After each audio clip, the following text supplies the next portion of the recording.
陈医生，我昨晚梦到了一个女孩。哦，她好看吗？很好看。有多好看？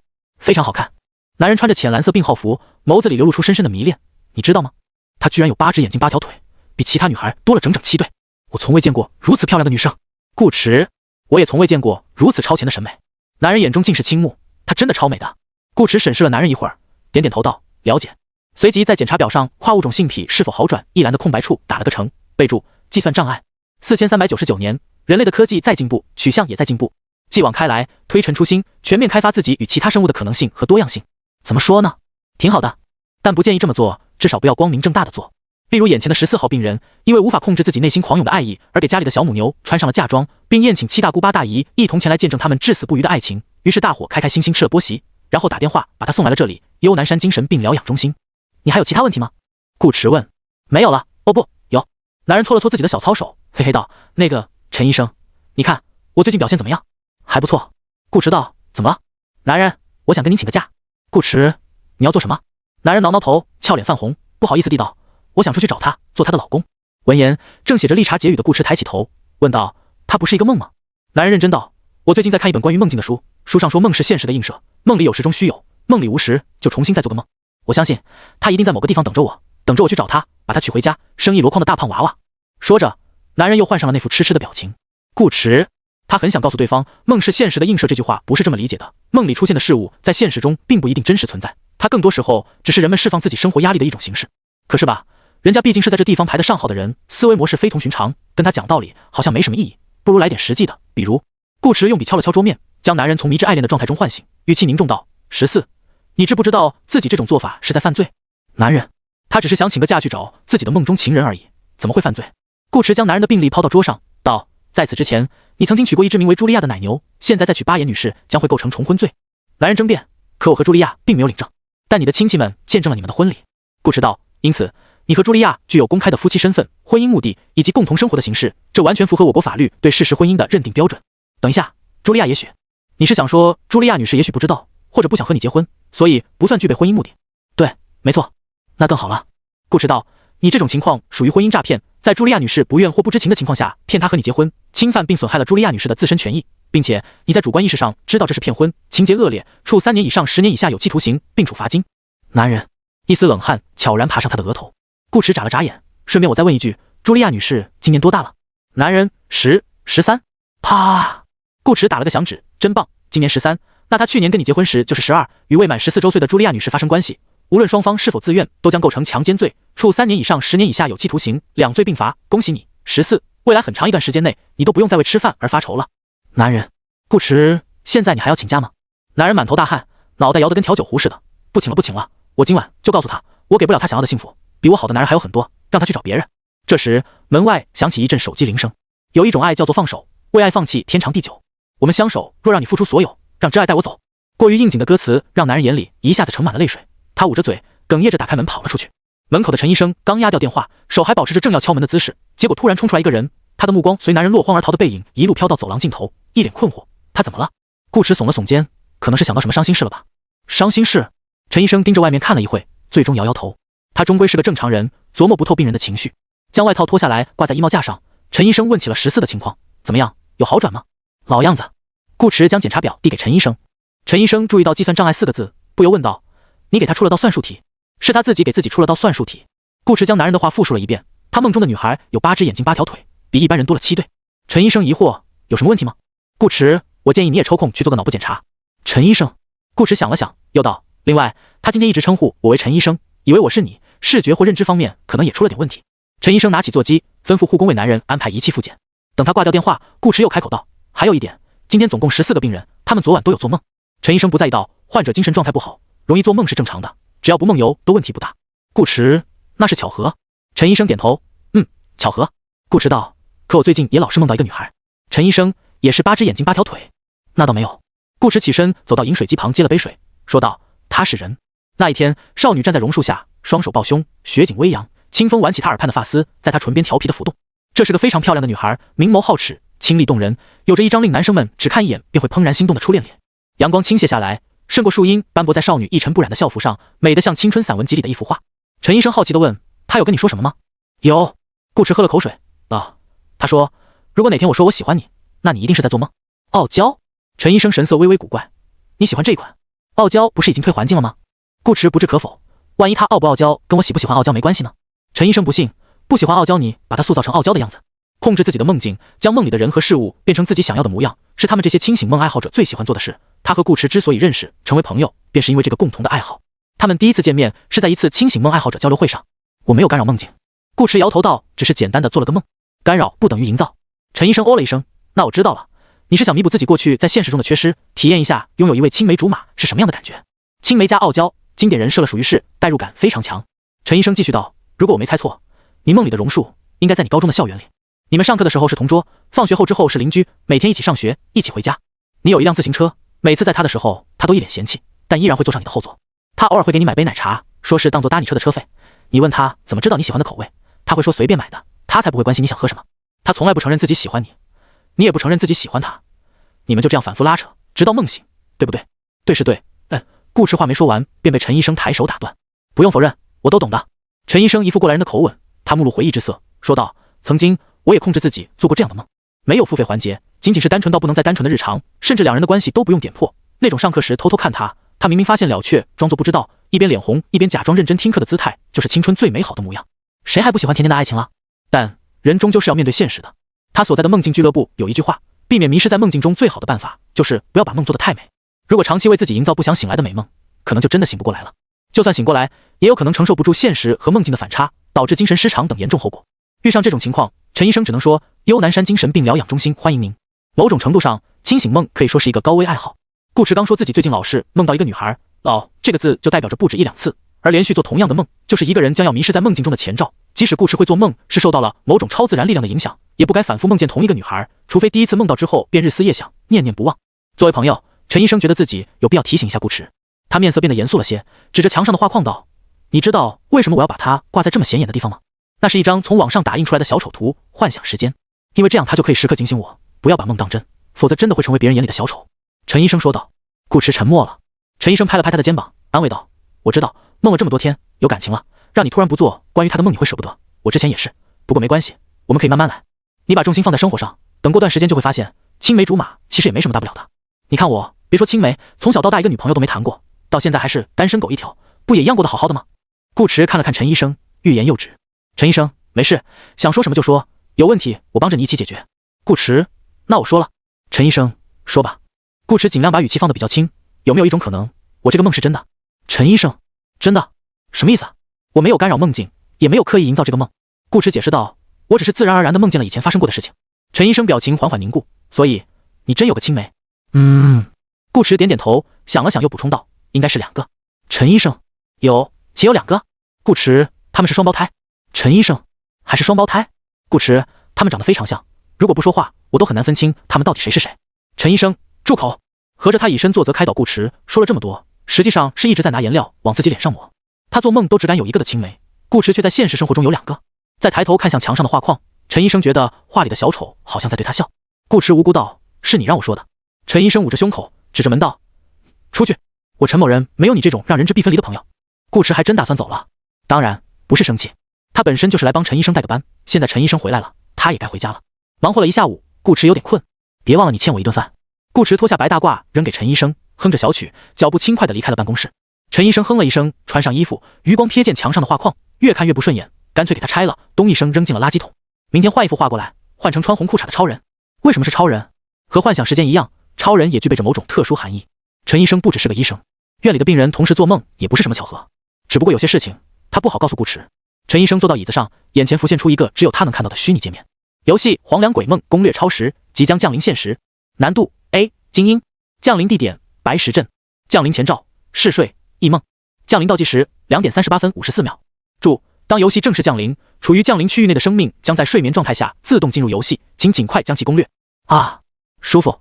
次日上午，顾迟醒来后舒展双臂，伸了个懒腰，难得没有做梦，他这一觉睡得非常香。自从学会控制梦境，他就很少睡上这么好的觉了。一名优秀的清醒梦玩家等同于自己梦境的主宰，可以肆意改变梦里的一切，不受束缚的去做任何事情。只有体验过才知道，这种为所欲为的感觉真的很让人上头。只是醒来之后会比较疲惫，仿佛正儿八经提枪上阵，在敌人的老巢里杀了个七进七出，血流成河。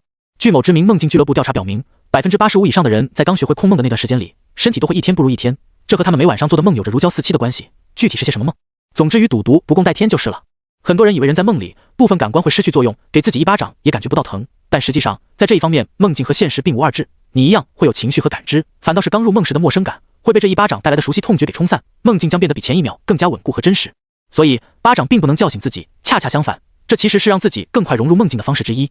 想要梦中之梦，最好的办法还是从细节入手。有经验的控梦者可以给自己设定一个梦境图腾，通过图腾的变化来判断自己是否处在梦中。今天是周一，上午有堂课，顾迟像往常一样在被窝里赖了会儿床，到9点才慢悠悠爬起来，穿衣洗漱，准备出门吃个早饭，然后去学校给自己的学生上课。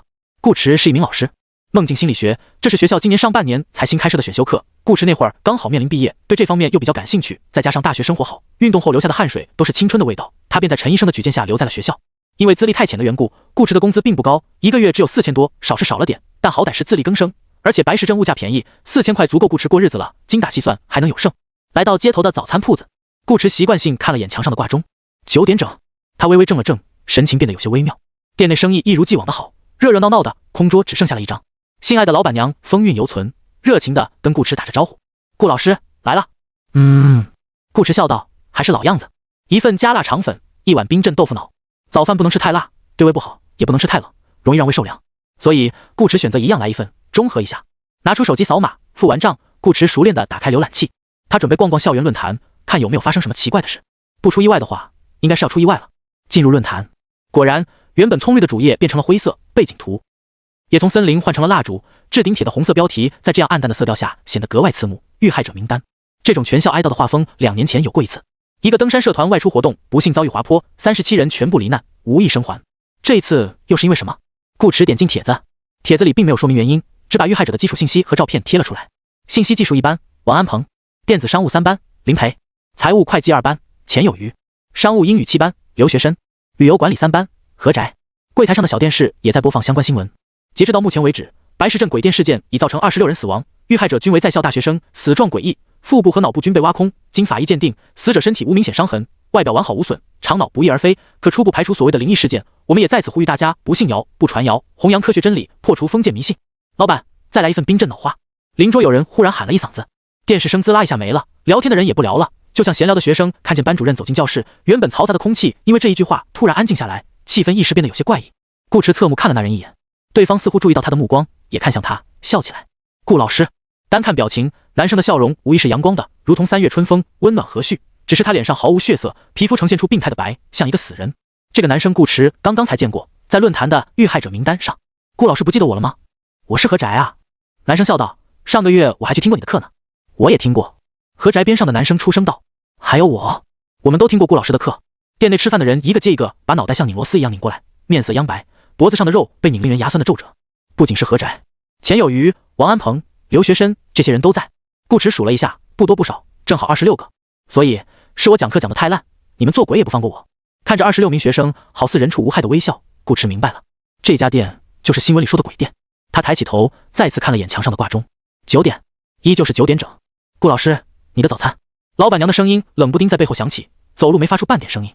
顾迟眼帘微垂，看见了老板娘带绿的碎花连衣裙，裙摆下空空荡荡，没有脚，一只惨白的手臂从她颈侧伸过来，将一个盘子放在桌上，盘里盛着一团叠得整整齐齐，比现杀鹅肠还晶莹剔透的肠子，肠子边上是一块鲜嫩的血旺，被做成了辣椒的形状。她温柔地在顾迟耳边说道，你要的加辣肠粉。接着又拿出一个碗，碗里装着满布血丝的脑花，一整块和人脑结构图一模一样，还带着冰渣。老板娘巧笑嫣然，这是冰镇脑花。顾迟身子后仰，靠在椅子上，抄起双臂，抿唇道，脑花是隔壁桌点的，我要的是豆腐脑，你上错了。没错啊。老板娘指着何宅解释道，他的小名就叫豆腐，这是他的脑花。说着，何宅的脑袋突然裂开，他的面部仿佛一面遭受重击的玻璃，迅速爬满裂纹，头盖骨像自动马桶似的揭开，露出空空如也的内颅。何宅本人却还在笑，只是这属于人类的笑容逐渐狰狞，和他皲裂的面孔格格不入，衬在一起分外瘆人。于是顾迟也笑了，他看着何宅，笑得比何宅更加变态。只见顾迟嘴角一歪，不小心用力过猛，双唇开合的缝隙一下子撕裂到耳根处，他的面容更是如同老旧泛黄的拼图一般，一块块脱落下来，露出森白的脸骨。何宅，啪嗒，有什么东西掉了？哦，是顾迟的眼珠，2颗大眼珠子滚落到桌上，弹了2下，又转了半圈，调整方向，直勾勾盯着何宅等人。顾迟眼眶下方渗出嫣红滚烫的血泪，把脸上仅剩的皮肉也烧得面目全非，发出滋滋啦啦的声响，模样恐怖至极，好像他才是那个真正的鬼。众鬼表情略显僵硬。顾驰翘起二郎腿，深陷的眼窝透着一种难以名状的深邃。笑啊，怎么不笑了？何宅，神话是所有人的梦，梦是私人的神话。西方历史上最受欢迎的神话学家约瑟夫·坎伯曾这么说。这句话本身是用来描述神话的，但顾驰觉得把它拿来形容人与梦之间的关系也同样非常贴切。尤其是后半句，梦是私人的神话，人则是神话的缔造者，在自己的梦境中，人是无所不能的，万物生灭都在一念之间。当然，这也和做梦者的个人能力有关。如果不会控梦，或是对控梦这个概念一无所知，那即使知道自己身处梦境，也改变不了什么。顾驰自然不是这样的菜鸟，正相反，他在梦境方面的天赋非常高，他的能力远比陈医生以为的要强大。顾驰曾在一家梦境俱乐部的官网上看到过一套通用的评级标准，从1到9，9级基本上就是清明梦爱好者的天花板了。他要求控梦者必须能在24小时内做到无缝续梦，即第二天晚上睡觉时可以接着头天晚上的梦继续往下做。这种对于一般人来说难度极高的技术活，顾驰早在2年前便已熟练的不行。有一次他甚至连续1个月都在做同一个梦，把什么魔教妖女、仙宗圣女、王朝公主都收拾得服服帖帖，让他们用脚绝不用手。9级往上则是梦境大师弗洛荣格曾提到过的心理学最神秘的领域——催眠，一般人接触不到，所以官网上没细写，只是简单的提了一句，顾驰便只能自我评定。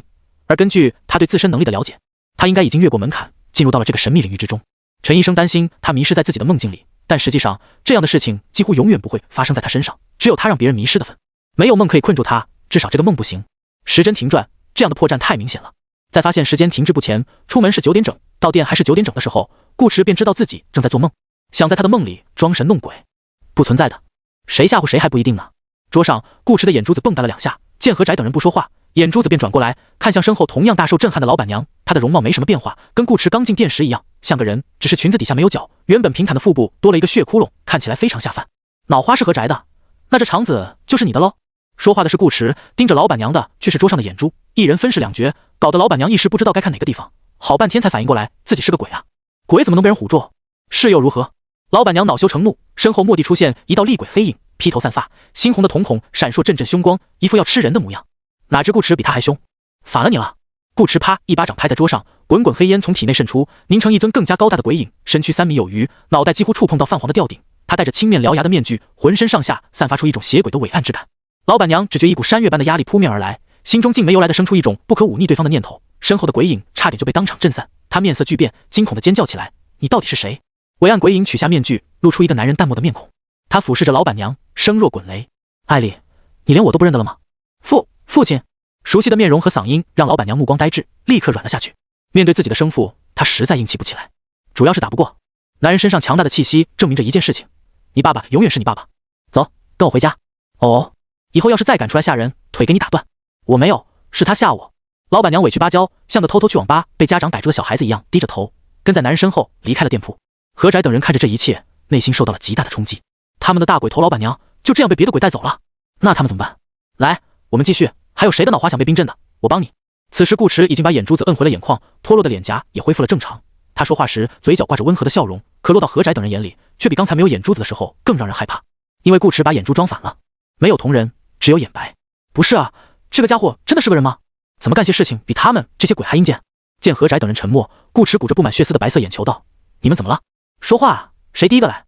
说着，他手里凭空多出一个超大号的开瓶器，一看就和大家的脑袋很大。就是不知道2次开颅头盖骨会不会碎。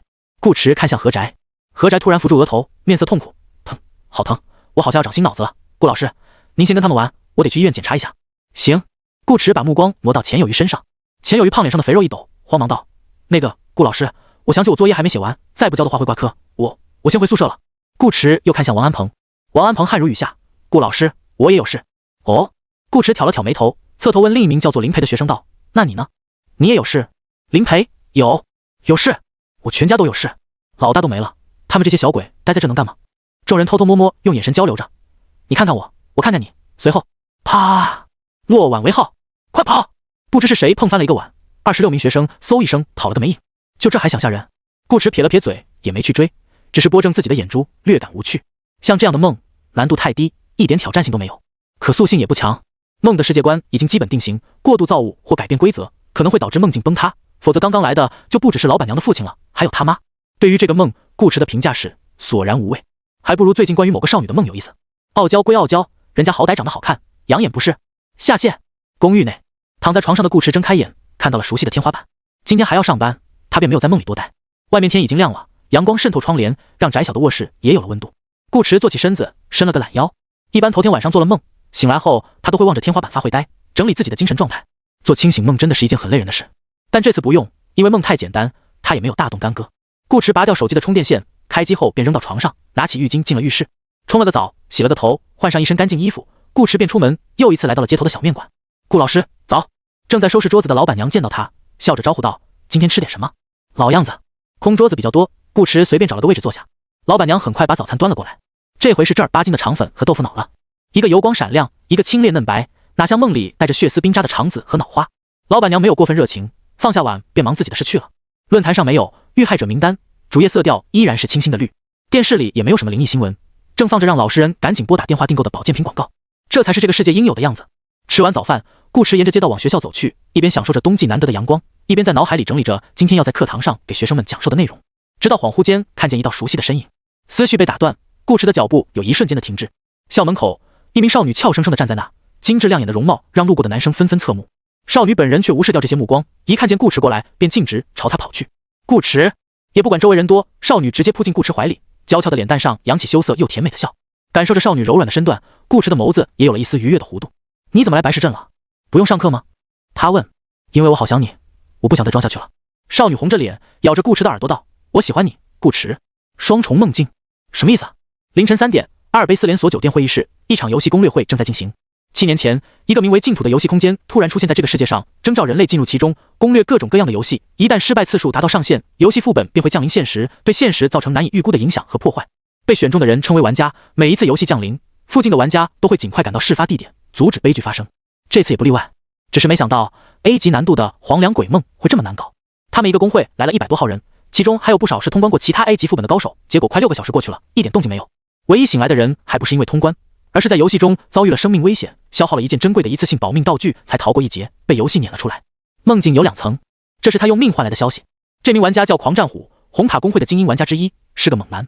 可此时此刻，猛男猛不起来了。醒来后的他满头是汗，大口喘着粗气，一脸的心有余悸。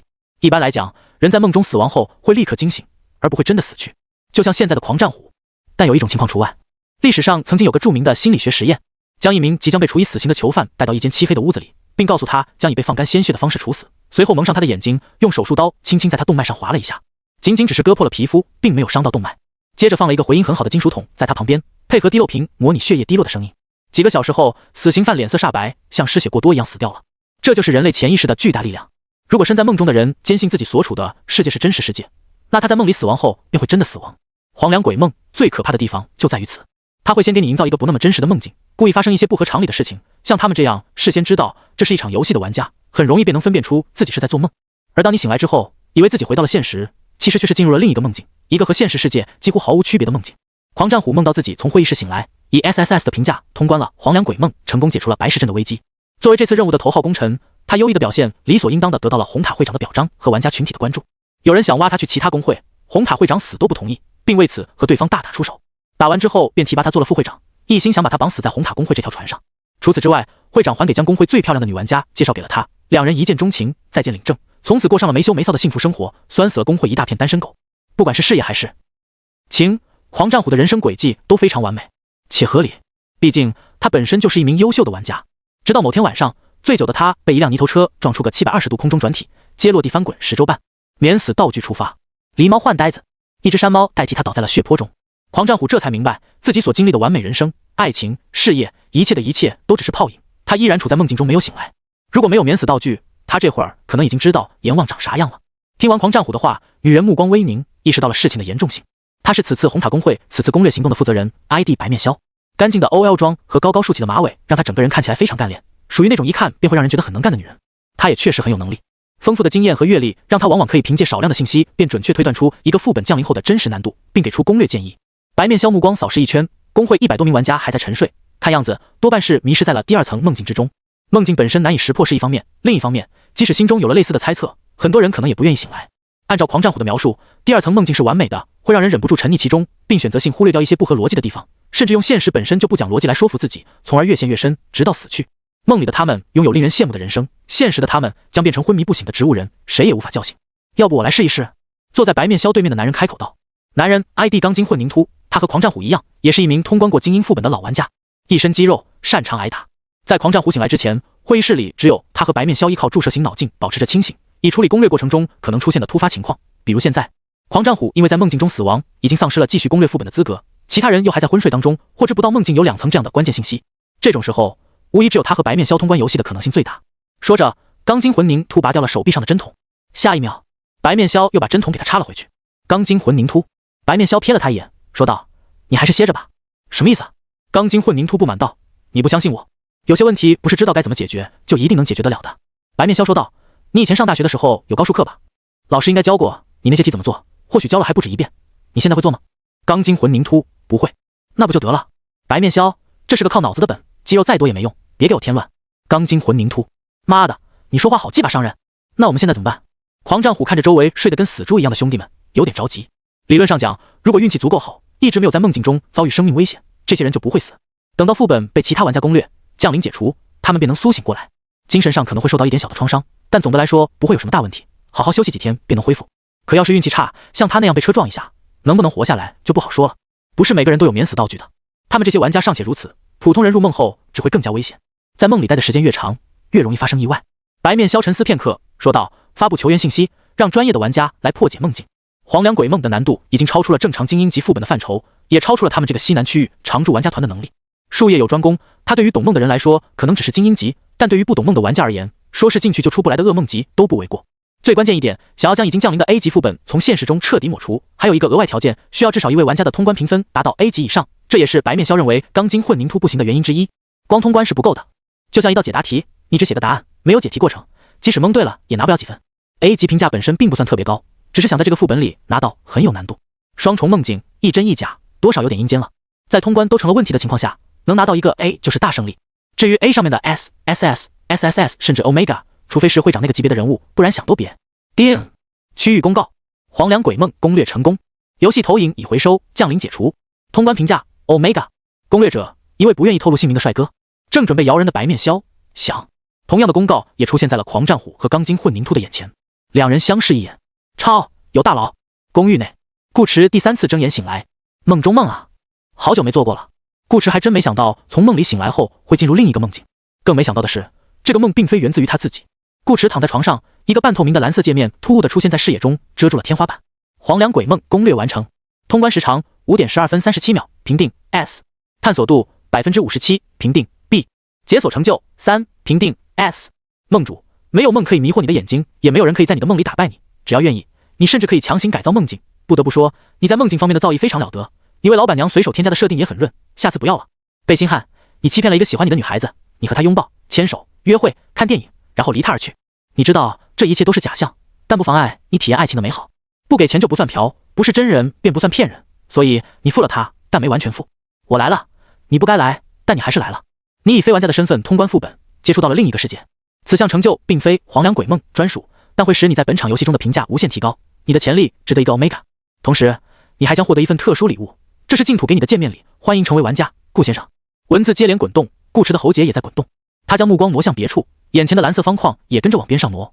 玩家信息已录入，编号1008611，玩家 ID 顾池。黄粱鬼梦最终通关评价 Omega。 注：由于你的 ID 默认为真实姓名，本次通关公告将自动为你匿名，你可以在个人信息页面修改你的 ID。 以下是你在本次游戏中获得的奖励：老硬币星号1000，通用货币，用于在商店消费或与其他玩家进行交易；蓝色小药丸星号1，稀有，短时间内大幅提高你的身体素质；天堂与深渊之药星号1，史诗，你可以主动选择下一次被征召时的游戏难度；记忆水晶星号1，史诗，使用后获得一项新的能力。新世界的界面里随机获取一件当前版本最高品质的道具。文字到此告一段落，光线逐渐暗淡下去，又很快亮起来，浮现出一个酷似 Steam 游戏平台的界面。游戏库、商店、交易行、社区、公告，右下角还有个人、好友、物品等按钮。物品上有个小红点，顾池没忍住伸出手指点了一下，是一种类似触碰电脑屏幕的手感。背包打开，10×10的格子里安安静静放着此次副本的通关奖励。顾池试着把记忆水晶拿出来，脑子里也产生了一个取出物品的念头。下一秒，一颗晶莹剔透的水晶珠子真的出现在了他的手上，淡若白雾的光华在水晶表面流转，照亮了黑暗中顾池的脸。顾池此刻终于确定自己好像碰上了什么不得了的事情。这个世界上真的存在超凡力量，会不会还是个梦？刚经历过一个双重梦境，顾池难免怀疑眼前一切的真实性，他打算再验证一次。验证的方法很简单，每一名有经验的清醒梦爱好者都有专属于自己的梦境图腾，用来区分梦境与现实。顾池自然也有，而且不止一个。比如他的双胞胎青梅竹马之一的姐姐夏冷，听名字就知道这姑娘是高高冷冷的类型。高中那会夏冷还挺傲娇的，后来长大了成熟了，性格就发生了变化，比以前安静了许多。所以陈医生说夏冷是傲娇，其实并不准确，那已经是过去式了。现在的夏冷是个清冷的禁欲系学霸，直到凌晨3点都还在学习的那种当之无愧的新一代卷王。现在才2点不到，夏冷肯定还没睡。顾池打开 PP 给夏冷发了条消息过去，在。夏冷回得很快。顾池还看书呢。夏冷，顾池，告诉你件事，我刚做了个噩梦。夏冷，顾池，你是不是想问我，明明可以控制自己的梦境，为什么还能梦见自己不想梦的东西？夏冷，顾池，有些事情是控制不了的。夏冷，顾池，我梦到你了。夏冷，看到夏冷和最后熟悉的问号，顾池放心了。不是吗？这种简洁到令人发指的聊天方式，就是夏冷现在的风格。顾池，没事了，你继续看书吧。夏冷，顾池放下手机，目光重新回到手中的记忆水晶上。和夏冷聊了几句后，他的心绪已经趋于平静。再回过头思考眼下的问题，当原本安稳的人生出现变数，接触到了超凡该怎么办？那当然是拥抱他呀！咔！顾池依照使用说明将水晶球捏碎，光尘像爆浆一样迸发出来，飘飘荡荡，接着又像被什么力量吸引，落到顾池手中，渗入掌心。获得新能力十夫术，十夫术 LV1，使你某个部位变得异常坚硬。顾池好像没什么用，又好像有大用。数据更新，个人也出现了一个小红点。如果这是新手引导，那设计者一定是个强迫症。顾池点击个人，弹出的面板出人意料的简洁。玩家顾池，可修改。当前性别男，游戏场次1，等级1，体质6，精神9，灵巧5，力量6，魅力9，天赋暂无，技能十夫术 LV1，新控梦术 LV6，下一次征召倒计时3天。属性方面没有任何解释，不过很好猜，普通人各项属性的最大值应该是10，而自己的魅力有9点。从这个角度看，这些数据的可信度还是很高的。另外，控梦术居然也算个技能，那是不是说玩家自身的能力和手艺都可以在游戏里直接使用？很合理。没有过多研究属性，顾池的关注点又回到了背包，他还有个 VIP 新手礼包没开呢。想了想，从床上爬起来，进了洗手间，非常礼貌地洗了个手。大多时候，顾池都是一个比较有仪式感的人。将盒子拿出来，顾池熟练地解开了系在上面的丝带，然后他便被一阵金光淹没。同时，一个古旧的轮盘出现在顾池手中，真的很旧，分不清什么材质的盘表上锈迹斑斑，颜色像腐朽的木头，摸起来却又硬邦邦的，有种金属感。轮盘一共有24格，每一格里的图案和字符都不一样，并且在不停的扭曲变换。命运之神的玩具传奇，这是一个由命运之神随手制作但非常神奇的轮盘，每次转动你都可以随机获得一个 buff， 持续至下一场游戏结束。有趣的是，它虽然是个轮盘，但不需要你来转，它会自己动。当然，你也可以把手伸进来，可以增加一些参与感。顾池还是个成熟的转盘哈。刚看完介绍，转盘便自己动了起来，工艺精湛的雕花指针不快不慢地旋转着，发出类似钟表的滴答声。当指针停下来时，一直变换的图案也停止了变换。获得状态代号06，代号06，在下一场游戏中，你将额外获得一个任务，阻止其他玩家完成任务。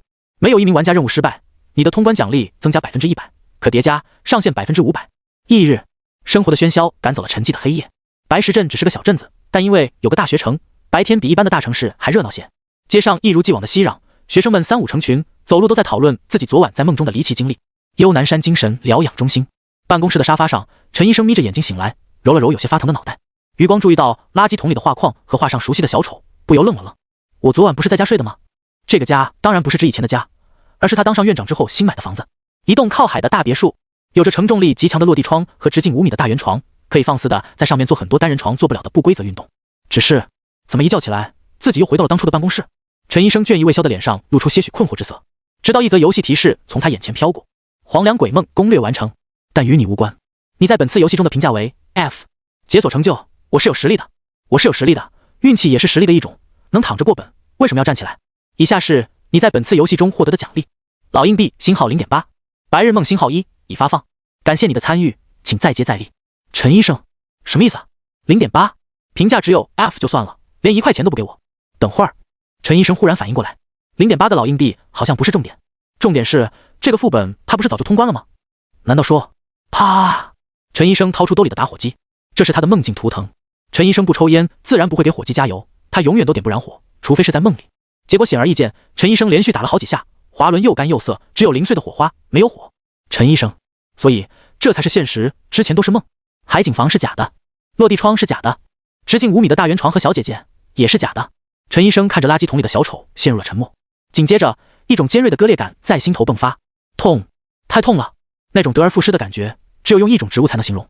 不要问他为什么明明有图腾，还会迷失在第二层梦境中，天知道梦境竟然有2层。就像刚刚说的，他又不抽烟，难道没事就玩打火机？在第二层梦境的现实生活中，陈医生全程没把这打火机拿出来用过，因为他压根就没想过自己还身处梦中这个可能。陈医生必须承认，他被自己猜到了。他也总算明白，为什么顾池之前会说最好不要用自己习惯之外的事物来做图腾，太容易忘。说起顾池，陈医生拿起手机给顾池打了过去。碍于规则，他没法提醒顾池关于游戏的事，而且他最初也没把这副本放在心上，一个精英级副本而已，他又恰好专业对口，分分钟给他通关了，顾池便不会有什么危险。现在看来是他冒昧了。对一般人而言，梦中之梦都是件非常困难的事，一个 A 级副本居然要玩家梦中之梦中梦。狗游戏竟整些阴间机制，这还只是先潜版本，等更新到正式版本还得了。电话很快接通，怎么了？一大早打给我？顾池一边问一边嗦了口豆腐脑，含糊道：不会又让我给你代班吧？我今天上午有课。听到这熟悉的嗓音和吮吸声，陈医生心里安稳了些。醒了就好，没事，就是看你起没起。陈医生道。看我起没起？顾池奇怪道。我没起你想干嘛？陈医生，去你家把你大米偷了。顾池。陈医生，不说了，我要上班了，你慢慢吃。顾池。陈医生挂掉电话，丝毫没意识到自己的行为有多怪。要是放以前，怪就怪了，全当陈医生突然发癫给自己打了个骚扰电话。可现在知道了净土的存在，顾池很难不往这个方向去想，换了是他，也一定会在醒来后确认陈医生的安危。这样看来，陈医生好像不只是个医生啊。阿 T， 办公室的陈医生打了个喷嚏，扯了张纸巾擦擦鼻子，换出游戏界面，他要看看是哪个睾丸通关的副本，但还没来得及去翻区域公告记录，一条新的全服公告先弹了出来。净土 0.13 版本10月18日热更公告：1. 修复了部分玩家 ID 无法在论坛正常显示的 bug。 2. 修复了部分游戏通关后无法正常返回现实世界的 bug。 3. 略微降低了 B 级困难和 A 级精英副本的任务难度，通关奖励不变。4. 新增2个 S 级挑战副本，于此次更新后加入征召模式。4. 新增商品，性别恢复药剂、飞天扫帚、记忆面包，本周内限时8折，欢迎玩家前往选购。5. 优化了版本进度计算逻辑，现在通过非常规途径获取的传奇也将计入进度之中，并修正当前版本进度为8/12，原7/12。当任意12件传奇被获取，净土游戏将迎来第一次重大更新，敬请期待。前4条内容都太多值得关注的东西，玩家的游戏名在论坛上显示为乱码是一直都有的问题。没办法，总有些精神小伙喜欢取一些文艺复古的贵族 ID。返回不了现实世界的 bug 也存在很久了，据说隔壁工会有人去年进了游戏，今年还没出来。副本难度下调和商品新增倒算得上是好消息，可跟版本进度的变化相比，就显得无足轻重了。传奇不止12件，但每一件的获取难度都非常大。在此之前，版本进度已经快半年没有过动静。陈医生和此刻大部分看到更新公告的玩家一样，注意力全在8/12这几个数字上，羡慕的泪水在眼眶里打转。又有人拿到传奇了，而我，你的朋友，还在为了一件史诗装备玩泥巴，这不公平！我明明那么努力，每天除了上班就是打游戏，坚持了2年半，为什么拿到传奇的不是我？叮！锦城新增1粒红眼病。叮叮！淮东新增2粒。论坛上已经开始掐起了柠檬，不像陈医生，他就不酸，不就是一件传奇吗？有什么大不了的？半个钟头前他也有过。3天时间一晃而过，这几天顾池没事就在泡在游戏社区，对净土已经有了一个初步的了解。游戏分为线上和线下2种，玩家每隔一段时间便会被征召进入一个完全随机的游戏副本，如果攻略失败，该副本将会被限时限次投放至游戏库，其他玩家可以使用老硬币购买游戏权，通关后照常获得奖励，这是线上。如果限时限次期间依然没有玩家通关副本，该副本便会开启线下模式，也就是降临限时。值得一提的是，净土的游戏机制比顾池想象中要温柔很多。截止到目前为止的版本，线上游戏无论是攻略失败，还是不小心在游戏里嗝屁了，玩家都不会死，顶多爆点金币什么的，只有线下模式才会产生真正的人员伤亡。而因为游戏库底的存在，玩家们可以对一款游戏进行多次攻略，所以真的能够降临限时的游戏其实并不多，一年到头都没几个，能碰上也是一种运气。个人面板上的属性，顾池也差不多搞明白了。比如力量，它不仅代表了你普普通通一拳能打死几个阴阴怪，还关系到你的技能强度。技能分为很多种类型，但它们的效果计算方式基本都一样，即相关属性星号技能百分号加固定伤害减伤。不过就像面板上的各项属性，算法数值只是理论，同样一巴掌打脸和打脚的伤害完全不同。这就是个人面板为什么那么简洁的原因，数值仅供参考，实际情况以实际情况为准。除此之外，净土游戏还有个十分妖娆与众不同的地方，个人属性无疑是很重要的，但游戏的前中期玩家几乎没有办法提升自己的属性，升级不给属性点，通关副本也没有。当前版本唯一可以自主提升属性的方式是购买游戏商城里的食物或食材，如大米、水果、蔬菜、瘦肉等，并养成良好的饮食习惯，只长期使用商城的高端食品，才能慢慢的提升个人属性。这样巨大的开销，一般玩家是承受不起的，他们只能先通过装备或技能等级来加强自己的战斗力。而事实上，装备和技能的获取也没那么简单。正常情况下，玩家每通关3场线上游戏才能获得其中之一，而且是小范围随机。玩家只能选择装备和技能的种类与倾向，具体开出什么东西全看脸。所以顾池之前捏爆的记忆水晶才会是史诗品质的道具。别的不说，他至少可以为玩家节约很多游戏时间。周四下午，顾池上完课后便去了教务处请假。游戏里的时间与现实中的时间存在一定差异，虽说通关一场游戏一般不会超过现实中的2天，但为了保险起见，还是多腾点时间出来比较好。顾池请了3天假，周五、周一、周二到下周3再回学校。如果游戏结束得快，剩余时间充裕，可以去看看夏冷和夏玲2姐妹，从根源上解决问题，省得老是梦着。梦境心理学不是什么重要课程，加上他这学期还有假，领导答应得很爽快，也不用扣钱。回家后，顾池草草点了个外卖，便打开游戏平台进入社区。世界频道上聊得正欢，肉松榴莲，谁还记得我上次说过我得到一件可以在游戏中获取特殊身份的道具爆之刀法？你用了？肉松榴莲用了，体验极差。9周第1小白脸，咋回事？任务很难。肉松榴莲不难，游戏主线是破案，类似剧本杀，玩家扮演侦探团。霸王硬上弓，是不是给你了个杀手的身份，然后一下被人找出来了？肉松榴莲不，我的身份比杀手还特殊。匿名 A 比杀手还特殊？那是什么？肉松榴莲，我是受害者。匿名 B 肉松榴莲，委屈愤怒，我他妈在地板上躺了几个小时不说，之后被推去太平间，我的好队友还让法医解剖我，跟我的家属建议捐赠我的器官，让我换一种方式留在这个世界上。捏妈妈的，鬼知道我经历了什么。爆之刀法，哈哈哈哈哈！匿名 C 救命，你要笑死我。匿名 D 今日首棒。消息滚动的飞快，一条接着一条，这可比学校的贴吧有意思多了。当然，顾池不光是来看乐子的，通过乐子了解更多游戏内容才是主要目的。看了会世界频道后，顾池又打开了论坛，讨论上次更新内容的话题已经没前几天那么多了。尽管大家都很想知道，到底哪个家伙运气那么好，获得了新的传奇，这件传奇又有什么效果？可人家一直不冒泡，低调的一匹，他们聊再多也没什么意义，所以大部分帖子又回归了日常吹水的主题。还有个老帖子被顶了上来，红塔公会，你最温暖的港湾，这是个收人贴。据顾池了解，净土每过一段时间便会发放一定数量的游戏资格，随机邀请一些普通人成为玩家，引导他们进入游戏，这也是各个公会增添新鲜血液的最佳时机。可现在距离上一次纳新已经过去了快2个月，这个点来收人有点奇怪。不过顾池没多想，他暂时没有加入公会的打算。相比之下，他对商城里有些什么东西更感兴趣。商城会在玩家等级达到3级之后解锁，前期等级提升很容易，如果能够通关并且拿到不错的评价，从1到3页就是一个副本的事。顾池对此还是比较有信心的，毕竟经历过那么多形形色色的梦境，每一场梦都像是亲身穿越到了另一个世界，除了没任务，其他方面与净土游戏没有多大区别。叮咚，是顾先生吗？你的外卖到了，放门口吧。好嘞。顾池看了眼时间，19点32分，距离征召还有2个半钟头，时间还算充裕，吃完饭可以歇一会，洗个澡，整理好状态，清清爽爽的进副本。顾池是这样想的，也是这样做的。外卖是简单的烩面，顾池吃得很快。洗澡倒是洗得比较久，他喜欢被热乎乎的水流冲刷身体的感觉，皮肤下的细胞仿佛在欢快的跃动，非常舒服。差不多9点半，顾池洗完澡，换了身睡衣，锁好门窗后便躺到了床上。虽然是第一次，顾池却一点都不紧张。他把命运之神的玩具拿出来，拨动着上面的指针，转是能转，但没有 buff。这几天转盘也没有自己动过，估计是每场游戏之前只能转一次。顾池并未过多纠结这个问题，确认没动静后，便把转盘扔回了背包，转而拿起手机刷起了朋友圈。时间1分1秒过去，个人面板上倒计时逐渐归零，代号064个字像烙在上面的火印，闪烁着微弱的焰光。5、4、3、2、1，动！手机砸到床上，顾池突兀地消失在房间内，不见了踪影。4402年夏，末日如期而至，江河倒流，大厦倾塌，不可抵挡的力量摧毁了人类赖以生存的家园。天空像遭受重击的玻璃一般支离破碎，世界也随之皲裂。人们痛哭、哀嚎、怒骂、祈祷，但全都无济于事。数十亿人口在火海中蒸发，千年文明毁于一旦，只剩下死亡的寂静。但希望并未泯灭，繁星计划成功为人类留下了火种。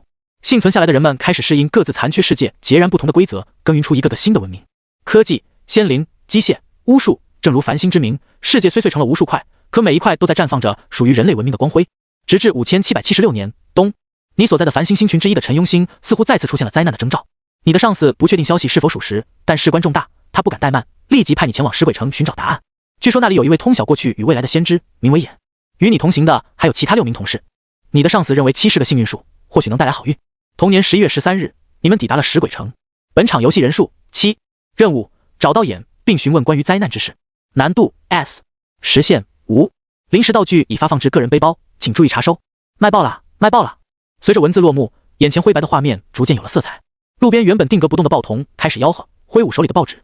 街头盯着垃圾桶看了许久的流浪汉，终于把手伸进去翻找过期的黄桃罐头。来往的行人也恢复了走动，谈笑话语声渐大，就像一幅画卷突然有了生命力，一切都变得鲜活起来。队友也活了，居然是 S 级，我还是第一次碰到 S 级的副本。几名玩家兴奋不已， S 级的副本难度很高，这点他们知道。大不了就是个死嘛，反正不会真死。尽管在游戏中阵亡会让玩家感受到令人窒息的死亡模拟，但其实多死几次就会发现，这事其实还挺让人上瘾的。总之，一点点疼痛并不能阻止他们对高难度副本的热爱，和通关奖励比低难度副本更丰厚没什么关系。他们主要是喜欢挑战自我。这枪真酷！临时道具包含了一部手机、一沓钞票、一把手枪以及若干弹匣。我怎么感觉它就是一把普通的手枪？但它是 S 级副本的临时装备啊，档次一下就不一样了。有道理。几人兴致勃勃地把玩着手里的家伙，谁都没发现不远处的豹童正目光惊恐地看着他们，一步一步悄悄地挪向竖在附近的电话亭。边上穿灰色西装的男人将同伴的表现尽收眼底，神色冷漠。很明显，这几人都是前不久才成为玩家的新人。其不其事先不说，至少在这个本里，他不想和新人一对。副本介绍里虽没写明，但意思表达得很清楚，这个本是团队模式，所有玩家的任务都一样。换成低级副本无所谓，他也不是没带过新人，可这次是高难度的 S 本，稍有不慎便有可能翻车，搞不好连基础奖励都拿不满。这种情况下，谁会喜欢拖后腿的队友？顾驰就喜欢。一般来讲，自称萌新的都是怪物，但不经意间透露出自己阅历不足的，多半就是真正的萌新。不排除会有心脏的玩家假装不经意，只是这几个人不像。发出感叹的是，两男一女，顾驰越看越觉得他们眉清目秀，分外顺眼。只有我一个人认为这个副本不该是 S 级吗？有人提出疑问，光是团队模式就算了，还不现实， S 级副本什么时候对玩家这么友好了？另一名戴眼镜的玩家接话道，听起来你好像下过 S 级的本。的确。那人扬了扬下巴，颇为自豪地道，不仅下过，还下过3次。萌新少女好奇地问，都通关了吗？当然。那人哼了一声，没有。萌新少女没通关，你傲娇个锤锤。男人扶了扶眼镜，说道，我相信净土能给这个副本 S 级的难度评价，一定有他的道理。或许我们完成任务的最大阻碍并不在于时间和人数，而在于队友。灰色西装男在心中补充了一句，目光扫过顾驰，瞥向萌新少女几人，嫌弃之色溢于言表。关于难度的事，暂时聊到这吧。既然是团队模式，我建议大家还是先做个自我介绍，方便接下来的合作。你们说呢？眼镜玩家先报出了自己的 ID， 我叫楚天阔，18级，擅长背面作战。翻译过来，他是一个文质彬彬的刺客，这让顾驰感到有些棘手。玩家等级超过10以后，升级速度会明显降低。18级少说也经历过20-30个副本了，累积下来的战力提升不是他这种新玩家可以碰瓷的。真要打起来，他很可能会被楚天阔一招秒杀。白羊下3通灵的傲娇男道，18级主近战，如果需要远程，我也可以客串。灰色西装男就比较冷酷了，枪灰18特工，一个多的字都没说。特工听起来像个职业，但其实不是。净土中并没有所谓的职业设定，玩家可以自由吸取任何技能。特工一词只是用来指代那些精通搏斗和枪械的玩家。换句话说，枪灰手里大概率有真家伙，比副本给的防身手枪猛得多。顾驰，哦，原来不止一个18级啊！他看了看楚天阔3人，又看了看自己的 buff， 确认了是 S 级难度没错。我叫灵猫，7级，是上一批进入净土的新人，目前只学了3个技能，都是治疗型的，请各位大佬多多指教。萌新少女露出一个甜美的笑，浅浅的离我很招人喜欢，枪灰脸都没那么冷了。其他2个新人也相继开口，我叫江鸟，5级，主攻机械，我不太会打架，但硬上的话也不是不行。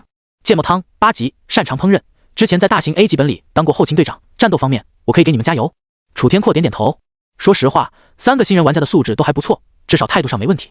但很可惜，这是个 S 级副本。还剩最后一个人没做自我介绍，他似乎从一开始就没说过话。众人看向顾驰，顾驰才刚张嘴，你什么你，都给我把枪放下！边上突然冲出来一群警察，个个荷枪实弹，将7人团团围住。10多杆黑洞洞的枪口压迫力十足，为首的警长唾沫星子飞溅，听见没有？放下枪，把手举起来，有什么话跟我回局子里慢慢说。顾驰的自我介绍是在局子里做的，姓名顾渊，性别男，年龄18多一点，多一点。做笔录的老警员抬头看向顾驰，多一点是多少？63个月。皮一下很开心是吧？老警员瞪着顾驰，杵着笔杆子道，我提醒你，你现在是在警局，以涉嫌非法持有枪支及涉嫌危害公共安全罪被捕，聪明的话就老实点，好好配合我们调查，争取从宽处理。顾驰略感无奈，警官，这是个误会。误会？老警员冷笑，大白天聚众街头，拿着枪有说有笑，这是误会？我看你们轻描淡写的样子，更像是目无王法的惯犯。好吧，那我申请向我的上司通个电话，可以由你们代打，他会向你们说明一切。顾驰道，不好意思，我拒绝。一个电话就想把人捞走，门都没有。这个答案在顾驰意料之中，一般嫌疑人被捕后都不会被允许与外界联系，但他还是要问，先礼后兵，这是顾驰大多数时候的行事准则，即使在梦中或游戏里也一样。现在时间是下午3点，他们已经在警局里待了快2个钟头了。顾驰坐直身子，带着银手镯的双手放到了桌上，食指交叉。警官，我已经解释过很多次，这真的是个误会，我们也是为陈庸政府办事的，某种意义上可以说是同事。我的同伴的确不该在大庭广众之下摆弄配枪，抓也该抓，但抓了之后，出于对陈庸律法与人权的尊重，你们至少应该先核实一下我们的身份，再进行问话，不是吗？老警员目光不善，你在教我做事？顾驰淡淡道，只是帮警官回忆一下办案的规矩和流程罢了。老警员眯起眼睛，我要是不按规矩来呢？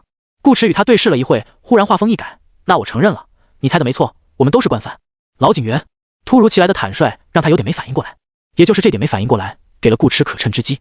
人在面对出乎自己意料的状况时，身心会出现一瞬间的呆滞，在这短暂的片刻，人的精神会变得空泛，导致思维受限，从而更容易被别人施加的暗示所影响。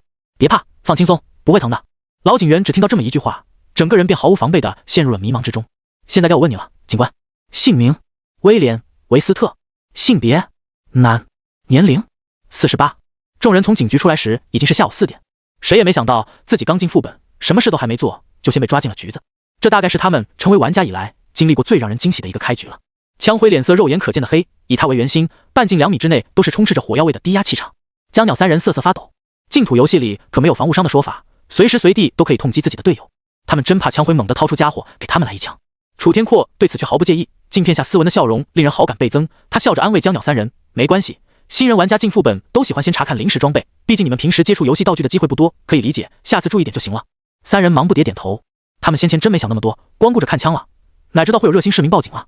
还好顾池搞定了警员，摆平了这事，不然搞不好就要上演一出惊心动魄、火拼当地警局的戏码了。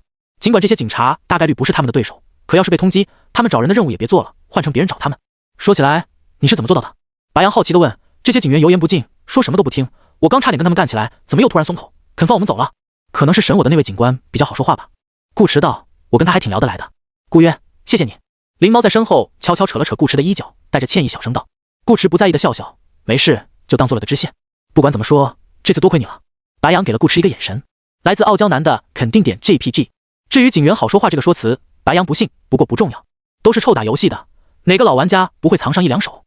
是的，在白羊心里，俨然已经把顾池当成了和自己一样有点东西的老玩家。走吧，我们先找个地方吃饭。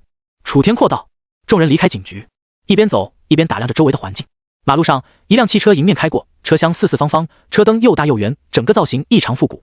报童、电话亭、钟楼，还有老爷车，这时代可真够老旧的，是吗？我还挺喜欢这种旧电影的风格，工业和科技都刚刚起步，给人一种很慢的感觉。灵猫说道。这个时代的人应该不会有什么生活压力吧？未必。顾池望着街对面，灵猫等人顺着他的目光看去，那里有一个垃圾桶和一个在垃圾桶里翻找食物的流浪汉。白羊皱着眉头思索，好像不是中午那个。顾池摇头，不是，你们可能没注意，这已经是我们一路走来碰到的第5个流浪汉了。楚天阔笑道，你观察的倒是仔细。顾池，你不也发现了？楚天阔点头，这方面我不太懂，可我们1天之内能看见这么多流浪汉，应该可以说明这个时代的经济不怎么景气，他们不是没有生活压力，恰恰相反，他们可能连最起码的生存都成问题。白羊皱眉，奇怪，城里不是住着一个先知吗？地方政府为什么不找他帮忙，问一问怎么做才能改变现状？别的不说，至少让自己的市民都吃得起饭吧。的确奇怪。楚天阔放眼望去，映入眼帘的是普通的不能再普通的建筑群。对于这个平凡的时代而言，具备一定超凡色彩的先知本身就是一个奇怪的词汇。还有更奇怪的。顾池顿了顿，说道，我问过几位警员，他们从来没听说过城里有什么先知。这就很有意思了。副本任务是找到名为眼的先知，并询问关于灾难之事，可当地警局却告诉他们食鬼城里没有所谓的先知。换句话说，他们要找一个不存在的人。有没有一种可能，眼是真实存在的，只是食鬼城的政府部门不知道？白羊问。他并不怀疑顾池话语的真实性，稍微查一下就能了解到的事情，没必要撒谎。你说的这种可能性有，但非常小。楚天阔用食指推了推鼻梁上的眼镜，分析道，越是发展落后的时代，对这类超自然的事物便越推崇和敏感。如果城里真住着一位可以通晓过去和未来的先知，名声应该早就传遍了食鬼城才对，警方不该一点风声都听不到，警局的人也不会刻意隐瞒欺骗顾池，理由与顾池不会在这件事上诓他们一样。那眼去哪儿了？不知道，那么容易找到的话，这个副本就不会是 S 级了。楚天阔道，我们不用着急，这才第1天，还有很多信息等着我们去发掘，慢慢找，总会有头绪的。话是这样说没错，但怎么可能慢得下来啊？不论什么游戏，玩家总会对任务抱有一种特殊的执着和热情。再说了，人在副本里不做任务做什么呢？他们是来通关的，不是来度假的。于是简单的解决掉温饱问题之后，众人便分成2组，开始分头打探消息。你好老板，我不买东西，只是想请问一下，你知道先知在哪里吗？哎哥，你有没有听说过一个叫眼的人？婆婆，您知道先知吗？什么知？先知？什么先？每个人都很快进入状态，一路上见人就问，好像家里的老太太走丢了一样。顾池这一组有4个人，他、灵猫、芥末汤以及江鸟，3个新人全在他这边。哦，他自己也是新人，只不过大家好像都没把他当新人看。顾池当然不会去解释，他动用能力催眠警局的人本身也有这层意思在。穿件老玩家的衣服，起码后面发生冲突时，楚天昊等人不敢轻易动他。做任务的时间过得很快，不知不觉中天色逐渐暗淡下来。灵猫3人还在积极地向路人或商贩打听消息。顾池没跟他们一起，只是不紧不慢地跟在后面，观察着每条街道的标志性建筑，仿佛一个来旅游的外地游客。双眸是他的相机，他时不时驻足，每一次眨眼都像是按下一次快门键，将眼前旧时代的一切定格成无形相片，存入脑海。直到某一刻，嘿，看什么呢？灵猫踮起脚，从背后拍了拍顾池的肩膀。没什么。顾池收回目光，灵猫冲他撅了撅嘴，显然不满意这个答案。看了一晚上风景，他严重怀疑顾池是在摸鱼。可是有什么办法吗？谁让人家是大佬，还帮他们解决过麻烦呢？只能宠着他了呀。看着灵猫佯装气呼呼的样子，顾池好笑道：“你查到什么有用的信息了吗？”没有。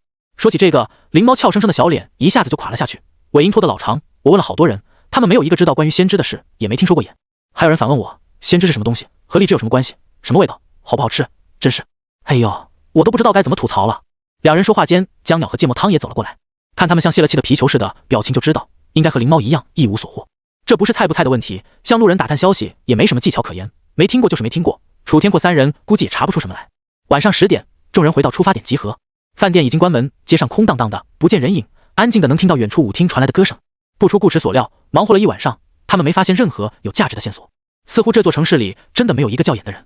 白羊不甘道：“明天继续找，我还不信了，总共就这么大的地方，他能藏到哪里去？”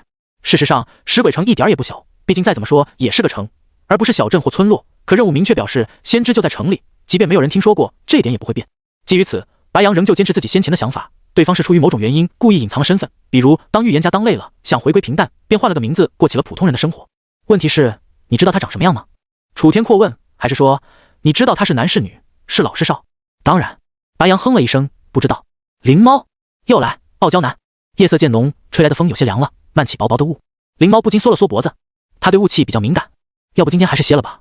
又讨论了10几分钟，没个结果，众人一致决定先睡着一觉起来再说。人在游戏里的生理反应和现实中没有区别，渴了会渴，饿了会饿，睡觉和吃饭一样，都是必不可少的。反正副本不现实，他们一腔热情没得到回应，摆一小会儿也理所应当。令人欣慰的是，系统发放的临时道具中包含了一大笔钱，可以让他们住上城里最好的酒店。顾池都没注意他们在说什么。路灯在夜色下晕开，他看到一个戴着口罩的人步伐急促地出现在街头，将手里的塑料袋扔进垃圾桶，又匆匆离去，消失在薄雾中。灵猫也看见了这一幕，但没觉得有什么奇怪，只是轻轻拉了拉顾池的衣摆。走啦，顾渊。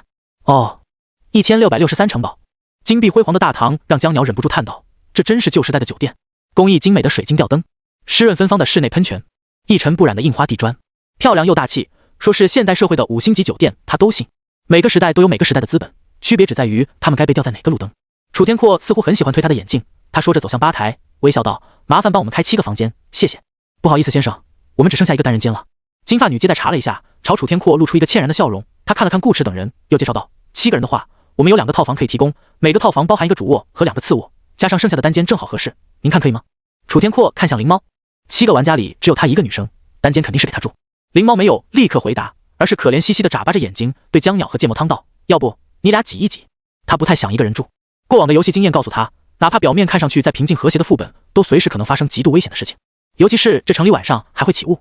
经历过 A 级迷雾副本的灵猫，现在看到雾就害怕。要是单独住一个房间，夜里雾气从窗隙渗进来，又或者雾里突然冲出来什么东西，啪嗒撞在他窗户上，他怕自己会被吓哭。行，江鸟和芥末汤并不介意跟对方睡在一块，大概因为都是新手的缘故，两人关系提升得很快，一会再喝2杯小酒，差不多就可以称兄道弟了。那就开2个套房吧。楚天阔对接待说道。好的，请稍等。入住手续很快办好，房卡顾池拿了1张，楚天阔拿了1张，2个房间都在4楼，离得不远。至于哪几个人住一间，和之前的分队一样，自由选择。于是顾池刚打开房门，灵猫3人便钻了进去。顾池真是自觉，这就是魅力酒的潜在影响吗？看来他们都挺服你的。楚天阔笑道。枪辉则冷冷往房内看了一眼，没说什么，往前走去。白羊小声吐槽，这货可真难相处，一整天就说过一句话：枪辉18特工，简直了，我女神都没他这么高冷。也许他只是单纯的不喜欢说话。顾池看着枪辉的背影道：算了，管他呢，只要关键时刻不掉链子就行。白羊道：我们也回去休息了，明天见。好，明天见。楚天阔3人回房，顾池关上门，看着沙发上的3人，开玩笑道：你们3个是赖上我了是吧？是的。灵猫一脸认真，经过讨论，我们3人一致认为顾渊前辈是最可靠的。是吗？顾池从小冰箱里拿了一罐不知名的饮料，嗤一声拉开，怎么个可靠法？灵猫你会笑，江鸟你脾气好，芥末汤男人的直觉，顾池那直觉有没有告诉你跟在我身边才最危险？楚天阔不是也会笑？顾池道。灵猫诚实道，但他没你帅啊。游戏中角色的相貌就是玩家的真实相貌，除特殊道具外不可修改，只不过在游戏结束时，玩家不会记得队友的样子，只能记住一个 ID， 但这并不影响玩家在游戏过程中偏向与其他高颜值的玩家组队。包括一些 NPC， 很多时候也会根据玩家的装束和样貌看碟下菜，所以魅力其实是个很重要的属性，作用不只是择偶优先权那么简单。对此，江鸟和芥末汤深以为然。你以为只有女人才喜欢帅哥？其实男人也喜欢。铁一般的事实摆在脸上，顾迟能说什么呢？早点休息。他抛下一句话进了次卧，主卧就留给芥末汤和江鸟去挤吧。顾迟将系统发放的临时道具拿出来看了看，萨尔克5377，陈雍政府制式手枪，口径 0.45 ACP， 弹匣容量6+1 ，OPPO 17 Pro Max， 沃星公司最新款手机，充电1分钟，待机50年。没什么特别的，但手感还行，这枪握起来挺顺手。顾迟玩弄了一会，把枪放了回去，简单洗漱后，他便躺到了床上。床离窗户不远，望过去刚好能看见这座城市的标志性建筑钟楼。挂在钟楼上的钟造型非常特别，有上下2个表盘，一蓝一黄，刻度间点缀着许多图案。顾迟本想像之前观察街道楼房一样记下钟表上的细节，但距离太远，实在看不清。算了，还是改天再抽空去近距离观摩吧。据说钟楼在12点整的时候会响一下，希望不会吵到自己睡觉。房间外，灵猫3人也没聊了，今晚跑了那么久，跑的时候还没感觉有初入副本的热情在那撑着，现在一停下来，触碰到柔软的沙发，立刻就有些困了。互道晚安后，便各自回了房间。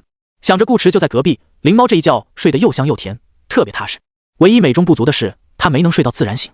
第二天一早，砰砰砰砰砰，灵猫被一阵粗鲁的敲门声吵醒。谁啊？砰砰砰，门外的人没说话，但敲得更用力了。来了来了，别敲了，好烦，大早上的扰人清梦。灵猫生气地捶了下床，旋即怨念满满的爬起来，裹紧睡衣，扒拉着拖鞋到客厅开门。砰砰砰，还敲，小心我把你脑袋敲掉。灵猫在心头恶狠狠地想到。只能想，不能说。来找他们的不是楚天阔，就是白羊，又或是枪辉，都是大佬，谁都惹不起。但事实却是，他猜错了。灵猫放下锁，把门打开，映入眼帘的是一张丑陋到极点的脸，甚至都不能称之为脸。对方面部的皮肤像枯死的树皮一样干瘪起皱，眼珠凸起，口鼻流脓，身体更是溃烂的不成样子，满身除了红就是绿，散发着令人作呕的腐臭。灵猫，他一脸淡定地把门关上。丧尸？怎么可能？这又不是末日生存类副本，一定是我打开方式不对。于是灵猫做了个深呼吸，重新开了次门。好，砰！啊！救命！有丧尸！丧尸！顾迟迷迷糊糊听到丧尸2个字，一度以为自己没睡醒。直到他走出卧室，一只长着尖锐指甲的腐烂的手，在灵猫第2次关门时，咵一下击穿门板，从外面伸了进来，与灵猫的身体只差5公分，擦腰而过，吓得灵猫腿都软了。她只是个小奶妈啊！救命！灵猫惊慌失措，转身就跑，回头看见顾迟站在卧室门口，想也不想便冲过去，躲到顾迟身后，双手紧紧抱住顾迟的手臂，就像抱住一根粗壮的救命稻草。他害怕地看着因受到撞击不断抖动变形的大门，瑟瑟道：有丧尸！顾迟，我看见了，只是昨天还好好的，也没什么危机预兆，今天怎么会突然冒出丧尸这种东西？顾迟并未对眼前的突发状况感到恐惧，他眼里只有疑惑。江鸟和芥末汤就没他这么淡定了。2人一出来，看见那只穿过他们大门的丧尸的手，嘴巴都张成了 O 型，然后化为一句优美叠加乡话：我操，真有丧尸！快把门堵上！昨晚同床共枕的人儿，此刻面对即将破门而入的丧尸，展现出了惊人的默契。江鸟搬沙发，芥末汤推电视柜，接着是椅子、茶几，2人动作极快，互相配合下，迅速在门口堆积出一道家具墙，总耗时27秒。咚咚咚，丧尸还在捶门，但声音沉闷了不少，让几人心中稍稍安定了些。危机暂时解除。江鸟抹了把头上的汗，就地坐在玄关处没用上的那把椅子上，长长的舒了口气，随即又吐槽起来：好离谱啊！明明看起来像是都市生活类副本，竟然会出现丧尸。芥末汤，手机也没信号了。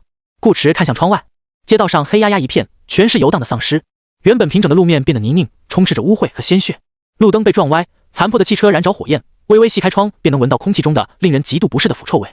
昨日繁华与萧条并存的城市，仿佛迎来了它的末日，一夜之间变成了惨淡的人间炼狱。顾迟试图将寻找眼的任务与丧尸联系起来，然后发现这2件事情完全不搭边。尽管从逻辑上讲，游戏剧情应该与主线任务有关，但在缺乏关键信息的情况下，顾迟很难想象出眼和丧尸有什么联系。总不能眼也是一只丧尸，他们要从成千上万的丧尸里把这只特别的预言家丧尸给找出来吧？那他们昨天的经历又有什么意义？顾迟想不明白，只能暂时把眼放在一边。他现在必须考虑另一件事：生存。完成任务的前提是活下去。他们现在的目标已经从找人被迫变成了末日求生。有一个好消息和一个坏消息。好消息是他的队友都不是普通人，坏消息是他们一个是奶，一个是机械专家，还有一个是厨子。顾迟，这是能打团的阵容，能打团的都在另外一队。问题来了，楚天阔3人的房间离他们这个房间并不远，就在同一层，可丧尸敲了这么久的门，灵猫之前喊救命的声音也不小，他们早该赶过来了才对。但人呢？看之前的态度，枪辉有可能抛弃他们，楚天阔和白羊应该不会，迟迟不过来查看情况，只能说明他们也碰上了麻烦，而且是大麻烦。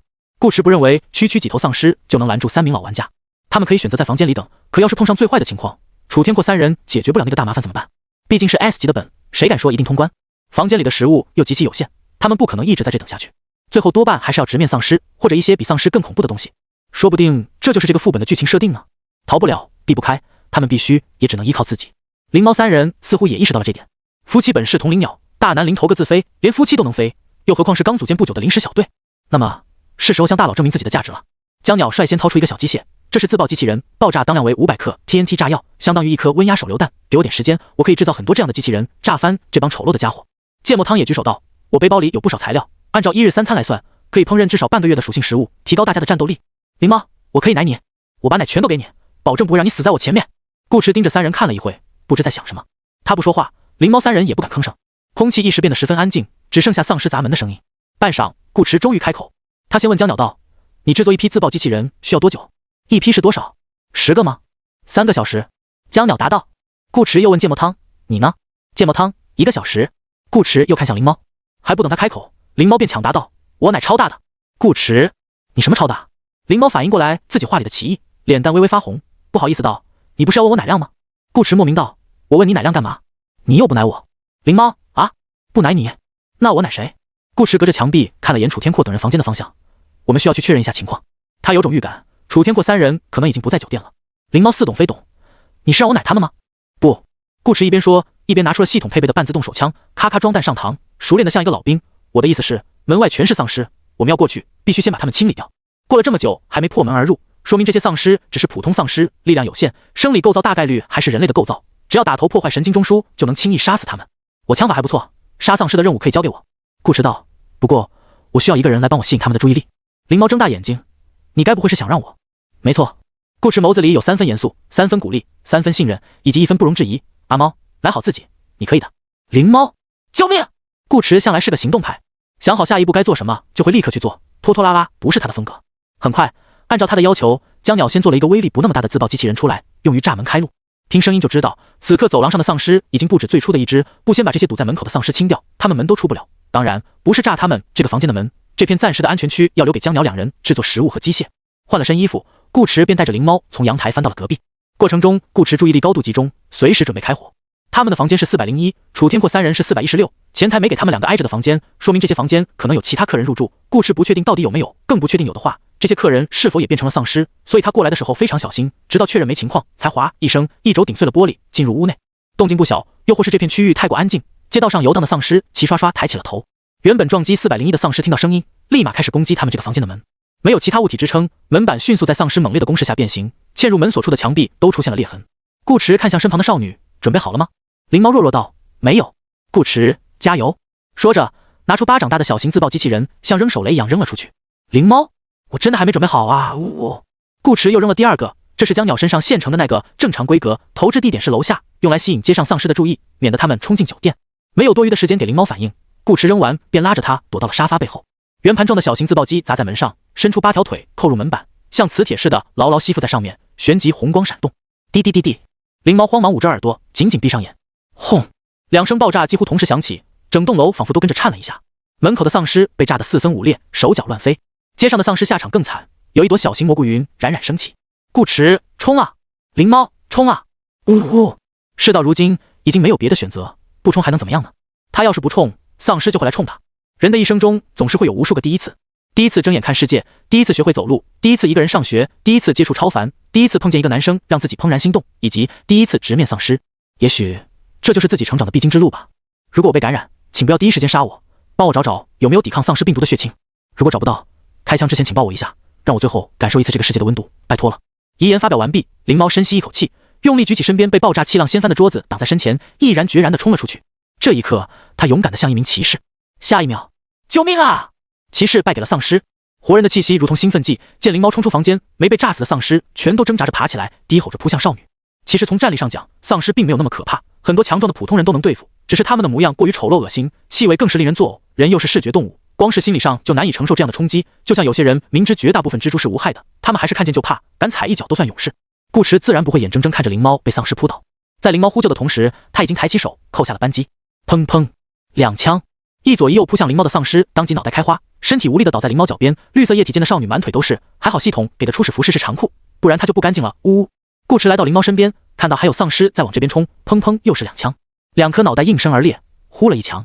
4枪加上一次爆破，似乎楼道里丧尸已经被清理干净了。可还不等灵猫松口气，更多丧尸从楼梯口涌出，呜呜哇哇的朝他们冲了过来。好消息是，只有一个楼梯口。往前走，顾驰道。好，好。灵猫咬了咬牙，顶着桌子开始缓缓向前推进。顾驰则和他背对背贴着，一边跟着少女后退，一边开枪射杀冲过来的丧尸。相对窄小的过道给了顾驰足够的操作空间，哪怕这群丧尸冲得再快再猛，一次也最多只有2-3只在前面，打掉之后还会成为后面丧尸的阻碍，减缓他们的速度。一个弹夹打空，顾驰不紧不慢地换了个新弹夹，又接着开枪，全程眼睛都不眨一下，像个没得感情的杀手。直到1分钟后，楼道才渐渐安静下来，刚好打空5个弹夹。灵猫这时才敢回头看了眼，地上密密麻麻全是令人恶寒的腐尸。他眸子微微睁大，这么多丧尸都被顾驰一个人杀光了，这个男人好猛，他枪法这么好，难道也是个特工？那干嘛还要自己来当替啊？走路要专心。顾驰提醒道。话音刚落，好，一只丧尸撞破门板，从灵猫身侧的房间里猛地扑了出来。啊！灵猫差点没被吓哭，完全凭下意识将桌子横过来挡在身前，巨大的力道一瞬间便将灵猫连桌带人顶到了墙上。少女使劲踢腿，试图把丧尸踹开，可她那点力量完全不够看，反倒被丧尸一把抓住，作势要咬。砰！换完弹夹的顾驰轻飘飘一枪，让他与即将到嘴的香嫩腿肉说了永别。这就是顾驰为什么需要一个替的原因。如果他在换弹的时候被丧尸近身，搞不好真会翻车。顾驰一脚将丧尸的尸体踢开，走吧，去看看楚天阔他们还在不在。从401到416这段路本身不长，只不过灵猫走得很慢，他怕前面也有丧尸，哪知不仅有，他还差点被啃了。呜呜！灵猫这回不敢大意了，连呼吸都放轻了几分，举着桌子一步一步往前挪，像一个胆小少女撑着伞走鬼屋。但有些事情不是小心就能避免的。在距离416只差一个房间的距离时，好，415和414同时冲出2只丧尸，一左一右，灵猫直接被夹了在中间。砰！顾驰毫不犹豫开了一枪，灵猫也吓得连忙举盾，但不知该说默契还是不默契，两人都选择了应对右边扑来的丧尸。顾驰的枪法是灵猫至今为止见过最好的，即使这样超近距离的突发状况，右边的丧尸依然被他一枪爆了头。可是左边那只怎么办？灵猫清晰地感觉到一只手抓住了他的肩膀，他甚至能闻到一股腐臭味，一回头刚好看到近在咫尺的丧尸张开满是粘稠污秽的嘴，对着他的脖子狠狠咬了下来。完蛋！别说丧尸力气大的吓人，被抓着动都动不了，他就算没被抓，这个距离也不可能躲得开。灵猫面色惨白，以为自己死定了，然后他便看到一只手插了进来，横在他与丧尸之间，代替他的脖子被丧尸咬在了口中。灵猫！这一瞬间，灵猫心中涌出一种难以描述的情绪。他之所以会面临现在这样的险境，不都是因为顾驰非要让他来当替吗？他本该埋怨顾驰，可此时此刻，这该死的令人着迷的安全感是怎么回事？还有顾驰，明明是他让自己在前面送，为什么最后又要来替自己挡刀？他知不知道，就算是老玩家被丧尸咬了之后没有血清，也会被异化导致死亡？干嘛要救我呀？灵猫心里有太多问题想大声问出来，关于自己，关于顾驰。可接下来发生的一幕，硬是让他把话都咽回了肚子里。没有理智的丧尸可不会管嘴里是什么东西。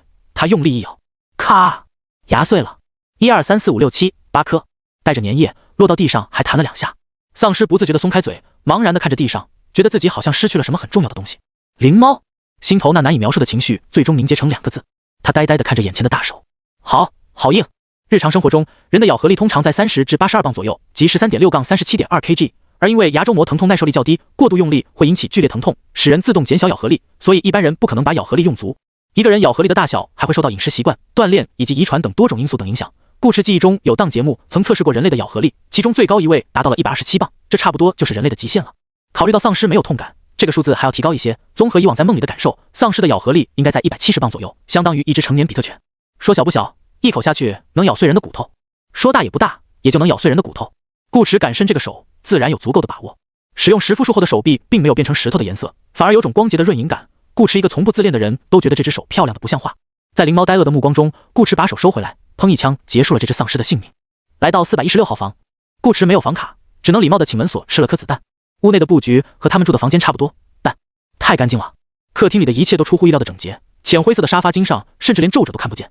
推开主卧门，床单被套叠得整整齐齐，拖鞋也规矩地放在床头柜下，完全不像有人住过的样子。灵猫不敢一个人乱跑，他已经被会埋伏的丧尸吓出阴影了，现在看见关着的门就怕，眼睛倒是瞅来瞅去，观察着屋子里的情况，身体却很诚实的乖乖跟在顾驰身后。顾驰进哪个房间，他就进哪个房间。3进3出之后，两人回到客厅，3个房间都一样，毫无生活痕迹。顾驰拿起一个倒扣的杯子，内壁没有半点润意，不由面露疑惑。他们昨晚真的在酒店？应该不在。灵猫迟疑道，他也拿不准。昨晚大家一起来的酒店，按理说楚天阔他们不该不在，可房间里种种迹象又表明这里确实没人住。难道楚天阔他们清早起床还会把一切都收拾得干干净净？就算真是如此，他们现在又去哪儿了？顾驰站在客厅中间，目光缓缓移动，仔细打量着每一个角落，最后实在找不到什么蛛丝马迹。顾池只好对凭空消失的楚天阔三人致以最诚挚的祝福，希望他们有事。灵猫喵喵喵，走了。哦，返回401，灵猫第一件事就是洗澡换衣服，裤子上全是脏东西，他快被臭晕了。可他才刚打开热水，把自己脱光光，屋外便传来顾池的声音：“你最好不要洗澡啊！为什么？水源有可能被污染了。那我就冲一下，救一下，好不好？”灵猫真的好想洗澡，随你便。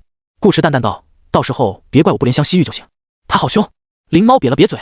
此刻的少女浑身上下只剩一个吊坠，这是她在之前的副本里得到的道具，可以降低佩戴者的死亡几率，具体降低多少没说，灵猫也不清楚。她捂着胸脯，盯着从花洒中流出来的清水，挣扎了好久，最终还是按捺住了试一试的冲动。水源有可能被污染，瓶装水总没问题吧？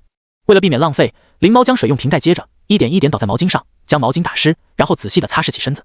客厅里，芥末汤捣鼓着现代化的锅碗瓢盆，茶几上摆了一个电磁炉，但很明显它不插电，顾池没看见有线。此时锅里的汤已经煮得半沸，露出小半截骨头，飘逸着浓郁的肉香。包括水在内，所有烹饪要用到的东西都是芥末汤自带的，不用担心安全问题。除非芥末汤也是个老六。这汤是什么效果？顾池问。力量正3%，持续1个小时。芥末汤答道。初级食物的增幅一般都在3%左右，完美烹饪可以达到5%至6%。看起来不高，但这却是玩家极少可以直接提升自身基础属性的方式。只要技能等级高，倍率足，3%也可以成为压死敌人的最后一根稻草。只不过，顾池看了眼自己的技能栏，力量对他来说没什么用。食肤术是体质类技能，控梦术是精神，3%的力量只能让他一拳下去多一根头发丝的普攻伤害。有加精神的食物没？顾池问芥末汤道。芥末汤有炭烤幽兰菇。炭烤幽兰菇食用后精神正4%，体质负1%，持续1小时。顾池来2串，打包。芥末汤好嘞。作为一名专业厨师，芥末汤包里基本什么初级食材都有一些，大部分是从商城里买的，不贵。一旁拧螺丝的江鸟探过头来问了一句：“楚天阔他们是不是自己走了？”不清楚。顾池把416的情况简单说了一遍，让两人自己判断。芥末汤撇了撇嘴，估计是不想带我们呗。江鸟却好像已经习惯了，高难度副本嘛，他们不想被拖后腿也正常，能理解。往好处想，或许他们真碰上什么解决不了的麻烦了呢。哇，好香！解决掉个人卫生问题的灵猫换了身干干净净的衣服出来，加入井号楚天阔三人井号的话题群聊，讨论对方不打一声招呼就走，到底是故意的还是故意的。顾池全程没怎么搭话，灵猫感觉这个男人好像突然变高冷了。实际上，顾池是在思索，像这样把所有玩家分成2队，会不会是这个副本的机制之一？我觉得我们最好想办法搞一台车。关于楚天阔三人，灵猫等人没聊多久，话题很快变成了如何更好的在丧尸末日中生存下去。毕竟这是他们当下正在面临的问题，尽管谁也不知道好好的一座城怎么会一夜之间变成这副模样。最关键，它跟主线任务好像还没什么关系。有车会让我们之后搜集食物，探索其他地方更方便。江鸟说道。其他人都没了，弄台车应该不难，只是你们谁会开车吗？芥末汤挠挠头，我反正不会。他现实中还是一名学生，就读于新东方烹饪学校，驾校报是报了，但一直没去学。江鸟，我也不会。两人看向灵猫，灵猫则看向顾池。顾池正要开口，便被一阵扩音的呼喊声打断。有人吗？还有人活着吗？如果能听到我的声音，请回答。不要害怕，我和你一样是这座城市的幸存者，只要你愿意，我可以给你提供食物、住所，我可以保护你的安全。有人吗？声音越来越近，随之而来的还有一连串枪声。哒哒哒哒哒。灵猫三人相视一眼，连忙走到窗户旁往外看。只见一辆老式卡车从街头驶来，放在车头的喇叭反复播放着刚才那段喊话。副驾驶上有个胡子拉碴的男人，他半个身子从车窗探出来，双手抬着一挺机枪，朝着扑过来的丧尸火力全开，口中大骂 Go to hell, son of bitch。 江鸟，这是 NPC。 芥末汤咂舌，好像有点猛。一人一枪，单挑一条街的丧尸，放电影里妥妥的男主角。灵猫却不以为然，心道你们是刚才没看见顾池的枪法，要是把手枪换成机枪，绝对比这个男人更猛更帅。所以我们要回答吗？江鸟问。 NPC 不一定都是好人，顾池自然明白这点，但这并不是他首先考虑的事。现在最重要的是情报，把东西收起来吧。顾池道。本来他就打算天黑之前离开酒店，早一些也无妨。灵猫没什么要收拾的，便打开窗户冲男人挥手，喊道：我们在这。男人听到声音愣了一下，旋即猛然抬头，看着站在窗边的顾池和灵猫，他眼眶忽然就红了，嘴角扯出的弧度像哭又像笑。男人轻颤着从工具箱里翻出钩爪枪，大声道：闪开。顾池立刻抓住灵猫的手臂，将少女拉到一边。嗖，钩爪拖着粗壮的绳索准确从窗户打进来，扣住墙边。男人将另一头固定在卡车上，快下来。顾池没多犹豫，直接一把撕下窗帘，搭在绳子上，准备往下滑。哎，等等！恐高的灵猫用祈求的目光看着顾池，小手轻轻抓着他的衣角，像只可怜无助的小猫。猛男看了都得心软。顾池面无表情，自己上来。于是少女像树袋熊似的挂在顾池身上，和顾池一起顺着钩索滑了下去。江鸟与芥末汤紧随其后。一落地，男人便给了顾池一个大大的拥抱，结实的胸肌硬得令人窒息。顾池觉得自己好像被车撞了一下，忍不住在心里吐槽：如果 NPC 也有数值面板，这货体质至少在9以上。江鸟和芥末汤也没躲过男人的热情冲撞。只有灵猫见势不妙，躲在顾池身后才逃过一劫。男人打了个哈哈，也不尴尬，他只是太激动，忘了人还有男女之分。你们一直被困在这吗？差不多。我之前听到这边有爆炸声，你们没人受伤吧？没，我们是在对付丧尸。原来如此。说话过程中，男人还不忘刷怪，他单手拎着机枪开火，再加上顾池的精准点射，冲来的丧尸成片成片倒下。但这些东西好像杀不完，这条街的快被清干净了，隔壁街的又涌了过来。上车上车，咱们换个地方聊。卡车只有2个座位，前面是坐不下了。除了男人之外，驾驶位上还有个人。不对，走近了众人才看清，开车的不是人，是一条毛发光亮的金毛犬。它2只爪子放在方向盘上，身上系着一条安全带，友好的向江鸟和芥末汤打着招呼。汪汪！江鸟、芥末汤，他们不会开的车，狗会。4人最终坐到了卡车后面的马槽里。本以为非人驾驶多少会有点磕磕碰碰，撞个电线杆什么都挺正常，结果一路下来，卡车平稳的不行，连拐弯都没有被甩的感觉。极佳的乘坐体验让江鸟2人备受打击，天都不聊了，就在那闷闷的听着从驾驶室里飘出来的乡村民谣。顾池则像昨晚打探消息时一样，观察着2侧不断倒退的建筑群。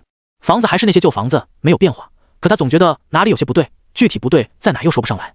半个小时后，众人来到男人的住所。这是一栋公路别墅，看起来有些年头了，花园里种了不少水果和蔬菜，有些乱，别介意。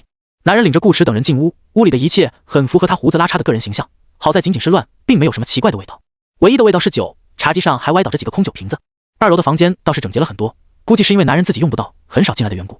这些都是空房，你们想住哪个可以自己挑。男人想着顾池等人是从酒店出来，多半没有住处，便大方邀请他们在自己这里住下。食物和安全你们都不用担心，包在我身上。对了，你们喜欢喝酒吗？是不是很久没尝到酒的味道了？哈哈哈，因为全城的酒都被我搜刮走了，等着我去给你们拿。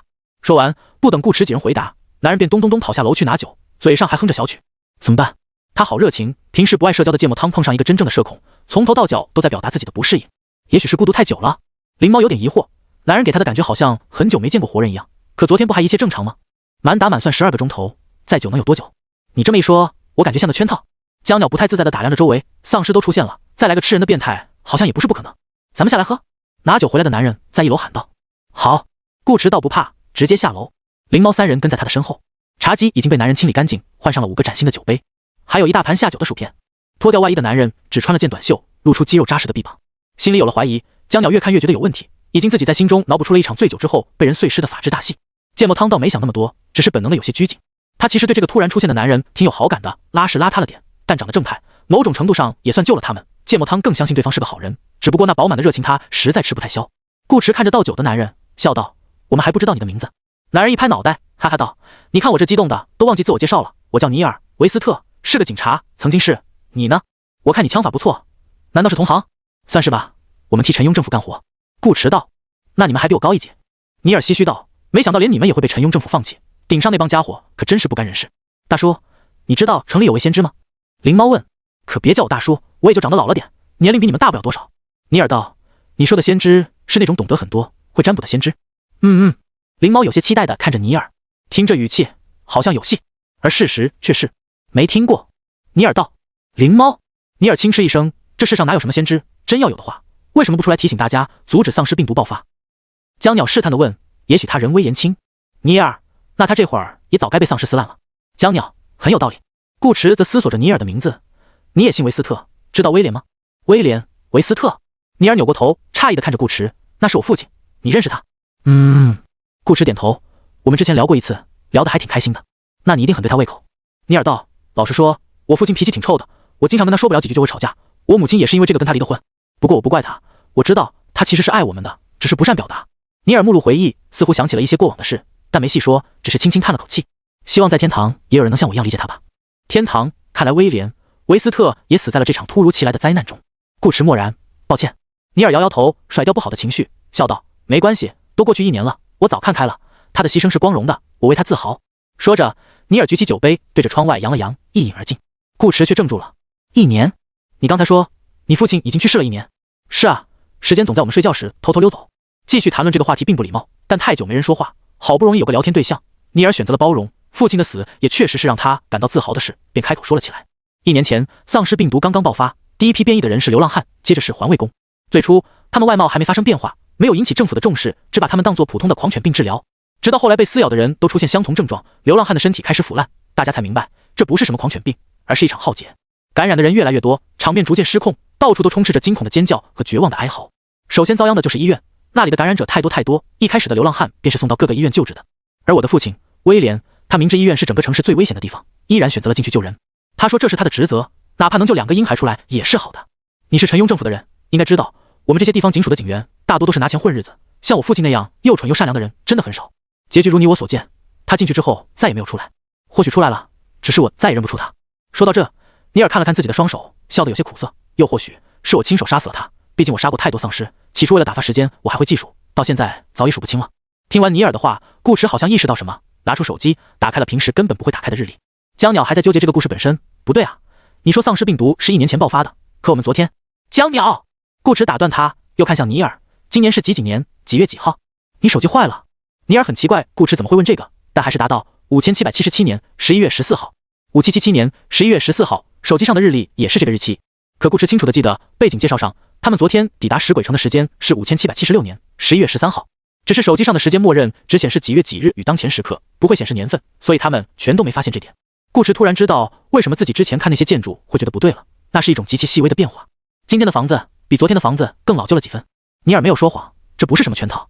灵猫的感觉是对的，尼尔的确许久没见过活人了。顾迟此刻也明白了石鬼城这3个字的含义，这里的时间不是一天一天过的，他们昨天一觉直接睡了1整年。嗡！当这个念头出现在脑海里时，眼前的一切开始天旋地转，大地剧烈颤抖起来，天花板上的吊灯被摇落到茶几上，和酒杯一起砸了个稀巴烂。发生什么了？江鸟3人大惊失色，灵猫坐都坐不稳，全靠紧紧抱着顾迟的胳膊才没被摔到地上。窗外原本明媚的天色一个呼吸便暗淡下来，变成深邃的黑，没有星星也没有月亮，唯一剩下的是那座高高伫立的旧钟楼，钟上2个表盘散发着微光，指针转动得飞快。当钟声响起，一阵强烈的倦意袭来，将众人淹没，如同灌铅一般坠中的眼皮，让顾迟想多看他1秒都做不到。视线逐渐模糊，顾迟最终无力抵抗，沉沉睡了过去。再次醒来时，天已经亮了，只是紧闭的落叶窗阻挡了光线，让屋内一切显得有些昏暗。壁炉里的火焰静静燃烧着，时不时发出噼噼啪啪的轻响，焰光跃动，照出的影子也跟着飘，将空气染上了一层淡淡的烟熏味。躺在沙发上的顾迟睁开眼，看着天花板上有着明显修补痕迹的吊灯，惺忪的眸子里浮现出一丝初醒的茫然，这丝茫然又很快消失不见。他像是想起了什么似的，猛地坐起身，想伸手去拿茶几上的手机，确认现在的时间。他完全没注意到自己身上还趴着个人。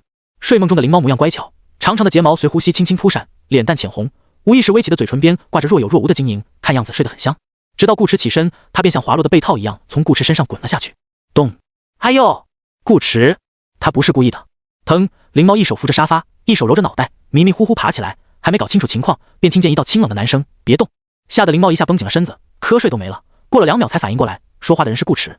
这个男人此时正直勾勾地盯着他看。灵猫被这目光灼得有些脸热，不明白顾迟干嘛突然用这种认真的眼神注视自己，很容易引起误会的好不好？他支支吾吾道：“怎么了？我脸上有什么东西吗？”顾迟，你站起来。灵猫，哦，少女乖乖站起身。顾迟又道：“转一圈。”好奇怪的要求，灵猫在心里吐槽，但还是红着脸听话地转了一圈。顾迟全程抄着手臂，像个经验老道的财阀。他的目光没离开过灵猫，等少女转完一圈后，他得出一个结论：你长大了。顾迟道：“哎。”灵猫显然没料到顾迟看了他半天，最后会蹦出这么4个字，他脸颊一瞬间爬上了红霞，想大骂顾迟一声臭流氓，但不知怎的，话到嘴边却好像被人掉了个包。灵猫低眸看了眼自己的胸脯，羞涩一笑：“真的吗？”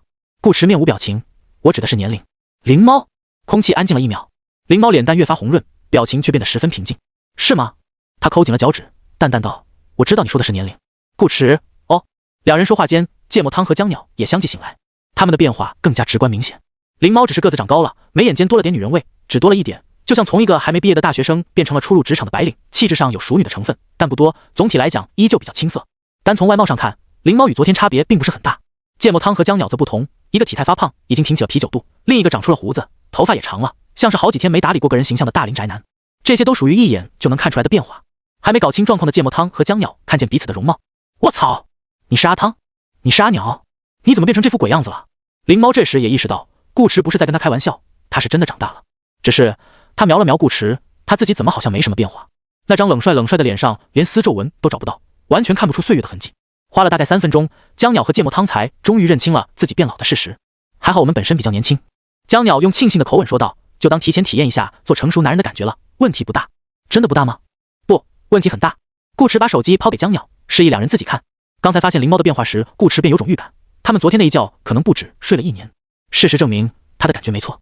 5782年11月15号，江鸟疑惑，所以我们是睡了整整5年。这不是重点。顾迟看着2人道：“你的头发、胡子，他的体型、肚子，包括灵猫的身高，都在证明一件事：我们自身的状态也会受到这个时间的影响。昨天注意力被丧尸吸引，再加上只过了1年，顾迟没察觉出大家身上有什么变化，而现在一夜之间过去5年，时间的力量便变得真真切切。第一晚是1年，第二晚是5年，第3晚呢？10年，还是20年？再过几晚又会怎样？反应过来的江鸟悚然一惊，我们该不会老死在这里吧？顾迟陈述着事实，如果找不到办法阻止时间流逝，会，而且是一定会。原来是这样。芥末汤跌坐在地上，喃喃道：我真傻，真的，我竟然会相信 S 级副本真的没有实现。等一下，我们是不是忘了个人？灵猫忽然出声道。江鸟闻言，逐渐睁大的眼睛里有恍然之色，晃点着手指道：对，尼尔，尼尔是 NPC， 说不定可以帮到我们。他人呢？不知道，是不是还在睡觉？走，去楼上看看。他们过了5年，尼尔应该也过了5年。昨天看尼尔的样子，比他们大不了几岁，这个时候应该正值壮年，就算没法帮他们解决时间问题，保底也是个合格的打手，不能浪费了。可遗憾的是，他们没能找到尼尔，只在尼尔卧室的书桌上发现了一封潦草的信。伙计们，我个坏消息要告诉你们，我们储藏的食物吃完了，都怪这该死的鬼天气，他把我们辛辛苦苦种植的粮食全都冻成了冰渣。前些日子还总有些可爱的小家伙主动送上门来让我们果腹，但最近几天他们都没有再出现，我只好亲自去找他们了。总得有人站出来不是？还记得我们最初见面的时候吗？我说过我会为你们提供食物、住所，保护你们的安全。此前我一直在这样做，今后也会。我知道外面很危险，不过放心，你们的尼尔也不是吃素的。嘿，我好像知道我父亲当初为什么会选择冲进医院了。人活着不应该只是为了活着。老实说，我很舍不得，我喜欢跟你们一起生活的这段日子。虽然这么说对我父亲和从前的朋友不太尊重，但这5年的确是我有生以来最快乐的时光。人的一生能有几个5年呢？时间总在我们睡觉时偷偷溜走。令我庆幸的是，我享用到了比城里奢华餐厅大厨做的还美味的汤。你们那些会爆炸的小玩意儿也令我大开眼界。我还见识到了这个世界上最准的枪法。是的，我承认了，你比我准。还有我们之中唯一一位可爱的女士，其实我一直怀疑你的医术是某种魔法，它竟然能让伤口快速愈合，真是让人难以置信。我好像废话太多了。总之，感谢你们。如果5年前我们没有相遇，我可能坚持不到现在。好了，我要去继续履行我的承诺了。顺利的话，我打算去钟楼那边看看。你们不是说喜欢那个钟吗？我去把它拆下来送给你们。哈哈哈。万一我没有回来，请不要为我难过。死亡并不可怕，可怕的是孤独。而从遇见你们的那一天起，我就已经不再孤独。爱你们的尼尔11.09 5782。看完这封信，芥末汤沉默了。尼尔已经离开了6天，结果很明显，他知道这是剧情杀，但心里依然有些难受。顾迟轻轻拍了拍他的肩膀，以示安慰。他一早便看出芥末汤不善交际，这类人内心的情感往往比其他人更加丰富，也更加敏感脆弱。芥末汤也许从一开始就没把尼尔单纯的当作 NPC 看，尼尔死了他会难受再正常不过。顾迟不会去评价这样好或是不好，只能说他能够理解芥末汤的心情。江鸟就有些尬住了，他是纯把尼尔当成了一个工具人，包括现在也是。难道是他共情能力太低了？他也认真看完了这封信，一个字都没漏，但真没有什么特别的感觉啊。灵猫瞅了瞅顾迟，没吭声。他不知道顾迟站哪边，其实顾迟哪边都不站，在他看来，这封信根本就不是拿来让玩家共情的，否则为什么不直接将这5年的记忆注入到他们脑子里呢？很明显，这封信一条任务线索跟该不该共情没有关系。昨晚睡过去之前的一幕，顾迟并没有忘，不用尼尔说他也知道，时间飞跃必然和钟楼有关。而尼尔特地在信的末尾提起钟楼，更让顾迟相信，信的内容不只是尼尔在向他们告别，上面还藏着很多像钟楼一样的关键信息，比如该死的鬼天气，主动送上门的小可爱。顾迟看了眼燃着火焰的壁炉，走到窗户旁，拉开百叶窗，哗！顿时，强烈的光线扑面而来，瞬间照亮了整个客厅，也照亮了灵猫的脸。巨大的亮度反差让灵猫连忙伸手挡在眼前，可当从指缝中看清外边的景象时，他眯起的眼睛又再次睁大，小嘴微张。我的天！江鸟也呆住了。窗外是一片雪白，路面铺着厚厚的积雪，已经没过车轮，树草银装素裹，失去了本来的颜色，屋檐上也结出了冰锥，好像整座城市都被冻僵了。他们门窗紧闭，烧着木材，完全没察觉到外面什么时候已经变成了纯白的冰雪世界。好离谱，但也好漂亮啊！顾迟瞥见灵猫眼里有光，顺手就帮他把光灭了。想玩雪，不怕被冻成冰雕你就去。哦，也有可能被突然窜出来的怪物吃掉。顾迟暂时没发现所谓的小可爱，但尼尔既然在信中提到，他们就一定存在。灵猫，他怎么知道自己在想什么？光是想一想也不行吗？可恶！灵猫冲顾迟轻哼了一声。顾迟懒得理他，看向芥末汤，问道：情绪整理好了没有？芥末汤，顾迟，那就干活，我们之后的食物都靠你了。另外再做点提神的东西，我们今晚不睡觉。好。芥末汤点头，并递给顾迟一个感激的眼神。这把灵猫看得有些摸不着头脑。你情绪不好，他还让你赶紧干活，你不仅不生气，反而感激他，你是不是哪里不对劲？显然，灵猫并不懂得其中逻辑。芥末汤为尼尔的死难过，落到旁人眼里就是典型的入戏太深，或者说矫情。这个时候，他需要的不是安慰，也不是独处的空间，而是有人告诉他，他不会因此被嫌弃，也不会因此被看不起，他依然有着不可替代的个人价值。这在心理学上叫做价值肯定 ，CPU 技巧之一。至于为什么不睡觉，原因很简单，2次时间飞跃都发生在他们睡着之后，尼尔也2次道过同一句话。时间总在我们睡觉时偷偷溜走，这几乎是甩到脸上的线索，再看不出来就不礼貌了。顾驰望着远处白皑皑的钟楼，时间与钟楼有关，那么先知又会在哪儿呢？入夜，天上飘起了大雪，众人围在壁炉旁取暖。白天还没觉得有多冷，到了晚上风一刮，雪一下，寒意便涌进了屋子。灵猫裹着件大棉袄，小脸依然被冻得通红，她一边用力搓着手，一边颤声问：顾渊，咱们不睡觉真的有用吗？少女说话间呼出的热气都凝成了雾，在空气中飘飘荡荡。总要试一试。顾驰道，至少弄明白钟楼的指针12点以后是怎么转的。江鸟和芥末汤没出声，忙着烤火。尼尔骂的没错，这鬼天气实在是太冷了，如果这雪一直下，他们可能连门都没法出。灵猫也没再找顾驰说话，他感觉自己每开一次口都会流失好多热量。顾驰则在思索尼尔的信，空气便这样短暂的安静下来，只剩下火焰燃烧的响动和几人的哈气声。静静等待中，时间一分一秒过去，直到12点整，钟声准时响起。当，夜色下，钟楼再次发出亮光，空灵的钟鸣震荡着空气，抖落了覆盖钟楼的积雪，柔和的光线勾勒出它老旧的轮廓，让它看起来像一座孤高的灯塔，为迷失的人指引方向。表盘上的指针开始快速转动起来，同时巨大的倦意与疲惫感侵袭众人的身心，让人昏昏欲睡。壁炉旁躲在毯子上的顾驰用力甩了甩头，强迫自己保持清醒，走向窗边，披在身上棉袄随他起身的动作滑落到地上。灵猫被这动静惊醒，你的衣服？这么冷的天不穿棉袄会被冻坏的。顾驰却好像没听见一样，棉袄还被他踩了一脚。他不顾寒冷的侵袭，快步来到窗户旁，望向钟楼。这回顾驰看清了，一蓝一黄两个表盘，只有上方蓝色表盘的指针在加速旋转，1圈、2圈、3圈。顾驰死死盯着蓝色表盘，在心中默数着指针的圈数。他双手抓着窗台，手背上青筋凸起，表情甚至因为过度用力而显得有些狰狞，眼睛也很快布满血丝。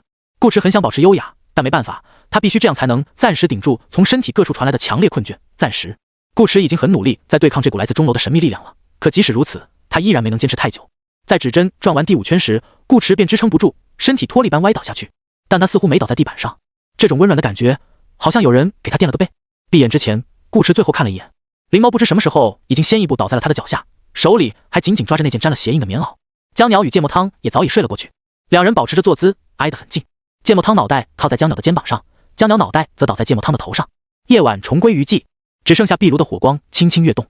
第二天，灵猫一睁眼便看到了一幅美景。昨晚下了一夜的雪，今天的天气似乎好了不少，明艳的阳光照进客厅，让空气都有了几分暖意。顾驰坐在茶几旁，认真地写着什么东西，光线打在他的侧脸，于是他也开始发亮。那笔尖划过纸张磨出的沙沙声，好像藏着某种节拍，不快不慢，刚刚好对上他的心跳。灵猫承认，这一秒他有被顾驰帅到。醒了？顾驰头也不抬地问。灵猫伸了个懒腰，撑着身子坐起来，才发现身上盖着一件棉袄。他有些疑惑地歪了下头，这不是你的衣服吗？怎么在我身上？你帮我盖的？风吹的。是吗？顾驰没再回答。灵猫心情却更好了，他站起身，拍了拍身上的灰尘，将棉袄放到沙发上，又走到顾驰身边。你在写什么？尼尔的话。顾驰面前放着2张纸，一张是尼尔留下的信，一张是前天晚上他和尼尔的对话。把对话的内容写下来，与信上的内容进行对比，会更容易发现其中的关键信息。你居然还记得住他都说过些什么？灵猫本想这么问，可当他靠得近了，注意力便全被另一件事吸引了过去。他发现顾驰原本干净的下巴上多了许多性感的胡须。灵猫睁大眼睛，你长胡子了？顾驰轻描淡写的嗯了一声，完全没把这事放在心上。魅力久的胡子长就长了吧。灵猫好像突然意识到什么，一溜烟跑进了洗手间。他看着镜子里的女人，完蛋，真的长大了，呜呜。没一会，互相依靠的江鸟和芥末汤也醒了过来，看见彼此老气中带着些许油腻的面孔，各自陷入了沉默。真丑啊！江鸟不想看芥末汤了，芥末汤也不想再看他。江鸟默默拿出手机，打开日历，5792年11月16号，92减82，昨天一夜过了10年。那今天到明天应该是20年。顾驰接话道，明天到后天是40年。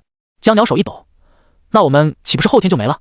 飞跃的时间加上他们本身的岁数，2天之后他们的年龄就会接近100，就算侥幸没死，90多100岁的老头子又能干吗？到时候别说自爆机器人了，他怕是连机器人的一条腿都搓不出来，唯一能做的就是等死。顾驰注意到江鸟的表情，感受到压力了。江鸟略微紧张的点了点头，虽然老死听起来好像没什么痛苦，但可以不死，谁不想活呢？顾驰，那就抓紧时间多做点机械出来，后面可能会用上。洗漱完毕的灵猫从厕所出来，听到这话只觉分外耳熟。芥末汤有些自责，要是我的技能等级再高点就好了。昨天的晚餐他按照顾驰的要求特地多做了4碗醒神汤，但很显然效果不怎么样，他们还是睡着了。连续2个晚上都莫名其妙的睡着，芥末汤也看得出来钟楼拥有强行让人沉睡的能力，如果他的醒神汤品质再高一些，或许就能抵挡住这股力量。不怪你，也不是醒神汤的事。顾驰摇头道，他今天一早起来就思考过这个问题，再高级的醒神汤也还是醒神汤，药膳的本质不会变。换而言之，它的药性太过温和，会被凶猛的病症冲散。有一个很好的解决办法，不是提高醒神汤的等级，而是加大其中功能性食材或药物的剂量，或者干脆点，汤里可以让人保持亢奋的食材叫什么？顾池问。醒神草。芥末汤答道。顾池，那今晚我们一人一株，直接啃。众人，啥玩意？芥末汤连忙道，不行不行，醒神草有毒的，不能生吃，必须用105度以上的水处理过才行。好吧，顾池 pass 掉这个干脆的方案，又问道，一碗醒神汤要加多少醒神草？一片叶子就够了。芥末汤道，这是标准剂量，不够，重症下猛药。顾池道，加1株，不，1株半。芥末汤，江鸟。灵猫有些害怕，这样不会喝死人吗？顾池瞥了他一眼，你是干嘛的？灵猫，我是拉怪的，不对，我是奶。对啊，自己是奶啊。即便真中毒了，对他而言也不过是一个 debuff， 能不能驱散先不谈，只要不是突然暴毙，他都能奶回来，至少不会让人轻易死掉。而只要不死，中毒带来的生理疼痛反而是件好事，再加上醒神草的主要功效，双重刺激下，他们想睡着都没那么容易。这下子，灵猫看向顾池的眼睛都亮了起来。这个男人好聪明。顾池明白我意思了。灵猫，顾池挥挥手，行，那就都去忙自己的事吧，我们时间很紧，不要浪费。好，等等。灵猫走了一半又回来，我自己的什么事？是他失忆了吗？他不记得顾池有给他安排什么任务啊？顾池又拿起了笔，楼上有个健身房，去适应一下现在的身体，拉怪的时候好跑得快一些。灵猫，他就不该多嘴问这一句。灵猫在心里骂了自己一声笨猫，不情不愿地上了楼。江鸟则走到一边，拿起了螺丝刀，芥末汤也去了厨房。时间是上午9点37分，为了对抗钟楼的力量，每个人开始忙碌了起来。顾池在沙发上一坐就是一天，2张纸上被他圈出来了几个词：钟楼、时间、流浪汉、丧尸病毒、医院，以及一个他自己写出来字眼。顾池从来没忘记这个副本的主线任务，尽管到目前为止，他们所经历的一切看起来似乎都和眼没什么关系，但顾池始终认为没关系只是表面，这些跨越时光的零碎剧情就像一地散落的珍珠，只需要一根线就能把它们全部串联起来。他要做的就是找到这根线。晚上，夜色如墨，众人再一次围坐在壁炉旁。不同的是，这次他们中间多了一张小桌子，桌上放着一锅粘稠的墨绿色浓汤，香气逼人。醒神汤纯享版，36倍醒神草，1碗净勇气，1碗净死亡。江鸟、灵猫、顾池，老实说，他也没想到1株半的醒神汤长这副模样。不行，这味太冲了。江鸟捂着鼻子，身体后仰，脸上写满了拒绝。这玩意儿真的能喝？应该能。芥末汤做了个深呼吸，觉得这气味还行，不过是闻着比较辛辣，稍微有点冲鼻而已，算不上臭。灵猫看着吸了一大口气味依旧泰然自若的芥末汤，好像明白他为什么会叫这个名字了。江鸟神色复杂，直到1分钟前他都没想过，自己一个从不吃芥末的人，有一天会去喝闻着像芥末的汤。相比之下，顾池就要淡定得多。本来他没打算这么干，但闻了这味，一个催眠术的事罢了，没什么可怕的。还有10分钟，灵猫闭上眼睛，开始暗示自己，口中念念有词，别怕别怕，喝下去就通关了，喝下去就通关了。当12点，钟声如期而至。一直以来表现的都十分稳重的顾池突然间变得豪情万丈，他直接用碗在锅里舀了个满的，并抬起手，诸位，今朝有酒今朝醉，干！灵猫当场就看呆了。好友。江鸟见顾池竟如此豪气，心一横，牙一咬，大家都是男人，没道理他就要比顾池怂，不就是闻着像芥末的汤吗？又不是真的芥末，怕他个鸟。于是江鸟也学着顾池的样子拿碗一咬，干。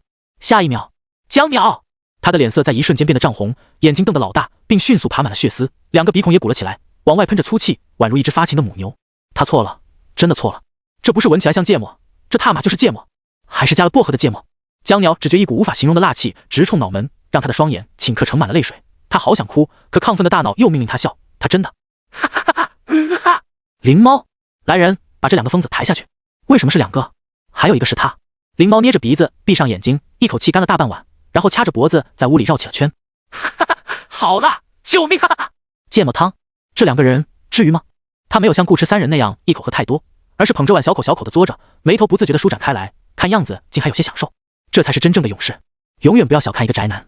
顾池什么话也没说，冲芥末汤竖了个大拇指，便去了窗边观察钟楼。蓝色表盘上的指针转动的比昨天还快，一晃眼便过了10圈。10圈之后，速度才开始慢慢降低，倦意也逐渐侵袭众人的身体。1株半的猛药效果是显著的，今晚的困意来得比昨晚慢了近5分钟。顾池立刻朝屋内喊道：“接着喝！”江鸟哈哈哈干！芥末汤咕噜咕噜。灵猫喝完自己那份，又帮顾池把碗拿了过来，4人一碗接一碗的喝着。江鸟和灵猫好几次都差点喝吐，全凭一股意念在支撑，不能吐，吐了就会睡，一睡就是20年。可是不睡觉，这20年就真的不会飞走吗？滴答，蓝色表盘的指针停止了转动，正好20圈。而与此同时，下方黄色表盘的指针开始加速。顾池好像明白了什么，拿出手机打开时钟，右上角的电量比昨天少了一大格，屏幕中代表秒数的数字疯狂滚动，连带着分合时也不断变化。滴答，又是一声仿佛直接在脑海里响起的指针声。时间定格在6点，秒表恢复了正常。天边亮起一束浅淡的光，预示着太阳即将升起。所以我们挺过来了。江鸟喜形于色，已经是第2天了，马上就要天亮了。哈哈哈，牛，这汤真牛，没白喝。江鸟已经在和芥末汤击掌庆祝了，灵猫也露出了如释重负的笑容。他们完全没发现自己的鬓发正在悄悄变白，唯独顾迟注意到了这个细节，他面色微沉，打开日历，今天的日期是5812年11月17日。时间的伟力挡不住，也藏不了。江鸟和芥末汤很快发现了对方的变化，他们眼角起了皱纹，皮肤失去光泽，满头黑发染上灰白，彼此熟悉的面孔也变得陌生起来。昨日中年人的成熟跨越20年光阴，在今天都变成了暮色与老态。顾迟也没能逃脱，飞逝的时光仿佛一把无形刻刀，在他脸庞上雕出一道道碎痕。灵猫看着原本帅气的男人像正在凋谢枯萎的花一样一点点苍老下去，眼里涌现出慌乱和惊恐。他伸手摸了摸自己的脸，那不再光滑的触感让他一下红了眼眶，紧紧捂住嘴，不让自己发出声音。欢笑声戛然而止，取而代之的是刺耳的沉默。他们顶着钟楼的力量熬了一个通宵，精神早已脆弱不堪，本以为已经度过难关，转眼却发现自己老了20岁。这从天堂到地狱的落差，直接将他们抛到了崩溃的边缘。这一刻，屋内的空气好似沼泽般粘稠，让人喘不过气。该死！江鸟情绪有些失控，大骂道：“我们明明已经熬到了天亮，为什么时间还是会飞跃？时间总在睡觉时偷偷溜走，不睡觉他就光明正大的走，反正他们也对此无能为力，是这个意思吗？”芥末汤失神地望着窗外，街道楼房此时已看不见轮廓，整座城市好像都连成了一片，变成了一座亘古不化的冰山。他喃喃道：“我们是不是要死了？”灵猫眼眶通红，无助地看着顾迟。就像芥末汤说的，他们快死了，压在肩头的不只是希望过后的绝望，还有即将来临的死亡。过了今天，他们就会和这座城市一起彻彻底底的被大雪和风霜埋葬。事情似乎正在朝着无法挽回的方向发展，他们曾不惧死亡的心也产生了动摇。冰冷的环境，残酷的时间，失败的打击，快要消耗殆尽的精神，一切都在影响他们的意志。直到顾迟突然开口：“谁告诉你我们会死了？”芥末汤怔了怔，低下头，小声道：“可是我们不是失败了吗？失败不等于死亡，换一种方法就是。”顾迟眯着眼睛道：“既然站在这里阻止不了时间，那就把操控时间的钟楼给拆了。”通过2天的观察，顾迟已经可以确定，这个世界的时间全由钟楼控制。蓝色表盘一圈代表1年，黄色表盘一圈代表1天。白天的时候，2个表盘都只是正常转动，过了晚上12点才会加速。他们还有大半天的时间，只要让表盘上的指针停转，时间就会定格。甚至，顾迟目光扫过灵猫3人，如果我们能够逆转指针，时间也将随之倒流。时光倒流。空气安静了1秒，冷静下来的江鸟很容易便想明白，顾迟的推论是正确的。尼尔不也在信里说过要对钟楼动手吗？既然这个世界的时间可以越向未来，那自然也能回到过去，这很合理。原本已经死心的芥末汤听到时光可以倒流，眼里恢复了些许色彩。我们真的不用死了，不仅不用死，还有很大机会可以通关。一旦掌握了控制时间的方法，他们在这个世界便几乎等于不死不灭，任务实现也成了真正的不现实，通关只是迟早的问题。突然间又有了希望，灵猫又哭又笑的，他抹了把眼睛，问顾迟道：“你是不是早就想到这个办法了？”顾迟刚想到的，骗人，灵猫才不信。昨天顾迟让江鸟多做些机械，说后面可能会用上，这句话他记得很清楚，现在想来明显就是2手准备。不过灵猫也没继续问下去，他现在的样子本就不可爱了，再做些不可爱的事会很招人烦的。他主动换了话题：“那我们什么时候出发？”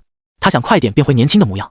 江鸟也看向顾迟，他此时的通关愿望已经没有初入副本时那么强烈了，他现在只想过了这一关，证明自己不是个废物，然后舒舒服服的睡上一觉，起来后再去论坛好好喷一喷狗游戏为什么把副本设计的这么磨人。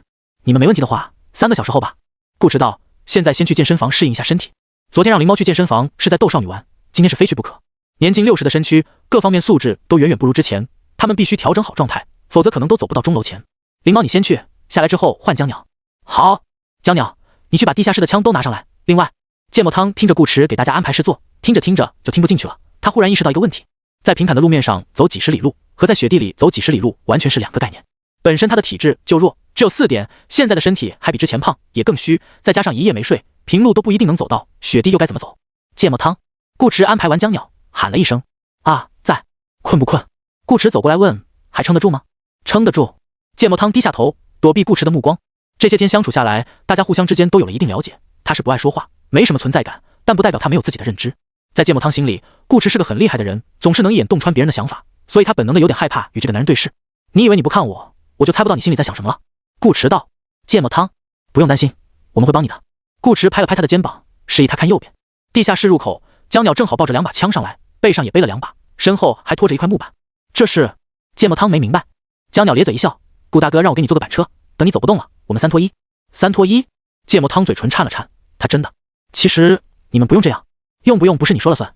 顾迟打断道：“行了，现在没时间给你哭，你清点一下还有多少醒神草，我们今晚可能还要熬夜。”说完，顾迟便不再管芥末汤，留芥末汤自己一个人整理情绪。他走到一边检查枪械，一旁敲钉子的江鸟看他动作熟练，忍不住问了一句：“顾大哥，你也是特工？”顾迟嗯了一声：“有几个梦里是。”江鸟，有几个梦里诗？什么意思啊？顾池没解释，江鸟也不多问，继续干自己的活。对于顾池这种时而冷酷，时而温柔的作风，他这几天早习惯了。灵猫对此应该也有深有体会。这是个多变的男人。板车很快做好，让一个搞机械的干这种活，纯粹是大材小用。楼上的灵猫正好下来，换江鸟去健身房。之后是顾池。上楼之前，他问了芥末汤一句：点完了没？醒神草够吗？芥末汤够，刚好合适。8点，芥末汤去了健身房，下来后继续熬汤。8点50，醒神汤制作完成，芥末汤把它装进3个保温瓶。9点，众人换上棉袄，全副武装。东西都带好了吗？带好了。那行，出发。白皑皑的雪原上，4道人影在风雪中佝偻着前进。城市早已没了城市的样子，记忆中的街道楼房全都消失不见，变成了延绵起伏的雪山和冰面。一座冰山的形成往往需要上百万年时间，可脚下这片土地只用了35年。如果不是亲身经历，很难想象出这如同极北寒地的地方不久前曾是一座热闹的城市。前往钟楼的这段路也远比众人想象中难走。他们刚出门不久，天空便换了颜色，满天一色的阴云遮蔽了太阳，光线变得昏暗，大风呼啸，混着巴掌大的雪花迎面刮来，吹得他们几乎睁不开眼睛，视野也因此受限，连路都看不清，更别说什么方向感。这个时候，板车的另一个用途就凸显了出来。轮子划过雪地留下的痕迹会很快被风雪掩埋，想原路返回是不可能了，但至少在痕迹彻底消失之前，可以借此判断出自己走的是不是直线，让他们不至于彻底迷路。呼，这风吹得真特么爽啊！江鸟不知是真爽还是在安慰自己。不过这么大的暴风雪，一般人确实没机会体验。我不行了。走了快5个小时，芥末汤已经精疲力竭，他嘴唇发白，刚说完这句话，整个人便咚一声栽倒在雪地里。他虚弱的声音被风雪一吹就散，谁都没听到。好在一直留神注意着后方的顾池发现了倒地的动静，把他抬上车。顾池大喊：好！芥末汤一直在咬牙坚持，想着能不麻烦大家就不麻烦大家，可惜他的身体不允许。3人将他抬上板车，啃了口血的芥末汤喉管发麻，说不出话，只能朝众人投去感激的目光。顾池又回到前面领路，他们是没有地图的，而且这里的地形环境已经和以往完全不同，有地图也没什么用，全凭他脑海中对城市建筑分布的记忆，才勉强找出一个大致方向。顾池还不确定这个方向对不对，他这一路都在想办法核实自己的记忆点，比如，嘘。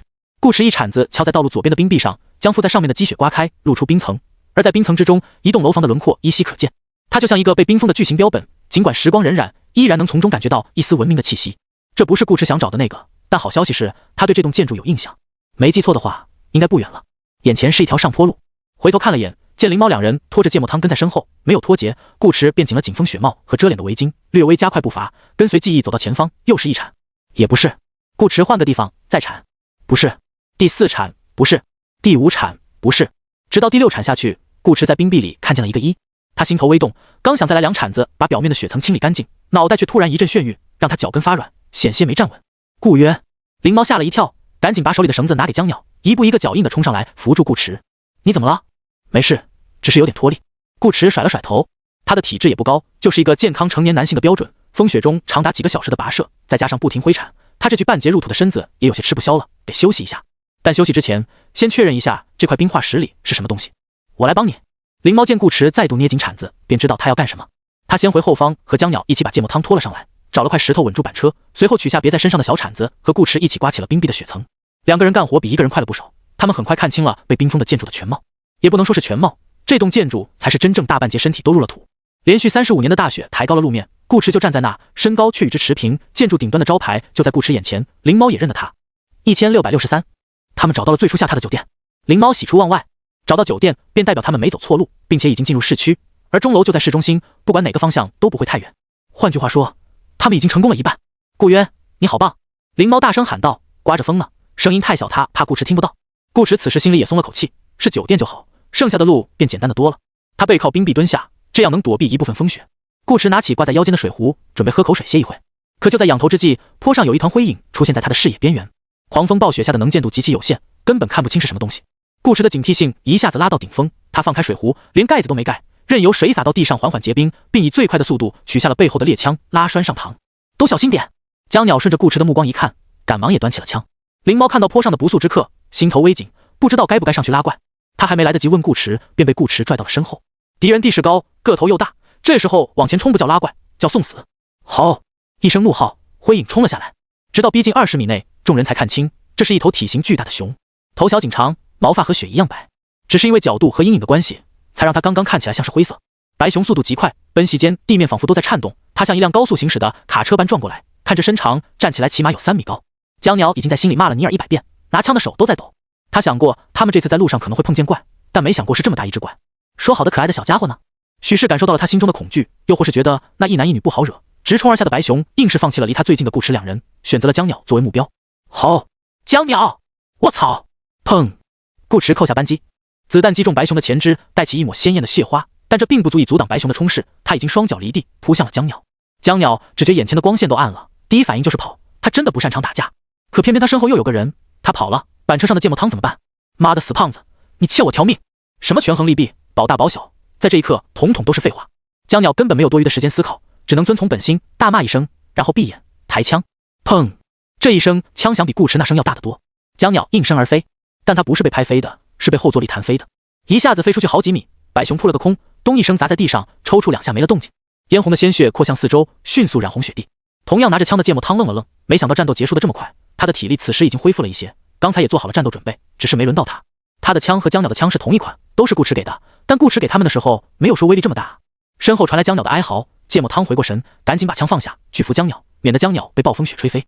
灵猫张着嘴，还有点没反应过来，这枪好猛啊！猎象枪当然猛。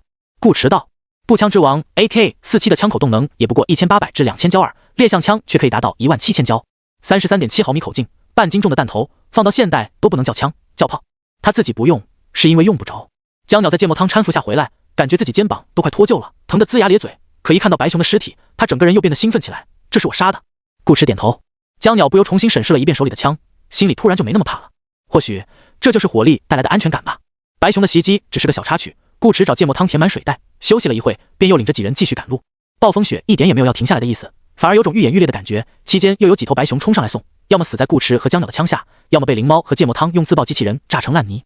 手无寸铁的人对上白熊，基本只有逃命的份，但跟手持重武器的人打，白熊就有点不够看了。这也是让顾池感到奇怪的地方。正常来讲，这么大的暴风雪，即便是北极熊也不该选择在这时候出来觅食。常理解释不通，那多半就是副本机制了，游戏在阻挠他们接近钟楼。可问题在于，如果这真是副本的阻挠机制，会不会又太简单了些？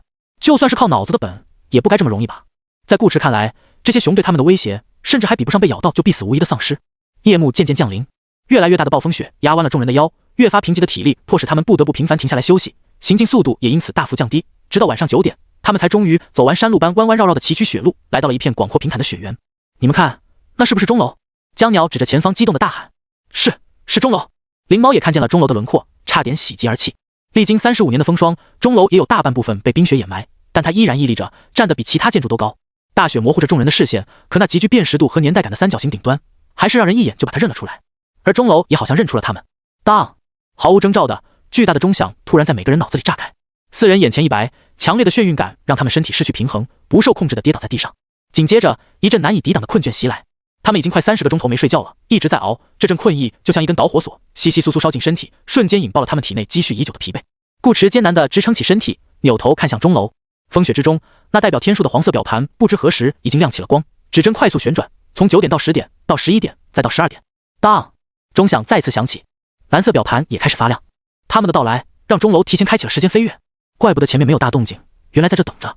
顾池强忍着想要闭眼好好睡一觉的冲动，拿起腰间的保温瓶猛灌了2口，直冲脑门的心，让他双眼一瞬间满布血丝。他用力甩了甩头，摇摇晃晃站起身，拿出手枪，砰砰砰，连开3枪，子弹精准地擦过灵猫3人的臂膀，射入雪地。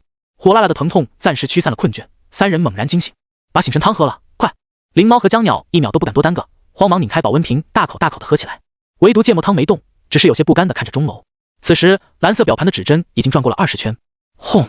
背后传来一声巨响，众人下意识回头看了眼，只见远处的冰山突然向下滑了一截，滚落无数碎石，接着开裂崩塌，连带着整个山体一并往下倾倒。而这只是开始，轰隆隆，第2座冰山开始震颤崩塌，随后是第3座、第4座，越来越多的冰山分崩离析，让大地悲鸣似的颤抖起来。他们脚下的冰原也随之浮现出密密麻麻的裂痕，来时的路更是像脱轨的火车，一节一节层层脱落，坠入地震裂口的万丈深渊。滴答，指针转完了第21圈，这回不用顾池提醒，灵猫3人都知道该干嘛了。跑！光跑还没有用，后方的路面不断陷落，众人扭头又看到前方出现了一大群丧尸，混着10多头白熊，正迎面朝他们冲来。而他们的目标钟楼，此刻也如同雨后春笋般拔地而起，带起大片雪白尘烟。江鸟只觉头皮发麻，跑不过塌陷的路面会死，被丧尸或熊扑倒也会死，碰不到钟楼，阻止不了时间飞跃，同样会死。不过几十米的距离，却在这3个要命的限制下变得难如登天。S 级副本的难度在这一刻彻底体现了出来，但是这并不是他们放弃的理由。横竖都是个死，拼了！芥末汤，滚上来！江鸟将板车的绳子搭在肩上，他要带着芥末汤一起跑，但这一次芥末汤拒绝了。他站在原地，身体摇摇欲坠，眼皮也耸拉着，好像随时都会睡着。江鸟发现他状态不对，你是不是没喝汤？现在喝呀！芥末汤没出声。江鸟好像明白了什么，怒道：别告诉我你没有，不是说醒神草够吗？你骗我们！没有啊，是够的，够你们3个人的。芥末汤低着头，他其实很想跟在顾池身后和大家一起通关这个副本。如果能在12点之前解决掉钟楼，那就用不着醒神汤了。之前一直都挺顺利的，只可惜最后时刻幸运女神没有站在他这一边。当看到钟楼的表盘提前开始转动时，芥末汤就知道自己过不了这一关了，何况还出现了雪崩和丧尸。既然如此，就不要再连累队友。我不管，你给我上来！江鸟直接一脚将芥末汤踢上板车，疯狂往前跑去。但他忘了芥末汤是个厨子啊！我有刀的，傻鸟！芥末汤挤出最后一丝力气，取出刀割断了绳索，身后突然没了重量，江鸟一个趔趄扑倒在地。冰原塌陷，已经困得快要睁不开眼睛的芥末汤朝顾池3人的背影挥了挥手，便安心闭上眼，随板车一起坠入黑暗。冰冷的系统文字浮现：玩家芥末汤死亡，任务失败，剩余玩家数量6。江鸟没回头，他握紧拳头，咬住嘴唇，爬起来继续跑。前方灵猫眼眶发红，但他知道现在不是发泄个人情感的时候，他必须跟紧顾池，保证这个在前方开路的男人能在受伤后第一时间得到治疗。砰砰砰！奔跑中，顾池一次又一次扣下扳机，同时躲避着从侧面扑来的白熊。他的神色只在系统公告出现那一瞬间有过一丝细微的变化，继而变得更加冷静。轰隆隆，冰原塌陷得越来越快，仿佛有一张无形巨口不断吞噬着他们的退路。而以顾池为首，伴随着枪声穿梭于丧尸和白熊之间的3人，也离上升的钟楼越来越近，直到剩下最后5米。顾池算好距离，将手枪扔进背包，脚下猛然发力一跃，咚，身体撞在钟楼上，发出沉闷的声响。顾池的左手在10复数的加持下，直接抓碎了表盘下方的幕墙，往下滑落一段距离之后，稳稳挂在了钟楼外。灵猫和江鸟先后赶到，他们并没有顾池那样的铁手，但好在钟楼棱角分明，能搭手落脚的地方不少，两人也很快稳住身形。滴答，蓝色表盘的指针转完了第38圈。嗡，钟楼上升的速度陡然加快，差点把灵猫甩飞。给我抓稳了！顾池在上方大吼。他们脚下冰原最后一块土地也塌了下去，数不清的丧尸和白熊吼叫着坠入深渊。滴答，第39圈，时间已经来到最后关头，江鸟却无从下手。真正贴到钟楼上才知道，2个表盘远比他想象中大，连秒针都比他手臂粗，这怎么拆？用炸的吗？江鸟，上来帮我！既然不好拆，那就不拆了。顾池当机立断，决定直接逆转蓝色表盘，黄色表盘就交给灵猫。灵猫，你想办法固定住他的指针，不要让他转到6点。好，两人收到指令，迅速行动起来。钟楼此刻已经带着他们来到半空，恐高的江鸟都不敢往下看，只是拼了命的向上爬，任由豆大的汗珠划过脸颊。可当他快爬到目的地时，突然停下了动作。顾池敏感地察觉到了不对，他顺着江鸟的目光抬头，顶部的屋檐上有一头白熊正目露凶光地看着他们。顾池沉默了。游戏玩到现在，很多令人疑惑不解的问题，他心中都模模糊糊有了答案。副本推进的节奏也基本在他掌握之中，而这头白熊是唯一一件完全超出他预料的事情。江鸟一声不吭，接着往上爬，很快来到和顾池同样的高度。他在右，顾池在左，两人中间的蓝色表盘时针已趋近终点。顾池喉结蠕动，冷静地思索着能够安全杀死白熊的方法，但江鸟没有给他时间，直接拿出了猎象枪。他从来都不是一个好脾气的人，没什么耐心，激动起来说话更是不怎么文雅。不过他也有自己的优点，至少江鸟自己是这么认为的。现实中他可以向生活妥协，低头唯唯诺诺，不敢去扶路边跌倒的老人，不敢对被霸凌者施以援手，甚至有人欺负到自己头上，他也只能忍气吞声，默默承受。可在游戏中，抱歉，他江鸟不受这个鸟气。这个队伍可以没有他，但不能没有顾池。顾池要是没了，他和灵猫也得完蛋。与其3个人一起死，不如死他一个。又或许他心里其实一直渴望能够当一回英雄，很帅不是吗？总之，一只臭白熊也想来拦他们的路，不存在的。我去找那个死胖子了，你们加油！江鸟对顾池道。话落，他眼里涌出一抹狠色，抬起枪口对准白熊，毫不犹豫扣下扳机。狗东西，给爷死！砰！震耳欲聋的枪声划过夜空，经久不散。强大的后坐力瞬间将江鸟震飞，白熊也哀嚎一声，从屋顶坠落，给江鸟陪葬。玩家江鸟死亡，任务失败，剩余玩家数量5。下方的灵猫还不知道发生了什么，在江鸟开枪的这几秒，蓝色表盘已经转完了40圈，指针停在11点的位置，黄色表盘开始加速。灵猫为了阻止他，双手死死抓着表盘里的指针，把自己整个人都挂在了上面。锋利的针刃割破了他的手掌，嫣红的鲜血顺着手腕流下，触目惊心。锥心刺骨的疼痛让灵猫根本无暇顾及其他，他表情痛苦，却始终没有放手。他甚至都没有催促顾池，因为他相信这个男人绝不会让他失望。顾池并去眼中复杂的神色，重新看向蓝色表盘。他叫江鸟上来，本是想慢慢挪过去，试一试2个人重量能不能调动指针。如果不能，还能挪回来，用其他办法。可现在江鸟死了，他便没有多余的选择了，只能跳。顾池深吸一口气，以钟楼向外凸起的格纹为跳板，纵身一跃，双手抓住蓝色表盘的指针，借着下坠的力道重重往下一拉。嗡！整个钟楼突然迸发耀眼的光芒，连同脚下的深渊一道染白，表盘上的指针好似被虚化。顾驰和灵猫失去抓扶，从高空坠落。而与此同时，蓝色表盘的指针开始逆转，且越转越快。下坠的两人迅速被白光吞没，逆流的空气拍在脸上生疼生疼，却抹去了他们眼角的皱褶。他们的皮肤无声地恢复着光洁，花白的头发也逐渐变得乌黑。白光之中，一幕幕朦胧的画面和影像飞速倒退。江鸟和芥末汤互相依偎在壁炉旁睡着，趴在他身上睡了一夜的灵猫因为他起身而滚到地板上。尼尔牵着他的金毛犬站在门外不舍地看着别墅。威廉拿着枪冲进医院，再也没有出来。直到某一刻，这些画面全部消失，白光也渐渐暗淡，就像迷雾被风吹散，两人模糊的视野逐渐变得清晰，更多的色彩涌入眼帘，交织成一条陌生又熟悉的街道。卖爆了，卖爆了！时事小报新鲜出炉，不看就跟不上时代了。报童的吆喝传入耳里，顾驰怔了怔，立刻拿出手机打开日历。今天的日期是5776年11月13日。我们回来了。回来了。顾驰轻轻吐出一口气 ，S 级的副本好像也没有想象中那么难。灵猫则花了好几十秒才终于确定自己和顾驰真的回来了。没有丧尸，没有风雪，有的只是街头卖报的小孩，路边老旧的电话亭，以及在垃圾桶翻找食物的流浪汉。一切都是记忆中的模样，仿佛之前的事情从没发生过。唯一不同的是时间，之前是中午，现在是下午快到傍晚，但这并不影响结果。他和顾驰成功逆转了时光，回到了刚来时鬼城的第一天。他们的容貌恢复了年轻时候的样子，他手上的伤也全好了，连疤痕都没有。灵猫摸着自己光滑水嫩的小脸蛋，忍不住开心地笑起来，一不小心没控制住情绪，便想扑到顾驰怀里庆祝一下，但被顾驰一根手指点在额头，打断了施法。别高兴得太早，游戏还没结束。顾驰道，他们的确逆转了时光不错，可副本的主线任务并非是从未来回到过去，而是找到先知，还差最后一步。似乎是为了印证顾驰的话，系统再次弹出提示，2条提示：玩家枪灰死亡，任务失败，剩余玩家数量4；玩家白羊死亡，任务失败，剩余玩家数量3。灵猫，什么情况？少女嘴唇微张，眸子里浮现出难以置信之色。枪灰和白羊不是18级的老玩家吗？怎么也死了？也这个字出现在脑海里时，灵猫便想到了芥末汤。江鸟没跟他和顾驰一起回来，应该也没了。灵猫心里不免有些小小的难过，还好只是游戏，死了也没关系。灵猫很快整理好情绪，重新进入状态道：那我们现在去找眼吗？顾驰，你知道他在哪？灵猫，不知道。还好，我知道。顾驰道：哦，灵猫睁大眼睛，他以为顾驰会说不知道你找个锤锤之类的话，他都准备好挨骂了。结果顾驰却说他知道，难道是自己听错了？走吧，先去吃个饭。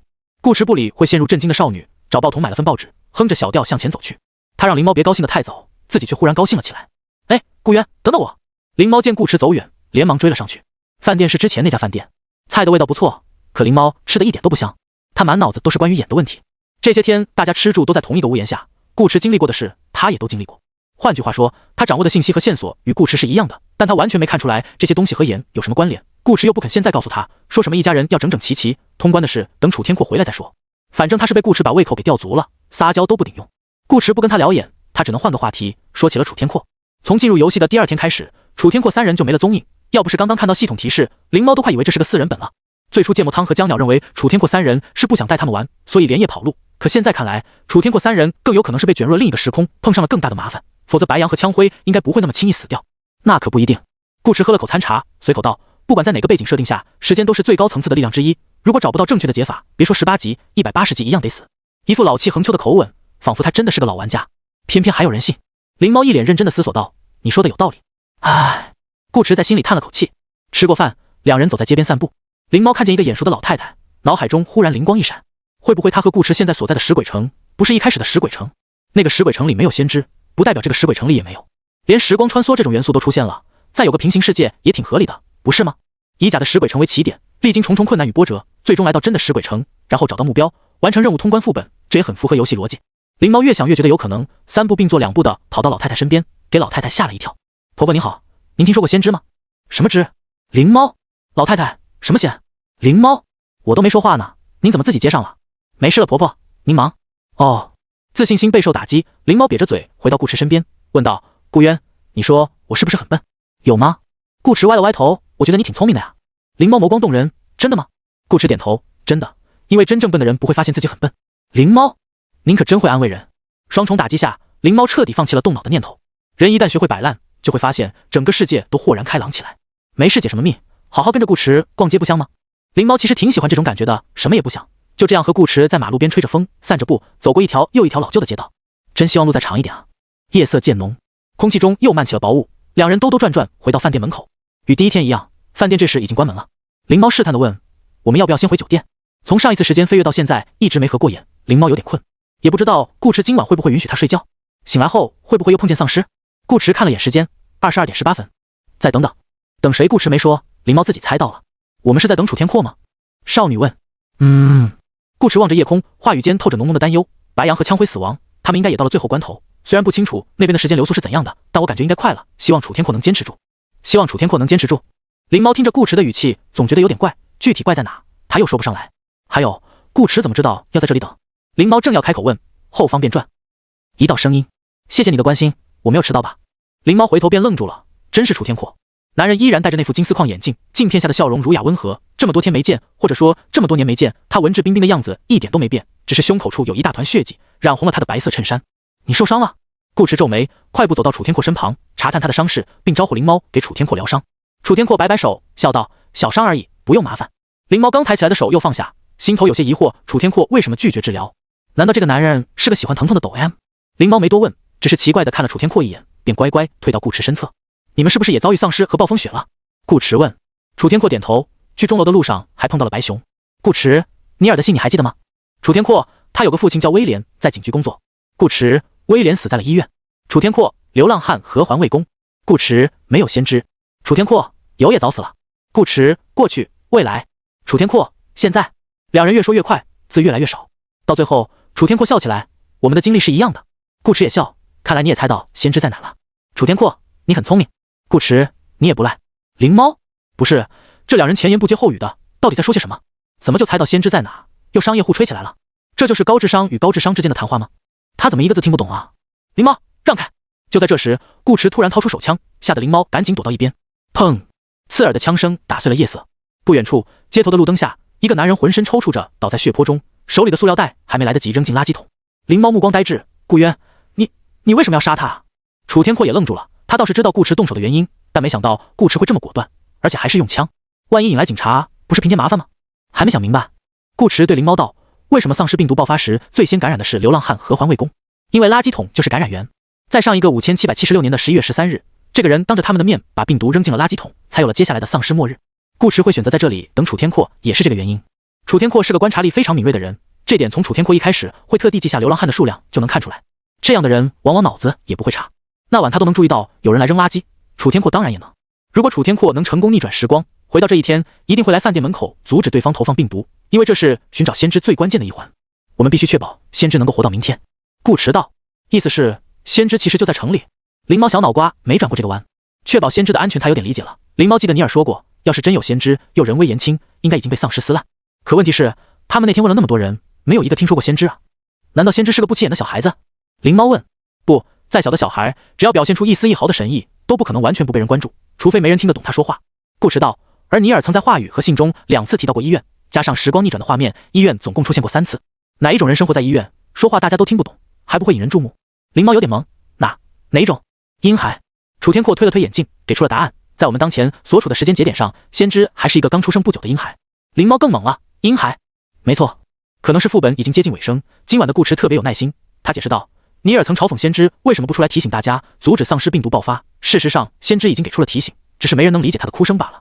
既然听不懂，先知2字自然无从说起。而今天过后，丧尸病毒便会爆发，接收流浪汉的医院将沦为重灾区，先知会直接死在丧尸手里，所以我们才会从头到尾至始至终都打听不到任何关于先知的消息。先知活着的时候都找不到，死了就更找不到了。顾池此前一直在试图找出一条线，能够把所有线索都串起来的线，而在逆转时光看到那些流逝的画面时，他找到了。时间从一开始最重要的提示就摆在他们眼前，最暗不过灯下黑，这就是这个副本的全部逻辑。说难也难，说简单也简单。灵猫这回彻底听呆了，他用一种质疑人间的眼神看着顾池。以上推论对不对先不谈，光凭一些碎的不能再碎的信息就能盘出来这么多东西，真是人能够办到的事。这个男人也太厉害了吧。其实还有一点顾池没说，先知应该不止一个，眼存在于每一条没有被杀死的时间线上，这些时间线又分别对应不同的时空，他们所经历的这条丧尸线不过是时间受到钟楼影响后发散出来的万千平行世界之一。游戏故意将7个玩家分开，在不同的时空推动相同的剧情，就是在提醒他们这一点。而也是因为钟楼的缘故，石鬼城的时间与外界大相径庭，它是这个世界里的一个特殊个体，有可能外界才过了几天，石鬼城已经过去几十年，也有可能外界已经过去了几十年，石鬼城才过了几天，甚至连几天都没过，时间走着走着便开始逆转，所以才会出现他们的领导知道先知，城内的居民反而没听说过的情况。这与指原身在此山中有着微微的异曲同工之妙。听完顾池的推论，楚天阔如释重负。我现在可以确定我的想法没错了。仅仅只是他一个人推出这个结果，楚天阔不敢说100%正确，但如果顾迟和他想的一样，那这个副本是时候结束了。楚天阔笑着拿出枪，对准了顾迟。夜色中，3个人的影子被路灯拉长。楚天阔，你干什么？还在纠结剧情线索的灵猫完全没想到，聊得好好的，楚天阔居然会突然掏枪指向顾迟。他瞪大眼睛，惊疑不定地看着眼前斯文的男人。直到这个时候，楚天阔脸上都还挂着温和的笑容。很吃惊吗？也对，毕竟你还是个新人，理解不了也正常。楚天阔笑着道：“这次就当是我给你上了一课吧。”他手里的枪并不是副本给的，光是枪口就大了不止1圈。顾迟瞥了一眼后便挪开目光，仿佛被枪指着的不是自己一样。他看向楚天阔，问道：“你是为了奖励？”是。楚天阔大方承认，这时候没必要再藏着了。他语气中带着不知真假的无奈。没办法，谁让 S 级副本的奖励那么丰厚呢？净土游戏从来没有真正的团队模式，即便大家的任务一样。因为副本的奖励是根据最终评价来结算的，而决定最终评价的关键因素有2个：是否通关副本，以及通关副本时有几名队友存活。说的直白点，在团队模式下，队友死的越多，剩下的人通关副本后评分就越高。这本是游戏为鼓励那些力挽狂澜的玩家而增添的奖励机制，但未尝不能加以利用。想要比别人成长得更快，自然得用些手段，比如杀死枪辉和白羊。最初楚天阔其实没想那么快对枪辉动手，算上顾迟，这场游戏总共有4名老玩家，1对3他很难有胜算。所以楚天阔选择去尝试说服枪辉跟自己统一战线，先处理掉白羊，回来后再对付没死在剧情中的顾迟等人。楚天阔看得出来，枪辉很不喜欢这3个新人，原因无非是怕他们拖后腿，本质上也是为了奖励，应该不会拒绝。可结果却楚天阔想的完全不同，枪辉不仅拒绝了他的合作邀请，还直接对他动起了手。那个看上去极其冷漠的男人，底线出乎意料的坚固。白羊在了解到情况后，当即加入战斗，与枪辉联手，想要杀他。好在他事先留了一手，提前控制住了枪辉和白羊的影子，并在最后关头操纵影子发起偷袭，才勉强胜过2人。过程有些惊险，但总归是赢了。只要再解决掉顾迟和灵猫，他就能成为这个副本最大的赢家。你就不怕自己打不过我们？顾迟问。楚天阔斜了斜手里的枪，让枪身上精致的银色花纹迎着灯光。这把枪是枪辉的，你扛不住。这一点顾迟倒不怀疑，就他这体质6的小身板，又没有装备，别说是专攻枪械玩家的枪，就是一把普普通通的小手枪，他也抗不住啊。可问题是，你能打中我吗？多多少少有点挑衅了。楚天阔笑，我试一试。说完，他扣下了扳机。砰！枪口处火舌迸发，子弹以肉眼难见的速度穿过顾迟的身体，击中他身后的砖墙，打空了。再看顾迟，已经消失在了原地。楚天阔对此并不意外，本身他就是在试探顾迟，能一枪结束战斗最好，没打中也没关系。他甚至都没去管顾迟在哪，直接调转枪口对准了灵猫。鼻梁上的镜片倒映着少女惊慌失措的样子，丰富的游戏经验让楚天阔很容易便能判断出灵猫的魅力值至少在7点以上。这点楚天阔必须承认，灵猫是个很可爱的女孩子，特别是她慌慌张张掏枪的动作，衬上脸上害怕的表情，更是会让人心底不由自主地生出一种保护欲。于是楚天阔开出了第2枪。砰！灵猫身子一僵，瞳孔倏然放大，微张的嘴角溢出鲜血。她讷讷地低下头，看到自己胸口处多了一个拳头大的血窟窿，鲜血正在染红她的衣襟。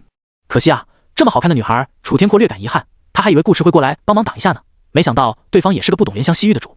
你的伤好像有点严重。顾迟的声音在楚天阔身后响起。是有一点，不过杀你够了。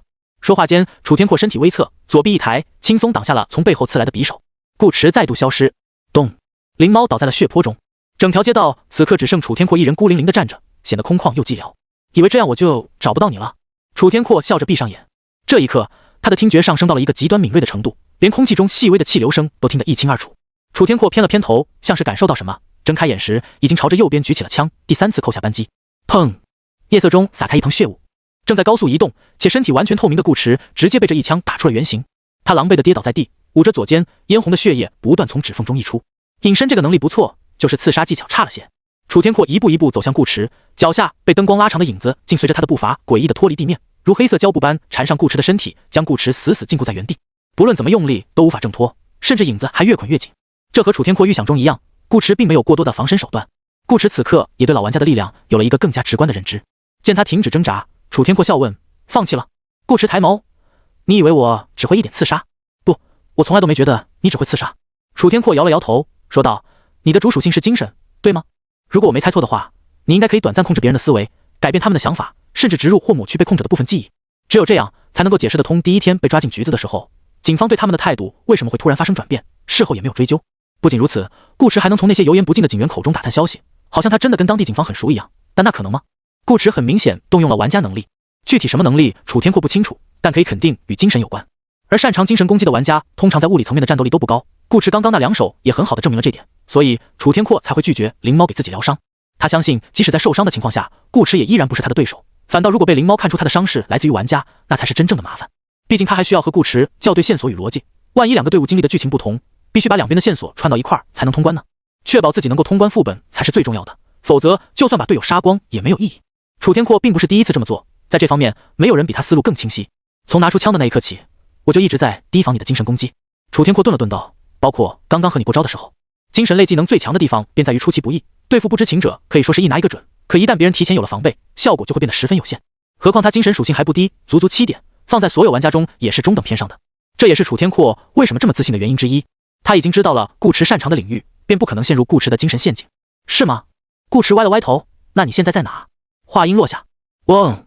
楚天阔还没来得及做出回应，眼前的画面便突然崩碎，如同一面被打碎的镜子。街道、路灯、垃圾桶、倒在血泊中的男人和灵猫，还有浓郁的夜色，所有景象都在这一瞬间四分五裂，像飞逝而过的时光，抓不住，找不回。楚天阔猛然睁开眼，枪灰的枪不知何时到了顾池手中，而此刻顾池正拿着把这枪指着他的额头，自信的笑容第一次消失在了楚天阔的脸上，取而代之的是浓浓的震撼与不解。他不明白自己到底什么时候中的招。顾池并没有给他发问的机会。多谢了，楚先生。砰！玩家楚天阔死亡，任务失败，剩余玩家数量2。楚天阔死了。枪灰这把枪威力很大，导致楚天阔的死相不怎么好看，头没了。但灵猫一点都不可怜楚天阔，他脸上现在还挂着生气的表情。他刚刚虽然没参与到梦境中，不知道到底发生了什么事，但楚天阔说的梦话他都听到了。这家伙看起来斯斯文文，没想到这么腹黑，竟然打算把所有人都干掉，有这个下场完全是自作自受，活该。哼！不过话说回来，顾渊，你怎么知道楚天阔想杀我们？灵猫问。他身上有伤。顾池道，而你没有。灵猫的手曾在逆转时光时被黄色表盘的指针割破，回来后又恢复如初，这说明时光倒流可以治愈玩家的伤势。楚天阔只能是回到食鬼城之后才受的伤。顾池并不认为这个普普通通的时代有哪个原住民能伤到楚天阔，只有同为老玩家的白羊和枪灰才有这个能力。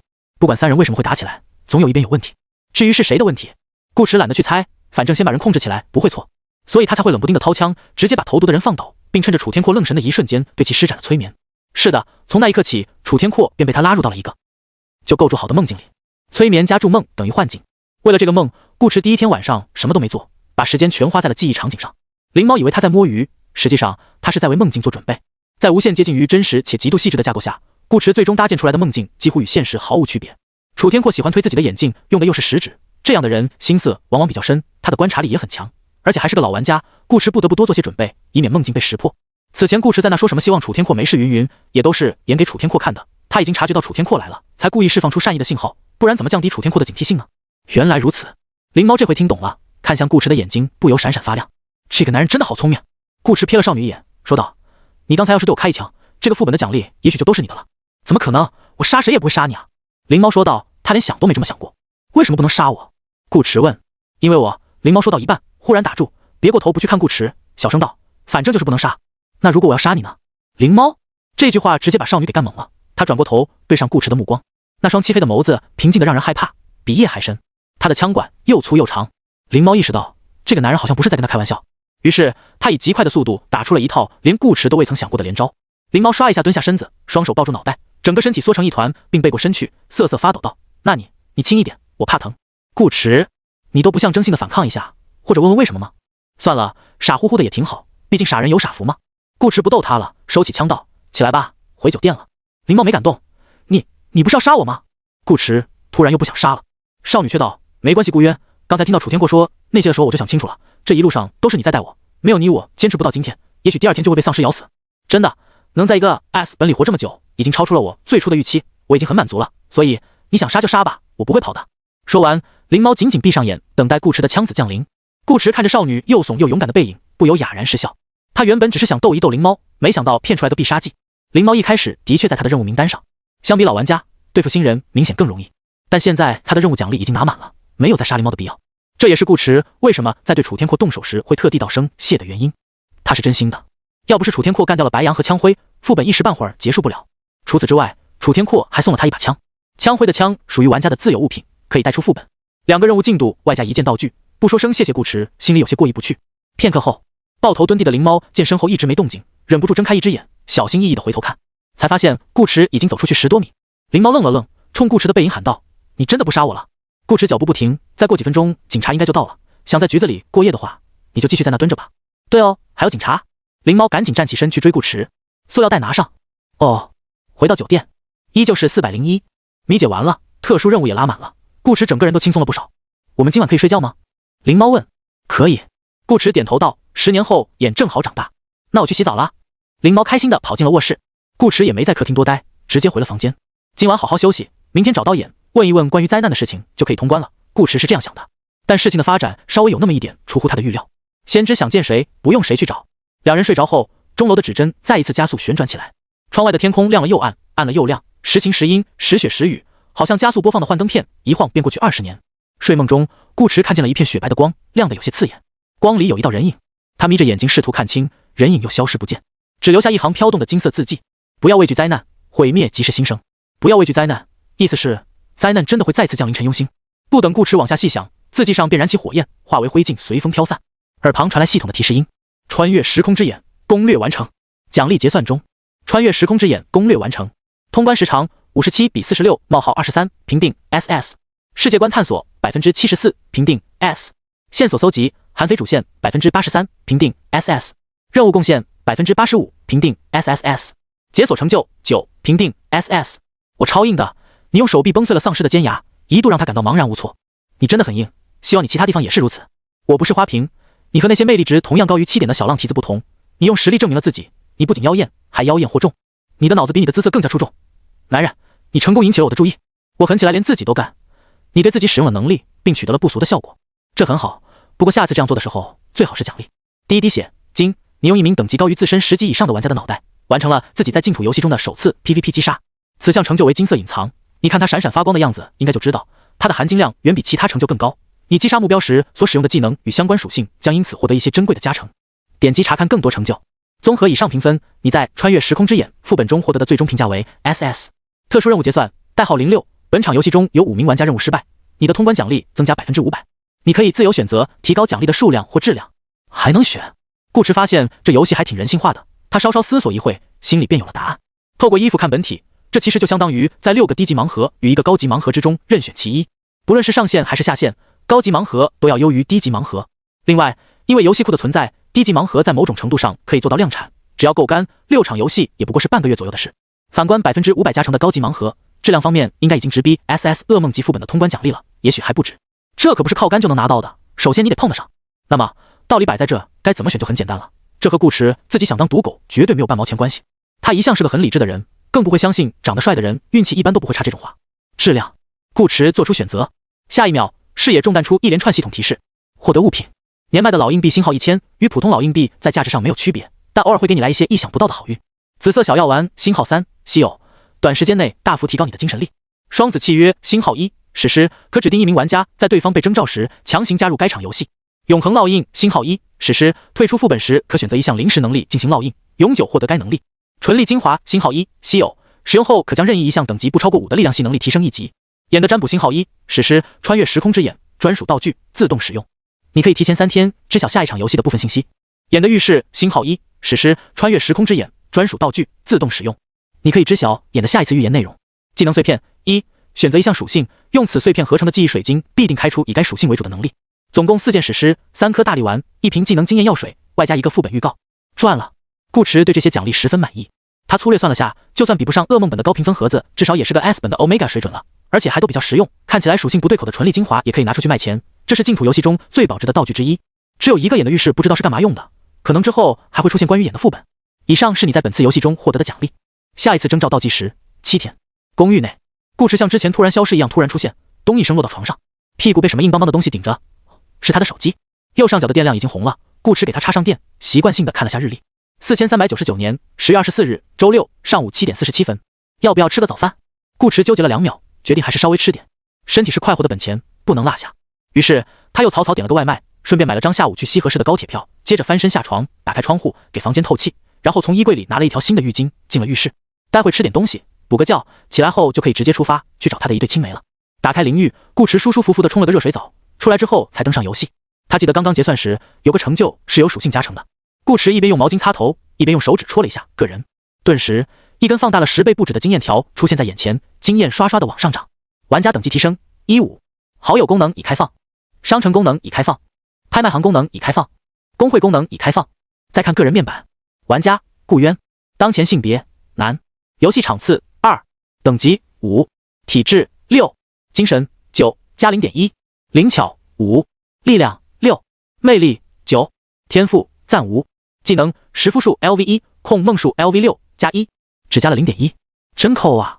顾池知道属性提升是这游戏最大的难点之一，他内心是知足的，但不妨碍他吐槽。相比之下，技能加成就给的很大方了，直接加了1级，相当于白嫖了一个精神系的高级技能精华。具体效果提升了多少，顾池也不好说，改天找陈医生试一试。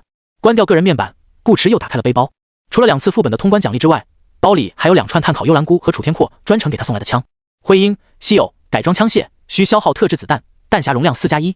这把手枪非常猛，一枪下去，熊估计都得被干趴下，并且很不科学的没有太多后坐力。它的外观也相当精致，枪身雕有银质花纹，握把磨砂，枪管偏长，口径大，外形装饰2相结合，既典雅又不失暴力的美感。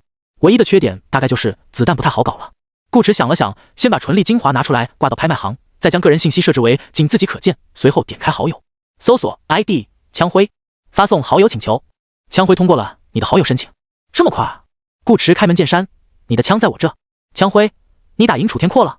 顾池，枪辉，开个价吧。顾池，枪辉，顾池，我开价干嘛？枪辉，你不是要把枪卖给我吗？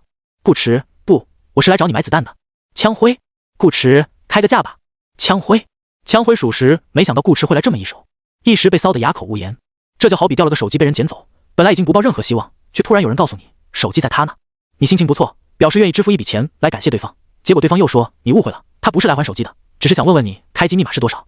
枪辉，还好他不止一部手机，自己实力不济，没打过，被人把枪抢走，那枪就是别人的了，卖不卖给他都是别人的自由，枪辉不至于为了这点小事急眼。何况顾池还干掉了楚天阔，某种程度上也算是帮他报了仇，就当交个朋友了。枪辉给出价格，一个老硬币1发，你要多少？顾池，先来50发吧，另外再来3个弹夹。枪辉，弹夹18一个。顾池，没问题。枪辉，晚点我挂拍卖行，指定单，你直接搜我名字就行。顾池 ，OK。初始武器有着落了。顾池原本以为要费一番口舌，没想到枪辉意外的爽快，他也就没讲价，简简单单几句话，便和枪辉完成了一次双向奔赴的交易，挺好。8点30分，外卖到了，清汤牛肉面。顾池这人没什么别的爱好，就仨：一是洗澡，2是吃面，3是看情况。他是个很灵活的人。来到小客厅坐下，顾池开始一边吃早饭，一边研究新解锁的功能。右下角忽然弹出一个好友申请，玩家钢筋混凝土请求加你为好友，通过摇一摇添加，是否同意？顾池，这玩意还能摇一摇？怎么摇？摇哪？顾池点了下同意。通过申请的钢筋混凝土立刻发来一条消息：兄弟，有工会了没？很直接，仅凭这几个字和 ID， 顾池便闻到了一股子粗犷味，对面8成是个壮汉。他问道：你是红塔工会的？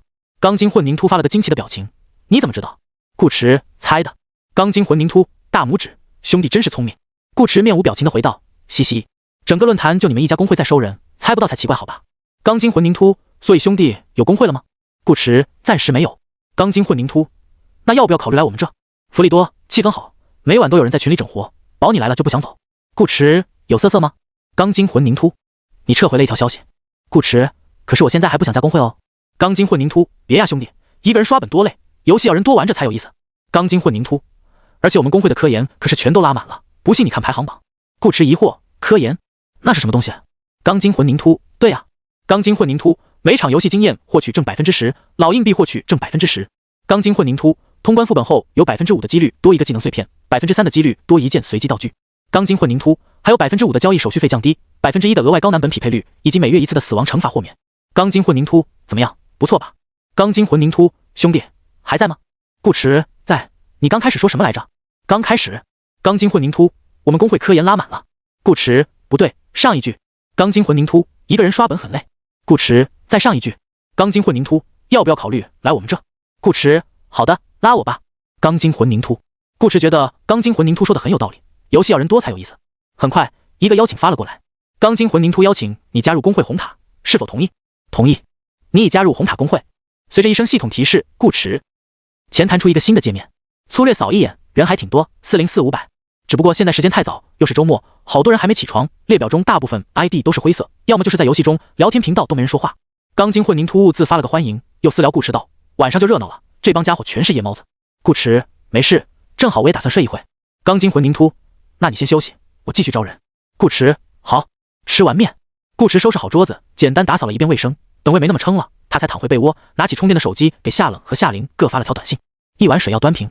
西河市某个公寓里，嗡嗡，手机震动2下，裹成一团的被子里伸出来一只白嫩的小手，在枕头边摸来摸去，没摸着，小手顿了顿，又滑到枕头下，一通乱抓，终于找到手机，一把带回被窝。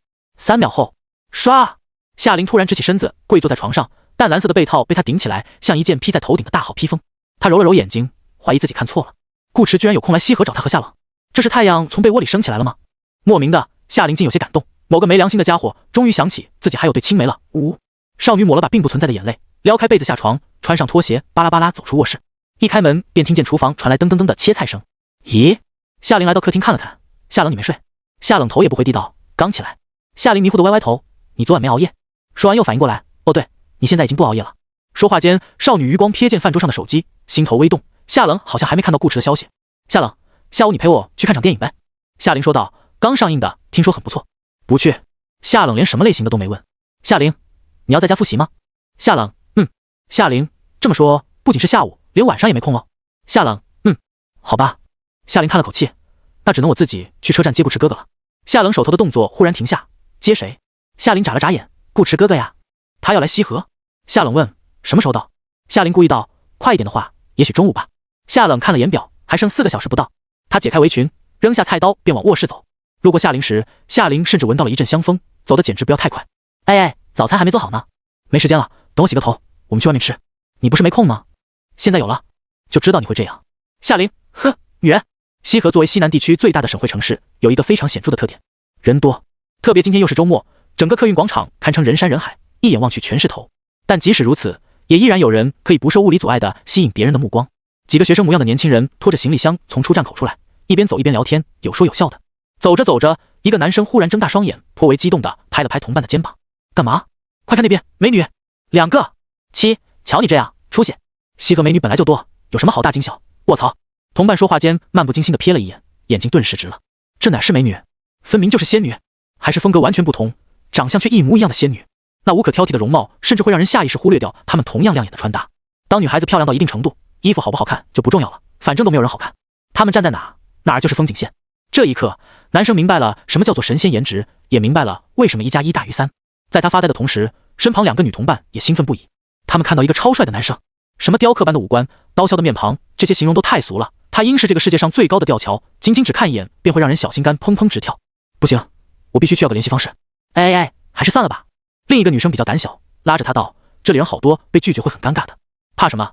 青春本就是一场有去无回的冒险。女生坚定道，我们不能因为一时的软弱而在将来抱憾终身。说罢，她甩开闺蜜的手，毅然追了上去。2个男生目光钦佩地看着女同学的背影，他们不敢去找那2个女孩要电话，所以更佩服敢这样做的人。女生一通小跑，终于追上顾池。而此时，顾池已经快走到夏冷姐妹面前。帅哥，我。顾池。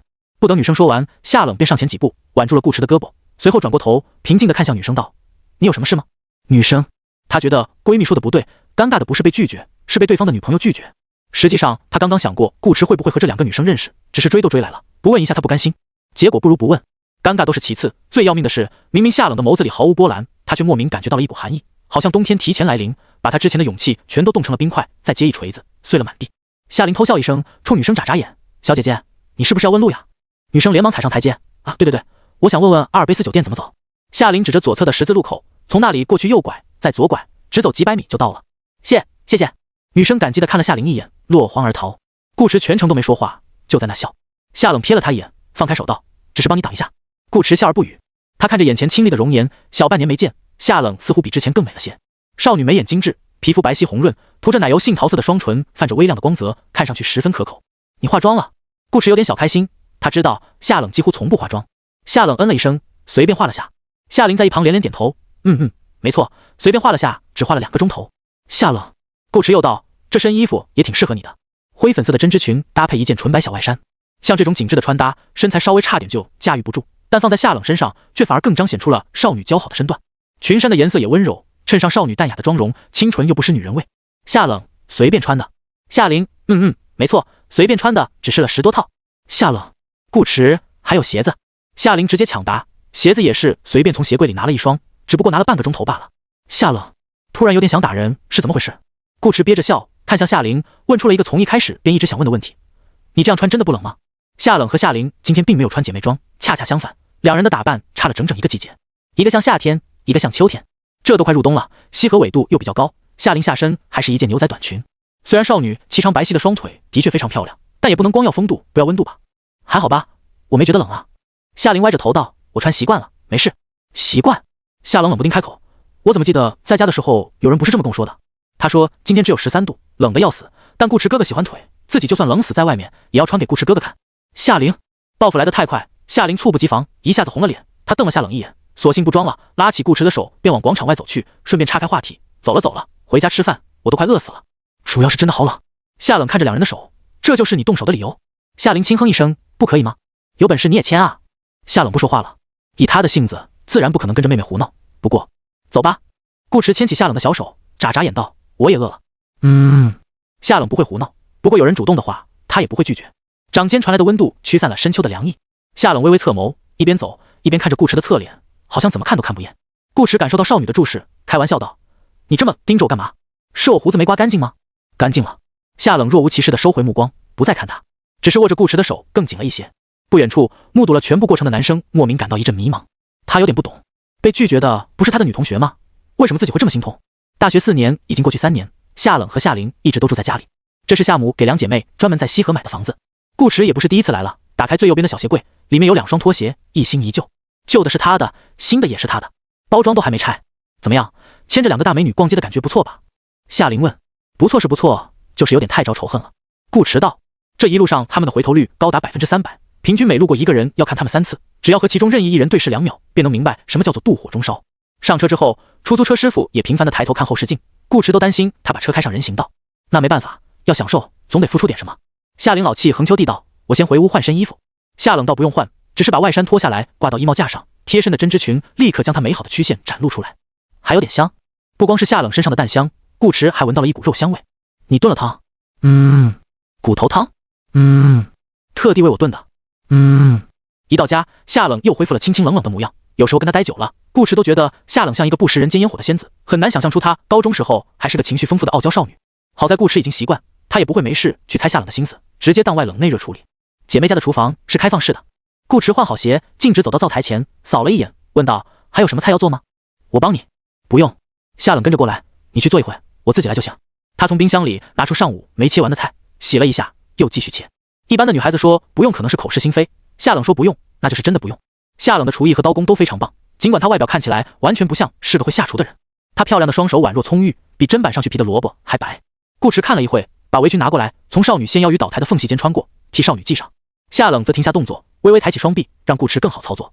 有那么一瞬间，顾池离她很近很近，双臂好像抱着她的腰身，她甚至都能感受到顾池温热的呼吸，有些热，有些痒。好了，你小心点，别切到手。顾池去了客厅，在低头切菜时，夏冷嘴角多了一丝若有若无的弧度。他进厨房从来不会忘记穿围裙，除非顾池在。夏琳换了睡衣从房间里出来，见顾池正坐在沙发上，拿遥控器打开了电视，便走过去坐到顾池身旁，甩掉拖鞋，像以前一样直接把腿放到了顾池腿上。顾池低眸看了眼，你这换了等于没换，还是连膝盖都遮不住的夏装，只不过从牛仔短裙变成了粉边白底的纯棉短裤。少女浑圆修长的双腿微微并拢，温润白皙，被灯光映出银亮的光泽，匀称柔美的线条从腿部一直延伸到脚踝，再往下是秀气小巧的双足，干干净净的脚背肌肤娇嫩细滑，隐约可看见青涩脉络。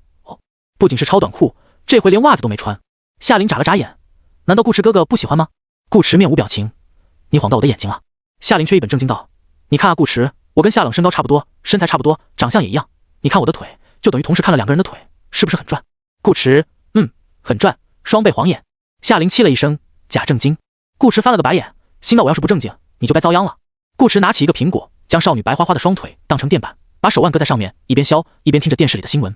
夏琳不知道顾池是不是故意的，削着削着，渐长的苹果皮便落到了他的腿上，湿哒哒的。苹果皮还没断，随着顾池的动作在他腿上摩擦，汁水也有一部分溅到皮肤上，冰冰凉凉，又酥又痒。夏琳脸色微红，但没说什么，假装没感觉，捧着手机刷起了朋友圈。这时候顾池的电话响了，是学校领导打来的。顾池落了一下苹果皮，让他在少女腿上盘出2个圈，然后把苹果放在上面。过程略微复杂，他的手指一不小心便触碰到了少女腿部滑嫩的肌肤。夏琳身子微不可察地颤了颤，脸色更红了几分。杨主任，顾池已经从裤兜里掏出手机，接起了电话。顾老师，没打扰到你吧？杨主任道。没有，正准备吃饭。顾池笑道，杨主任有什么事吗？是这样，学校今天接到了教育部门的通知，说上面正在考虑把梦境心理学设为正式选修课，并进行普及，相关考评政策已经下来了，你待会可以上网查一查。选修课其实没有什么正式不正式，只有公共和专业之分。杨主任之所以强调正式2个字，是因为梦境心理学这门学科本身并不在系统内，很多学校都没有。说是选修课，实际上更像一个兴趣班，主要目的是拓展学生们的视野，不会影响学分。正儿八经的选修课则不同，不仅对上课的学生有一定要求，对老师也有。顾池是陈医生举荐的人，许多方面都有操作空间，唯独刚出来的新规不行。杨主任并不怀疑顾池的专业能力，他的失眠就是顾池给治好的，只是在这件事情上他一个人说了不算。学校的意思是你尽快抽空去把证给考了，避免以后出现不必要的麻烦。杨主任道：行，没问题。顾池答应下来。那我先挂了呀，你吃饭。杨主任挂掉电话。顾池把手机揣回兜里，又从少女腿上拿起苹果接着削。把梦境心理学这样偏玄学性质的课程设为正式学科，这是顾池未曾想过的道路。好在他的确擅长这个，不然这关系户还真不好当。啊！躺平的夏琳见顾池苹果削完了，立马撑起身子，凑到顾池身前，张开小嘴求投喂。顾池也不客气，又大又甜的苹果，他直接旋了1/4下来往少女嘴里塞。夏琳顿时瞪大双眼，不行，太大了。顾池才不管，你说的要享受，总得付出点什么。夏琳真的太大了，放不下的。慢慢吃。成功堵住少女的嘴后，顾池拿着剩下的苹果走向厨房。夏冷正在炒菜，张嘴，要吃饭了。没事，饭前吃一点水果能够促进消化，还可以减少食物的摄入和脂肪积累。顾池削了一小半苹果，喂到夏冷嘴边。这位女士，你也不想自己长小肚子吧？夏冷，这话怎么听起来怪怪的？顾池，来，听话，张嘴啊！夏冷更怪了，他是在把自己当小孩子哄吗？夏冷看了顾池一眼，启开双唇，轻轻咬了一口。顾池满意地点点头，这才乖吗？夏冷，他没有说话，回头继续炒菜。客厅里，夏琳鸭子坐在沙发上，怨念满满的看着这一幕。这家伙打小就这样，不管做什么事，买什么礼物，都会同时考虑到他和夏冷。从最初的棒棒糖、玩具，到后来的冰淇淋、奶茶，一直是2人份。有时候钱不够，顾池宁可自己不吃，也要先满足他们。初中那会，顾池还试图把自行车的后座改装成2个，想载着她们姐妹俩一起回家，结果显然是失败了。可这家伙不死心，又筹钱去二手市场买了辆小3轮，天天带他们走小路钻巷道，因为走大路会被交警抓。这些事夏琳都记得很清楚。他和夏冷的父亲过世的早，母亲那时候也忙，知大他们1岁的顾池既会照顾他们，又会逗他和夏冷笑。可以说，这个男人几乎承载了他们生活中全部的安全感与满足感。即使少了父母的陪伴，他和夏冷也从未感到孤单。顾池真的哪哪都好，人也帅，就是有点贪。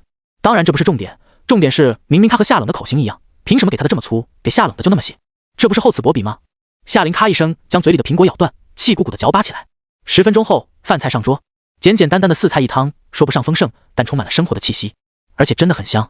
特别是那盘回锅肉，混着青椒和红椒，炒得香辣入味，每块肉都浸着油光，肥而不腻。顾池一口气干了2碗饭，外加1大碗汤，一边吃一边夸赞夏冷：“你这手艺怎么一次比一次好？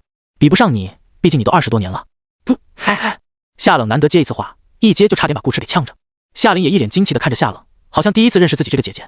夏冷递给顾池一张纸，并把回锅肉推到顾池面前。少女清丽的脸上依旧没有太多表情，但夏琳看得出来，姐姐今天心情很不错。吃过饭，夏琳端着盘子去了厨房。姐妹俩一个负责做饭，一个负责刷碗，分工明确。顾池想帮忙来着，可夏冷淡淡的看了妹妹一眼，夏琳便把她撵出了厨房。事实证明，就算夏琳不喊姐姐，亲姐的血脉压制也依然存在，只是看夏冷想不想拿出来用。时至晚间，客厅里的电视开着，声音不大不小。夏冷坐在一边的餐桌上看书，夏琳像之前一样把腿放在顾池腿上，戴着耳机用平板追剧。顾池则用夏冷的笔记本上网查询着考证相关的消息。3人都没说话，夏冷却一点儿也不觉得家里冷清。人与人之间很多时候其实没有那么多东西可聊，比起生拉硬掰的找话题预知热情，夏冷更喜欢这种无声长久的陪伴，耐得住寂寞，也挨得住平淡。即使很久不联系，再见面时也一切如旧。最后他们谁都没变，变得只有时间。让夏冷最安心的是，不过是一抬头就能看见他，就像现在，顾池在看笔记本，而他在看顾池，然后便被夏琳捉了个正着。夏琳冲他眨了眨眼，用手比了个3，好像在说：“姐姐不是要认真学习吗？怎么才一会儿时间就看了顾池哥哥3次呢？”夏冷，他面无表情地转过头，继续看书。顾池此时已经弄明白考核制度，正在和陈医生聊天。他本来是想问问陈医生要不要考，要的话正好一起。陈医生也的确要考，这年头多一个本子就多一条路，等以后梦境心理学发展起来，随便找个机构挂个证就能拿钱，不嫖白不嫖。只不过他们不需要去官方指定的地点考。陈医生道：“用不着那么麻烦，到时我带你去俱乐部，你注册个会员，我们直接在俱乐部考。”顾池对此表示怀疑：“你们俱乐部能代替官方？”陈医生：“嘿嘿，普及梦境心理学就是我们俱乐部给上面提的建议，官方的考官也是从我们俱乐部的人里找，你说能不能？”顾池：“那没事了。”陈医生：“后天怎么样？你有时间吗？”顾池：“可以，你安排吧。”陈医生 ：“OK。”右下角的时间已经快到23点，考证的事情算是搞定了。顾池压掉笔记本，喝了口水。夏琳扯下一只耳机，问道：“忙完了？”顾池点点头。太好了，终于可以睡觉了。夏琳把另一只耳机也扯了下来，伸了个懒腰，恰到好处的100随着少女的动作往上提起一截，正好露出雪白平坦的腹部和盈盈一握的纤腰。夏琳这懒腰伸得够久，快10秒钟了，100都还没放下来。顾迟只能被迫看了10秒。好看吗？还行。顾迟脸不红心不跳，你们一直在等我。对啊，你是客人吗？不把你陪好，我们怎么能睡呢？夏琳做出一副可怜兮兮模样，水汪汪的大眼睛看着顾迟，看在我们这么辛苦的份上，顾迟哥哥是不是该给点奖励啊？顾迟，行，奖励你5个亿。5个亿？夏琳蹭一下红了脸，她也不知道自己为什么会秒懂，但她知道这个家伙是真的坏。我去洗澡了。夏琳脸颊发烫的收回腿，穿上拖鞋去了浴室，进门前还狠狠瞪了顾迟一眼，奶凶奶凶的。顾迟有点想笑，你自己发的车，我顺路上来，然后你跑了，是不是又菜又爱玩？夏冷这时也和上书，准备回卧室，早点睡，你也少熬夜。顾迟道。夏冷轻轻嗯了一声，一口喝完杯子里的水，顾迟来到客房，床上整整齐齐叠着一套换洗衣物和一件浴巾，都是新的。他好像又赚了一套新衣服，每次来西河都是这样，床单被套也刚换过，还能闻到一股淡淡的洗衣粉味。顾迟拉上窗帘，坐到床边，打开了游戏平台。一个白天的时间，挂在拍卖行的纯丽精华已经卖了出去，一口价500。枪灰的单子也上架了，50发子弹加3个弹夹，100老硬币，枪灰给他抹了个零头。一进一出，刨去9.5%的卖家手续费，顾迟现在总共有2352老硬币，其中有1000是年卖的老硬币。要不是这钱是虚拟货币，他真想把这年卖的老硬币取出来看看到底有多年卖。玩家白思过隙加入公会，玩家赵公子加入公会。聊天频道弹出2条系统提示，顾迟顺手点开公会看了看，原本的408500，此时已经变成了500-500，直接满员了。好家伙，钢筋混凝土这是收了一整天的人。有一点，钢筋混凝土倒是没骗他，公会的人全是夜猫子，算上新来的500号人有427人在线，在公会频道聊得火热朝天。滴滴，钢筋混凝土发来消息，兄弟你来的正好，我们准备发一车 B 级本带新人，还有2个位置，你要来不？顾迟礼貌拒绝，谢了，我暂时来不了，不太方便。钢筋混凝土，没事，那等你有时间，我看看能不能再组织一车。公会的成员列表里可以看到每个玩家的等级，而顾迟只有5级，钢筋混凝土便把他当成了刚入净土的小萌新，还是那种贼菜的萌新，但凡稍微没那么菜，或者运气好一点，都不会2个月了还没过新手期。但钢筋混凝土也不嫌弃顾迟，谁还不是从新人过来的呢？顾迟打出一个好奇的表情，咱们公会怎么突然想起招人了？还招这么多？钢筋混凝土，嘘，这是公会机密。机密？那我更感兴趣了。顾迟正准备开启忽悠模式，钢筋混凝土又道，不过现在人招满了，告诉你也没关系。红塔公会从不主动踢人，除非犯大错。现在是这500人，那未来很长一段时间内都是这500人。顾迟，你放心，我保证保密。钢筋混凝土，神秘，据我们副会长推测，我们之中很可能隐藏着一个大佬。顾迟，怎么说？钢筋混凝土，你知道线下模式吧？顾迟，知道。钢筋混凝土 A 级副本的难度有了解过吗？顾迟，了解过，很难。钢筋混凝土，那 A 级副本的线下模式呢？顾迟，难上加难。线下模式每个玩家都只有1条命，死了就是真的死了，没人敢随便玩命，再加上没有任务提示，容错率极低，导致降临现实的副本攻略难度往往比线上高一个档次。钢筋混凝土，没错，难上加难。而我说的这个大佬却在1周之前以凡人之躯攻略了降临现实的 A 级副本，拿到了 Omega 的评分，懂我意思吗？顾迟大惊，这样牛逼？顾迟一开始就觉得红塔公会在这个时间点收人有些奇怪，搞了半天原来是冲着他来的。公会想招收厉害的玩家，顾迟能理解，可问题是对方是怎么推测出他是个新人呢？之前的区域公告系统已自动帮他匿名，一位不愿意透露姓名的帅哥，能从这12个字里得到的信息只有一个性别，而且是当前性别，也许还有颜值，这点顾迟得认。可他长得帅也跟是不是新手没有关系吧？除非钢筋混凝土口中的副会长也跟他一样是偶然遭遇降临现实的副本并通关才获得了玩家身份，就算不是，他也至少应该认识其他有过类似经历的人，然后结合第2天的游戏热更公告，最终得出通关者应该是个新人的结论。这样看来，红塔公会的副会长好像有点东西啊，很可能也是拥有传奇的玩家之一。顾迟看向公会成员列表的第2行 ，ID 烽火烟堂，职位副会长，等级20，当前状态在线。顾迟记下了这个名字。20级便是玩家目前所能达到的最高等级，但就像网游界的一句话，满级才是这个游戏的开始。商城里昂贵的高端食品也在证明这点。金乌大米产自繁星南部星域，以天泉水灌溉，可少量提升玩家体质与力量，长期食用效果更佳。售价6480老硬币金。青地梦米产自繁星西部星域，由梦中之米具现，可少量提升玩家精神。售价3280老硬币金。金刚不锈米产自繁星东北星域，有银河最硬大米之称，可少量提升玩家体质，但不建议老年人食用。售价3280老硬币金。除此之外，还有提升灵巧的影子米、美容养颜的胭脂米、加强身体功能的6味地黄米等等。水果肉食就更不用说了，无一例外都贵死个人。而游戏库里最多也最容易刷的便是 B 级难度的副本，一个 B 级副本 A 评分通关，不算道具只能拿到50老硬币，没错，只有50，评分达到 S 有100，SS 有200，SSS 有300，Omega 则是500，10倍于 A。可 Omega 哪有那么好呢？大多数玩家每月的收入只有3000-5000左右，相当于现实世界中的上班族。高端食品的价格对标的也是现实世界里的高端食物，几大千一斤的米，不攒个3-5月，一个疗程都吃不起。不知多少老玩家在为此挥洒汗水，没日没夜的刷本赚钱。当前版本的技能等级是有上限的，最高升到10级，属性却没有。顾池2个本下来拿了2000老硬币，已经很不错了，但想吃好东西还差得远。顾池也从来没想过自己有一天会连饭都吃不上。不过没关系，他有转盘，多来几次代号06这样的 buff， 刷钱的速度绝不会慢。任务难度高一点无所谓，奖励跟上就行。想到这，顾池顺手把转盘拿出来看了看，没动静，于是手动给了指针一巴掌。其实不去看那些高级货，商城里还是有很多有趣的东西可以买的。顾池选来选去，最终在上千数量的商品中选出了3样东西：恶逆针、妙医36针之一，针头抹药的全自动医疗器具，无需对准穴位，弹指即发，中针者将在半小时内持续打嗝，引发内气逆流，对不慎吸入毒气者有奇效。售价1老硬币枚。香蜜醇膏，无色无毒，味甜，可食用，涂抹后魅力值加 0.1， 若魅力值大于8，触发额外效果小嘴抹蜜，你说话会变得非常好听，持续30分钟。售价9老硬币支。冰薄荷跳跳糖，同样的回忆，不同的口味，好吃更好玩。售价1老硬币10袋。顾池买了3枚银针，1支唇膏，10袋跳跳糖，总消费13老硬币。净土的商城里没有可以直接提升个人战力的道具，除了记忆水晶。一颗记忆水晶售价648，出什么技能还完全随机，明显是干副本更划算。摆明了溢价的东西，顾池肯定是不会去抽的。真要抽，也要等到下次征召之前来抽。演的占卜可以让他提前3天知晓副本的部分信息，看了之后实在觉得没把握，再来当这个大冤种也不迟。再稳一点，顾池甚至连刚选出来的3样物品都不用买，全等着副本信息出来以后再说。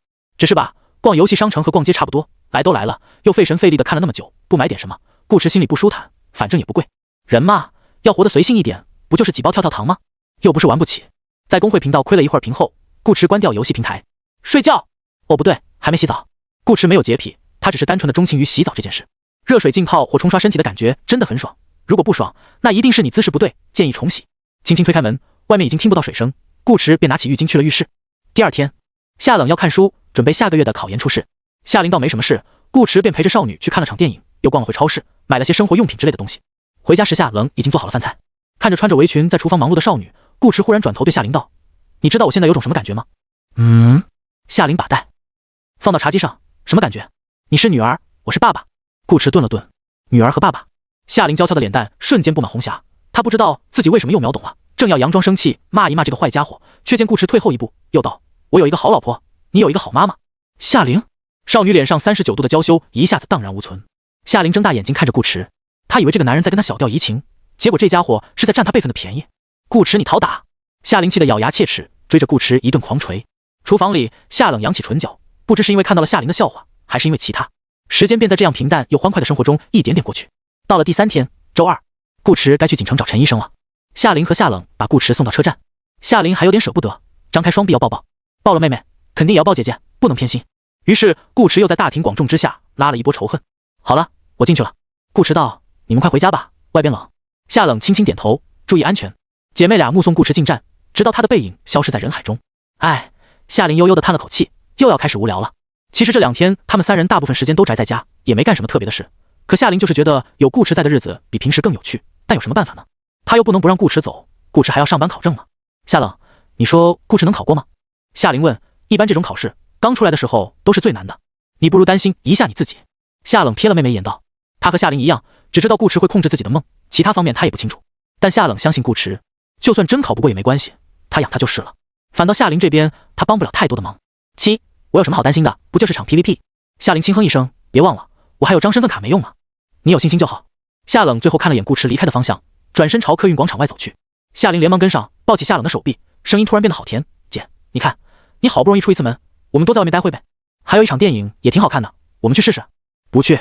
另一边，当顾池到达锦城时，陈医生已经在外面等着了。一见顾池从出站口出来，便立刻冲上去，抓住顾池的手臂就往外跑，给顾池吓了一跳。不知道的还以为是人贩子呢。你这么火急火燎的干嘛？来不及解释了，快上车。陈医生这么着急，自然是有原因的。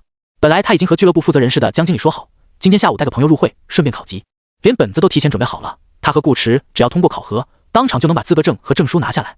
哪知俱乐部里出了个内鬼，把原定于下周才对外公布的俱乐部成员可以通过内部考核拿证的消息提前泄露了出去，导致平时没多少人的线下总部现在人满为患，办理入会手续的人都排到门外了。顾池略感诧异，锦城有这么多人玩亲情吗？不全是，大部分都是来凑热闹的。陈医生一边开车一边道：“我们俱乐部也对外提供梦境心理学课程，你可以理解为培训班。清醒梦一直是一个比较小众的爱好，不少人甚至都没听说过。今天能来这么多人，还是跟上头的动作有关。某些专家的分析更是居功至伟。你们想，咱们国家的教育部门为什么要把梦境心理学纳入高校选修课？为了进步，为了让年轻一代接触、了解一些新的东西，对不对？那了解之后呢？是不是应该学习？学习完了，他们毕业了，是不是会将这些新的东西带入社会，并加以应用，创造价值？而当价值达到一定高度，是不是就会掀起一股新的浪潮，逐渐改变我们的生活？就像当初的互联网，那个时候的人，谁能想到今天的我们，只需要动动指头，便能在手机上购物、玩游戏、看片？我想我的意思已经表达得很明确了，各位不要怀疑，我们现在确确实实已经站在了新时代的风口浪尖，只要把握住这个机会，冲在最前面，你就是下一个行业巨头。那时的你，面对记者采访时会说，钱只是一个数字，你从来都不爱钱。正在看这个短视频的顾池，这口才不去干传销可惜了。陈医生问道，是不是很离谱？顾池，有点。还有更离谱的。陈医生刹车，熄火，拔掉钥匙，接着道，他可能说对了。顾池，什么意思啊？玩真的啊？顾池不由看了看自己的个人面板，这么说的话，他这6+1级的控梦术岂不是牛大发了？下车下车。哦，正如陈医生所说，今天来梦影俱乐部的人非常多，队伍排了2列，跟准备进场看演唱会似的，兴奋地讨论着和梦境有关的话题。还有一点，顾池也没想到，听陈医生介绍，梦影俱乐部似乎不是一般的有钱，在这个接近市中心的地段租下了一整栋大厦，60多层全是他们的。可问题是，光靠售卖梦境课程和心理咨询，赚得回本吗？顾池不信，就和网上某些精于描写大长腿的小说作者一样，这俱乐部指定有什么副业。陈医生领着顾池越过排队的人群，直接走进大厅，搭电梯来到11楼。11楼便是俱乐部给自家会员进行内部考核的地方。按照正常流程，顾池应该和1楼那些人一样，先登记入会，交钱，通过基础测试成为正式会员后，才有资格上来考级。但他有陈医生吗？作为玩家，陈医生是俱乐部的精英会员，这点权利还是有的，只是不好插队。所幸陈医生车技不错，小闯了一个红灯，总算是在收摊之前赶了过来。要是再晚个10来分钟，今天就没戏了。他和顾池排在倒数第2轮，前面还有5轮。趁着排队的功夫，两人把单子填了，顾池额外多填了一张陈医生带来的入会表。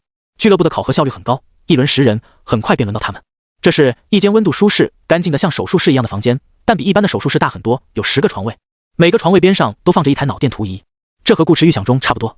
人在做梦时，脑后部后皮质热区产生的中低频脑电波会有一定程度的减弱，通过观察该区域的脑部活动来判断一个人是否做梦，准确率可达90%。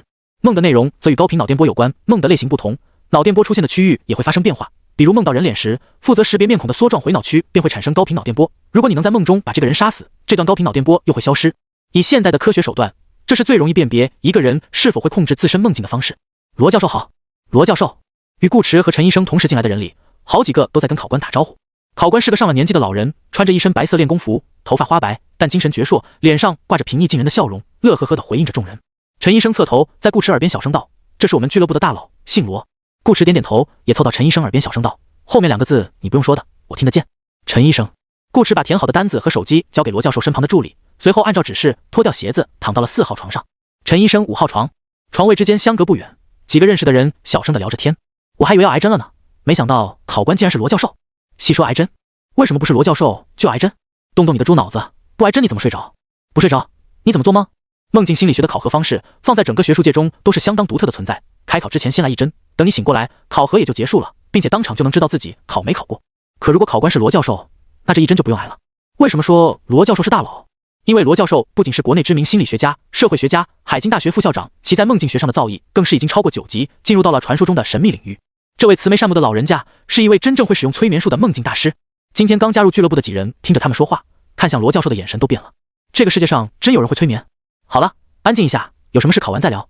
我先来给你们说一下今天的考核内容。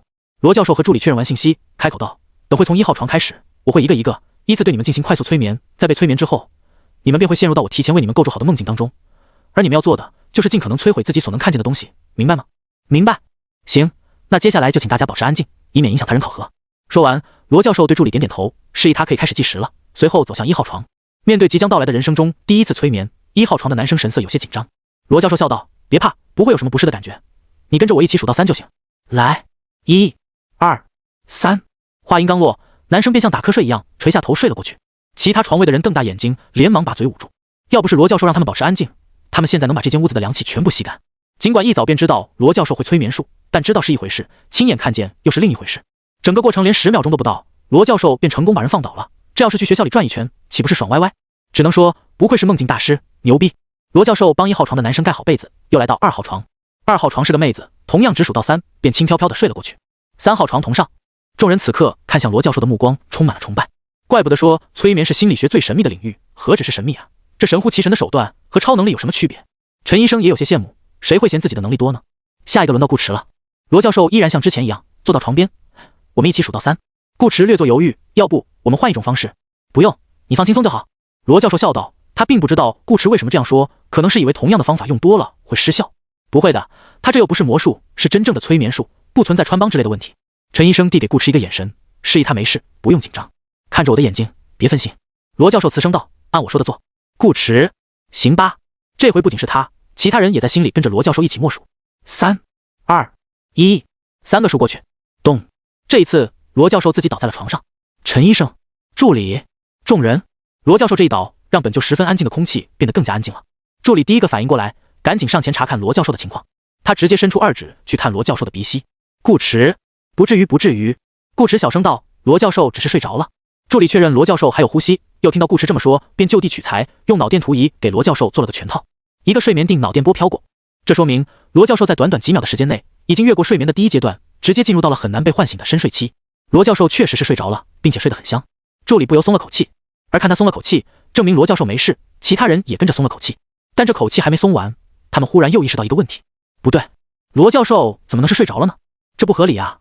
好好的突然一下倒在床上，突发心梗都比睡着有说服力。可事实又摆在眼前，明明是罗教授在催眠4号床位的那个男人，结果那个男人一点事没有，反倒是罗教授自己睡着了。这是不是意味着那个男人在梦境心理学这一块比罗教授还厉害？不仅不吃别人的催眠，还能无伤反弹。死！想到这一层后，众人心里大受震撼，把先前没吸进去的凉气全都补吸了回来。他们齐刷刷看向顾池，像在看一个妖怪。陈医生脸上更是写满了难以置信，自己这个好兄弟什么时候变得这样牛逼了？顾池通过面部表情，他读到了陈医生心里的话，可他没法回答。总不说自己一直都这样牛逼吧？你是怎么做到的？助理忍不住问道。他跟了罗教授这么多年，从未见过罗教授的催眠术失效。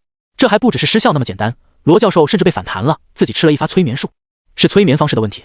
正好有人问，顾池觉得自己还是解释一下比较好，毕竟他是来考级的，不是来砸场子的。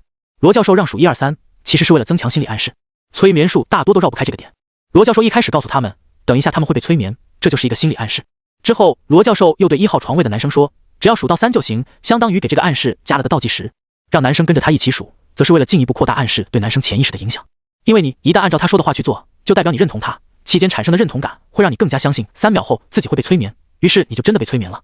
对于不太熟练的催眠师来说，这种叠满3层 buff 的催眠方式的确非常好用，可以最大程度上保证催眠的成功率，但它也有一个明显的弊端。如果碰上同样会催眠术的人，3层 buff 就会变成3层一伤。2个人一起数，效果是双向的。你在暗示别人的同时，别人也在暗示你。一旦催眠失败，你就很有可能陷入自己预想中的假结局。如果你对此次催眠的结果深信不疑，那假结局的触发概率将成倍增加。具体表现为你会当场睡过去，并且梦到自己成功催眠了目标，俗称精神胜利。所以顾池刚刚才会问罗教授要不要换一种催眠方式，他真的什么都没干，只是按照罗教授的要求集中精神，看着罗教授的眼睛，与罗教授一起数了个1、2、3，然后罗教授就倒在了床上。顾池也很无奈，这纯粹是罗教授在帮他使用催眠。为了明自己的清白，顾池解释的比较详细，助理基本都听懂了，只有一件事想不通，你这么年轻，为什么这么懂？顾池，可能是天赋。助理看着顾池，既佩服又羡慕。不过20出头的年纪，就已经在梦境学领域达到了一个常人难以企及的高度，长得还巨他妈帅，不论是天赋还是颜值，任意分一半给他，他都能原地起飞。不说超过罗教授，最起码不会只是个小助理了。众人这时看向顾池的目光也发生了变化，崇拜不会消失，只会转移。他们好像找到新的偶像了。2个女生眼冒星星，4个男生也眼神火热地看着顾池，蠢蠢欲动。顾池见势不妙，连忙对助理道，罗教授大概1个小时之后能醒，到时麻烦帮我解释一下，谢了，改天有空请你吃饭。解释这个词用得很妙，看似带着一丝歉意，实际上是在提醒罗教授，你被反弹了，快把我的考核过一过。见助理点头答应，顾池便拉着陈医生先走一步，反正考不成了，留在这里也没意义。他可不想被人围着要电话号码，更不想当免费讲师。坐电梯下到1楼，江经理看见2人，问了一句，考得怎么样？陈医生，还行，倒了。江经理没听懂，倒了？陈医生，罗教授被我兄弟放倒了。江经理，这个时候陈医生的语气都还挺正常的，仔细听的话还能听出一丝自豪的意味。可一上车，陈医生的态度就变了，他不咸不淡地看了顾池一眼，接着重重哼了一声，哼，顾池，你在傲娇什么？顾池眨了眨眼，不会有人在生气吧？生气？我干嘛要生气？陈医生看着倒车镜发动汽车，说道，你想不想告诉我是你的自由，我才不生气。哼，顾池忍住没笑，解释道，我也不是故意想瞒你，我平时都不用催眠术，总不能专门找个人演示给你看吧。那你又要说我装逼了。虽然他前几天还想着用陈医生试一试，但这不是有罗教授主动请缨了吗？陈医生，你不用给我解释，反正你是我最好的朋友，你怎么做我都没关系。哼，顾迟还要我哄你是吧？陈医生，不必了，我又不是你青梅。哼，顾迟憋不住了，笑道：行了行了，你直接说吧，怎么才不生气？陈医生，我没生气啊。哼，还哼。顾迟一巴掌呼过去，快点说。陈医生，教我。顾迟，行，回去就教。陈医生，这还差不多。哼。汽车一路向西，驶上高速。晚上，两人回到白石镇，随便找了个摊子吃了点烧烤，便准备散伙。明天周三，他们两个都要上班。上次代班的饭清了，下次你请。陈医生把顾迟送到楼下，压根没再提催眠的事。他也不是真要学，只是单纯跟顾迟闹着玩。要说想不想拥有催眠这项能力，那肯定是想的。但陈医生知道自己不是这块料，有那时间不如多刷2个本，等他一身传奇，还不是他照顾迟，轮得到顾迟照他？不存在的。我过几天可能有点事，学校那边如果急着要证，你又联系不上我，可以打电话问江经理。陈医生挥了挥手机，名片我推给你了。好，那我走了，早点休息。陈医生关上门，开车离开。顾迟回家后洗了个澡，跟夏冷姐妹发了条短信报平安，便直接躺到了床上，连游戏都没登。今天一整天有大半时间都在坐车，给他坐累了，天大的事也明天再说。定个闹钟，睡。一夜无事。第二天，顾迟起床时已经10点了，闹钟没响。当他迷迷糊糊拿起手机看了眼时间，一下子睡意全无，一把扯开被子，翻身下床，冲进卫生间洗漱。洗到一半，顾迟忽然皱了皱眉头，等等，好像哪里不对。他含着牙刷出来，拿起枕头边的手机重新看了看，而这一看让他心脏都漏跳了半拍。10点14分，周五，10月30日，周五。今天不应该是周三吗？怎么是周五？突然跳跃的日期让顾迟下意识想到了眼河钟楼，可副本已经通关，眼河钟楼不应该出现在现实世界。顾迟花了整整1分钟时间来判断自己是不是在做梦。他的手机上还有几个未接来电和几条短信，分别来自夏冷姐妹和陈医生。刚才急着起床没注意，现在看了短信，顾迟终于确认现实世界的时间是真的跳过了2天。顾迟给3人各回了一条消息，便打开游戏平台。此时的世界频道已经乱成一锅粥，到底什么情况？昨天有副本降临吗？没有，你们自己去翻公告记录，最近一次降临是半个月前，地点在白石镇，通关评分还是个 Omega。副本降临时，只有在降临区域附近的玩家才会收到系统公告，其他玩家没有提示，但可以自己去查。卧槽，真是 Omega！ 哪个大佬这样牛逼？不知道，匿名了。你们是不是搞错重点了啊？草，没有副本降临，为什么会出现超自然事件？鬼晓得，我刚从副本出来，不是你们在这说我都没发现。事实上，通过游戏时长和自己进入副本的时间是可以算出来日期不对的，但正经人通关后第一件事不都是先看看有什么奖励吗？谁会去管今天是几月几号啊？网上有人说今天凌晨看到天上出现了时钟光影，还拍了视频，快去个董哥鉴定一下真假。看完了，鉴定为记。顾迟捕捉到时钟光影几个字，又用手机打开浏览器，随后便发现这次时间跳跃不是一次小范围事件，它影响的不只是国内，而是全世界。国际新闻板块上全是与时间跳跃相关的报道，东南亚、西方、北方等多个地区都有人拍到了时钟光影，模样几乎完全相同。整个时钟呈现出一种朦胧的质感，颜色偏黄，像是手电照进了雾里。钟上的数字和指针都很模糊，但可以分辨出它的确是一个钟。部分地区拍摄这段画面时处于晚上，还能看见钟的周围有一圈浅淡的光晕。顾迟怎么看都觉得它和食鬼城钟楼上的黄色表盘很像。而在越来越多的人发现时间偷跑了2天之后，各种各样的舆论便开始迅速在网上发酵，譬如克罗诺斯的神迹、上帝的手表、灵气复苏、时间不存在了之类的。末日论和阴谋论也层出不穷。各国官方暂时还没有动静，只是先派了一批专家出来辟谣，稳定民心。什么？现有科学解释不了？那不管，解释不了就硬扯，这不是你们的强项吗？别的不要求，至少把那些煽风点火说末日即将来临，人类终将灭绝的言论给压下去。于是西方某知名学者发表了一条动态道，想必大家都已经看过那个视频了，它的确不是特效，没有经过后期处理，但也并非大家所说的神迹。它其实只是一道普普通通的极光，经过一系列奇妙变化后才形成钟表的形状。由于篇幅有限，具体是什么变化我就不多赘述了，懂的都懂。东南亚某地磁学专家，大家都知道，我们的星球本身就是一个巨大的磁体，磁场无处不在，并且会受到各种因素的影响。就在昨天，我一个在天文学领域颇有建树的朋友告诉我，他观察到了一颗没有颜色的彗星从我们星球附近掠过，所以不用担心，时间没有偷跑，只是地表磁场因彗星变得紊乱，导致我们的时钟出现了故障，仅此而已。岛国某社会学专家则表示，众所周知，我们生活的星球是美丽的蓝色，全球约有 78% 的地方被水覆盖，人类离不开水，水与我们的生活息息相关，时间也是。等价代换可得，时间等于水，时间出了问题就是水出了问题。在此，我仅代表个人呼吁大家爱护环境，不要再把垃圾往河里扔，更不要再把废水往海洋里排。不得不说，各国领导此举非常聪明，专家们也非常给力，通过官媒引流，简简单单几句话便把大家的注意力转移到了自己身上。社交账号上一片骂声，瞎他妈扯是吧？当大家都是傻子？你们要不要看看自己在说些什么够吧？偷跑的确实不是时间，是你们的智商。2E 效果十分显著，领导们十分欣慰。当然，这离完全消除舆论还差得远，也不可能消除得了。网络时代的信息传播速度太快，只能想办法制造其他热点，尽可能把这事往下盖。而在这之前，他们必须先把一些实事处理好。凭空消失的2天对全世界都造成了极大的影响，各类损失先不谈，关键是接下来的日子该怎么过。医院有很多病人都是周5出院，可今天就是周5，那到底该不该出院？原定于周5竣工的项目莫名其妙少了2天时间，没完成，该不该赔？本该在周3、周4的上映的电影错过了档期，又该怎么安排？这还只是一些生活方面的问题，做实验搞研究的才是真正碰上了大麻烦。顾池现在也有点困惑，今天该按周3的课表上课，还是按周5的课表上课？等到了学校之后，不用上课了。学生们比老师更猛，有人当今天是周3，有人当今天是周5，还有人当今天是周4。教室操场都乱哄哄的，校长只觉得心累，叹了口气，对其他领导说道：“今天就别上课了，周6、周日也照常放假，等大后天再按周1来吧。”4399年10月30日，这绝对称得上是人类有序以来最混乱的一天。顾池觉得这是80%和净土游戏脱不了干系，甚至可能与演有关，但他现在没工夫去找线索解密。现实又不是游戏，轮不到他来操心。包括今天在内，连着3天都不用上班。顾池现在关心的事情只有一件，现实时间的跳跃也影响到了征兆的 CD， 他已经能够看到下个副本的信息了。回到家后，顾池先将转盘拿出来放到一边，明天就要进本了，在这之前转盘应该还会转一次，他得看着点。视线回到个人背包，眼的占卜图标不知何时变成了3张卡。顾池轻轻一点，3张卡便凭空出现，漂浮在他眼前。顾池没犹豫，直接翻开第1张，卡面图案是2把朴素的刀，刀刃相接，拼成一个 X， 下方写着3个猩红的字母 PVP。第2张卡上的信息也是字母，一个大写的 S。不用想，这肯定代表难度。连着2个 S 本，不知该说运气好还是运气差。第3张卡的信息变成了数字18加。顾池，这个18加应该不是他理解的那个18加吧？如果是，那也太棒了。不要误会，顾池并不是想干什么，君子爱美，取之有道。NPC 什么的，他压根看不上。之所这么说，是因为18加这个数字，如果不是代表18加本身，多半便是代表玩家数量。PVP 模式，顾池当然希望人越少越好。色色的18加对他来说是一个非常大的优势。久经沙场的他，完全可以凭借自己强大的定力，在其他玩家沉溺于美色之时，趁机动手将其击杀。但可惜的是，逻辑告诉顾池，这种可能性非常小。18加大概率是指人数 S 级副本难度加 PVP 加18个以上的玩家，简直是地狱模式了。顾池轻轻叹了口气 ，PVP 是他现在最弱的一项，他还只是一个刚建好的小萌新啊。上一场游戏中，他的确很轻松的便击败了楚天阔，可那是建立在对方没有太多防备的情况下。楚天阔一心想着如何保证通关的同时杀掉其他玩家，并没想过别人从一开始也打算杀他。而在 PVP 模式里，每个玩家都会把警惕性提到最高，不可能让他随随便便催眠的，这也是最要命的地方。顾池现在除了催眠，没有其他可以用来打架的技能。把石符术等级提高一些，也许勉强可以当个防御技，但顾池不太想将资源投入到一个看起来上限不高的技能上，这样很亏。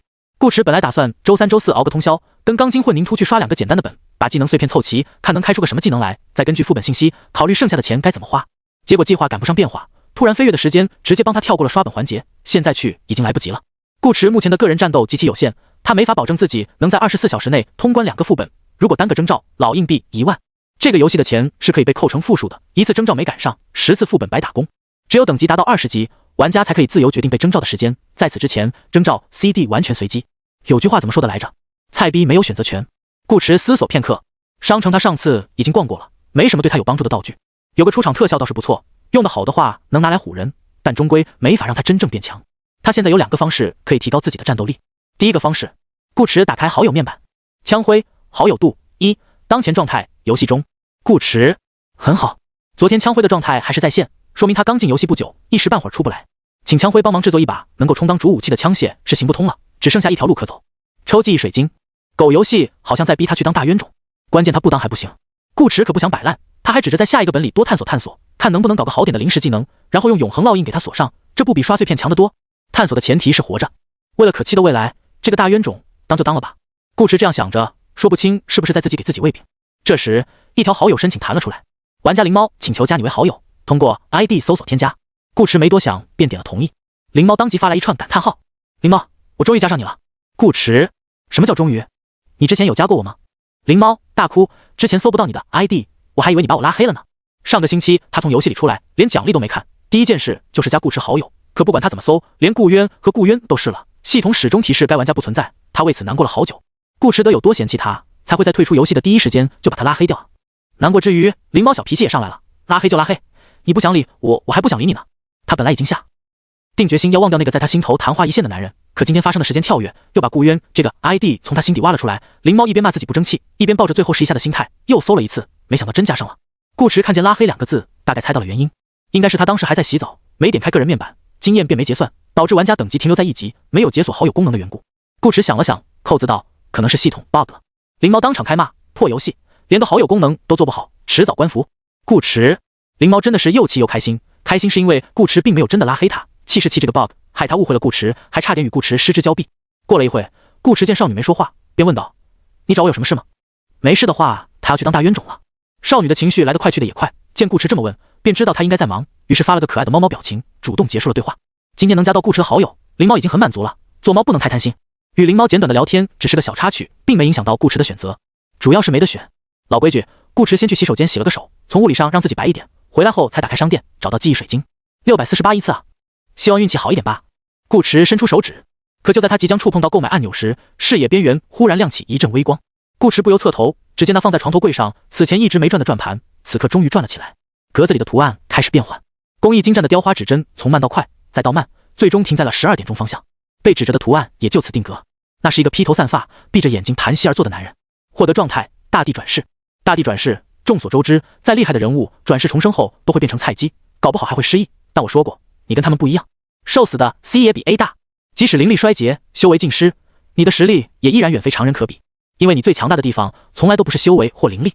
获得特殊能力：道法、言灵。道法、言灵，言语巨限，使用时将根据巨限效果消耗一定道运。当前道运35%。介绍一如既往的简洁，但依然能够从中看出一些东西。技能名称后面没有等级，说明这个技能一级就是完全踢，不用专门培养。道运则相当于言灵术的专属蓝条，上限为35点。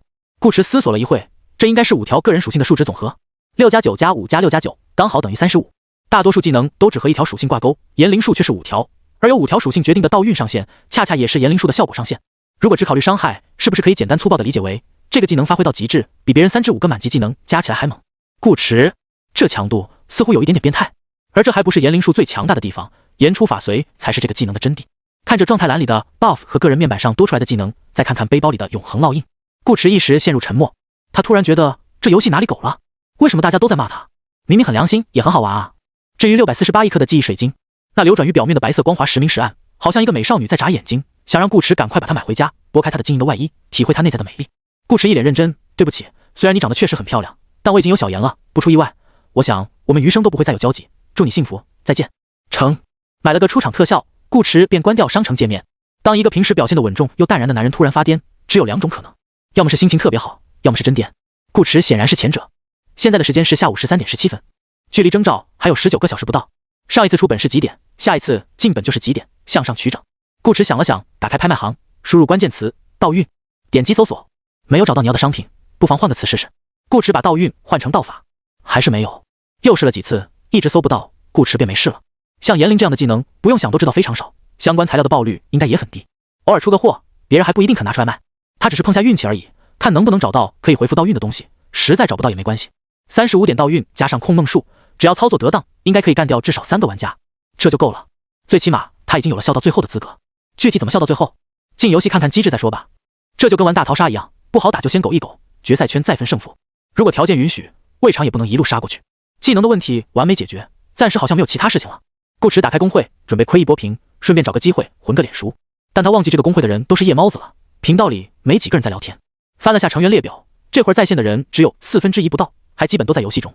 公会的公告此时已经从欢迎各位加入红塔变成了请大家尽快提升自己的实力。世界频道倒是还在聊时间跳跃的事，但文字滚动的速度比起之前慢了很多。很明显，这次现实世界的突发状况让玩家们感受到了压力。假如末日真要来了，每多1分实力，活下去的概率都会更高。灵猫发了条消息过来，我要去刷本啦，改天找你聊天。顾驰顺口问了一句，你下一次征召是什么时候？灵猫，后天。你呢？顾驰叹气，可惜了，我是明天。他是想带我吗？不明真相的灵猫开心道，没关系，以后有的是机会，到时你可别嫌弃我菜哦。那要看是什么本了。顾驰心道，他打字给灵猫，你去刷本吧，我躺一会。灵猫灰灰。从早上起床到现在还没吃完，顾驰点了个外卖，便脱掉鞋躺到床上，摆了个比较舒服的姿势，刷起了论坛。18人的副本算是中型本了，可以体验到70%以上的游戏机制，例如奇遇、NPC 好感度、隐藏任务等等。顾驰在找其他老玩家总结经验的帖子，有没有用先不管，多了解一些总不会错。除此之外，他还特地重温了一遍置顶帖之一的天赋技能信息汇总。因为游戏自带的技能介绍没有写明数值，老玩家们便自己在测试。通过反复的对比和计算，他们用表格列出了绝大部分常见技能的详细效果与威力。描述和数值不一定精准，但看个大概是没问题的，至少可以知道哪些技能可以硬吃，哪些技能一下都不能碰。时间一会儿过，第二天上午8点，穿着睡衣的顾驰准时消失在床上。漆黑的视野中缓缓浮现出一行行小字：5775年夏。经历了上千年的重建与发展，繁星星群之中最贫乏的星球也终于绽放出属于人类的光辉。这片曾经面目全非、满是废墟土地，此刻已经褪去最初的疮痍与荒寂，拥有了一个崭新的文明。前有3帝效仿盘古，以血肉之躯化大山大河；后有7圣以身为引，助天地大阵，令灵气长存。他们为脚下星辰取名舞曲，亲手翻开了仙武纪历史的第一页。时至今日，灵气已铺满人间，即使与大阵相隔万里的凡人地界，也逐渐迎来了修行时代。这里宗门与王朝并立，有江湖，有世外，有歌舞升平，也有腥风血雨。这即是盛世，也是乱世。只有真正的强者才能纵马高歌，风流快活。你便是为此而来。高不高歌不重要，重要的是风流快活，最好还能名满北川，才不枉来江湖走一遭。不少人都与你有着同样的想法。本场游戏人数100，难度 S， 时限3年。顾池，不是18家吗？100个人是什么情况？顾池面色微微古怪，不会真的是那个18家吧？请在以下3个功法或术法中选择一个作为你的初始能力。1. 凝气诀，聚气成剑，需搭配北川剑宗心法使用。2. 妙笔生花，君子阁基础心法之一，习得后可研学相关法术。3. 袅袅仙音，无他，为声大耳。注：可消耗100老硬币进行刷新，刷新是不可能刷新的。一般这种设定都是一次比一次贵，第一次100，第二次200，第三次400，以此类推，并且你每次刷新都会出现一个看起来比之前更牛，实际上却什么用的选项，目的就是为了告诉你继续，别停，下一刷更美丽。利用沉没成本加期往诱导来刺激玩家消费，这套路他老熟了，绝不可能上当。顾池直接无视刷新按钮，打量起眼前的3个选项。首先可以确定这是个古风仙侠本，很多人心中都曾有过仗剑天涯的梦，主要是御剑术真的很帅，弹指间流云飘舞，风挽剑花，自己就往那一站，都不用动，任风拂起自己的衣摆和黑发，帅着帅着对手就没了。如此仙姿，哪个少女见了不春心萌动？顾池脑中已经了画面感，于是选择了第3个功法袅袅仙音，仙侠版狮吼功。不选凝气诀的理由有2个，一是他没法直接使用，必须搭配心法，为此他还得去一趟剑宗，太麻烦。2是行走江湖未必一定要剑，枪也可以。从背景介绍来看，北川是凡人地界，灵气才刚复苏不久，武力值应该不会太高，那枪就比剑好使，7步之内又准又快。至于帅不帅的问题，顾池觉得9.1魅力值不需要考虑这个方面。不选妙笔生花与不选凝气诀的原因一样，北川有王朝有宗门，100名玩家不用想都知道这次的地图一定很大，可他并不清楚君子阁和剑宗在哪，一个初始能力而已，不值得这么大费周章。相比之下，袅袅仙音的性价比就很高，可以直接配合言灵术使用，获得临时技能袅袅仙音。文字见消，顾池前方出现了一个卷轴，请选择你要落脚的地点。卷轴展开，一幅壮丽的山河图呈现在顾池眼前，上面没有任何文字，只能根据地形和城镇轮廓勉强判断出这块地界大概分为5个区域。右上角是一片汪洋大海，海的另一头是白茫茫的迷雾，什么也看不清，显然没法选。略微思索了一会，顾池选择了中部区域的一个小镇。这次副本没有明确发布任务，但有个关键词名满北川，不出意外应该与声望有关，而中部区域城镇密集，不管是刷声望还是跑图都更方便。你已选择江烟镇，玩家实时排行榜将在1个时辰后开启，你可在个人界面中进行查看，更多规则请自行探索，祝你游戏愉快。北川、乾元国、边州、江烟镇，夜色如墨，月明星稀，路边3面开窗的石灯燃着火烛，夜出微弱的光。时辰已到了子时，按照往常，更夫这时应该鸣锣打更了，1慢2快，总共3下。可锣声迟迟未止，让今天的夜晚显得格外安静，但并不安宁。更夫死了，在小镇南面的某条巷子里，身穿马褂的更夫躺在地上，他的灯笼歪倒在墙边，照出一地鲜血，铜锣不知滚哪儿去了。哦，被一只黑鞋白袜的脚踩着。小巷里不止更夫1个人，而是3个，另外2人手中各持1把刀，其中1把尚在滴血。他们都穿着夜行服，但没有蒙面，2人的面巾都已推至下巴，或许这就是更夫死掉的原因。这并非是一场势均力敌的战斗。左边的黑衣人身材瘦小，嘴角溢血的捂着肩膀，背脊也有些弯，挂在墙上的幽绿命灯更是如同风中残烛，好像随时都会熄灭。右边体格强壮的黑衣人却毫发无伤，命灯亮的晃眼，宛如一个绿色灯泡。打架为什么会带命灯呢？这事儿就说来话长了。他们2人都是山鬼门弟子，只不过一个是杂役弟子，一个是正式弟子。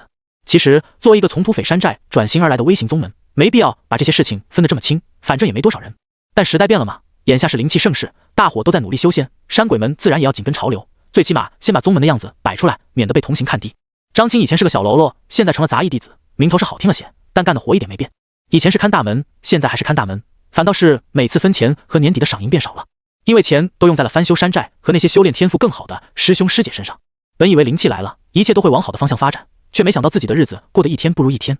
尤其是这个命灯，这是山鬼门背后的靠山福岩宗送来的，可以直接掌控一个人的生死，这相当于把他们这些弟子彻底变成了傀儡，永远都翻不了身。于是张青反了，一个人反也是反。他趁宗主修炼时不注意，悄悄拿走了命灯，并顺带偷了一瓶丹药出来。不知道是什么丹，但能跟命灯一起放在平时连正式弟子都碰不到的地方，肯定不是凡物。这也是李猛会出现在这里的原因。他亲眼目睹了张青从盗窃到跑路的全部过程，并深知自己抵抗不了那瓶丹药的诱惑。再者，被人掐着脖子的日子他也受够了。正式弟子的待遇虽比杂役好，却也好不到哪里去，说到底都是别人掌心的玩物。所以李猛也果断偷了命灯，钱都没拿便追了出来。带着命灯打架真的很蠢，好在对方也一样，那就没事了。都不管命灯，大家公平竞技。而他的修为比张青高，优势在他。交出丹药，我肯念昔日同门之情，饶你一命。李猛低声道，雄浑的嗓音配上他5大3粗的体型，极具压迫感。但张青怎肯就范？他好不容易才跑出来，只要出了江烟镇的地界，山鬼们便管不着了。从此天高任鸟飞，海阔凭鱼跃，即使天赋不够修不了仙，把丹药拿去卖了也是一大笔钱，到时娶几个老婆生一堆儿子，岂不美哉？为了自己的下半辈子，张青拼了。他抹去嘴角的血迹，竟主动冲向李猛，自不量力。李猛哼了一声，提刀迎上，距离拉近，两人迅速厮杀起来。凭着一股不要命的狠劲，张青一度和李猛打得难舍难分，刀刃碰撞擦出点点火光，两人转眼间便过了10几招。你中有我，我中有你，但实力不够，始终是硬伤。打着打，张青便出现了颓势，被李猛抓住机会，在他身上留下一道道血红的伤口。又是一刀下来，张青动作已经变得有些迟缓，跟不上了李猛的攻击速度了。李猛趁此抬起左手，毫不留情的一掌拍在张青胸口上，炸出的气浪把张青胸前的衣服都震得稀碎，留下一个凹陷的掌印。噗！张青立时鲜血狂喷，倒飞出去，摔了好几个跟头，趴在地上没了动静。这一掌李猛用了全力，一身断体的功夫都落在了上面。张青不死也得脱层皮。李猛很相信自己的实力，但也没有因此而大意。杀人须补刀，李猛目露凶光，脚下发力，以最快的速度冲到张青面前，欲将其彻底杀死，以免生变。可就在他抬刀之际，张青突然翻身，挥手掷出一道流光。老子就知道！李猛早有准备，身形一侧，轻松躲开翠灵的暗器。躲得好，嗨嗨！张青一边咳血，一边大笑。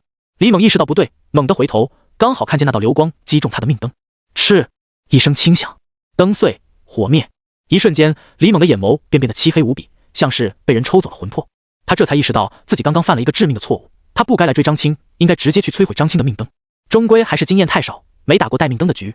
体内的生机疯狂流逝，李猛知道自己补不了刀了，这时再扭头出刀速度太慢，张青顺便一滚便能躲过去，但命灯不会躲。在生命即将枯萎之际，李猛拼尽最后一丝力气，将手中的刀扔向张青的灯，他要拉着卑鄙的狗东西垫背。此刻的张青也已是强弩之末，有心阻止，无力为继，他只能眼睁睁看着那柄刀飞向自己的命灯。符炎宗为山鬼们炼制的命灯无比脆弱，稍微受到点重击就会支离破碎。可惜李猛打歪了，刀柄砸到墙上，将命灯震落在地。这一刻，张青的心脏都提到了嗓子眼。1秒后，他又放声大笑，没碎，哈哈哈哈，没碎，大难不死必有后福，我张青日后必成大器，哈哈哈哈。这时，命灯附近的空气忽然扭曲起来，裂开一道口子，继而扩大，仿佛有人破碎虚空，徒手撕开了一扇门，一只脚从门里伸了出来，笑声戛然而止。张青惊恐地瞪大眼睛，绝望地大喊不，可来人好像听不见他的声音，那只脚还是踩了下去。嗤！命灯碎了。顾迟，咦？顾迟感觉自己好像踩到了什么东西，抬脚一看，是一堆残渣，焦黑中带着一点点绿。符炎宗命灯碎片因制作时加入了上好的茶叶，可以用来泡水，味道不错。顾迟，什么骨灰拌饭？再看四周的环境，灯笼还亮着微弱的烛光，逼仄的巷子里躺着3具尸体，有明显的打斗痕迹，所以这3个人里有一个是被自己不小心给踩死的。这个人应该才刚赢下战斗，而且是惨胜，否则不会连命灯这么重要的东西都不好好保护。本以为干掉对手就安全了，结果时运不济，命途多舛，刚好碰上买了出场特效的自己进入游戏。顾迟很快理清状况，觉得这事儿不能怪他，哪有人打架自带命灯的？是嫌自己死得不够快活，还是不够洒脱？老实讲，发生这样的事情，顾迟也感到很意外。他没想到自己才刚进副本，脚上就沾了一条人命，唉，真是罪过。顾迟一边叹气，一边走到尸体旁，手脚麻利地填起了包。获得金疮药星号3返品，经典款疗伤药，外敷可加速伤口愈合。获得铜钱251文。获得先天养命丹星号1灵品，可增加30年寿元，多次服用效果降低。获得银子10两。获得铜钱5文。3个包加起来才这些东西，有点少，只有那颗灵品丹药看起来还行，但顾迟并不嫌弃，举腿之劳嘛，有的赚就不错了。特别是这次系统没有给玩家发放经费，钱就成了很重要的东西。最后那5文钱是从马褂男子身上搜出来的，地上有灯笼铜锣，很容易便能猜到他是一名更夫，这是正儿八经的高危职业，一旦碰上盗匪或是看见什么不该看的，9成9会被当场灭口。干这行的人自己也知道这点，所以通常不会把钱放在身上，有老婆的给老婆，没老婆的就自己藏起来，手头顶多留一顿早饭钱，免得人财两空。如果这5文钱确实是用来买早饭的，那按2个馒头算的话，顾迟粗略抿了一下，1两银子的价值大概在4000块左右，10两银子就是4万，别说打尖住店，逛青楼都绰绰有余。当然前提是不点头牌，头牌一般还是比较贵的，得加钱。把先天养命丹拿去卖掉就够了，反正这玩意对他来说也没什么用。总之，顾池对这个开局非常满意，传送特效没白买。那么，先奖励自己搓一顿好的吧。正好他今天没吃早饭。顾池从巷子里出来，沿街走了10分钟，找到一家客栈。风来客栈，这名字不错。顾池上前一步，咚咚咚，打更式的叩门声吵醒了店小二。他揉揉眼睛，从4张桌子拼出来的床板上爬起来，拿上油灯去开门。这个点客栈早就打烊了，可如果有客人敲门，他们还是会接待，只不过只管住不管吃。厨子都睡着了，顾池当然明白这点。可是他有钱啊！进来后，顾池随便找了张桌子坐下，掸了掸袖口上的灰，便霸气道：“把你们的好酒好菜都端上来。”店小二面露难色：“公子，我们家师傅……”啪！顾池把那10两一锭的银子拍在桌上：“你们家师傅怎么了？”店小二一下来的精神：“我们家师傅这会儿还没睡呢。公子您来的正合适。您稍等啊，我这就去让他做。”片刻后，后院传来一阵窸窸窣窣的声音，以及一声鸡叫。3更半夜生火做饭是真的磨人，本来起得就早，白天又忙，如果再睡得晚，第二天一整天都会没精神。但没办法，他给的太多了。半晌，酒肉上桌，顾池吃得很香。有一点他是没想的，这家客栈居然有辣椒，或者说这个时代居然有辣椒，这让无辣不欢的顾池感到有点小惊喜。接下来的3年都不会觉得乏味了。顾池喝着好酒，吃着好菜，住自然也是住的上房。值得一提的是，这里的房间不是按照天地人字来划分的，而是仙玄灵凡。尽管客栈还是普通的客栈，房间也是普通的房间，但看得出来时代正在因灵气的出现而一点一点发生改变。这也算个小提示，物品的品质应该也是这4个等级。1个时辰过去，顾池打开个人界面，查看排行榜，玩家实时排名：1时钟鱼432 2486，2故人243，3不死者75，4泉水指挥官50，5曹沫49，6谢一33，7唐月商33，8拒绝又太审美12，9不讲价的萝莉贩子0，10白欣然0，11 0， 100顾渊0，顾池什么情况？玩家 ID 后面的数字应该是当前得分，自己是个零蛋，顾池能够理解，但第1名那个池中鱼400万分，这才进游戏多久？顾池蛮离谱的就也还好，才刚进游戏，现在的排名并不是最终排名。3年时间，期间什么都有可能发生，枪打出头鸟，万一人家突然暴毙了呢，对吧？顾池仔细看了一遍名字，确认没有熟人，便关掉榜单，开始思索名字的问题。实时排名用的是玩家真实 ID， 这样一来，顾渊2个字就没法用了，否则别人一听便知道你是玩家，说不好什么时候走在路上就给你赢一手。得换个 ID， 虽然到后面一样会被认出来，但至少前期不会有什么大问题。顾长歌吧。顾池决定用自己以前在梦中大发神威的名字。个人而言，他其实挺喜欢这种古风味的世界，要不然当初也不会连着做1个月的仙侠梦。跟圣女公主没什么关系，顾池主要是喜欢那种无拘无束、自由自在的感觉。时间还长，顾池不着急刷分冲排名，急功近利也不是他的风格。他打算先了解一下这个世界再说，体会古代风土人情的同时打探消息，这才是这个本的正确打开方式。比方说之前提到的，逛一逛青楼。行走江湖，除了自身实力，最重要的就是情报。杀人夺宝，你得知道宝在哪里；儿女情长，也得了解对方的家世和相貌。北川这么大个地界，想要掌控全局，准确可靠的情报必不可少。而自古以来，青楼和酒肆便是消息最为灵通的地方。重申一遍，顾池对 NPC 没兴趣，真的，他去青楼不是为了玩，是办正事。青楼酒肆2选1，9点1的魅力值肯定是优先往女人堆里钻吗？要懂得发挥自己的长处和优势。经过一晚的深思熟虑，顾池脑子里已经有了一个比较成熟的计划，具体可以概括为9个字：长生修仙从青楼开始。翌日，顾池找店小二打听了一下位置，选了个合适的时间，便沿街寻了过来。清欢楼，这是江烟镇唯一一家青楼。此时的顾池已换了身打扮，系统送的服饰档次太低，也不好看，他便先去裁缝店挑了一身帆布白衣，衣襟和袖口添红，腰带绣银色花纹，吊一块碧绿玉佩。自动变长的头发用简单的丝带束起，只于耳旁垂下几缕细发，简单干净又不失贵气的装束，衬上他俊美的容貌，气质直接拉满，将9点1的魅力值毫无保留地展露了出来。只是往那一站，门口的姑娘便含蓄不住了。顾池还是头一回见到这么年轻的老鸨，女子看上去不过20出头，芳华正茂，长得也十分漂亮，一双水汪汪的眸子妩媚动人，流转的眼波好像能拉出丝来。她跨过门槛，主动迎上来，拉住顾池的胳膊，娇滴滴道：“公子，您来了。”她手上的力道不轻不重，既不会让人感到冒犯，又把距离拉得足够亲近，叫人能真切体会到她波涛汹涌的热情。这是专业的，顾池心道。一旁正欲进门的男子看得瞪起了眼珠：“水月姑娘，你们清欢楼不是有规矩，不能出门迎客吗？”的确，清欢楼的女子几乎从不出门迎客，甚至不会主动拉客，但那不是规矩，只是他们不愿。规矩2字不过是一种委婉的说辞罢了。孙公子若是何时能有这般玉树临风、气宇轩昂，奴家为你再画一次规矩，也未尝不可哦。水月说这话的时候，都一直在盯着顾池看，那挺拔的鼻梁和仿若漆刷的眉毛，真的好勾人。孙公子如何听不出来水月是在嫌自己长得磕碜？他用扇子指着水月，脸色涨红，半天才憋出几个字：“你肤浅。”“哼，奴家就是肤浅，怎么了？”水月轻哼一声，不再搭理他，媚眼如丝地看向顾池道：“公子，我们进去聊。顾池点点头，好。孙公子气得牙痒痒，就欲追上去找水月理论二三，却被门口另一位容貌姣好的姑娘拦住。镜花，你让开！孙公子急道，本公子今天非要跟他好好说道，说道不可。镜花捂嘴轻笑，声如风铃，孙公子还是过些日子再来吧，奴家怕你身子吃不消。这回不是针对孙公子了，是正儿八经的规矩。他和水月并非老鸨，站在门口也不是为了揽客，而是辨人。同一名客人2次出入清欢楼的时间需间隔半月以上，若是有差，给再多钱也不让进。顾池也很快明白，镜花所说的吃不消是真正意义上的吃不消。两人一路交谈着来到雅房，聊了会儿风花雪月。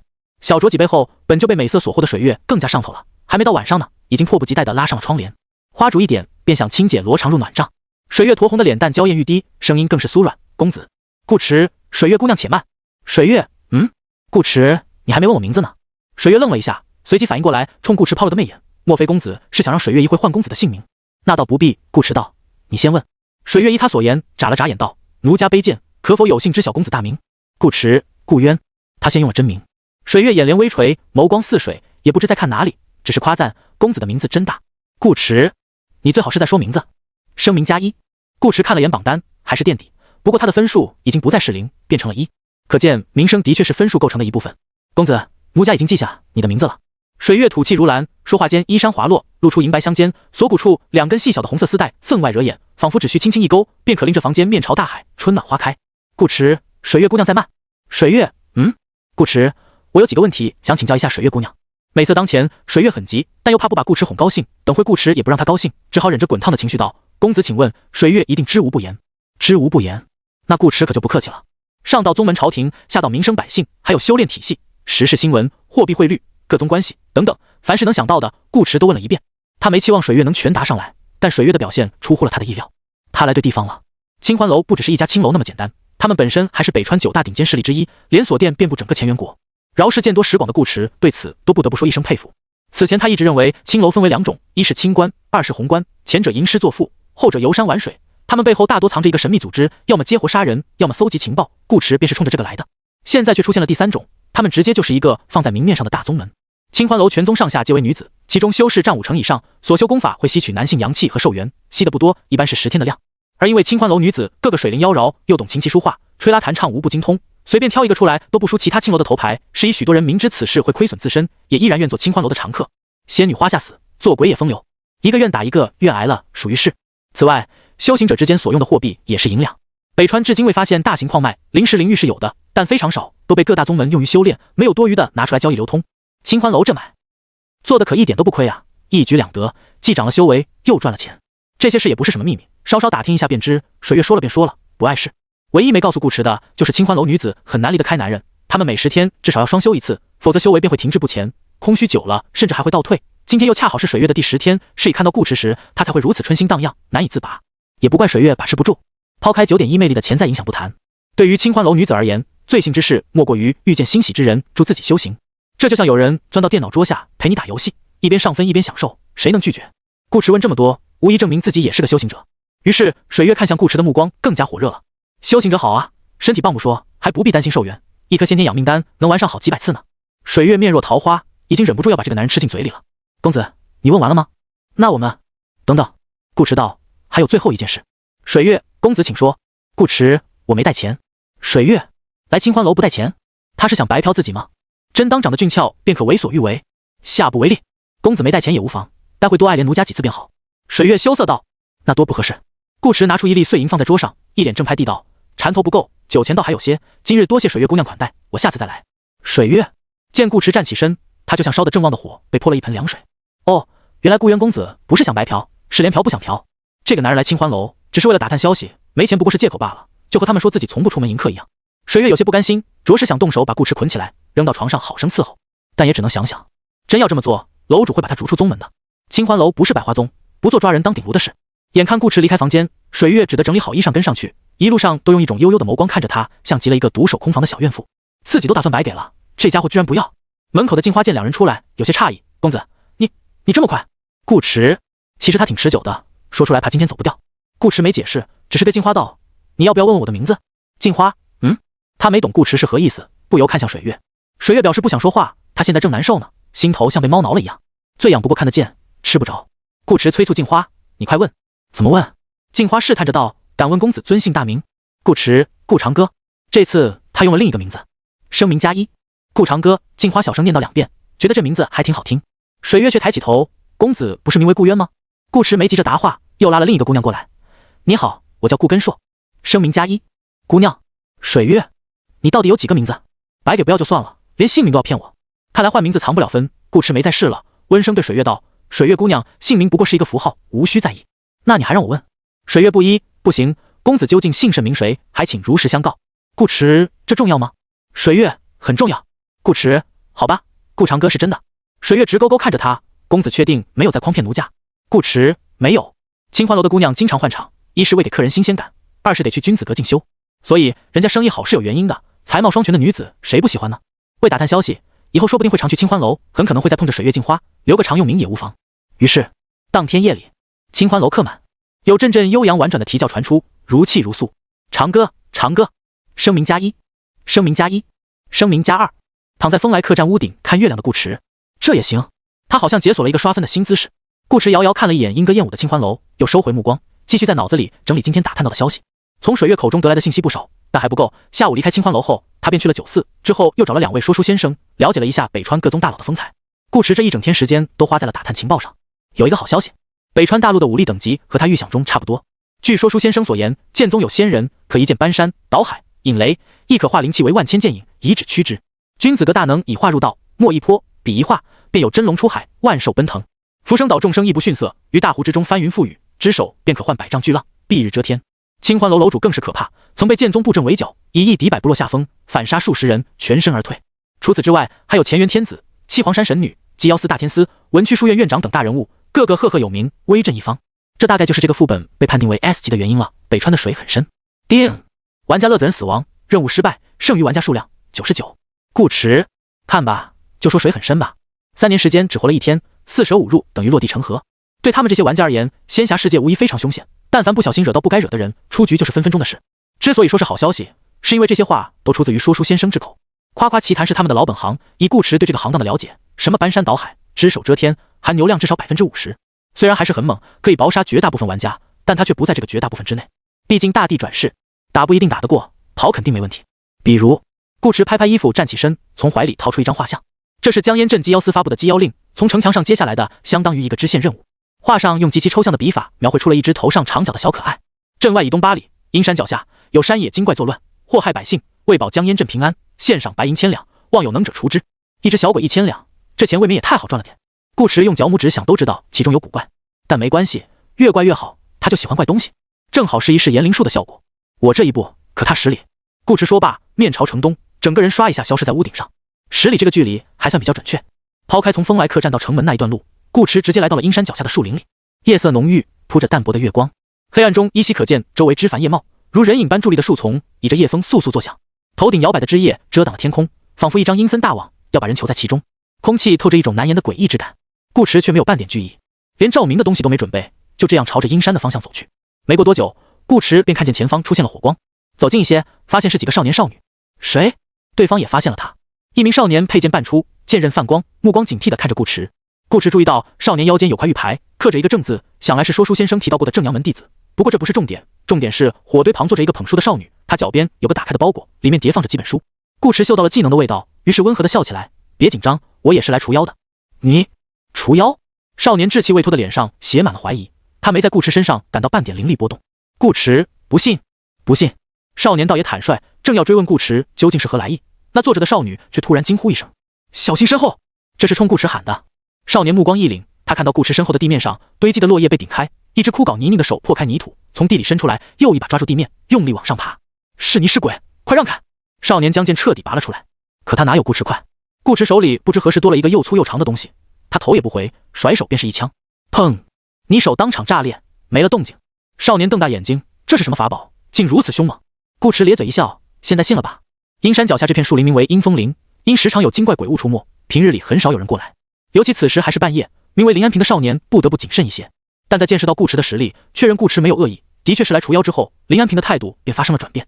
他收起剑，主动向顾迟抱拳道：方才多有得罪，抱歉。尽管对顾迟的法宝非常好奇，但林安平还是忍住了，没有多问。短短几个字，透着一股与年纪完全不符的江湖味。包括那名席地而坐的少女，衣着风格也偏于成熟。倒并非是他们少年老成，毕竟古代的豆蔻年华与现代的13、14岁是两个概念。这时候的他们是最好相处的，有心思但不多。顾驰寥寥几语便与众人打成一团。少女眸子亮晶晶的，只觉眼前这个大哥哥好温柔，说话时嘴角眉梢都带着笑，长得也好看，他的法宝也漂亮，银灿灿的，是自己从没见过的形状，好想借过来仔细瞧一瞧啊。对了，我们还不知道你的名字。林安平道。顾长歌。顾驰道。那我就叫你顾大哥吧。林安平笑道，并依次向顾驰介绍了白起等人。他们5人的确是正阳门弟子，此番下山是为历练，今早进城时听说这边闹鬼，便特地过来看看。正阳门修行讲究入世，若是能驱鬼除妖，也算为百姓做了一件好事。顾驰听罢，不由在心头感叹，真绝啊！因为灵气来得晚，北川还没有建立起整齐划一的修炼体系，高情商的说法就是百花齐放，修体、修灵、修魂、修儒、修性、修什么的都有，各自对境界的称呼也迥然不同，这就导致了一个问题：难道我修一个流派的仙，还得把所有流派的境界名都记住？不然怎么去描述别人的修为呢？于是后来便有了一个简单好记、各宗通用的等级划分：一境、二境、三境、天人境。北川9大宗门的宗主便是天人境，而林安平等人连一境都没到，是5个练气小子，这就下山历练来了。放到现代，不得卷死一堆人。沙沙，此时道地面开始发出细响，像是有什么东西在摩挲落叶。这回不仅是泥石鬼，还有数十条通体银绿的幽魂蛇从四面八方爬过来。树林中有半透明的虚影飘来飘去，忽近忽远。来了！林安平几人精神一振，二话不说便冲了上去，拔剑的拔剑，抽刀的抽刀，完全不带怕的。5个人里只有白起没动，这是个好机会。顾驰便也坐在地上没起身，稍微往少女那边靠了一些，问道：你怎么不去？白起有些不好意思地道：我是炼气师，不太会打架。哦，炼气师啊，怪不得。顾驰点点头，不再说话，只是把枪放在地上，他一直都没有把枪收回去。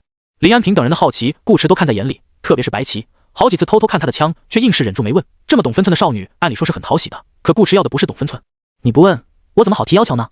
于是顾驰朝火堆扔了根木头，一不小心碰到手枪，让手枪往白起那边挪了一点。白起偷偷瞄了瞄，随即收回目光，不能开口，不能开口。法宝是修士的保命之物，很重要，也很私密，问人家借法宝是很不礼貌的行为。顾驰见少女不为所动，便换了个坐姿，结果不小心又碰到枪，又往少女那边去了几分。白起再次偷瞄一眼，收回目光。顾驰接着换姿势，白起接着偷瞄。顾驰第3次换姿势，白起微微咬唇，有些挪不开目光了。直到顾驰第5次换姿势，白起终于忍不住了。顾大哥将法宝这般随意的处置，踢来踢去，是不是说明这件法宝对顾大哥来说其实没那么重要？既如此，那问一问应该也没关系吧？对于一名炼气师而言，一件新奇的法宝真的有着非常大的诱惑力，不亚于猫看见鱼。顾大哥，白起脸色微红，小声问道：我能看看他吗？顾驰一下子把枪拿回来，这可是我的宝贝，演得跟真的似的。白起果然不行。少女心头有些失望，正准备给顾驰道个歉，却听顾驰又叹了口气，说道：罢了，虽是宝贝，却也不及白起姑娘一笑。白起姑娘若是想看，便拿去吧。说完，顾驰退掉弹匣，将手枪递给少女。白起没有第一时间接，他此刻心跳有些加速，脸色比方才更红了些，脑瓜里在想着那句不及白起姑娘一笑是何意思，可顾驰根本不给他思考的机会。你再不接，我可收回去了呀。白起一听，连忙接过手枪，谢谢顾大哥，肯把法宝借给自己，顾大哥真是个好人。然而待他看到一半，顾驰再度开口：白起姑娘。白起抬头，怎么了顾大哥？顾驰，你说人与人之间交流是不是应该相互平等，礼尚往来？白起点头，当然呀，有人送礼就必须回礼，不能无故占人便宜。顾驰，那你看了我的宝贝，是不是也该给我看看你的宝贝？白起，坏了，好像上当了。如果顾大哥早一些这么说，他绝对不会接这把枪。现在已经看了这么久，想退回去都来不及了。前言收回，顾大哥一点都不好。白起咬了咬唇，细声道：顾大哥，我没有宝贝。顾驰柔声道：没关系，书也可以。白起，他的书是师傅给的，虽算不上什么绝密，却也不能随便给正阳宗之外的人看。可眼下这情况，白起实在不知该如何开口拒绝。吃人嘴软，拿人手短，人家顾大哥都把保命的法宝给他看了，难道他连几本书也不愿借给顾大哥吗？未经人事的单纯少女，生平第一次体会到了什么叫做江湖险恶。顾大哥好话呀，拒绝不了，便只能接受了。白起瘪着嘴，暂时放下枪，双手把书交给顾驰，说道：顾大哥小心些，别弄坏了。不会的。顾驰笑盈盈的接过书，尽管有那么一丢丢乐在其中，但其实他并不是故意欺负白起，不这么做，或者白起宁死不从，他就只能用催眠了。3更半夜，小树林，孤零零的少女，这要素加上催眠会更奇怪。虽然他确实挺擅长这方面，实际却很少拿出来用。梦与思想都属于个人隐私，一般情况下他不会随意侵犯，这是原则问题。顾驰翻开最上面那本正阳心法，一个字都还没来得及看，系统提示便弹了出来：获得灵识能力正阳心法。正阳心法灵品，可学习正阳宗门下术法。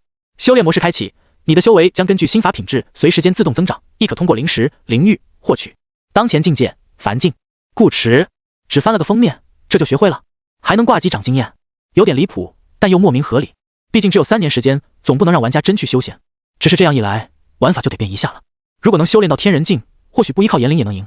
不等顾池往下研究，一道人影突然飞了过来，砰！林安平倒飞着砸到树上，噗地喷出一大口鲜血，树干应声而断。林师兄！白旗大惊，赶紧跑去扶起林安平。剩下几人也逃了回来，身上有不少伤口，模样十分狼狈。紧接着，顾池便感到一阵彻骨的阴冷如寒风般袭来。抬头一看，天空已然被暗紫色替代，周围不知何时多出了一个结界，烟云缭绕，如一个倒扣的碗，将他们罩在中央。树林深处有一个小孩正一步一步朝他们走来，他身穿染血白衣，身后漂浮着巨大鬼影，头颅没在脖子上，而是被他拿在手中。那张错位的面孔流着血泪，眼珠往外凸起，鼻子和嘴割烂了一半，看起来分外骇人。顾池二话不说，捡起手枪装弹上膛，砰砰，先来2枪再说。一枪头，一枪心脏，子弹准确命中，嵌入骨肉，却没能阻挡对方半步。小孩头颅模糊的嘴部血肉蠕动，拼凑出半个笑容，让树林中一时回荡起活泼又诡异的笑声。没用的，这是子午怨鬼，2境寻常法宝伤不了他。林安平抹了把嘴角的鲜血，有些恐惧地看着越走越近的小孩。他不明白这片林子里为什么会有子午怨鬼。按理来说，像这类实力恐怖又嗜杀的鬼怪，周遭不可能存在有人生活的城镇，因为城镇里的人会被他杀光，或者他被城镇里的修士杀死，只有这2种可能。可偏偏子午怨鬼就是出现在了江烟镇附近。顾池大概猜到了其中原因，对方80%是冲着他来的。他接了那张酬劳丰厚的鸡妖灵，不出意外，子午怨鬼背后应该有人在操控。至于是谁，现在不是想这些的时候。你确定这东西是2境？顾池问林安平。确定。林安平说着，又咳出一口血。他被小孩的鬼气擦了个边，伤势极重，若非躲得快，现在已经死个死人了。他咬紧牙关，强迫自己冷静下来，思索逃命的方法。1境都还能拼一拼，2境是真没得打，这是与他们正阳门长老一个级别的怪物。顾池却道：“我这一枪刚好能杀2境。”道运2。林安平等人还未反应过来，顾池已经扣下了扳机。轰！声若滚雷。在炎灵术的加持下，这一枪声音都变了。原本普普通通的子弹亮起阵阵金光，如一道横飞的天雷，瞬间划破空气，命中鬼童，转眼便将其轰成了碎片，散落一地冒电的残肢。林安平，白旗，这法宝的威力竟还能增加。众人的神色从恐惧变成了震惊。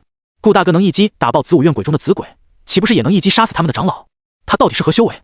战斗并未结束，就在几人失神之间，地上的尸块骨渣动了起来，一点点汇聚到一起，凝出一个新的鬼童。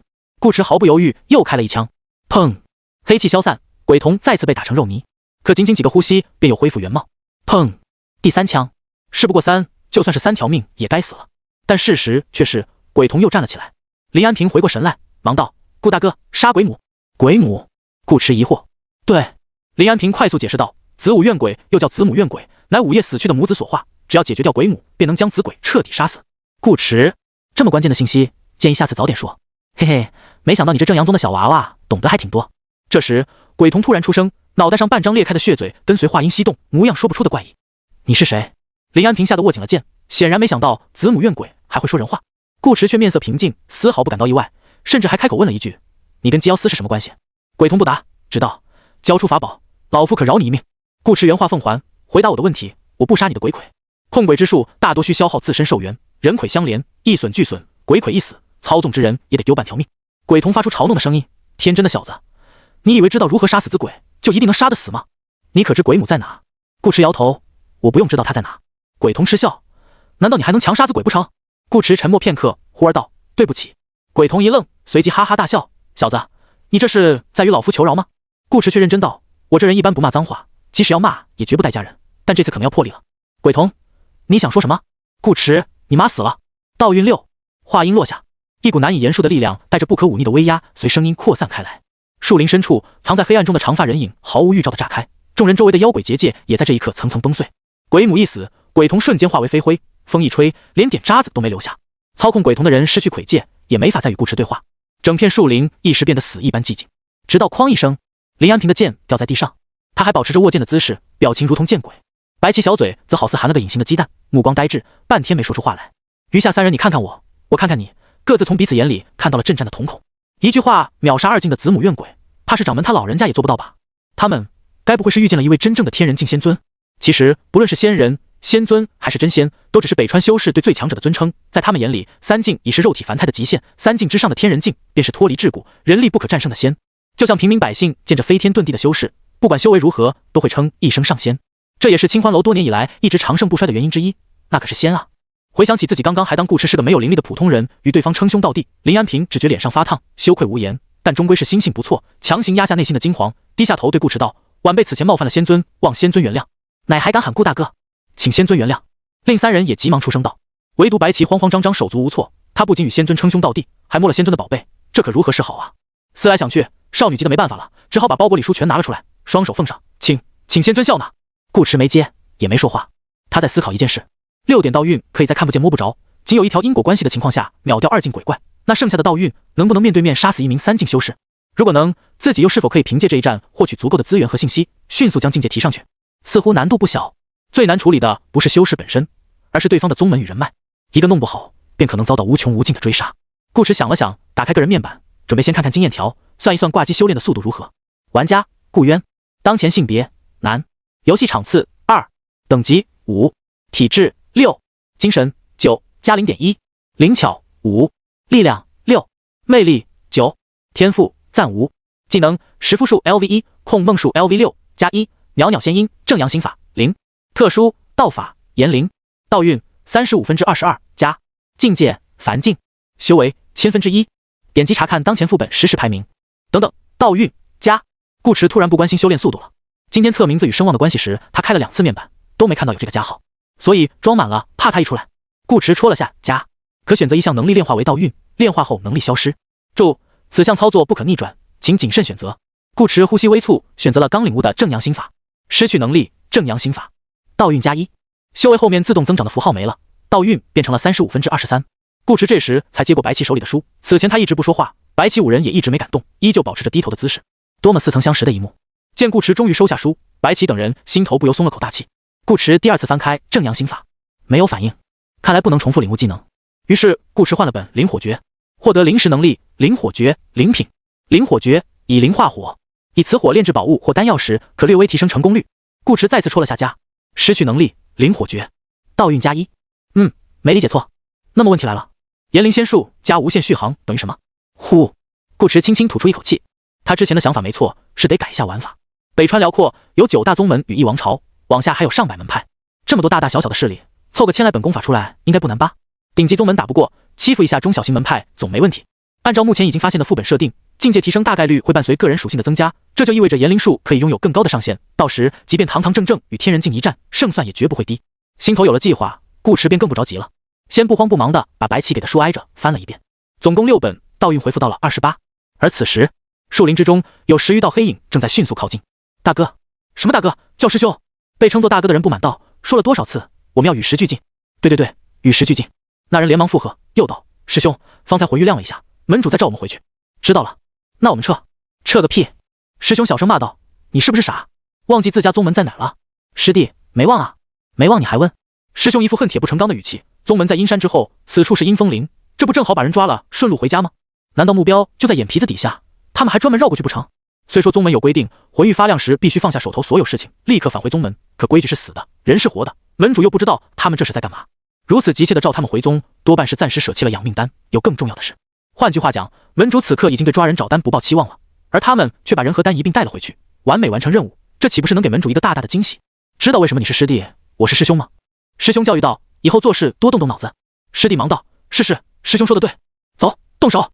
师兄手一挥，一声令下，10余人尽皆从树林中跳出来，将顾迟6人团团围住。林安平等人先是一惊，而后看到顾迟云淡风轻的样子，一颗心又放了下来。仙尊在此，有何可怕？你们知不知道自己在做什么？林安平喝道。正阳门的小子，这里还轮不到你说话。师兄眼尖也瞅见了几人腰间的玉佩，他哼了一声，随即看向顾迟，把养命丹交出来，跟我们走，否则死。气势很足。林安平却像看傻子一样看着他，自己没听错吧？这家伙说要让仙尊死。林安平正欲开口，却被顾迟制止。你们是在养命丹上做了记号？顾迟问。不然呢？师兄嘲讽道。不会真有人以为我们山鬼门的东西那么好拿吧？哦，山鬼门啊，来得正好。行，这次算我栽了。顾迟站起身道，一人做事一人当，不要为难他们，我跟你们走便是。没看出来啊，还挺讲义气。师兄阴阳怪气了一句，便答应下来，侧身道，那请吧。正阳门的实力不弱于山鬼门，能不动手最好，免得徒增麻烦。就这样，顾迟在林安平等人古怪的目光下，跟着山鬼门师兄向阴山走去。而在阴山之后，山鬼门大殿，披头散发的宫门主此刻正在执笔作画，他面容枯槁，嘴角还在往外溢血，衣服上也满是嫣红的痕迹，模样狼狈至极，显然伤得不轻。可他却对此仿若未觉，一门心思都在画上。山鬼门能从一个小小的山寨发展至今，与他识时务，知进退，能屈能伸，脱不了干系。他本以为接取鸡妖灵的人与往常一样，只是普通的1、2境修士，于是收到报信后，便在阴风林设了埋伏。结果没想到来了尊真神。在在自己苦心炼制的子母怨鬼被秒杀的一瞬间，宫门主便明白，这个年轻人绝不是他能招惹得起的，所以他连伤势都不管不顾，吐完血，第一时间便点亮魂玉，召回所有在外的山鬼们弟子，以免闯祸，并凭借记忆临摹顾池的画像，一会好告诉门下弟子，往后若是见到此人，定要绕道而行。宫门主生怕自己画的不够像，每一笔都要想许久才落下。终于1刻钟后，画像完成，与顾池有7分神似。宫门主这才放下笔，抬袖抹干嘴边的血迹，吞服了一颗疗伤丹。同时，殿外也传来弟子洪亮的声音：“门主，我们把人带给您抓回来了。”子母怨鬼是宫门主的命鬼之一，如今被人斩杀，他不仅身受重伤，寿元也因此少了20年。能寻回先天养命丹，自是再好不过。抓回来的人也可拿来饲鬼、养料这种东西，没人会嫌多。是以，有那么一瞬间，宫门主的确感到有些惊喜。直到弟子们身姿昂扬，踏着骄傲的步伐走进大殿，并一把将顾池推到他面前，宫门主表情陡然凝固。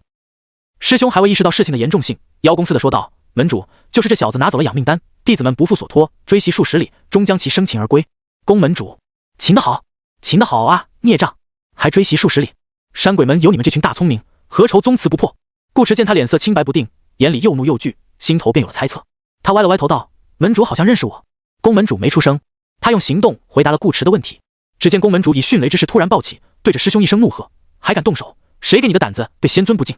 在众弟子一脸懵逼的注视下，宫门主挥掌如刀，一起一落，当场将师兄方才用来推搡顾池的右臂斩下，带起一蓬猩红的血花。啊！师兄顿时发出不似人腔的惨叫。众弟子，什么情况？宫门主这是走火入魔了。不等惊疑不定的他们反应过来，宫门主又一改方才的暴力，气势全无，咚一声跪倒下去。他还特地将灵力聚于膝盖，使得这声音格外响亮。若非大殿材质不佳，这一跪怕是要把回音都跪出来。小人有眼不识泰山，得罪了仙尊，还望仙尊开恩，饶小人一命。宫门主跪得干脆利索，自称也从老夫变成了小人，低头俯首间，灰发垂落，那副上了年纪的面容，连皱纹褶子里都是惶恐。顾池，该说不说，此人不愧为一门之主，别人还未弄清状况，他已经打完了一套连招。宫门主同样也没从顾池身上感受到丝毫灵力波动，但却没有半分想试探顾池底细的心思。试试就是试。众弟子看着眼前的一幕，不由咽了口唾沫，只觉脑子有点不太够用。顾池也未曾想宫门主变脸如此之快，他还没动手呢。不过这样也好，节省时间，快先忙完这头，好赶下一场。难得来一次古风世界，享受肯定是要享受的，只是在这之前得先把道运攒够。反正技能数量也没有上限，多备上一些，做起事来更安心。失掉一臂的师兄还在痛苦哀嚎。嘘，道运1。顾池微微努了下唇，好似轻吹了一口气。疼得面目扭曲的师兄嘴型还在动，却再也发不出任何声音。宫门主看得眼皮子狂跳，这究竟是何等仙术，竟可言出法随？回想起子母怨鬼被镇杀时顾池所说的话，还好他没有妈妈。宫门主背脊发凉，冷汗直冒，赶紧给顾池再磕了一个仙尊饶命。众弟子此刻也好像意识到什么，慌忙扔下手里的武器，就着刀剑落地之声纷纷跪倒。顾池没理他们，也没让他们起来，只是兀自走到宫门主的宝座坐下，打量了一会不太高级的大殿，而后注意到桌上的画像，眉头一挑，画的还挺像嘛，练过。宫门主大气都不敢喘一下。顾池也没追究，换了个问题道：“你们平日里都在修行何种功法？”宫门主岂会不明白这话的意思，立刻道：“去把藏宝阁的功法都拿来给仙尊过目，快！”是。一名弟子逃也似的跑出大殿。顾池又问：“那你们平日收成如何？”宫门主又吩咐道：“还有金银珠宝也带过来。”又一名弟子去了。顾池，你们还抓了其他人？宫门主，人也带来，都带来，就很懂事。顾池最后问道：“有灵石吗？”宫门主面露难色：“这个真没有。”顾池点头：“没有就算了，他只是随口一问，没指望山鬼们有多富裕，毕竟只是个不入流的小门派。”很快，3名弟子抬着一个箱子回来，他们没敢跑，命灯还在宗门里挂着，跑得了和尚跑不了庙。3人身后跟了一名手戴镣铐、浑身脏兮兮的少女，不知多久没洗过的头发干枯毛躁，沾着几根草芥，看模样也就13、14岁的样子，与白棋的年纪差不多。箱子里则是半箱珠宝，上面放着一堆功法书籍，总共23本。其中一本名为《御鬼术》的书上记载着炼制鬼魁之法，须先捉鬼，再用活人饲养，同时辅以密咒与自身精血，方可令鬼认主。鬼魁吃得越多越好，其实力便越强。宫门主自身不过1境圆满，子母怨鬼却养到了2境中期，可见有多少性命丧于鬼魁之口。偌大一个牢房，如今只剩少女一人还活着，若是顾池不来，明日或许便是他的死期。道运+8，获得灵石能力、御鬼术、气刀掌、猛柴拳。23本功法里有7本有修为限制，需要达到1境，暂时学不了。顾池便挥挥手，将这7本技能书与半箱珠宝一起收进了背包。宫门主见此，还以为是储物法宝，心中愈发庆幸自己求饶及时。这种珍贵的宝物，只有剑宗那样的大宗门才有，那等顶尖势力，弹指间便能将他的山鬼们灭个好几十遍。顾池示意少女站到自己身边，随后看向跪在地上的宫门主，问道：“现在可以告诉我你们与姬瑶司之间的关系了吗？”可以。宫门主擦了擦额头上的汗，不敢隐瞒，将自己所知之事尽数说了出来。不论是出卖姬瑶司，还是出卖福岩宗，后果都不是山鬼们能承受的。可他现在没得选，若是嘴硬，他恐怕会当场命丧黄泉。顾池听完，发现这事比他想象中要复杂一些。基妖司作为乾元王朝少数可直接行使生死大权、先斩后奏的机构之一，权力不可谓不大。简单概括下来就是，他们说你是妖，那你不是也得是，没有道理可讲。基妖司的本职工作与名字一样，是负责捉鬼除妖的。可江烟镇的基妖司不仅不捉鬼，反而还故意张贴酬劳丰厚的基妖令，将修士骗去阴风林，再由山鬼们抓来饲鬼练功。顾迟初以为基妖司是收了山鬼们的好处才这么做，官匪勾结嘛，不是什么稀罕事。可实际上，山鬼们是被动的一方，他们只是奉命行事，抓普通人也好，给修士下套也罢，主谋都并非山鬼们，而是基妖司本身。包括山鬼们明面上的后台福岩宗，大多时候也是在听基妖司的差遣，这就很耐人寻味了。暗中培育爪牙，与私自养兵无异。顾迟隐隐嗅到了一股反胃，这是要乱的节奏啊！帮哪边暂时还不好做决断，不过顾迟倒不介意把这滩水搅得更浑一些。基妖令他接了，鬼也杀了，基妖司还欠他1000两银子呢，坑他的账也得算一算，不能因为他没被坑着，就当做什么事也没发生。这也是个刷声望的好机会，便拿江烟镇的基妖司开刀吧。至于朝廷的追杀，顾迟压根没放在心上，杀人的既不是顾长歌，也不是顾渊，与他何干？顾迟望着殿外的夜色，现在离天亮还有些时辰，正好合适。话我带走了，你们无需再记得我的样貌。到孕期。说罢，顾迟抓着少女的肩膀，踏出一步，直接消失在了大殿之中。空气一时安静下来。走了。过了几秒，脑海中关于顾迟的样貌逐渐模糊，宫门主才意识到山鬼们已经逃过一劫，长长舒了口气。功法钱财没了便没了，人活着就行。跪了那么久，宫门主有些累，没心思再责骂弟子，只是叮嘱了一句这段时间不要再出去惹事，便挥手让众人退下，回了练功室打坐疗伤。他以为念在自己态度诚恳的份上，此事便算是过去了，毕竟仙尊大人有大量，没必要跟他们这些蝼蚁计较。直到第二天中午，宫门主，大事不好了！宫门主，镇上基妖司的人被杀光了。宫门主打坐的身体颤了一下，随即又恢复正常，淡淡道：杀光了才好，这样便没人知道是我们泄的密。可是宫门主，灭基妖司之人在墙上留了字。什么字？山鬼门老祖到此一游。宫门主一听这话，当即便绷不住了，体内灵气逆转，噗的喷出一大口鲜血。啊！仙尊，我恨你！基妖司的人是半夜死的，尸体是早晨发现的，消息是中午传出去的，山鬼门是下午寄的。基妖司作为朝廷重部，权势滔天，便是9大宗门碰上他们也要给几分薄面，可如今却悄无声息，一夜之间被人把江烟镇的分部拖了个干干净净，一个活口没留下，银子和功法也全都不见踪影。高高在上惯了的他们，何时受过这般欺辱？京城基妖司总部的少天司尹山听到这消息，当场勃然大怒，一巴掌将桌子拍了个稀碎，杀气凛然的下令剿灭山鬼门，若是谁敢阻拦，直接按妖鬼处置，一并诛杀。于是山鬼门血流成河，跑都没来得及跑。尹山不傻，他当然知道所谓的山鬼门老祖只是个嫁祸的名头，可人家把字往墙上一写，消息往外一传，整个江烟镇的民众都知道这事儿是山鬼门干的，那不论真相如何，到底与山鬼门有无关系，山鬼门都必须要灭，否则他们基妖司的脸往哪儿搁？这也是最令尹山窝火的地方，明知对方是在借刀杀人，基妖司却不得不做这把刀。尤其山鬼门还是他们基妖司自己的人，虽只是无关紧要的棋子之一，不影响大局，可这种被人逼着自断爪牙的感觉，真的很让人憋屈。这口气若是不出，尹山怕自己憋出病来，心里不通透，修炼都没法好好修炼。给我查，无论用什么方法，就算挖地3尺，也要把人给我找出来，听到没有？是。于是山鬼门老祖火了，从江烟镇开始，写有罪行，赏银1万两的悬赏令陆续贴满了边州各个城镇的大街小巷。基妖司不知顾迟的相貌与姓名，便用可疑人士来概括，一旦发现行踪鬼祟之人，一律先抓回去再说，宁可错抓1000，绝不放过一个。基妖司很少有如此大动干戈的时候，上一次这么做还是在上一次，这可是个相当不错的话题。在说书先生们专业的杜撰下，一个个胆大包天、十恶不赦且凶貌各异的山鬼门老祖跃然纸上，并随着他们起了又落的金堂木，一声声拍进老百姓的心里，成为人们茶余饭后的必备谈资。一时间，山鬼门老祖风头无两，小儿闻之不敢夜啼，寡妇夜睡不敢开窗。顾迟的分数则蹭蹭的往上涨，声望加999，声望加999，声望加999，仅仅半月时间便飙到了第2的位置上。1池中鱼4322793，2顾渊93696，3唐月商7070。池中鱼甩了顾迟800条街，顾迟也甩了第3一大截，其他人的分数都基本没怎么动，有几个玩家甚至还是0分。顾迟都怀疑他们是不是找了个山旮旯挂机，打算一直苟到游戏结束，但那样真的有奖励吗？顾迟不太懂，不过太早发力的确没那么好就是了，容易被其他玩家盯上。但他没露脸也没露名字，不大可能被人认出来，认出来也不怕。况且游戏才刚开始，大家现在多半正削尖了脑袋往9大宗门里钻，哪有没功夫来管他？趁着这个机会可以适当的浪一浪，先发育后打架。如果顾迟没抽到炎灵术，应该也会这么做。天人境的战力明显高于玩家本身，玩家自身之间的差距会随着境界的提升变得越来越小，到了后期，即使是初入净土没几个技能的新人，面对老玩家时也能拥有一定胜算。尽管这个胜算不会太高，但总归是有机会。所以真正的大混战可能要等到最后时刻才会开启。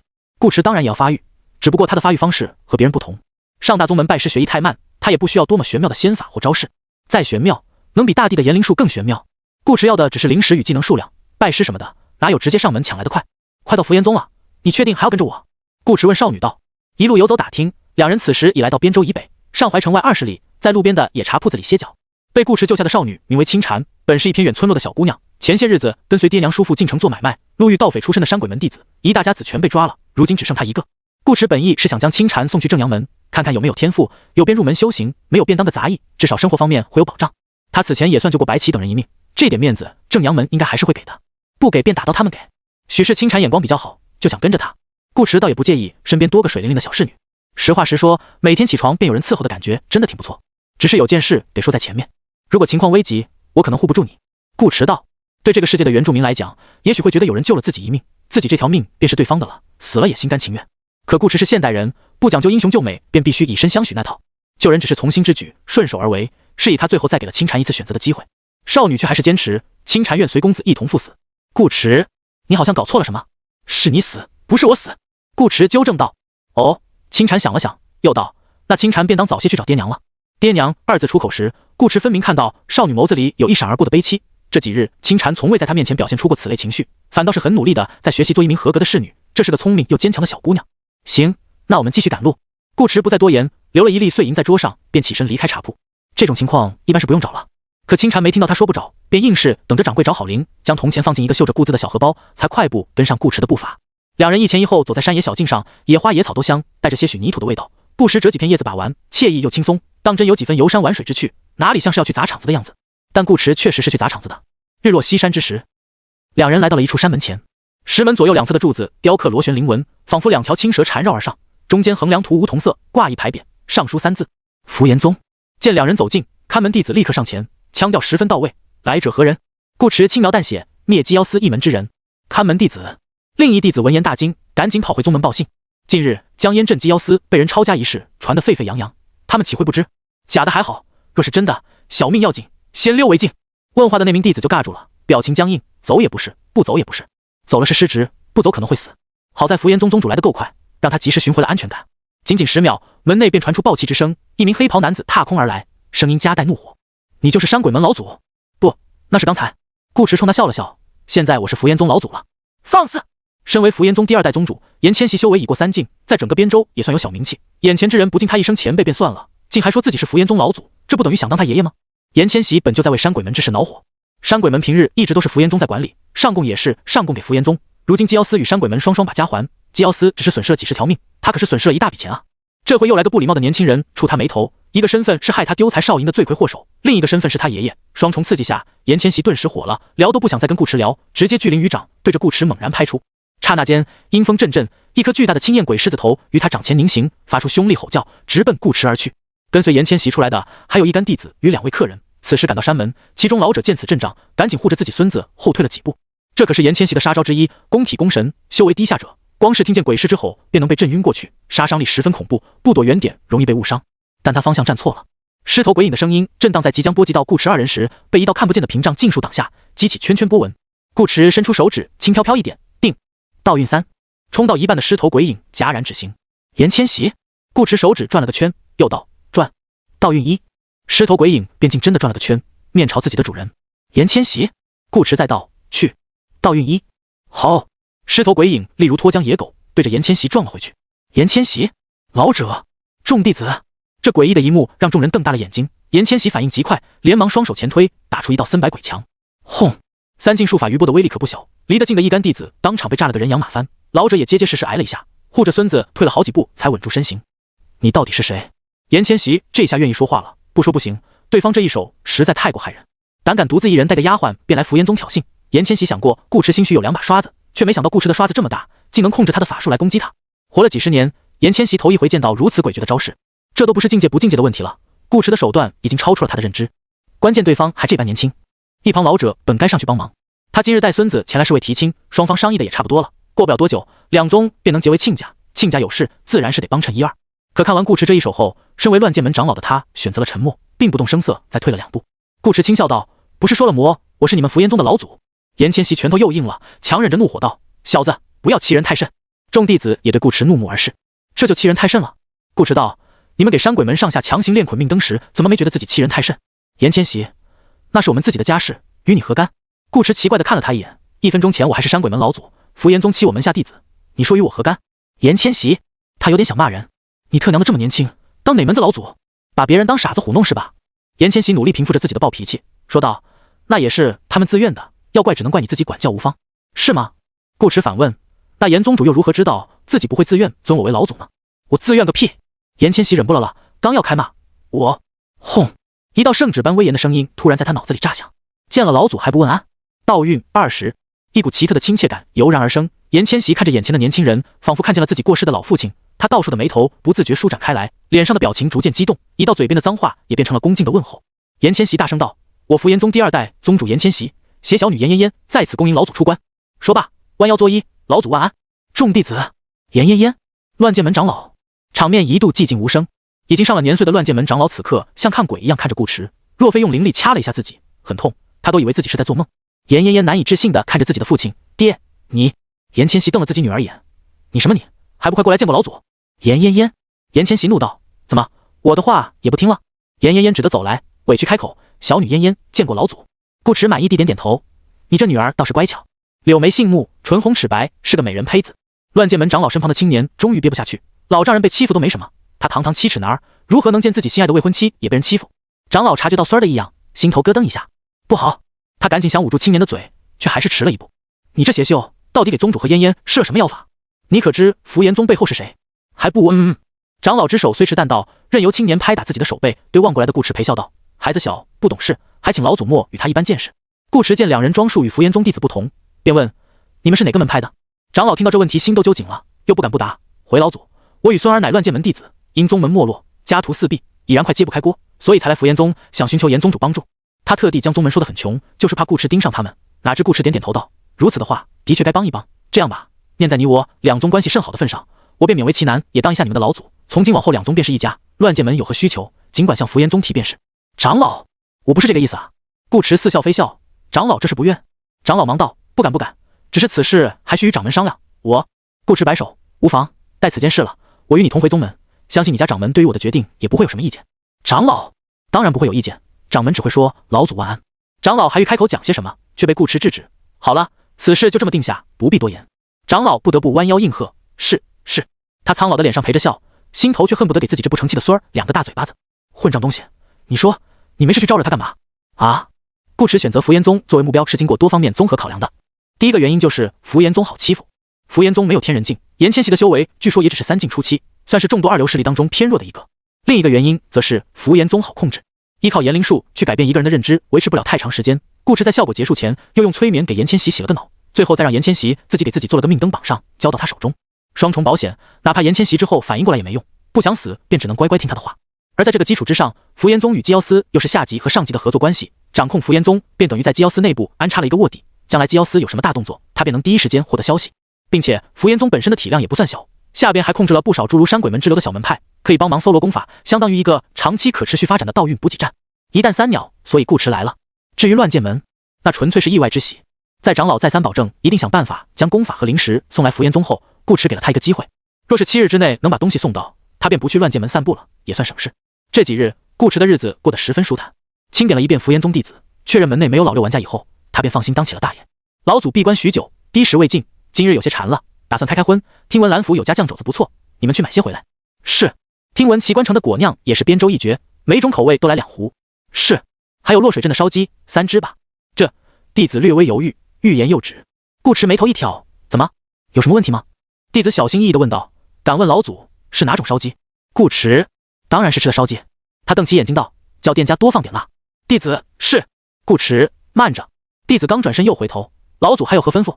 大殿中，顾迟坐在宗主之位，前面有一小凳，双腿平放其上，青蝉与严嫣嫣此时正在给他揉腿。这副做派不像老祖，更像个擅长玩乐的公子哥。顾迟问两女道，你们有什么想吃的吗？青蝉乖巧道，青蝉听从公子安排。顾迟打量着少女削瘦的体型，那你也吃鸡巴，多补补身子。你呢？顾迟又看向严嫣嫣。少女想了想道，上怀的桂花糕。严嫣嫣现在已经没那么惧怕顾迟了，经过几日相处，她发现这位老祖大多时候都很温和，脾气比他老爹要好不少，实力也深不可测。最重要一点，顾迟并没有向符炎宗提出什么太过分的要求，仅仅只是看了些功法，拿了些零食，没事叫他捶捶肩，揉揉腿。比起符炎宗自己平时奴役其他宗门的手段，这位老祖简直不要太温柔。严嫣嫣甚至觉得以如此微小的代价换来一位天人境强者庇护符炎宗，未尝也不是件好事。大不了他伺候老祖一辈子就是了。负责采购的弟子得令退下，另一名弟子又进入大殿，启禀老祖，乱剑门长老求见。这还没到7日呢，动作倒是挺快。顾驰放下手中的编舟易报，道：“请他进来。”是。不多时，乱剑门长老来到大殿，带着之前的青年，身后跟2名弟子抬着一个大铁箱。乱剑门李九见过老祖。长老恭敬道。顾驰偏头，目光越过李九，落到青年身上。李九长老这是何意？来就来，还带个此前出言不逊之徒，说他这个正经人是邪修，言灵仙法是妖术。顾驰一般不记仇，但你把人带到我面前反复晃悠，那就是你的不对了。李九连忙解释，我是专门带他来与老祖道歉的。说着扯了青年李周和一把，低声道：“还不赶快！”李周和上次回去被李九狠狠教育了一顿，本来已经服软，今日前来的确是想跟顾驰道歉，可一看到自己的未婚妻正像侍女一般为顾驰揉腿，都不正眼瞧他，李周和差点又是一声邪修脱口而出，另外还得买1送1加1句混蛋。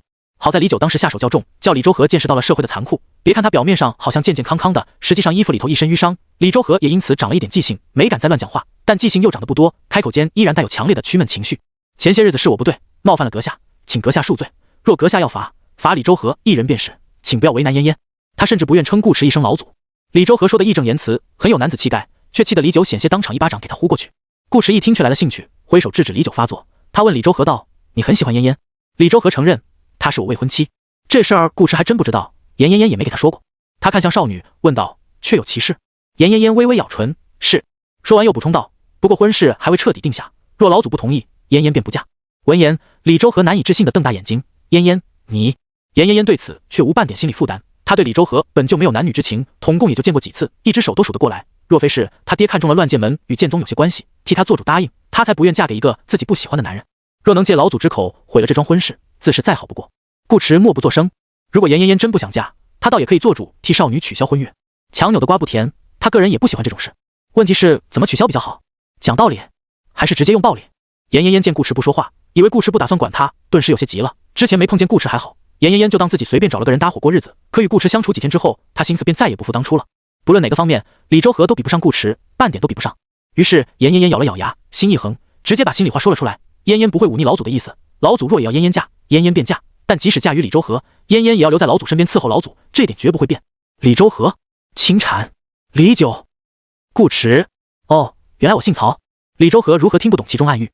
尤其是严嫣嫣竟还略带羞赧，一副欲拒还迎之态。老贼，你欺人太甚！人在极度愤怒的情况下是会失去理智的，这回连阁下都不喊了，直接变成了老贼。李周和气得满脸涨红，双目怒瞪，当一声拔出腰间佩剑，便欲冲上去与顾驰拼个你死我活。若是没有这个从天而降的老祖，严嫣嫣岂会变心？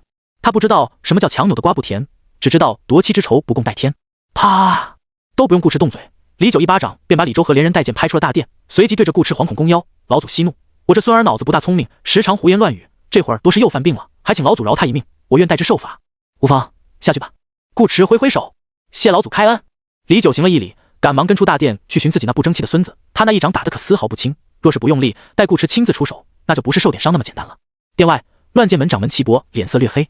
宗门给别人进贡，他自然要来看看。若非眼力向来毒辣的李九长老将对方说的玄力通神，他可能比李周和还先动手。李周和是乱剑门弟子，顾驰欺负李周和，不就等于欺负他乱剑门吗？齐掌门若实在咽不下这口气，便去试试吧。严谦习道：“反正他已经劝过了，齐伯要是不听，死在顾驰手上，那也跟他没关系。”齐伯神色阴晴不定，但终归还是压下了心头想探一探顾驰底细的冲动，沉着声道：“难道你打算就这样一直把他当老祖供着？”齐掌门这是什么话？严谦习淡淡道：“老祖本来便是老祖，何来当恣意说？”齐伯被这回答噎得不轻，一时无言，半晌才冷哼了一声：“严宗主可真拉得下脸。”说完转身拂袖而去。严谦习面无表情，不送。待到齐伯走远，他神色间才有复杂之意浮现。正如顾驰所想，严谦习其实早在第2天便已经挣脱了记忆枷锁。三境修士的精神力何其强大，若非严灵辅助，顾驰连催眠都做不到，更遑论筑梦。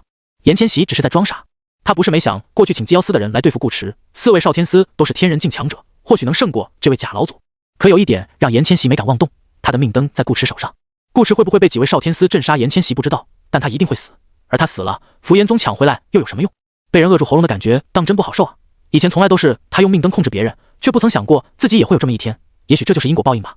严谦习在心头叹了口气，事到如今他已别无选择，倒不如装作符炎宗真有这么一位老祖，只要他不尴尬，尴尬的就是别人。何况顾驰的实力他是亲眼见过的，若是对方能在关键时刻护住符炎宗，别说老祖，他就是喊顾驰一声爷爷又有何难？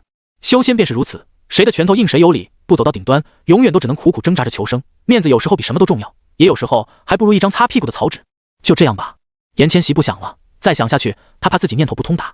而此刻店内，顾迟又开始努力学习起来。闲着没事，一些名字不错的功法，他会额外多看一看，这些都是梦境素材。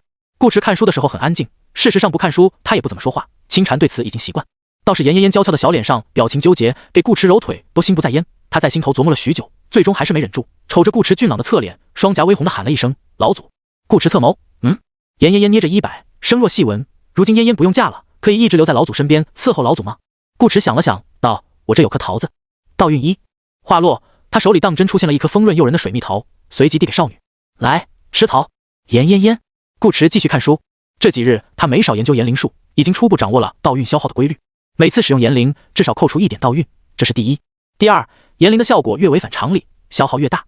譬如之前定住严千玺的狮头鬼影，花了3点道运，之后转合去则只扣1点，因为最违反常理的步骤已经在定的时候完成，剩下的操作便是理所应当。这与目标的品质、等级、境界也有关系。如果狮头鬼影是更高级的法术，定一下便不止3点了。而在威力方面，其实5点道运便足够换出一次合格的3境法术，10点道运或许能直接秒杀3境修士，只是人家可以用法宝抵挡，也可以凭身法躲开，不一定能真的打出伤害。所以想杀死一名3境修士，保底需要15点道运，20最稳。天人境就更多了，35道运肯定不够，翻个倍估计差不多。只是估计，这玩意挺难算的，放技能也不冒数值，就像女孩子的心思，顾迟只能凭感觉去拿捏，具体如何得试过才知道。时至晚间，顾迟回到客房，拿出乱剑门送来的灵石，开始修炼。当前灵石数量500，是否全部吸收？是的，只有500。乱剑门肯定没把灵石全拿出来，但应该也没藏多少，毕竟他把符炎宗榨干了，也才找到800来颗。灵石对原住民的效果如何，顾迟不清楚，在他这一颗灵石只能提供1点经验，不过也够他提升到1境了。获得修为500，境界提升。当前境界1境，获得全属性加成1。顾迟顿觉体内有一股暖意缓缓流淌，像洗了个热水澡一样舒服。再打开个人面板，玩家顾渊，当前性别男，游戏场次2，等级5，体质6+1，精神9+1.1，灵巧5+1，力量6+1，魅力9+1，天赋暂无，技能食缚术 LV1，控梦术 LV6+1，袅袅仙音阎罗心法玄剩余46条未显示，特殊道法炎灵，道运35%加，境界1境，修为399100000。点击查看当前副本实时排名，不出意料，道运上限变成了40，又可以接着学技能了。符炎宗和乱剑门的1境功法都不少，加上之前山鬼门的，还有从鸡妖司之人身上搜出来的，顾迟一下把技能数量拉到了136。这还不是全部，顾迟来符炎宗之前便已经与上怀城前通商会的掌柜谈好了一笔大单子，用一堆金银首饰收购那些已经被淘汰的武功。大家现在都在修仙，以前的武功自然没了多大用处，但依然被系统视为能力。这么大个漏，顾迟可不会忘记捡。顾迟打算在符炎宗再待上些时候，再去上怀城收获，多给前通商会一些时间，好多搞点武功秘籍。时间便这样过去7日，到了第8天，一则消息引起了他的注意。君子阁发行的《边州易报》上，以七皇山圣女为引的标题闪闪发亮，内容很多，顾迟却没怎么看，他就注意到其中2个字：招亲。据说七皇山圣女仙姿绰约，容貌无双，长得这么漂亮，应该能刷很多声望吧。边州上怀城，这一日，顾迟带着清禅下山进城，一路上关于七皇山圣女的话题就没离开过耳朵，走到哪都能听见，尤其是酒楼，10桌有8桌都在谈论圣女。我记得七皇山上一代圣女招亲是在20年前吧，这日子过得可真快啊！谁说不是呢？你看我这脸上都长皱纹了，也只有他们那些神仙才挨得住年岁，容颜不老。嘿，你这话说的，七皇山数代圣女哪个不是天香国色，艳美无双？便是真老了，也远非寻常女子可比。甚有传言，与圣女洞房花烛非是一夜，而是1年。都说春宵一刻值千金，春宵1年又当何许？哎，也不知这一次会是哪个男人如此好运，能得圣女垂青哟。说就说，叹什么气？莫不是觉得自己没机会？难道我有？那确实没有。哈哈哈！我等凡夫俗子能一睹圣女仙容已是万幸，多的就别想了。哎，喝酒喝酒。另一桌，顾迟一边端着茶杯，小口小口的吻着，一边竖起耳朵听这些客人聊天。清禅见他对圣女招亲一事如此上心，不由眨巴着水灵灵的眼睛问道：“公子也喜欢圣女吗？”顾迟佯装不满：“我像是那么肤浅的人？”清禅笑道：“公子自然不是，只是清禅觉得，如果圣女真有他们说的那么好看，倒是与公子很般配。”伙计把饭菜端了上来：“你倒是会说话。”顾迟放下茶杯道：“倒是再看吧，先吃饭。”他嘴上虽这么说，心头却已打定主意，娶不娶先不谈，招亲一定要娶。北川的男性天人境大多都是上了年纪的老男人，不在招亲范围之内，年龄卡在这，能参加的人撑破天可能也就3境初期的样子，不会是他的对手。这种送到脸上来的声望，不要都对不起自己。当然，修为实力只是其一，圣女招亲不单看武力，对男子的容貌与人品修养也有要求，只不过顾迟没把这2个点放在心上。他一个魅力为10的正人君子，闭着眼睛都能过这一关。唯一比较麻烦的是，七皇山讲究门当户对，必须得是8大宗门的弟子才有资格参与招亲。七皇山自己是没有男弟子的，他们整个宗门的男人只有各带剩女的夫婿。他要想拿下这波声望，还得先上8大宗门之一拜个师，挂个名。不过不用着急，这回还早，离招亲还有差不多1年时间。顾池其实挺疑惑，君子阁为何这么早便将消息放出来，预热也没这么热的吧？而当他吃过饭，在与清禅去往钱通商会的路上，看见君子阁分阁人满为患，并且专门雇人在门口吆喝学艺，收费打折时，顾池便明白了，这个与清欢楼一样到处开连锁店的大宗门，正在借机办文学培训班赚钱。阁内之人大多青衫白衣，腰间佩剑，也不乏身背长枪或手持弯刀之人，一眼便知是修士，估摸着都是冲着招亲来的。只能说，君子阁不愧为入世之宗，比一般的生意人还会做生意，又是报纸又是培训，同时还接机腰丝的悬赏画像，与清欢楼也有合作，琴棋书画都快被他们完成商业技能了。顾池本想进去看看，奈何人实在太多，便懒得去挤，微微驻步，便带着清禅继续往前走去。街上人头攒动，叫卖声不绝于耳。作为边州主城，上怀明显比其他城镇热闹得多。听着那些带有各地乡音的讨价还价声，人也不自觉地多染上了几分人间烟火气。公子，清禅忽而轻轻喊了一声。顾池回头，便见少女正抱着包袱，小脸微红地瞅着右边。他顺着少女的目光看去，是一个糖画摊子。难得见这小姑娘主动一回，顾池笑了笑，想吃就去买。你那不是还有钱吗？清禅摇着脑袋道，钱是公子的，清禅不能善用。顾池便道，那我准了，去买吧。谢谢公子。清禅笑逐颜开，拿出绣着“顾”字的小荷包，小跑着去了糖画摊子。顾池正欲叮嘱少女慢些，恍惚间却发现糖画摊子边上不知何时多了个身形模糊、闭着眼睛老道士。来往行人不断路过顾池的视野，如同眨眼般忽暗忽明，老道却并未消失，反而变得更加清晰真实，似乎从一开始就在那摆了个小摊替人算命。顾池却可以肯定，糖画摊子旁边最初没有人，老道士是突然出现的。难道是奇遇？顾池心头微动，走上前去，这才看清翻上字迹：小人间大道，知天命机缘。你姓顾？顾池还未来得及询问，老道便先开口道：曾叫顾根硕。顾池，过奖了。为何不是现在的名字？顾池问。算今朝之事太过简单，体现不出老头我的神机妙算。老道仍闭着眼，手抚胡须，貌有几分得意。他将桌上的碗朝顾池这边挪了几分，又道：顾公子想算什么，尽可问我。顾池扔了一锭官银到碗里，说道：我想问问先生机缘之事。仙侠世界最注重的便是机缘，机缘若是到了，一步登天也不是不可能的事。好说。老道伸手拿起碗里的银子，稍作掂量，随后揣进荷包，答道：恕老头直言，顾公子此行并无机缘。顾池，不是，你算了吗？指都没掐一个就并无机缘。顾池狐疑地看着老道，你要不要重新算一遍？老道不言，只是把碗又伸了过来。顾池盯着他看了一会，又拿出一锭银子。老道与方才一样掂量2、3，说道：还是没有机缘。顾池，懂了，有没有机缘是看你有没有钱，非常合理的设定。不出意外，机缘还分了档次，给的钱越多，机缘档次越高。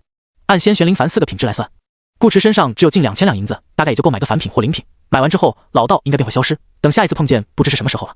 若是换个人来，兴许还真会把银子都交出去买个机缘，有总比没有好。可他是大帝转世啊，区区灵品如何配得上大帝2字？必须是仙品。付钱与白嫖2选1，顾池钱不够，没得选，于是只能白嫖了。烦请先生告诉我最好的机缘在哪，多谢。道运39。不得不说，白嫖是真的快乐。顾池最后1两银子都没花，便得到了最高档机缘的消息。因为他在老道交代完机缘，正要消失之前，把先前给出去的2锭银子又拿了回来。跟抠不抠没关系，顾池主要是不想滋长这种佛度有钱人的歪风邪气。近南海300里处，人迹罕至之地，有一山名辽堰，其北开一洞，洞中别有世界。这是老道士的原话。具体藏了什么宝贝没说，但花了他39点道运，再差也差不到哪去。老道消失，清禅的糖画也做好了，一只雄鸡，一只凤凰。公子，给。清禅将凤凰递给顾池，先吃个假凤凰，到时再吃真凤凰。顾池好笑道：你倒是懂得挺多。清禅脸颊微红的吐了吐舌头，我是在祝福公子。那我是不是该借你吉言？不用借公子也能行的。清禅相信公子。两人一边聊着，一边去了钱通商会。作为乾元王朝官方指定的第1大商会，钱通商会的效率令顾池十分满意。短短7天时间，便搜罗了刀枪棍棒拳脚踢拿等各类武功，总计631部，这还不包括正在路上的，其中有28部因残缺无法使用，顾池也没计较。按定好的价格，扣除货款后，珠宝还有剩，顾池便让钱通商会接着搜。掌柜十分热情地答应下来，他让顾池满意，顾池也给了他一个惊喜。玩家的个人背包毕竟不是真的储物法宝，统共才100个格子，功法不同名不能叠加，拿着没用不说，还占地方。顾池便直接在商会的贵宾间洋洋洒洒的翻看起来，事后也没带走，相当于全送给商会了。掌柜做了大半辈子生意，就没见过如此特别又亲切的客人，这不得当财神爷供起来。万一下次顾池收购其他灵材或法宝也这么干，他岂不是血赚？从钱通商会出来，顾池的技能数量飙升到了695，道运充足了，他便试了个大的，看能不能直接用炎灵术提升修为，或者来个挂机经验增幅也可以。结果道运纹丝不动，2倍增幅都不行。顾池猜测可能是这个操作违背了副本的基础设定，毕竟这个本最重要的就是修为，简单来讲就是不让开。等他道运上限高一些再来试试。路上，顾驰把自己要出去一趟的事给青蝉说了一遍，去多久是个未知数，顾驰也拿不准。于是来到君子阁，加钱给少女办了个住校，叮嘱几句后，便准备出发前往南海。机缘不等人，他得搞快点。平时懒一些没关系，但该认真的时候就要认真。顾驰这次可是奔着第一去的。青蝉很懂事的，没有多问，只是认真道：“公子一定要注意安全，保重自己。”想了想，又补充一句：“忙完之后别忘了来接青蝉。”放心，不会忘的。顾驰道：“我走了，你跟着先生好好学。”说罢，便发动言灵，在众目睽睽之下，一步踏出了上怀城。啪嗒，君子阁负责登记的弟子目光呆滞地看着顾驰凭空消失的地方，过了好几秒才反应过来，赶忙捡起笔，蘸墨，在青蝉的名字后面备注了8个字：仙尊家属，多加照看。城外，顾驰脚步不停，一路走向南海。这可比遇见什么的快多了，仅仅半个时辰不到，他便看到了南海翻涌的波涛。倒是找辽燕山找了好一会，这座山头算不上大，无草无木，斜坡山顶尽是焦土，像是被一场大火连根烧尽，荒凉的景。顾驰围着辽燕山绕了一圈，最终在山脚下找到了入口。这洞极小，小到顾驰差点进不去，磕磕碰碰走了好几步，才稍稍顺畅一些，多了些潮湿的意味。继而往前一步到底，阴暗逼仄的洞道才豁然开朗。顾驰视野中火光大亮，仿佛穿越时空隧道，来到了另一方世界。一股灼热的气息扑面而来，随后顾驰才看清，眼前是一片辽阔的平原，脚下土地干涸开裂，缝隙间隐隐透着火红之色，一眼望去，整片大地如同在岩浆上铺了一层不规则的石板。空气中飘荡着细小的灰烬，尽头处又有峰峦坐落。顾驰都以为自己是不是来到了火焰山，当然不是，火焰山可没有巨兽与大鸟。熔岩平原上躺着2具尸体，一具体型硕大，浑身焦黑，头上长角，像一只被烤糊了的超大号烤全羊。另一具尸体就很美丽了，烈焰般的羽毛光艳泽亮，染了些许浅淡的紫，恍若大片曼陀罗花绽放其上，柔美细长的脖颈紧堪一握，即使倒在地上，也能令人想象出它昂首间优雅与骄傲的样子。这是一只死去的凤凰，不对，它没死。就在顾驰想要上前查看情况时，忽然看见凤凰细长双目的眼皮轻轻颤动了一下，顾驰当即止住步伐，用一种意味深长的目光看着他。黄央听见来人止步，他便知道自己被发现了。黄央并非刻意装死，只是他刚解决掉那头看门的凶兽，伤势极重，正在闭目疗伤，不料有人突然闯入秘境，他不知对方有无恶意，只能佯装身死，静观其变。黄央自认为自己的伪装是完美的，重伤之后的气息本就虚弱，再加上他刻意遮掩，即使用灵力探查也很难察觉端倪，却不想被对方一个照面便看了出来。黄央甚至不知道自己哪里露出了破绽。许多人在紧张思考时都会不自觉地动弹眼珠，黄央显然没意识到这点，更不会想到自己被识破的原因，仅仅是因为顾驰觉得他一双凤眸的轮廓标致漂亮，所以多看了2眼。一人一鸟就这样无声地对峙了片刻。半晌，顾驰率先开口：“你还要装多久？”黄央装死是装不下去了，不如装一下听不懂他在说什么。却听顾驰又道：“凤凰是灵性极高的神兽，人话你可能不会讲，但一定能听懂。”黄央被预判了。顾驰见他依旧没反应，便轻哼了一声：“别说我没给你机会，我生平最讨厌的就是装死当老六的人。你现在睁眼与我好好交流还来得及，否则等我失去耐心。”他还话没说完，背后忽然传来一阵细微的响动。已经突破到一境的顾驰瞬间反应过来，有另外的人要进来了。直觉告诉他，来者极有可能也是玩家，因为奇遇本身就是为玩家而准备的。于是顾驰立刻噤声，把下山时随手带上的铁剑从背包里拿出来，扔到一边，紧接着发动掌技，啪一下拍在自己胸口上，然后喷出一口鲜血，浑身一软，无力地瘫倒在地，没了动静。黄央，这就是你说的生平最讨厌装死的人？娘的，这秘境藏的可真够隐蔽，路途又远，还好我自带御剑术，否则骑马赶路跑过来都不知何年何月了。山洞通道里，一道人影蹲着身子摸索着前进，嘴里不停抱怨这地方太过偏僻，若非他有个仙藏罗盘，可能到副本结束都找不到这里来。寻找机缘的过程是非常痛苦的，你永远不知道狗游戏会把宝贝藏在哪个地方。比如上一个机缘是一簇珊瑚礁式的灵晶岩，按理说它应该存在于矿穴之中，实际上却藏在某个山旮旯的坟包里。于是修仙就变成了盗斗，他甚至差点被阴气滋生的妖鬼给干掉。但好处也是大大的有，仅凭那一簇灵晶岩，他的修为便从凡境直接飙升到了2境。尽管分数还是个零蛋，可老实人一点都不慌。他可不是那种什么都不懂的菜鸟，他曾经下过一次仙侠本，同样是武曲星，地图就在南海对面，那里才是真正的高武世界。仙藏罗盘便是那次副本的奖励，在同背景下使用，可得到3个机缘的准确坐标。前2个机缘，一个是蓝色，一个是紫色，而这一个是金色。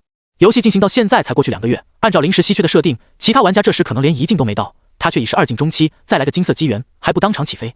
等出去后，随便找个宗门蹭点灵石，学个仙品心法，把境界提到天人境，便可以直接开始乱杀了。一如当初在武曲中州，那位冷艳无双的女剑先杀他。要知道 PVP 的奖励非常丰厚，只要人头够多，一夜暴富不是梦。幻想时间结束，老实人终于走到洞底，身形消失在狭窄的通道之中。咦，有人？老实人第一时间发现了躺在地上的顾驰。是 NPC 吗？还是玩家？从逻辑上讲，这人是 NPC 的可能性更大，不过老实人没有掉以轻心，他先放出感知，探查了一下顾驰的状况。一境重伤，这倒是不足为惧。老实人想了想，从怀里掏出一瓶大还丹，隔着老远扔到顾驰身上。大还丹，灵品，服用后可平息气脉，迅速恢复伤势。顾驰不敢直接靠近，这家伙是在怀疑自己。看来得硬核扮演一下 NPC 了。于是，在老实人直勾勾的目光下，顾池坦然坐起身，吃了颗大还丹，说道：“你猜没得错，我确实是 NPC。盗运石，老实人，你一个 NPC 会说自己是 NPC， 好像也不是不行哈。也许这就是副本的设定。秘境里的 NPC 八成有隐藏剧情。”老实人眼睛发亮，屁颠屁颠跑过来，扶着顾池站起来，口吻关切：“阁下伤势如何？要不要紧？”“无妨，死不了。”顾池直入主题：“我这有一个任务要交给你。现在 NPC 都这么直接了吗？痛快，他就喜欢这种。”老实人神色凝重：“阁下请说。”顾池指着黄央：“这只凤凰你看到了吧？”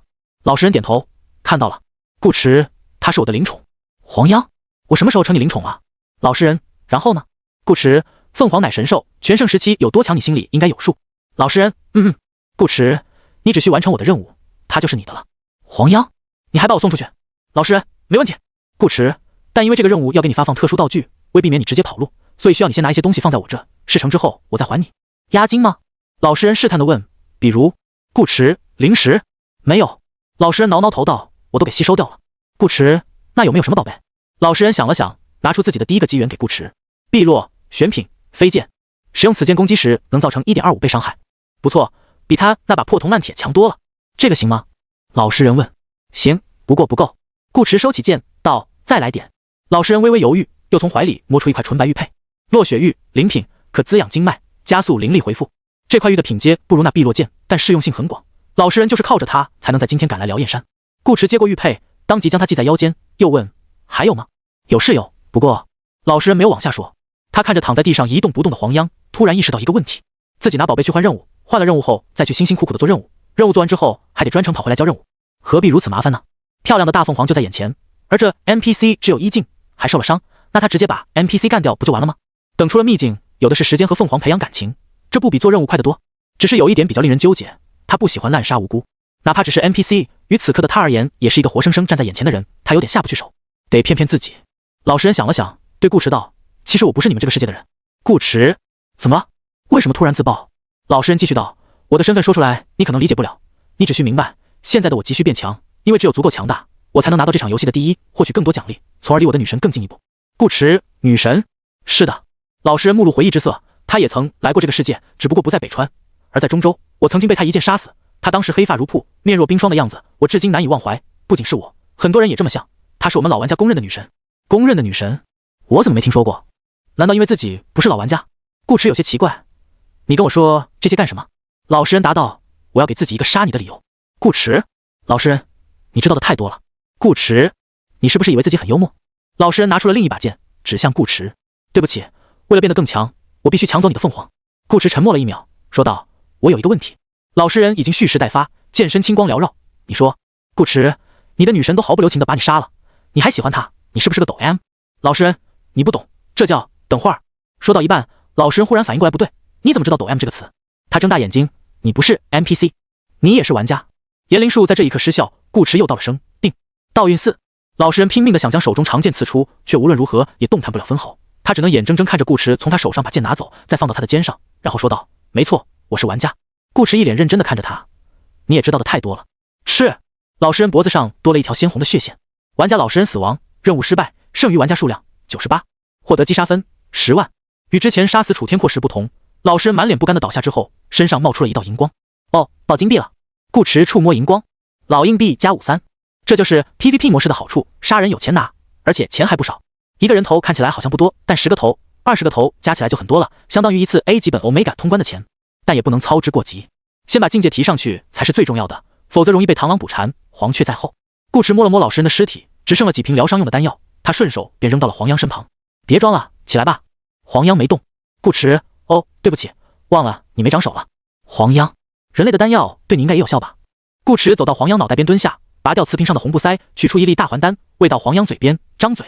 黄央迟疑片刻，确实没感受到顾池对他有什么恶意，便睁开了眼，随即与顾池同时一怔。顾池没想到这大红鸟的眼眸会这么漂亮，像一汪清泉，澄澈而灵动。黄央也未曾料到这男人长得如此俊朗，不怎么念书的他一时竟找不到合适的词语来形容，想来想去只想到一句话：这个男人一定很会骗人。方才不就是魔？虽然有些话他听不懂，但大概意思还是能理解的，无非是两个人互藏身份，顾池藏得更深。这家伙还骗别人说自己是他的灵宠，真是敢讲。哼！黄央当然也注意到了老实人的尸体，只是他并不在意，修行之路本就弱肉强食，打打杀杀再正常不过。你先把药吃了。顾迟道。黄央看了他一眼，微起奸慧，将丹药吞了进去。事实上他有手，只是之前与凶兽一战伤得太重，凤凰状态下伤势恢复更快，便没有变回人形。现在更不能变了。以1境修为杀死2境修士，还毫发无损，这个男人很不简单。在伤势痊愈之前，黄央没把握能打过顾迟，万一顾迟见他变人之后上头了怎么办？而顾迟却好像在试探他似的，问道：我挺好奇一件事，这秘境洞口这么小，你是怎么进来的？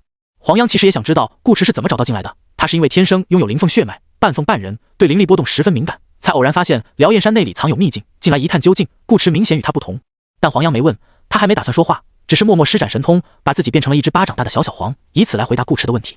缩小后的黄央羽毛精致，体态玲珑，周身缭绕着淡淡的艳光。顾迟没想他还有这功能，忍不住伸手捉住这只可爱的小红鸟，将它放在手心，饶有兴致地打量起来。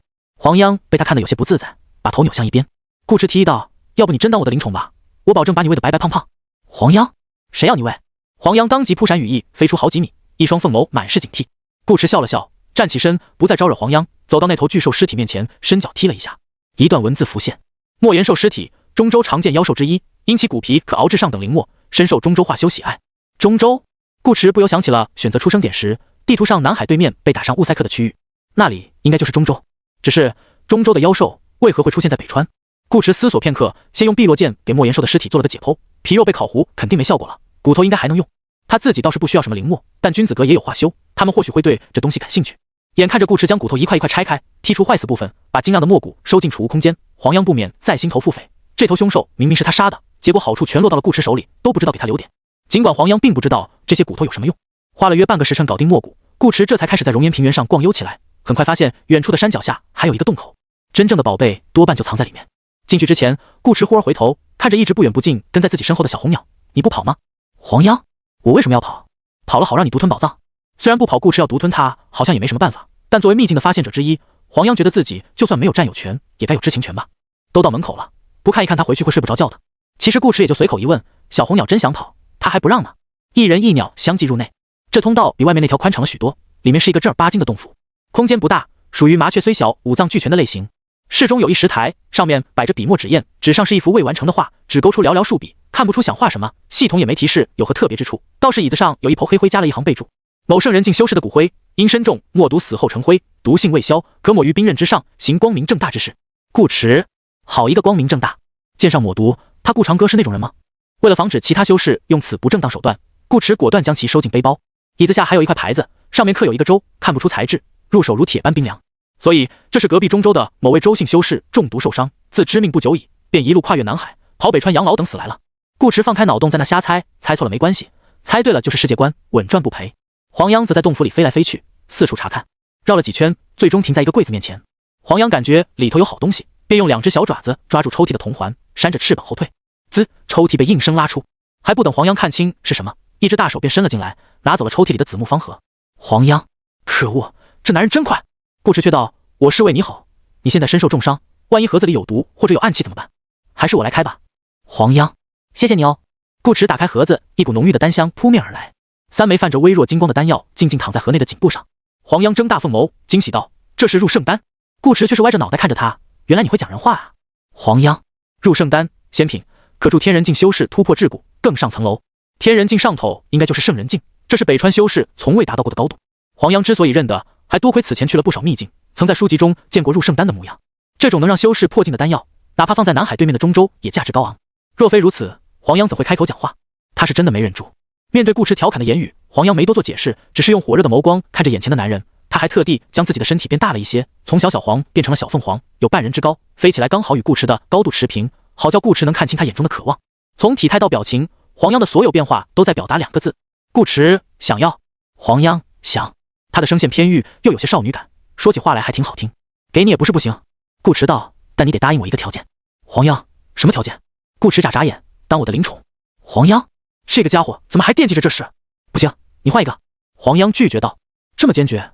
顾迟疑惑，你是鸣鸟有主了吗？黄央，没有。怎么可能有？那干嘛不答应？顾迟道：我又不会亏待你，而且也不用你当一辈子宠物，只要3年，你们灵兽寿命悠长，3年时间不过弹指一瞬，以此换取一个突破至圣人境的机会，难道不是很赚吗？黄央，的确很赚。站在灵兽的角度考虑，如果他真是一只凤凰，兴许就答应了，毕竟面前的男人非常符合他的审美，每天看着也算养眼。另一方面，顾迟连入圣丹都愿意给，想来也是真的不会亏待于他。可问题是，他不是真正的凤凰啊。黄央不懂，为什么你非要我当你灵宠？我实力可能还没你强。顾迟想了想道，2个原因。黄央，你说。顾迟，第一个原因不能告诉你。黄央。顾迟，第2个原因也不能告诉你。黄央。顾迟直觉收服一只凤凰应该有个神兽认主之类的成就，3年时间也足够培养感情。等他走后，小红鸟还可以替他照看一下清蝉，只是这些没有告诉黄央的必要。之前他与老实人的对话，黄央都听得见，就让他自己去猜吧。顾迟不会解释什么。总之你好好考虑，只要答应，其中1颗就是你的了。顾迟指着盒子里的入圣丹道：“你就不能换个条件？”黄央道：“他看得出来，顾迟是真心在和他谈，语气也柔和了些。除了这个，其他我都可以尽量满足你。”顾迟并不知道他是人，应该不会提什么过分的要求。见黄央依旧不肯，顾迟便暂时把这事放到了一边，容后再谈。他看着黄央思索了一会，问了一个问题：“你和七黄山是什么关系？”听见七黄山3个字，黄央心头微紧，嘴上却十分淡定，道有关系。顾迟又问：“那你认识七黄山这一带的圣女吗？”黄央：“认识。你找她有事？”顾迟点头：“我想知道她招亲是否自愿。”黄央奇怪地看了顾迟一眼，不懂顾迟问这个干嘛，但还是答道：“招亲这种事，没几个姑娘是自愿的。她甚至都准备看情况逃婚。不过……”黄央暗暗打量着眼前的男子，如果他要参加的话，也可以不逃。顾迟道：“那你帮我一个忙，办成之后便算完成半个条件。”黄央：“还有半个条件这种说法？”顾迟继续道：“参加圣女招亲之人必须是8大宗门的弟子，这个你应该知道。我要你帮我说服圣女，在我并非宗门弟子的情况下，依然选我。”黄央：“凭什么？凭我不要她的身子。”顾迟道：“反正她也不想嫁人，大家走个过场，之后好聚好散。”黄央更不理解了：“那你图什么呢？”顾迟坦言：“名声。”你倒是诚实。黄央沉默片刻，说道：“以你的条件，想赢下招亲很简单，不必如此。不，让圣女亲自指定我一个无名小卒为夫婿，一定比循规蹈矩赢下招亲更能引起轰动。这叫反差震撼。”顾迟道：“而且招亲也不光比拼武力，最后还是得圣女自己来挑，万一人家看不上我呢？”黄央：“看得上的。”顾迟：“黄央别过头，我的意思是，这件事我应该可以替你办成。另外半个条件是什么？”修为。顾迟答道。刚在黄央四处晃悠时，他也在洞府里转了一圈，入圣丹便是此行最珍贵的物品了，品质的确很高。可顾迟认为这并非是真正的机缘，他是玩家，不是这个世界的原住民。入圣丹于黄央而言，无疑弥足珍贵，是可以豁出性命去争抢的宝贝。但对于玩家来说，修炼不存在所谓的瓶颈，经验一满便能自动破境，玩家很可能用不上这东西。修为才是最重要的，这是顾迟之前便得出的结论。不管有没有言灵，境界都必须提上去，这样才能学习更高级的法术。且玩家自己携带的技能也会跟随属性的增长变强，威力并不一定就比这个世界的法术低。所以对玩家而言，只有海量的经验，或者与海量经验挂钩，又或是能直接提升玩家战力的物品，才称得上是真正的机缘。于是顾迟便将目光放到了黄央身上，他有充分的理由怀疑这只小红鸟才是机缘本身。顾迟本想收服小红鸟，但小红鸟不愿，他也不可能时时刻刻用言灵去控制对方，命灯也不顶用。神兽是骄傲的，完全干得出与敌人同归于尽的事来。顾迟可不想养个随时都会爆炸的定时炸弹在身边，他便退而求其次，把小红鸟当做一次性用品。按照一般设定，神兽通常一身是宝，随便来点什么都对修士大有裨益，比如精血、灵韵什么的，效果也许比灵石还好。或许这才是机缘的正确打开方式。顾迟也不含糊，直接道：“你要不放点血给我？”黄央。顾迟：“或者半生羽毛，泡茶喝能长修为的那种。”黄央：“这个男人好像真把自己当成凤凰了。我的血没用。”黄央如实道：“也没有半生羽毛。”顾迟：“那内丹呢？”黄央：“要我命是吧？”顾迟说道：“你们凤凰不是可以涅槃吗？一颗内丹应该问题不大。可以涅槃是真的，但内丹……”黄央面无表情，也没有。怎么什么都没有啊？顾迟不信，其他方式呢？只要能提升修为都行。他直勾勾地盯着黄央，要判断黄央的话语是真是假。许是他这眼神侵略性太强，黄央不知想起了什么，仗着自己可以涅槃重生，便一直不惧顾迟动手的他，凤眸中第一次出现了些许慌乱之色。他躲开顾迟的目光，说道：“没有其他方式，你再换个条件。”顾迟抿唇，撒谎可不是个好习惯。我没撒谎，真的没有。是吗？本着先礼后兵的原则，顾迟再给了黄央一次机会。他认真道：“你现在坦白还来得及，没有就是没有，问多少次也没有。”黄央嘴倔不认，反正他现在是只凤凰，顾迟也不能拿他怎么样。顾迟，你确定？黄央：“确定。”顾迟当一声拔出碧落剑：“那你忍一下。”黄央：“干嘛？你别乱来。”“我不乱来，你自己来。”顾迟将剑扔在地上。黄央愣了一下：“什么意思？”顾迟：“我要你助我修行。道运18，道运18。”接下来发生的事出乎了黄央的意料，也出乎了顾迟的意料。既然知道了小红鸟有帮自己提升修为的办法，顾迟自然不可能放弃。而黄央身处弱势，更不可能将那本就羞于启齿的办法告诉顾迟。七黄山每一代圣女都拥有无数追求者，能让大宗门弟子都争前恐后抢着参与招亲，怎么可能只是因为他们长得好看？世间貌美女子众多，虽比圣女差之一线，却可坐享其人之福，又何必入赘七黄山，徒增约束？不过都是冲着最纯净的灵凤血脉来的罢了。这便是黄央不愿招亲的原因。顾迟此前的提议却有打动到他，且这个男人意外的真诚，实力不俗，容貌一时万里挑一，黄央并不介意与顾池演一场戏。日后若是互生好感，便是假戏真做也未尝不可。只是他没想到这场真戏会来得这么早。黄央内心并不抗拒顾池，甚至因第一眼的惊艳，让他对这个男人有着些许细微的好感。也正是因此，顾池才能以仅仅18点道运的消耗，便暂时更改了他这个3境中期修士的认知。但凡黄央对顾池有一丝抵触的心理，这修行便修不成了，至少不会是他主动。女孩子都是矜持的，尤其是黄央这样高贵的圣女，更别说还是第一次让她主动色，不如干脆杀了她算了。另一个18点道运的消耗便来自于此，2个18加起来刚好在顾池言灵术效果的上限之内。于是黄央便在顾池错愕的目光中变回了人形，那双灵动清澈的凤眸逐渐变红，这是黄央原本的瞳色。他头上的凤冠翎羽散落开来，化为乌黑微卷的长发垂落而下，脑后盘着银珠晚髻，凤凰的面孔也不见了踪影，取而代之的一副足以用祸国殃民来形容的少女容颜，雪白颈项处系一红带，半遮锁骨，又纯又玉。黄央的身形也在变化，满身羽毛化作红白华裙，裹住她美好的身躯，裙摆下是一双若隐若现的玉腿，浑圆笔直，纤巧的脚踝与足部都裸着，不着寸缕。转眼之间，漂亮的凤凰便幻化成一位美得让人难以挪眼的少女。她眸中有水波敛开，明明身上带着些许冷傲的气质，双颊上却浮动醉人的红晕，如一朵初春的娇花，虽只含苞待放，却已红艳欲滴。不等顾池反应过来，黄央已是唤出大片火焰，点燃了自己，也点燃了顾池。那柄碧落剑安静地躺在地上，本是为让黄央自取精血或内丹更方便些，如今却已没了用处。洞府内温度急剧上升，火焰吞噬了字画，烧毁了木柜，也燃尽了两人的衣衫。这一刻，顾池清晰地认识到了自己的弱点，他想喊停，且不说余下的道运够不够，光是那袭来的香风与柔软的双唇，便已让他发不出任何声音。火焰愈烧愈烈，终是将两人彻底淹没。洞府内外，春夏两隔，其中或许有些误会，却也未尝不是必然。毕竟机缘二字本就说不明，理不清。与此同时，京城恕老道直言，阁下此行没有机缘。碗里多了50两银子。老道掐指一算，还是没有。碗里又多了50两，老道依然没有。当，这次碗里直接多了个金元宝。飞天居痛心疾首地道：现在够了吧？身为一个几乎每个副本都捞不到好处，死亡速度奇快无比，名次基本锁定倒数前20%的老倒霉蛋，能在野外采药时挖出这么一个金元宝，飞天居差点喜极而泣。不仅如此，他今天还触发了江湖奇遇，碰见了老道士，没人知道他现在心头有多激动。人不可能一直倒霉，此次此刻正是他时来运转之际。这个金元宝很大，100两黄金，就这样给出去，飞天居不免肉疼。可一想到能换来机缘，给了便给了吧。快告诉我机缘在哪？飞天居已经迫不及待想去挖宝了。只见老道士收了金元宝，正欲开口讲话，不，垢子还没说出去，他一直闭着的眼睛竟猛然睁开，望向天边，神色端的是凝重无比。飞天居见状，不由问道：道长，是有何事发生吗？老道士喃喃道：紫火星现，灵凤施主，没喽没喽。飞天居不解道：什么没喽？老道士，机缘没喽。飞天居，老道士回过头，开始收拾摊子。北川气运已定，老道我也该继续去忙自己的事了。等等等等，道长等一下。飞天居急道：刚才不是还好好的吗？怎么说没就没了呢？与你说了你也不会明白。老道士摇着头道：不过念在你我有萍水相逢之缘的份上，老头我倒是可以提醒你一句，要么尽快提升自己的实力，要么便找个地方藏起来。你这一进不到的小身板实在是不够看。七皇出圣人，剑宗有妖星，北川的天啊要变喽。变天？什么意思啊？副本剧情要来了吗？飞天居思索片刻，还想问个明白，抬头却发现老道士已不见踪影，连个破碗都没留下。飞天居，不是，机缘没了就没了，你他妈倒是把钱退给我啊！干！飞天居飘逸的长发在风中凌乱，他的表情从愤怒到委屈到无助再到落寞，就像一个买彩票中了500万，刚领完奖出来却被骗子把钱骗走的人。不管街上有多热闹，他只觉得好孤单。天空没了颜色，目光所及之处皆是灰暗。可是又能怎么办呢？日子还是要过的，反正是个老倒霉蛋，时来运转了，又转也正常。飞天居如此安慰自己，旋即扛起锄头，背影孤寂地走向城外。趁着天色还早，再多挖些草药去卖吧。日子便这样一天一天过去，有君子阁在背后推波助澜，圣女招亲一事的热度越来越高。7大宗门蠢蠢欲动，不只是为圣女，还为了10州剑士。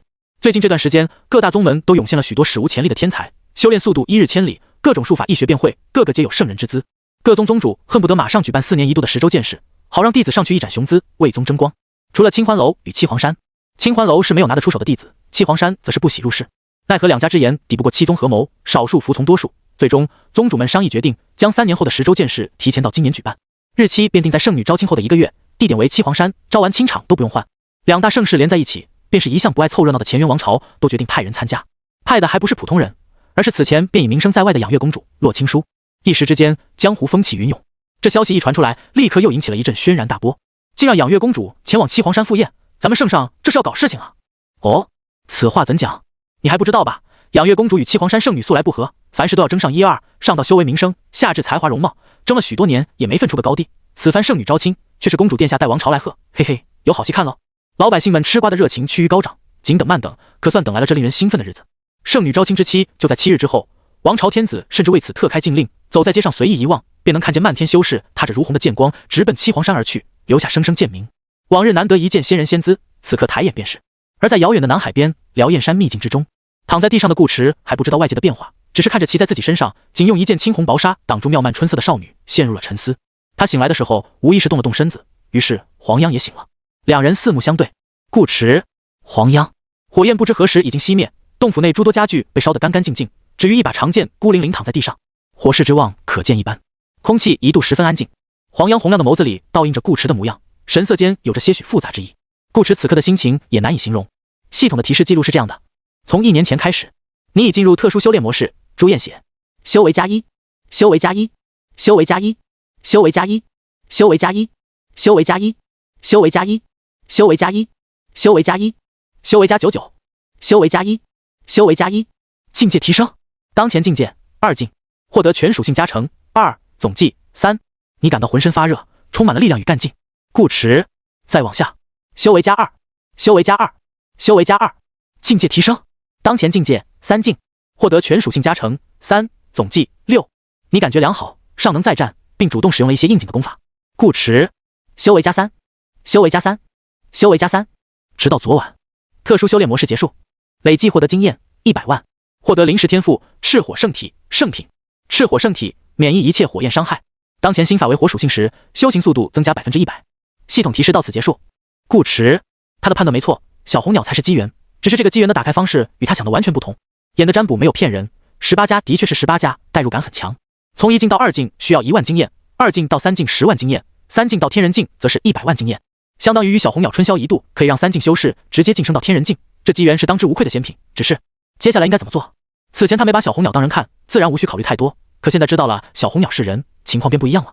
事情已经发生，顾池不会去纠结如果怎样会是怎样，好好处理这段关系才是正经事。凤凰少女无可挑剔的容貌与身段，还有香香软软又热情似火的双唇，顾池在那个时候便已反应过来，小红鸟多半就是七皇山圣女，人家还在准备招亲，他却先把家给偷了。最离谱的是，他与圣女云雨1年，还不知道圣女叫什么，却先知道了圣女怎么叫。顾池，还是先自我介绍吧。与黄央对视良久，顾池开口打破了沉默：顾长歌。黄央听见顾池自报姓名，他莫名与顾池想到了同样的事，毕竟又不只是他会婉转提名。黄央双颊飘过一丝淡淡的红晕，又很快敛去，微起红唇道：黄央。顾池，他本来已经整理好心态与黄央好好谈一谈，黄央此前只是眸光复杂的盯着他，情绪尚算稳定，也没什么多余的表情，顾池便以为他性格偏冷，做好了迎接一段冰冷对话的准备，哪知黄央却突然红了脸，猝不及防的反差一下，给他整不会了。顾池一哑口，黄央也不知该说些什么，他本就不擅长与人交谈，这会儿脑子又有些乱，导致刚回暖的气氛又开始降温冷场。黄央、顾池两人再度相顾无言，顾池只能没话找话。应该是圣女。黄央承认是。顾池，你好。黄央，你可真会聊天。黄央被噎了一下，不免有些气恼。我不好，还疼着呢。顾池，圣女是在撒娇吗？黄央，自己这会是不是应该生气才对？顾池感觉这样聊下去也不是办法，索性把入圣丹拿了出来，将其中2颗收进背包，最后1颗连着木盒一块给了递给黄央。我答应你的。黄央略微迟疑，接过木盒，又直勾勾盯着顾池道：我还欠你办件事。顾池本想说不用，可看见黄央目光多了一抹固执与倔强，他便领会了少女的意思，把话收了回去。风月之事无关交易。顾池点了点头道：好，等我想好以后便告诉你。另外，抱歉，道歉没有意义，但还是要说。黄央嗯了一声，把入圣丹收进储物戒。顾池没说话了，只是无声地注视着身上的姑娘。黄央似乎意识到什么，视线扫过顾池俊朗的面孔与结实的胸膛，一言不发，默默在一阵艳光中变成小小黄，飞到了洞府的另一边。他感觉自己好像亏了，又好像没亏。顾池可算恢复了行动能力，3两下穿上备用衣物，活动了下手脚，身体酸得不行。整整1年啊，他在梦里都不敢这么来。少请。黄央似是整理好了思绪，知晓此番缠绵已过去太多时间，遂开口道：还有几天便是招亲之日，我要回去准备了，你记得按时来七皇山。好。顾池答应道：需要我做些什么吗？不必。冷静下来的黄央言语间已是恢复了些许圣女心气，他说道：我打算取消招亲。取消招亲？顾池微怔，那还让他去七皇山干嘛？黄央，你不是想要名声吗？那不如玩得大一些。顾池，什么意思？黄央目光灼灼地看着他，我们直接成亲。顾池在叮嘱顾池当天打扮的帅一些后，黄央便离开了秘境，至始至终都没有提自己失了身子的事。顾池跟着走出洞府，目送少女消失在入口处，才有空打开玩家面板，确认自己的个人属性。玩家顾渊，当前性别男，游戏场次2，等级5，体质6+6，精神9，加6.1，灵巧5加6，力量6加6，魅力9加6，天赋赤火圣体圣，技能时复数 LV1，控梦数 LV6加1，袅袅仙音阎罗心法玄剩余620条未显示，特殊道法炎灵，道运6565，境界3境，修为90905310000000，点击查看当前副本实时排名，只差10万不到的经验便能突破至天人境了。道运是满的，因为方才醒来时，顾迟害怕圣女殿下一时冲动，起床后第一件事先给他来2刀，毕竟电视里都是这么演的，他不得不防一下。结果没想黄央对此只字不提，反倒还要继续履行与他的约定。顾迟不免轻叹，是自己小看黄央的气度与格局了。辽阔的熔岩平原上此时只剩他一人，没由来的有些冷清。有些话黄央不说，他却不能不放在心上。顾迟沉默片刻，随后压下心中波动，最后在秘境之中逛了一遍，确认没有遗漏什么宝贝，这才离开秘境。咦，身形再次出现在狭小的洞道中，顾迟感觉自己好像又踩到了什么东西，抬脚一看，是一幅展开的画卷，画的正是秘境中的山原与洞府，只是上面的墨迹已变得十分暗淡，应该用不了几次了。熔岩洞府图，圣品，圣人进化师所作，虽笔墨磕碜，但内藏乾坤。原来他们此前一直在画里。顾迟暂时没细究，先把画收起来再说。这算是个意外之喜了。从辽燕山出来，顾迟并未直接返回边州。65点道运上线，他想试一试炎灵术的最大威力。在别的地方试起来还有些麻烦，可能会殃及无辜，这里有浩瀚的海，去海上浪一波正好合适。顾迟一步跨出500里，直接触发了出场特效，接着又给自己施加了一层斗宗 buff， 可脚踏虚空，踱步而行。于是极其恐怖的一幕出现了。只见南海中央，海面上空突然裂开一道漆黑深邃的口子，一名穿着白衣、身姿飘逸的男子自虚空中走出，一步一上，转眼便登临高空。且看他手一按，脚下的轻轻摇曳的海水便如遭遇狂风般向两侧翻涌开来，好似有一把无形之剑斩在中间，让中部的海面如瀑布般塌陷下去，左右两边的海水则急剧升高，不断腾起白色浪花，转眼便形成2股滔天巨浪。在那男子的操控下，巨浪又逐渐扭曲起来，拧出漩涡般的纹理，而后互相交织，最终竟形成一道接天连地的水龙卷，引得海水逆流，大海翻涛，卷起无数海鱼水兽。3秒之后，水龙卷又猛然炸开，海鱼水兽漫天落下。白衣男子满意地点点头，踏出一步，消失得无影无踪。整个过程不到10秒，海面重归于静，仿佛无事发生。但怎么可能当作无事发生？南海边上，几名浮生岛弟子目瞪口呆，嘴巴张得能塞下一只大螃蟹。他们本是奉岛主之命前来南海周围勘察情况，准备建造一个浮生岛南海分岛，却没想到会在任务途中碰上一个能破碎空间的神仙，举手投足间便有山崩海啸之势，好像整个大海都听他号令一般。这人谁啊？怎么好像比岛主还猛？一名弟子呆呆地道。另一弟子咽了口唾沫，我感觉他有2个岛主，不止，至少是3个。岛主可不会撕裂虚空。还是为首的弟子率先回过神，他面色凝重地道：你们继续在这干活，我回宗门一趟。7日之后便是七皇山圣女招亲之日，这男子颇为年轻，说不定也会去凑热闹，他必须速速禀报岛主，以免其他弟子闯祸。另一边，顾迟回到上怀城，前往君子阁的路上，他顺道先去了一趟钱通商会。1年时间，商会几乎把能搜来的武功都搜来了，其中还包括一些流传于民间比较低劣的修行心法与法术。顾迟试了一下能领悟，便照单全收。1刻钟后，从商会出来时，他的技能数量已是突破3位数，达到了2139个之多，只差一步便到天人境的修为，加上近2000点道运，顾迟现在走路都带着风。他没忘记尝试用道运提升经验，但结果和上次一样，灵石灵玉也变不出来。倒是复制入圣丹，兴许有机会。之前给严嫣嫣那颗桃子，便是在试验无中生有的可行性。方才在商会的贵宾间，他还花了55点道运造了一把玄品的碧落剑出来，转手卖给商会。于是这批功法他不仅没给钱，商会还倒贴了他3000两银子。左右还是那句话，商会或许赚了，他永远不亏。来到君子阁，清禅此刻正要外出，才刚走到门口，便撞见了迎来而来的顾迟。清禅愣了一下，原本没什么情绪的脸蛋上瞬间涌出难以自持的惊喜。公子！少女也不管周围人多，直接扑进顾迟怀里，双手环住顾迟的腰身，抱得好紧好紧。顾迟下意识抬了抬手，又放下去，最终没有制止少女亲昵的举动。时过1年，如今的清禅虽依旧有些稚气未脱，却也隐隐有了几分亭亭玉立之感。许是受到君子阁文雅肆意的熏染，清禅身上还多了些书卷气，虽比不上大家闺秀，但用小家碧玉来形容是没问题的。清禅已经不是当初那个刚从村子里出来的小姑娘了。顾迟让少女抱了一会儿，才笑着问：你这是准备去哪？去方氏买些普通的纸墨，我不想老是麻烦他们。作为仙尊家属，清禅自然受到了君子阁的优待，在阁内住宿紧缺的情况下，他依旧享有一个小小的单间，平日里缺什么也不用他去买，君子阁会让弟子送来。只是他纸墨用得快，不好意思老让人家跑腿，所以很多时候他会自己去方氏。走吧，今天我陪你去。顾迟笑道，买完东西我们再去吃好吃的。清禅也开心地笑起来，终于又见到公子了，真好。重逢的喜悦冲淡了时间的流逝，两人在上怀城里吃吃喝喝，走走停停，不知不觉已是天黑。顾迟将少女送回君子阁，自己则在附近找了家客栈歇脚，一夜无话。次日，清禅收拾好东西，顾迟去接少女时，顺带拜访了一下君子阁长老，并送出2根墨骨，以答谢对方这1年来对清禅的照顾。墨骨具体有什么用处，顾迟也不清楚，只是让长老自己熬制成灵墨试一试。不出意外，下一次见面应该就是长老主动来找他了。修仙不仅是修仙，还有人情世故。做完这些后，顾驰便与清禅辞别君子阁，踏上了前往七皇山的成亲之路。乾元国共有10州，但并非全以州为名坠，边州是其一，七皇山亦是其一。这一州相当于乾元王朝赐予灵凤一脉的封地，神女便是君后。以神女宫为首殿，向外12城皆为七皇山宗门区域，其余城镇则与边州无异，由普通百姓居住，上缴赋税，受七皇山庇佑。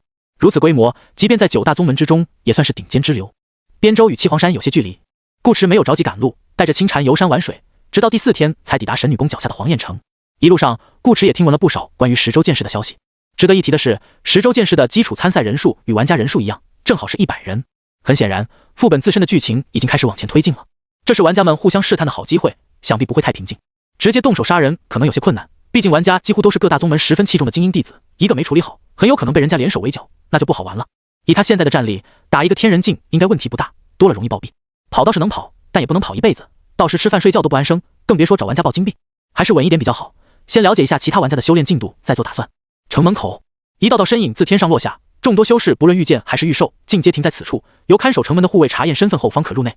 平日里，黄燕城的戒备并无这般森严，只是此次招亲与10州剑士连在一起，来的人实在太多，黄燕城又是七皇山主城，不得不谨慎一些。城门口还有一名扎着马尾、颇为英气的女侍卫，手里拿着一张画像，不停观察入城之人的容貌。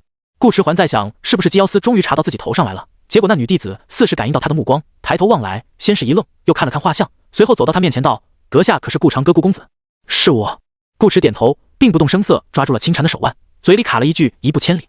女侍卫却露出一个飒爽的笑容，抱拳道：“七皇山弟子红渊，奉圣女之命来迎公子入城。”说着，女侍卫扶着腰间佩刀，侧身抬手：“顾公子，请。”顾驰：“是圣女啊，那没事了。”清禅闻言却是惊异的看着顾驰：“公子竟然认识圣女？圣女还专程派人来接公子？等等，公子之前说有事要出去一趟，该不会就是与圣女幽会吧？”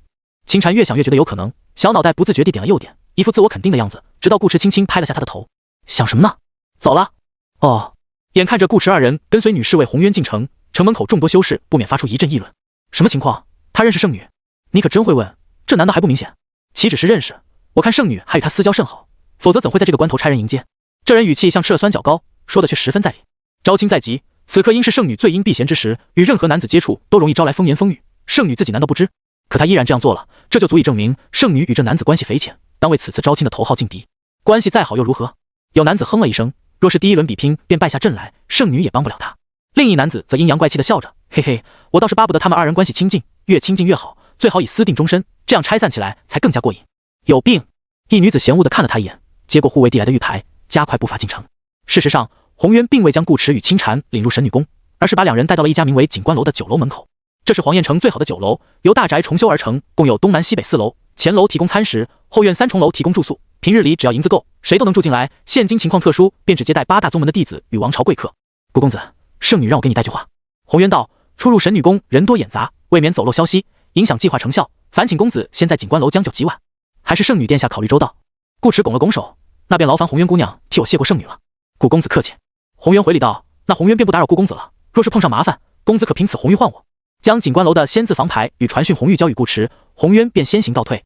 景观楼内，这会儿还未到饭点，1楼堂间却已坐了不少人，桌上奉着茶，三三两两在那聊天，都是8大宗门的弟子，话题自不会少，正好趁此机会交流感情，勾搭人脉。其中有26人见顾驰与清禅走进大堂，便第一时间分出目光看了过来，很隐晦，但仍旧没能逃过顾驰3镜的感知，这让顾驰一时间有种进了家黑店的感觉。你们下一步是不是该掏出藏在桌底下的刀子了？其实不怪众人如此反应，主要是顾驰过于亮眼，外貌是其一，其二是清禅。哪个宗门的修士出行，还带个侍女跟在身边，贪图享受，不务正业。不过话说回来，这男人长得真是帅啊！玉树临风，气质翩翩，与之一身古装完美契合，这不比外边那些戏子好看得多？百花宗一女修双眸放光，心道不知是哪个门派的弟子，是玩家还是 NPC， 能不能抓？一众男修士的目光则变得有些警惕，其中不乏敌意。有人暗骂狗游戏，把 NPC 做得这么帅干嘛？七皇山圣女招亲有容貌要求，基本是明摆着告诉玩家，圣女多多少少有点颜控，这还专门整个男人看了都心动的 NPC 出来，不是在硬给他们增加游戏难度吗？什么？他也是玩家？那更过分了。现实里跟他们抢女孩子就算了，游戏里还抢，不行，得想个办法干掉他。更多不是玩家的男修士没想这么多，但也感觉到了巨大的压力。尤其是位置离门口较近的人，他们能清晰地感受到顾驰身上不经意散发出的气息，丝毫不比自己弱。这也是个3境修士，而且极有可能是3境后期。1楼大堂几十号人，本来聊得开开心心，就因为顾驰的出现，许多人说话间都变得神情不属，各自在心头打起了小算盘。话音一息，景观楼热闹的氛围都好似冷了几分。顾池带着清禅找了张空桌坐下，要了壶茶。屁股还没坐热乎呢，一名身材略胖、穿着棉麻布衣的男子便走了过来。他身背一把锯齿，胡子拉碴的脸上挂着友善的笑容，拱了拱手道：“这位兄台你好，在下醉仙谷陆三平，这厢有礼了，不知阁下如何称呼？”一股子江湖味，但很不地道。明明是一句连起来的话，却硬是给人一种东拼西凑的感觉，像是从每个时代各捡了几个字。这人八成是个玩家。顾池心思通透，脸上则回以微笑：“幸会幸会，在下顾长歌，陆兄请坐。”哎，好。陆三品笑呵呵地坐到顾池对面，让伙计拿了壶酒来。他一边给顾池斟上，一边问道：“顾兄此次来七皇山，也是为了圣女招亲一事？”此话一出，边上的人尽皆竖起了耳朵。偷听是吧？顾池故意憋着不讲话，先喝了口酒，又拍了拍身上的灰，再换了个坐姿，随后才慢悠悠地答道：“自然不是，我已有妻室，不参与招亲。”闻言，厅堂内莫名响起一阵呼气声。本身这一楼足够宽敞，如果只是一人，那即便松了口大气，也不至于引人注意。但10余人加起来就不一样了，那声音跟风箱似的，把柜台里正在记账的掌柜都给愣了一下。干啥玩意？咋突然吹气呢？众修士，他们也没想到大家都在偷听。清禅也面露疑惑：“公子什么时候有妻室了？自己怎么不知道？”气氛微微尬了一瞬，接着便有人反应过来：“来，咱们接着聊。刚聊哪了？忘了，算了，喝茶。”听到顾池说不参与招亲，这里的男修有一个算一个，无不浑身一轻，压力骤减。他们其实很多人都是冲着十州剑士来的，一开始没打算掺和招亲，但十州剑士和圣女招亲连在一起，那不得顺势上去拼一拼。来都来了，总得试试，万一真能娶到圣女，不就一飞冲天了吗？先前还想着如何干掉顾池的几个玩家，这时也暂且按下了心头危险的想法。虽然他们只是那么一想，未必会付出行动，毕竟能进景观楼的都是大宗门弟子，牵一发而动全身，贸然搞事，自己恐怕也会凶多吉少。为了一个圣女如此冒险，不怎么值当。除非有把握干掉顾池之后，圣女一定会选自己，那样便可多一个七皇山做后盾，安全方面更有保障。所以到底动不动手，还需好好衡量。而顾池说自己不参与招亲，那就没事了。副本才过了1年半，还没到该打架的时候，主要是不能打。杀人有老硬币拿，还不少。可100个玩家到现在还剩98个，都是些什么成分懂的都懂。顾池这边本就比较自来熟的陆三平表现得比之前更加热情了。只要你不我抢圣女，那咱们就是好兄弟。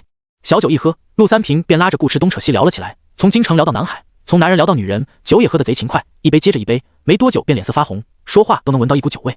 我们醉仙谷的人都这样，喝酒即是修行，顾兄别介意。哥，顾池。陆三平说罢，又看向一直安安静静站在顾池身后的清禅，眼色羡慕地道：“顾兄这侍女真是乖巧。”顾池笑了笑，清禅一向如此。陆三平伸着脑袋，把手放在嘴边，小声的用大嗓门问道：“不知顾兄是从哪买的？介绍，俺也去整一个。”顾池，清禅。陆三平到现在都没摸清顾池到底是不是玩家，但是顾池提醒了他一点，玩游戏最重要的是什么？开心。好不容易匹配到一次古风本，结果一天天全浪费在修炼和日常琐事上了，打个洗脚水都得自己去。他得学一学顾池，每天起居有人伺候，那样的日子才惬意。顾池还没说话，清禅便以自己答道：“清禅并非卖身女子，是公子从邪修手上将清禅救出，清禅自愿跟着公子的。”陆三平一听，脸色竟莫名有些悲伤起来，没忍住又喝了一杯。顾池歪头：“陆兄这是有故事？”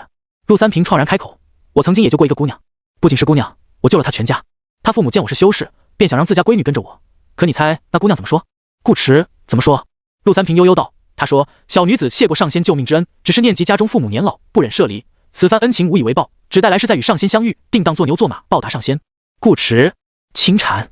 顾池替陆三平把酒倒满，说道：“节哀。”这时酒楼外忽然传来一阵喧闹声，神女宫的人来了，好像有事情要宣布。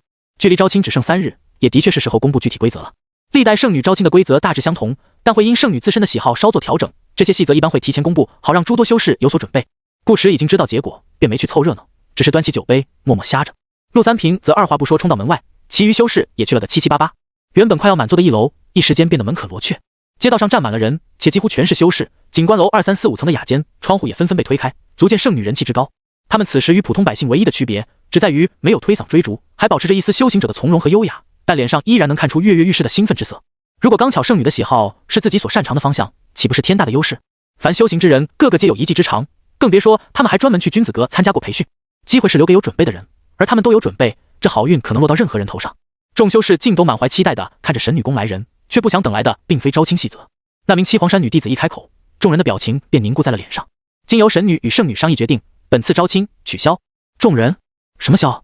取消招亲？这4个字的威力无疑是巨大的。就像大伙正围在一张桌子面前吃火锅，吃得正尽兴，还在期待接下来有什么菜，结果火锅却突然炸了。短暂的沉寂之后，众人的情绪一下子被引爆。凭什么取消招亲？我等为招亲之事准备已久，又千里迢迢赶来七皇山，怎可凭你们一句话说取消就取消？就是，这不是在耍我们玩吗？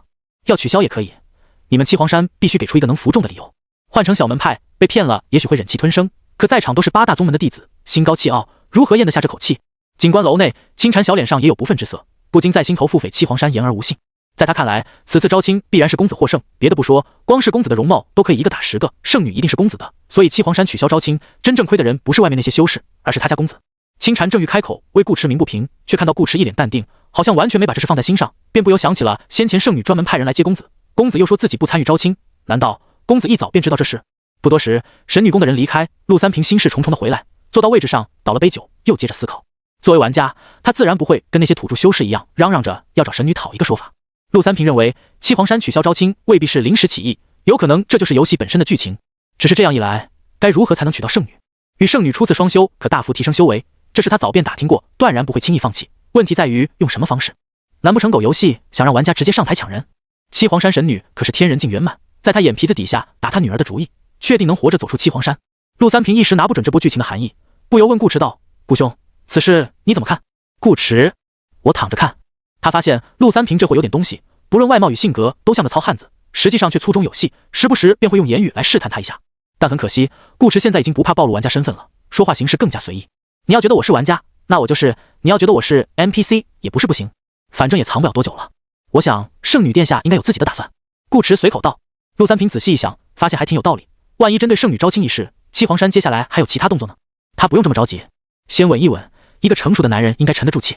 到了第2天傍晚，神女宫又来人了，这次来的是红渊。此时，顾池与清禅正在1楼用膳，自来熟的陆三平也在。听到街上的吵闹声，陆三平眼睛一亮，心道果然，顾兄诚不我欺。他夹了块肉到嘴里，便匆匆扔下筷子去了外面。其余修士也来到路边，以为是他们昨日的控诉与斥责起了效果，七皇山服软了。毕竟一次得罪8大宗门，莫说神女，王朝天子都不敢这么干。哪知事情再一次出乎了他们的意料，红渊并不是来宣布恢复招亲的，而是来告诉他们，圣女已选定意中之人，将于2日后举行婚典，届时还请诸位道友赏脸，前往七皇坪观礼。众人什么意思啊？这是直接把招亲改为成亲了？流程都不走了吗？他们不是来与圣女做道友，他们是想与圣女做道侣。昨日取消招亲引发的众怒还未平息，今日又添一则重磅消息，一波未平，一波又起了属于是。可选定2字用得很妙，立刻便有人一拍脑袋道：“我明白了。”你明白什么？其实招亲没有取消，而是已经开始。众人，此话何意？这还不明显吗？七皇山择婿向来不多看重实力，我等皆是8大宗门弟子，再差又能差到哪去？定是圣女已经偷偷来过黄燕城，考察过我等的言行举止，选出了一位最令自己满意的修士，这才省去不必要的比武环节，直扣主题。如果我没猜错，圣女会在婚礼上当众公布此人是谁，并与之成亲。行事这般洒脱，又不惧风言风语，不得不说，我当真越来越仰慕这位圣女了。听得这话，一修士表情转怒为喜，如此说来，岂不是大家都有机会？另一修士点头，应该是了。说着又看向这人，只是你可能机会不大。圣女选婿会看容貌，你懂的。我懂个屁！你在骂？三言两语，场面又乱了起来。只不过这次众人没什么怨气了，全在互相攻击。那位分析圣女意图的修士见状，暗自松了口气，与红渊对了个眼神，点点头，悄悄离开了人群。陆三平则如昨日一般若有所思的回来，又问顾兄你怎么看？顾池想了想，答道：我相信圣女的眼光。饭罢，顾池带着清禅逛起了黄燕城的夜市。他昨天还在思索黄央临时变卦，七皇山会如何处理来自其他宗门的压力，自己要不要想办法帮忙。没想今天七皇山便把这事给解决了，还解决得挺完美，既起到了扩大事态的效果，又保住了七皇山的名誉。也不知是黄央的主意，还是神女的主意。事实是，都不是。神女早在7日之前便已闭关，现在的七皇山上上下下全凭黄央一人做主。黄央本打算硬扛着压力，等到母亲出关，到时即便8大宗门有所不满，也不敢多说什么。拳头大就是硬道理。只不过今日武士接待养月公主洛青书时，对方告诉他可以这样做，黄央一想似乎确实可行，便让红渊来办了这事。其实黄央也很疑惑洛青书为何会帮自己，外界传言并非虚假，他们2人从前的确不和，究其原因，黄央自认与自己没多大关系。他性子温和，不喜争抢，对所谓北川第一美人之类的称呼不感兴趣，只是洛青书时常有意无意与他计较，让了1、2次还争，黄央自然也有了脾气。他们2人此前还打过一次呢。可今天的洛青书表现与往日全然不同，不仅说话不带刺了，反倒极尽友善，竟还主动与他以姐妹相称，搞得黄央一头雾水，当场便问：你是不是想让我帮你做什么事？洛青书倒也真诚，真诚到让黄央想起了某个男人。洛青书眨着眼睛道：却有一事，青书想在10州剑事上杀一个人，届时还请姐姐站我这边。黄央，你打算直接当着9大宗门的面动手？洛青书点头，不趁此机会，我找不出他。黄央疑惑：你是与他有何深仇大恨吗？洛青书：那倒没有，我只是不喜欢他的名字。他叫池中鱼，那个人叫顾渊，这怎么行呢？不知道的还以为他俩是情侣呢。反正是 PVP 模式不是吗？杀了，免得顾池哥哥知道了误会。西，玩家实时排名：1池中鱼458 7421。2. 顾渊20157575。三兄弟买卦吗？17173。4. 我可能不是人，16652。5. 人鱼鱼15466。6. 唐月商15209。7. 别爱我没结果14884。这是目前各个玩家的得分情况。夏琳靠着尽本时用了张身份卡，分数依旧遥遥领先。第二名便是这个叫顾渊的家伙，20万分，虽然比他还差得远，但可以看出对方是有意识的在刷声望。圣女招亲加上10周见识，夏琳相信顾渊一定不会放过这个机会。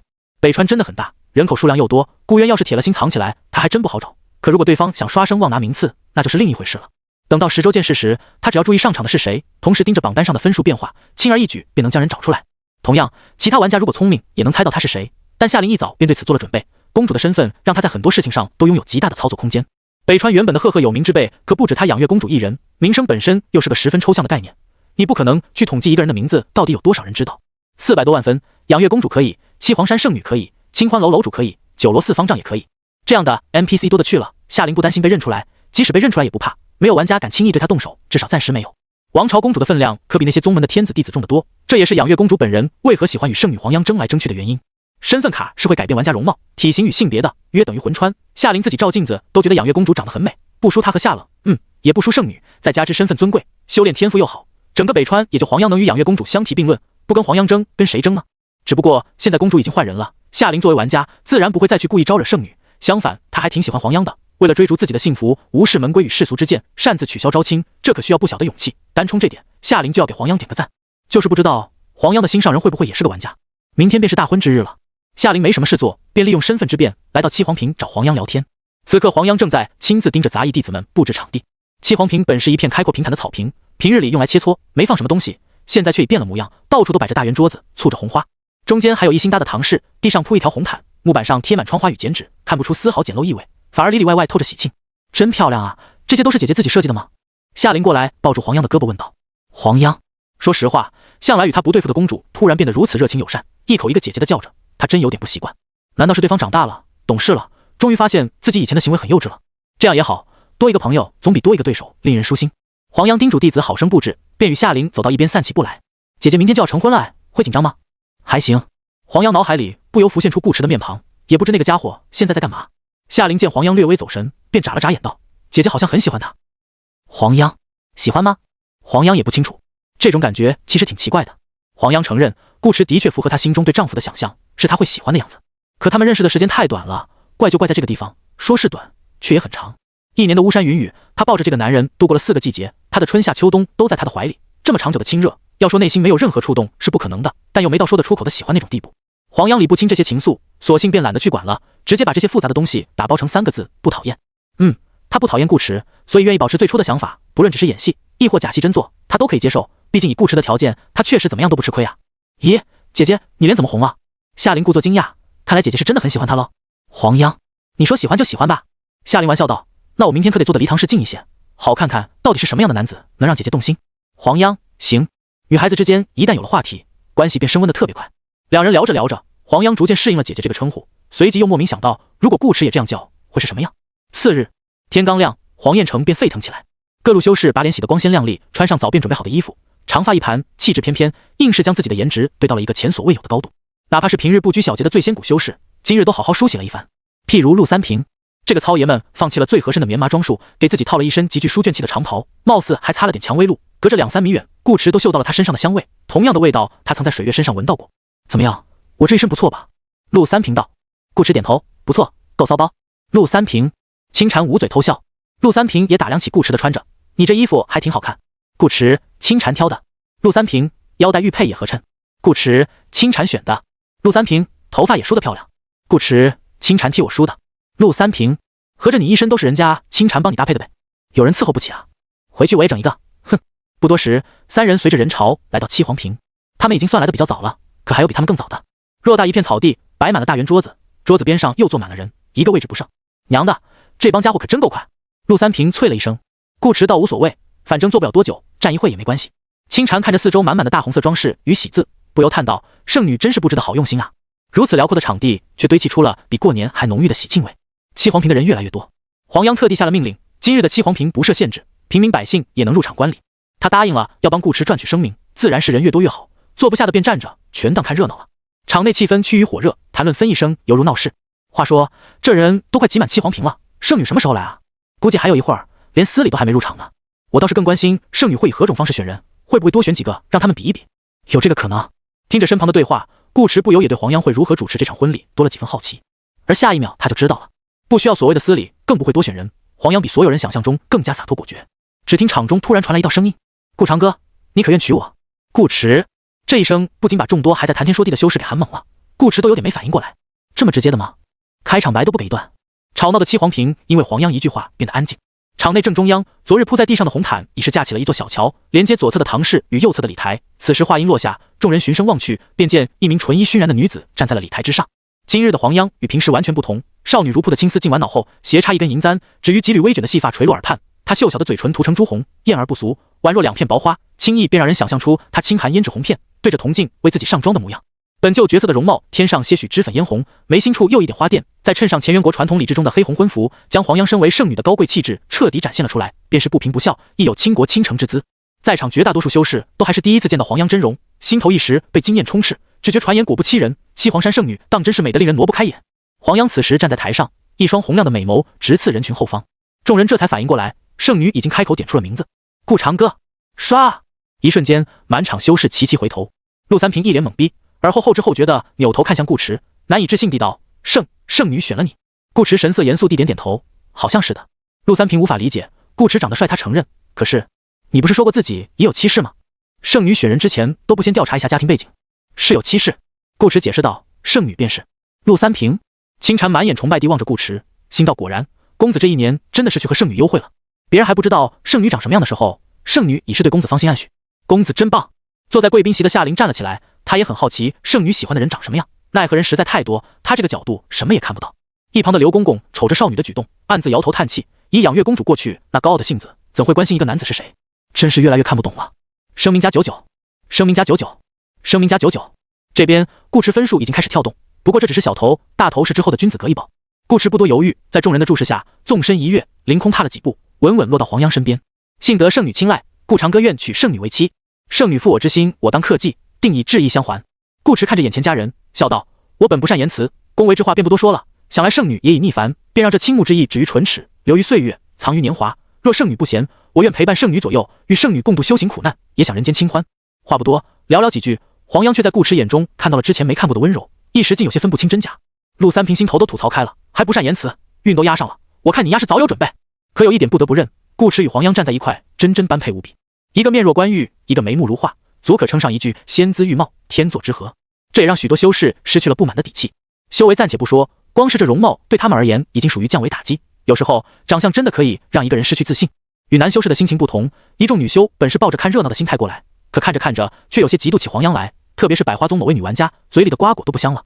她的极品顶炉啊，自己还没来得及出手，便已被人捷足先登。而此刻的贵宾席间，夏琳已是彻底傻眼，自己是不是眼花了？怎么会在这里看见顾池？是自己太想那个家伙了吗？夏琳反复揉着眼睛，看了好几遍，才终于确认自己没有看错。可问题是，顾池为什么会出现在游戏里？难道他也是玩家？夏琳似是想到什么，赶紧打开榜单看了一眼，只见那个名为顾渊的玩家分数正在以一个极快频率不断上升，所以顾长歌就是顾渊，顾渊就是顾池。夏琳，他突然不讨厌这个名字了。池鱼思顾渊，这明明很搭嘛。再回头看向台上玉树临风的男人，夏琳真的从来没想过自己有一天能在游戏里碰见顾池，她眉目间不自觉漾起了惊喜之意。直到下一刻，红渊，黄央轻喊了一声，红渊立刻将准备好的婚服拿了上来。黄央将衣服从木盘中拿起，并当着众人的面亲手为顾池换了起来。夏琳，等等，他差点忘了，顾长歌不仅是顾池，还是黄央亲自选定的夫婿，这怎么行？众多修士则目露酸溜溜的艳羡之色。七黄山招亲说是入赘，可看圣女这般，分明是天下男子梦寐以求的贤妻良母型。他们此刻当真恨不得干掉台上的男人，以身代之。有劳圣女了，衣服很合身。顾池侧头小声说道，本只是随口一夸，身后的黄央却动作一顿，不知想到什么，脸上忽而飘起一朵红霞，随即又装作若无其事的样子，继续帮顾池整理衣领。这一幕落到众人眼里，无异于郎情妾意。陆三平痛心疾首，狗东西，竟在大庭广众之下与圣女说悄悄话，还把圣女脸逗红了。秀你妹啊秀！夏琳更是捏紧了拳头，这两个人真是亲密啊。台上，顾池并不知没有司礼的婚礼要如何进行，但心想也不能光让黄央主动，圣女也是要面子的嘛。于是等衣服换好，他便向黄央伸出手，温声道：“圣女可愿与我携手，一同入室拜堂？”好。黄央将手放到顾池掌心，他全程都表现非常淡定，圣女的架子端得极好，可手心里的细汗出卖了他的真实想法。顾池只觉黄央小手纤巧，温温润润，像一块加热的白玉，滑而不凉。丝毫没注意到角落处的养月公主洛青书已经咬紧了银牙，但还不等夏灵发作，场下便有人先带她发出了不和谐的声音。等一下，这门亲事我不同意。从顾池上台到黄央为顾池更衣期间都没几个人讲话，有也只是小声议论，场内可算得上是十分安静。这声不同意便显得尤为刺耳。顾池心头发笑，他一早便料到今日与黄央成亲不会那么顺利，不断上涨的声望会暴露他的玩家身份，同为玩家的其他人怎么可能眼睁睁看他将圣女娶到手？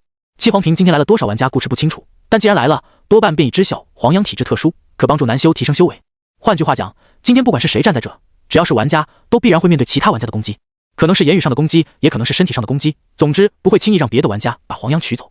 黄央本来也料到会有此情况，并想好了对策，按理说他不该生气，可他刚还感受着顾池掌心的温度，沉浸在一种非常玄妙、心跳微微加速的感觉中，现在被突然打断，黄央是真想骂人。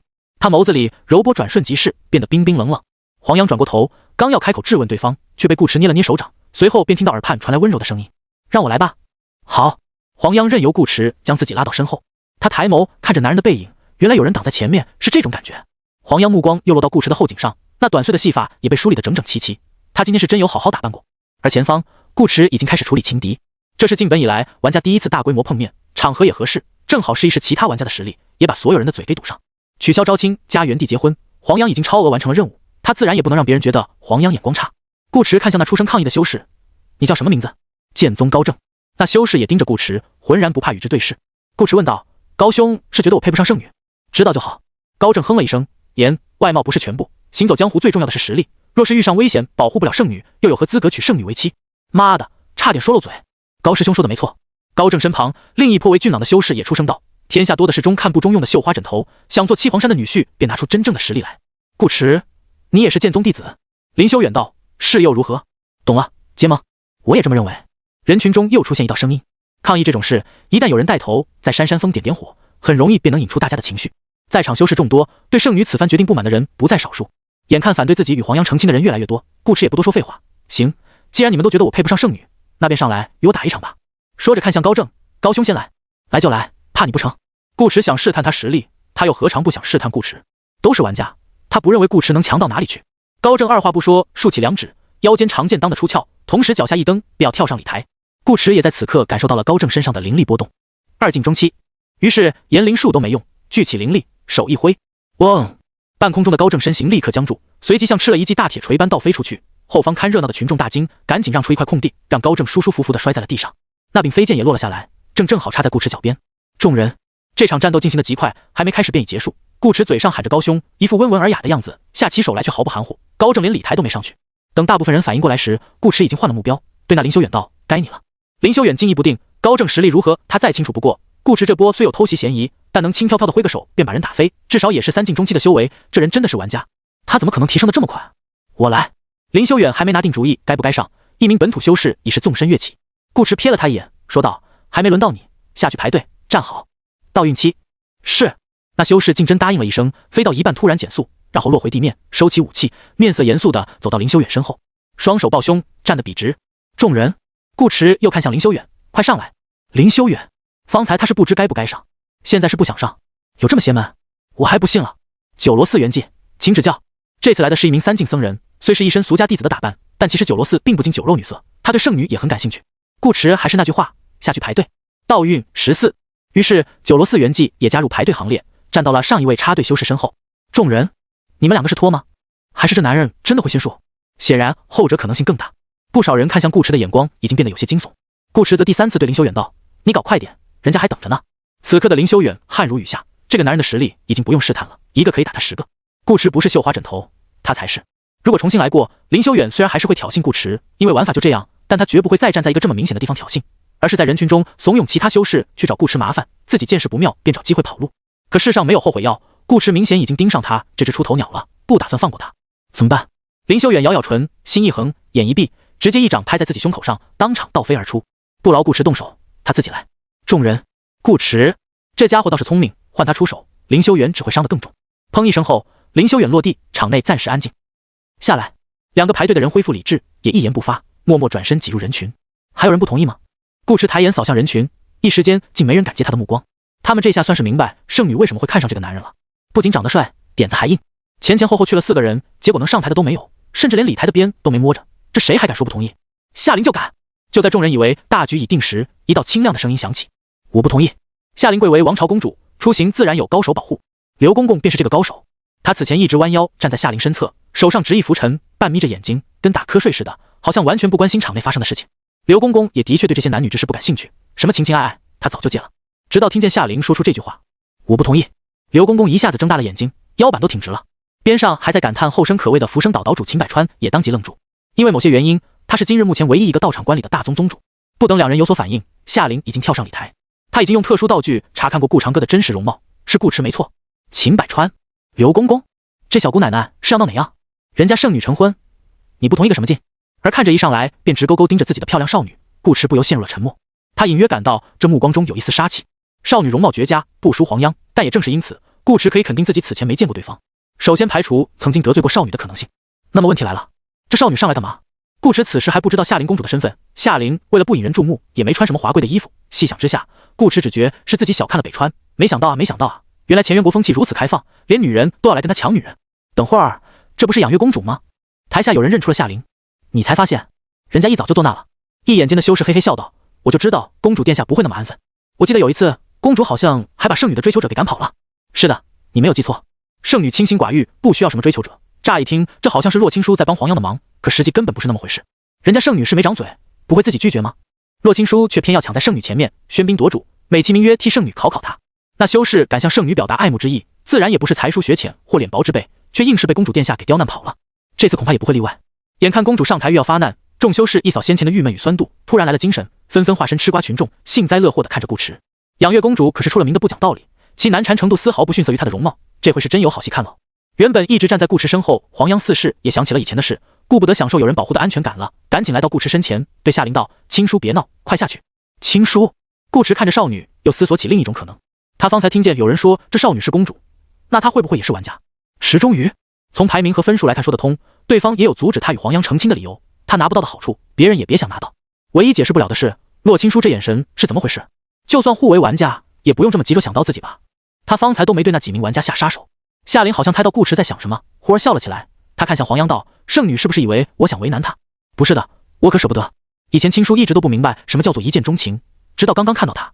所以圣女殿下。”夏琳一边说着，一边用灵力在手中凝出一把雪白长剑。“我们再打一场吧，谁赢谁与他成亲。”少女声音不大不小，刚好传入每个人耳里。黄央、顾池、刘公公、众修士，空气突然凝固。与空气一同凝固的还有修士们脸上幸灾乐祸的表情。是他们听错了吗？公主刚刚说什么来着？她要跟圣女打一架，赢了的人与顾池成亲。众人，你不是该刁难这个男人，让圣女成不了亲才对吗？怎么一言不合变成与圣女抢男人了？虽然结果和预想中一样，婚事快被搅黄了，可这方式是不是哪里不太对？黄央看向夏琳的目光也有些错愕。青叔你是不是喝酒了？青叔不喝酒。夏琳顿了顿，又弯起眸子看向顾池。但如果是与他喝交杯酒的话，青叔倒是可以，喝几杯都可以。顾池，黄央，你认真的？当然，不过圣女也不要误会。夏琳道：“我并非有意与你过不去，只是青叔真的也很喜欢长歌。”黄央，你都喜欢我丈夫了，还告诉我并非有意与我过不去，意思我还该对你说声没关系是吗？还有，你刚刚喊顾是什么？长歌？这是你该用的称呼？我才是他的妻子，我都没这么叫过。泥人尚有3分火，黄央这下是真有点生气了。以前便是如此，每一次他都会先让着洛青书，而洛青书又每一次都会得寸进尺。若是换个人也就算了，黄央本就不想成亲，更不稀罕什么男人。洛青书要是想要，给他便是。可顾池不行，绝对不行。黄央也说不出为什么不行，反正就是不行。本身以洛青书的性子做出这种事也不算稀奇，可问题在于，昨天洛青书还轻易地抱着他的胳膊，一口一个姐姐的叫着，今日却又当着这么多人的面抢他的男人，有这样做姐妹的吗？哦，黄央想到此处才发现，洛青书已然改口。方才这个少女并没有喊她姐姐，而是称呼她为圣女。真不愧是养月公主啊，关系拎得比水还亲。黄央深吸一口气，盯着夏琳道：“洛青书，今天是我大喜之日，我不想与你争执。你现在下去还来得及，我便当此事从未发生。”不必。夏琳手中3尺清风已亮起红光，青书心意已决，长歌我非抢不可。还叫长歌？黄央好不容易压下去的火气蹭一下又冒了出来。顾池见情况不对，便欲上前帮忙。之前不过是看黄央与洛青书认识，其中或有误会，他也在思考玩家的问题，才没插嘴也没动手。如果真打起来，他必不可能袖手旁观。看着这个男人再一次挡在自己身前，黄央心头有些感觉突然清晰了许多。可越是如此，他越不会让顾池插手。他堂堂七皇山圣女，难道连自己的男人都守不住吗？夫君，你先去唐氏，待我解决掉眼前的麻烦，便来与你拜堂成亲，再洞房花烛。洞房花烛4个字咬得极重，长歌也不喊了，直接叫上了夫君。话落，黄央眸中艳光闪烁，他轻轻拉开顾池，如一道赤火流光般冲向洛青书。大战一触即发。其实每个人心里都明白，不管是招亲还是成婚，都一定会有人跑出来横插一杠，这基本是公主圣女这类天之骄女的必备戏码。可他们万万没想到，抢亲之人抢的不是圣女，而是圣女的男人。此番七皇山招亲变了又变，最终变出个未曾设想的场面。你们可是圣女，是公主啊，怎能为了一个男人大打出手？礼台上2名少女已是打成一团，打着打着还打到了天上。地上人多，不好施展，也怕毁了成亲的场地。空中便不一样了，尽可放开手脚来打。黄央掌中烈焰翻涌，夏灵剑下尽是红光，两人针锋相对，每次交手都会荡起一圈凌厉余波，剑气火焰满天乱飞，气氛一度焦灼不下。刘公公见此情形，脸上五官都揪成了一团，心中大呼：哎呦，小姑奶奶，你怎么真打啊？这不是胡闹吗？一旁的秦百川则是有些惊讶地望着天上的夏灵，养月公主竟已突破至天人境了。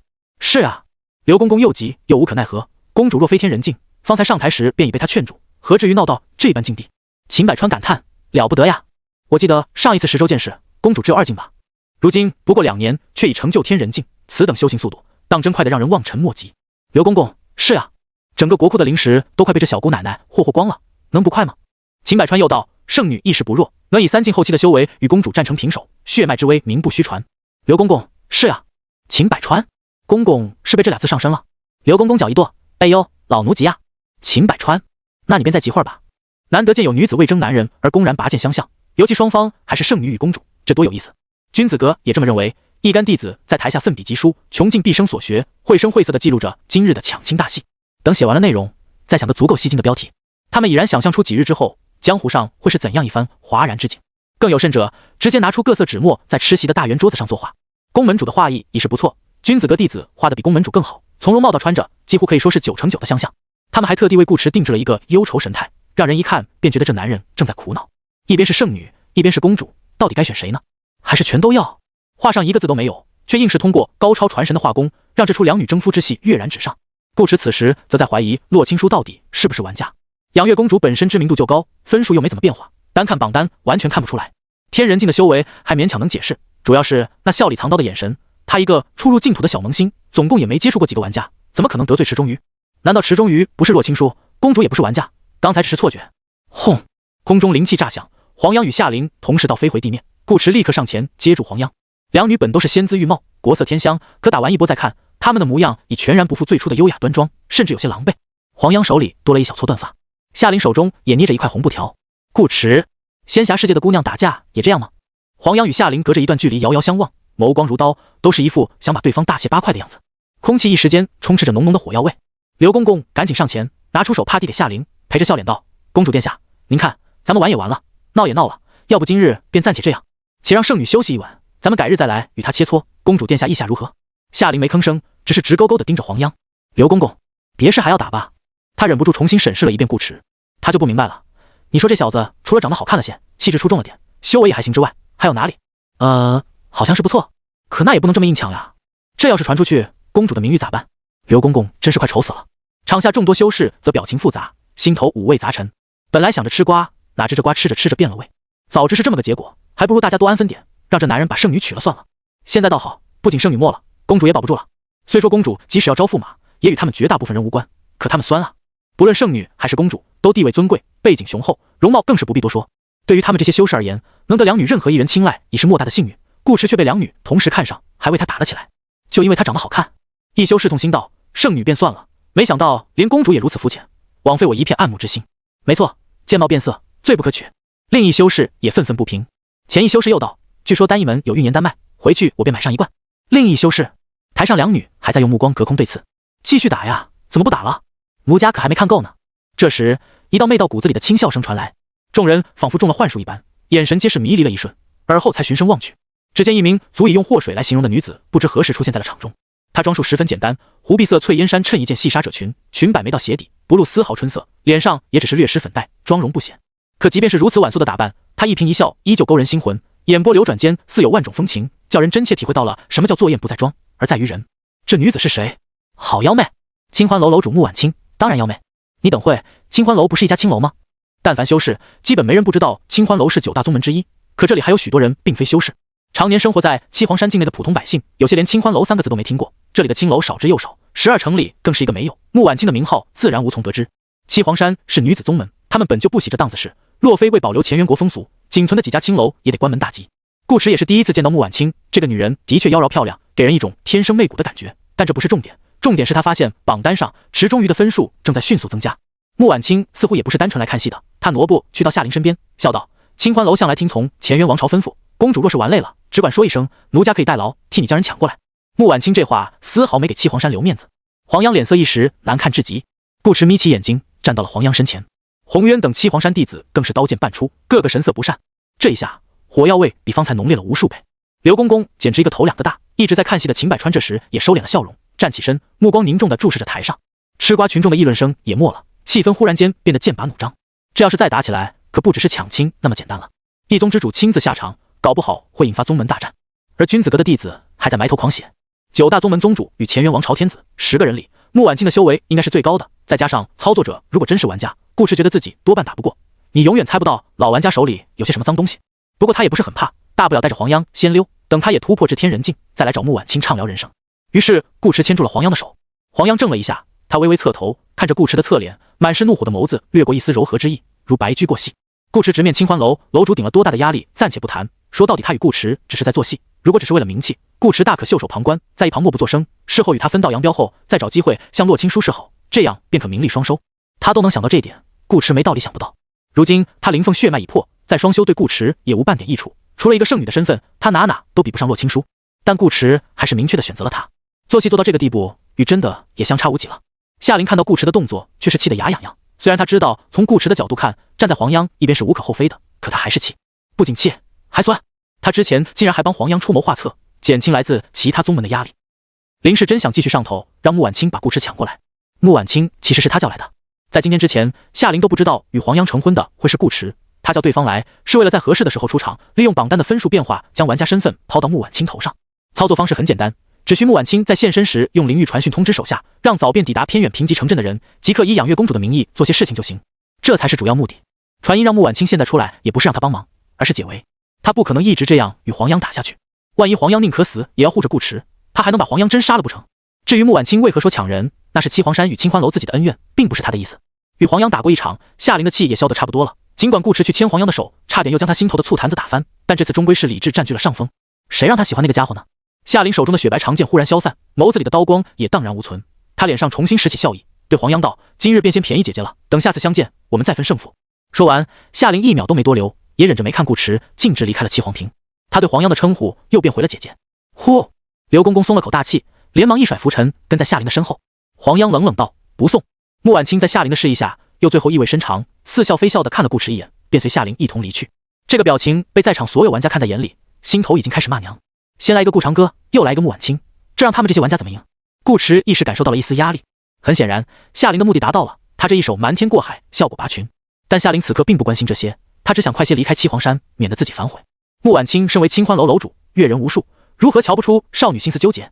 他笑盈盈地道：“公主殿下若是现在开口还来得及，等晚些他们拜完堂入了洞房，奴家可就帮不了你了。”夏琳没说话，只是摇了摇头。之前为了确认顾渊就是顾池，而并非与自己和夏冷一样只是长得像，夏琳专门用掉了一件名为《丛林追踪》的史诗级副本专属道具。它不仅能查看玩家在现实中的名字与相貌，同时也能查看该玩家在净土游戏中的基本个人信息。顾池的玩家等级只有5级，游戏场次2，这很不合理。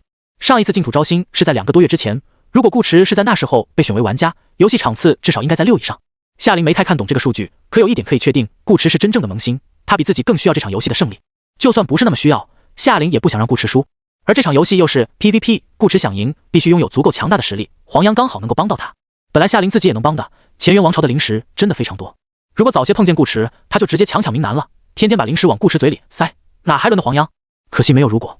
夏琳几乎已经把能薅出来的灵石都薅出来吸收掉了，所以即使把顾池抢到手，他也没办法帮顾池提升修为，毕竟他又没有灵凤血脉。夏琳也想跟顾池卿卿我我，可目前来说还是游戏更重要些。之前现实世界无端跳过了2天，搞不好真会发生什么不好的事，顾池得快些成长起来。反正游戏结束后，玩家会回归到进本之前的状态，他便当顾池哥哥寂寞难耐，一时兴起玩了个小黄油好了。若非控制不住，他才懒得去吃一个 NPC 的醋呢。夏琳暂时也不打算把身份告诉顾池，他不想让顾池难做。两情若是久长时，又岂在朝朝暮暮。夏琳这样想到。总之就先这样吧，有什么账等回去以后再慢慢算。另一边，经历了一波3折之后，这场婚典总算顺利进行了下去。整理好情绪，顾池与黄央在众人羡艳的目光中完成了拜堂。黄央一改之前的淡定，全程紧张的不行，手心里都是汗。好在有顾池提醒，倒也没出什么差错。接下来是交杯酒了，顾池小声指导，左手相牵，右手持杯。黄央照做，顾池碰杯交臂，黄央继续照做。顾池眼睛看着我们一起把酒喝掉，要同时喝完。黄央躲闪的目光终是无处可逃，他与顾池面对面站着，距离近的能感受到彼此温热的呼吸，稍稍前倾一点便能亲上。黄央双颊滚烫地注视着眼前的男人，注意力全在顾池那双漆黑的眸子上，只觉这个男人的双眼比夜色还容易让人沉溺，他甚至都不知道自己是怎么把酒喝下去的。直到顾池示意他可以了，黄央才收回手，放下杯子。流程走完，黄央顿时轻松了不少，随后回想起方才的过程，他又忽然意识到一件事，于是目光灼灼地看着顾池。顾池，你用这种眼神盯着我干嘛？黄央，你为何这么熟练？顾池，那当然是因为他历史知识丰富啊。顾池佯装不懂，有吗？我们下一步该做什么来着？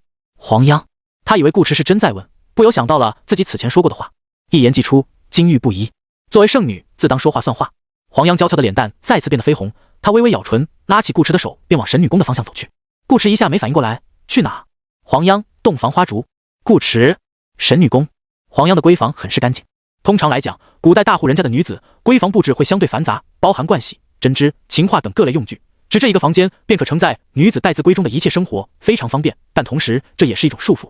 黄央是修士，又贵为圣女，自然不必受这些世俗限制。她的闺房简单淡雅，只是摆了些花瓶，贴了点字画，用一青色隔屏隔开床间，地上铺着浅珠地毯，踩上去软绵绵的，想来在上面打滚应该也会有不错的体验。屋内焚着熏香，顾池一进来便有淡淡幽芳萦绕鼻尖，与黄央身上的香味一样，十分好闻。黄央这时才放开顾池的手，他脸红晕未消，让顾池先坐，自己则沏起了茶，企图转移注意力，缓解心头的紧张。只是效果不怎么好。新婚之日，第一次带丈夫进自己的闺房，黄央想不胡思乱想都不行。金玉不移归金玉不移，可现在还是大白天啊。黄央此前一直以为自己是个洒脱的女子，直到真要洒脱之时，她才发现自己好像并不洒脱。她不知该如何托起。好茶。顾池亲吻一口黄央递来的茶水，赞道：“这种茶他并不太懂，但夸他好喝准没错。”黄央见顾池似乎真在品茶的样子，黄央脸颊微红地问：“你是不是不急？”顾池急什么？黄央垂眸：“你不急的话，我们等晚上再洞房。”顾池，你说这个啊？看着眼前脸红的少女，顾池不由忍俊不禁。黄央方才在外面的表现可和娇羞二字沾不上边，从直接问他愿不愿娶，到喊他夫君，再到拜堂，整个过程黄央顶多算是比较紧张，属于第一次成亲时的正常反应。洞房花烛也是黄央自己说的，他还以为黄央真这么勇呢。你不说话，我便当你答应了。黄央又道：“等等，我没答应，你可别胡乱替我做主。”顾池道：“黄央，真的要在白天做那种事吗？”黄央眸子垂得更低了，脸色愈发红润。他替顾池将茶满上，便默默站起身，向屏风后走去。顾池莫名道：“你干嘛？”黄央细声回答：“等你。”顾池，你误会了，我不是那个意思。顾池解释道：“现在房里只有我们两人。”黄央出声打断：“所以你想做什么都可以。”顾池，不是，我是想说这里没有外人，我们不必。黄央，我们不必拘束，白天也无妨。顾池，能不能让我把话说完？顾池这次加快了语速，过场已经走完，我们不必再做戏了，圣女殿下可以去忙自己的事，不用管我。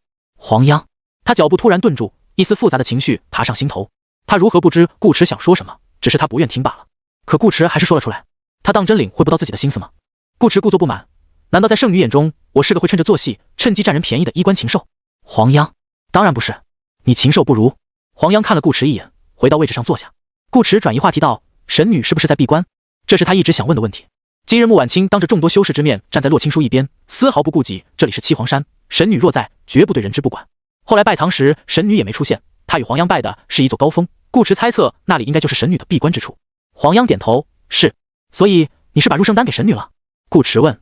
黄央：“神女不仅是他的母亲，还是一宗之主，神女越强，七皇山便越强，于情于理，他此举都没有任何不妥。”顾池想了想，从包里取出装着另一枚入圣丹的玉瓶，放到黄央手上。黄央，顾池道：“拿着，送你的。”黄央：“送我？”顾池：“黄央取掉瓶塞看了看，问道：“为什么？”顾池：“新婚礼物。”黄央：“婚都是假的，哪来的新婚礼物？”黄央并未察觉自己语气带着些许稚气的意味。什么假的？顾池不解。你我方才拜堂情真意切，此时想来还历历在目，娘子莫不是喝糊涂了？娘子？黄央，他没说话，只是把玉瓶放到桌上。顾池眉头一挑，怎么连夫君的话都不听？黄央不吃这套，七皇山招婿是入赘，按礼制该是夫君该听黄央的话才对。顾池，好吧，他把这茬给忘了，叫娘子没用，不过他还有办法。顾池道：“圣女是不是忘了自己还欠我半个条件？你想说这半个条件是让我收下入圣丹？”黄央不傻，他看得出来顾池是在变着法子想要补偿他，那不如干脆把话说开吧。这也是他首次在顾池面前提起这事。顾长哥，你不用为此感到愧疚，我们不过是把洞房之日提前1年，于我而言并无区别。如果没有在秘境里碰见你，招亲正常进行，结果不会有任何改变。黄阳道，我还是会选你，或者你不来招亲，我没办法，只能与其他男子成亲。而那些人不论实力还是容貌，没有谁比得上你，甚至最后留下的人可能都是我一眼便不喜欢的人，与他们其中之一过一辈子，那才是真正的委屈。所以即便上次在秘境中发生的事情非你所料，亦非我所愿，我也从未觉得自己哪里吃亏。硬要捋的话，黄阳还认为自己赚了，最起码顾池是他会喜欢的类型。有些事他不说，不代表他没有自己的想法。他的身子已经给了顾池，那往后余生，他要么与这个男人一起度过，要么便一辈子一个人，没有第三个可能。说起来还要感谢洛青书，若非洛青书闹这么一出，黄阳恐怕还不能这么快确定自己心里想要什么。今日种种让他本就不平静的内心波澜更甚，也许依旧谈不上喜欢，但至少令他对顾池有了实实在在的好感。黄阳希望能保留住这份好感，并愿意等他有朝一日化成真正的喜欢，是以他方才会想让顾池陪他继续演下去。可顾池拒绝了，不知有意还是无意，不重要。顾池若是不愿，黄阳不会强求，只当是戏演完了，该散场了。待这阵风头过去，他便与顾池和离，从此阳关独木，两不相欠。如果之前让我在与你共度余生和孤独终老当中选一个，我不会选，我会让你来选。黄阳道，反正我从来也没有过选择权，已经习惯了。但现在不一样，哪不一样？黄阳没说，他相信顾池能明白自己的意思。他的感情言尽于此，黄阳又调转话锋，既不吃亏，自然不用补偿。我内心所想便是如此，信与不信随你，入圣丹我绝不会收。顾池沉默，有一件事他猜错了，圣女并非真的不受束缚，从小套在黄阳身上的枷锁比普通人更牢固。黄阳对自己的认知也出现了一些偏差，他其实远比自己以为的更洒脱。半晌，顾池终于开口，他看着黄阳道，我最多只能陪你1年半，因为你不是这个世界的人吗？黄阳记得这句话，顾池没否认，黄阳也没多问，没关系，1年半便1年半。黄阳道，你走之后，我当你死了便是。顾池，那你把入圣丹收了吧。黄阳，我说过我不需要补偿。顾池，如果这不是补偿，是我想对你好呢，这是答应了吗？黄阳眸光闪烁，你如何证明是想对我好？顾池，你想我如何证明？黄央，要我？顾池，你等下，又是一度春宵，这回没有1年了，但却比之前1年还令人腿软。上次1年的过程中是有修炼的，相当于打坐休息，中途还有境界突破，充盈他的体力。这次什么都没有，只有旗鼓相当的对手，战场几经腾挪，换了又换，他把黄央杀得溃不成军，黄央也让他弹尽粮绝，最终2败俱伤。顾池一直睡到第2天午时才醒，阳光从门格纹缝间漏进来，在地毯上照出一格一格的光斑，亮得有些晃眼。黄央已经没在他怀里了。顾池望着床顶发了会呆，便穿好衣服起身下床。他伸了个懒腰，走过屏风，第一眼便注意到了桌上的玉瓶和一个小箱子。黄央还是没有收下那枚入圣丹，反而是多出来的箱子一打开，里面装的全是灵石，还有不少碧色灵玉。顾池看着这些晶莹剔透的经验值，心绪微涌，好一会儿才平静下来。桌上没留字条，顾池便推开门。不出意料，院子里有人在等他，只不过不是七皇山弟子，而是清禅。咦，公子你醒了？清禅正在院里为花草浇水，见顾池出来，立刻放下水勺，笑着跑到他跟前，公子饿了没？想吃什么？清禅去厨房拿。暂时不用。顾池摇摇头，问道，圣女有留什么话吗？有。清禅道，圣女说要带神女处理七皇山事务，晚些回来，让公子先用香内灵石修炼，闲闷的话也可四处走走，神女峰景色不错，这点我可以证明。清禅说着举起小手，今日上山时，红渊带他去了不少地方游玩，他一路都在惊叹神女峰的山水花林。神女峰比赶路时的野外风景美多了，草木优胜，鸟鸣如林，后山还有被称作瑶池的山涧热泉，冒出来的雾气淤盈林间，仙气飘飘，比书中描绘的人间仙境还漂亮。据说泡在瑶池里还能增进修为呢。清禅道，泡澡长修为，还有这等好事？清禅又道，可惜公子不能去那边。顾池，为何？清禅，因为时常有七皇山弟子在瑶池沐浴。顾池，那没事了。清禅眨眨道，不过圣女那么喜欢公子，公子与圣女说说，应该有机会。顾池，再说吧。天然温泉虽然是流动的，不用担心换水问题，但终究是人家女孩子洗澡的地方，他一个大老爷们跑过去不太合适，不如问问黄央有没男同胞用的瑶池。与清禅聊了几句，顾池又回了屋，脑海中浮现出少女昨日敢爱敢恨的样子，顾池不由失笑。老实说，他没想到黄央会愿认他这个寿元只有1年半的人做丈夫，但既然要假戏真做，便不必再分那么清。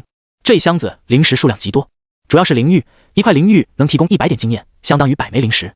顾池伸手探入箱子，修为顿时刷刷上涨，直接让他突破3境，达到了天人境，获得全属性加成4，总计10。顾池其实一直挺疑惑一件事，玩家破境好像没有特效。再看个人面板，玩家顾渊，当前性别男，游戏场次2，等级5，体质6加10，精神9加10.1，灵巧5加10，力量5加10，魅力9加10，天赋赤火圣体圣，技能2120条未显示，特殊道法炎灵，道运6585，境界天人境，修为7198010000000。点击查看当前副本实时排名，再升级需要1000万经验了。按照北川修行资源匮乏的设定，他把余下8大宗门的灵石全抢来，可能都不一定够。时至晚间，黄洋忙完回来，也证实了他这个判断。这些是我能调用的全部灵石。黄洋知道顾池想提升修为，如果不够，等母亲出关，我再帮你要一些，但可能要不到太多。七皇山自己也有弟子要养，神女即使感激顾池的入圣丹，也不可能把灵石全拿出来。他为顾池取的这1/3，基本已是七皇山的极限，再多会影响宗门的运转。除非用第2枚入圣丹去换，这便是黄洋没拿那个小玉瓶的原因。入圣丹共有3枚，顾池自己留的1枚肯定不能动，要动只能动这1枚。不用了，剩下的等灵脉吧。顾池目光柔和地看着少女，你应该多为自己考虑。黄洋摇头，不急，等你死了，我再考虑自己也不迟。顾池，黄洋问道，你刚说灵脉？顾池点头，1年之内应该便会有灵脉出世。以黄洋透露的灵石数量为例，9大宗门与乾元王朝目前的存货加起来也就600万经验左右，还不够一个玩家升到圣人境。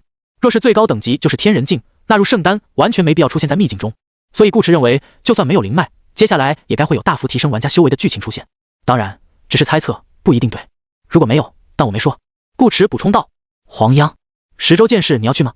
黄央能感受到眼前的男人已经突破至天人境，但他没觉得与灵石有多大关系，他的功劳才是最大的。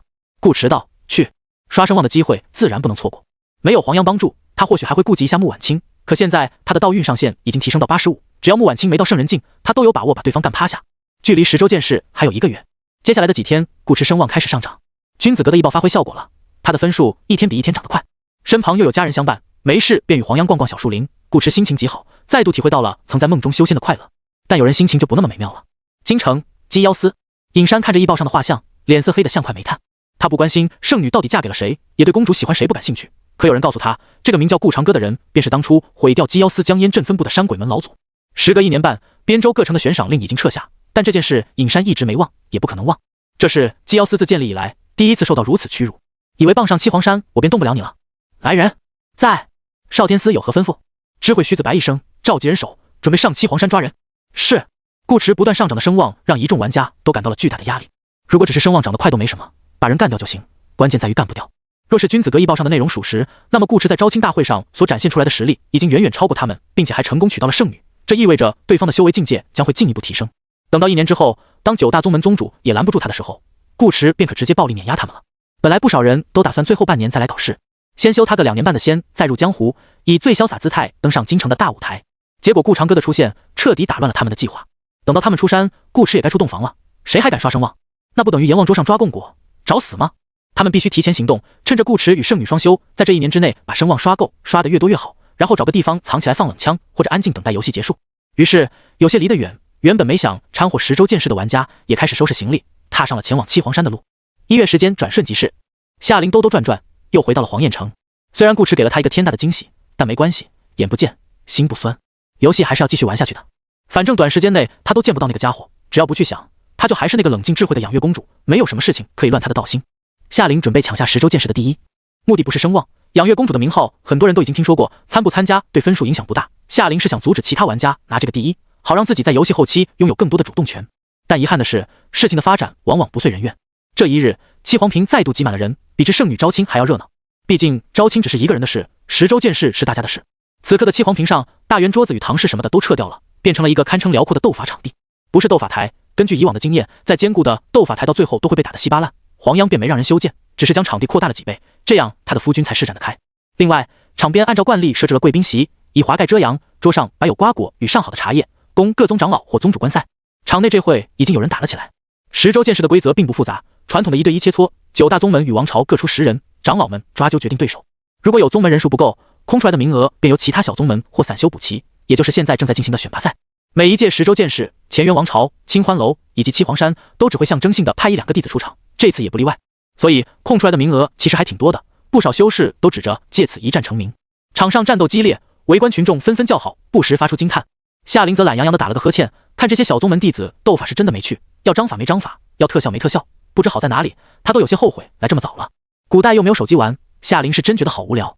直到他听见一阵喧闹声，哎，快看，那是不是顾长歌与黄央圣女？好像是，果真碧荷珠帘，郎才女貌。许多不知内情的修士拿着医报与二人反复对比，然后发现君子阁弟子的画工依旧有待提高，连人家的气质都没画出来，这真人分明比画像俊美得多。而知晓灵凤血脉需炼化1年的修士表情纷纷凝固，他们怎么来了？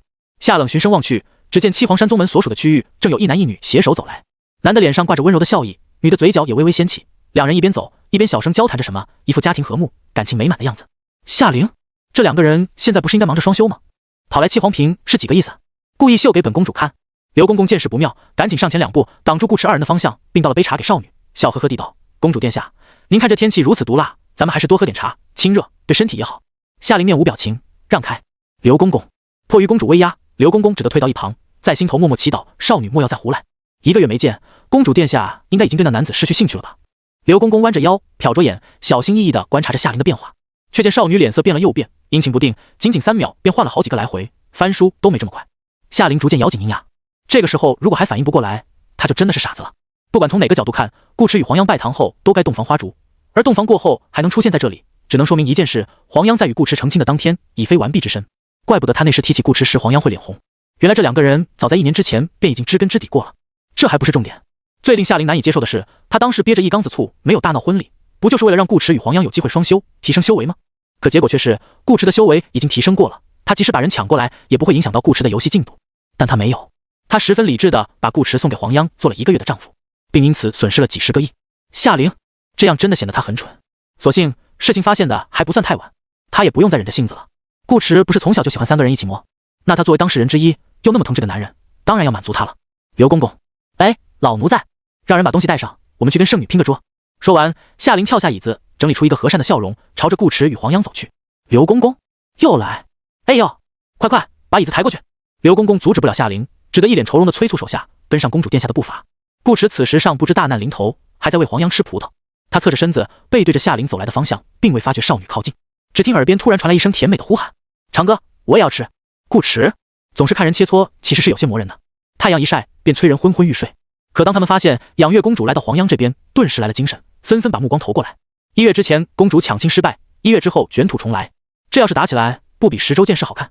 黄央本来心情很好，这1个月里顾迟哪都没去，每天陪着他，他们半步都没离开过神女宫，闲来无事便在山上看花逗鸟。顾迟有时还会专门去厨房给他做饭，也会偶尔替他揉揉肩捏捏腿。一开始黄央还略微有些不适应，到后来他又逐渐习惯并喜欢上了这样的生活，2个人的日子真的比1个人有趣许多。虽然当着这么多人的面被顾迟投喂，黄央依然感到有些羞忍，但他心底其实是很享受这种感觉的。可偏偏有人不让他享受，情敌见面本就不会有什么好脸色，再加上被刻意打扰，黄央的好心情一扫而空。你来做什么？来与长哥和姐姐打声招呼。黄央瞥见夏灵身后抬着桌椅过来的侍女，打招呼带椅子。夏灵眨了眨眼，姐姐是不欢迎亲疏吗？是。黄央刚想这么说，夏灵又接了一句，我可是代表乾元王朝来的哦。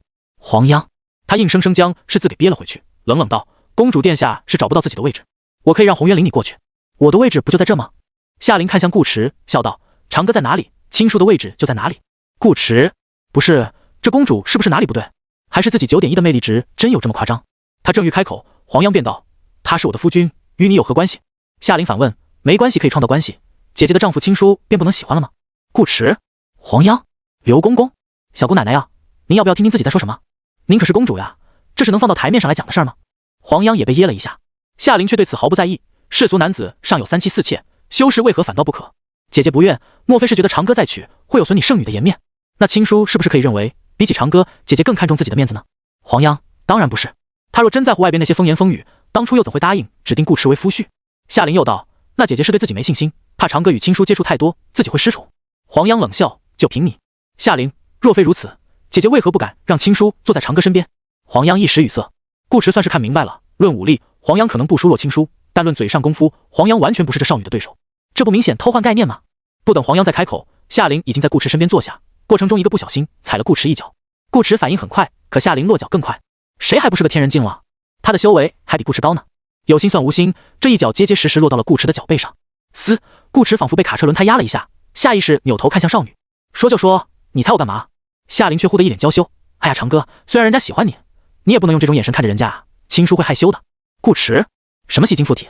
他刚想与少女好生说道，却猛然感觉不对，有杀气。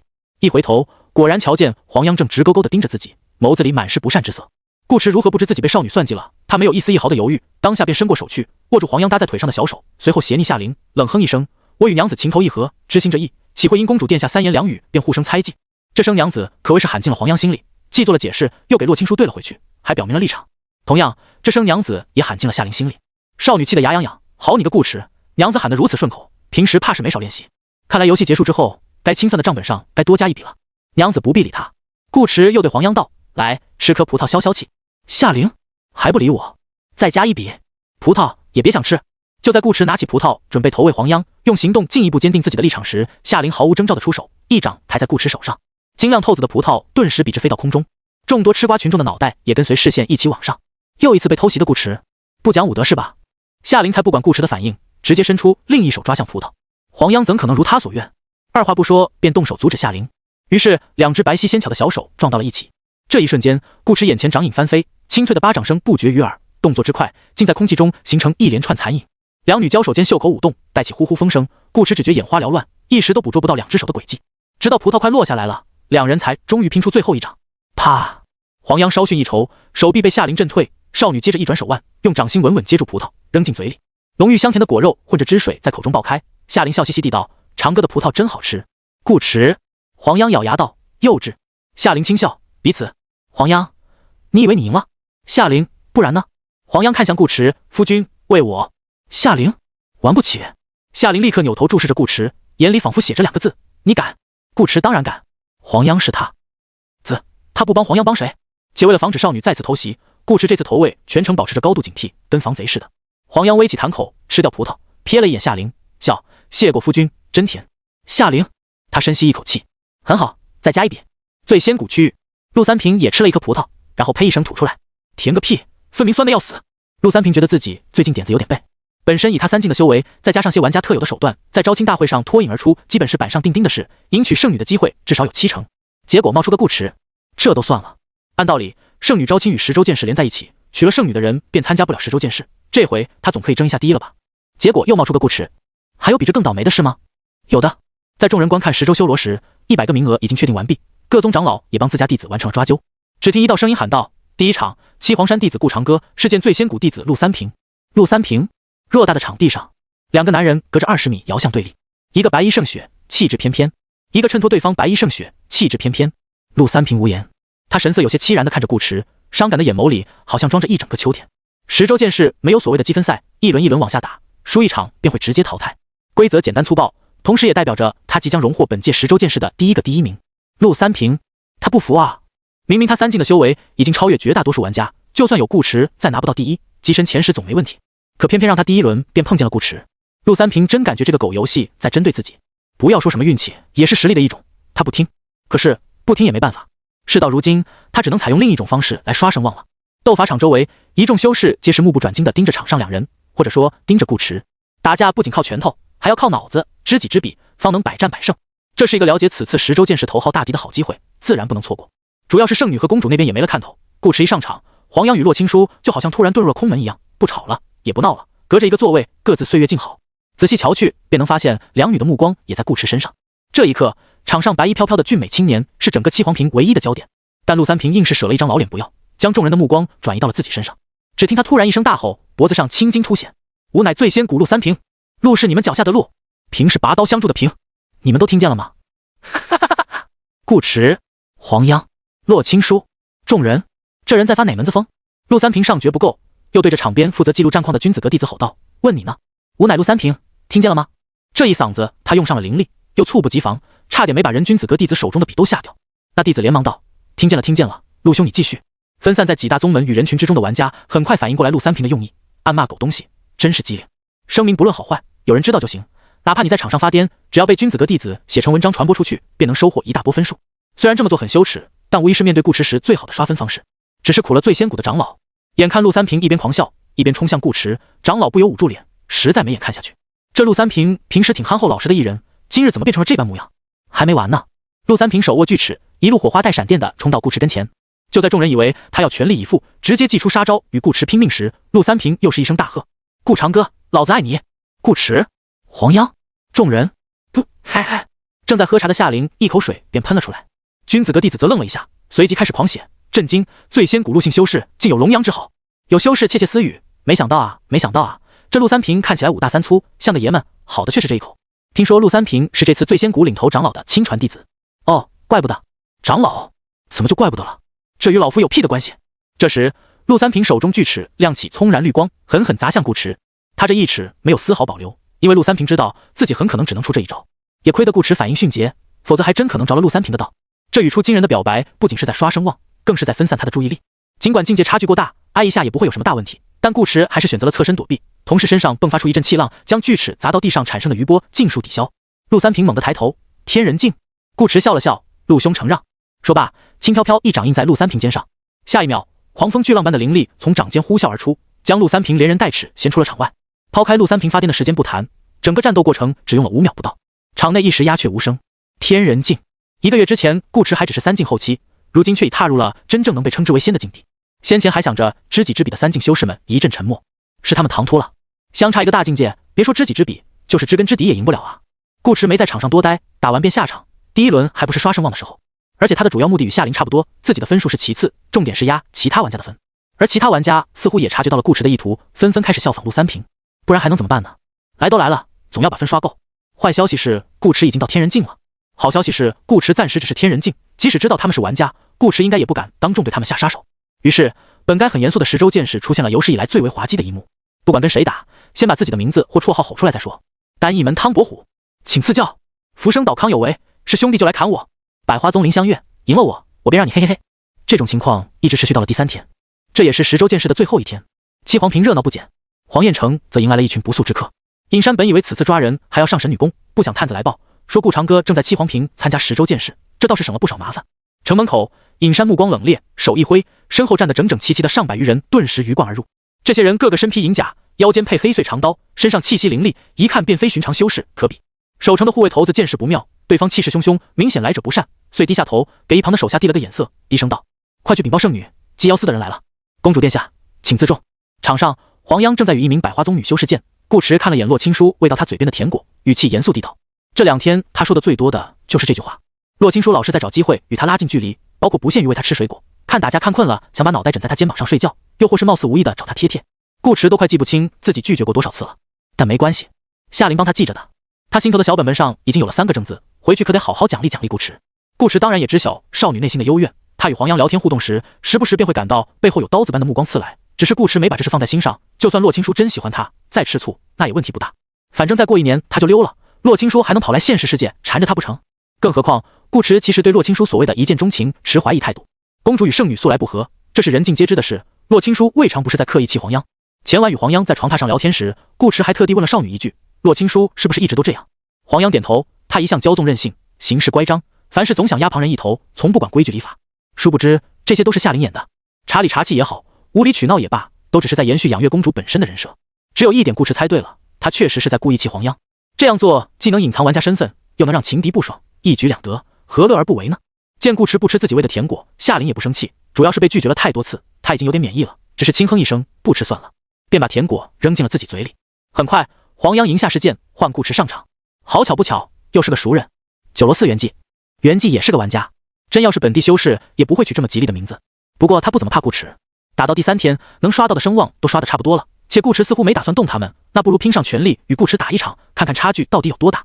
答案是非常大。不管元寂如何努力，始终碰不到顾池一丝一毫。场下，夏琳看着顾池衣袂飘飘，好似闲庭散步的样子，赞道：“长歌与人切磋时真是好看，英俊潇洒，风度翩翩，像一个优雅公子，不染半点风尘。”黄央唇角微掀，尽管与洛青书不对付，但听有人夸自己夫君，黄央心头还是很舒服的。哪知夏琳又叹了口气，就是可惜眼光不太行。黄央，夏琳眨眨眼，难道不是吗？黄央冷笑，我怎么觉得是夫君眼光太高，一般女子看不上。夏琳，那他是如何看上姐姐的呢？黄央，或许因为我比一般女子好一些吧。夏琳抿唇，姐姐可真会自欺欺人。黄央淡淡道，实话实说罢了。两女没有刻意压低说话声音，周围不少修士都能听见，不过他们对此早已见怪不怪。这3日，公主与圣女时时针锋相对，小打小闹也动过几次手，互相攻击，互相嘲讽。要是哪天不斗嘴才稀罕。圣女殿下，这时红渊快步走来，俯着身子在黄央耳边小声道：“城中护卫禀报，鸡妖司2位少天司带了100多号人进城。”鸡妖司？黄央微怔，又蹙起眉头。他们有说为何事而来吗？没有。红渊道，但看样子不是好事，他们正在往我们这边赶。黄央不由看向夏琳，夏琳，他没收到消息啊。夏琳看向刘公公，刘公公，他也没收到消息啊。姬瑶司本就权势滔天，又有陛下特允，可先斩后奏。若是有意隐瞒，那即便他们消息再灵通，也无法提前知晓姬瑶司的行动。100多号人对于姬瑶司而言可不是个小动作，还有少天司亲自带队。黄央沉思片刻，对洪渊道：“去请云峦长老。”洪渊是。夏灵则在思索，这会不会是副本本身的剧情，能让姬瑶司大动干戈？难道是大妖化形，或是有朝廷重犯混入了七皇山？顾驰还在与袁纪玩闹。今日是10州剑士的最后一日，可以多在场上待一会，正好他也活动下手脚，等会好跟洛青书打。袁纪也耐着性子，他心里其实已经放弃了，但攻击的动作并未停止。在场上待的时间越久，他越有可能获得更多的声望。毕竟他可是在面对顾驰时最持久的男人。又过了一会，顾驰感觉差不多了，终于出招。他聚灵于掌，凝出一团漩涡式的气丸，轻而易举撕碎掉袁纪的护体罡气，将其轰出了场外。各宗长老神色复杂，他们专门商议将10州剑士提前到圣女招亲之后，不就是因为自己宗门出了一些妖怪吗？不曾想还有人比他们的弟子更妖怪，一个洛青书，一个顾长歌，如此年轻便已突破至天人境，再过10年还得了。尹山也这么认为。就在众人对顾驰的实力感到不可思议，议论纷纷时，一道冷冰冰声音自场外传来：“不愧是山鬼门老祖，当真年少有为。”山鬼门老祖，众人一愣，望向后方，只见七皇坪入口处突然冲出一群银甲刀卫。姬瑶司办案，闲杂人等退开。外围观战之人大多是散修或平民，一听来者是姬瑶司，赶紧让开一条道。银甲刀卫分2列灌入人群，尹山阔步走来，手执一通缉令，眉目间冷意重重，语气充满寒意。他边走边道：“少天司尹山今携姬瑶司银甲前来，捉拿重犯顾长歌归案，下狱候审。若有负隅顽抗或阻挠者，视为同罪，杀无赦。”最后3字一出，尹山身上爆发出一股浓烈的杀气。场内温度仿佛骤降，原本热闹的七皇坪变得安静无比，呈现一片肃杀之意。唯独有一少女声音响起：“别人怕姬瑶司，夏灵可不怕。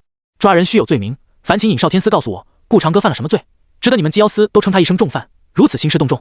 1年之前，此人杀我江烟镇姬瑶司一门，24人无一活口。”尹山一字一句道：“公主殿下，如此罪行，你说重还是不重？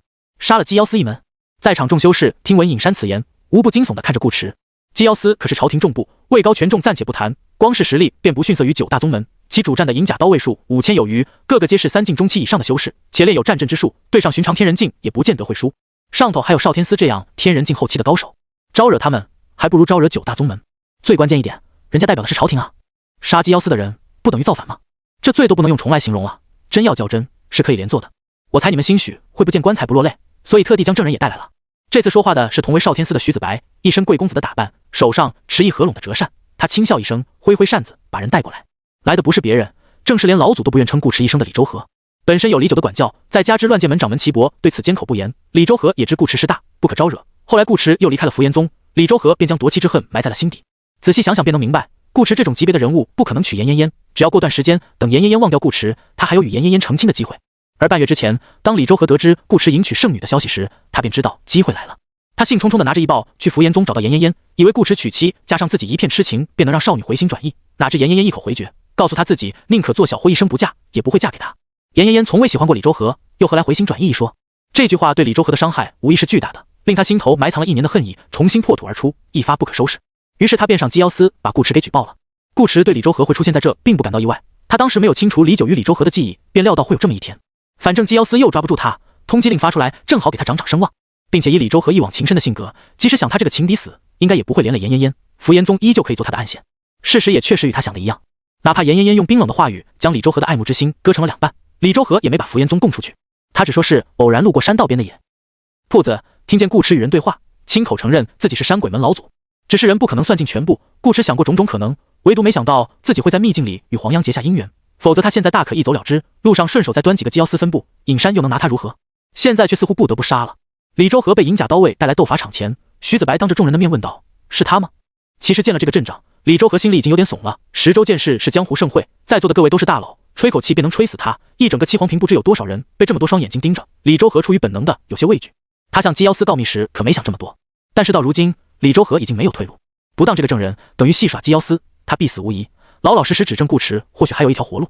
李周和看着神色淡漠的顾驰，也顾不得边上黄央与夏灵充满杀气的目光，咬牙道：“是他。他就是山鬼门老祖。”尹山冷笑：“2位可还有何问题？”“没有问题了。”夏灵其实早在尹山说要抓人，他看见顾驰毫不意外的表情时，便知道人一定是顾驰杀的，但他不可能让姬瑶司把顾驰抓走，否则他也捞不出来。公主府管不了姬瑶司，能命令姬瑶司的只有当朝天子。等他回去找天子帮忙，顾驰可能人都已经没了。姬瑶司想在狱里杀一个人，简直不要太容易，所以没有问题也要找问题。夏灵瞥了李周和一眼道：“你如何证明他不是你们姬瑶司自己找来的人？”刘公公一听这话，便知道少女又要开始胡搅蛮缠了，心里叫苦不迭。小姑奶奶呀，您这不是逼姬瑶司的人动手吗？这帮家伙可不好惹呀！尹山果真眯起眼睛，公主殿下这话是什么意思？夏灵，建议你们回去好好再调查一下的意思。徐子白偏着头，饶有兴趣地道：这么说来，公主殿下是想保他喽？夏灵平静道：是又如何？黄央的目光也从李周和身上挪到尹山身上，想在这里抓人，还需问问七皇山同不同意。我记得依照律法，只要有嫌疑，姬瑶司便可拿人吧？难道公主与圣女连这个都不懂？人群中有人忽然说话，若是回头调查完，发现真抓错了，再放出来也不迟嘛。声音瓮声瓮气，语调也阴阳怪气，还带着一丝酸味，想来是被之前一直针锋相对，此刻却突然统一战线的两女给刺激到了。夏灵刷一下望过去，那人藏得极快，可还是被他捕捉到了相貌。又一名修士道：的确，此事关系到朝廷的颜面，理当先抓后查，宁可抓错，也绝不能放过。剑宗那边也有一熟悉的声音响起：天人境修士手段繁多，轻易便能屠戮一座城池，如果包藏祸心，怕是会危害一方，后患无穷。没错，更多人开始附和。黄央语气冰冷：谁若再信口雌黄，便是与我七皇山为敌。换了平时，这一句话足可震慑绝大多数修士，但架不住有人故意搞事。这些人你一言我一句，连各宗长老都拦不住。许多不明真相的散修与平民百姓纷纷点头，觉得他们言之有理，好像每个人都认为顾池该抓。唯独秦百川这边提前打过招呼，加之他亲自坐镇，没人敢随意开口，言论呈现出一面倒的趋势。黄央脸色阴沉，夏灵的眸子里更是起了杀意。这些人当然希望顾池被姬瑶司抓走，最好还能当场处死，否则他们怎么能在这场游戏中拿到更好的名次呢？玩家针对玩家本身无可厚非，这么玩没问题。同样，他想杀掉这些玩家也没问题。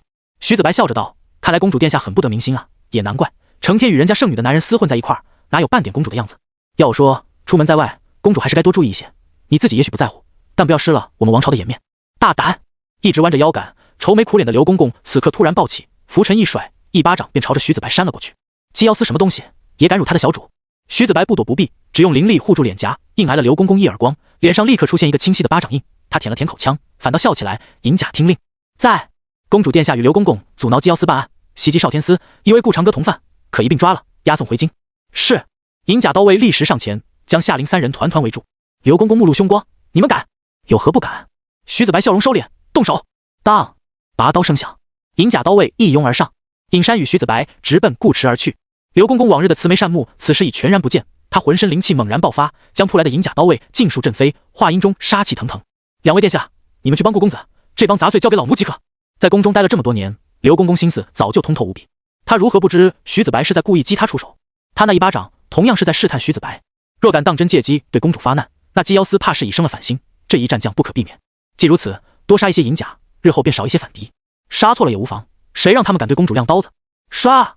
刘公公手中拂尘如狂野生长的草木般铺开，千丝万缕，那些想要追击黄央与夏灵的银甲刀卫避之不及，被白丝缠住双腿，刘公公往后一扯，他们腿上的骨肉便连带着甲胄一同被割开，一节一节散落地面，鲜血染红草地。姬瑶司的银甲刀卫是出了名的强悍，每20人合击便可抵一天人境，可刘公公杀他们却如同杀鸡，看得一众修士眼皮子狂跳。这老太监平日里唯唯诺诺，动起手来竟如此生猛。方才落井下石的玩家心头突突一下，他们好像估错了顾池这边的战力。其实不是错，是大错特错。顾池先前为什么一直不说话？他在给自己叠 buff， 什么加攻加防，免疫几次伤害，无视负面效果等等，凡是能想的，顾池都给自己来了一遍。顺便想了一下台词，顾池不喜欢墨迹，既然要打，那便速战速决，并且他不会给对方留下丝毫逃命的可能。高级修士最常见的保命之法便是舍弃肉身，神魂远遁，但在他这没有机会。只听他张口道：今界煌煌天威，以助劫雷，杀天人，灭神魂，纵有气运相护，亦十死无生。道运80。话落，众人只觉眼前光线忽然暗了，抬头一看，大片厚重阴云汇聚于顶，遮天蔽日，仿佛整个天空都下沉了几分。不待他们反应过来，一道金色天雷已是轰然落下，正朝着顾池疾驰而去的尹山身形一僵，面色巨变，满身灵力发疯似的涌出，想要抵挡，可如何挡得住？天雷迎头劈下，尹山天人境后期的护体之气如同纸糊一般被轻易洞穿，身体当场爆开成万千尘埃，风一吹便散，连块骨头渣子都没留下，死得极其干脆利落。与尹山并排而行的徐子白心跳都好似漏了一拍，硬生生刹住了前冲的身形。他与尹山距离极近，这天雷威力如此可怕，按理说他该被一并劈死，可却偏偏毫发无损，这让徐子白心头生出一种难言的诡异与惊惧，好像对方仅凭一言便可断人生死，且不伤旁人。七皇屏再次陷入死一般的寂静，哪怕是见多识广的秦百川此刻的表情也如同见鬼。一开始听门下弟子在背后议论说顾池有3个他，秦百川是不信的，现在他信了，不仅信，还得再加3个。看气息，顾池不过刚入天人，面对徐子白与尹山2位天人境后期的少天司，顾池无疑处于极大的劣势。正常情况下，顾池插翅难飞，可何曾想过，徐子白与尹山还未冲至顾池面前，便先被顾池以通天手段震杀一人，并令另一人止步，望而生畏。没有人敢再说顾池该抓。黄洋与夏灵眸子里震撼未消，相视一眼，这个男人好像用不着他们帮忙。先前煽风点火的玩家大感不妙，欲先溜为敬，可黄洋岂会让他们逃掉？他此前便说过，谁敢多嘴，便是与七皇山为敌。眼下顾池不需要他们，那他便替顾池收拾杂兵。云峦长老，起阵！黄洋清冷的声音传开，众人这才发现七皇坪周围不知何时已站满了弟子。此刻黄洋一声令下，草地上立时浮现出一条条火红纹路，并不断向四周折延。只一个呼吸，令人窒息的灼热便弥漫全场，让空气都扭曲起来。黄火燎原阵！秦百川心头一惊，赶紧一脚踹在身旁弟子的屁股上，快跑！七皇坪场地辽阔，许多修士都没走远，还在一旁看热闹，现在却不跑不行了。黄火燎原阵乃七皇山护宗大阵之一，一旦阵成，只要控制阵法的黄洋愿意，天人境之下的修士会在顷刻间被烧成灰烬。天人境也不会好过，烧不死不代表烧不伤，除了身怀灵凤血脉之人，其余修士皆会受到大阵影响。而成阵时间只需1秒。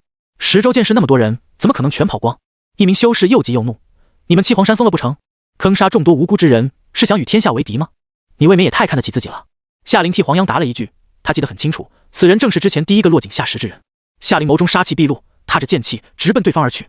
我现在便要让你死，且看你背后宗门能拿我如何！黄火燎原阵已成，草地化为火海，场面极度混乱。夏灵一个天人境修士冲进四散奔逃的人群里，无异于虎入羊群。一些宗门长老想要阻止少女击杀自家弟子，却被黄洋操控大阵打得自身难保。一道道地火自地上喷发，空中还有焰黄啼鸣，盘旋间俯冲而下，激起层层火浪，令各宗长老节节败退。夏灵与黄洋此前一直吵个不停，这时却配合得格外默契。夏灵杀到哪，哪便有灵凤真火助阵。顾池补充完道运，看向徐子白，目光没有丝毫多余的情绪。徐子白已是不复之前的泰然，他从未想过一个天人境初期的修士会强成这样。更不解的是，大天司为何不出手救下隐山？他们赶来七皇坪抓人，并且连公主都敢动，自然是有所倚仗。大天司乃半步圣境，强大至极，他若出手，不说碾压顾池，至少隐山绝不会死。如今正是翻天大计的关键时刻，每一个天人境于他们而言都十分重要。基瑶司这次不仅是为顾池而来，更是为刘公公而来。刘公公可算乾元王朝排得上号的高手，他的死会让日后逼宫变得更加容易。按照计划，刘公公斩杀银甲刀卫时，大天司便该现身。可直到此刻，顾池已经杀掉隐山，冲着他来了，大天司都还没有动静。难道他们被放弃了？徐子白的思绪至此中断。一道青色剑光带着不可违逆的力量洞穿了他的身体。顾池一招手，碧落剑便又回到身侧，随即片刻不停，看都没多看徐子白一眼，一个踏步便去到夏灵身边。反正都闹大了，便闹得再大一些吧。今日想让他死的人，一个都跑不掉。碧落剑呼啸而去，青色光影舞动，七皇坪血流成河。玩家不说话会死亡，任务失败，剩余玩家数量97。玩家死亡，任务失败，剩余玩家数量96。玩家最强王者 Plus 死亡，任务失败，剩余玩家数量95。玩家我真不会玩游戏啊！死亡，任务失败，剩余玩家数量94。这场战斗好像没持续多久，又好像持续了很久。人影一个接一个倒下，最终只剩下了顾池3人、刘公公以及七皇山弟子。残阳如血，昏沉沉的落日余晖照在尸横遍野的七皇坪上，平添几分凄凉。谁也没想到十州剑士最终会以这样一种方式落幕。原本只在各宗交好的盛世，被基妖司与玩家一闹腾，变成了结仇大会。七皇山与公主府这下算是把余下8大宗门都得罪的差不多了。死在这一战中的不只是基妖司之人与玩家，也有许多本土修士。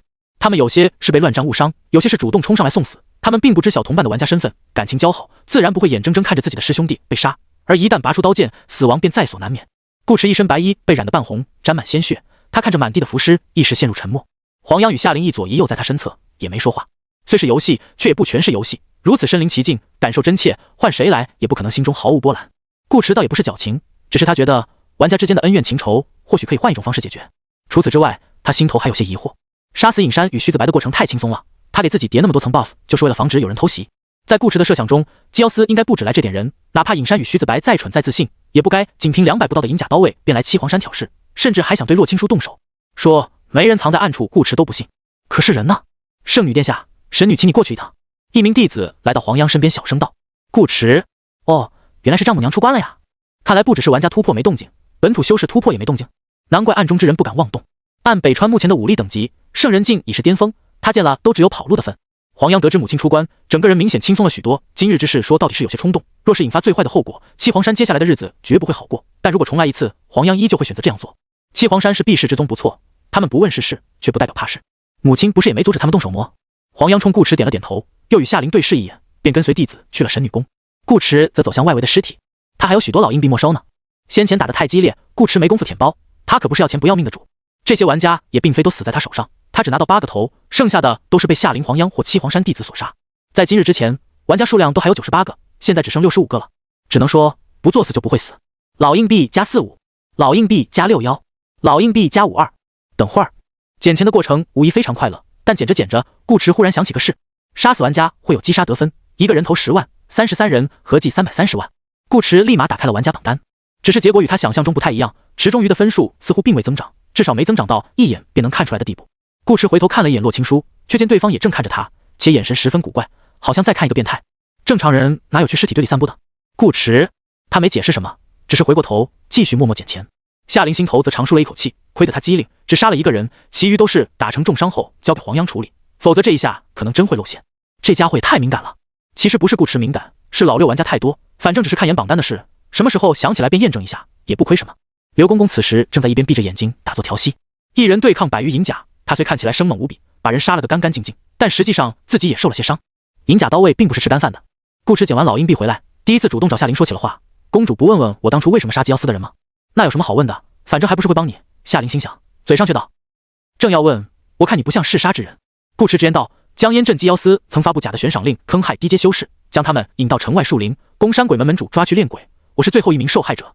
夏林，你确定你是受害者？江烟镇姬瑶丝收了山鬼门的好处吗？夏林问。不。顾池摇头，此事的主导者是姬瑶丝自己。姬瑶丝自己？夏林蹙眉，他们为何要这么做？刘公公睁开眼，养兵。顾池又道：除此之外，福烟宗也曾听从姬瑶丝差遣，类似的宗派应该不少，公主殿下若是感兴趣，可以好好调查一下。夏林注意到一个字：曾。顾池解释，我已经劝他们改邪归正了。哦。夏林表面点头，心里却翻了个白眼。他才不信顾池有那闲心去劝别人呢，8成是用了什么暴力手段，跟谁不了解他似的。不过话说回来，如果顾池没骗他，姬瑶丝违反禁令，私自笼络宗门，还想对他动手，这不是要造反的节奏吗？换成是9大宗门之一，甚至2大宗门联手，夏林都不认为对方有丝毫的成功率，但姬瑶丝是真有可能。当朝天子赋予他们的权力太大，或者说从一开始天子便不该准许姬瑶丝培养如此众多的银甲刀卫。如今姬瑶丝拥兵自重，光是明面上的力量便已与宫廷禁军相差无几，再加上早有谋划，乾元王朝怕是真要换主人了。夏林原本还想在七皇山多待些日子，可盯着顾池看了半天，思来想去，最终还是决定立刻回京，免得耽搁正事。我会再来找你的。留下一句话，少女便与刘公公离开了七皇山。夏林做事很有效率，路途中歇都没歇一下，赶路速度极快。可有人比他们更快。本只是天人境圆满的神女突然成圣，横生变数，让姬瑶丝打算一步一步逼退天子底线的算盘落了空。刘公公没杀死，公主也没抓到，少了筹码不说，还多了个暂时无法处理的威胁。其中筹码都是其次，姬瑶丝并不怕天子震怒，他们暗中积蓄的力量已足以踏平京城。若非想得到一个完整的王朝，他们早便动手了，不会等到今日。现只怕天子请来神女帮忙，那样一来，姬瑶丝在朝堂内外苦心营造多年的局面，极有可能被瞬间扭转。圣人境的力量是极其可怕的，他们不能让天子开这个口，所以只能兵行险着，待到他们这边也有了圣人，那便是事情败露也无妨了。正好剑宗宗主此时正与天子下棋，相谈甚欢。大天司决定加入进去。于是当夏林回到公主府，准备收拾一下换身衣服，便进宫面圣时，圣旨先一步找上了门。传天子口谕，养月公主洛青书性情顽劣，屡教不改，不顾礼仪法纪，于七皇山胡作非为，今责令其禁足于公主府，自省思过，凡府内之人皆不可越出半步，由姬瑶丝代为看管，即刻执行。七皇平一战的消息很快传遍北川，除了福生岛，其余7大宗门皆有死伤，其中君子阁伤亡最少，只损失了几名前线记者，剑宗弟子死的最多。一时之间，各宗愤怒，纷纷嚷嚷着要杀上七皇山，为死去的师兄弟报仇，但始终未曾付出行动，因为发生的大多是弟子与一些长老，宗主不开口，他们想冲锋也冲不了。并非是各宗宗主不在乎，死的可都是天才弟子，这相当于断他们的前程与气运，他们比谁都更想去找神女讨个说法。可问题在于，有人比他们伤亡更加惨重。姬瑶丝这次死了2个少司命，外加100余银甲刀卫，且还是尹山与徐子白自己送上门去的，面子也丢了个干干净净。姬瑶丝何曾吃过这么大的亏？但人家硬是忍着没去报复。乾元天子也不表态，甚至好几日没上朝了。这说明什么？说明现在的七皇山连王朝都惹不起。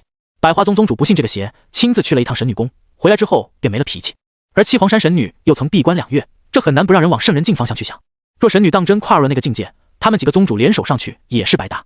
在天人境卡得越久，越能明白其中差距。后来君子阁阁主苏不遮也去了一趟神女宫，证实了这个消息的真实性。各宗宗主彻底哑火，只能把怒气憋回肚子里，并告诉自己君子报仇，10年不晚。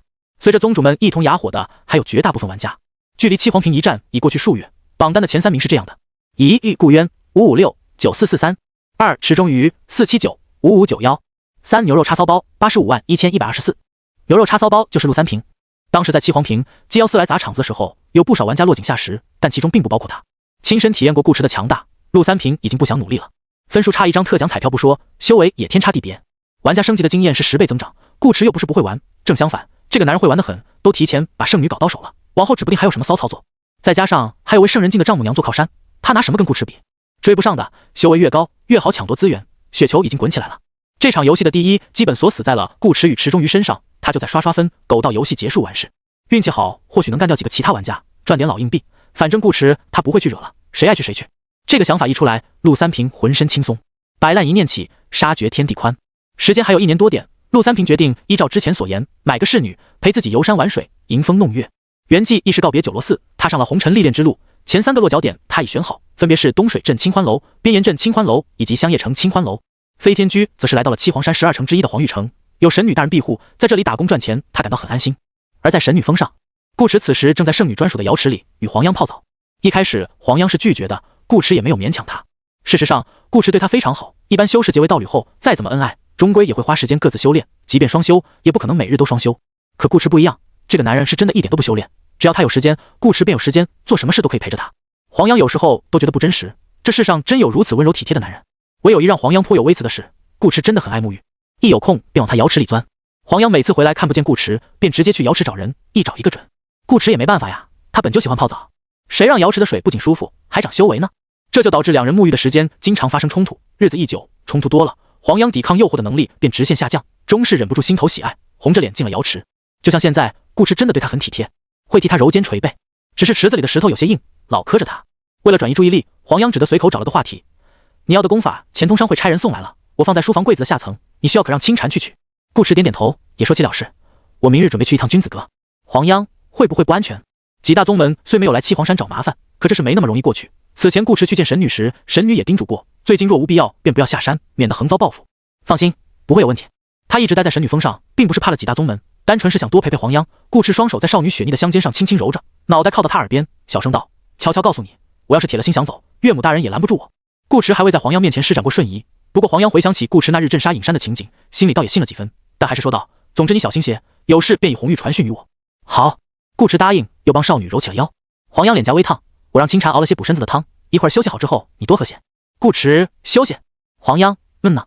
顾池，我不累啊。黄央羞声道：你会累的。顾池，黄央大概也会点言灵。1个时辰后，顾池真累了，汤喝得特别香。他不知该夸黄央技术好，还是夸清禅技术好。神女宫的规矩挺多的，但黄央不怎么在意这些，用膳时清禅也能上桌。小姑娘没什么修炼天赋，可在绘画上得天独厚，而且练习得很勤。吃过饭便又去了书房。顾池与黄央也跟着一起，顾池看书学习，黄央则让清禅画顾池看书学习的样子，氛围安静美好，就是有点让人昏昏欲睡。直到洪渊跑来报信：圣女姑爷，有消息了。洪渊道：据沧州弟子通报，有人在禅云山发现了灵脉。顾池一下来了精神，快半年了都，可算把你等到了。这是北川自进入修行时代以来第一次发现大型灵石矿脉，且不止一处。而后几天相继又有消息传来，除沧州之外，边州、惠州、利州、北庆州等都有灵脉涌现的痕迹，总共5处之多。这让顾池想到了一句话：文明的发展不是靠时间，而是靠爆炸。一时间江湖沸腾，各大宗门听闻之后，竟都第一时间派出弟子前往灵脉处查探消息的真实性。得到的答案令各宗宗主兴奋至极，5处大型灵脉都是真的。不过有一个问题，如何分配？包括乾元王朝在内，北川共有10方势力，乍一看好像2家一脉正好合适，可人家七皇山有圣人啊。8大宗门针对这此事，专门又悄悄聚在一块儿开了个会。实际上玩家降临之前，9大宗门之间的关系一直很一般，虽不算坏，但也绝对谈不上好。北川修行资源就这么多点，各宗弟子为争夺宝物或灵石大打出手是常有的事，不打才不正常。偶尔有时候上头了，打得比较狠，出现伤亡，也会有长老或宗主出面解决，谁不占理便道个歉，下次还敢。所以各宗门之间的关系其实是很微妙的，唯独这一次迫于神女圣人境的威压，他们史无前例的统一了战线，至少表面上是统一了。哪里有压迫，哪里便有反抗。5处大型灵脉最多让给七皇山1个。单一门门主是个上了岁数的老头，胡子与头发一样白，他言辞果决道：上次的账还没算，这回无论如何也不能再让七皇山骑在我们头上。不错。九罗四方丈袁空道：老衲以为让他们独享1处灵矿已是最大让步，若还想得寸进尺，哼。他禅杖一跺：那我九罗寺108罗汉也不是吃素的。穆婉清懒洋洋地说了一句：你们本来也不吃素。袁空？秦百川试探地问道：当真要打？袁空：当然。灵脉可是切身关系到各宗利益与发展之事，比1、2个弟子重要的多。在座各位无一不是天人境圆满，借着这批数量极大的灵石闭关悟道，修为心境双管齐下，极有可能冲破瓶颈，达到半圣甚至真正的圣人境。到那时他们又岂会派一个神女？七皇山一战的仗便也能算上一算了。秦百川貌似赞同地点点头：你说的对。百花宗宗主千庄尝过神女的厉害，他目光闪烁：既然要打，那咱们就先说好，不论哪边与七皇山发生冲突，其他宗门都要第一时间赶去支援，不可耽搁。最先古谷主王颠一只腿放在桌上，白袜黑鞋的脚边摆着一坛子酒，他掏了掏耳朵，应了一声：“我没问题。”苏不遮笑着点头。可穆婉清看了这好几十岁还颇为秀气的男人一眼，也笑：“那奴家的清欢楼便与苏阁主的君子阁共享一处灵脉吧。5处灵脉去七皇山一处，清欢楼与君子阁一处，还剩3处。”剑宗宗主林自霄似乎有些走神，听到这才道：“我剑宗与王朝共享一处，没人有意见。毕竟这4家实力最强，该他们多拿。剩下2处5个宗门分，比较佛系的秦百川道，我们浮生岛可以少拿一些。千庄道那便由百花宗、浮生岛以及单一门共享一处，如何？从战力角度考虑，他们3家稍弱，凑在一起遇袭时更好应对。就这样，5处灵脉被分配完毕，都不问一下朝廷重犯顾长歌愿不愿意。”神女峰，黄央书房之内，桌案上摆着一张地图，其上画有5个红圈。黄央靠在顾池身上，问道：“我们去哪个？”瞧你问的。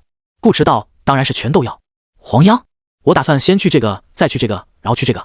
顾池以七皇山为起点，越过最近1处灵脉不谈，从第2个开始，一直点到第5个，用一支毛笔画出一条圆润的曲线，将4处灵脉串了起来。黄央，你认真的？不然呢？黄央直起身子，盯着顾池看了半晌，说道：“我不想提前当寡妇。”顾池忍不住笑着拉起他的手：“不是说了吗？我想走，没人拦得住。”黄央道：“他们可能会布阵。”顾池：“阵也挡不住我。”黄央：“可你这样会把其他宗门都得罪死的。北川9大宗门的势力范围分布均匀，得罪南边的宗门可以跑去北边，得罪东边的宗门可以跑去西边，但如果一次全得罪完，以后出门都不方便。”顾池轻笑一声：“无妨，我有的是办法让他们回心转意。大型灵脉能产出的灵石数量极多，也许不止可以让一个玩家突破到圣人境，最好的情况是在自己升级的同时，阻止其他玩家获取灵石，此长彼不长，这局游戏便基本稳了。”当初他送君子阁长老没骨时，心里便有了相关计划。顾池不是那种觉得自己强大便会目空一切，放任对手成长的人，他只会从根源上掐断其他玩家发育的可能性。黄央，非要如此吗？放心，我有分寸。顾池以为黄央怕他连累七皇屏，黄央却道：“我的意思是，如果非要如此，那你便先去抢清欢楼。”顾池：“为何？莫楼主当初想把你从我身边抢走。”黄央抿唇道：“你替我报仇。”顾池愣了一下，随即大笑：“哈哈，好，那我便先去清欢楼的地盘走一趟。”黄央又直勾勾看着他：“夫君可别走错地方了。”“自然不会。”顾池搂着少女的腰身：“我家娘子国色天香，岂是一般姑娘能比？”说罢又眨眨眼：“不过我替娘子报仇，娘子是不是该付我一些酬劳？”“酬劳？”黄央脸蛋微红，却也十分干脆地扬起脑袋，在顾池脸上亲了一下，说道：“先付一部分，剩下的等你回来再给。”“行。”时至晚间，顾池与黄央清禅吃过饭，便踏着夜色离开了神女峰。他并不知晓清欢楼会去哪一处灵脉，但没关系，有人会告诉他。黄燕城君子阁分阁，一间格外雅致的书房内，一人正在秉烛夜读。顾池凭空出现，惹得桌上快要燃尽的烛火轻轻摇曳。“久等了，苏阁主。”苏不遮选择与顾池交好是有原因的。其一，顾池与君子阁之间并未有化不开的仇恨，或者说几大宗门与顾池都没什么太大的仇。江湖本就如此，以往闲的没事，他们不也一样会互相打打杀杀磨，死几个弟子再正常不过。再者，若非你主动去招惹人家，落井下石，别人又怎会盯着你打？既然选择了掺和七皇山与鸡妖司之间的事，便要做好承担后果的准备。如此浅显易懂的道理，其他几位宗主不会不明白。只不过是十州剑事过于热闹，知晓他们被打得落花流水的人太多，面子上过不去罢了。苏不遮看得就很开，他向来是主张和平的，冤家宜解不宜结，害人人害己时休。其二，顾池给了他一幅荣源洞府图，圣品。苏不遮是个讲道理的人，他实在找不到不站顾池这头的理由，于是便站到了顾池这头。从君子阁出来，除了各宗预设的灵脉分配图，顾池还得到了一个关于穆婉清的情报。穆婉清在白天商议结束后，曾与苏不遮说了一句，他打算闭关，请苏不遮帮忙多照看一下灵脉，事后君子阁占大头，清欢楼取其2、3便可。放着这么多灵石不要，跑去闭关，顾池一时拿不准穆婉清在搞什么幺蛾子。不论是不是玩家，都不该在这时候闭关吧？难道穆婉清通过上次苏不遮前往神女宫一事，已经猜出来他与后者有联系，故意放个假消息来混淆他的视听？也不对啊，若是玩家，编也编个像样点的理由；若不是，那穆婉清便没必要防着他。哪怕是说你要横渡南海，勇闯中州，可信度都比闭关高。算了，琢磨了一会想不明白，顾池也懒得去猜了，等他到了圣人境，一切好说。现在便先去一趟福岩宗吧，都是老朋友了，福岩宗的建筑格局顾池也熟，便没客气，直接几步来到了严千席的卧房。谁？正在睡觉的严千席差点没被吓死，一个机灵弹起来，手中鬼火飘飘，看清来人是顾池后，方才松了口气，是老祖啊！等等，自己为什么喊得这么顺口？严千席，顾池倒也没废话，坐到椅子上，拿起茶壶给自己倒了杯茶，直入主题道：“跟我说说鸡妖司的动向。”老祖稍等。严千席穿上衣服，从床下暗格里拿出来一堆卷宗，不看还不知道，一看给顾长都小小的惊了一把。之前他与黄央在秘境中恩恩爱爱的那一年，鸡妖司干了不少事。顾池一直不回福岩宗，严千席怕自己记不住，便都用文字记录了下来。前前后后，鸡妖司已经笼络了好几十个中小型宗门，这还只是严千席帮鸡妖司做事时自己察觉到的，没察觉到的估计更多。且不少地方官府也被姬瑶司暗中掌控，有些是被逼的，有些是臭味相投。严千玺能这么清楚，是因为福延宗也出了力，在控制人这件事上，命灯比很多东西都好用。最近这段时间，姬瑶司还与剑宗走得特别近，双方之间的往来比之以往频繁了许多。除此之外，姬瑶司好像还在用各种手段敛财、贪污修行资源。总结下来就是2个字：要凉。整个王朝表面看上去一副太平盛世的样子，哪都挺正常，可实际上全是姬瑶司刻意营造出来的假象。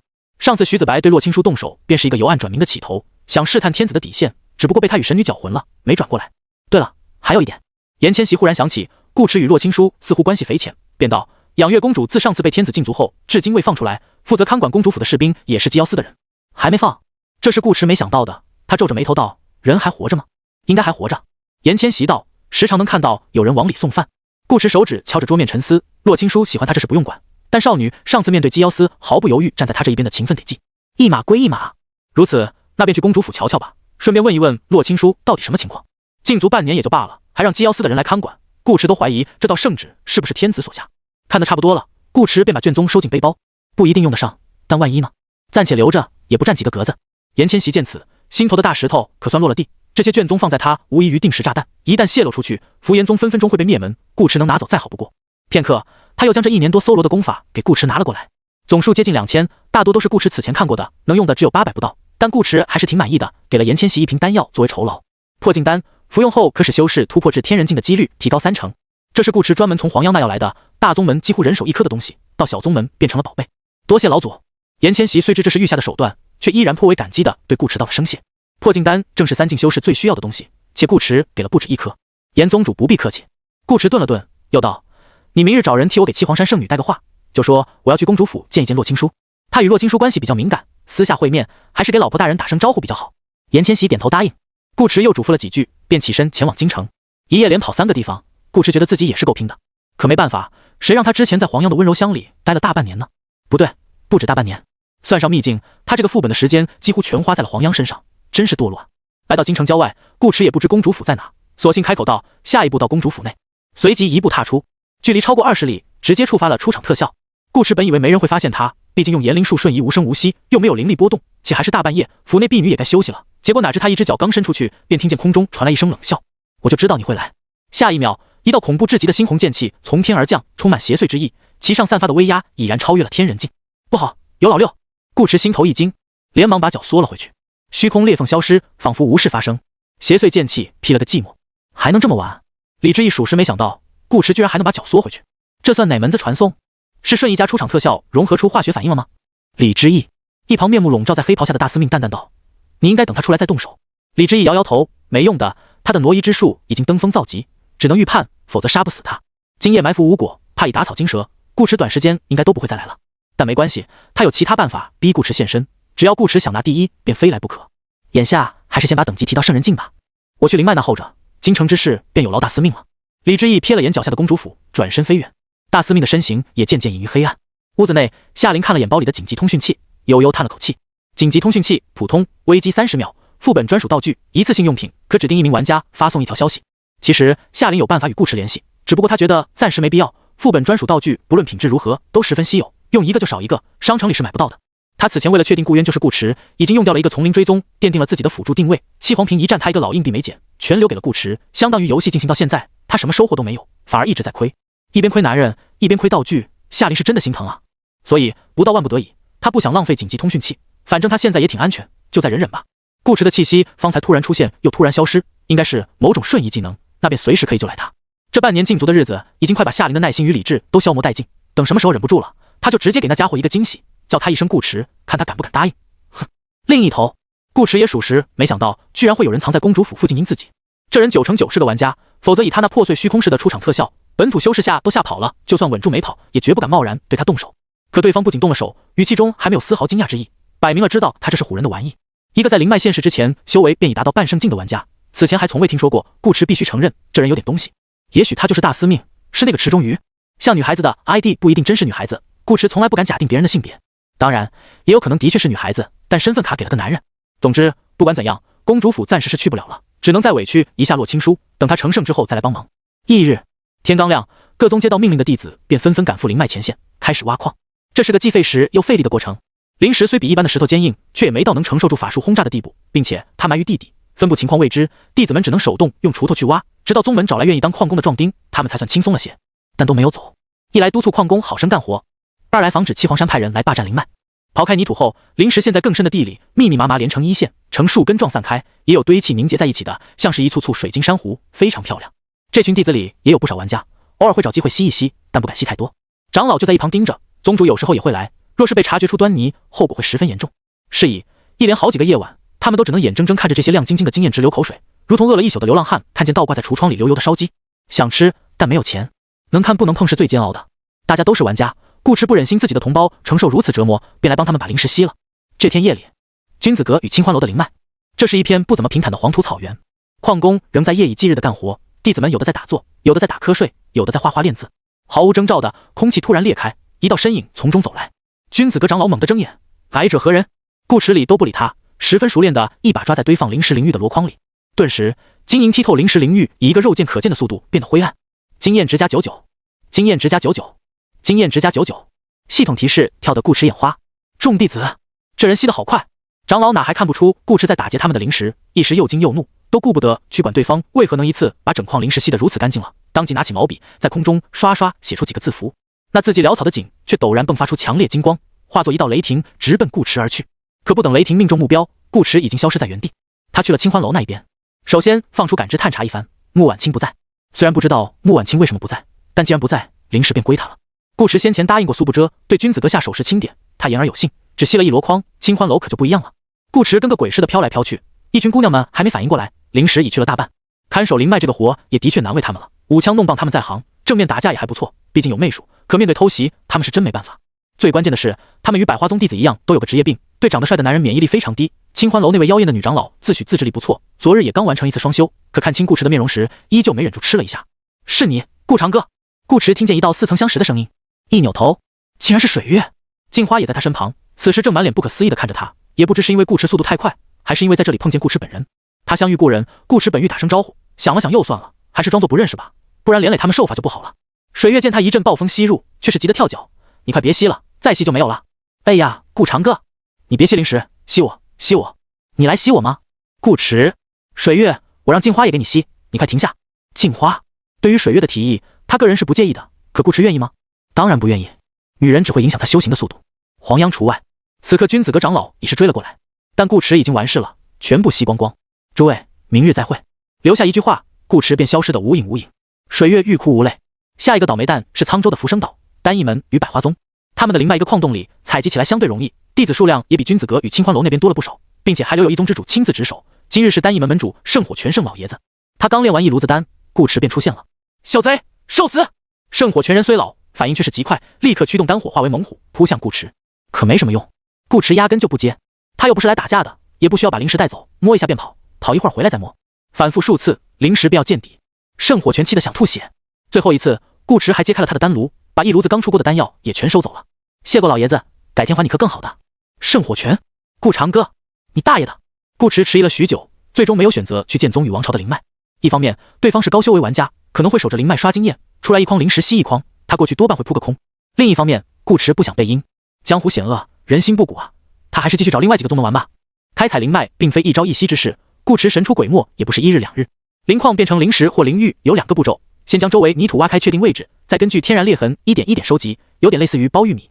顾持一晚上下来能涨个30万左右的经验，看起来好像很少，实际却多得吓人。若不算灵玉，一处灵脉平均一天可出产10万灵石，这放到以前根本是无法想象的。七皇山那么多年也才累积60万灵石不到，用一天顶一年来形容毫不夸张。只是顾持要得太多，所以才显得杯水车薪。但没关系，慢慢来。不出意外，这应该是玩家最后一次快速提升修为的机会，持续时间不会短，之后这个副本便差不多该结束了。先前在京城埋伏他的玩家可能比他更快到圣人境，可越是如此，越不能着急。顾持心态稳得很，各宗宗主心态却有些炸裂。他们说好了，一宗有难，七宗支援，结果一扭头，林子霄与穆婉清便跑去闭关了，苏不遮也实在是不在，导致他们防卫力量大减。5位宗主加在一起都留不住顾持，阵法也没用，顾持那挪移之术完全不受结界影响，想来便来，想走便走，该困的人没困住不说，反倒把自家弟子长老给圈在了里头。后来他们发现顾持必须触碰到灵石才能吸收，便刻意降低开采效率，控制产量，并将分离出来的灵石即刻装进储物界。可你猜顾持这么着，这厮竟从天而降，一手插进地底，直接逮着灵脉吸。那紧密堆积成一条线，陷在地里的灵石如同被点燃的导火索一般，从头烧到尾，转眼间便光滑尽失，变成一堆破石。这还不如让他吸灵石呢。最气的便是醉仙谷谷主王颠与单翼门门主圣火拳。王颠与圣火拳一样，除了灵石，还丢了他其他东西，他比圣火拳更气。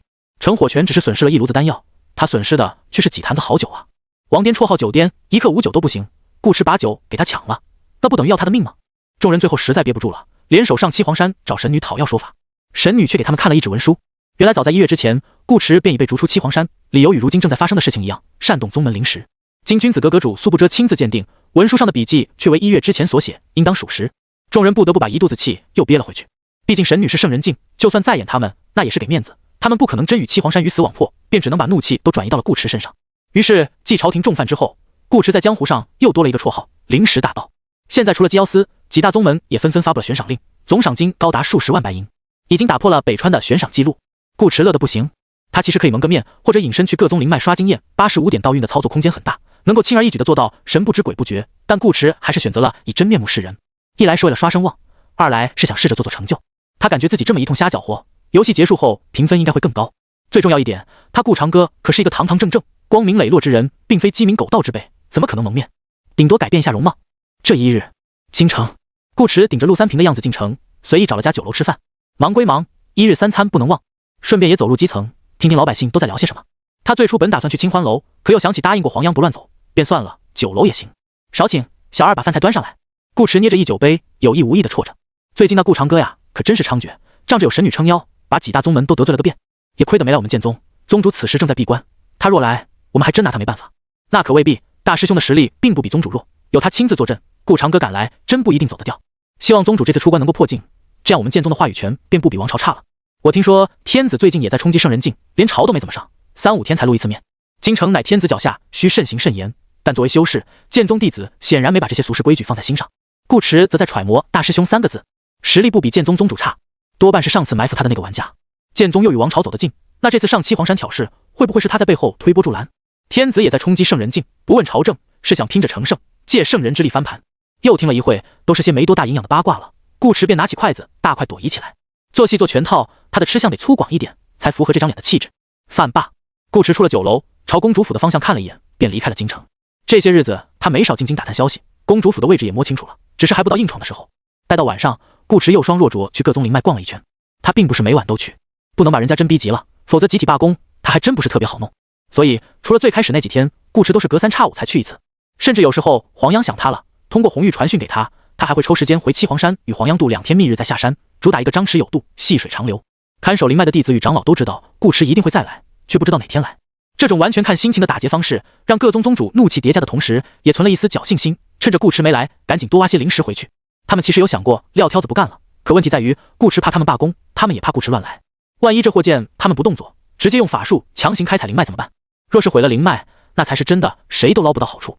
于是各大宗门对于灵脉的防守，从暴力拦截变成了心理博弈。而很不巧的是，这次他们搏输了，一大堆灵石被顾池逮了个正着。追逃1个多月，顾池的经验值终于突破800万大关。经验加99，经验加99，境界强化，当前境界半圣，获得全属性加成 2.5， 总计 12.5， 获得总伤害加成 25%， 总计 25%。800万经验变到了半圣，顾池还以为得升满后再来个经验条呢。系统提示是境界强化而非境界提升，给了 2.5 全属性以及 25% 伤害加成，这是预知圣人境的一半吗？不愧是半圣，顾池在心头给这设定点了个赞。2.5 全属性不算多，论本体战力的提升，甚至不如前2个境界，但对炎灵术而言却比较关键。多这 12.5 的总属性，他的道运上限达到了 97.5， 接近100，有些之前用不了的操作，现在应该已经可以用了。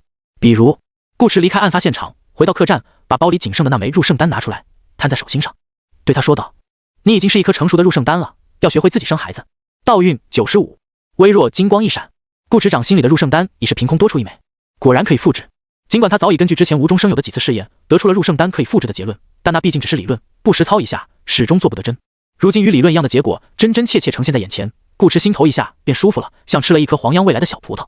入圣丹是他整个计划中相对重要的一环，虽有下位替代，暴力胁迫加筑梦洗脑，就像最初对付严千玺那样，只是分寸很难把控，一个弄不好容易翻车。相比之下，入圣丹就不一样了，这是需要吃进去的东西。顾池补充好道运，将其中1枚收进背包，对剩下的入圣丹道：“除了本身效果之外，你还拥有一种圣人境修士也难以察觉的毒素，发作后会让人灵气逆流，瞬间丧失战斗能力。道运92，入圣丹上多了一丝纹路，并融入其中。顾驰再道，这种毒平时不会发作，也不影响修炼。道运5，顾驰，但它可以被我以炎灵术触发。道运74，顾驰，半年后自动消散。道运6，搞定。如果一次把话说完，这毒还上不去，拆成几个步骤就没问题了。这些规则都是有用的，包括炎灵术触发那条。不用这个规则，顾驰也可以口胡，可那样会临场消耗更多的道运，战斗中不一定能及时用出来。提前预设好，便不会有这样的问题。不出意外，接下来他应该只需要1-2点道运，便能将毒素引爆。还差180万经验。顾驰看了下经验条，如今突破至半圣，炎灵术又强了些，但他依然不打算去公主府冒险。算一算便知道，对玩家而言，800万经验是半圣，与真正的圣人境相差不过200万经验。就算他吸取灵石的效率比对方快3倍，那人应该也已经升级了，搞不好又在公主府附近等着阴他呢。玩家没个好东西。顾驰想了想，收起入圣丹，打算再去一趟福岩宗。他需要知道基妖司造反逼宫的确切时间。如果天子当真在冲击圣人境，基妖司近期必然会有大动作。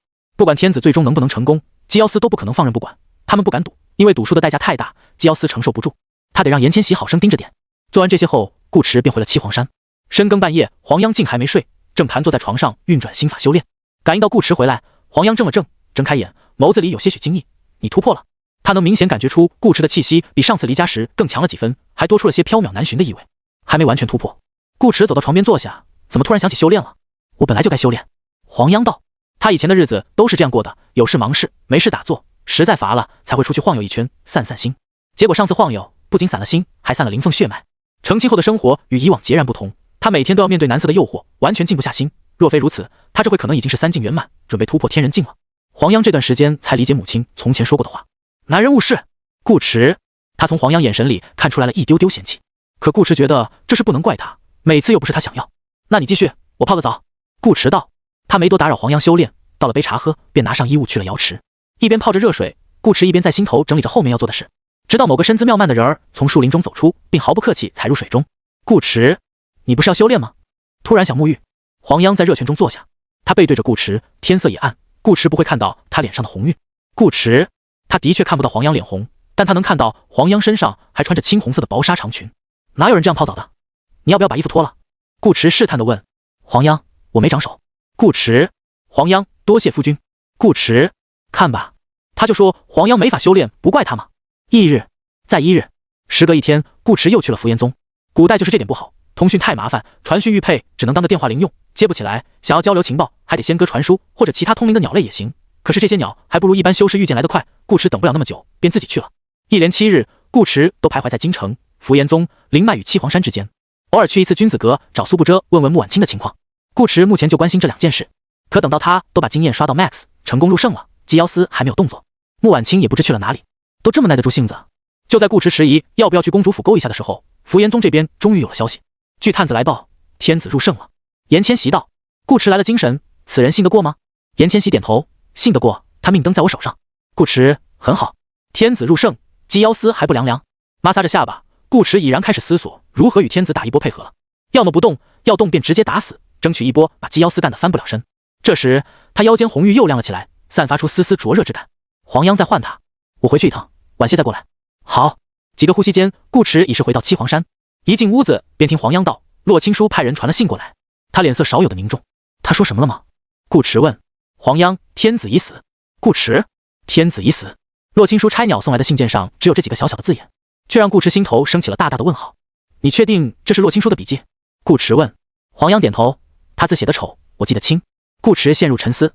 洛青书应该不会骗他，天子可能真的死了，严千玺也不敢骗他，天子可能也是真的入圣了。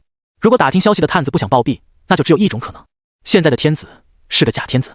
在仙侠世界中，易容术不算什么稀奇玩意。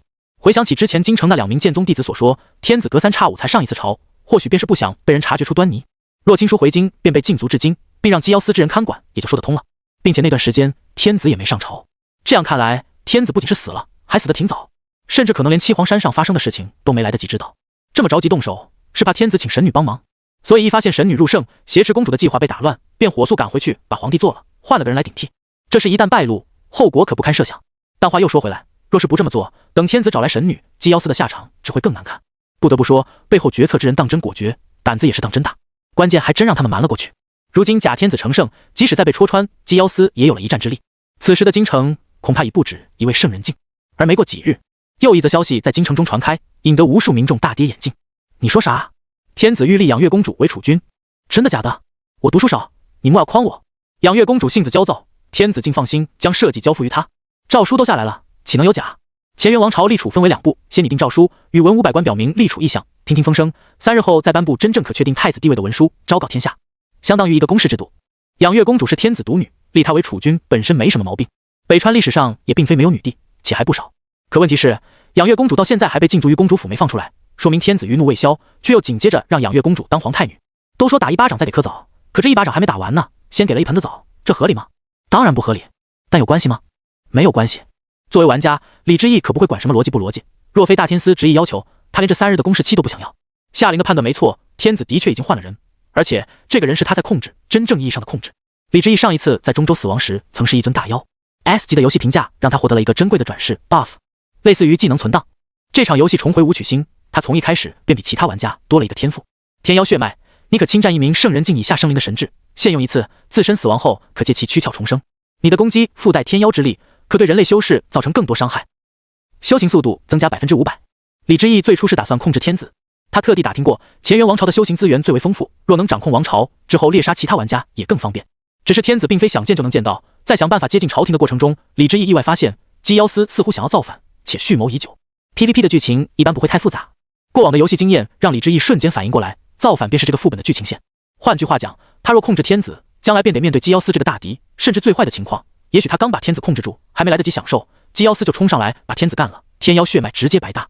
于是李之义果断改换思路，去了剑宗，将林自霄变成自己的妖魁，并利用其剑宗宗主的身份勾搭上大天司，加入到了造反大军之中。造不造反不重要，重要的是顺利度过前期。不论剑宗还是基妖司，又或是王朝本身，都是用来提升自己的工具。只要实力过硬，想怎么玩还不是他说了算。李之义此前从来没在外界露过面，他死掉之前，林自霄还是林自霄自己，他想刷声望，还需自己亲自出马。是以在与基妖司暗通款曲的同时，他借对方与剑宗的人脉，四处搜罗灵石提升修为，连圣女招亲都没去。1年时间，他完全可以依靠林自霄与基妖司获取更多的修行资源。事实证明，他的选择没有错。李之义虽没去招亲，却不代表他不关注此事。且不说他当时打不打得过顾池，顾池在招亲之前便已经把圣女拿下，他即便杀了顾池，娶到圣女，修为也不会有任何长进，只能白白浪费时间。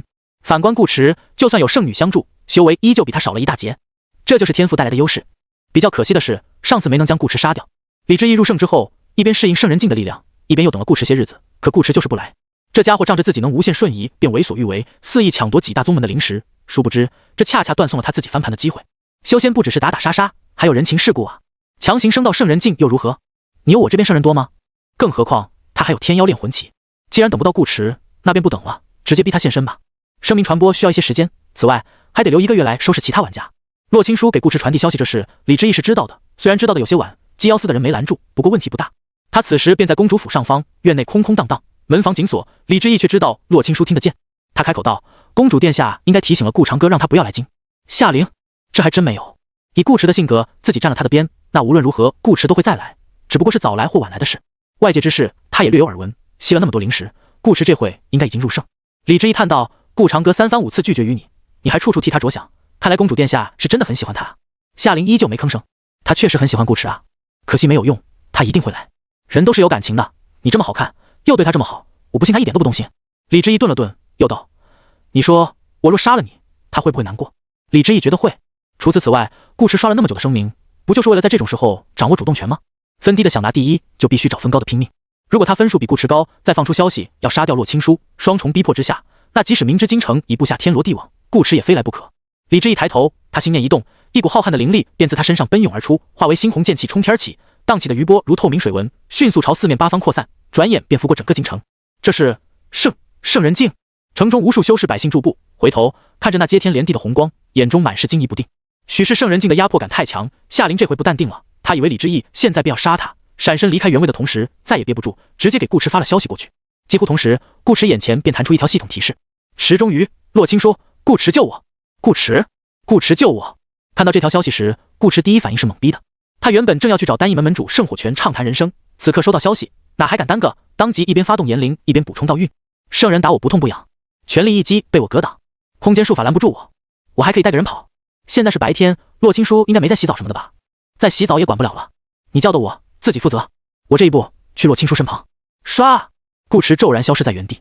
同时，一道空间裂缝在夏琳寝房内撕开，想象中的攻击并未到来，反倒是他的出现将正在运转灵力、准备自爆姓名的李之毅给整得愣了一下。这家伙竟然真敢来！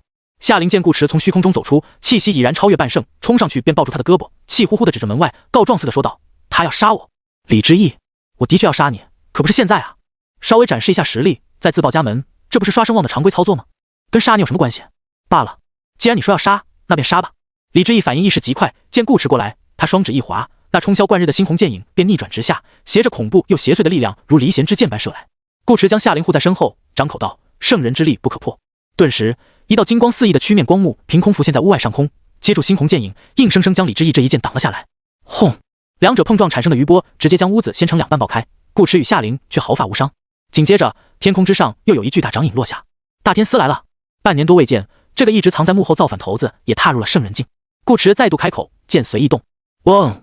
碧落剑激射而出，将掌影洞穿，同时1分5、5分10，如开花般散出，直逼大天司。他想试试看能不能先干掉一个，可皇宫方向又有一道圣人气息爆发，朝着公主府疾驰而来。3位圣人，得亏他半圣之时没来冒险，否则被阴一下还真有可能顶不住。同为圣人，以1敌3，顾驰现在倒是有把握周旋1、2，但带着个洛青书就不好说了，于是果断选择开溜。李之毅似是察觉到他的意图，手掌往下一按，顾驰与夏琳周围的空气竟变得扭曲起来，挤压出一方无形牢笼，将两人困在其中。圣人境之上为道境，明道法，知天地。圣人境修士修炼便是一个悟道的过程。圣人虽掌握不了道义，可若是悟性极高，亦可凭心中感悟施展一些略微带有道义的普通招式。李之毅作为玩家，自然不存在悟性这个说法，但是他有经验啊。禁锢空间对于道境修士而言，如同平 A 一样简单，更别说中州大妖不止道境。李之毅冷笑：“我看你这回怎么跑？顾驰就在你眼皮子底下跑。”说罢，一步踏出，消失得无影无踪。空间牢笼还在，但里面的人没了。顾驰不光自己走，还带走了洛青书。空气突然安静。李之毅，大天司黑着脸：“你不是说自己能留住他们吗？”李之毅：“理论上是，在北川这个落后的地界，不可能有道法级别的大挪移术。唯一的解释便是，顾驰与他一样，是曾经去过中州，并拿到过 S 级评分以上的高级玩家。还真是小看你了。”李之毅深吸一口气，纪妖司的计划再一次被打乱。大天司的脸色要多难看有多难看。他们为何要立洛青书为储君？不就是因为这少女好控制吗？必要时还可以自导自演一波帝女招亲。如今的天子是由剑宗宗主林自霄假扮，暂时还没被识破，但明显不是长久之计。天子必须找个机会再死一次，然后由洛青书继位，让纪妖司的人从旁协政，方才算稳定局面。这也是李之毅曾答应过的事，王朝最终一定会交到纪妖司的手上。对于纪妖司而言，洛青书是一枚非常关键的棋子，此时却被顾驰救走，大天司脸色能好看才怪。李之毅对此却不怎么在意，纪妖司的计划并不是他的计划，之前是，但从他入圣那一刻起便不再是了。以往主动交予纪妖司的把柄都失去了作用，现在的他不需要再看谁的脸色行事。洛青书是纪妖司的棋子，纪妖司又何尝不是他的棋子？他已经杀了一个皇帝，再杀一个储君，基本就能稳定把相关成就拿到手。这不只是为了通关评分，同一个系列下的成就达到一定完成度会有特殊奖励，与玩家自身利益相比 ，NPC 的死活并不重要，只是还没到彻底翻脸的时候。纪妖司还有利用价值，而且洛青书被救走，让他的计划也被打乱了。虽不是同一个计划，但却都需要洛青书，那怎么办呢？当然是抢回来。跑得了和尚跑不了庙，正好顾驰此举给了王朝一个发兵的理由。李之毅目光闪烁，赶来的天子还穿着龙袍，此刻竟与他同时开口：“各部听旨，朝廷重犯顾长歌擅闯公主府，劫走皇太女洛青书，意图谋反，论罪当诛。其曾为七皇山弟子，娶圣女黄央为妻，今虽被逐出师门，却未见休书，七皇山亦有包庇之嫌，难逃从犯之罪。遂与尔等7日之期，各自调集人手，与朕同上七皇山营救公主，讨伐逆贼。”天子声若滚雷，响彻京城上空，一时之间万民哗然。天子这是要与七皇山开战？养月公主不是喜欢顾长歌吗？这顶多算私奔吧，怎么变成谋反了？你是不是忘了养月公主现在已是储君？顾长歌如今声名狼藉，又企图染指公主，陛下这回怕是要动真格的了。皇宫6000禁军，纪妖司5000银甲，再加上吃着朝廷俸禄的无数精锐修士，这一次神女恐怕也保不住他了。大天司眯了眯眼睛，看了李之毅一眼，转身离去。另一边，顾驰已经带着洛青书远离京城，来到了上怀城某家客栈的上房内，这是他常用的落脚点之一。包年，不用担心被人打扰。两人隔着一张桌子面对面坐着，气氛略显严肃。说吧，你是谁？顾驰盯着少女道：“为什么演我？”他这话问的可丝毫都不温柔，也温柔不起来。既然认识，早点说不就好了吗？为什么非要藏着掖着？万一今天自己刚好有事，赶不过去怎么办？另一方面，顾驰一直觉得自己平时在生活中是一个很随和友善的人。PVP 副本，洛青书想隐藏自己的玩家身份，他能理解，可连他一块瞒着，就搞得他好像是那种会从背后插朋友2刀的人一样。人与人之间最基本的信任呢？对于洛青书这波操作，顾驰心底其实是有些不满的，自然不会有什么好语气。直到少女说了几句话：“我是谁很重要吗？”夏琳问：“顾驰，你说呢？”夏琳，为什么演你也很重要？顾迟，至少你该给我一个理由。可我觉得这些都不重要。夏琳直勾勾地看着顾迟，只要你和黄央玩得开心就好了，不是吗？这与黄央有什么关？顾迟话到一半，忽然打住。等会，洛青书的游戏 ID 叫什么来着？池中鱼。顾迟的池里的鱼。顾迟，坏了。顾迟确实是个很敏感的人。时隔将近1年，他脑海中洛青书与黄央争风吃醋的画面本已渐渐模糊，此刻被这酸味一点，又变得无比清晰。老实说，喜欢他的妹子不少，从初中到大学，他都没少收情书，所以第一时间没往夏琳身上联想。现在却不得不想了。刚刚洛青书那句话的语气，有那么一丝像吃醋时的夏琳。是的，只有一丝，但已经足够为他敲响警钟。特别是那个名字，按道理来讲，洛青书可以是任何人，喜欢的他的人概率更大。男人也不是没可能，身份卡会改变玩家的性别，这点顾迟是知道的。同理，洛青书也可以是夏琳，甚至可以是夏冷。如果真是，那自己岂不是当着少女的面把他绿了？顾迟一丝冷汗悄然爬上额头。不会的，冷静。要真是夏琳，对方没道理忍这么久，应该早就冲上来砍他了才对。而且这破游戏不是有100多万玩家吗？哪能真这要巧？逻辑与概率学让顾迟心头产生了一种名为侥幸的心理，却忽略了感情这东西本身就没有逻辑。人会因爱情变得理智，也会因爱情失去理智。说实话，夏琳自己都不知道自己之前那么久是怎么忍过来的，但那已经不重要了。重要的是，现在看见某个向来稳重淡定的男人脸上罕见的出现了慌乱之色，他心里真的好爽，就像大夏天喝了一口冰可乐，再喷到顾迟头上，让你在游戏里乱搞。哼！顾迟不说话，夏琳也不说。他了解顾迟这个家伙聪明得很，特别是在这方面，只需要稍微暗示一下，便能立刻想到他身上来，这就够了。不论顾迟接下来怎么问，夏琳都不打算承认自己是夏琳，这就像执行死刑一样，等待被砍头的那段时间才是最难熬的，一刀把头砍了反而便宜他。反正副本已经快结束，等下线之后，他立马打车去白石镇，亲自给顾迟一个瑟普瑞斯。不出夏琳所料，顾迟花了几分钟为自己做好心理建设，再度开口：“要死就死吧，早死早超生。”他深吸一口气，问道：“你是夏琳？”夏琳一脸迷糊：“夏琳是谁？”顾迟：“夏琳，她跟你关系很好吗？”“当然。”顾迟道：“她是我女朋友，我很喜欢她。”“那夏冷呢？”想骗自己这么问，没门！而且以为这样说我就会放过你吗？不可能的，顶多算你有点良心。夏琳很自然地低头藏住心头的甜意，语气充满了失落。是吗？看来我没机会了。顾迟或许是心里太慌，他一时竟分辨不出少女是不是在演戏，好像之前没慌也没看出来。顾迟定了定神，所以你到底是谁？就算不是夏琳，也总该有个名字吧？夏琳一早料到顾迟会问，继续做失落状，小声道：“连游戏里都做不成你的女人，还是不说了吧，不然以后见面好尴尬的。”顾迟这话说得非常真切，也的确符合偷偷喜欢一个人的心理逻辑。顾迟心底愿意相信这是真的，这样他就不用被刀了。可哪知，在他即将说服自己洛青书不是夏琳时，夏琳又抹了把不存在眼泪，冷不丁说了一句：“不过没关系，只要能看见顾迟哥哥拿到地，我这场游戏就不算白玩。”说着，少女仿佛解开心结似的笑了起来。顾迟小心脏噗噗狂跳：“你刚叫我什么？夏琳？顾迟啊？”顾迟不对，少了2个字。夏琳疑惑：“没有吧？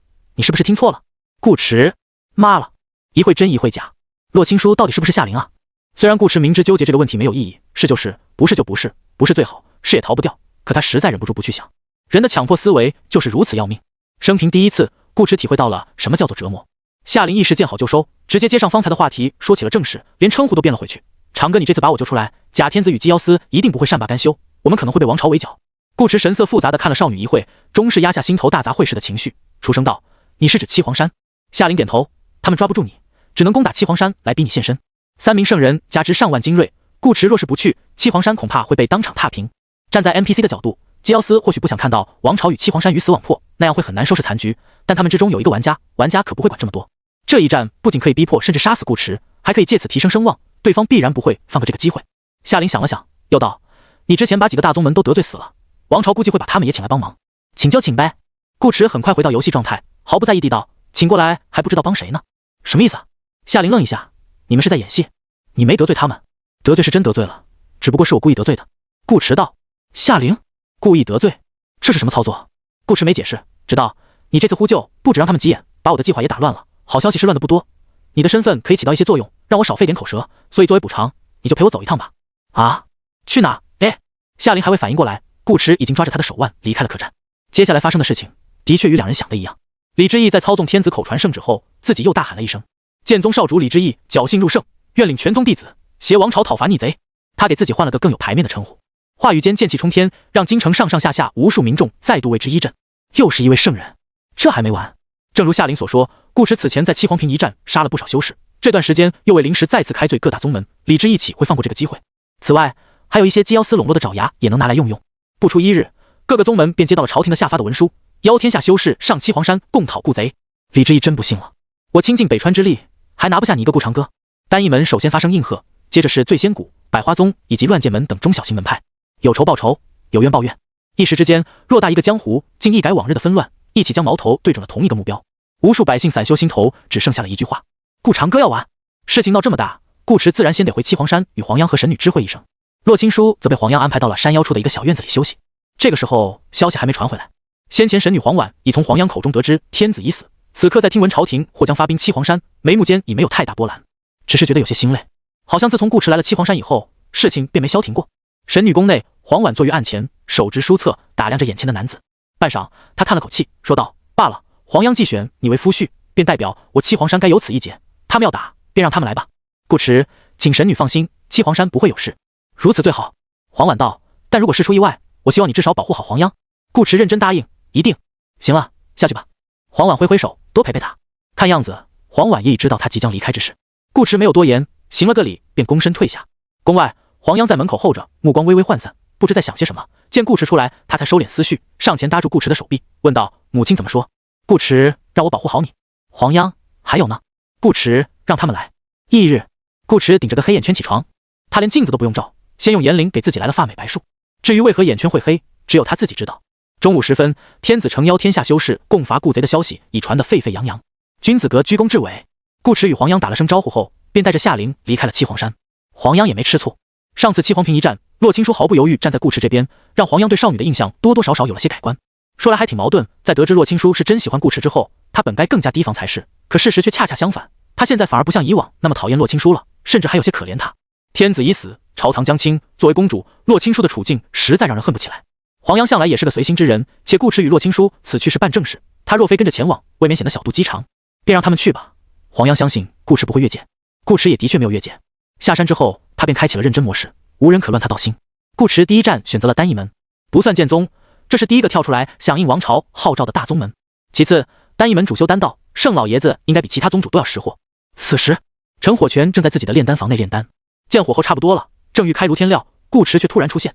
全神倾注在丹炉上的盛火拳下得手一抖，当场运转灵力，将手中药草当作武器朝顾池呼了过去。该说不说，老爷子反应是真的快，只是境界差距摆在这，顾池轻飘飘便捉住了陈火拳的手。盛火拳看清来人，一双精神矍铄的老眼顿时睁大：是你，顾贼！又看顾池身旁竟还带着公主，莫不是想栽赃于老夫？说着便要再次动手，张嘴喊人。顾池温声道：老爷子别紧张，紧张也没用，你喊破喉咙也没人听得到。道运20，盛火拳。他骇然发现自己无论如何开口，都再也发不出任何声音。顾池又以炎灵辅助，屈指弹出2道灵气，暂时封住盛火拳的修为，开门见山道：今日来找老爷子是有一事相商。盛火拳双目怒瞪：伤个屁！他现在看见顾池这张脸就来气，有何可伤？我知道，老爷子气我抢了单一门的灵石，杀了单一门的弟子。顾池说道：但是老爷子有没有想过，这些灵石即使我不拿，也会有别人拿。老爷子心疼的天才弟子，即使我不杀，不消几月，他们也一样会人间蒸发。盛火拳，我信你个鬼！顾池继续道：老爷子难道没发现，各大宗门所谓的天才弟子都天才在同一个方向吗？修为进展极快，功法一学便会，这样的人几百年出一个已是难得，为何这次会一次出现这么多？盛火拳依旧火气腾腾地看着顾池，心下却将这话听了进去。因为最初与各宗宗主商讨10州剑事时，他便发现了这个问题，只是弟子表现无害，他便没有过多追究，只让人稍微盯着点。如若他们真有问题，老爷子与我之仇便并非不可化解，不是吗？这件事顾池点到为止，又换了话锋，指着夏灵道：老爷子应该认识公主，有些话我说出来你可能不信，但出自公主之口，老爷子不妨听一听。夏灵开口便语出惊人：天子是假的。盛火拳，假天子？怎么可能？夏灵又把鸡妖司之事说了一遍，诸如私自笼络宗门，胁迫地方官员，贪污钱财灵石等。顾池也适时地将严千玺的卷宗摊开，摆在桌上，让盛火拳自己看。盛火拳一边听，一边浏览卷宗上的内容，心头越发惊疑不定。他随后抬头看着顾池，好似在问：你们如何证明这些都是真的？现在暂时证明不了，不过顾池顿了顿，说道：反正老爷子都会上七皇山讨伐我这个顾贼，届时我自会让假天子原形毕露。若我们说谎，老爷子大可继续帮王朝伐逆，但若天子却为假冒，便请老爷子站我这边，如何？说着，顾池将压轴的入圣丹放在桌上。老爷子见多识广，对丹道颇有研究，应该认得此丹。盛火拳，岂止是认得，他简直做梦都想要。如此亮而不沉的光泽，芬芳扑鼻的丹香，这不正是可助天人境修士一步登天的入圣丹吗？老爷子可曾好奇神女为何闭关2月，便从天人境圆满跨过半圣，直入圣人境？这便是原因，也是我们的诚意。顾驰道：“此事不论成与不成，老爷子最终选择站哪边，这枚入圣丹都归老爷子了。此前我便说过会还老爷子一颗更好丹药，如今也算说到做到。”闻言，圣火拳猛地看向顾驰，而后似乎又意识到自己失态，把目光挪开，哼了一声，虽然没哼出声。顾驰解除掉圣火拳的禁言，笑道：“老爷子现在可以说话了。”圣火拳盯着顾驰：“你以为凭一枚入圣丹便可让老夫听命于你？我告诉你，不可能。老夫活了这么大岁数，早已将世间万事看开，入不入圣于我而言并无区别，也不重要。重要的是人间正道。老夫生平最见不得这类阴险狡诈之辈，若鸡妖司当真找人顶替天子，蓄意谋反，不用你说，老夫与丹翼门第一个不同意。好了，下一位。”日子过得很快，7天时间一晃而过。此时的黄燕城已不复当初的热闹，街上空空荡荡，商铺酒楼闭门歇业，地上枯叶无人打扫，偶有几声孩童的欢笑声，也会被家中长辈立刻喝止。恰逢深秋，整座城镇的萧瑟与寂寥浓郁到化不开，也可以说是平静。只是每个人都知道，平静之后将是一场难以抵挡的暴风雨。这样平静持续了3日，直到这1日午时，暴风雨如期而至。万里无云的天际，一道妖红剑光划破长空，直奔七皇山。这就像是一个信号。城外顿时有轰隆隆的脚步声响起，似有千军万马奔袭而来，让大地都随之震颤。银甲刀卫与皇宫禁卫分成2列，一左一右冲进黄燕城。而在黄燕城上空，李之义一剑当先，随后便有更多剑光纷至沓来。天上地下雁行鱼贯，无数修士齐齐奔赴七皇山，乌压压一片。屋内的妇人抱紧孩子，蜷缩在角落里，都不敢往窗外看。不消片刻，七皇坪便再度站满了人，且还有修士不断赶来。不过这一次，没有平民百姓敢再来凑热闹了，只有一些胆子稍大的散修御着法器，远远飘在空中。一眼望过去，密密麻麻全是人影，地上太拥挤，便站到天上，人数之多，看得一众散修们眼皮子直跳。他们作为观战之人，尚且感受到了莫大压力，直面这些修士的七皇山又当如何？顾长歌此前得罪那么多宗门，他们想过这一战来报仇的人必不会少，却没想到有这么多，连许多中小型门派都来了，也不知是落井下石，还是相应王朝号召。剑宗弟子更好像倾巢而出，数一数，比其余几大宗门加起来的人都多。飞天居也是观战的散修之一，他看着眼前这一幕，只觉像极了6大派围攻光明顶。不同的是，这场面比围攻光明顶更加恐怖，说是举世伐顾都不为过。这货到底干了多少天怒人怨的事啊？一旁的散修道：“我错了，我之前只以为顾长歌可能要完，现在看来不是可能，这犊子玩定了呀！即便同样是死，死法上也有区别。看这阵仗，顾长歌只要敢现身，怕是会被轰得连骨头渣子都不剩。我要是他，我就不来了。”另一修士道：“劝神女也放弃七皇山跑路。”说得轻巧，北川就这么大点地，再跑能跑到哪去？那散修道：“再者，人家神女好歹是圣人，不要面子的吗？面子哪有命重要？”飞天居在心头嘀咕。李之义目光扫过七皇坪，心中十分满意。他看到了单翼门门主圣火拳、百花宗宗主千庄、醉仙谷谷主王颠以及浮生岛岛主秦百川等知名人物。这些宗主虽没入圣，但都是天人境圆满，若是铁了心要打，联手之下，未必便不能与真正的圣人境一战。赢肯定赢不了，但拖一会儿应该问题不大。这就是人脉的力量。圣人境的顶级战力我比你多，天人境与3境的中间战力我也比你多，哪怕低级修士提刀对砍，我的人也还是比你多。你怎么赢我？圣火拳等人面色严肃，貌似随时准备开打。大天司却总觉得哪里不对，是不是太顺了点？李之义见人来得差不多了，便不再犹豫，掏出可命令皇宫禁卫的玉牌，上前一步，将圣人气息毫无保留地爆发出来，震声道：“剑宗少主李之义，今奉天子之命讨伐逆贼，限七皇山于10夕之内交出皇太女洛青书与重犯顾长歌，否则杀无赦。”剑一冲霄，原本闹哄哄的七皇坪瞬间安静下来。至于些许窃窃私语，天子不是说要亲临吗？怎么没来？还把圣令交给了李之义。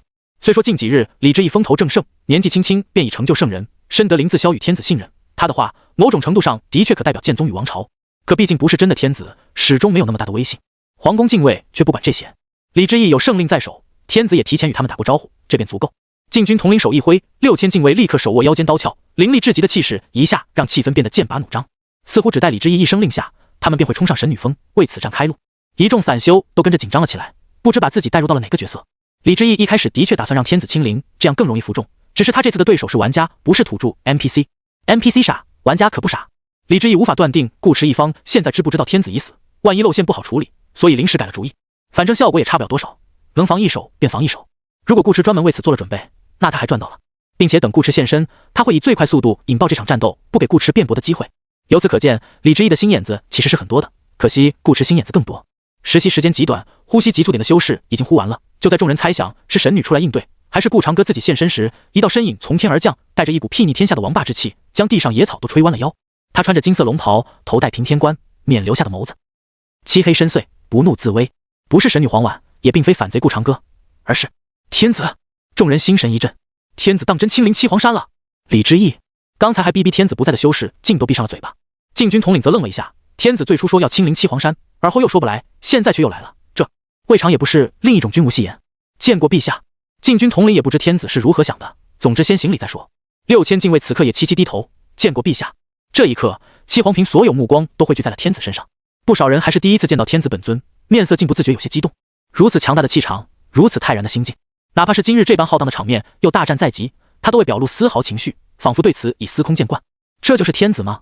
顾驰俯瞰下方数万修士，面无表情地道：“平手。”禁军统领，谢陛下。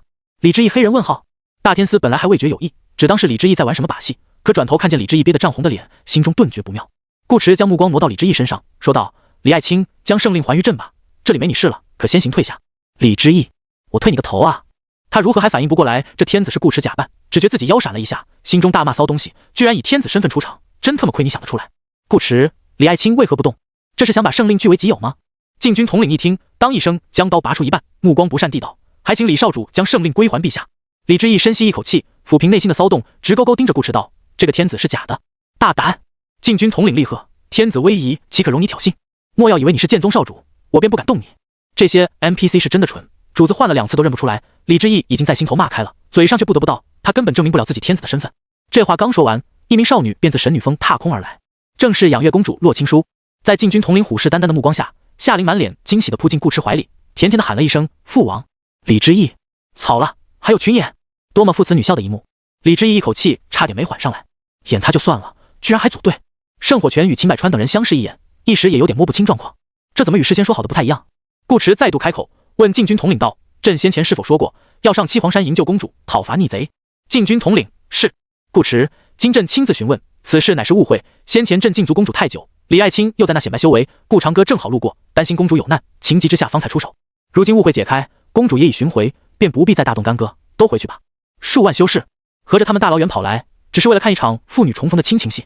慢着，李之义也不是吃干饭的，他迅速抓住了问题的关键，目光闪烁地问：“如果你真是天子，那么请问天子，顾长歌何在？”顾驰随口答道：“他此前说要上剑宗一趟，想来此时应该已经快到了吧。”剑宗弟子闻言大惊，他们剑宗今日精锐尽出，宗主也尚在闭关，若顾长歌当真去了宗门，那他们的灵石岂不是要遭殃了？李之义却根本不吃这套，他只要确认眼前之人确为顾驰，再拖一下时间就好。你骗得了别人，骗不了我。李之义盯着顾驰道：“剑宗修士五感敏锐，我记得你的气息，你就是顾长歌。实际上哪有什么气息，这玩意和体香一样玄乎，即使真有，也必然已经被顾驰换掉。炎灵术的伪装可比普普通通的易容术要高级得多，完全可以做到以假乱真。”顾驰知道李之义故意胡扯，他也故意配合。顾驰挥手制止正欲发作的禁军统领，说道：“李爱卿既说朕是假天子，那真天子又在哪？”李之义道：“真天子正在过来的路上。”闻言，一众修士个个面露疑惑之色。我看看你，你看看我，什么意思啊？难道还有另一个天子不成？还真有。李之义命令林自霄以最快的速度赶路，不消片刻，天空便有一道威严的声音传来：“谁那么大胆，竟敢冒充朕？”易容后的林自霄同样穿着龙袍，往那一站，不论容貌还是打扮，都与顾驰一模一样。禁军统领，众人，七皇屏上响起一片哗然之声。是我眼花了吗？2个天子，莫非是孪生兄弟？否则怎可能长得如此相像？飞天居一时睁大了眼睛，只觉有些猪脑过在，这到底是个什么情况？逻辑上讲，真的假不了，假的也真不了。假天子在真天子面前被拆穿是迟早的事，这里又有这么多人，露馅后想跑都难。不管哪个是真，哪个是假，明知有真天子在，还敢冒充，那不是纯纯找死吗？飞天居完全没想过2个天子都是假的，真天子已经去找阎王喝茶了，死无对证。鸡妖司总不能把真天子的尸体搬出来拆穿他吧？也正是如此，顾驰才会让夏琳陪他演这一场戏。以天子的身份现身，没人敢直接对他动手，包括李之义。对方若想借天下修士之力对付他，便只有一个选择，愿意也好，不愿意也罢，他都必须把自己的假天子也叫过来。那么一切便又回到了正轨上。顾驰可以轻而易举地拆穿对方，对方却拆不穿他。这样一来，他便是真正的天子，哪怕洛青书本人来了，也得喊他一声爸爸。谁让杀死真天子的是鸡妖司等人自己呢？魔高一尺，道高一丈，从决定杀死天子的那一刻起，李之义与鸡妖司便注定赢不了。此刻顾驰与林自霄面对着面，都不用夏琳帮忙，他简简单单一句话便卸掉了对方的伪装。你还是用自己的真容与朕讲话吧。道运30，你这逆贼，竟还敢称朕！林自霄怒道：“你可知自己已犯下滔天大罪，还不速速给朕现出原形？”话落，空气一时安静无比。顾驰一声不吭，倒是众人的议论声大了起来。李之义忽觉气氛有些怪异，往周围扫了一眼，只见许多修士都目光古怪地看着林自霄，尤其是部分角度正好的剑宗弟子，嘴巴张得老大，一脸的难以置信。宗主，我们宗主不是在闭关吗？再看大天司，脸色已是阴沉的要滴出水来。李之义顿感不妙，让林自霄回头，却看到对方不知何时已变回了自身的容貌。操！他不是没想过顾驰或许能拆穿他的易容术，但没想过会这么快。化了半天的妆，一个照面就没了。林自霄的台词都没念完，没想到你们竟这样的剑宗。顾驰见时机成熟，愤然开口道：“诸位，正如你们所见，剑宗宗主林自霄与少主李之义意欲伪冒天子，夺取皇权，大逆不道，灭伦背礼。若是让其得逞，江湖必将掀起一场腥风血雨。还请诸位助我一臂之力，惩奸除恶，保天下太平。”话音铿锵有力，充满了正义感。禁军统领这回是真要动刀子了，可有人比他更快。单一门此前是第一个响应天子号召的大宗门，现在也是。只听盛老爷子一声老而弥坚的大喝：“众弟子听令，截流火丹云阵，助天子诛杀反贼。”是。李之义，你们刚才没听到吗？他自称我，而不是朕。这个天子是顾长歌假冒的，一派胡言。且是又如何？王颠拍案而起，区几百万灵石与几坛子酒，与道义相比，何足挂齿？李之义，酒不是你的命根子吗？你他妈之前可不是这么说的。各宗宗主才不会管李之义是什么反应。一来匡扶正义，二来顾驰确实给的太多了，几百万灵石也买不来一颗入圣丹。人群之中，秦百川双手带着碧波水流腾空而起，苏不遮踩着一幅纸画飞来，挥毫泼墨成山岳之图，千装披帛一卷，香雾四起，将剑宗弟子尽数困于其中。之前闭关未出的穆婉清也来了，他此时已入半圣，身影飘忽不定，众修士只觉满脑子都是他妖媚动人的笑声。袁空则领着108罗汉叠成天门锁金阵，封死了七皇屏的入口。神女黄婉亦不知何时来到了众人的正上空，眸中火焰呼之欲出。一直在躲避追杀的刘公公也扔掉头上的斗篷，再次来到夏灵身旁。这才是真正的八宗联手，也确实是讨伐逆贼。只不过逆贼换了个人。李之义哪还不明白自己上了顾驰的当，心知再无侥幸可言，果断递给大天司一个眼神。杀！他们有3位圣人境，5000银甲刀卫，以及鸡妖司笼络的各门各派，共上万名修士，未必就怕了顾驰。谋反不成，那便堂堂正正的反。于是大天司也果断道：“银甲听令，剑宗宗主林自霄与少主李之义伙同数百门派欲图造反，罪证确凿，县面等速将其拿下，若有违抗者，就地格杀。”李之义 WDNMD。 李之义万万没想到大天司竟然会在这种时候捅刀子，他都没这么不要脸，真以为临时反水别人就会放过你吗？这一战若是输了，莫说大天司，鸡妖司以后还存不存在都是个问题。李之义此刻当真想把大天司脑子撬开，看看里头到底是哪个牌子的面粉加水，能活出这样的江湖。王朝的人怎么一个比一个蠢啊？李之义还不知道大天司早把那些笼络宗门贪赃枉法的证据都转移到了他的头上，包括那次上七皇屏对洛青书动手，全都是剑宗少主李之义的主意。放在平时，这些证据的确拿李之义没办法，圣人境没那么好抓，可若造反失败，这些证据便能起到关键作用，将鸡妖司撇得一干二净。一个小丫头女帝能查出什么来？这是一道很简单的选择题。8大宗门如今都站在天子一边，明着造反，即使成功也只会是惨胜，元气大伤的鸡妖司拿什么来争权夺位？还不如当初直接调集人手踏平京城。反观帮着天子平定反乱，日后定是洛青书上天子的位，鸡妖司想分权易如反掌，这也与鸡妖司此前的计划一致。该怎么选一目了然。如果今天出场的是顾长歌，大天司定会与李之义一同围剿七皇山，把洛青书抓回去。可顾驰变成天子，他们的天子又落线太快，这一战的性质就变了。大天司权衡过很多次，若是能明着造反，还用得着试探天子底线？等到现在，顾驰也没料到这场战斗最先动手的不是他或李之义，而是鸡妖司。银甲刀卫得到大天司的命令，在几位少天司的带领下，不由分说地杀进了人群。这些宗门修士本是鸡妖司喊来充数压阵，此刻却成了鸡妖司洗白自身的弃子。大天司此举即是栽赃，也是灭口。大战由此开始。顾驰暂时没工夫去管这些，因为李之义已经奔着他来了。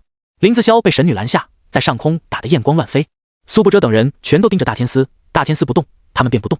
李之义现在的想法很简单，杀掉顾驰，再杀掉洛青书，然后跑路。甚至洛青书都可以缓一缓，但顾驰一定要杀。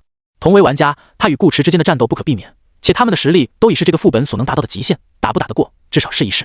李之义不认为自己会输，即时之间，他体内的妖气尽数爆发出来，化为一柄妖野长剑，对着顾驰击射而去。剑比人快，李之义下一步都想好了。待顾驰出手将剑震飞，他正好赶过去接住，并发起下一次攻击，追着顾驰穷追猛打。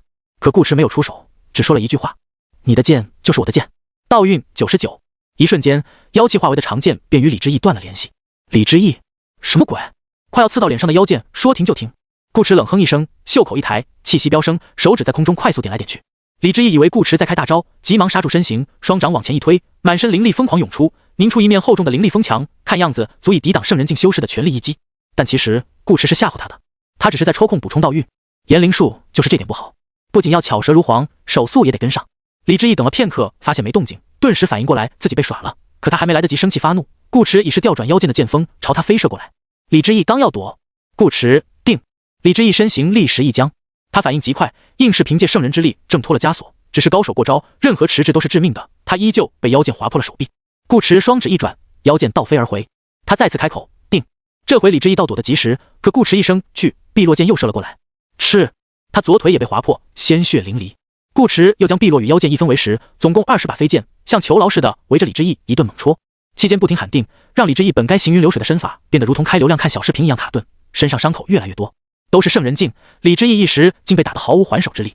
下方的大天司见此一幕，表面不动声色，内心却震撼不已。他不理解，为何一样的境界会打出这般一面倒的局势？没人知道此刻的李之义有多憋屈，见让顾驰拐走了不说，还一直被卡针，这他妈怎么打？终于，李之义受不了了，大喊一声：“万剑凌云！”此为剑宗秘术，以灵气化万千剑影，动静着实不小。妖气与灵力混淆着自李之义身上爆发出来，如大风吹起的炊烟升至高空，继而化为一道道剑影，浩浩荡荡，遮云蔽日。顾驰早从说书先生口中听过这一招，也早便想好了应对之法。只需5字，他对李之义道：“你打不中我。”嗡！万千剑影如暴雨般落下，顾驰就站在那，不躲不避，仿佛画中谪仙，一世而独立。剑影不断与他擦身而过，始终没碰到他的身体。眼看有一把剑迎面刺来，却在即将命中顾驰之时，硬生生拐了个弯，划出一条诡异的弧线，落向一边。李之义，这合理吗？万道剑影，一道都打不中，难道言出法随？后知后觉的李之义总算发现了顾驰的小秘密，怪不得圣人之力拦不住他，怪不得他的剑就是顾驰的剑。这个骚东西竟然会道法！李之义深知道法的可怕，尤其是这种可以随意改变规则的道法，某种程度上说是无敌都不为过。怎么办？言出法随，若是自己听不见，是不是就不会被他命令？李之义眸子里划过一丝狠色，近距离余掌拍向自己的脸颊两侧，当即血肉模糊。好家伙，顾驰眼皮子一跳，自废听觉，这人是真狠啊！这一刻，顾驰心软了。虽然李之义此举没什么用，顾驰早便试过，言灵不在于对方听不听得见，而在于他开不开这个口。只是他这人心善，见不得有人对自己如此残忍，都是来自同一个世界的玩家，何至于此？于是抬起手，掌心泛起柔和绿光，妙手回春。顾驰一步踏到李之义身后，一个定字落下，掌心轻轻拂过李之义的耳畔，像是老父亲的手，粗大温暖，让李之义感受到了一种无微不至的关怀。他头上的疼痛一瞬间消失不见，拍碎的耳朵也重新长了出来，如春临大地，万物复苏。被奶的感觉很舒服，李之义却只想骂娘。他回头与顾驰对了一掌，撞出一圈气浪，身形倒飞的同时，再度给了自己一巴掌。顾驰二话不说，又给他治好。李之义再一巴掌，顾驰再治，医者仁心，不过如是。反复数次，李之义心态崩了，不想办法规避严灵，他便不可能打得过顾驰。可偏偏顾驰又不让他规避，追着他奶。这期间，顾驰有不止一次的机会可以重伤，甚至杀死他，顾驰却偏不，硬要折磨他。能不能给个痛快啊？当然不能。好不容易碰上一个真正有东西的老玩家，岂能轻易放过？严灵树想杀死一个同境界的对手很简单，控制对方却有一定难度，至少110点道运已经不够彻底扭转一位圣人境的意志。他得先击垮对方的精神防线，最好还能将事情合理化，这样成功率才会更高。所以他将计就计，当了此扁鹊。李之义此刻的状态就很不错。顾驰适时的出声诱惑，是不是很气？快把你身为老玩家的底牌掏出来，干掉我，这样就爽了。道运103。李之义一听，觉得此话道理，忍无可忍，便无需再忍。他当即拿出天妖炼魂旗，怒喝道：“顾贼，受死！”顾驰补充好道运，满意地点点头，很好，他现在是我的了。天妖炼魂旗顿如妖剑一般失去控制，眼看着宝贝从自己手中飘向顾驰，李之义猛然惊醒。不，李之义这声不喊的可谓撕心裂肺，不跑几个女朋友绝对酝酿不出这种感情，惹得苏不遮等人都往这边看了一眼，心道这剑宗少主被折磨疯了，确实快疯了。李之义失去妖剑之时，便已经不想再把天妖炼魂旗拿出来，乃至顾驰竟然强迫他。东西到手，顾驰也不再与李之义玩来玩去。他这个人做大部分事情都不喜欢磨磨蹭蹭，速战速决才来得痛快。下一秒，一股堪称浩瀚的圣人气息自顾驰身上爆发出来，混着炎灵道义直冲天际。天空之上仿佛有一个漩涡拉扯着空气，逆转的气流刮起一阵大风，疯狂吸收着天地间无处不在的灵力。其上散发出的威压犹如一座大山，让下方打成一团的众多修士心头一颤，齐齐抬头。只见顾驰长发飘摇，凌空而立，他微微仰头，平天关的冕旒好似要落到脸上，被风吹得摇摆不定。而在这珠帘之下，他漆黑的双眸隐隐生出金色光华。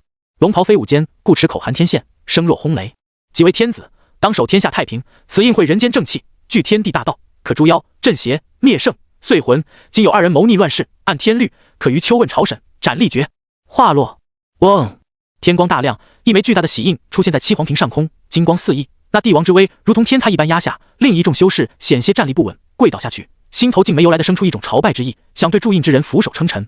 此刻的大天司头皮发麻，他眸子里倒映着玺印的光影，已爬上皱纹的眼角与心脏一同轻轻颤抖。自己之前一定是疯了，才会允许尹山与徐子白去找顾驰的麻烦。大天司方才还不知顾驰为何能压着李之义打，现在他知道了，这个男人的实力根本不能用境界去衡量。大天司亦是圣人境，可他却清楚地知道自己绝无挡下这一印的可能。轰！玺印落下，黄丸已是抽身而退，只余一簇灵凤真焰阻挡林自霄追来的步伐。李之义跑都没跑，因为他知道跑不掉。玺印压至头顶，他与林自霄的身体仿佛承受不住压力，如利剑穿身般迸裂出一道道金光，发肤血肉也跟着融化。李之义满脸不甘地看着顾驰，咬着带血的牙，留下了此行北川的最后一句话：顾渊，我记住你了。说完，整个人便与喜印一同崩碎，化作漫天金光，消散于天地之间。玩家登天却死亡，任务失败，剩余玩家数量64，获得老硬币93。顾驰自然不会忘记捡钱。胜负已分，银甲刀卫相继停手，七皇屏满地狼藉，死了不少修士。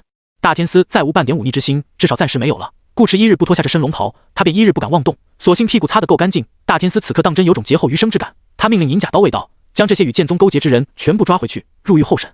是。一场大战至此落幕。顾驰瞥了眼大天司，大天司连忙躬身，陛下。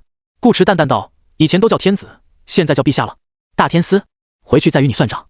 说是这样说，但其实到了这个份上，顾驰已经懒得去管纪妖司了。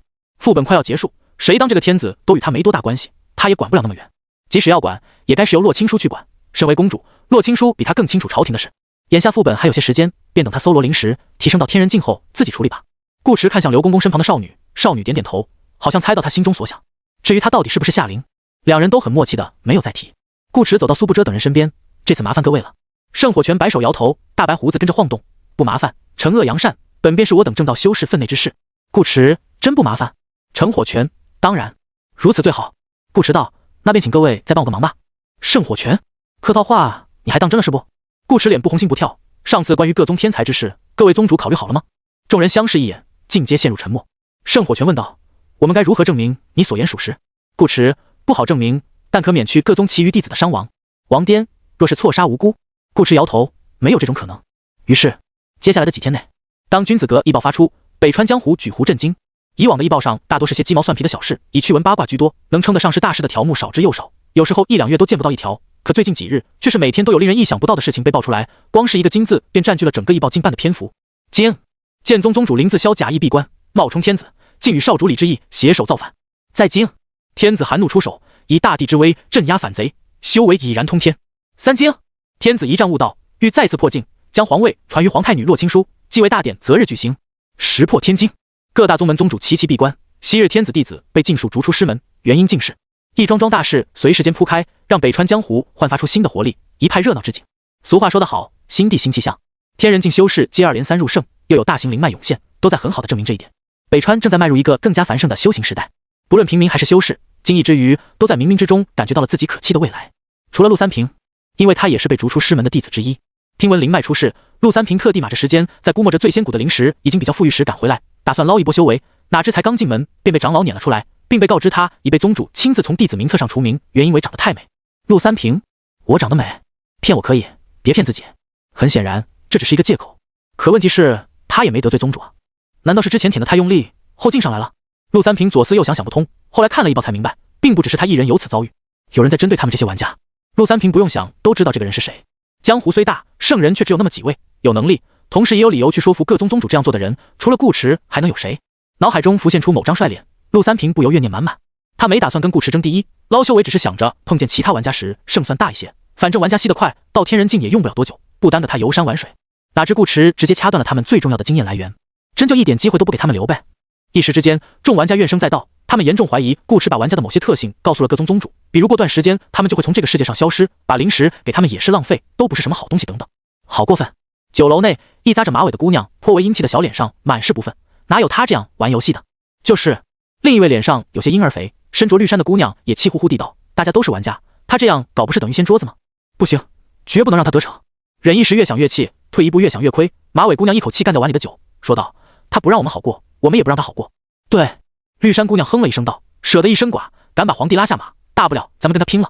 烧酒下肚，马尾姑娘仿佛浑身是胆，雄赳赳气昂昂地道，必须让他知道，我们这些小玩家也不是好惹的。没错，绿衫姑娘摩拳擦掌，所以我们该怎么做？马尾姑娘目光闪烁，找个地方好好藏起来。绿衫姑娘，走，咱们现在就出城。哦，其实不只是他们这选择了这种方式，几乎所有玩家都选择了这种方式。稍微分析一下便能知道，天子即是顾驰，顾驰即是天子。就算不是，吸了那么多灵石，又娶了圣女，也早该到圣人境了。他们如今失去了经验来源，修为卡在3境后期或天人境初期不上不下，冲上去只能是送。分数就更不用说了，差了1000多万，连人家零头都赶不上。PVP 副本的奖励之所以丰厚，主要是玩家互砍会爆金币，他们只要藏好了不被顾驰找到，顾驰便拿不到他们这份奖励，而他们不死，自然也不会掉钱。正面刚不过，狗分还不容易。北川这么大地界，纵然顾驰是圣人，也不可能轻易将他们找出来。毕竟这副本又不会缩圈。而事实似乎也与他们想的一样。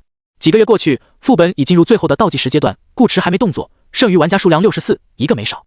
可他们也不想想，顾池明明掌控着王朝与9大宗门，势力覆盖整个北川，为何会一点动静没有？甚至连搜都不搜查一下。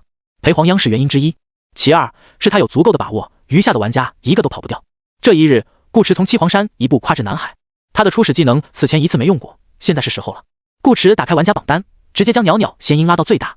此时，马尾姑娘与绿山姑娘正在某个偏僻的小树林中烤肉，此处远离城镇，人烟稀少。马尾姑娘都佩服自己竟能找到这么一个好地方，空气清新不说，还能打猎捕食，日子过得一点不比在宗门的时候差。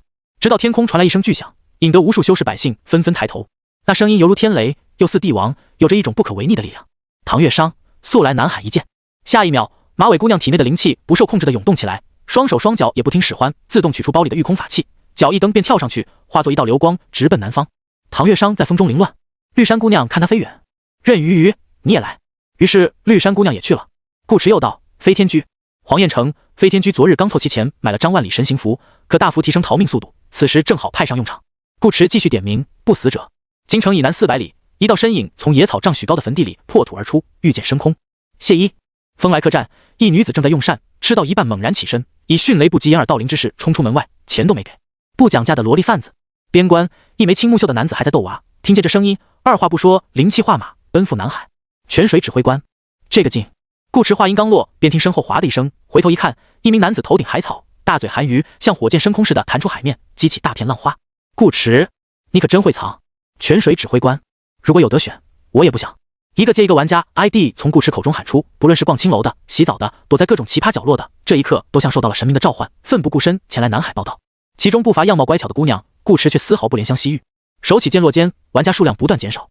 玩家泉水指挥官死亡，任务失败，剩余玩家数量63。玩家飞天居死亡，任务失败，剩余玩家数量62。玩家唐月商死亡，任务失败，剩余玩家数量61。陆三平被顾池放到了最后，好歹一起喝过酒，又顶着人家的样子入城吃饭，顾池自然会给些面子。陆三平感动灵涕，之前对顾池的怨念一扫而空，他一边跑来一边狂笑，大喊道：顾长哥，老子真的爱你！顾池，谢谢。玩家牛肉叉骚包死亡，任务失败，剩余玩家数量2。还剩一个池中鱼。皇宫内御书房，夏琳此刻身着龙袍，坐于案前，最后检查了一遍自己留下的信件。他将北川这3年以来发生的所有大事，以及自己的所见所闻，尽都化为文字，亲笔写下。他走之后，洛青书会变回真正的洛青书。朝堂之事，夏琳也不太懂，但他已经尽了自己最大努力，替洛青书扫平了女帝之位的种种障碍，王朝与8大宗门的关系，一时因他与顾池变得更加亲近。我只能帮你到这了，剩下的路还需你自己来走。轻轻吐出一口气，夏琳放下信纸，将它们叠好，压在地玺之下，随后打开个人面板，看着顾渊2个字。北川3年已过，可有些事啊，才刚开始呢。夏琳哼哼一声，点击了右下角的退出游戏。玩家池中鱼退出游戏，任务失败，剩余玩家数量1。62个人头，花了顾池不少道运，但他早已借天子之名博览群书，阅尽北川功法，完全不缺。蓝，毕竟只是看一眼，也不据为己有，各个宗门都很给面子，主要是怕顾池也给他们来上一喜。净土游戏中，一切副本增益在出本后都会立即失效，碧落剑这样的副本道具也带不走，临时技能也一样。顾池便把余下的绝大部分道运都喂给了入圣丹，让他多吃点，吃好点，多生几窝崽子，北川从此不会再缺圣人。当然，这些圣人都将出自七皇山。如今灵石充裕，提升修为不再像以往那般艰难，用不了多久，七皇山便可更名为七皇圣地，成为北川第一个超级大宗。他护不了黄央一辈子，便让圣地来做他的后盾吧。玩家之间的事情圆满解决，顾池捡完钱，处理好现场，望着无边无际的海面思索了一会，随即摇摇头离开南海。他此前其实有想过去中州看一看，后来又觉得没必要，那边是灵气盛世，多半是天人满地走，圣人多如狗的高端局，说不定还有真仙，万一运气不好撞到某个妖女怀里，当场就得被吸干，还是不要冒险了。顾池一步一城，最后游了一遍北川。他走过繁华的闹市，停于花鸟嫣然的山涧，在河中渔舟的船头一点而过，也在江烟镇外的林中故地重游。他去了君子阁，去了清欢楼，去了正阳门，也去了福延宗。林安平、白旗、水月、镜花、严嫣嫣以及客栈掌柜、说书先生等等，无数熟悉的面容涌入脑海，与这山河城镇、大湖琼楼叠于一目，交织出一个完整的北川江湖，留在了他的心中。再回到七皇山时，已是天色渐暗。黄央亲手做好了一桌子丰盛的饭菜，守在桌边。屋内灯火通明，烛光摇曳。贤淑的妻子等待丈夫归家，这本该是非常暖人的一幕，却因靠墙处的一块牌子而变得有些诡异。顾池一进门便看见了这块牌子，上面用娟秀的笔迹工工整整地书写着6个字：夫君长歌之位。这是他的灵牌。再看黄央，亦是穿着一身素雪白衣，清丽又庄重。供桌上瓜果齐全，只差3炷香。顾池嘴角微微抽搐，他好想说一句娘子不必如此较真，这都快全套了，搞得他有点心慌。黄央似是看出了他的想法，正经道：“夫君请莫责怪黄央，黄央向来说到做到。”顾迟，黄央左手敛着袖口，右手拿起汤勺给顾迟盛了一碗汤，说道：“夫君快坐下吃饭吧，菜要凉了。”我怎么感觉是我要凉了？顾迟长这么大还没正儿八经吃过白席，如果这桌子饭菜算的话，那他今天是第一次吃，而且吃的还是自己的。顾迟只能说还好没烧香，否则他怕自己真被黄央送走。顾迟坐到位置上，吃起了黄央夹来的菜，时不时瞄一眼自己的灵牌，感觉很怪又很新奇，带着奇妙的气氛刚缓和一些。夫君还剩下多少时间？黄央又问。顾迟他面无表情地看了看个人面板，说道：“2个时辰。北川之行始于夜色，也该归于夜色。”黄央点点头，又继续伺候顾迟吃饭。其实按照七皇山的规矩，该是入赘的顾迟做西面东，黄央做东面西，由顾迟伺候黄央用膳。可这1年半来，黄央从未如此要求，反倒时常为顾迟打汤盛饭，今日更是彻底反了过来。顾迟心头自是感动，别光顾着我，你也多吃点。黄央把感动还给他，无妨，今日是夫君与黄央的最后一餐，吃饱了才好上路。顾迟他回来之前设想过许多种与黄央分别的场景，唯独没想过这种。饭罢，夜色已浓，月明无星。顾迟与黄央来到后山的小树林，林子深处便是瑶池，他们曾在这边逛过很多次，留下过许多珍贵的点点滴滴。本该有些伤怀的氛围，被黄央无微不至的关怀与祝福冲了个稀碎，导致顾迟现在都不怎么担心黄央会难过了。回想起当初成亲之日发生的种种，这个姑娘似乎真的比他想象中更加洒脱坚强。两人脚步轻缓地踩着落叶，漫步林中。你接下来有什么打算吗？顾迟问。闭关。黄央答道。顾迟，之后呢？黄央继续闭关。顾迟，黄央没骗顾迟，他的生活一直如此简单，除了吃饭睡觉便是修炼。再者，这个男人耽搁了他1年多的修为，他不多闭关，怎么不得回来？这回不用黄央说，顾迟自己感叹，男人务实。黄央似是察觉到顾迟话语中更深层次的含义，他双颊微微发热，而后又一脸淡定，本来就是。顾迟笑了笑，没说话，与黄央一同走到瑶池边上的长凳上坐下。这张凳子以前是用来叠放衣物的，他的放左边，黄央的放右边。这会儿坐下的位置也是。夜风微凉，没有繁星点缀的夜空称不上好看。黄央将头轻轻靠在顾迟肩上，闭着眼，静静感受着男人的气味与温度，以及自己与他完全合拍的心跳。不论散步、聊天，亦或是依偎，这些都是他们以往常做的事。今夜也像极了以往，却终究不似以往。时间一点一点流逝，直到临近子时，黄央发现顾迟的气息正在迅速变得虚弱，很快便要捕捉不到。他抬起头，仰视男人的侧脸，自始至终都毫无波澜的眸子里，终是有留恋与不舍浮出水面。顾迟轻轻摸了摸他的脸，声音温润而飘渺，照顾好自己。我会的。黄央眼眸里倒映着他的样子。你也答应我一件事。你说，不要忘了我。好。顾迟笑道，那我们一言为定。黄央一言为定。顾迟低下头，最后在黄央白净的额头上亲了一下。与此同时，他的身体开始缓缓消散，无声无息地化作一缕缕光尘，飘向天空，越飘越高，越飘越远。夜色中此前没有的星光，现在有了，美得令人窒息。黄央知道顾迟口中的一言为定，是让自己真当他死了。没有问题，他本来就打算这样做，那块灵牌便是最好的证明。七皇山圣女黄央从来说话算话，绝无虚言。只不过死人与活人未必不可相见。顾迟死了，他便潜心闭关。天人境不行便圣人境，圣人境不行便道境，道境不行便玄境。终有一日，他会亲自把自己的夫君从阎王手中抢回来，谁也无法阻止。黄央望着顾迟去往的夜空，视线有一刹那的模糊。他不等光尘彻底消散，便转身离去，再没回头。剑气北川攻略完成，奖励结算中。剑气北川攻略完成，通关时长72 0点。注：该类型副本通关时长不做评分。世界观探索91%，评定 SSS。剧情参与度95%，招亲、剑士、灵脉、平反、谋逆，评定 Omega。任务总分19547568，评定 Omega。玩家击杀数71，评定 Omega。解锁成就21，评定 Omega。女人只会影响我拔剑的速度。你毫不犹豫杀死了一名魅力值高于7点的异性玩家，重点不在于杀死，而在于毫不犹豫。是怎样的执念才能令你如此不怜香惜玉？水泥封心。哦，是老硬币。方心纵水泛，你骚气俊朗的容貌与你的名字被4位数以上的姑娘记在了心底，日思夜想，辗转深宵。至于为什么是水不是火，自己好好想一想。他缠你身子，你下贱，每次都被人家拿捏掌握，占据上风。作为一个男人，你不会拒绝吗？你不会反抗吗？你不会主动一次吗？专业对口18+，没有人比你更懂18+。磨得感情的杀手，你在一场游戏中杀死了70%以上的玩家，堪称杀人如麻，血债累累，无情无义，丧心病狂。下次再多杀点。此项成就为稀有成就，它将使你在完成该成就的过程中使用次数最多的技能等级加1。注：如果该技能无法升级，加成将自动转换为其他相关物品。真度日如年，今恭喜你创造了一项前无古人大概也后无来者的玩家记录，做你的女人真幸福。此项成就为特殊定制，独一无二，它代表着该领域的最高荣誉，同时将为你带来高额的相关属性加成，让你变得更加强壮。希望以后的你不止1年，我会找到你的，你死了，但没完全死。等他找到你时，你可能真的会死。此项成就为角色专属。本场游戏结束后，圣女黄央将永久从角色卡池中移除，相关记忆覆盖前世今生，不受时间线影响。你被他喜爱的地方将因此获得一些珍贵的加成。点击查看更多成就。综合以上评分，你在剑奇北川副本中获得的最终评价为 Omega。以下是你在本次游戏中获得的奖励：老硬币星号3000，金色小药丸星号10，稀有，短时间大幅提高你的全属性。光明救赎之坠星号1，史诗消耗品，死亡后可选择继续死亡或原地复活。恶魔邀请函星号1，史诗，可指定一名玩家在你进入游戏时强制对方加入该场游戏。不稳定的魔药史诗，服用后随机触发一种同阶药剂效果，谨慎使用。贵宾入场券星号1 S， 可在游戏库中强占一次 S 级及以下难度副本的游戏资格，附赠入场特效。纯力精华星号1，稀有，使用后可将任意一项等级不超过5的力量系能力提升1级。精魂结晶星号2，史诗，使用后可将任意一项等级不超过10的精神系能力提升1级。锋利结晶星号2，史诗，使用后可将任意一项等级不超过10的灵巧系能力提升1级。悟道丹星号1，史诗，繁星，舞曲专属道具，成就转换，使用后可将你的道运恢复至上限。南海寒珊瑚星号1，史诗，繁星，舞曲专属材料，可用于铸造装备，提升冰属性相关效果。赤火圣体，繁星，舞曲专属天赋，免疫一切火焰伤害。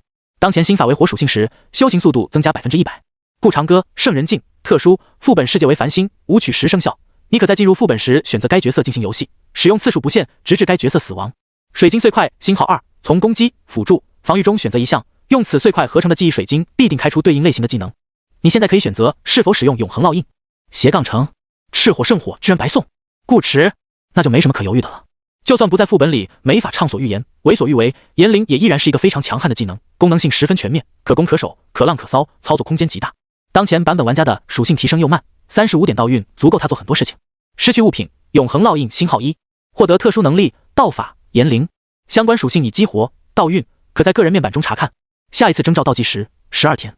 公寓内，顾池回到自己柔软的床板上，这次他提前将手机放到了一边，避免被顶。仔细看了看这次副本的收获， Omega 的奖励真是丰厚啊。顾池不由感叹，一个复活吊坠，一次进度存档，还有一个少见的天赋。打开个人面板，首先弹出来的便是粗壮的经验条。玩家等级提升51，邮件功能已开放，个人交易功能已开放。玩家顾渊，当前性别男，游戏场次3，等级11，体质6加 1.1， 精神9加 0.2， 灵巧5加 0.1， 力量6加 0.1， 魅力9加 0.1， 天赋赤火圣体，特殊道法炎灵，道运37%，技能十复数 LV1 加1，控梦数 LV6 加1。5条主属性都有加成，这么多括号给顾池整得愣了一下。角色专属的金色成就是根据黄央喜欢他的地方来给予加成，数值应该还是 0.1， 意思是黄央喜欢他的全部。那十复数等级也加了1级，是怎么回事？顾池，这似乎是一件值得深思的事情。挺好的。这游戏抠抠搜搜，想要真正变强，只能通过时间一点一点累积，成就某种程度上来说和钱一样重要。说起钱，顾池看了眼背包，他从这个副本中获得的老硬币可远远不止3000。PVP 模式的击杀掉落给他带来了大量的金钱收益。人头只有71，可实际上他摸了97个人的包，整场游戏玩家爆出来的老硬币几乎全他这了，总共5173，比 Omega 评分的通关硬币多了一半不止。现在他手头的现金已经达到10508，是个万元户了。怀着愉悦的心情，顾池打开拍卖行，准备看情况消费一波。枕边的手机却忽然嗡嗡震动了2声，有一条新消息。顾池点开一看，一张日期为今天的高铁票映入眼帘，即1068西河市11点31分，白石镇12点25分。下方还附了一条语音：夏灵，父皇，亲叔来找你了哦。顾池坏了，他怎么把这事儿给忘了？顾池其实之前便已经基本确定池中鱼就是夏灵。生活中很多事情都是这样，刚碰上时你会慌一下，心里不自觉地往最坏的方向去考虑，下来后仔细想想便会发现没必要慌，因为慌不慌都是死路一条。只是 Omega 评分的通关奖励过于丰厚，让他一时把这事抛在了脑后，得意忘形要不得。夏灵的高铁是上午8点31分从西河出发，顾池看了眼时间，现在是8点13分，于是试图延缓灾难的发生，为自己多争取一些时间。他给夏灵发消息道：我今天上午有课，中午不回家。夏灵秒回：没关系哦，我们可以下午再聊。顾池下午可能要开会。夏灵，那就晚上呗。顾池，晚上陈医生约了我喝酒。夏灵，我陪你啊，正好认识一下你的朋友。顾池还没来得及回，夏灵又发了条消息过来。他怎么可能看不出顾池的心思？想拖时间，门都没有。夏灵直接开大，摁住语音道：父皇，你也不想自己和圣女的事情被姐姐知道吧？顾池，好吧，闪避无效。夏灵精准命中了他的要害，被一个人收拾总比被姐妹俩混合双打要好。看来今天是跑不掉了。顾池默默点击少女的语音条，反复听了几遍，当做心理安慰。这声父皇叫的还挺好听。夏琳的信息也提醒顾迟了一件事，今天的日期是4399年11月4日，周二。他是真有课，在副本里待了3年，顾迟都有点忘记现实生活的节奏了。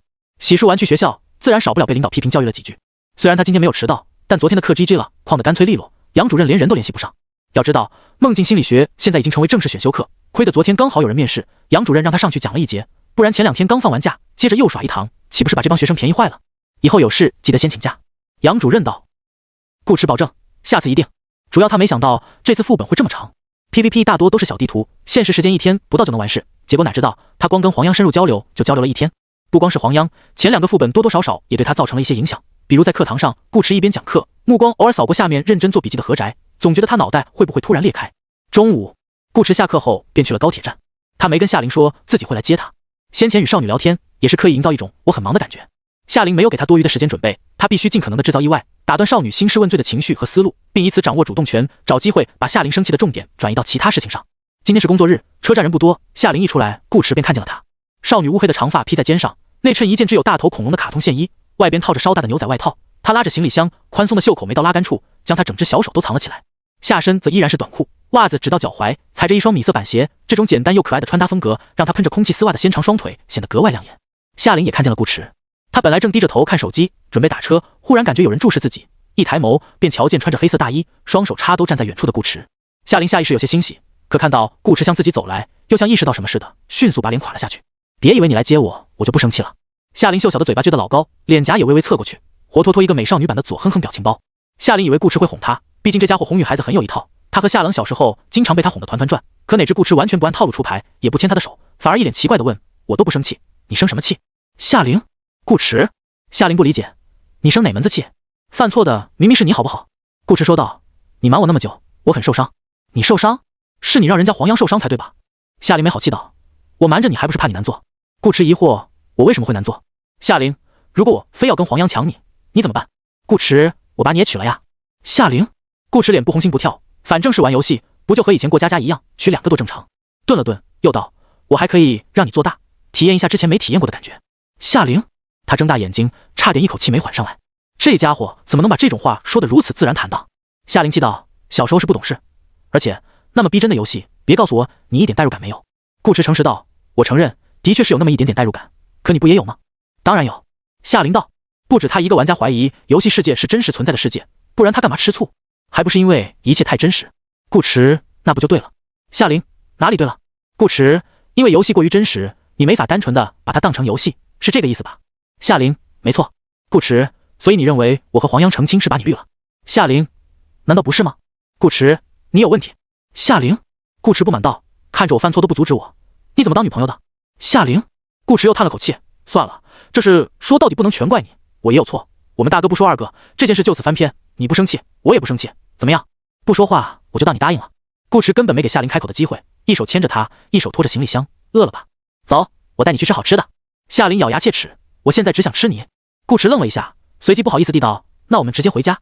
夏琳，顾迟，说真的，夏琳这时已经不那么气黄央的事了，因为有让他更气的事，明明是这个家伙自己犯了错，还强词夺理，倒打一耙，说的好像他把亲抢了，顾迟和黄央就什么都没发生一样。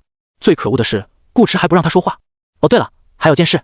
夏琳刚出声便被顾迟打断，我正考过了，过几天就能拿到本子。另外，下午的课我请了假，我们可以去逛街看电影。陈医生那边我也推掉了，今晚我哪也不去，就在家陪你。还有，你准备在白石镇住多久？久的话，周末我带你去爬山。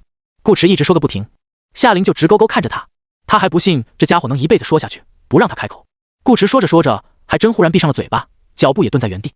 他眼前弹出了一则系统提示：失去物品，演的浴室星号1，浴室内容副本降临，时间3天后，地点云海市，难度 AS。夏琳见顾迟终于停下，哼了一声，编不出来了。顾迟这回是真有事了，是吗？夏琳不信，什么事？有副本要降临了。顾迟道，这答案有点出乎夏琳的意料。他上线看了一眼，没有公告，还想骗我转移话题？你自己看。顾迟登录游戏，加了夏琳好友。灵猫之前骂过破游戏，连个好友功能都做不好，迟早关服。这句话还留在顾迟的聊天记录里。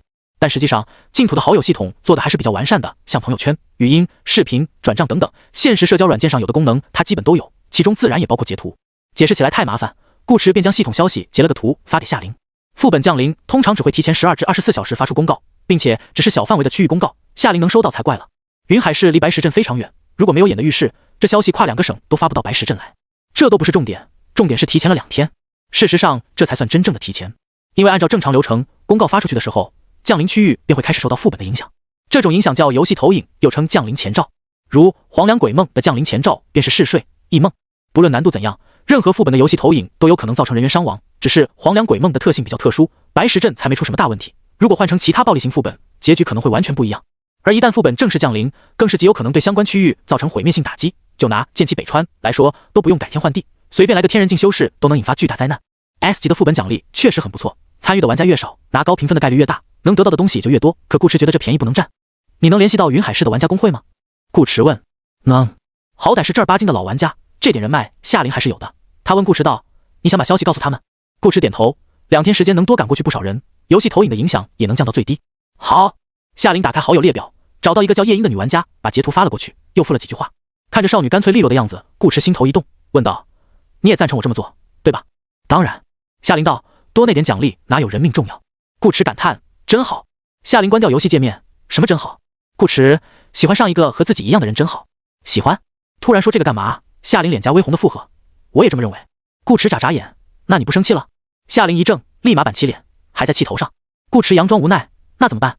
我让你亲一下作为补偿。夏琳，要亲也是你亲我才对吧？没问题。顾池立马在少女脸上亲了一下，低头间有淡淡的芳香涌入鼻腔，真好闻。温润柔软的双唇触到脸颊，夏琳呆住了。她讷讷地摸了摸自己的脸，这家伙真的亲了她。以前都只是牵牵手，偶尔抱一抱，这次顾池居然动嘴了，还是在车站这种人多的地方。夏琳原本就有些发热的脸蛋一瞬间变得滚烫，可她从来不是个甘于被欺负的人，当场发出抗议：好你个顾池，敢当众占我便宜！顾池无辜道：你让我亲的，我不管，我要把便宜占回来。夏琳不由分说，伸出双手勾住顾池的脖子，踮起脚也在顾池脸上啄了一下。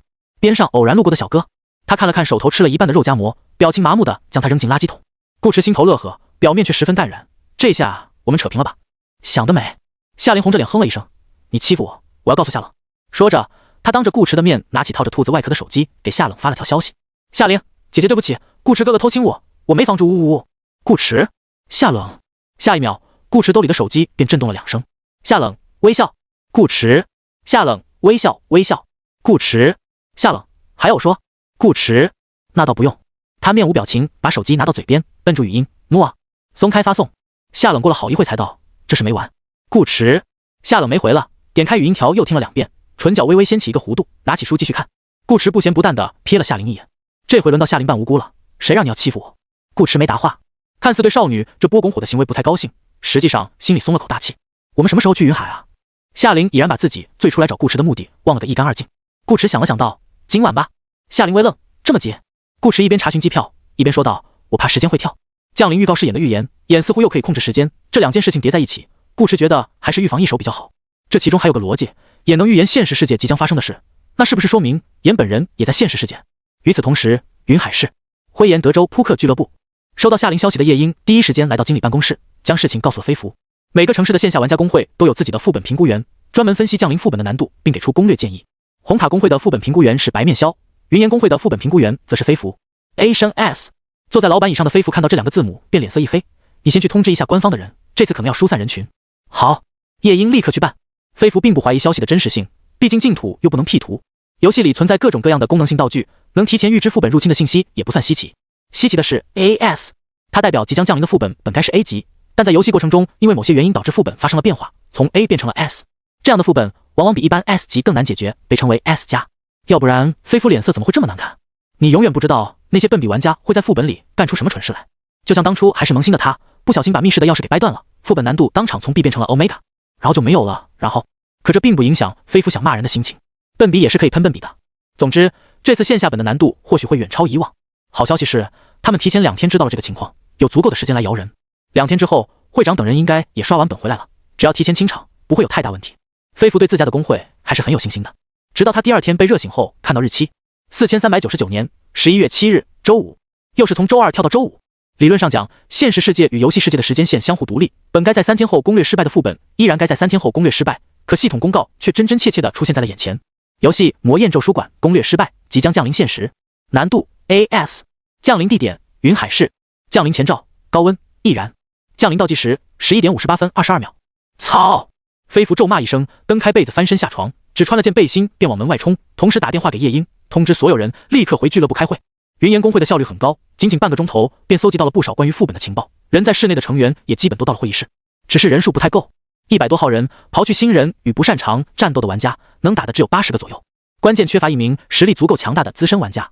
眼下虽然还有些时间，到了晚上会长等人也许能回来，可他们必须先做好会长回不来的准备。主席位上，飞福扫视着众人，目光最终停留在一个男人身上。到场的玩家当中，属他最厉害，游戏场次不算很多，但天赋不错，值得培养。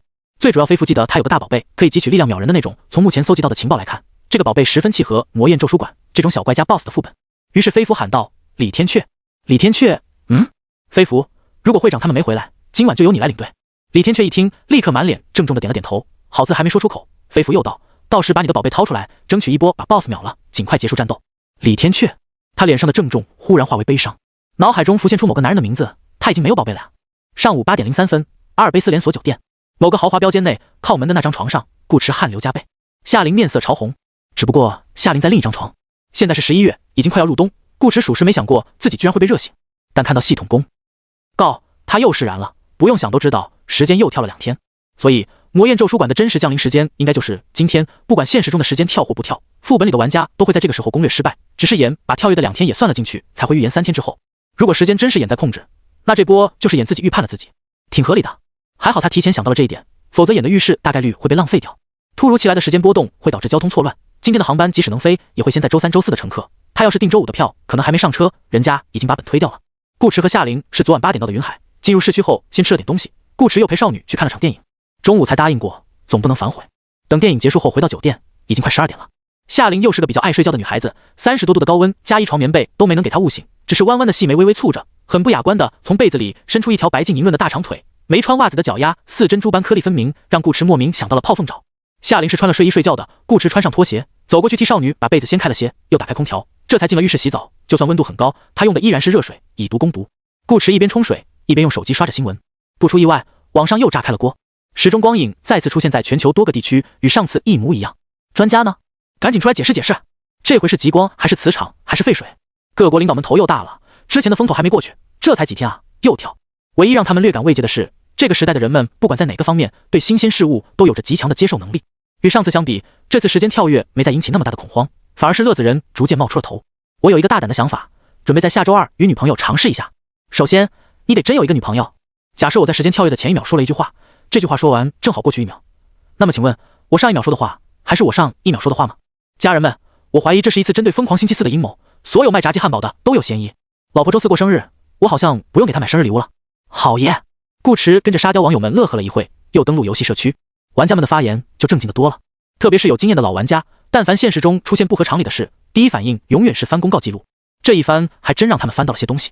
卧槽 ，S 加级的降临，快去救场！你确定是救场，不是蹭奖励？高情商，我记得云海市的常驻工会好像挺牛逼的，应该不会出什么问题。低情商，去了也抢不到。中间商，主要是去不了。交总局刚发了通知，正在开会，让各部门协调班次，请大家稍安勿躁。你们说有没有一种可能，这是上次获得传奇道具的那个家伙干出来的事？很有可能，毕竟之前都好好的，他刚把传奇拿到手，事情就开始变得奇怪了起来。要不咱们把他找出来，跟政府举报一手。顾驰，他差点就把这问号扣到了世界频道上，还好忍住了。那人过了一会儿又道：“咦，怎么没人站出来反驳？”呵，就知道是这样。钓鱼佬。顾驰轻哼一声，不再看他们聊天，打开了拍卖行。提升5级以下技能等级的各类精华只卖500一个，但5级以上10级以下的结晶卖到了2000。通关评分要是打不上去，想点满一个技能还真得花不少时间。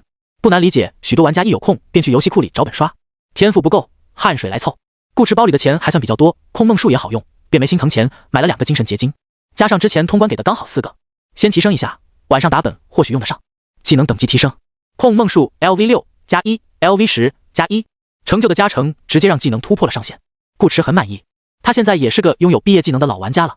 洗完澡出来，屋内的燥热已经被空调的冷气冲散。夏琳也醒了，正坐在床上抱紧被子护着胸口，警惕地盯着他。顾驰莫名道：“你这是什么眼神？”夏琳直勾勾的眸光好像要把这个穿着酒店睡衣的男人看穿。我醒来的时候被子是掀开的，你对我做了什么？顾驰，你以为我会否认？他瞥了眼少女，一边擦头一边淡淡道：“什么都做了。”夏琳睁大眼睛，没想到顾驰如此坦然，他生气道：“你好过分！顾驰，精神上你是我女朋友，身体上你没反抗，哪里过分？夏琳，你为什么不先叫醒我？我都没感觉。”顾迟，不愧是你，对付这样又菜又爱玩的女孩子很简单。顾迟当即朝夏琳走去，正好我刚洗完澡，我们再来一次，给你把感觉补上。夏琳赶紧蹦去另一张床，伸出小手喊停，父皇且慢，妾身今日身体抱恙，晚些又需操劳，我们改日再战。顾迟古怪道：你是不是搞错了什么？夏琳诧异，难道父皇不喜欢这种调调？这是能拿出来说的事？顾迟切换话题，以前怎么没发现你演技这么好？练出来的呗。夏琳随口道，老玩家没几个演技不好的。顾迟想了想也是，演技再差，被别人演几次也该成长起来了。夏冷是不是也是玩家？顾迟又问。夏琳，他呀。其实来找顾迟之前，夏琳就询问过姐姐的意见，要是顾迟问你是不是玩家，我要不要告诉他？夏冷是这样回答的，暂时不要，等他自己发现吧，别给他压力。夏琳平时最听夏冷的话了，于是他对顾迟道，夏冷让我暂时别告诉你，等你自己发现，免得你有压力。顾迟，好卖，只不过压力。顾迟疑惑，我为什么会有压力？他很强。夏琳道，顾迟有多强？夏琳举了个例子，如果上个本夏冷也在，那只要他愿意，游戏会在1天之内结束。顾迟，我老婆这么猛？你们玩这游戏多久了？我不久，才2年不到。顾迟，夏冷呢？夏琳眨眨眼，你猜夏冷的性格为什么会发生变化？顾迟瞬间明白了少女的意思。这么算下来，夏冷成为玩家岂不是得有4、5年了？不过呢，游戏时长也不是判断玩家实力的唯一标准，你不用太在意。夏琳语气颇为老气横秋，有的人玩个1年左右，比一些2、3年的老玩家还厉害，有的人玩了2、3年，还比不上一些新玩家。一个 Omega 通关评分的钱是 A 级评分的10倍，算上其他奖励还不止于此。这点顾迟倒很赞同。比如说你，夏琳，我打你哦。夏琳一记小拳拳砸在顾迟胸口上，哼了一声道，我那是让你的，真打还不一定谁输谁赢呢。那肯定是你赢。顾迟叹了口气道，你知道的，我这人心软，如果发现你是，可能就舍不得动手了。我才不信。夏琳嘴上说着不信，眸子却弯成了月牙，傲娇生气的表情一瞬间切换成了开心的笑。没办法，谁让他就喜欢听这个家伙哄他呢？对了，夏冷的事你可别卖我。夏琳跳下床，踮起脚在顾迟耳边道，我是悄悄告诉你的。顾迟多懂事啊，他当即一脸迷糊的问，你刚有说什么吗？没有，嘻嘻。夏琳顺势在顾迟脸上啄了一下，去了浴室，等我洗个澡，出来后给你弄装备。可能是因为太想看顾迟英姿勃发的样子了，夏琳这次早速非常快。顾迟刚打了电话催早餐，早餐还没送来，夏琳已经洗完了，拉着他一顿交易。上次看顾迟的个人信息游戏场次只有2，现在应该是3。按照净土游戏最大的特色抠门，夏琳忙猜顾迟一件装备都没有，那怎么行呢？让别人知道，还以为他们夏家养个男人都养不起呢。夏琳这次可是有备而来，这把3把刀给你，打本不能没有近战武器，一把常用，一把备用，一把备用不见的时候用。这是狙击枪，夏冷说以你的性格可能更喜欢放冷枪，子弹100发应该暂时够用。这件衬衣是之前一个都市本的通关奖励，能减少10%的物理伤害。裤子次一点，5%。鞋子是找人定做的，灵巧加0.7。本来想在你生日的时候当做礼物送给你，但今晚要打本，就先给你了吧。礼物我后面再想想。还有性别恢复药剂、净化药剂、爆速药剂、隐身药剂，这些你都拿着，以备不时之需。看着交易栏里越来越多的物品，顾迟心头忽然生出一种被包养的感觉。他通关3个本都没见过装备长啥样，更别说加属性的，而夏琳一掏就是3件。你也别跟我客气。夏琳见顾迟不吭声，一脸不在意的说道，这些都是便宜货，不值钱，你先凑合用着，以后有了更好的再换。顾迟随手拿起一把史诗级大砍刀，你管这叫便宜货？夏琳扬着下巴，我说便宜就便宜。顾迟眼神略微复杂的看着少女。夏琳感动了？顾迟点头，说实话有点。还没完呢，下面才是重点。夏琳道。于是顾迟便往下面看了一眼，不得不说夏琳的腿是真漂亮。夏琳，没让你看我，快点同意。夏琳红着脸催促，他又给顾迟发送了交易请求。顾迟，哦。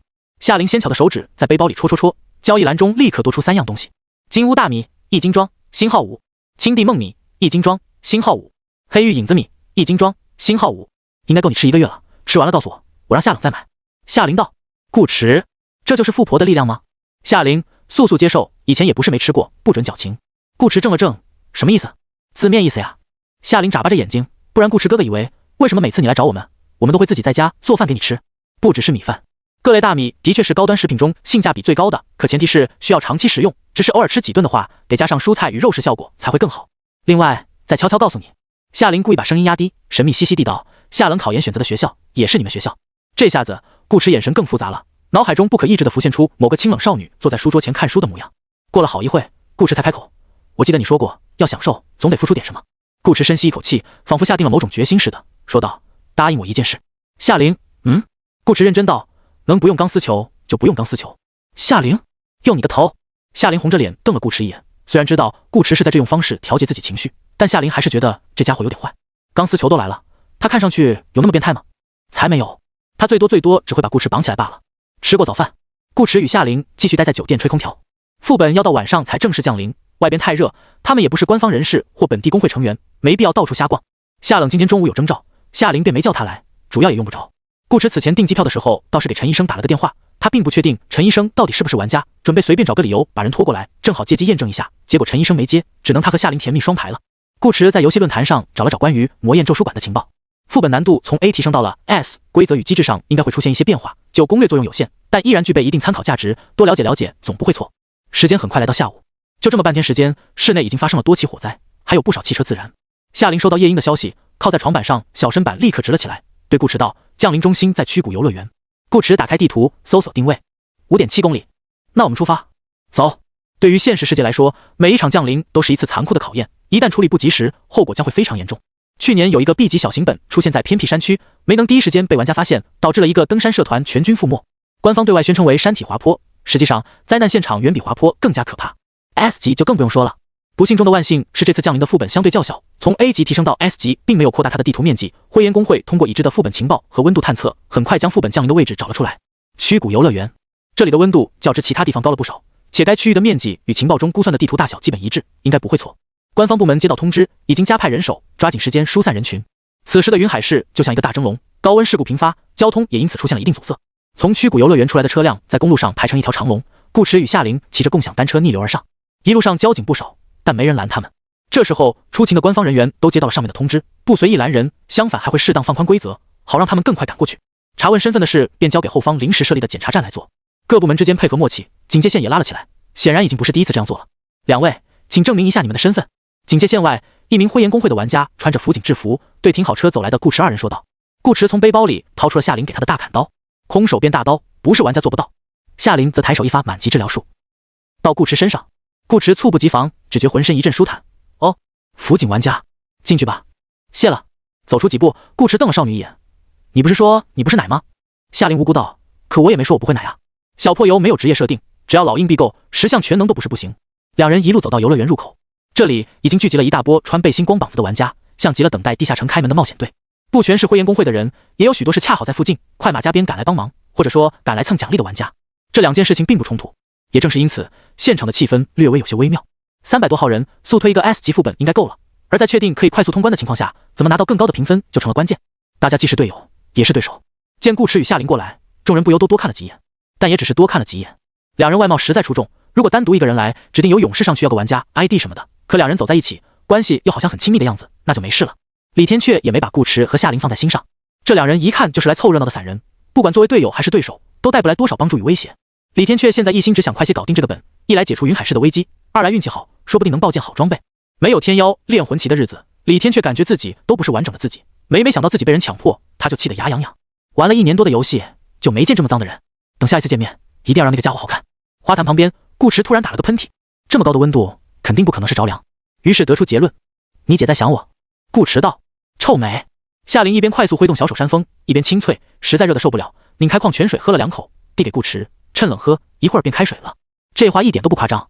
随着时间的流逝，这片区域越来越燥热，空气如同被火焰炙烤一般，已经出现了扭曲的迹象，甚至能隐隐看见其中有飘荡的火星。气氛也随温度升高变得愈发压抑，好像一点就会炸。天色已经暗了下来，聊天的人都不聊了，只一个劲儿的擦汗。李天阙则目不转睛地盯着系统公告：0.0分05秒，0.0分04秒，0.0分03秒，0.0分02秒，0.0分01秒。轰！降临倒计时归零的一刹那，游乐园门口两侧往外延伸的花坛毫无征兆地被引燃，烧起熊熊大火。顾池与夏琳就站在花坛边上，连忙把少女拉到自己身前。人群中的飞蝠大喊：都小心些！紧接着，地面又重重颤了一下。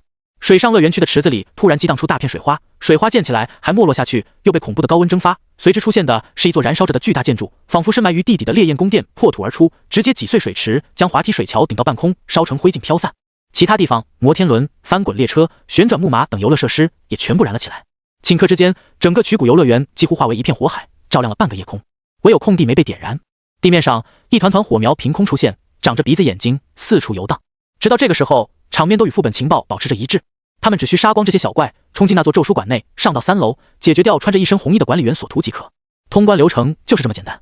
这是个考验战力的副本，难点只在于小怪功高粘人，数量极多，一拥而上的确不好处理。管理员所图似乎也有2把刷子，但他们现在并不是真的在刷副本，没有人数限制，再牛逼的小队本也不可能扛得住几百号人狂轰滥炸。可正当李天阙准备带头冲锋的时候，一边突声，轰！一道气息滚烫的火墙从地上冒出，如火红的壁垒一般，又宽又高，正好挡在他脸上，翻涌的烈焰差点没把头发给他漂了。李天阙赶紧急刹，地上又冒出第2道、第3道、第4道火墙，越来越多，越来越密。这些火墙有棱有角，蜿蜒曲折，像拼图般聚拢交叠，在众人错愕的目光下，组成了一座超大型的烈焰迷宫，并且火墙还在时不时的移动，连着动了好几下，入口都直接被封死了，连条缝隙都没剩下。众人，书上没这道题啊！没有入口的迷宫，就像没有钥匙的密室。飞服不由自主又想起了某个笨笔。好消息是，火墙不止动这么一下，它似乎是每道墙体轮流移动，轮完一圈，应该就会把入口亮出来。或者他们也可以尝试从其他方向进入。坏消息是，整座火焰迷宫也会因此不停变换，找到出口的难度将成倍提升。火墙高度足有5米，气息灼热，由纯粹的烈焰凝聚而成，将众人的脸照得火红，瞳孔中央都倒映着火光。要不咱们飞过去？一名玩家提议道。怎么清小怪？另一名玩家问。情报上重点标注了小怪必须处理干净，否则会源源不断为咒书馆门口的防御向魔法阵提供能量，阻挡他们这些入侵者。简单来说，就是不杀小怪，不让进门，当成跳格子不就行了？一个身材火辣的女人说道。看见小怪落下来，杀掉，再飞。一旁的光膀大汉瞪起眼睛。那我们不会飞的咋办？嘿嘿，那就是你们自己的事了。最先提议的玩家嘿嘿笑了2声，不会飞才好呢，少一个人分奖励。他直接发动技能，打算一马当先冲进迷宫，多杀些小怪，评分或许能更高。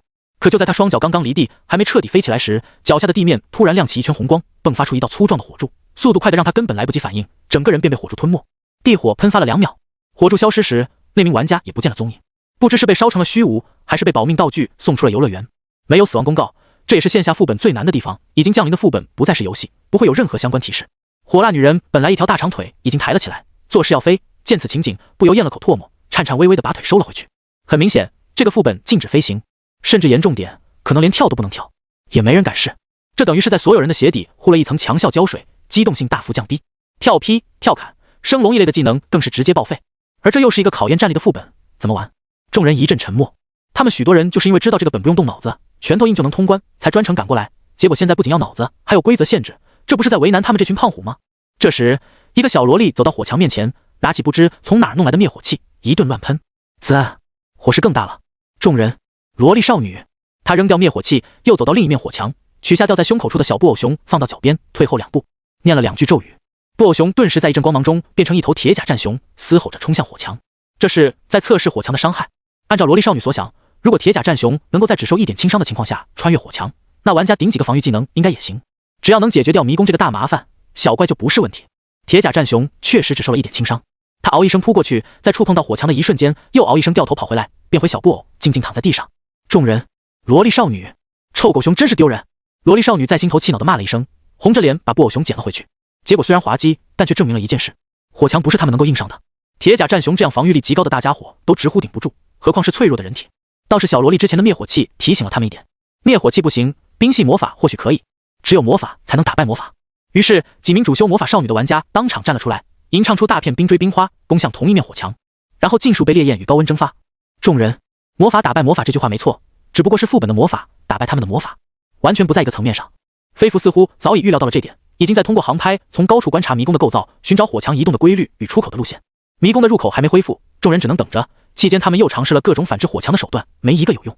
假设我们的技能威力是10，火墙的威力大概就是1000。一个戴着金丝框眼镜的男人说道，他没有解释自己从哪得来的数据，只是给出结论，除非这里有100名以上拥有冰属性或水属性技能的玩家，那可以尝试扑灭火墙，否则我们还是老老实实走机制吧。话音刚落，便看到一个男人和一名少女走到了火墙面前。众人以为他们也要尝试一下，虽然心里觉得不太可能，但还是抱有一丝希望。万一人家真能搞定火墙呢？可哪知两人压根不是来灭火的，是来玩火的。只见顾驰一把将手伸进火墙里，又抓又捏，仔细感受了一会后，还不忘给出评价，没什么触感，不过挺暖和的。众人，金丝眼镜男李天阙正在寻找正确路线的飞浮余光瞥见这一幕，更是整个人都不好了。他也是善于计算伤害的玩家，论坛上的技能汇总贴有不少都是他编辑的。金丝眼镜男说的没错，火墙的伤害是玩家一个普通满级技能伤害的10倍以上，而一个满级技能落实了，可以直接把人打成重伤，甚至如果命中要害，秒杀都不是没可能。换句话说，这火墙足以让一名玩家死上个7、8次，碰奶废。可这男人却把手放进去，一通搅和，毫发无伤。飞服一度以为自己看错了，哪个牌子的手能这么硬？其实不只是手硬。顾驰试了一下，确认没问题，大步走入火墙之中。他的身体迅速被烈焰吞没，很快没了人影。众人只觉头皮发麻，一般的火焰这样玩都顶不住，更别说超凡之火。不仅仅是温度的问题，其中还蕴藏着汹涌的魔力。他这样做真的不会死吗？空气一时鸦雀无声，不少人心头都莫名紧张了起来。直到下一秒，一只手从火墙里伸出来，对着夏琳比了个 OK。众人真没事。操，什么火之子？他好烧啊！操，为什么一个人可以这么耐烧？烧这个字有很多种含义，可现在他们感觉任何一种用在顾池身上都异常贴切。你说你走了就算了，还回头比个 OK。夏琳听见一众玩家在那吐槽，不由偷笑。你们以为 OK 就完了？他登录游戏平台，打开好友界面，点出与顾池的对话框。这会儿的曲谷游乐园已经被副本带来的魔力波动影响了信号，手机是没法用了，但玩家之间可以通过平台保持联系，这是攻略线下副本常用的通讯手段。没过多久，顾池便发来消息，哎，换什么呢？当然是换位置了。上一个副本夏琳的通关评分为 S， 没得到什么好东西，但给的记忆水晶却开出来一个非常稀有的技能相位置换，可选取范围内某一目标强行与自己换位，其中范围是根据使用者的精神力来决定，能不能强行则取决于对方的实力与状态。顾池肯定会让他强，所以不存在这个问题。夏琳闭上眼，精神锁定顾池。顾池回到了迷宫外，眼睁睁看着一个少女变成男人。众玩家，这又是什么情况？不等他们反应过来，顾池已经2次踏入火墙，并再度从中伸出一只手来，朝他们挥了挥。顾池并没有说话，可每个人都读懂了这个动作的含义。你们慢慢玩，我先刷本去了。众人，什么意思啊？看不起人是吧？那也稍了不起啊！不行，不能让他们俩把这本包圆了。一玩家咬牙道：好歹我们抢些小怪，不然岂不是白跑一趟？火辣女人一脸嫌弃：你是为了奖励来的？那玩家反问：难道你不是？当然不是。火辣女人哼了一声，说道：我不在乎奖励，我只是怕他们两人搞不定，想替他们分担一些压力。众人，你是会说话的。恰好火墙移动完一轮，迷宫这一面的3个入口都露了出来。火辣女人掏出小皮鞭，啪啪甩了2下，第一个走进迷宫。其他散人玩家也不再犹豫，纷纷涌向入口，唯独李天却没动。他感觉顾池是故意的。迷宫内小怪那么多，2个人不可能清得干净，即使能清干净，也会花上不少时间，所以顾池故意挥手挑衅，激其他玩家进迷宫刷怪，帮他打工，自己则在咒术馆门口等着，门一开便直接进去偷 BOSS。这种套路和风格让李天却莫名有种似曾相识之感。李天却毫无疑问是个聪明人，他猜对了，只是没完全对。因为有件事情顾池也没想到，他和夏琳反复操作几次，来到咒术馆门口，却发现这里没有魔法防御阵。这座巨大的建筑大门敞开，能清清楚楚地看到里面燃烧的书柜与地毯，书籍四处散落着，横梁也有些塌了下来，空气中弥漫着灰烬与焦臭，令人呼吸不畅，有种阻塞的窒息感。会不会有陷阱？夏琳蹙眉道。顾池点头，应该是，然后大摇大摆走了进去。夏琳有黄央帮忙锻炼出来的好身体，顾池完全不带怂的，他都火焰免疫了，自然不会让夏琳去开路。顾池还特地摸了摸容易不小心触碰到的书柜与吊在桌上的吊灯，想看看有没有机关，结果无事发生。倒是楼上出现了密密麻麻的脚步声音，一大波长着3角巨牙、吐着舌头的书籍蹦蹦跳跳从2侧的楼梯涌了下来。交给我，你去找线索。夏琳挡在顾池身前道。线索？这个本应该不需要解密吧？不过他对书柜上的书挺感兴趣。于是顾池点头，好，你注意2只脚不要同时离地。夏琳自信满满，放心，打他们用不着跳。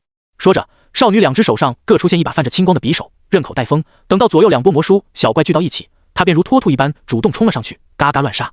匕首挥舞间带起道道风痕，书壳书页满天乱飞。仅仅2分钟不到，一堆魔书便全都缺壳少叶的倒在地上，抽搐几下后没了动静。搞定！夏琳收起双笔，拍拍手，转身想问顾池自己帅不帅，却发现顾池压根没注意这边，也没找线索，而是在看书。这家伙正在把书柜上完好无损的书籍一本一本往背包里塞。夏琳目光古怪，这些书有用吗？暂时没用。顾池道，但不妨碍我把它们带走。夏琳，顾池解释，这些都是实体化的副本道具，平时带不出来，不管有没有用，拿一本就赚一本。咦，这么一说好像有道理。于是夏琳也加入进来。很快，咒书馆1楼没被烧坏的书籍便被2人洗劫一空。而正当他们要上2楼时，馆内忽然响起一阵沉闷的低吟，犹如有人在耳边小声叨念，每一个字音都听不懂，却莫名令人感到心悸，胸腔内的心脏好像都因此跳动得更快了些。不只是顾池与夏琳听见了这个声音，咒书馆外的迷宫内，其他玩家也听到了这个声音。飞夫眉头紧锁，下意识以为又是什么 A 生 S 产生的新东西，随后又像想起什么了似的，瞳孔缩了缩，猛然抬头看向咒书馆的3楼。这不是新机制，是管理员索图释放禁咒的前兆。依照副本情报，索图应该在最后关头才吟唱这个秒杀全场的毁灭级魔法。禁咒需要仪式，仪式需要魔力，魔力需要时间，而时间应该在至少1个小时之后。飞夫一直都记着这个点，可现在索图却把禁咒提前开了出来，他哪来的魔力？除非小怪提供的能量没给魔法阵，而是直接给到了索图。这个狗东西在偷偷开大。轰！似乎是为了印证飞夫的猜想，燃烧的咒书馆突然爆炸，化为巨型火球。一道红色身影出现在火球上空，他枯瘦的双手高举一颗火红宝石，将包括迷宫在内的烈焰尽数吸收。此刻的索图像是一名极度虔诚的末日信徒，他闭着眼，直接开始吟唱起了最后一句禁咒。一瞬间，毁天灭地的气息便笼罩了整个游乐园。众所周知，魔法是需要吟唱的，除了魔力之外，咒语也是至关重要的一环。禁咒的咒语通常较为繁冗，再加上一些特殊仪式，导致这个过程相当漫长，一般情况放不出来。如果放出来，玩家基本只有 GG。A 升 S 之后，狗 BOSS 的智商得了显著提高，偷偷摸摸的就把前戏做完了，打算一登场直接让他们上天。魔焰咒书馆在 A 级的时候，索图的灭世之境就拥有秒杀全地图玩家的威力，现在又吸收了火焰迷宫与咒书馆爆炸所产生的能量，这一发禁咒下来，怕不是要把半个云海市都打穿。快打断他！一名玩家大吼，根本不用多余的指挥，但凡不是纯种笨笔，都知道这时候该做什么。可问题是，打断不是说打断就能打断的，火焰迷宫是没了，副本禁制却还在。索图人在空中单修近战的玩家一点办法没有，只能干瞪眼。剩下拥有远程攻击能力的玩家也没能对索图造成任何影响，各种法术技能如同放烟花一样砸向索图，却被索图身亮起的火焰护盾全部挡下，有些还打歪了。此刻的索图已经不是曾经的索图，他远比情报中描述的更加强大，吸收了那多么火焰，索图的魔力已经满到快溢出来，源源不断汇入护盾。100多名玩家一波集火下来，连索图的盾都没破掉。这就是为什么飞符会认为他们差一名实力足够强大的资深玩家。如果不能一次将护盾打碎，这盾就永远碎不了。而索图手里的宝石已经火红透亮，变成了一颗焰火流转的水晶球。随着他的低音呢喃，球面迸发出一道赤红的光柱，好似利剑一般直冲天际。几乎一瞬间，被红光击中的天空便呈现出火一样的颜色，且越来越亮。众人眸中倒映着这如同末日前夕的一幕，仿佛预见了即将来临的天降大炮。他们的心情说不上绝望，因为索图压根没给他们时间酝酿感情，一跳出来便带着一个已经独调到 99% 的终极大招。他们哪有功夫去想那么多，眼看集火无效，心里唯一有的想法也只是2个字：完蛋。或许是因为禁咒即将完成，索图吟唱咒文的咬字在这一刻突然清晰，其中含义直通人心。他低沉的语调也变得高昂，每一个字音都充斥着浓烈的亢奋与疯狂之意。伟大的毁灭之神啊，请聆听您最虔诚信徒的祈祷。砰！一道身影突然掀开头顶的幕梁，从咒书馆废墟中冒了出来。夏琳手持双臂，眉眼含韵地望着天空，随后微微屈膝，猛地弹射而起，化作一道闪电，直奔索图。作为一名近战法师，夏琳速度本就极快，再加上暴走药剂与技能增幅，别说玩家们看不清，就连副本禁制都没反应过来。地火迸发出来的时候，夏琳已经打出了自己瞬伤最高的单体输出。雷光一闪，众人只见一道紫光拔地而起，从下道上直接击穿了索图，快得令人感觉眼前的画面都仿佛定格了一瞬。下一秒，火焰护盾崩碎成无数火花，地火的火柱喷发在索图身前，一道人影出现在索图身后。夏琳这一击堪称完美，躲开了地火，破掉了护盾。而当众人看清索图背后那道人影时，夏琳又变成了顾驰。索图的吟唱已经临近末尾，他嘴角疯狂上翘，眼里满是癫狂的执念。破了盾又如何？重伤他又如何？只要禁咒完成，降下神法，他即便是死了也值得。为了鸢尾教会的崇高理想而牺牲，本就是他的宿命。索图甚至放弃了抵抗，将自己余下的魔力全部集中于头颅，哪怕被人砍了脑袋，也无法阻止他继续开口。为了焚尽人间的罪恶，请将您的怒火化为烈焰，赐予这个世。咚！换位过来的顾驰重重一拳捶在了索图的脖子上。众人此刻心脏都提到了嗓子眼，但凡那个戒字一出来，大家全得凉凉。他们只能寄希望于顾驰这一拳有20年功力，能直接把索图捶烂。可惜事与愿违，索图并没有被捶烂，甚至连肉眼可见的伤势都没有，仅仅是身体因为这一拳的力道稍稍偏斜了些，丝毫不影响他开口说话。索图终究还是发出了声音，在众人拔凉拔凉的目光中，嗝。索图打了个嗝，空气突然安静。索图嗝，众人索图嗝。魔法是需要吟唱的，咒语被中断，禁咒自然无法继续。且信徒向神明祈祷时打嗝，那可是大大的不敬。夜空中的火红之色顷刻间暗淡下去，连接天空的火线也如下坠般落回了水晶球。如此紧要的关头，索图不明白为什么自己会突然打嗝，他瞪大眼睛，试图再次念咒。伟大的嗝，毁灭之嗝啊！嗝！众人，包括李天阙在内，众玩家一脸迷茫。你看看我，我看看你，是游戏出 bug 了吗？还是飞符脑子转得最快？他怔了1秒后便反应过来，你真是的。顾驰那一锤没有20年的功力，但有一根他花了1枚老硬币从商城里买来的逆针。炎灵术同样可以制止索图的大招，可至少得花1点道运，1点道运就是648老硬币，顾驰可舍不得。有更便宜的解决方式，为什么不呢？魔法师嘛，只要让他念不了咒语就行。众人也逐渐回过神来，嗝，而索图还在打嗝。妈的绝了，还能这么玩！我包里也有针，为什么我就想不到？他真的好会啊！操！李天阙也不禁有些佩服地看向顾驰，在他看来，想不想得到不是关键，关键是能不能在这种紧急的情况下想到，并立刻制定相关连招方式，迅速实施。这不仅需要极快的反应，还需要极强的执行力。李天阙承认，他之前小看这个男人了。如果对方不介意，他觉得他们可以成为很好的朋友，以后多多组队，共创美好未来。不论男人还是女人，谁不喜欢骚一点的呢？李天阙是真心想跟顾驰交朋友，直到看见顾驰掏出天妖炼魂旗，大大咧咧地插到地上。李天阙，这一刻，身边所有吵闹声都被他置之而外，满腔好感与心动在心头浓缩成了4个字：我俏丽吗？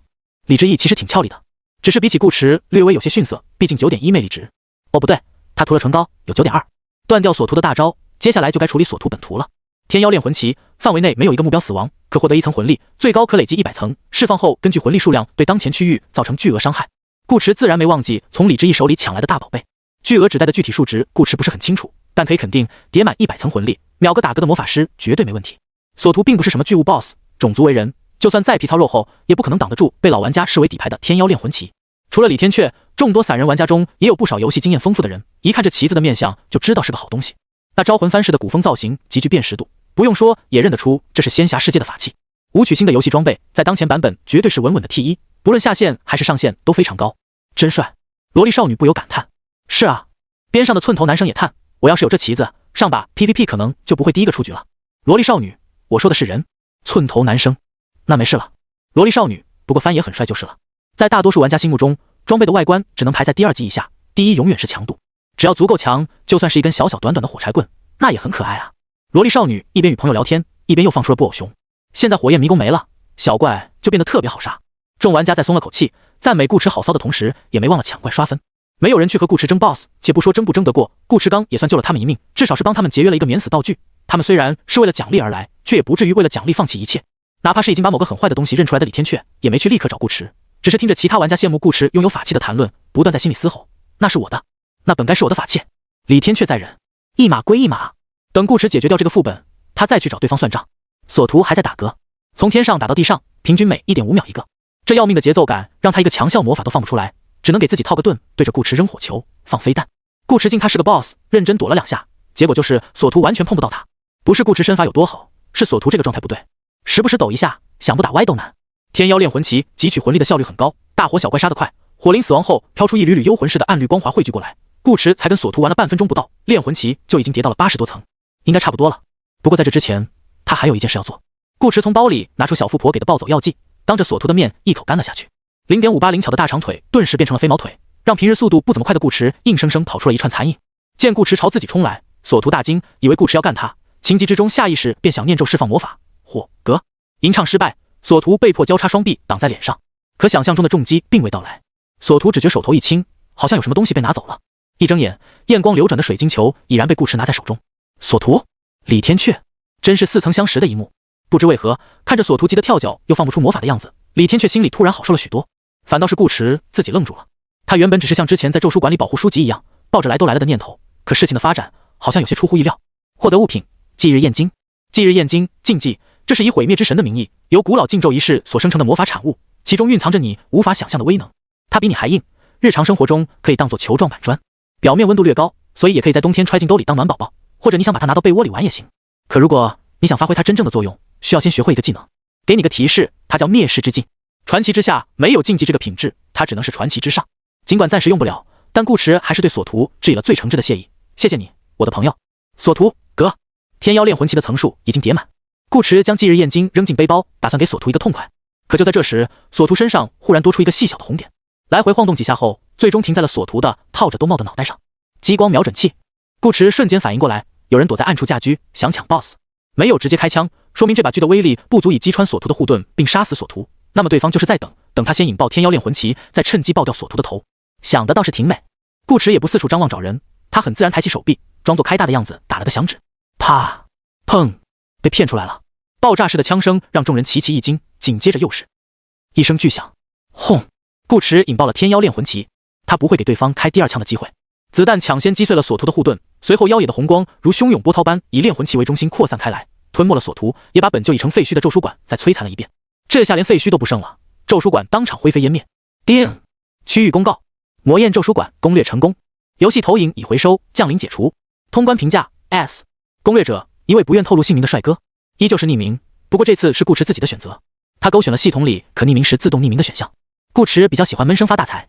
通关魔焰咒书馆的奖励不多，没出史诗，老硬币也只有200，似乎是按照 A 级本在计算。想一想也合理，毕竟这本能到 S 加都是玩家自己做出来的。顾驰对此也不在意，这次线下本最大的宝贝已经被他拿到手，还要什么自行车啊？顾驰现在整个人大份满足，并且想将这份满足分享给夏玲，让少女和他一起满足，大家满足才是真的满足。于是他快步去到少女身边，夏玲笑盈盈地对顾驰竖了个大拇指，正想夸他一句能干，却见顾驰低头凑到他耳畔，低声说道：走，我们回家玩球。夏玲，玩谁的球？等一下。见顾驰与夏玲要走，李天阙知道时候已到，办完了公事，该清算个人恩怨了。一众玩家见他气势汹汹，敏锐地嗅到了瓜的味道，纷纷将目光投过来。你是？顾驰看着挡在前方的李天阙，有些疑惑。他瞄了夏琳一眼，夏琳摇摇脑袋，表示自己也不认识。不认识才正常。净土游戏的销脸效果非常彻底，许多玩家在副本中称兄道弟，一下线就只剩3个字：你谁啊？一丝一毫的熟悉感都不会有。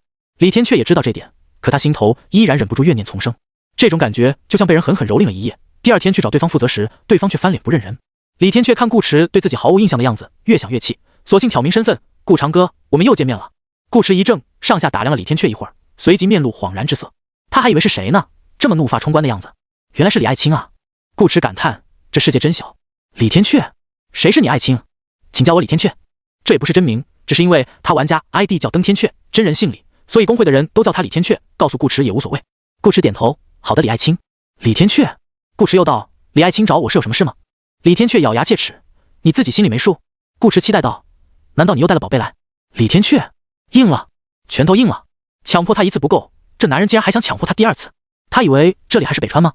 不，这里是云海。在以武曲星为背景的游戏副本里，李天阙承认自己打不过顾驰，炎灵术过于变态，可他们现在是在现实世界，他还不信顾驰能把炎灵术带回来。李天阙意味深长地道：顾长哥，你现在已经不是顾长哥了。顾驰，哦。李天阙也不废话，直言道：要么把宝贝还我，要么……顾驰插了个嘴，定。道运1。顿时一种熟悉的禁锢感扑面而来，李天阙只觉自己全身上下每个部位都像被绳子绑着一般，甚至连头发丝儿都好像套上了一道枷锁。夜风吹来，他的刘海纹丝不动，只有后背与裤裆凉飕飕。李天阙，所以他真的把炎灵术带出来了。李天阙，顾驰柔声问：李爱卿方才说什么？李天阙，我什么都没说。顾驰，要么把宝贝还你，要么……李天阙，还什么还？送你了。众人虽然他们并不清楚顾驰与李天阙之间到底有什么恩怨情仇，可李天阙刚刚还一副想干架的样子，把顾驰拦下来，结果就这。顾驰拱了拱手：多谢李爱卿。不客气。李天阙痛失无碍般闭上眼，答应我对他好点。众人什么苦主发言？李天阙也不想，可他能怎么办呢？这个男人把炎灵术给烙印了啊！北川之行让他学会了一个道理：打不过就加入。大天丝，没劲没劲，走了。见打不起来，萝莉少女嘟嚷着拉起同伴离开，其他人也慢慢散伙。副本已经被消除，接下来的事就和玩家没什么关系了。灭火、孤损、灾后重建，以及之后该如何向大众解释，这些都是政府的事，瞒估计是瞒不住的。顾驰和夏琳骑车返回酒店的途中，一路上都在听人聊这事。先是时间无端跳过2天，接着是温度骤升，晚上又来个火烧游乐园，最主要还是索图释放禁咒时所造成的异象太过扎眼，那火柱接天连地，从远处看就跟外星人开着飞船过来，用激光往地上滋了一炮似的，一抬头就能瞧见。现在就看专家们怎么去圆了。游戏投影回收之后，云海市的温度也逐渐恢复了正常，大起大落的反差让顾驰感到了即将入冬的寒冷。回酒店第一件事便是打开空调，将冷风改成暖气。明天没票，我们后天回去。顾驰订好返程的机票，把手机扔到床上，脱衣服准备洗澡。好。坐在床上的夏琳应了一声，一边低着头佯装玩手机，一边悄悄分出一缕目光，看顾驰宽衣解带，露出结实的臂膀、匀称的肌肉、健美的线条。这家伙还挺性感的。夏琳在心头嘀咕，就是可惜没脱完，到最后都还剩一件背心。好看不？顾驰突然出声，把夏琳曾经问他的话还了回去。夏琳被发现了，不过不用慌，又不是没看过。夏琳双颊微红，表情却十分淡定，她煞有其事地评价道：还不错，继续保持。说完，不给顾驰调戏他的机会，立刻转移话题。之前我听到枪响，有人抢 BOSS。顾驰点头，挺远的。他没刻意找人，但能通过枪声大致判断出一个距离，至少不在游乐园内。而激光瞄准器的红点又在索图脑袋上，准确的说是头顶，说明对方所处的位置偏高。这其实有些奇怪。抢 BOSS 这件事本身没什么问题，顾驰完全能理解，可找一个又远又高的地方抢 BOSS， 这就不太对了。好像他知道咒书馆一定会爆炸，索图一定会跳出来开大一样。攻略上可不是这么写的。但顾驰也没细究，只要对方没把枪头对准他或夏琳就行，其他事他懒得去想。顾驰把忌日焰晶拿出来，扔给少女：我去洗澡，你先玩着。夏琳，你说的玩球就是玩这个？顾驰挑了挑眉头，那你想玩什么？夏琳嘻嘻道：就玩这个。不让顾驰调戏他，但他可以调戏顾驰，皮一下就很开心。夏琳还没意识到自己手里捧的是个真正的大宝贝，只觉这颗水晶球暖暖的，挺漂亮。直到视线在球上停留了几秒后，夏琳，我的顾驰哥哥，这是禁忌。顾驰的球居然是他这个见多识广的老玩家都没见过的东西。这时顾驰已经进了浴室，但没关门。夏琳大喊：顾驰！顾驰放水干嘛？夏琳，你的球好厉害！顾驰，夏琳怎么不早告诉我？顾驰被李天阙差一下忘了。说起李天阙，之前在离开游乐园时，李天阙说等会儿要加他个好友来着。顾驰登录游戏，可还不等他打开好友列表，一则系统更新公告先弹了出来。净土 0.20 版本11月7日更新公告。注：本次更新为重要更新，热更完成后，游戏版本将从 0.13 提升至 0.20。1. 修复了部分玩家 ID 依然无法正常显示的 bug。2. 修复了部分工会 buff 会在通关评分为 Omega 时失效的 bug。3简化了部分特殊能力资源的补充方式，现在可以批量选取素材，或在设置中进行预设，自动补充。4下调好友功能开放等级，从2降低至1。5略微提高了 S 级副本的任务难度，通关奖励保持不变。6新增96个 S 级与51个 A 级副本，于本次更新后加入征召模式。7新增商品，增高可乐、后悔药剂、竹蜻蜓、炫彩版、内衣锁、柔软钢丝球，本周内限时8折，欢迎玩家前往选购。8优化了版本进度计算逻辑，现在通过非常规途径获取品质超越传奇的物品，也将计入进度之中，并修正当前版本进度为9/12，原8/12。9周年庆预热。1本次更新后，玩家通关副本时可额外获得净土8周年凭证星号1，可在周年庆典时从活动商店兑换各类物品，无获取上限。2本次更新后，玩家通关副本时有概率获得净土8周年惊喜福袋礼盒星号1，无获取上限。3限时开放 SS 级噩梦副本尘埃桑中，该副本不加入征召与游戏库，仅可通过天堂与深渊之钥选择进入，任务失败后无降临惩罚。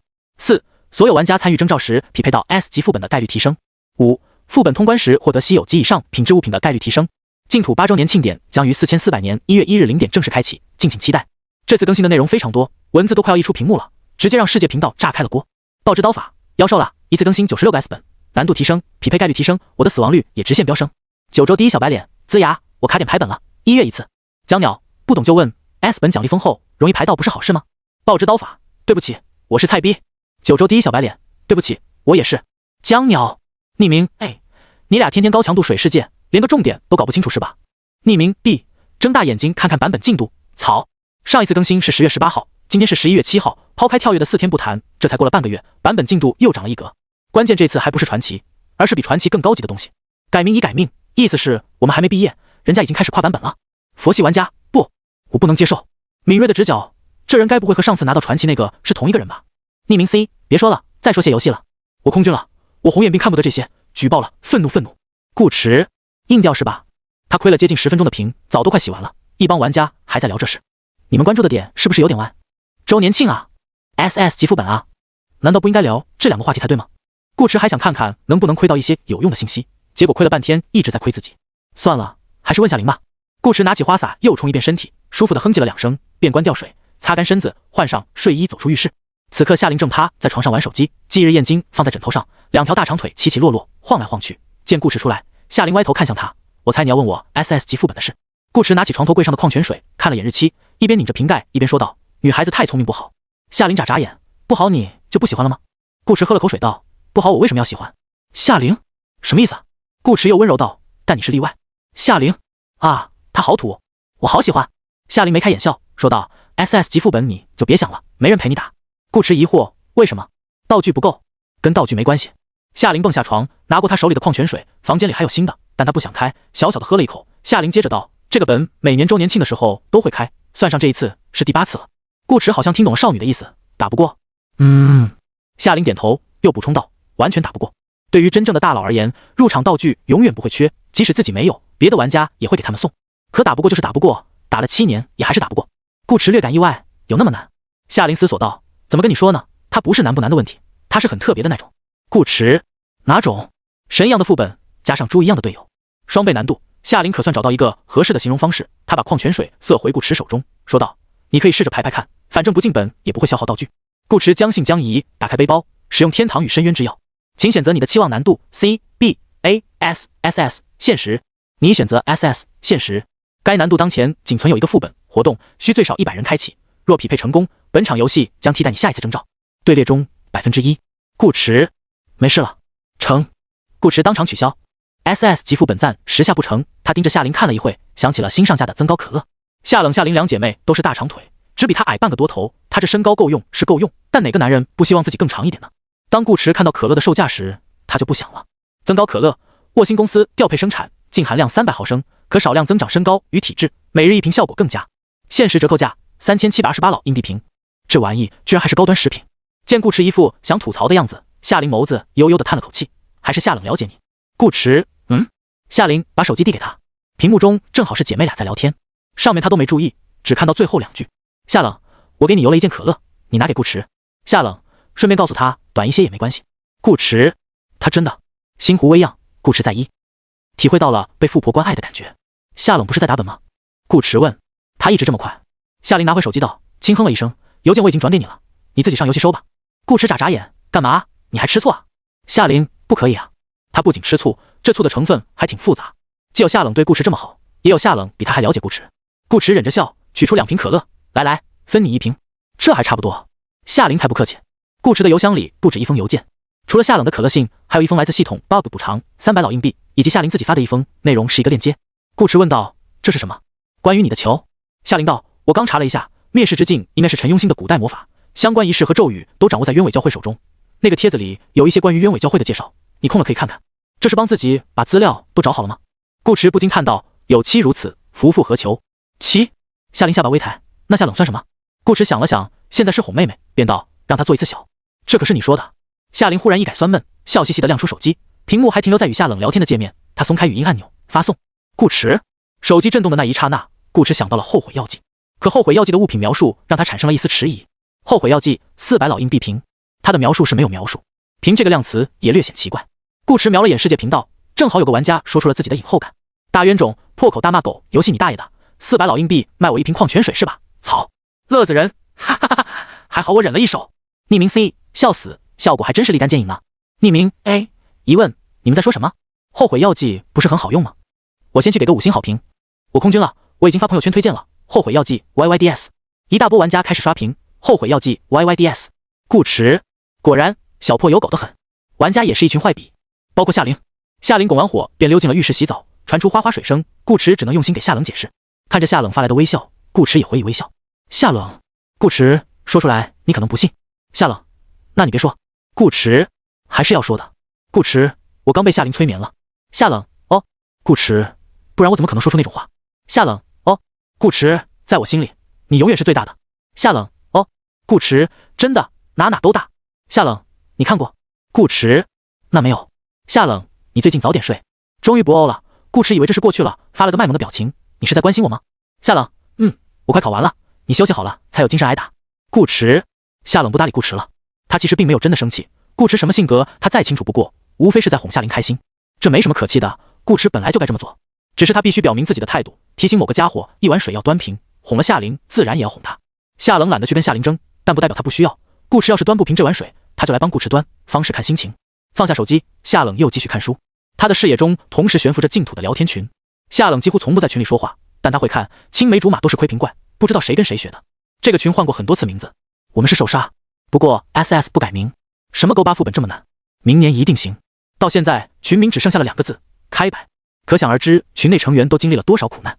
夏冷关注他的原因也是这个，可以获得很多第一手消息。昔日汇聚了国内各个领域的顶尖玩家，专门为尘埃桑中而建的开荒群，如今已经变成了休闲唠嗑吹水群，什么都聊，除了尘埃桑中。刚还有个玩家提了一句，今年我们打不打？下一秒群里就弹出一个提示，夜猫寒已被管理员禁言。老李头乐，性感大叔每年都被禁言，小伙子不长记性啊。这个杀手不太凉，如果不是每年被禁言，我都怀疑超传奇装备是被他拿了，多大的勇气啊。海鲜爱好者，所以到底是谁？老李头，这个问题没有意义，知道是谁又能怎样？海鲜爱好者，你这话问的当然是开舔吃溜。力量39，我始终认为装备只是辅助，真正强大的是我们的身体，过度依赖装备只会把自己变成弱鸡。性感大叔，我赞成。力量39，所以得到超传奇装备的朋友，如果你在群里，可以把它卖给我，让我来代替你变成弱鸡。众人，脸呢？二手贩子，打断一下，刚出了个骑士之事，有人要吗？老李头，你怎么天天出帮人挨打的东西？二手贩子，什么叫挨打？这叫保护，懂？你姓李挨老李头，难道你没有想守护的隔壁女邻居吗？老李头，青池，我要了，付费邮件发我。这个杀手不太凉，卧槽！老李头，卧槽！海鲜爱好者，我草。力量39，女神居然是会说话的。悠悠子，捉！二手贩子，8折。夏冷面无表情收了邮件，继续看书窥屏。到了12点，夏冷准时洗漱休息。现在有了记忆面包，他不用再像以前那样熬夜，手机也开了勿扰模式，谁的消息都吵不到他睡觉。除了顾池。周末，顾池与夏琳回了白石镇。与夏冷大富婆不同，夏琳的资产体现在另一方面，姐妹俩走的是2种路线。夏冷只搞钱，把用不着的道具物品全卖了，这么多年累积下来的老硬币能堆成一座山。夏琳则喜欢囤东西，目前为止连个爆发药都没卖过，仓库永远满格。喏，这个给你。回到家，两人小小打扫了一下卫生后，夏琳又拿了一个好东西给顾池。群星与文明之舟星号1史诗，你可以主动选择下一次被征召时的副本背景。有了这个，顾池就可以直接选择陈庸星进入游戏。不过还不够稳，还需要一件名为璀璨与荒芜之息的同类型道具，勾选关键词魔法，再配合天堂与深渊之药提高难度，就能基本保证随机到的副本与鸢尾教会有关。除此之外，最重要的一点，顾池得想办法再弄一个永恒烙印，不然即使在本里学会了禁咒也没意义。你要是早点成为玩家就好了。夏琳道，这些道具都很难买到，属于顶尖玩家刷取技能的顶级配置，想凑齐一套难度非常大。夏琳以前倒是有过，只是被他自己用掉了。雷光一闪就是他从副本里烙印出来的技能。没关系，不着急。顾池道，他现在可是被包养的男人，敢超上2阶的新玩家还不容易。晚上想吃什么？我一会买回来。顾池换了身衣服，站在镜子前，一边整理衣领，一边问道。他准备去一趟幽南山精神病疗养中心，陈医生一直不接电话，他要去看看情况，打副本也没打这么久的。夏琳想了想道，吃鸡巴。顾池，行，这个他擅长。出门之后，顾池打了个车前往疗养中心，路上他又给陈医生打了个电话，依旧无人接听。顾池以前没少帮陈医生代班，与疗养中心许多工作人员都认识，见他进来也没人拦他。王姐，陈医生最近有来上班吗？顾池问一名推着病人在草地里透气的护工道。有些日子没来了。王姐停下脚步，往楼上看了眼，最近都是陈医生的亲戚在帮忙代班。你要找陈医生的话，可以上去问问他。亲戚代班，有点奇怪。顾池点头，好，谢谢。王姐笑了笑，不客气。顾池加快步伐，径直去了陈医生的办公室。他这回是真担心陈医生出问题了。直到推开门，顾池看见原本属于陈医生位置上坐着一个穿着黑丝的女人，长得与陈医生有7分相像。两人四目相对。女人，顾池，他好像明白了什么。顾池站在门口，他的身后办公室的门板轻轻晃动着，空气安静无比。眼前的女人拥有一头乌黑的大波浪长发，眉毛浓而弯，眼眸暗藏锋锐，稍长的鼻梁下是涂着口红，堪称醇厚的性感双唇。女人的相貌与妆容无疑是狂野的，翘着2郎腿的黑丝长腿也在表明这点。可她偏偏又穿着白大褂，戴了一副斯文的小圆框眼镜，这令她身上的性感又多了几分儒雅随和的知性。两种截然不同的气质糅合在一起，让女人浑身上下都绽放着与众不同的魅力。她很漂亮，只是表情稍微有些僵硬，而这个僵硬是致命的，就像当初黄央装死时动了动眼珠子。饶是顾池表情管理已经达到登峰造极的地步，看见陈医生这副模样也差点笑出声。现在他明白陈医生为什么不接电话了，猛男变熟女，换他也不接啊。陈医生居然还来上班，真是个敬业的医生啊。你好。顾池觉得自己必须开口了，再不说话他怕自己绷不住。陈医生也差点没绷住，怎么有人没事往精神病院跑啊？这是你该来的地方吗？这种状态下看见顾池，陈医生心头慌的一匹，可他知道自己绝不能表现出来，越是熟悉的人越不能紧张，否则很容易露出犄角。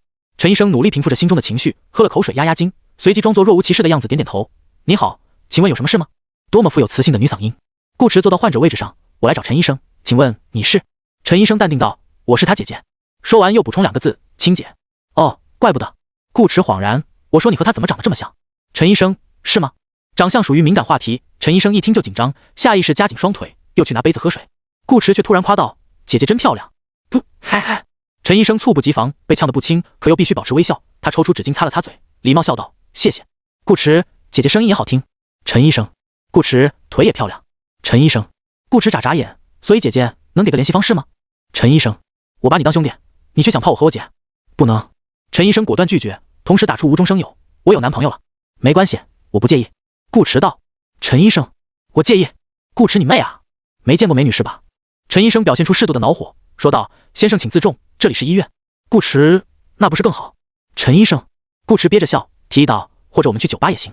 陈医生咬牙，不去，我要上班。好吧，那认识一下总没问题吧？顾池道，我还不知道姐姐的名字呢。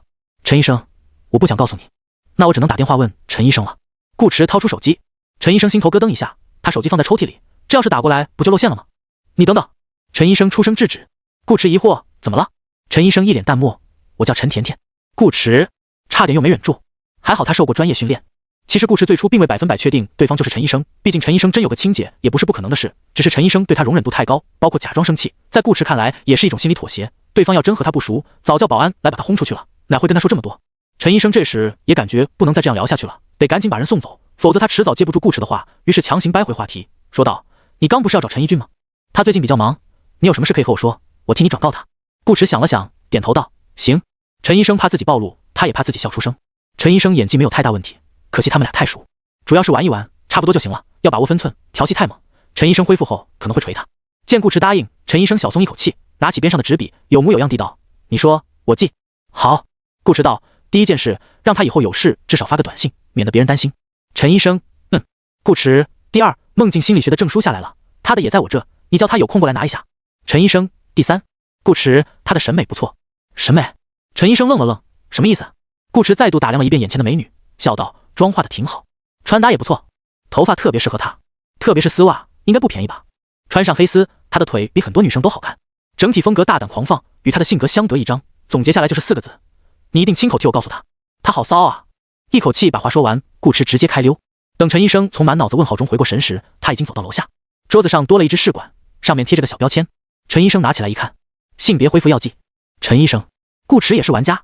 操！去市场买了只鸡。顾迟回家后便进了厨房忙活，嘴上哼着小曲，心情肉眼可见的愉悦。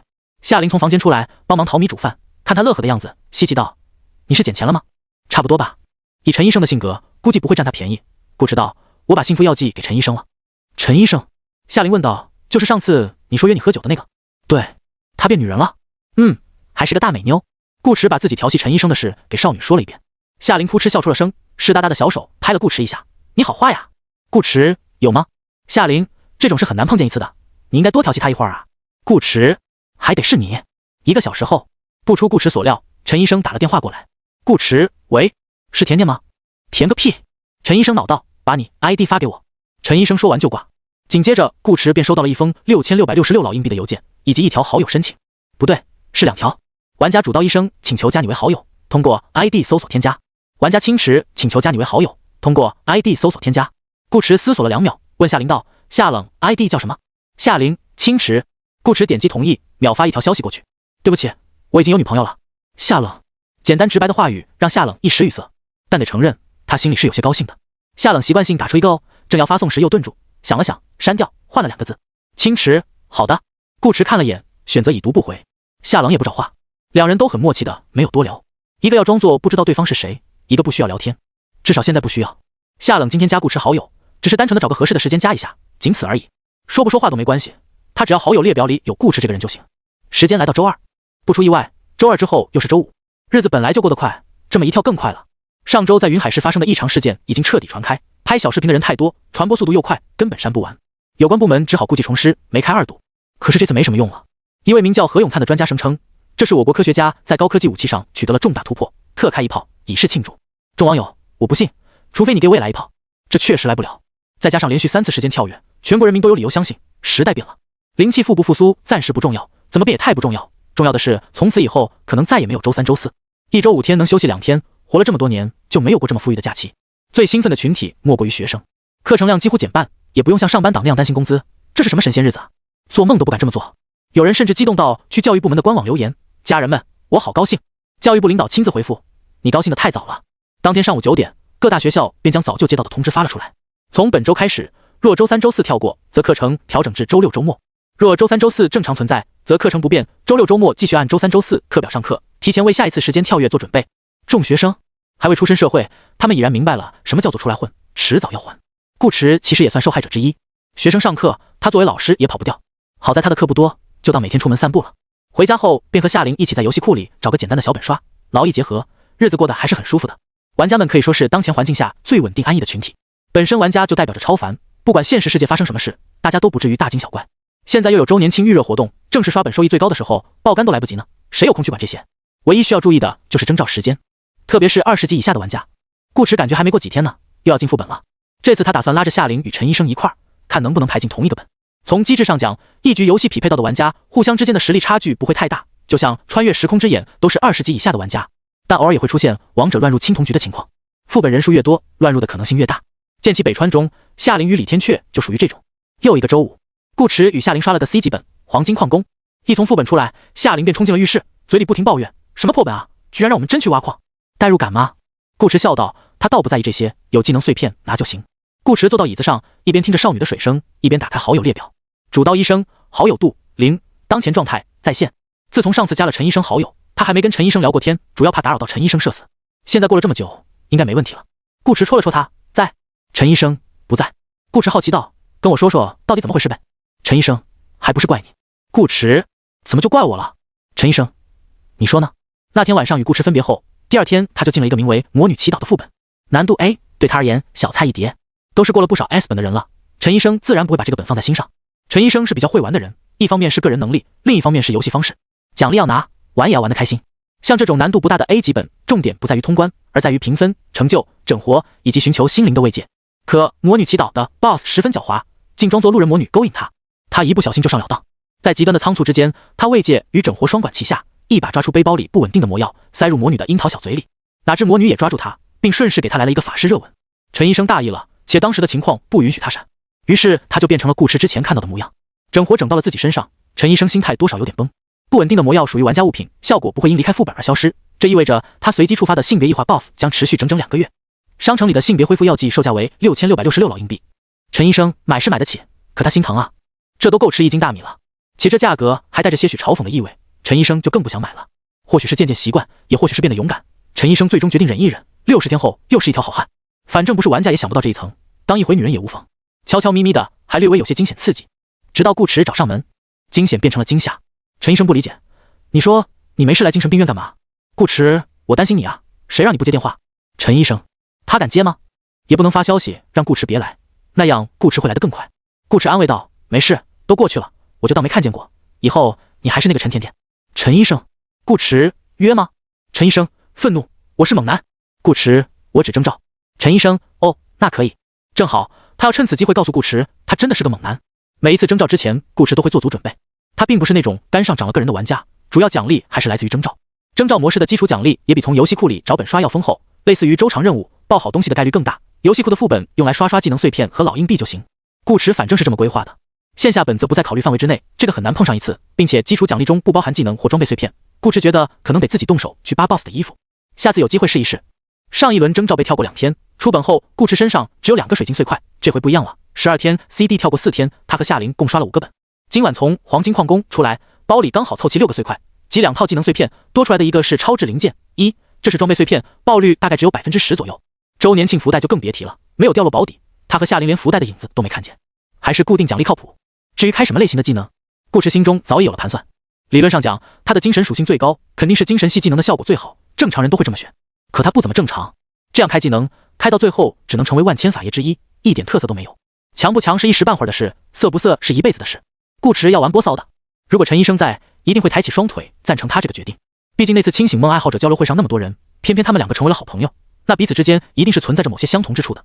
顾迟将3个碎块合在一起，水晶碎块1，体质、精神、灵巧、力量、魅力，请选择其一。顾迟直接将手指移到最后一格，你选择魅力。水晶碎块2，攻击、辅助、防御。顾迟退，你选择攻击。水晶碎块3，远程、近战、通用。顾迟近战，与其2处平庸，不如擎天一柱。碎块融合，在一阵微光中化作一颗猛男色水晶球，粉粉可爱。顾迟一捏，获得技能魅惑之手。魅惑之手 LV1，一巴掌让对方爱上我。介绍简单易懂。顾迟试着用了一下，发现自己整只右手都发生了一种奇妙的变化，变得不是外观，而是气质。他看上去与一般的男人手掌差不多，但却莫名让人感到很温柔，仿佛连手指都是自己喜欢的长度。很明显，魅惑之手不局限于掌，只要是手触碰到目标都行。触碰方式也不一定要用打，还可以揉圆捏扁、戳拿弹摸，这是个和底线一样非常灵活的技能。顾迟很满意，当场打开拍卖行买了4个技能材料，给他点到了5级，10级暂时点不动。第2个技能，顾迟选择了灵巧、辅助、通用，这次不需要突出，因为顾迟是根据第1个技能的效果，奔着提升移速的 buff 技能去的。万一骚过头或者出现意外，好及时跑路。只不过结果与顾迟想象中有点不太一样。净土游戏中几乎所有无法直接造成伤害的技能都可以算是辅助技能。获得技能枪斗术。枪斗术 LV1，你的子弹可以拐弯，不论枪种。顾迟虽然不太一样，但好像也挺不错。他手里有一把稀有手枪和一把史诗狙，能用得上。还是点到5级吧。2个技能总花费4000老硬币，余额2501，含1000年卖的老硬币，钱还是不经用啊。顾迟轻叹。滴滴，右下角忽然有个猫猫头像跳动，久违的灵猫发来消息，顾渊。顾迟干嘛？灵猫，我20级了。顾迟，他点开灵猫的信息看了眼，还真是20级，这是怎么做到的？上一次见到灵猫才7级，这也没过多久，1天1个本也不够吧？顾迟举报了灵猫。顾迟，有人开经验挂。灵猫，我没有，我只是出了3个福袋，开了3个经验包而已。顾迟，3个福袋，什么欧皇？顾迟，那更要举报了。灵猫，哎呀别，我这已经算运气差的了。经验是福袋里最次的东西，如果灵猫是满级，经验包就会变成数量不等的周年庆凭证，这是安慰奖。可灵猫却觉得正好，他缠那个自选征召已经很久了。灵猫最近疯狂刷本，速度快的时候1天能刷2个甚至3个。没开出经验之前，他的等级就已经达到了14级，可以说是这届新人中最卷的那批玩家之一。这3个福袋纯粹是用肝换来的，跟寿命没有太大关系。灵猫之前都没找顾迟刷本，怕自己拖后腿，但征召不一样嘛。征召模式相当于单排，一场游戏总会有几个笨笔，顾迟带谁不是带，不如带他呢，至少他听话呀。灵猫，猫猫可怜，大佬带我。顾迟， 11集带20集，也不是不行。顾池看了眼倒计时，把时间发了过去，明天上午10点。灵猫收到。顾池并不介意带灵猫玩，就像灵猫想的那样，菜不菜不重要，重要的是听话。跟熟人一块玩游戏，肯定比跟一群陌生人玩体验要好。顾池甚至都想把李爱卿喊上，可惜李爱卿已经进本了，短时间内出不来。和灵猫聊了一会，顾池拿出转盘放到腿上，这个好东西他自然是不会忘的，只是对方不是很自觉，明天就要进本了，还不自己动。顾池试图用吹拉弹唱等各种姿势提醒他干活，但都没用。直到夏琳洗完澡，擦着头发从浴室里出来，咦了一声，这是什么？他一脸好奇地走过来，弯下腰戳了戳顾池腿间的指针，转盘顿时如风车般转了起来。顾池，你到底是谁的转盘？10余圈后，指针定格在了猎枪的图案上。获得状态：自私的猎人。自私的猎人，你是净土中最精明的猎人，知道什么才是真正的宝藏。在下一场游戏中，你将敏锐地察觉到该副本所有金色成就的达成条件，且相关加成立即生效。若完成全部金色成就，你通关时将获得 20% 的额外成就评分。注：不要试图以任何方式向其他玩家传递有关信息，试试就试试。能看到成就，这就很舒服了呀。成就带来的加成可不少，与高端食品也不冲突，技能等级还能无视版本限制，收益非常大。要不是平时看不见，不知道该怎么做，花时间刷成就的人一定比刷老硬币的人多。唯一可惜的是，只能独乐乐，不能众乐乐，不然顾池都要考虑直接把夏琳拽入副本了。夏琳的关注点则在转盘上，他已经近距离盯着转盘看了好一会，眼前浮现出了金灿灿的物品名称与信息。夏琳灵动漂亮的双眸渐渐睁大，这是个传奇。顾池点头，是的。夏琳有点懵地看着他，你怎么这么多好东西？顾池总共也没玩几场游戏，算上这几天刷的小本与云海市的线下本，总游戏场次都还没过10呢，就已经有了竞技球球和特殊技能，这回又来个传奇。其实这转盘1个月前就有了。顾池道。夏琳脑瓜转得快，立即反应过来，所以那次更新公告说的通过非常规途径获取传奇的玩家是你。顾池道，那时候我还不是玩家。他把自己成为玩家的过程给少女简单叙述了一遍。怪不得你游戏场次那么少。夏琳可算弄明白了，随即有些欣喜，又有点酸，我怎么运气就没那么好呢？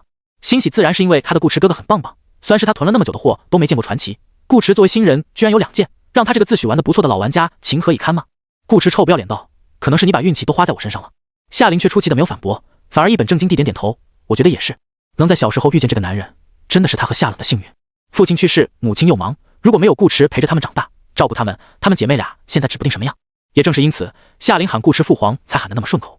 顾池本来就是他们的爹系男友啊。夏琳又戳了下指针，他这次给了你什么 buff？ 顾池摊摊手，这个没法说。哦，明白，保密条例，就和玩家不能向不是玩家的人透露净土一样，很好理解。夏琳也只是单纯的好奇，不能说就算了。你运气这么好， buff 肯定也不会差。夏琳道，是你赚得好。顾池贴心的给少女增加参与感，说道，你要是不碰他一下，可能等我进本了他都不会转。夏琳弯起眸子，伸出白净的双手，迎着灯光打量，可能是我的手比较漂亮，挺自恋的，但也是实话。夏琳的手掌偏小，指节袖窄修长，手背细腻光滑，能看见皮肤下的青络，指甲则是健康的粉色，带着珠泽，牵起来柔弱无骨，软凉凉的非常舒服。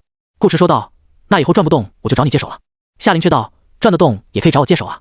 顾池没懂他的意思，转得动还找你借手干嘛？夏琳暧昧道，除了转盘，我还可以帮你转转其他地方呀，比如……少女说着，目光往下挪了挪，微红的脸颊上漾着意味不明的笑意。顾池，夏琳眨眨眼，怎么了？顾池，玩火是吧？夏琳就玩，我还可以戴手套，皮的棉的都有，细纱丝质也行，只要顾池哥哥喜欢，我都可以。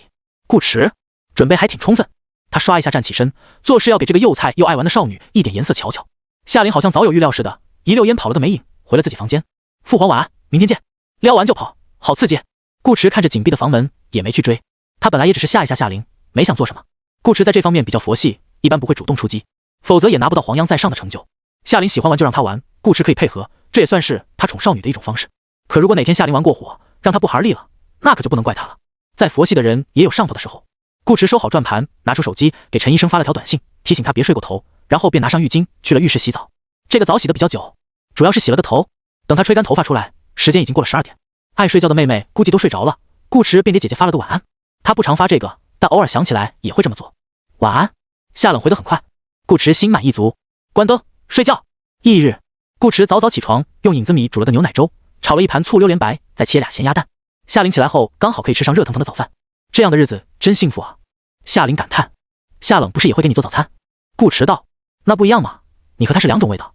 夏琳用筷子擀了一半咸蛋在粥里，又道，蛋少了，下次多切一个。顾池，你要吃2个？夏琳，对啊，最好再煎一根火腿肠。顾池，夏琳，家里还有吗？没有的话，我们去买一袋。顾池，夏琳偷笑，他就喜欢看顾池被调戏后满脸问号又木然的样子。可这次他低估了顾池，笑着笑着就笑不出来了。顾池道，不用买，我有。夏灵，顾池，现在就有，你要吃吗？夏灵，顾池，要吃我去洗一洗。夏灵，一套连招，直接把夏灵打得双颊滚烫。不要！夏灵红着脸，奶凶奶凶地瞪了顾池一眼，老老实实吃起了饭，典型的功高血薄。9点半，灵猫发来消息，我准备好了。比顾池这个正儿八经被征召的玩家还积极。顾池也给陈医生发了条消息，甜甜起床了没？陈医生，啪，这人好暴躁啊！顾池不理他了，稍微收拾了一下，顾池便锁好门窗，回床上待着。夏灵跑过来跟他同床，先说好，我可不是缠你什么。夏灵说道，我只是觉得挨得近一点，排到一起的概率也许会更高。说完，直接钻到顾池怀里。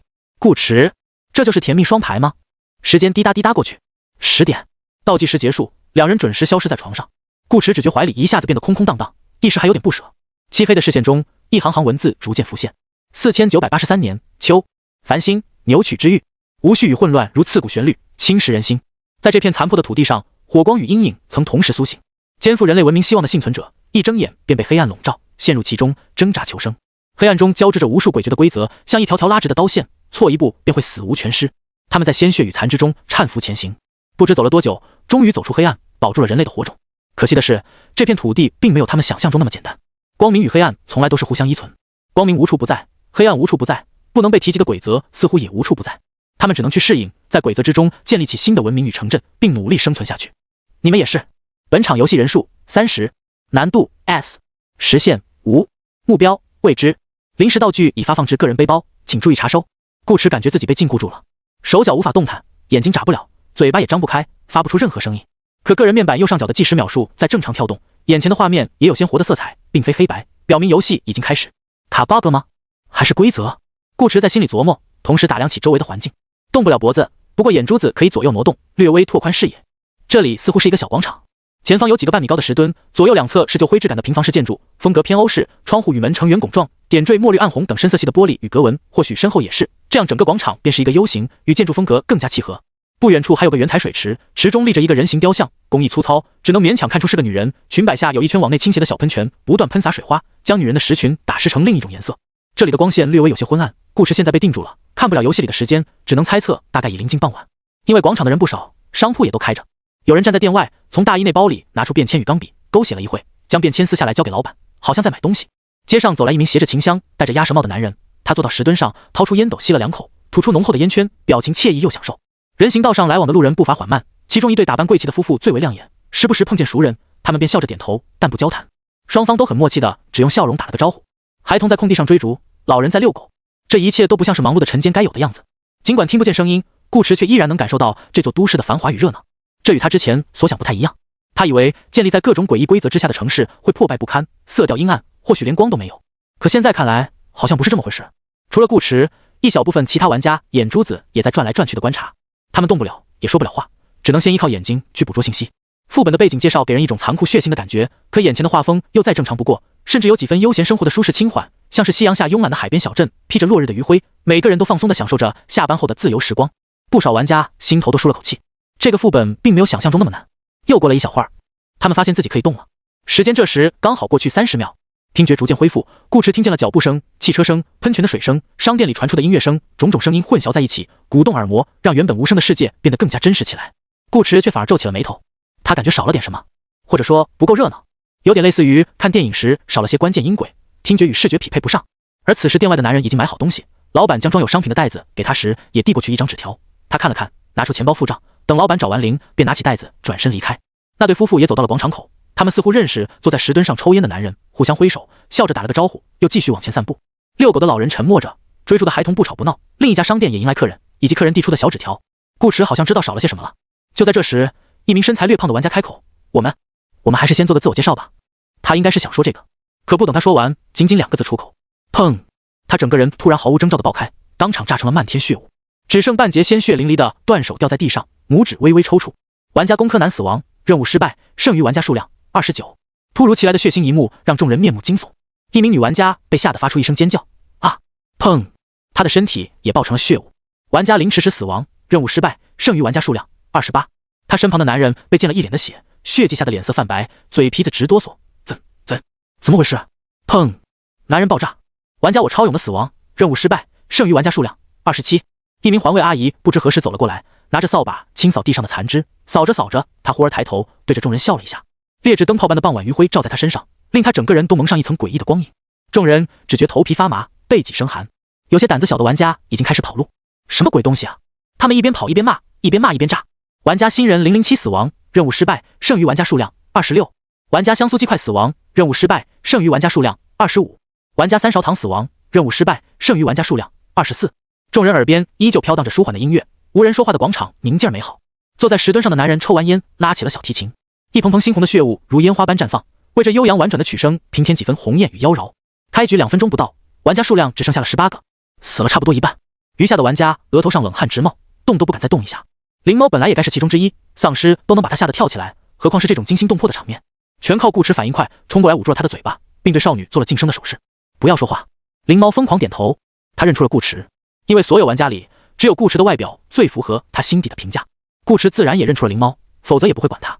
他不记得少女的容貌，但记得少女胸前挂着一个银质吊坠，应该不会错。错了也没关系，就当随便捞了个队友。早便注意到顾迟的陈医生走过来，看了灵猫一眼，又看了看顾迟。顾迟点点头。陈医生会意，又去了一旁的商店，拿出系统给的钱，买了3套便签与笔。作为经验丰富的资深玩家，陈医生当然也看出了这片区域的规则。就这种程度的机智，想干掉他，不存在的。他可是要带顾迟起飞的男人，1分多钟死了一半人，并且是真正的原地爆炸。这绝对是在场所有玩家经历过最刺激的开局。关键他没有任何直接提示，只给了30秒钟准备时间。30秒够干什么？他们有些人还在看临时道具，队友就一个接一个的炸开了花。路过的人见他们爆成血雾，既不吃惊也不害怕，好像真的只是路过，稍微看一眼又继续做自己的事。广场的画风依然慵懒惬意，仿佛刚才什么也没发生，衬上血迹斑斑的地面，有种说不出的诡异感。等到陈医生买完东西回来，一些玩家才从惊悚中回过神，赶紧采取应对措施。有人学陈医生买了便签和笔，有人戴起了口罩，有人用胶布在嘴唇上贴出一个叉，以防管不住自己的嘴。更有甚者，咬了咬牙，从背包里拿出一瓶画有绿色骷髅头的喷雾，往自己嘴里来了2下，直接把自己毒成哑巴。这还是个妹子，扎着高马尾，长相颇为清秀可人，但狠也是真的狠。顾迟猜测他应该有办法可以恢复。他目光扫过众玩家，数了下人头，算上爆炸的刚好30个，其中有2人全程表现相对淡定，估计是老手。另一位老手，某个又菜又爱玩的少女，好像没上车。不过问题不大，没有夏琳，还有陈甜甜，一样是甜蜜双排。剩下的玩家慢慢聚到一块儿。自我介绍这个环节可以跳过了，这里的规则应该是不能发生，即使大家把名字写下来记住也没什么用，又不能喊，递纸条传话也用不上名字。自我介绍之后，通常就该根据最终目来分配任务，大家通力合作，各司其职，尽快通关副本。可他们很快又想起，这个副本的最终目标是未知，他们并不知道接下来该做什么。众人，所以他们聚到一块干嘛呢？玩家们面露迷茫之色。下了这么多副本，第一次碰见不给任务的。背景介绍中倒是提了一句生存下去，但问题是这副本没有实现，难道他们要在本里生存一辈子？那还不如大骂一声狗游戏，原地爆炸下一局。不少人都想起了上周的更新公告，略微提升了 S 级副本的任务难度。这可真他娘的略微啊！有大腿抱的灵猫倒不是很慌，他仰着脑袋看向顾迟，感觉这个男人好像长高了些。顾迟则看向陈医生，并递出一张纸条：“甜甜，你怎么看？”陈医生，你再喊。他给了顾迟一记猛男瞪眼，随后写道：“先找个地方吃大餐，边吃边聊。”大餐的大字，陈医生写的是真大，充分展现出他的个人游戏理念。任务暂时不知道没关系，先享受了再说。在副本里吃大餐等于去现实世界各地品尝美食，是增加游戏体验不容错过的环节之一。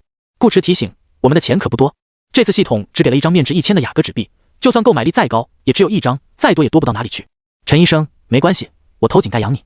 顾迟，希望你言而有信。顾迟又对灵猫写道：“你有什么想法没？”灵猫字迹娟秀，我是笨笔。顾迟，那就吃饭去吧。给其他玩家留了一张吃饭的纸条，3人便脱离大部队。不能发生这条规则其实很简单，并不可怕。恐惧来源于未知，规则也是。那些路人也没什么特别的，不过是已经适应了这条规则而已。缓了一会后，大家理清逻辑，便没有之前那么紧张了，只是依旧不知道该做什么。一部分玩家索性跟在顾迟等人后面进行一波尾行。这3人明显私底下互相认识，且刚才反应极快，十有八九是大佬。自己没把握单干的情况下，跟着他们无疑是最好的选择。路过报亭时，顾迟花10雅阁买了张地图。这座城市的规则应该远远不止一条，否则副本也太简单了些。高马尾姑娘也买了张地图，不过她没再跟着顾迟3人。作为一个喜欢碎碎念的人，不能出声简直要了他半条命。他必须快点找个可以说话地方好好发泄一下，不然这破游戏没法玩下去了。来到饭店，店里人很多，但一点也不吵闹。这种既热闹又安静的氛围真的很奇妙，就像进了图书馆，每个人都在专心吃饭。顾迟拿着女服务生递来的菜单，照着最贵的菜品刷刷一阵乱点，还要了瓶价值不菲的红酒，算算价钱快2000了，看得陈医生与灵猫满头问号。陈医生笔头乱飞：“你不是说钱不多吗？”顾迟不紧不慢：“你不是说偷井盖养我吗？陈医生，男人的话你也信？顾驰，甜甜，陈医生，你妹！灵猫好奇地看着陈医生，他已经是第2次看到顾驰写着2个字了。难道这个男人的小名叫甜甜？顾驰笑了笑，不调戏陈医生了，写道：我是突然想起个事。陈医生，你写。顾驰，包里的道具你们都看了吧？陈医生与灵猫点头。这个本只发了3样临时道具，一张面额1000的纸币，一部手机，以及一个火红的十字架。光焰十字架，拥有此物品可以让你谈论规则，不可丢弃，不可转移。这是一件能够让玩家彼此之间更好交流情报的道具。而隐藏在这个效果之下的信息是当地居民不能提及规则。背景介绍也提示了这点，不能说，不能写，甚至不能传播与规则有关的一切。规则于他们而言，应该是类似于邪神这样的东西，他们畏惧害怕，避之不及。陈医生，然后呢？顾驰，然后吃饭。灵猫，果然他还是跟不上顾驰的思路。这家饭店味道很不错，主要是花了那么多钱，不好吃也得好吃。陈医生与灵猫可进干饭，红酒当饮料喝，把一桌子菜吃得干干净净。灵猫感觉自己小肚子都变圆润了，被顾驰用一种小瞧你了的目光一盯，脸颊顿时发热，不好意思的低下头，写了几个字：我又不胖。陈医生本想打个嗝，忽然想起不能出声，他没法确定打嗝算不算出声，为了生命安全，他硬生生把嗝憋了回去。跟着过来的玩家看到这一幕，馋得不行，也更加相信顾驰等人是大佬了。这完全不把钱当钱用啊！敢这么浪，心头多半已经有了计划，至少知道该怎么赚钱了。只见顾驰拍拍桌子，唤来服务生。那名女服务生拿着账单过来，顾驰递给她一张纸条，上面用极小的规则拼凑成3个字：多少钱？礼貌问价。女服务生的眼睛却骤然睁大，她居然可以提及规则！女服务生像看见鬼似的，惊恐地跑开，并把纸条塞给了大堂经理。大堂经理，他吓得手一抖，慌忙捂住眼睛，不能看，看了会忍不住去想，想多了会死人。顾驰挑了挑眉头，这俩字威力这么大，他以为只是会被当成瘟神撵出去呢。这样也好。顾驰又撕下2张便签，一张是大写的鬼，一张是大写的则，并用2粒米饭将便签粘在胸口上。他底气十足地站起身，大摇大摆走出饭店。20个多服务员，竟无一人敢拦。陈医生，灵猫，众玩家，还能这么玩？被玩家光顾的饭店，注定是要赔钱的。有顾驰带头，其余玩家纷纷效仿，吃起了霸王餐。陈医生将内心感叹化为文字：骚还是你骚啊？顾驰，我又不穿丝袜。陈医生，灵猫特别好奇一点，你就不怕失败吗？万一没吓到人，他们身上的钱就得减少2/3，后面的日子可就不好过了。顾驰，没关系，反正有人偷井盖。陈医生，合着你把我当避计划是吧？顾驰假装没看见陈医生幽怨的目光，继续写道：走吧，我们先找个酒店。灵猫手动画了个猫猫可怜，可以开个套房吗？顾驰，行。3人向另一条街走去。吃饱了饭，吹吹风散散步还是比较舒服的。陈医生与灵猫这时才各自简单的介绍了一下自己，因为这会儿暂时比较闲。陈医生写道 ：ID 主刀医生，你可以叫我刀客塔陈。他是医生啊。灵猫笑道：我叫灵猫，请大佬多多指教。顾驰没有加入群聊，他一直在留神观察周围 NPC 的行为模式，包括刚刚吃饭的时候，他也在这么做。本地居民这么害怕规则，其实并不是一件好事，这意味着玩家很难从他们嘴里问出关于规则的信息，旁敲侧击可能都不行，只能用眼睛去寻找他们行为的共同点，这是一件既费时又费力且非常危险的事情。一旦判断错误，当场就得 GG。地图上的城市用不规则图形分割成了多个区域，除了区域名以外没有任何标注，但很容易猜到每个区域都拥有着不同的规则，区域重叠即代表规则重叠会极大提升玩家的生存压力。他们目前所处的血雾区规则应该是最简单的，顾驰都没太把这条规则放在心上，他也不是什么话痨，聊不聊骚都不影响他玩游戏。沉默是金，直到他点了下自己的 buff 图标，看见这片区域唯一一个金色成就的达成条件。血雾区，你们都给我听好了，不能说话是吗？我偏要说，不仅要说，还要用100分贝以上的声音说。你看我会不会死就完了？顾驰，我觉得会。就他这种个位数体质的小身板，跟规则硬碰硬，怕是0.1秒都坚持不到。这才是真的事实就事实，可成就却又摆在他的脸上。换个角度想，这是不是说明，尽管看起来不切实际，但玩家的确可以通过某种方式来规避规则？见顾驰沉思默想的样子，灵猫递来一张纸条，怎么了？顾驰回道，没事，成就的事不能说。夜色渐深，3人来到一家看上去不错的酒店，家庭套房898雅各一晚，属实不便宜。可惜他们是玩家。在顾驰又一次礼貌问价后，接待小姐姐瑟瑟发抖地蹲躲到了吧台下，然后像潜水艇的潜望镜一样伸出一只手，丢了一堆房卡在台面上，随他们挑。这多不好意思啊！于是顾驰自己给自己升了个房，把家庭套房改成了豪华总统套房。他注意到旁边墙上贴着一个紧急报警电话的牌子，虽然暂不清楚当地居民如何通过电话交流，但为了不被打扰，顾驰还是温柔地留下一张纸条：不要报警哦，你也不想自己再看到这2个字吧？纸条飘落到吧台里，接待小姐姐眼泪汪汪，小鸡啄米似的点头。规则2个字在血雾区真是比枪还好使，不过这招不能用太久，警察可不像一般人那么好忽悠。办理好入住手续，顾驰3人进了电梯。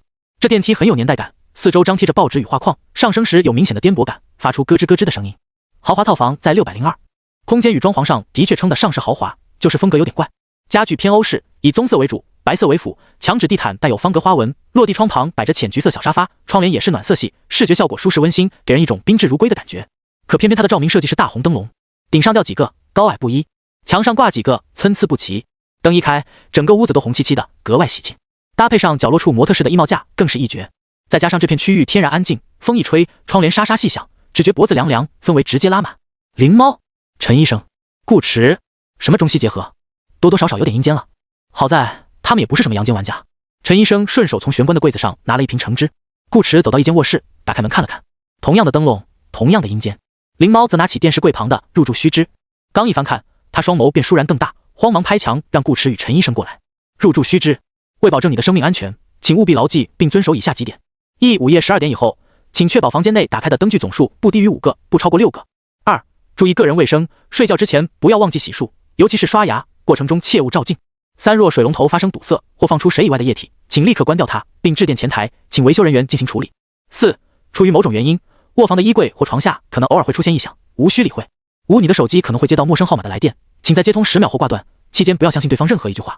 6、酒店工作人员绝不会在晚间打扰客人休息。入夜后如果有人敲门，请装作没有听见，不要试图通过猫眼查看，更不要开门。7、本店所有房间均不提供除矿水泉以外的任何饮品或食品，如有需要，请在白天前往3楼的员工食堂就餐。最后，如果你不小心触犯以上任意一条，请立即锁好门窗，拉上窗帘，并拨打紧急报警电话，藏入保险柜等待救援。祝您入住愉快。这是怪谈规则吗？顾驰不由看着窗外思索起来。现在时间是21点27分，外边天色彻底暗了下来，这代表其中大部分规则已经生效。灵猫有些紧张地打量着四周，光是大红灯笼就已经够阴间了，又来个入住须知，这还让不让他一个人睡啊？陈医生的注意力则在第7条规则上，他看了看自己手里正准备喝的橙汁，默默拧上瓶盖，将它放了回去，换了瓶矿泉水。顾驰抬起头数了数灯笼，总共5个，在卧室不开灯或只开一个的情况下正好合适。他想了想，写字道：等会12点的时候，不管看到什么都不要发出声音，特别是你，灵猫。灵猫连忙点头。陈医生好像明白了顾驰的意思，你是觉得灯可能会出问题？7条规则里最不好控制的就是大红灯笼，它们随时可能因为意外而熄灭。顾驰写道：不是可能，是一定。陈医生这么有把握？顾驰：是的。陈医生将信将疑。灯会出现意外这一点，陈医生相信，毕竟是游戏世界，大概率发生小概率事件。但为什么一定是12点？陈医生没想通。直到12点整，灵猫紧紧捂住嘴，陈医生也目露警惕。只见顾驰自己伸出手，啪一下关掉了灯。陈医生，灵猫，哇，有内鬼！其实不是内鬼，顾驰只是在尝试寻找线索。规则与怪谈是2种完全不同的东西。规则连提都不能提，入住须知，却把各种注意事项写得如此详细，足以证明怪谈规则的杀伤力远远比不上规则，至少不是急死，它多半只是辅助规则杀人的工具。而只要不是急死，玩家就有操作空间，这相当于一个动态事件，也可以说是支线。玩家可以选择遵守规则，避开此次危机，但同样这么做也会避开可能存在的线索或奖励。别人怎么选顾驰不知道，反正他肯定不会放过。至于为什么不提前说出来，顾驰想测一测灵猫的应急能力，看看这个少女有没有成长。有的。灵猫直接吓得蹦了起来。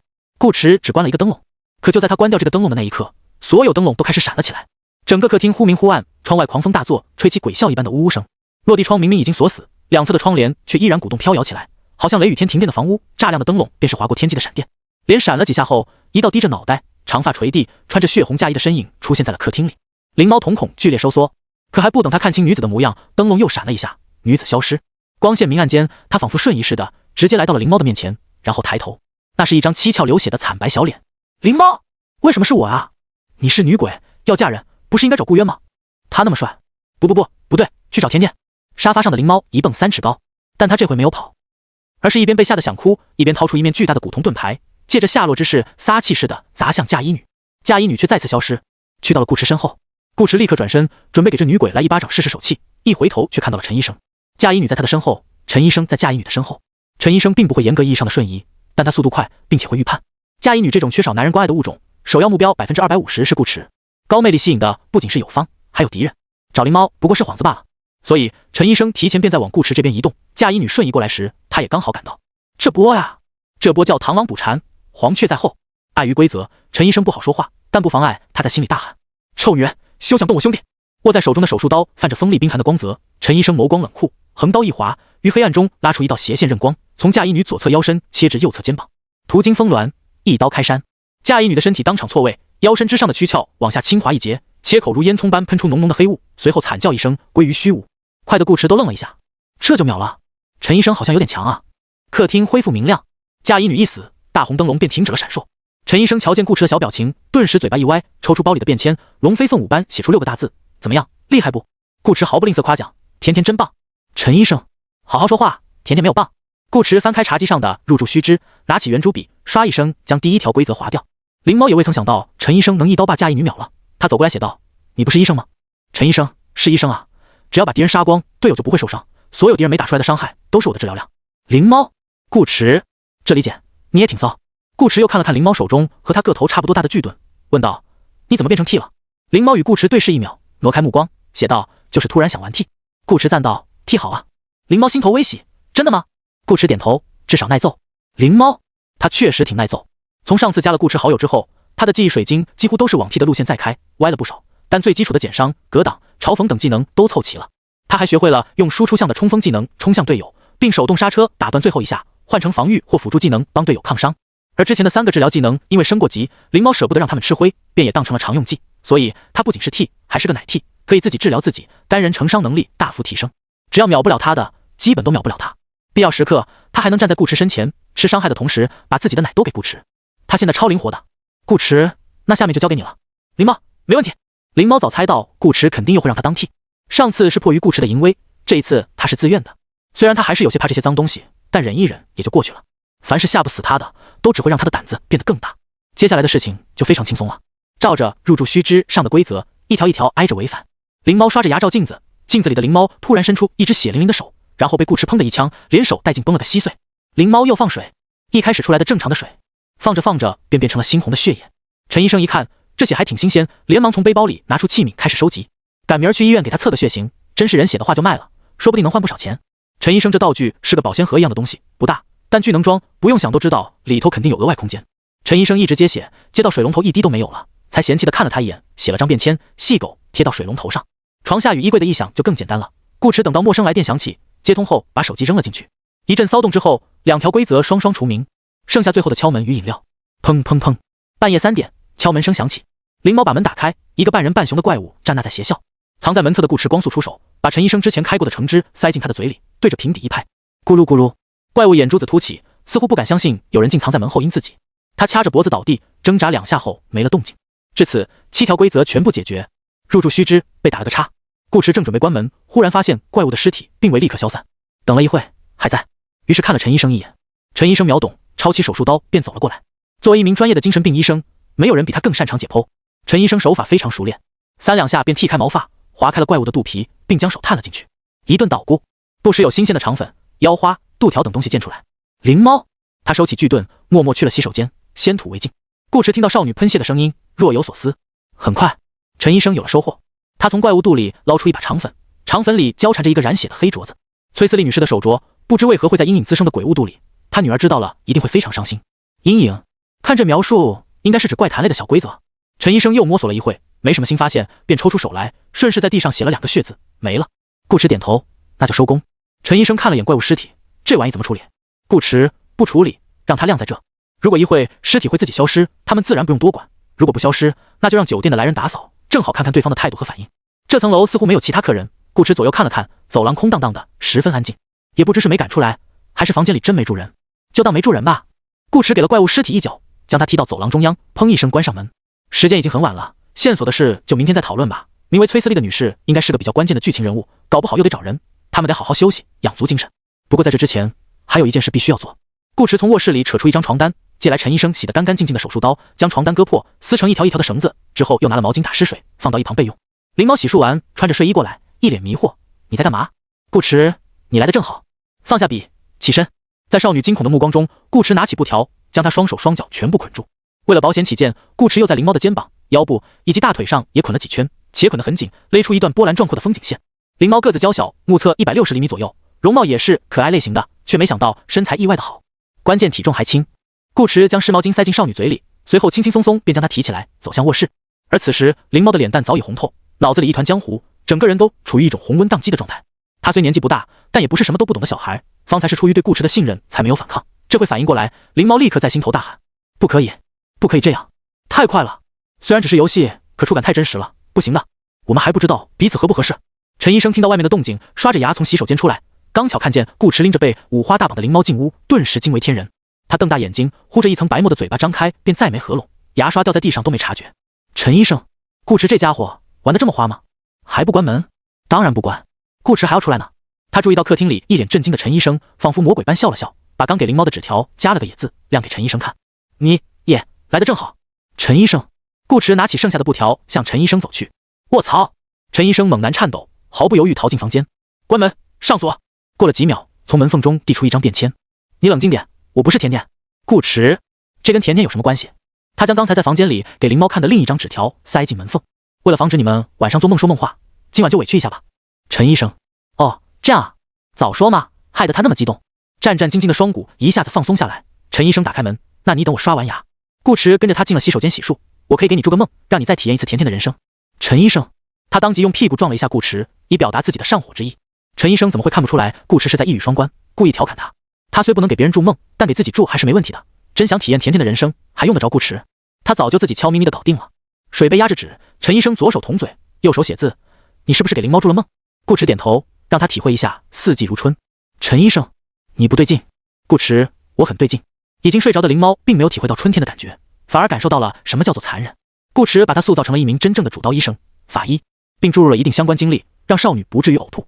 灵猫将在梦里直面血腥，潜移默化，慢慢习惯这类场景。这只是个开始。如果灵猫愿意，顾池可以帮忙用梦境的方式，将少女训练成一个面对任何情况都不再畏惧退缩、秒拉仇恨的大 T， 心理上的大 T， 肉体上还得少女自己努力。一边写字一边刷牙的效率很低，这牙两人刷了快10分钟。把陈医生绑起来后，顾池才回了卧室休息。捆绑熟练度+1。第二天，顾池起床后先给两人松了绑，再透过猫眼看了看外面，怪物的尸体已经没了。他打开门，发现走廊的地板上有拖拉的血迹，清理过，但没清理干净。这可是案发现场，如果报警，警方的人来了，看见证据被人破坏，他们怎么交代？除非酒店没有报警，不想报，又或者没必要。前者可能含有个人因素，后者则是司空见惯。不论哪一种，对几乎零线索的他们而言都非常有利。不能提及鬼则，那聊一聊阴影总没问题吧？顺便问一问崔思丽女士的事情。不出顾池所料，当他们洗漱完，换上衣服准备出门时，酒店的服务生来了，用一种钦佩又略带敬畏的眼光看着他们，递给他们一张镀金的明信片。用明信片传话是血雾区对待贵宾的最高规格。尊敬的顾先生、陈先生以及猫女士，非常感激你们帮助我的酒店清除阴影。如果各位不嫌叨扰，请给我一个机会当面向你们致谢。安德尔·金。安德尔·金是酒店的老板，这是一个有着一头金发、西装革履、打扮绅士的中年男人，眼窝轮廓稍深，鼻梁高挺，是典型的西方脸型。和他的姓氏一样，安德尔非常富有，具体体现在他的车。顾池三人此刻正坐在一辆加长版的豪华轿车里，它真的很长。内设酒吧与带床的休息间，不算司机，还专门配了2名女服务员。不论是质感极佳的装饰，还是坐起来柔软舒适的沙发，无不透露着一种狗大户的气息。安德尔并不喜欢写字，文字交流也十分麻烦，不如语言来的生动。于是，在征得顾池三人同意后，安德尔便载着他们去了另一个区域。正好他今晚在这有场舞会，两个区域之间没有明显的分界，不存在关卡栅栏之类的东西，只在马路上画了一条粗长的黄线，街道两侧各立着一个暗紫色的告示牌。恶灵区，这个区域似乎没有禁言的规则。轿车还未过线，开着窗户观察城市景象的顾池便已听到了从前方传来的欢笑声，听得他身心愉悦。他们其实也没在血雾区待多久，仅仅1天不到，其中还有几个小时是在睡觉。可他们互相之间没少交流，交流的越多，这会儿便越是有种如释重负之感。只有亲身体会过才知道，原来能开口说话也是一种自由。进入恶灵区，轿车豪华大气的外观立刻吸引了不少路人的注意。安德尔也终于开口，他站起身，对顾池等人微微躬身，再度致谢：“谢谢你们，我的朋友们，你们拯救了我的酒店。”他笑道：“如果没有你们，我可能再过几年就要破产，到街上当流浪汉了。”后半句话显然是在开玩笑。开得起这种车的人，不可能只有一处产业，这只是拉近双方距离的一种说话方式。顾池就比较直接，安德尔先生说笑了，没有我们，你也可以请其他人来处理阴影。一句话直入主题，三人分工很明确。顾池长了嘴，负责与安德尔聊天获取情报，陈医生与灵猫则观察路人，试着找出恶灵区的规则。请谁呢？警察吗？安德尔笑着摇摇头，他们不行的。安德尔的语气没有丝毫嘲讽之意，他只是在陈述一个事实。血雾区酒店存在阴影，这是他早就知道，如果报警能解决问题，不会拖到现在。在治安管理方面，警局做的还行，每天只有2-3桩违法犯罪的案件发生。可一旦涉及到规则或阴影，警局也无能为力，他们都只是普通人。安德尔唯一能做的就是与警方合作，让那些罪不可赦的犯人去阴影房试睡，发挥最后的价值，协助他们总结阴影出没的规律，然后制作成入住须知，以此来提醒酒店的客人。崔思丽女士就是其中之一。安德尔对她有印象，但也仅限于有个印象，因为崔思丽是众多犯人中最老态的一个，看上去有60-70岁了。至于入住须知最后写着拨打紧急报警电话什么的，看看就好，那只是单纯为了给客人一点希望，实际上这些规则一旦触犯，必死无疑。酒店的生意也因此一落千丈。昨晚6楼并非有客人住不敢出来，是确确实实没有客人。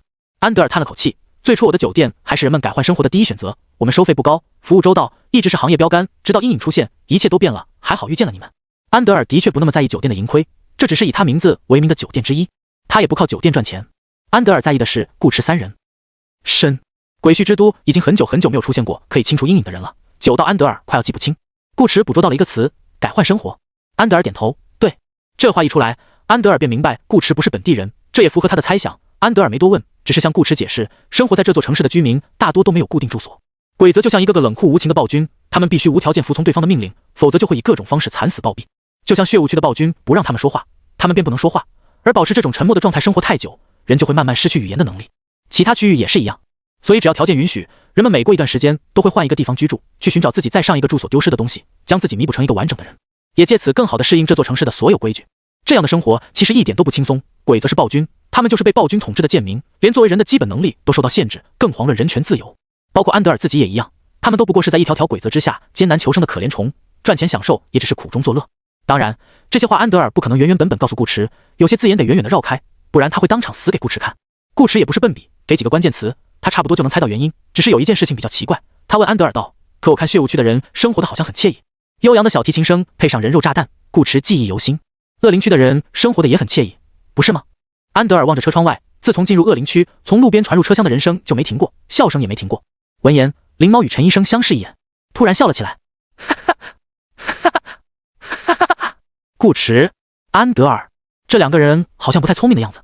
安德尔没再聊这个危险的话题，他拿出一封邀请函递给顾池，说道：“今晚克里斯汀玫瑰会所有一场舞会，你们是能清除阴影的勇者，一定会非常受欢迎。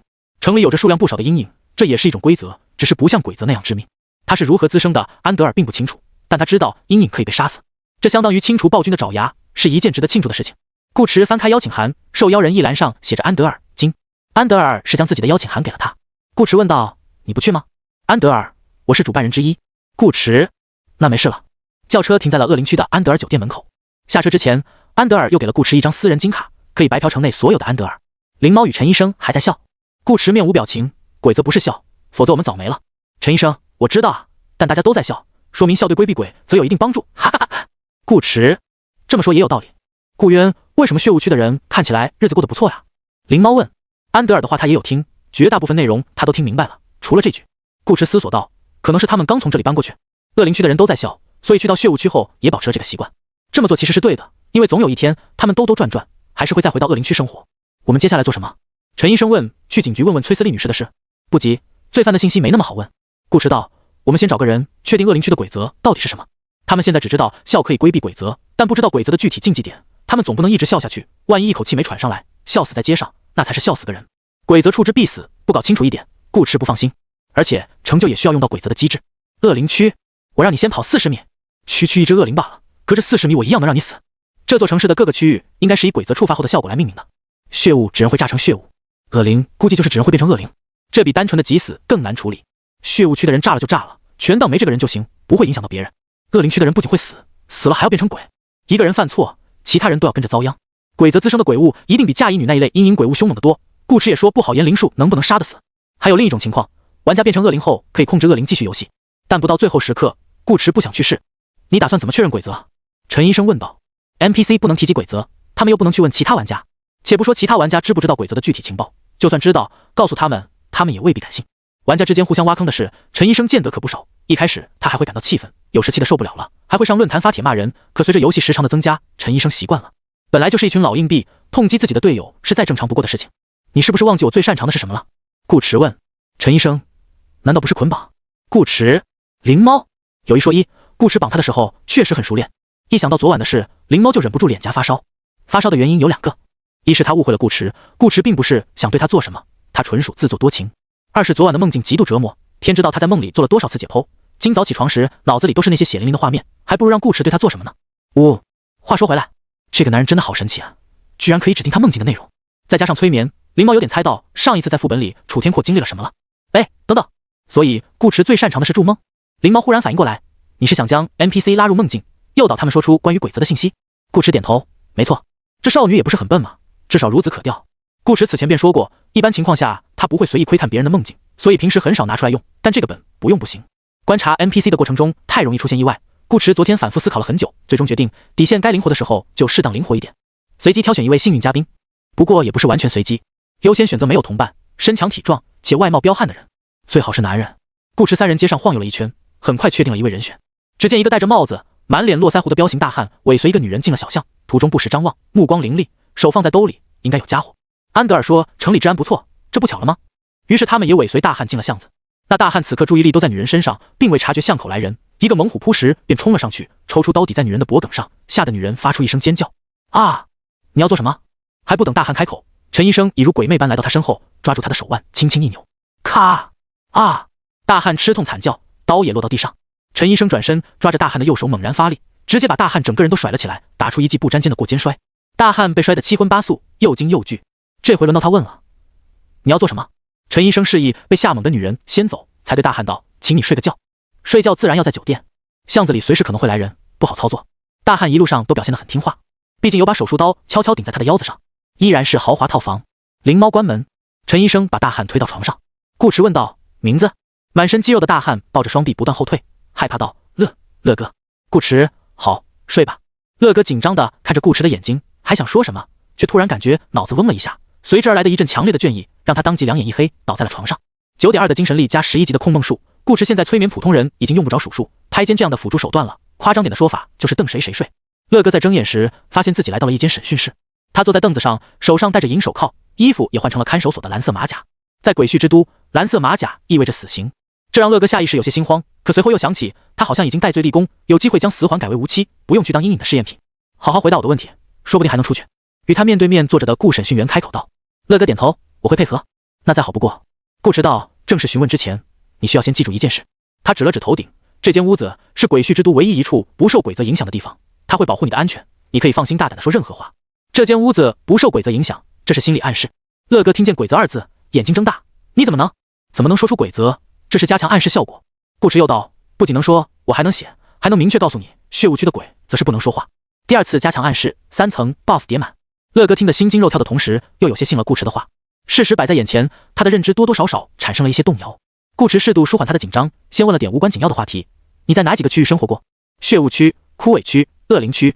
乐哥答道。顾池又问，哪个区域待的时间最长？乐哥，恶灵区。顾池，为什么？乐哥，因为我永远不会犯错。他这30多年的日子几乎都是在恶灵区度过，这里的鬼则伤不到他，他的父母早已去世，从小被亲戚虐待，年少时喜欢过的女孩也死在了枯萎区。乐哥露出一个自嘲的笑容，像他这样的人，感情都没了，又怎么可能犯错？乐哥有时候都在想，或许他自己就是一只孤独冰冷的恶灵，所以最适合待在恶灵区。顾池察觉到乐哥的情绪波动，问道：“那你告诉我，恶灵区的鬼则是什么？”是不能。话到一半，乐哥突然捂住嘴，死死盯着看着顾池，眸子里露出了面对死刑时都未有过的恐惧。他的面容甚至因此变得扭曲，捂着嘴的手从指缝中渗出嫣红的血迹。他在拼命咬唇，让自己闭嘴。强调了2次的心理暗示，效果相当强大。他已经让乐哥自然而然地想把答案说出来。乐哥心头是想说的，可他的身体在阻止他，这是源于刻入骨髓的求生本能。乐哥作为一个普通人，不可能挡得住他的催眠，除非鬼则对乐哥造成的心理阴影与惧怕已经形成最深层的潜意识，在帮助乐哥反抗。安德尔没有说错，鬼则就是他们的主宰，一位漠视生命的暴君，让他们至死都不敢违背内心深处的禁忌。所有的温馨与欢笑都是假象，真正的苦痛只有他们自己知道。顾池不得不使用点特殊手段了，这么做有点危险，一旦乐哥反应过来这是梦境，就可以对他发起反攻。梦的主人在梦里是无敌的，但他觉得乐哥应该没那么聪明。11级的控梦术已经让顾池可以越俎代庖，偷借乐哥梦境的力量。他再度开口，严厉的嗓音直接在乐哥脑海里炸响：“告诉我恶灵区的鬼则，告诉我！”不！此刻的乐哥状若疯癫，他痛苦地抱着脑袋，戴在腕上的手铐叮铃作响，他的耳膜流出鲜血，手背上青筋鼓动，死命摇头，想甩开回荡在脑子里的声音：“告诉我，告诉我！”轰！反复挣扎间，乐哥仿觉脑袋炸裂，眼睛布满血丝，终是承受不住强大的精神挤压，被顾池的话音影响，流着泪将那道鬼则吼了出来：“是哭，是不能哭！就算身边的人一个个死去，就算眼睁睁看着他在自己面前枯萎，也绝不能掉一滴眼泪。”鬼畜之都的天空似乎永远都灰蒙蒙的，与天气和时辰无关。现在是下午，光线却与傍晚一样昏昏沉沉，像阴云密布的雨天。可是没有雨，也没有阴云。顾池与灵猫站在医院外的街道上，闲聊间抬头张望，眼睛能直视天上的太阳，仿佛有一层阴影挡在上空，哪怕再炽热耀眼的光芒都无法将这座城市照亮。最近天气可真好啊！是啊，好久没看到这么漂亮的天空了。路过的行人把这样的天色称为漂亮，可在顾池看来，这还不如被他绑起来穿着灰色睡衣的灵猫。不多时，陈医生从医院出来，手里拿着一沓钞票，看来这波血卖了不少钱。陈医生还把衣服换成了白大褂，里面是一件淡蓝色衬衫，衣领处系一条格纹领带，粉色的，再衬上同样是粉色的西裤与发亮的白皮鞋，要多骚包有骚包。灵猫看得捂嘴直笑，顾池挑着眉头：“你是把医院当商场了？”陈医生把钱塞给顾池：“只要你有这个，哪里都是商场。不仅是商场，还有真人模特。他这一身就是从4个真人模特身上扒下来的，勉勉强强凑齐了一套他喜欢的风格。”顾池，怪不得陈甜甜穿丝袜穿得那么自然，性别会变，但有些骨子里的东西不会变。半个小时后，顾池3人来到真正的商场。晚上要参加舞会，顾池与灵猫也买了一套礼服。出来后便步行前往克里斯汀玫瑰会所，一路上格外吸睛。抛开亮眼的穿着不谈，3个人的魅力值都相当高。顾池自然不用说，涂上唇膏9.2，灵猫8.1，也是有唇膏的人。陈医生稍微低一些，7点整，但他骚啊！粉白的打扮出现在一个男人身上，他的回头率甚至比顾池还高。灵猫这时候是很轻松的，时不时瞅一眼身旁的男人，心情也好。他找着话题与顾池聊天。我感觉这里的鬼则比血雾区简单爱，不能哭，保险一点的说法是不能掉眼泪。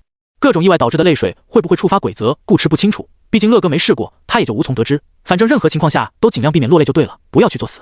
乐哥当然也没死，一切事情都发生在梦里，现实中的乐哥一直处于深睡状态。顾池问完后便叫醒他，没收了他的作案工具，让他自己好自为之。不能掉泪的鬼则看上去的确比不能说话简单，除了爱哭鬼，大多数人一辈子也哭不了几次，更何况是玩家。顾池看了眼自己的成就，灵猫的判断表示肯定：“你说的没错，恶灵区是白送的。”见顾池如此笃定，陈医生不由想起了昨晚某人关灯的情景，他用一种怀疑的眼光看着顾池：“你不会又要搞事吧？”“怎么可能？”顾池坚决否认还没发生的事：“我是正经玩家，你别乱说。”陈医生翻了个白眼，心道：“你要是正经，我就真是甜甜了。”晚间7点，凭借安德尔的邀请函，顾池3人在接待小姐的引领下进入会场。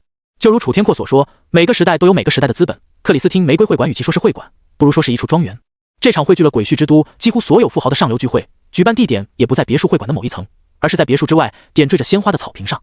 这是一场露天舞会。进门不远处有一个眼熟的圆池喷泉，以及被喷泉打湿裙摆的女人。这女人应该有点东西。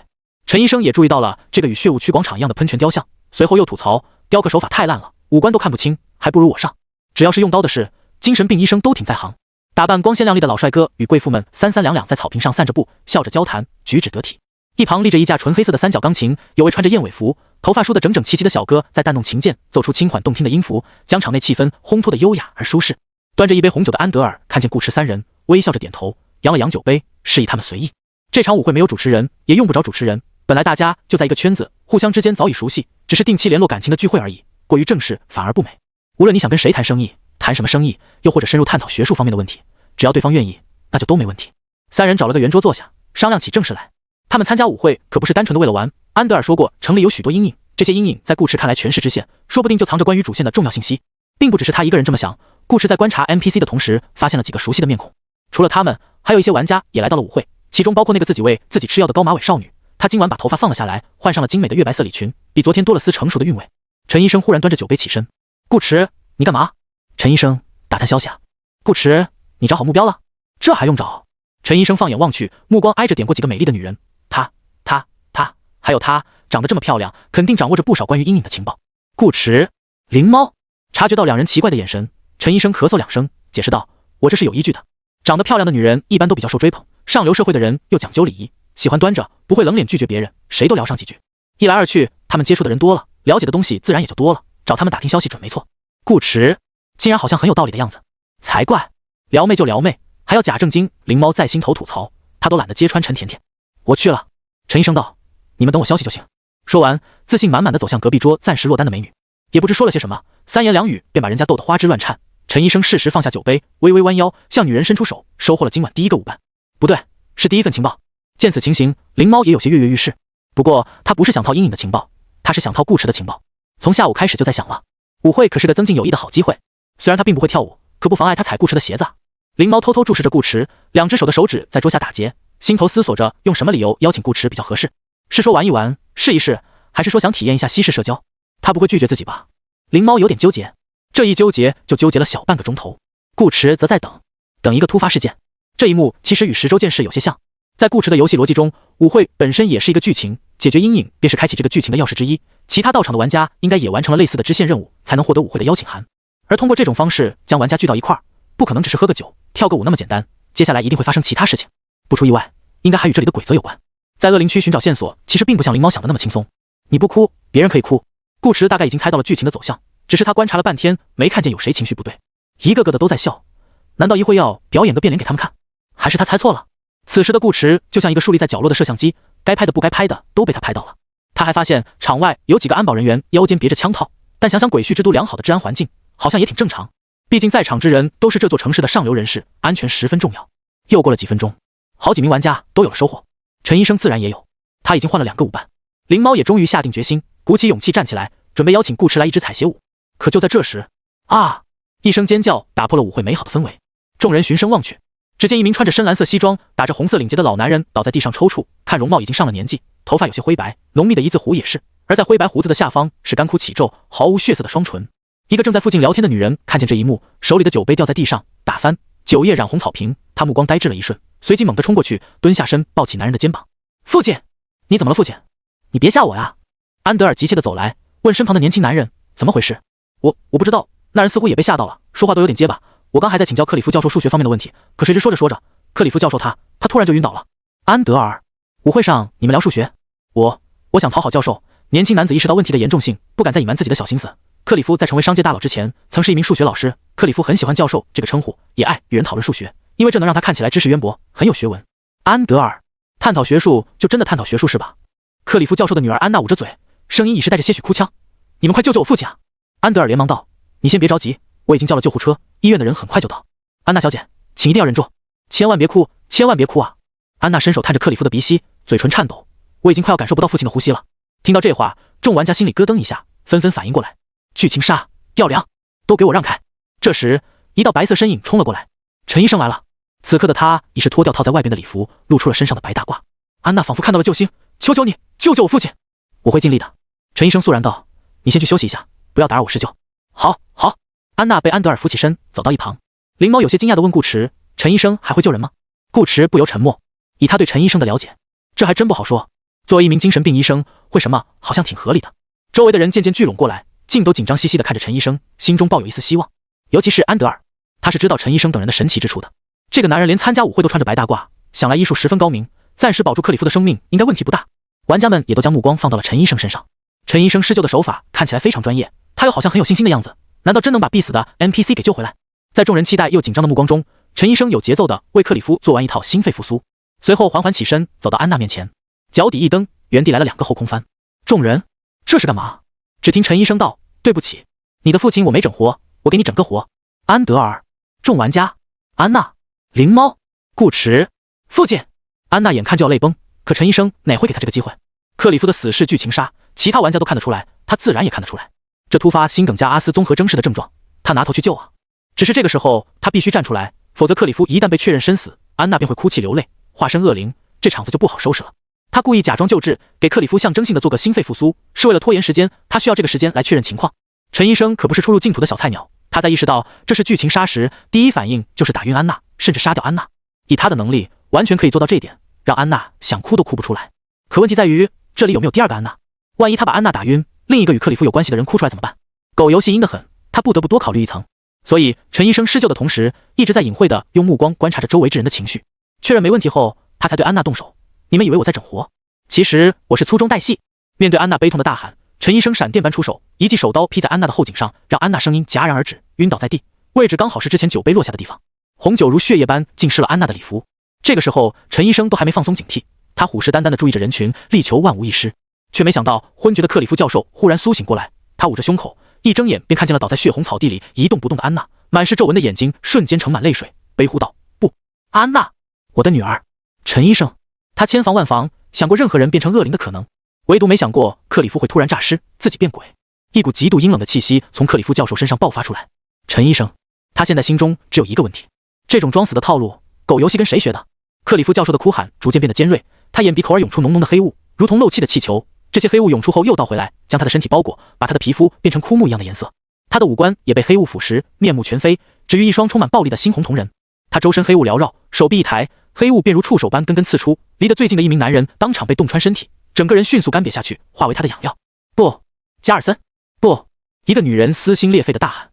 夜色的宁静被彻底撕碎，庄园的草坪上响起阵阵惊恐的尖叫声。仅仅3秒不到的时间，哭泣的克里夫教授便在鬼子的影响下变成了阴厉的恶灵，并杀死了他的朋友。他现在已经不是克里夫了，只是恶灵。他择肥而噬，众人在草坪上四散奔逃，场面一时混乱至极。快跑！都忍住，一定要忍住！安德尔算是最冷静的一个，尽管他也在狂奔逃命，但仍未忘记大吼提醒。可是没有用，克里夫教授变成恶灵只是一个开端，不仅是克里夫有亲人，被他杀死的人也有亲人，也有朋友。先前嘶吼的女人被人拽着跑，跑着跑着便忍不住哭出了声。她一张嘴吐出的全是渗人的黑雾。于是第二只恶灵诞生，它发出厉鬼般的尖笑，肆无忌惮地收割着草坪上的生命。很快，人群中出现了第三只恶灵，接着是第四只、第五只。恐惧与悲哀形成的连锁反应就像病毒一般在庄园里传播扩散。一众玩家看得背脊发凉，灵猫这时也终于明白了这条规则的恐怖之处。好在遇见丰富的游戏经历已经让他的心态不同于从前。灵猫咬咬牙，无视掉不断死去的人们，拿出巨盾，用自己小小的身躯挡在了顾驰身前。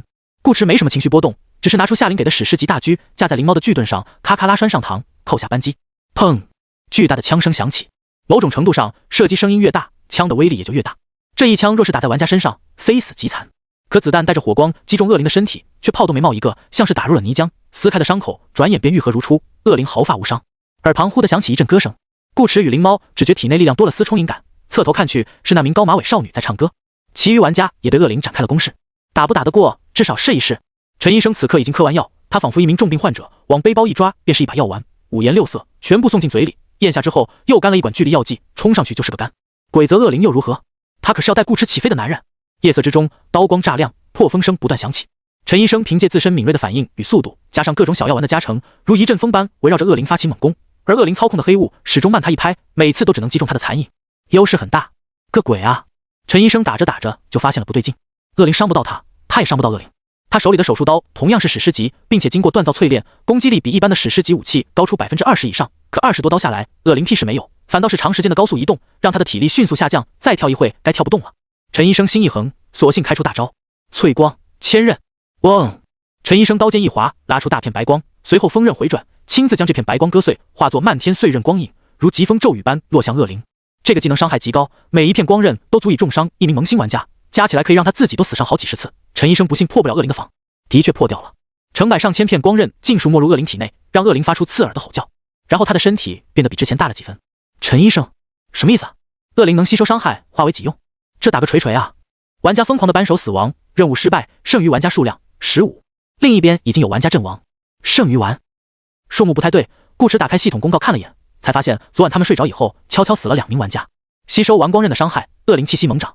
陈医生脸色一黑，知道自己一个人搞不定他了，准备叫顾驰来帮忙试试。可他回头一看，草坪上全是恶灵，不算他脸上这个都有12只之多。陈医生，这是什么情况？一只都打不死，又冒出另外12只。玩家小快活死亡，任务失败，剩余玩家数量14。又一名玩家被恶灵杀死。这一刻，陈医生觉得自己必须带顾驰飞了，远走高飞的飞。陈医生不知道的是，这已经是极好的情况。他跟恶灵打得过于专心，没注意庄园里的枪声。顾驰那一枪给安德尔提了个醒，他们杀不死恶灵，但可以杀死变成恶灵之前的人。这是个极其残忍的决定，安德尔也不知是对是错。可他们现在好像别无选择，任由恶灵这样扩散下去，不仅是他们，整个鬼墟之都会沦陷。安德尔痛苦地闭上眼，下令让保镖开枪。一旦发现谁有情绪崩溃的迹象，立即将恶灵扼杀在摇篮中，宁可杀错，也绝不能再让谁哭出声来。温馨的舞会至此变成了鲜血的盛宴。持枪的保镖并不多，场面又极度混乱，不可能顾及到所有人。恶灵依然在不断诞生，但总归降低了速度。死的人越来越多，恶灵的数量终是暂时得到了控制。逃过一劫的人们大多神色冷漠，眸子里波澜不惊，只有连同心脏一起抽搐的眼角在发出无声的悲鸣。不能哭，就算眼睁睁看着亲人朋友死在恶灵手上，倒在枪声与血泊之中，也必须忍住泪水，保持缄默。今晚的他们都是曾经的乐哥。跑！一名玩家大吼。稍微有点眼力的人都看得出来，陈医生是在场所有玩家中最猛的一个，连陈医生都杀不死的恶灵，他们能怎么办？他们这边8个人此时只剩下了6个，越打越弱，恶灵却越打越强，越打越多。小技能伤不了恶灵，大招又被吸收，这玩意儿根本就是无敌的。顾驰与灵猫也被打得有些狼狈，一直在躲闪逃窜，连天妖炼魂旗都拿恶灵没办法。但顾驰脸上并没有慌乱之色，为了更灵活些，他已将大狙换成手枪，不断扣下扳机的同时，大脑飞快转动，寻找着杀死恶灵的方法。既然有成就，那说明恶灵并非真正的无敌。恶灵不是杀不死，只是他们伤害不够。如果瞬伤能够超过恶灵本身所能承受的极限，恶灵就吸收不了。36道运的纯伤害炎灵或许可以做到，可这里不是北川，只杀1、2只恶灵没什么用。那就试试另一种方式吧。顾驰目光微闪，灵猫。此时的少女气喘吁吁，浑身都脏兮兮的，娇俏的脸蛋也沾上了泥污与细汗，耳畔的发丝粘在脸颊上，显然累得不轻。恶灵的目标一直是她，黑雾能吸取人的生机，灵猫不敢硬接，只能在草地上摸爬滚打的躲。这些恶灵好像没有多少意识。克里夫教授所画的恶灵没有优先攻击疑似杀死安娜的陈医生，反而先干掉了自己的朋友，这说明克里夫已经彻底死亡。之前玩家变身恶灵再操控恶灵的想法也随之落空。不过有一点对现在的情况比较有利，你应该可以拉住的他们的仇恨。顾驰问。灵猫点头，可以。嘲讽技能通常只对低智慧生物有效，只知道乱杀的恶灵恰好符合这一特性。拉哪只？灵猫问。顾池，全部。灵猫，全部？那会死人的。他只是刚到20级的小奶替啊！灵猫心里大喊救命，动作却毫不含糊，主打的就是一个听话与诚实。身体诚实。灵猫咬紧银牙，打直手臂，举起手中巨盾，铜色的盾面顿时爆发出一阵刺眼的白光，将草坪各处总共13只恶灵的注意力全部吸引到了自己身上。其他人压力骤减，同时又瞪大眼睛。高马尾少女的歌声都停了，她难以置信地看着顾池与灵猫。这个时候用群嘲，这两人是疯了吗？刚跑过来的陈医生，你们把这当小怪刷呢？这下好了，不仅飞不动，连远走高飞的计划也要泡汤。13只恶灵迅速围拢过来，被黑雾包裹的他们如同死亡的阴影，一双双猩红的瞳仁好似血色鬼火般飘忽不定，极具压迫感。死定了！6名玩家看得心惊胆战。13只恶灵，耶稣来了都救不了。灵猫也慌得不行，这些恶灵的目标可是他啊！你可以秒他们的，对吧？灵猫害怕地问。顾池看着逼近的恶灵与一众玩家的表情，忽然想到了一句话：且是他人之一目如斩斩鬼火，大胆地去走你的夜路。陈医生，说人话。顾池，跑！灵猫，陈医生，你自己跟上。顾池对陈医生道，随后抓起灵猫的手便往庄园门口冲去。陈医生速度比他快，也不是恶灵的目标，用不着他帮忙。聚拢过来的恶灵已经发动攻击，一道道黑雾像是粗壮的钢筋直射而来。顾池已带着灵猫消失在原地。黑雾灌入草坪，泥土飞溅。瞬移。见顾池轻易突破重围，陈医生总算松了口气，有这种神技在手，恶灵应该杀不死顾池。可随后又觉得不对，这家伙牵着灵猫跑，却不牵他，什么意思啊 ？TUE 渣男！陈医生一边骂一边跑。有灵猫拉仇恨，恶灵都没去管他。陈医生很快追上两人的步伐，众玩家相视一眼，跟了上去。恶灵的速度并不慢，并且他们不用脚，可以飞，无视任何地形障碍。鬼则滋生的鬼物属性真不是一般的变态，放在其他本里完全可以当守关 BOSS。一场逃亡之旅由此展开。期间顾池时不时的刻意放缓脚步，让灵猫释放群嘲，稳固仇恨。灵猫这时反而没那么怕了，被顾池牵着小手，他内心的慌乱一扫而空，只觉这波仇恨拉得血赚，下次还拉。奔跑的两人就像一个移动的闪光灯泡，途经夜色，点亮一片又一片街道。但陈医生觉得自己才是那个灯泡。三人身后是穷追不舍的恶灵，恶灵后方是跟来看情况的玩家。一路上惊叫声不断，被路过的居民见顾池等人狂奔，还有些不解。再看后面害人的恶灵，差点没被吓得跳起来，不知多少车辆被逼得狂打方向盘，撞入人行道。也有胆肥的人在凑热闹。这番动静着实不小，引起了警局的注意，于是警报声也响了起来。安静和谐的夜晚变成了格外刺激的惊魂之夜。他们到底要干什么？众玩家完全理解不了顾池三人这波操作。如果要跑，直接跑不就好了？干嘛要去拉仇恨？瞬移也好，加速也罢，总有空栏的时候，难道还能一直跑下去？当然不能。只是顾池觉得魔法可以打败魔法，阴影可以击败阴影，鬼则应该也能杀死鬼则。甜甜，准备开大。顾池已经看到了前方写有血雾区3字的告示牌。陈医生，舔你妹！好！顾池忽然停住脚步，恶灵飞袭而来，带着滚滚黑雾。众玩家心头一凉，这是跑不动了？才怪！下一步50米之外，倒运1，灵猫打出最后一个群嘲，数十条浓密的黑雾触手从天而降，砸得地面乱石飞溅。这次顾池也抓住了陈医生的手腕，一步跨入了血雾区。就在恶灵也跟着进入血雾区时，陈医生手术刀划出的刀光再度碎成无数光刃，朝恶灵击射而去。第一只恶灵中招，发出尖啸，砰，然后炸成了满天黑点。紧接着是第二只、第三只，怎么诞生便怎么去死。砰砰砰！先前强大到不可战胜的恶灵，此刻如同纸糊一般脆弱无比，出生即死。在众人错愕又不可思议的目光中，13只恶灵争前恐后的放起了黑色烟花，仿佛一个个爆炸的墨水瓶，飞洒出满天墨汁，又如黑雨般浇落而下。灵猫都看呆了，整个过程发生的极快，同样看呆的还有一些没反应过来的玩家。他们现在反应过来了，用鬼则对抗鬼则，原来恶灵是这么杀的。他们面面相觑，互相看到了彼此眼中深深的震撼。这个男人好特娘的会玩。看着一地黑水，陈医生一时陷入了沉默。所以被带飞的其实是他？不是他，是陈甜甜。陈甜甜被顾池带飞，跟他陈医生有什么关系？这把不算，下把再来。完成金色成就，我让你先跑40米。我跑没跑你别管，你跑了就对了。获得属性加成 0.1 灵巧。获得物品微弱的扭曲之源星号1史诗。微弱的扭曲之源繁星扭曲之地专属道具成就转换，使用后回复特殊资源，总量50，可多次使用。50%。舞会突围时的瞬移消耗了1点道运，跑路时给自己上的加速 buff 也消耗了1点道运，再加上最后一步50米的1点道运，顾池共花了3点道运，然后收获了 0.1 属性加成与50点特殊资源补给。总结血赚，顾池心里舒服的紧，这买卖划算啊，多来几次就能初步实现道运自由了，到时直接把现实世界当北川刷。虽然金色成就大多只给一点点属性，技能加成比较稀有，没那么容易碰上，但这并不影响顾池给自己画饼，有饼才有动力。顾池觉得陈医生与灵猫应该也拿到了这个成就，毕竟成就条件并没要求玩家自己击杀恶灵，只说了让恶灵死，而这波死了足足13只恶灵，怎么分都绰绰有余。理论上是如此，他可没告诉别人怎么做成就，只是带他们一起完成，不算违规。只是到底有没有，还得等游戏结束以后才知道。拉扯了这么久，恶灵事件也算圆满解决了，以一种大家都未曾想过的方式。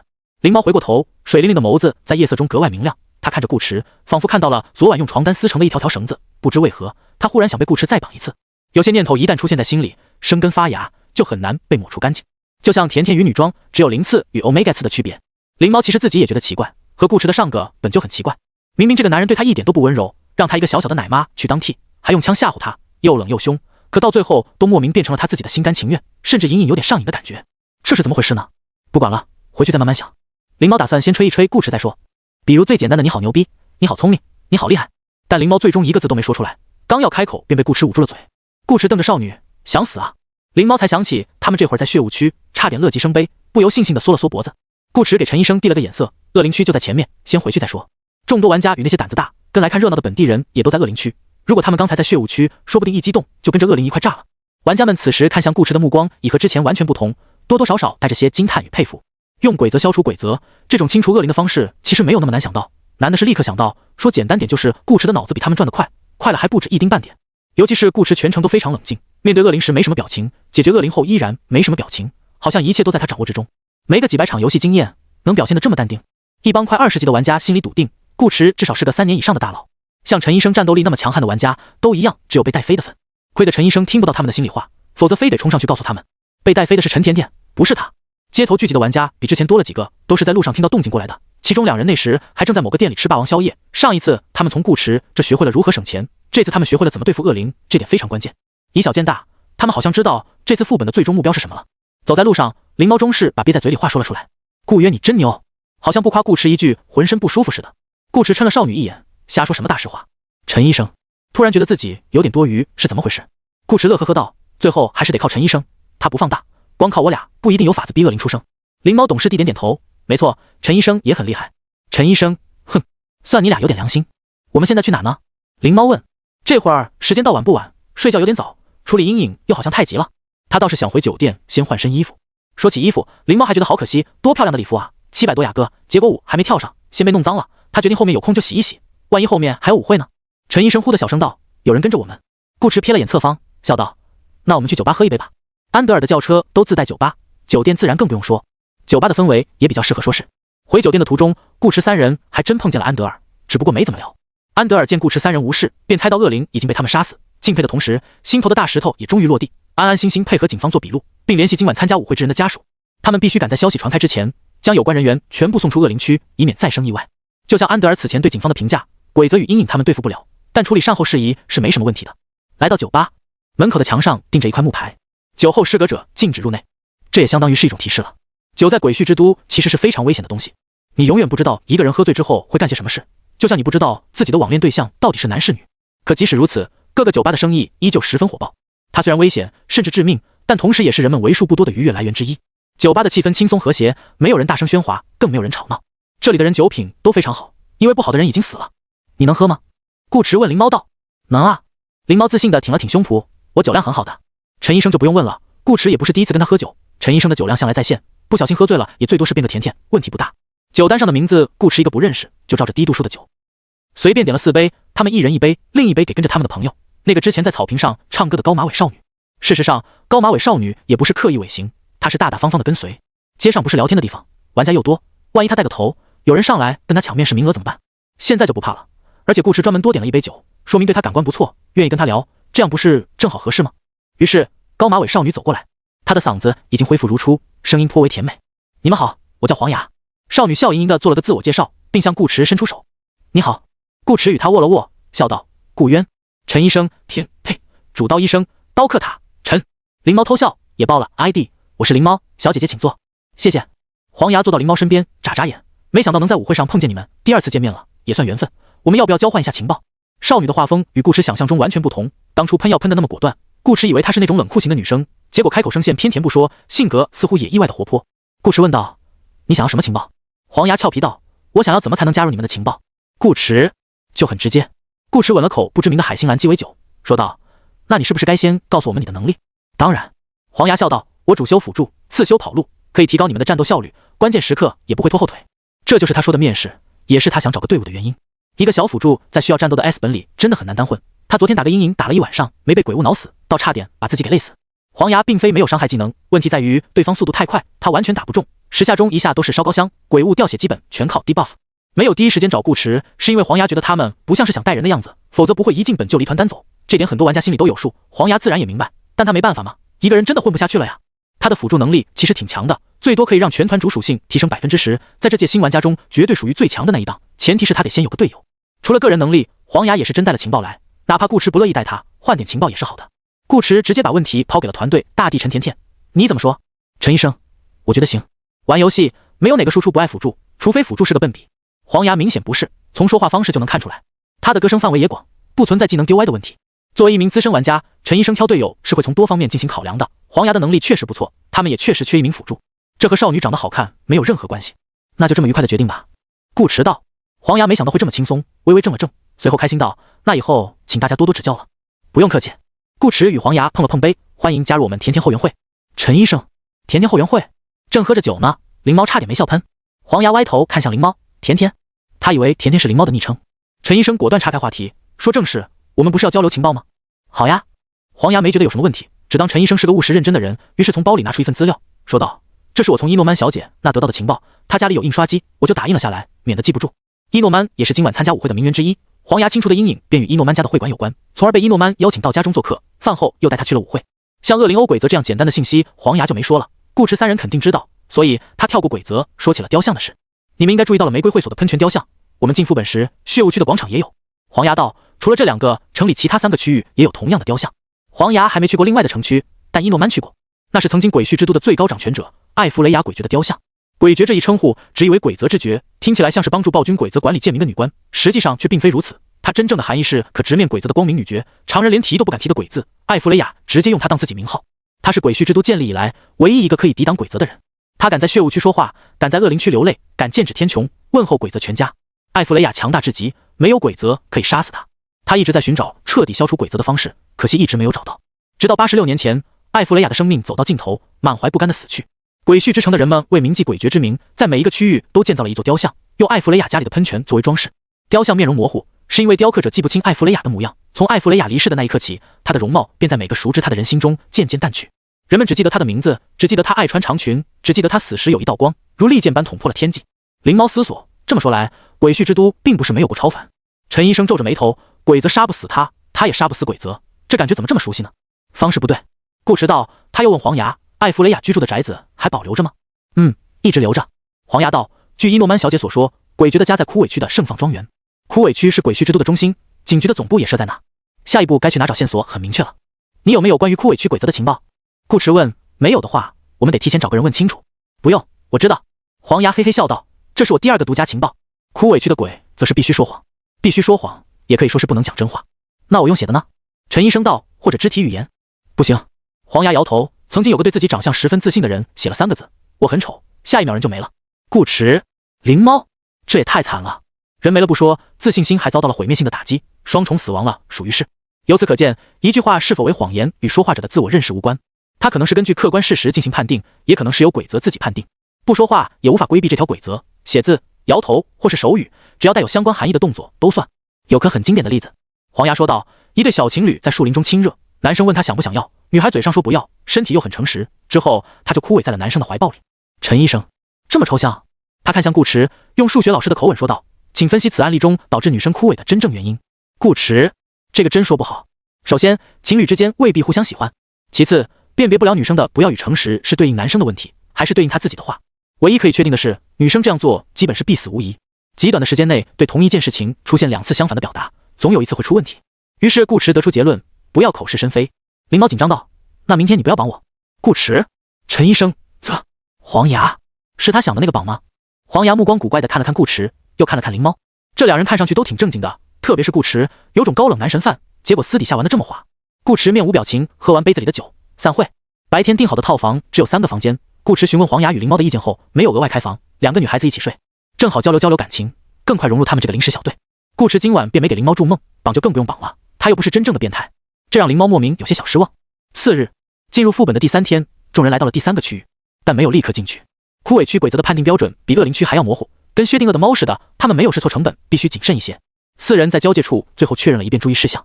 第一，若无必要，尽量不要开口说话。顾迟道，如果非交流不可，最好选择写字。人在很多时候说话都不会过脑子，尤其是他们这些习惯了正常生活的玩家，写字可以给他们多一些纠正时间。第二，控制好自己的头和手，拒绝一切肢体表达。第三，要是有人突然上来问话，不要回答，这点很重要，因为游戏可能会故意安排 NPC 过来导玩家。顾迟反复重申了好几遍，让大家身体与嘴巴都保持沉默，这才进入枯萎区。今天的天空依旧阴沉，人们步伐匆忙，偶尔一阵凉风吹来，便缩着脖子裹紧外套，加快脚下的步伐，像是感受到了空气中的潮湿，想在下雨之前赶回家。一路上都很安静，不仅是他们，这些路人也是，很少能听见说话声，有种血雾区的既视感。直到一个手提纸袋的女人朝着顾迟走来，双眼放光地道：“哦，先生，你长得真丑，我好讨厌。”顾迟，灵猫愣了愣，噗一下笑出了声。他好会夸人。黄牙眼睛微亮，这女人说顾迟长得丑，没有枯萎，说明什么？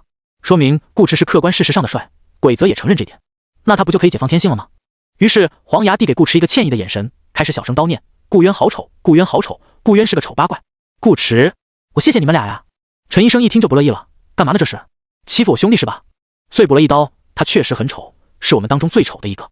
顾迟，你也来是吧？甜甜。那女人放下手中的纸袋，拿出手机，对顾迟抛了个满怀期待的媚眼。我可以留一个你的联系方式吗？我家今晚有人哦。有人这两个字格外骚气。遵循规则，如果顾迟想开口拒绝，他只能说可以。这怎么行？我都还没要联系方式呢。本来还想看热闹的灵猫顿时不干了，直接掏出巨盾撵人。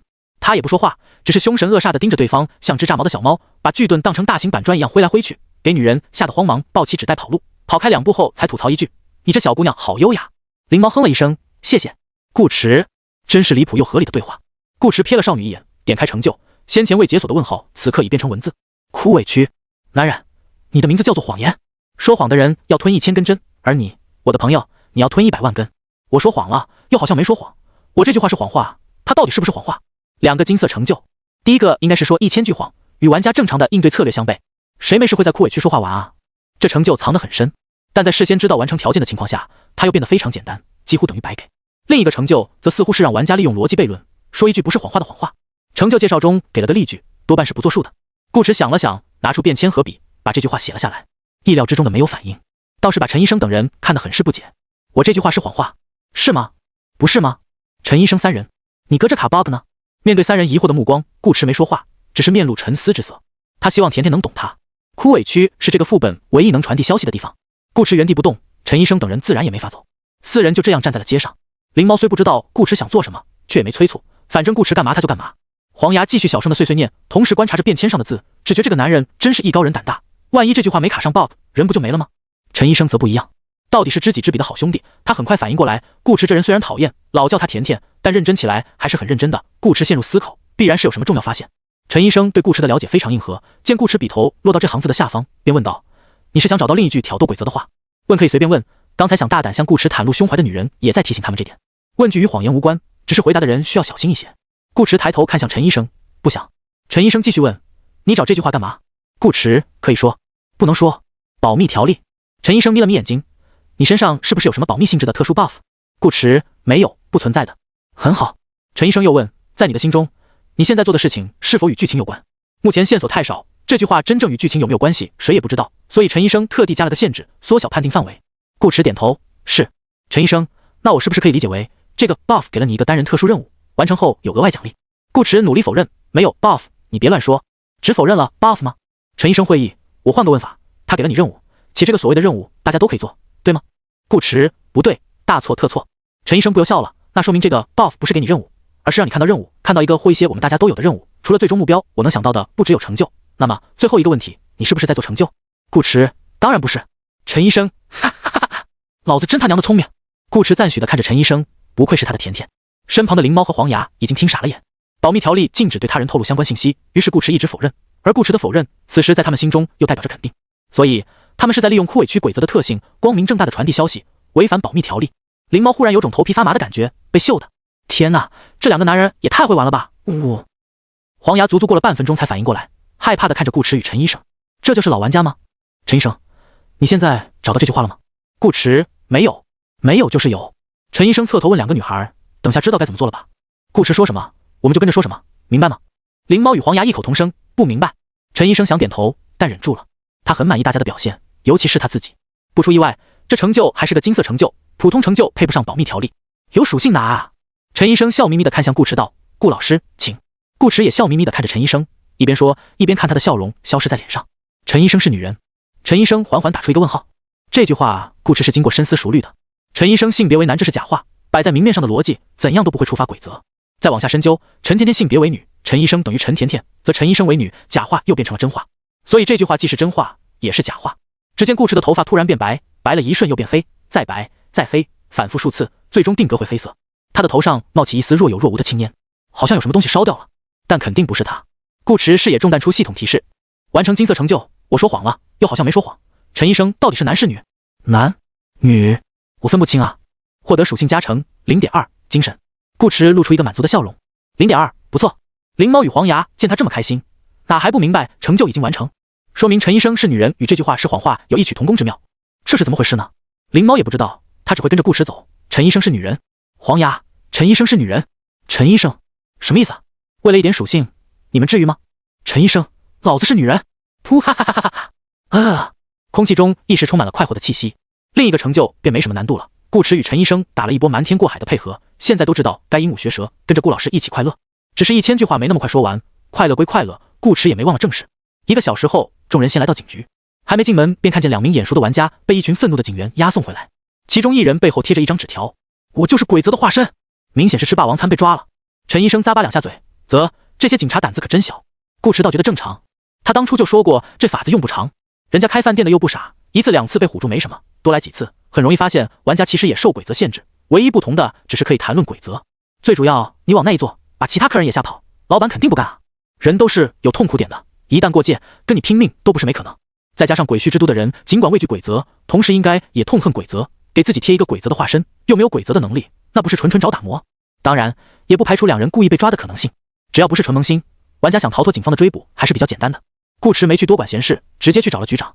来之前，他跟安德尔通过电话，安德尔已经告诉警方他们是清除阴影与击杀恶灵的勇士。局长敬佩之下感叹：真是英雄出老年啊！顾池谦虚道：比不上局长，还是局长更厉害。局长，你是说实力吗？那确实，我是比你更厉害些。顾池，局长说的对。一波正反交替的商业互吹，顾池很轻松地拿到了崔斯利女士的犯罪档案。灵猫却感觉自己脑子要烧坏掉了，如果正常讲话，他觉得自己在枯萎区1天都活不过去。还好有顾池，走吧，去盛放庄园。说是去盛放庄园，实际上顾池带着灵猫来到了一家咖啡厅。按理来说，起始类语句应该不在谎言的判定范围之内，但为了保险起见，顾池觉得还是晃一下比较好。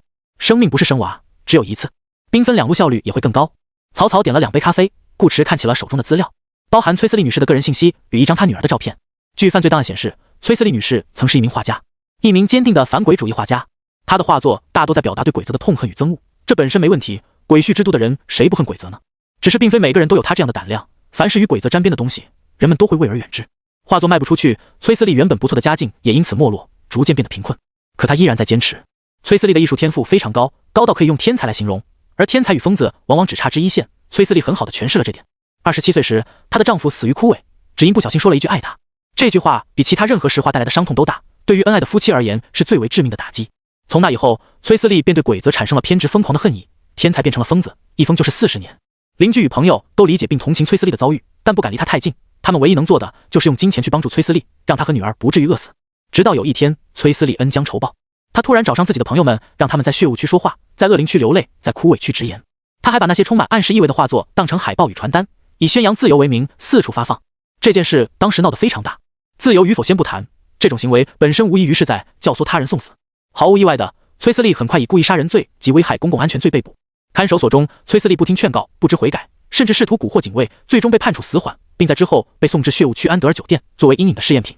档案上的信息差不多就这些，能看出个大概，但不算详尽。这就是顾池带灵猫来咖啡厅，而不是回酒店的原因。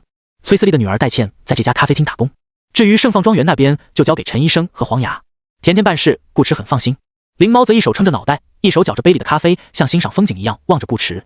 作为一个笨笔，灵猫不敢随便开口说话，也没用其他方式去打扰顾池思考。他这么安静乖巧，又听话懂事，奖励他多看看顾池应该不过分吧。灵猫试图从顾池身上找出一些瑕疵，可找了好久都没找到。他只看到了顾池的优点和长处，缺点什么的，好像只有他自己才有。不多时，一个外出采购的中年女人回到咖啡厅，看年纪40左右，化着浓妆，只是依然遮不住眉目间的憔悴与淡漠。她的表情看起来在笑，眼里却并无多少神采，似乎纯粹是因为职业需要才强打精神，装作心情不错的样子。顾池对比了一下手头的照片，看了眼发呆的灵猫，轻轻敲了敲桌子，走向吧台。灵猫回过神，脸颊微红，连忙甩掉脑子里乱七八糟的东西，跟上顾池。你好，是戴倩小姐吧？顾池问道。戴倩回头打量着眼前的陌生男人，不是。顾池微笑，我们可以聊聊吗？戴倩下意识便想拒绝，她没有与陌生人聊天的习惯，哪怕对方足够帅气，她不觉得自己一个老女人有什么地方可以吸引这样的男人。但当看见顾池手中黑镯子时，戴倩把拒绝的话咽了回去。她平静漠然的眸子里忽然起了波澜，划过一缕隐晦的悲意。尽管她一早便接受了这个事实，甚至把崔思丽的模样忘得干干净净，可真到了这个时候，戴倩发现自己不过是在自己骗自己。女儿怎么可能忘记母亲的容貌？那些零散的记忆碎片在脑海中拼凑起来，戴倩仿佛看见了小时候母亲笑着拿纸风车哄她的样子，这些画面历久弥新，如同昨日。戴倩别过头，抿住嘴唇，眨了好几下眼睛，睫毛在眼袋上留下浅浅的黑痕。过了一会，她才开口问道：你想聊什么？都聊，除了你母亲的事。顾池微微靠近戴倩，压低脑袋与声音：与鬼则的事。戴倩瞳孔缩了缩，难以置信地看着顾池，这个男人能直言鬼则？顾池，我们换个地方说话。枯委屈实在不合适谈事。从小受母亲的影响，戴倩并不像其他人那样恐惧鬼则，更多的是恨。这点与顾池的判断一致。戴倩震惊之余，很快平复情绪，她抹掉脸上的痕迹，分2次说道：不行，去我家吧。起始句的确不受鬼则影响。戴倩脱掉刚换上的工作围裙，向店长请了假，便与顾池2人离开咖啡厅。戴倩的家在枯委区与恶灵区的交界边缘，顾池等人前不久才从这里路过，却从未想过线索就在他们眼皮子底下。这是一间老旧狭小的屋子，沙发茶几几乎挤在一块，采光有些差，导致本身很干净的陈旧地板看起来也有些脏兮兮的。很难想象曾经家境富裕的崔思丽母女会住在这样的地方，即使开了灯，照亮摆在柜子上价值不菲的精美物件，也驱散不了贫困带来的落魄感，反倒令这种反差变得更加刺眼。戴倩一言不发，进屋后便领着顾池与灵猫去了地下室。一开门，顾池便闻到了一股颜料味。这是一间比1楼宽敞的画室，四周的墙边摆满了木架与油画，在灯泡下泛着昏暗的光泽。顾池注意到地上有一道红线，将画室分隔成了2个区域，一半枯萎区，一半恶灵区。灵猫有些惊叹地看着墙边的画作，他发现这些画都画得好漂亮。有晚间的树林湖畔，波光粼粼的湖面中倒映着森森鬼影，人在鬼影里挣扎。有夜里繁华的都市，夜空中烟火绽放，城镇中大火熊熊，看起来十分热闹。还有俯视角的旋转楼梯，正中间点了一抹红，好像一个人摔死迸溅的血花。虽然略微有点抽象，有点反人类，但至少都是他看得懂的东西。这些都是我母亲以前的画作，怎么样，是不是很阴暗？戴倩已走到画室的恶灵区，不用再说谎，她手里拿着2根小板凳，放到颜料桌前，示意顾池坐。谢谢。顾池回答他，阴暗是相对的，我能理解崔思丽女士心情。灵猫还在油画旁，好像对画很感兴趣，他侧头问戴倩道：我可以仔细看看它们吗？可以，你随意。戴倩不喜欢这些画，崔思丽在他们身上倾注的心血远远超过她这个女儿。如果说镯子带给她的回忆是美好，这些油画则是痛苦。戴倩不止一次想把它们扔掉，尽管她明白崔思丽的变化是因为鬼则，可这并不足以成为一个母亲无视女儿的理由。时间可以冲淡很多东西，唯独这点，戴倩至今无法释怀。只是今日的她已比年轻时成熟太多，看清了这份无法释怀之下，是她对崔思丽温柔一面的期盼，其中不全是恨，也存有痛心的爱。崔思丽终归是她的母亲。戴倩平静开口：她是怎么死的？阴影。顾池答道：她将镯子放到桌上，我和我的同伴在安德尔酒店清除阴影时，从鬼屋的肚子里发现了她。戴倩注视着黑镯子，半晌扯了扯嘴角，那她也不算白死，好歹为其他人做了些贡献。你当初有阻止过她吗？顾池问。宣扬自由的事。戴倩摇头，没有，因为我知道自己阻止不了她，她就是个疯子，谁的话也不会听。你明白，一个小女孩因担心母亲饿坏身体，专门做了母亲最喜欢吃的点心去找她，结果被泼了一身油画颜料，是什么感受吗？从那之后，我再也没有去打扰过她。她用了打扰这个词，她眼里只有自己的丈夫，没有我这个女儿。那时的我一度认为她就是想把自己作贱死，好早些去找我父亲团聚。戴倩语气嘲弄，我以为等她老了就没力气再折腾了，可事实证明，疯子永远是疯子。她被逮捕后，我去看守所看过她一次，她让我滚，说这个世界没救了，让我多挣点钱，给自己选块好点的目的。那一瞬间，我有种异常荒唐的感觉。她就像那些尖酸刻薄、只会骂街的老太婆，我无法相信这是我曾经温柔优雅的母亲。顾池沉默片刻，说道：也许她是在保护你。那个时候的崔思丽已经被判了死刑，从戴倩的表述上来看，崔思丽宣扬自由的传单似乎并未发给自己的女儿。或许吧。戴倩这时才把目光从镯子上挪开，我没阻止她，还有另一个原因。顾池，戴倩，我希望她能成功。顾池，获得自由。戴倩，不是复仇。宣扬自由不过是一个能讲出口的说法，崔思丽真正想做的是为死去的丈夫报仇。这点其实很容易猜到，一个因仇恨而疯狂的人，没道理不去复仇。所有人都知道崔思丽痛恨鬼则，戴倩也一样。她对鬼则的恨意丝毫不比崔思丽少。对崔思丽而言，鬼则杀死了她的丈夫；对戴倩而言，鬼则杀死了她的父母。只是理性告诉戴倩，鬼则无法战胜，崔思丽不可能成功，但她内心仍对此抱有希望。她也别无选择。戴倩劝不住崔思丽，反正已经是个疯子了，再疯一些又怎么样呢？如果崔思丽侥幸成功，她说不定还能寻回自己的母亲；如果失败，崔思丽死了，未尝也不是一种解脱。不阻止就是对崔思丽最好的支持。戴倩愿意跟顾池聊这些，也是为此。顾池能谈及鬼则，或许真能帮他和母亲报仇。顾池隐隐捕捉到了什么。你知道艾弗雷亚诡诀吗？我小时候听过这个名字，父亲说他是一个很伟大的人，但怎么伟大，父亲没告诉我。戴倩道，因为他没法告诉你，不过我可以。顾池道，艾弗雷亚诡诀可以直面鬼则，他不管做什么，鬼则都杀不死他。戴倩讶然，真有这么强大的人？顾池点头，既然你父亲知道艾弗雷亚，那你母亲应该也知道。我更好奇的是，连如此强大的艾弗雷亚都拿鬼则没办法，你母亲为什么有自信找鬼则复仇？我也不知道。其实不用戴倩知道。顾池这话问出来的时候，心里就已经有了答案。如果说消灭鬼则是一道题，那崔斯利大半辈子都在寻找解题的方式，直到有一天找到了这个方式，他才突然一反常态的恩将仇报，宣扬自由。有艾弗雷亚这样强大至极的前辈作为前者之鉴，崔斯利依然敢挑衅鬼则，说明他对自己的方式有足够的把握。现在崔斯利已死，顾池也不可能下去找他，问他怎么想到的办法，又哪里来的自信，这也不重要，重要的是去证明这个办法的正确性与可行性。有一个很简单的逻辑，鬼则对当地居民的压迫力极强，连提都不允许提。若是艾弗雷亚说自己有办法解决鬼则，顾池一定会信，因为艾弗雷亚具备这样的实力。可崔斯利不一样，一个人连阴影都对付不了，要如何相信他能对付鬼则？鬼域之城存在许多阴影，黑镯子只是众多线索的其中之一，不一定是错视对，除非其他阴影的线索也指向崔斯利，否则他们就得先确定崔斯利有这个能力。此外还有最重要的一点，这个副本的最终目标到底是什么？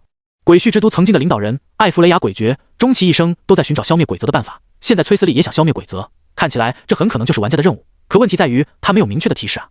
顾渊，你快看我！这时灵猫忽然喊了一声，画室之中原本摆在墙边的油画被少女拼到了一块，她最初看到的3幅画也在其中。倒映鬼影的弧面在左，画中右侧的树荫像一个粗壮的檐，边上是俯瞰视角的旋转楼梯，灵猫自己则举着火烧成阵的油画在上方，熊熊燃烧的火焰刚好是的形状。3幅油画拼了一个浮夸的鬼字，而被灵猫拼到一起的油画不止3幅，从左到右总共10幅油画，歪歪曲曲的凑成4个大字：杀死鬼则。与此同时，一条提示弹了出来，当前副本任务更新，最终目标杀死鬼则。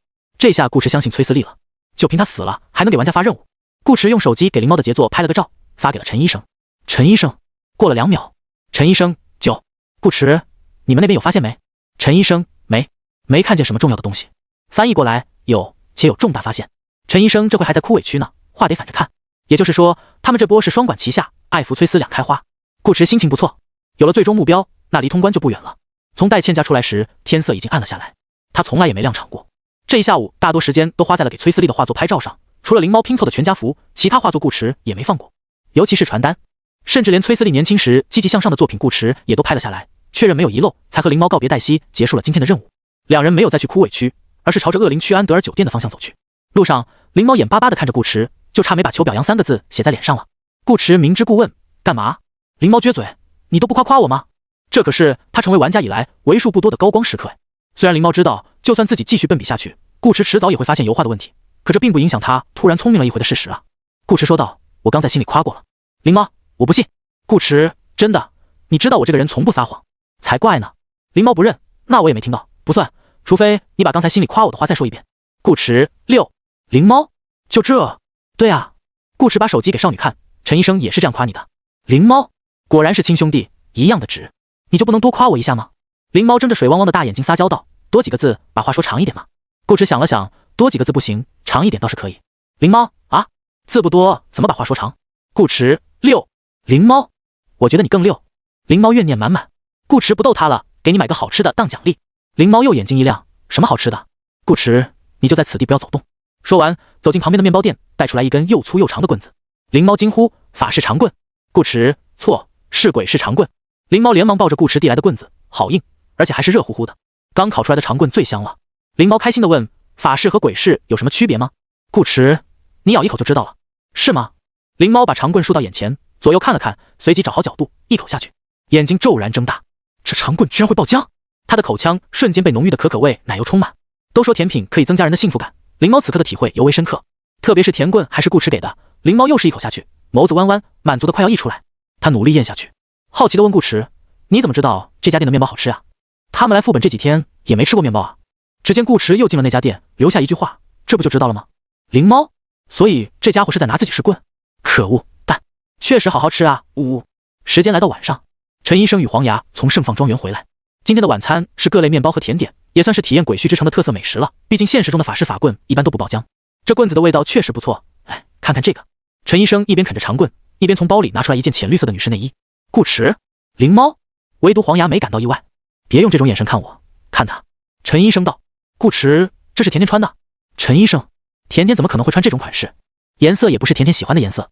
抛开颜色不谈，这件内衣的造型非常前卫大胆。简单来说，就是比正常内衣少了2/3，横着少了2/3，并且面料极薄，还是蕾丝的，带镂空花纹，基本是穿了等于没穿。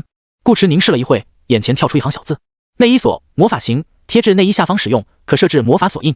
顾池忽然明白了陈医生的意思，这是艾弗雷亚诡谲的私人物品。陈医生点头，没错，内衣锁是净土商城内的游戏道具，它出现在艾弗雷亚的衣柜里，只能说明艾弗雷亚也是玩家。这还不是重点。陈医生道。顾池接话，重点是内衣锁的版本。灵猫微愣，什么意思？顾池问他，上周 0.20 版本的更新公告还记得吗？灵猫，记得啊，内衣锁就是新上架的商品之一。不，顾池纠正道，上架的是内衣锁，而不是内衣锁魔法型。与内衣锁一同上架的还有个竹蜻蜓炫彩版，炫彩版3个字做了标注，内衣锁却没有，这代表他们眼前这件内衣锁与商城上周上架的内衣锁是2种不同的东西。以正常逻辑来看，应该先有原版，才有升级版和其他花里胡哨版。顾池斟酌着用词说道，这应该是一件来自我们现实世界的未来，或者说净土游戏未来版本的商城道具。可这样时间线不就矛盾了吗？灵猫说道，如果艾弗雷亚是来自未来的玩家，那他应该比我们后进游戏才对啊，难道还能插队？顾池看向资深玩家陈医生。陈医生否认，不能。按照净土的游戏规则，只有他们攻略失败，这个副本才会进入游戏库，向其他玩家开放游戏权。同理，艾弗雷亚失败后，这个副本也该进入游戏库，不会出现在征召模式。如果攻略成功，副本连游戏库都不会进，直接消失。从这里就可以看出来，艾弗雷亚攻略失败的时间点一定在他们之后，除非艾弗雷亚与他们进的不是同一个本，只是恰巧是同一张图。可这样依旧有一个地方说不通，艾弗雷亚如果真是未来的玩家，那无论如何，他的个人物品都不该出现在现在。只有过去影响未来的说法，哪有未来影响现在？如果这件内衣锁无法通过商店之外的其他途径获取，那我唯一能想到的合理解释，就是未来的艾弗雷亚回到了过去，并在我们之前先进了一个与我们这个本有关联的副本，不能是同一个本。顾池道，否则我们当前所处的副本不会存在。陈医生，灵猫，黄牙，未来的艾弗雷亚回到过去。灵猫弱弱地问，这真的合理吗？合理啊，万一以后有时光倒流的道具呢？顾池道，再合理一点，可能是过去的艾弗雷亚去了未来，买了点东西，再重新返回过去，然后进本。众人，陈医生吐槽，越说越离谱。你们别忘了，我们现实的时间是在跳跃的。顾池道，假设眼存在于现实，那第二种反复横跳的可能性反而比第一种更大。以眼目前所展现出来的能力，顾池毫不怀疑他可以把一个人送去未来，旅游一圈，买些纪念品再回来。你等会。陈医生疑惑，眼是什么东西？顾池瞅了一眼灵猫，灵猫立刻会意，将穿越时空之眼的副本内容简单说了一遍。可你们不是攻略成功了吗？黄牙迷糊道，难道也能自己穿越过来？顾池，这很符合游戏名，不是吗？陈医生傻眼了，所以这是你们干的好事？且不说时间跳跃对现实世界造成的各种事故灾害，光从寿命角度来讲，每个人会少活2/7的时间。如今全球绝大部分国家的生育率都在持续下降，这波配合下来，相当于一个慢性的世界末日了。陈医生当时还在想，是不是有人故意放了个大 boss 出来搞事情，结果弄了半天，黑手竟在我身边。顾池一脸无辜，不能怪我们，食鬼城不止一个，不论我们救不救，眼都是存在的。毕竟穿越时空之眼的任务是让他们找到眼，而不是拯救眼。算了，我们回去再讨论这个问题。陈医生揉了揉有点发烧的脑袋，先把这个副本通关再说。灵猫小声道，那你快把这东西收起来，放个内衣锁在桌上吃饭聊天，总感觉怪怪的。陈医生一点也不想收，一个大男人包里带件内衣锁算怎么回事？但一想到自己有一个叫甜甜的朋友，貌似很缺钱，陈医生又释然了。好歹是件道具，用不上还能卖，拿着不亏。顾池随手捉起一个面包啃了一口，说道，说说其他线索吧。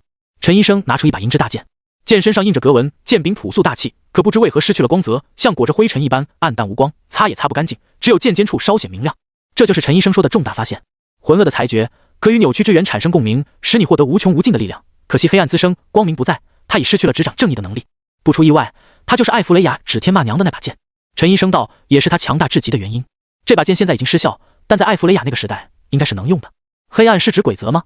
灵猫小脑瓜又被榨干了，没有这把剑我们杀不死鬼则，可要让这把剑恢复作用，又得先把鬼则杀死，这不是死循环吗？喵喵喵。顾池用一种心疼的目光看着少女，觉得这孩子大概是没救了。艾弗雷亚的目标和他们一样，也是杀死鬼则，说明鬼则一直存在。如果艾弗雷亚那时解封了这把剑，岂不是正好表明它失效与否与鬼则无关？黑暗除了代指鬼则，还有另一样东西，阴影。顾池道，他拿过大剑，手掌抚过剑身，停留在发亮的剑尖。我们之前处理过一个阴影，黄牙也处理过，其他参加舞会的玩家应该也处理过，所以他已经有一小部分恢复了光泽。那么只要清除掉鬼域之都的全部阴影，这把剑就能重见光明。我和黄牙也这么认为。陈医生道。黄牙点点头，他跟陈医生下午看到剑时就小小的讨论过一次，这是相对来说最靠谱的答案。还有其他收获吗？顾池问。有。陈医生道，剩下2个区域，石像区的鬼则是必须保持非完全清醒状态，风化区是不能直立行走。这2条鬼子的信息来自于艾弗雷亚书房内的地图，只做了简单的标注。风化区的鬼则很好理解，弯着腰应该就行了。石像区的保持非完全清醒状态则有点抽象。陈医生和黄牙回来之前，特地去石像区与枯萎区的交界处看了看，那里有许多烟酒店，烟是什么烟不清楚，酒肯定是好酒，至少度数高。区域内来往的路人几乎人手一个酒瓶子，走起路来摇摇晃晃，好像风一吹就会倒。石像区是鬼墟之都娱乐场所最为汇集的区域，也是治安事件与死亡率最高的区域。第二天起床，如果没能及时续杯，后果便是向艾弗雷亚的雕像看齐，变成各种姿势的石像。另外还有个比较重要的地方，陈医生说出最后的信息，艾弗雷亚的宅子定期有人打扫，但打扫的人不怎么用心，不少柜子上都积了灰，而这些灰尘的痕迹并不均匀。灵猫怔了怔，有玩家在我们之前进过宅子。顾池思索道，或许不是玩家，只是单纯的进了贼。玩家可以看见物品信息，没道理把艾弗雷亚标志性的大件留下，内衣锁也该被带走才对。不管是不是，结论不会变。陈医生道，我和黄牙找到的这些线索不一定是关于艾弗雷亚的全部线索。没关系。顾池道，我们可以一边清理阴影一边找，正好可以二次验证崔斯利是否为关键 NPC。剩下2个区域也得去，解锁世界观和成就条件，反倒是血雾区的成就。顾池现在不着急了，反正要干掉鬼则，实在不行，等任务完成的差不多，再倒回去吼一声也一样。那就先这么定了。明天石像区开刷。窗外夜色撩人。晚餐后不久，就在顾池进浴室洗澡，灵猫听着水声，幻想自己今晚会不会被绑时，下午才被光顾了一次的盛放庄园，又迎来了2位新的客人。夜色下，2道人影悄悄潜入盛放庄园，他们是翻墙进来的。庄园的围墙并不高，都不用飞，轻轻松松便能翻越。豪宅紧闭的大门也拦不住他们。作为硬核玩家，严树与李杰精通各类实用的生活小技巧，其中便包括开锁。只听啪嗒一声，门开了，2人对视一眼，严树拉开门，首先进入别墅。下一秒，啪！死！严树猛地瞪大眼睛，脸色涨红，险些没叫出声来。往身下一看，一块木板嵌着钢圈，死死夹着他的脚。严树，草！哪个混蛋把捕鼠夹放在门口？还不止一个，而是放了一排。有他们这样抓老鼠的吗？严树想骂人，李杰却隐隐感觉不太对。老玩家的嗅觉是很敏锐的，捕鼠夹摆这个位置明显不正常，会不会是有人故意设陷阱搞他们？李杰索性摸索着墙边，直接打开了灯，奢华的水晶吊灯明光大放，瞬间照亮了宽敞的客厅。强烈的光线反差让他忍不住眯起了眼，但仍旧可以看出他目光中的警惕。可意外的是，客厅里的一切似乎都很正常，干净整洁，贵气，地板打蜡抛光，是想象中豪宅的模样。难道是自己想多了？李杰并未发现其他陷阱，直到他上楼梯时，一个脚滑，像坐滑梯似的咚咚咚摔了下去。干，润滑油，这水润的滑溜劲多半还是游戏商城里卖的那一款。于是李杰的脸也憋得涨红。现在可以肯定了，有玩家赶在他们之前来过盛放庄园，不可能是 NPC 没这么闲。不出意料，接下来2人打起12分精神与警惕，在别墅内一顿搜索，毛都没搜到一根，也没发现其他陷阱，好像对方知道他们不会再上当一样，让他们与空气斗智斗勇，就很搞心态。3个小时后，毫无所获的2人各自干了一杯烈酒，以示庆祝，退回到石像区。这里是醉鬼的天堂，酒吧随处可见。他们进了自己常去的那家，点了一份宿醉套餐。说是宿醉，其实用不着喝那么狠，套餐包含的酒比较多，主要用途是续杯。我敢打赌，绝对是他们3个。严树说着打了个酒嗝，却丝毫不影响话语的完整性。他并不知道顾池3人的名字，但对方颜值超标的脸和那个可爱的少女给他留下了非常深刻的印象，都是他想要的。最主要，这3个人里有2个进本时表现都和他们一样，非常冷静，且反应极快，立刻想到了血雾区的鬼则，之后又离团单走，这都说明对方是有恃无恐，对自己信心十足的老玩家。很不巧，他们也是。没关系，一点线索分而已，让给他们了。李杰哼了一声，张口间满是酒气，就算真有一把剑，他们也抢不过我们。进本时30个人都在血雾区，顾池3人往恶灵区走，他们则故意挑了相反的方向往风化区去。事实证明，他们的选择非常正确。第一天，他们击杀阴影鬼物，就爆出了一条线索。他们跟着这条线索顺藤摸瓜，去警局打探了一波消息，最后找到一个名为艾伦的收藏家。死者是艾伦的表亲，艾伦家里摆满了价值不菲的珍贵藏品，其中有一颗从珠宝贩子手里买来的宝珠。蒙尘的祈祷可与扭曲之源产生共鸣，获取光明庇护，不惧一切鬼则。但黑暗渐长，遮挡了天空，他已感受不到寻找光明的路。这是一件可以让玩家无视鬼则的剧情道具。宝珠到手后，李杰与严树第一时间根据艾伦给出的信息找到了那名珠宝贩子。一番礼貌的询问后，珠宝贩子供出了小偷。小偷狡猾得很，光常用的落脚点就有好几个，他们找了整整1天才把人逮住，收获了关于艾弗雷亚与盛放庄园的情报，同时获得了另一件剧情道具的线索。暗淡的曙光可与扭曲之源产生共鸣，永不停歇，永不理解。没理解错的话，这是无限蓝条。他们花了小半天从一位富商手里把这条项链拿到了手。情报中的艾弗雷亚还有一把剑，这把剑应该代表至高的攻击，足以秒杀这2天传得沸沸扬扬的噬人恶灵。这样一来，续航加攻击加防御一套就齐活了，能直接让玩家成为下一个鬼绝。对于顾池通过鬼则杀死恶灵这波操作，李杰个人还是很佩服的。可恶灵终归只是恶灵，不是鬼则本身。李杰还不确定这个副本的最终目标是什么，但能猜到一定与鬼则有关，而极有可能总共才3件的剧情物品，他们获得了2件，这是什么呢？是优势，是大大的优势。就算剧情物品不止3件，他们也是掌握了通关副本的半截钥匙，最终大家合作，不一定谁的评分更高。明天去枯尾区和恶灵区刷阴影，早点解锁这2件道具，顺便找找关于最终目标的线索。李杰喝的有点麻，但也没有全麻，下面该怎么做他还是知道的。如果路上碰见其他玩家，就把咱们的家伙亮出来给他们瞧瞧，多几个萌新打下手也不错。只要找出最终目标，这个本就稳了。来，干！次日，众多玩家都行动了起来，不仅是顾驰与李杰等人，余下不少人也在努力寻找线索。昨天被警察逮捕的2名玩家的确是故意为之，警察要是不肯去接他们，他们自己也会找上门。阴影的试验品都是死刑犯，不论是哪个死刑犯遗留在阴影之中的物件，只要把它当成线索，与警局的接触便不可避免。区别只在于谁快谁慢。只有一个城市的副本，游戏时间一般不会太长，不抓紧些，连线索分都混不到。当然，也有干脆摆烂的玩家，更新前的 S 本都通不了，更新后就更通不了了。他们甚至连任务都不知道，不如在恶灵区躺平，每天吃吃喝喝，找2个金发妹子聊聊人生，谈谈理想，等着看大佬们发挥就好。这天晚上，顾驰4人踏入了另一处庄园。鬼畜之都的狗大户真不少，他们根据警局给的情报一路刷过来，10个阴影有7个都在空出来的私人住宅里，剩下的分布在各个阴暗的小巷、酒店、饭馆这样的公共场所少之又少。刷阴影是一个相对枯燥的过程。陈医生作为主力输出，力量达到了恐怖的31点，光看他白大褂和粉西裤的骚气外表，完全想象不出这是个怎样的猛男。再加上黄牙的歌声辅助，陈医生几乎是一刀一个小朋友，阴影鬼物在他手中撑不过半秒。怪又出得慢，很多时候站好位，连拉怪的环节都可以省掉。灵猫只负责保护顾驰和黄牙，顾驰则专心违反阴影规则。陈医生单人刷怪效率依然很高，只是刷久了有些累。或许喝了酒，顾驰变得感性了些，不忍看甜甜一个人辛苦操劳，便准备试一试枪斗术，正好与陈医生练一下配合。毕竟他们以后可能会经常组队。于是顾驰左手拿着一瓶鬼世纪，右手掏出灰鹰手枪。灵猫十分懂事地握住顾驰的枪杆，顾驰将枪往前一送，咔咔，上膛完毕。此时一只具备实体形态的鬼物正好刷出来，白面獠牙，像是吸血鬼。顾驰当即扣下扳机，砰！陈医生反应多快啊！他和顾驰相处了这么久，早就培养出了青梅竹马般的默契，打配合什么的根本不需要多说话。更何况他始终都留了一丝注意力在顾驰那。小怪刷出来的那一瞬间，陈医生便知道顾驰一定会开枪。小怪与他与顾驰3.1线，陈医生想也不想便往一旁闪去。他相信顾驰的枪法。岂料顾驰这子弹射出来是一条奇妙的弧线，他这一闪刚好闪在子弹上，今夜久不离手。醉人的夜色中响起一声狼嚎似的惨叫。陈医生，嗷！顾驰，灵猫，黄牙，这人怎么往枪口上撞啊？吸血鬼一看陈医生出血了，双眼迸发出兴奋的光芒，飞快向陈医生飘去。灵猫赶紧给陈医生来了发治疗术。陈医生疼痛稍缓，甩手一刀便将吸血鬼送去见了上帝，随后捂着仍在流血的肩膀，痛心疾首道：这么近你也能打歪？顾驰也痛心疾首，你不相信我？陈医生，你对着我开枪，难道我不该躲吗？陈医生并未看清子弹的轨迹，正常人也看不清。枪灰的子弹属于凡物，没有特效。顾驰解释，我的子弹会拐弯。黄牙，灵猫，真的假的？有这种枪法？见多识广的陈医生迅速反应过来，枪斗术。顾驰点头补充道：5级，小看你了，换个地方再来。不对，等我取个子弹先。治疗术可以治愈伤势，减缓疼痛，并在一定程度上加速伤口愈合，但它不能融化子弹。陈医生也是个狠人，猛灌一口酒，拿起手术刀径直刺入肩膀。顾驰3人表情都皱成了一团，这真是看着都疼啊。陈医生却只是咬着牙，手腕微微转动，松了松弹孔，随即放下刀，换上一个小镊子，精准地将带血的子弹夹了出来，熟练的让人心疼。顾驰感觉自己在看抗战片，陈医生就是那个徒手撕鬼子的大英雄。别光看啊，来点治疗术啊喂！后劲上来了，陈医生满头大汗的怪叫。哦，灵猫连忙再给陈医生回了2口血。顾驰忍不住问道：你以前被枪打过多少次？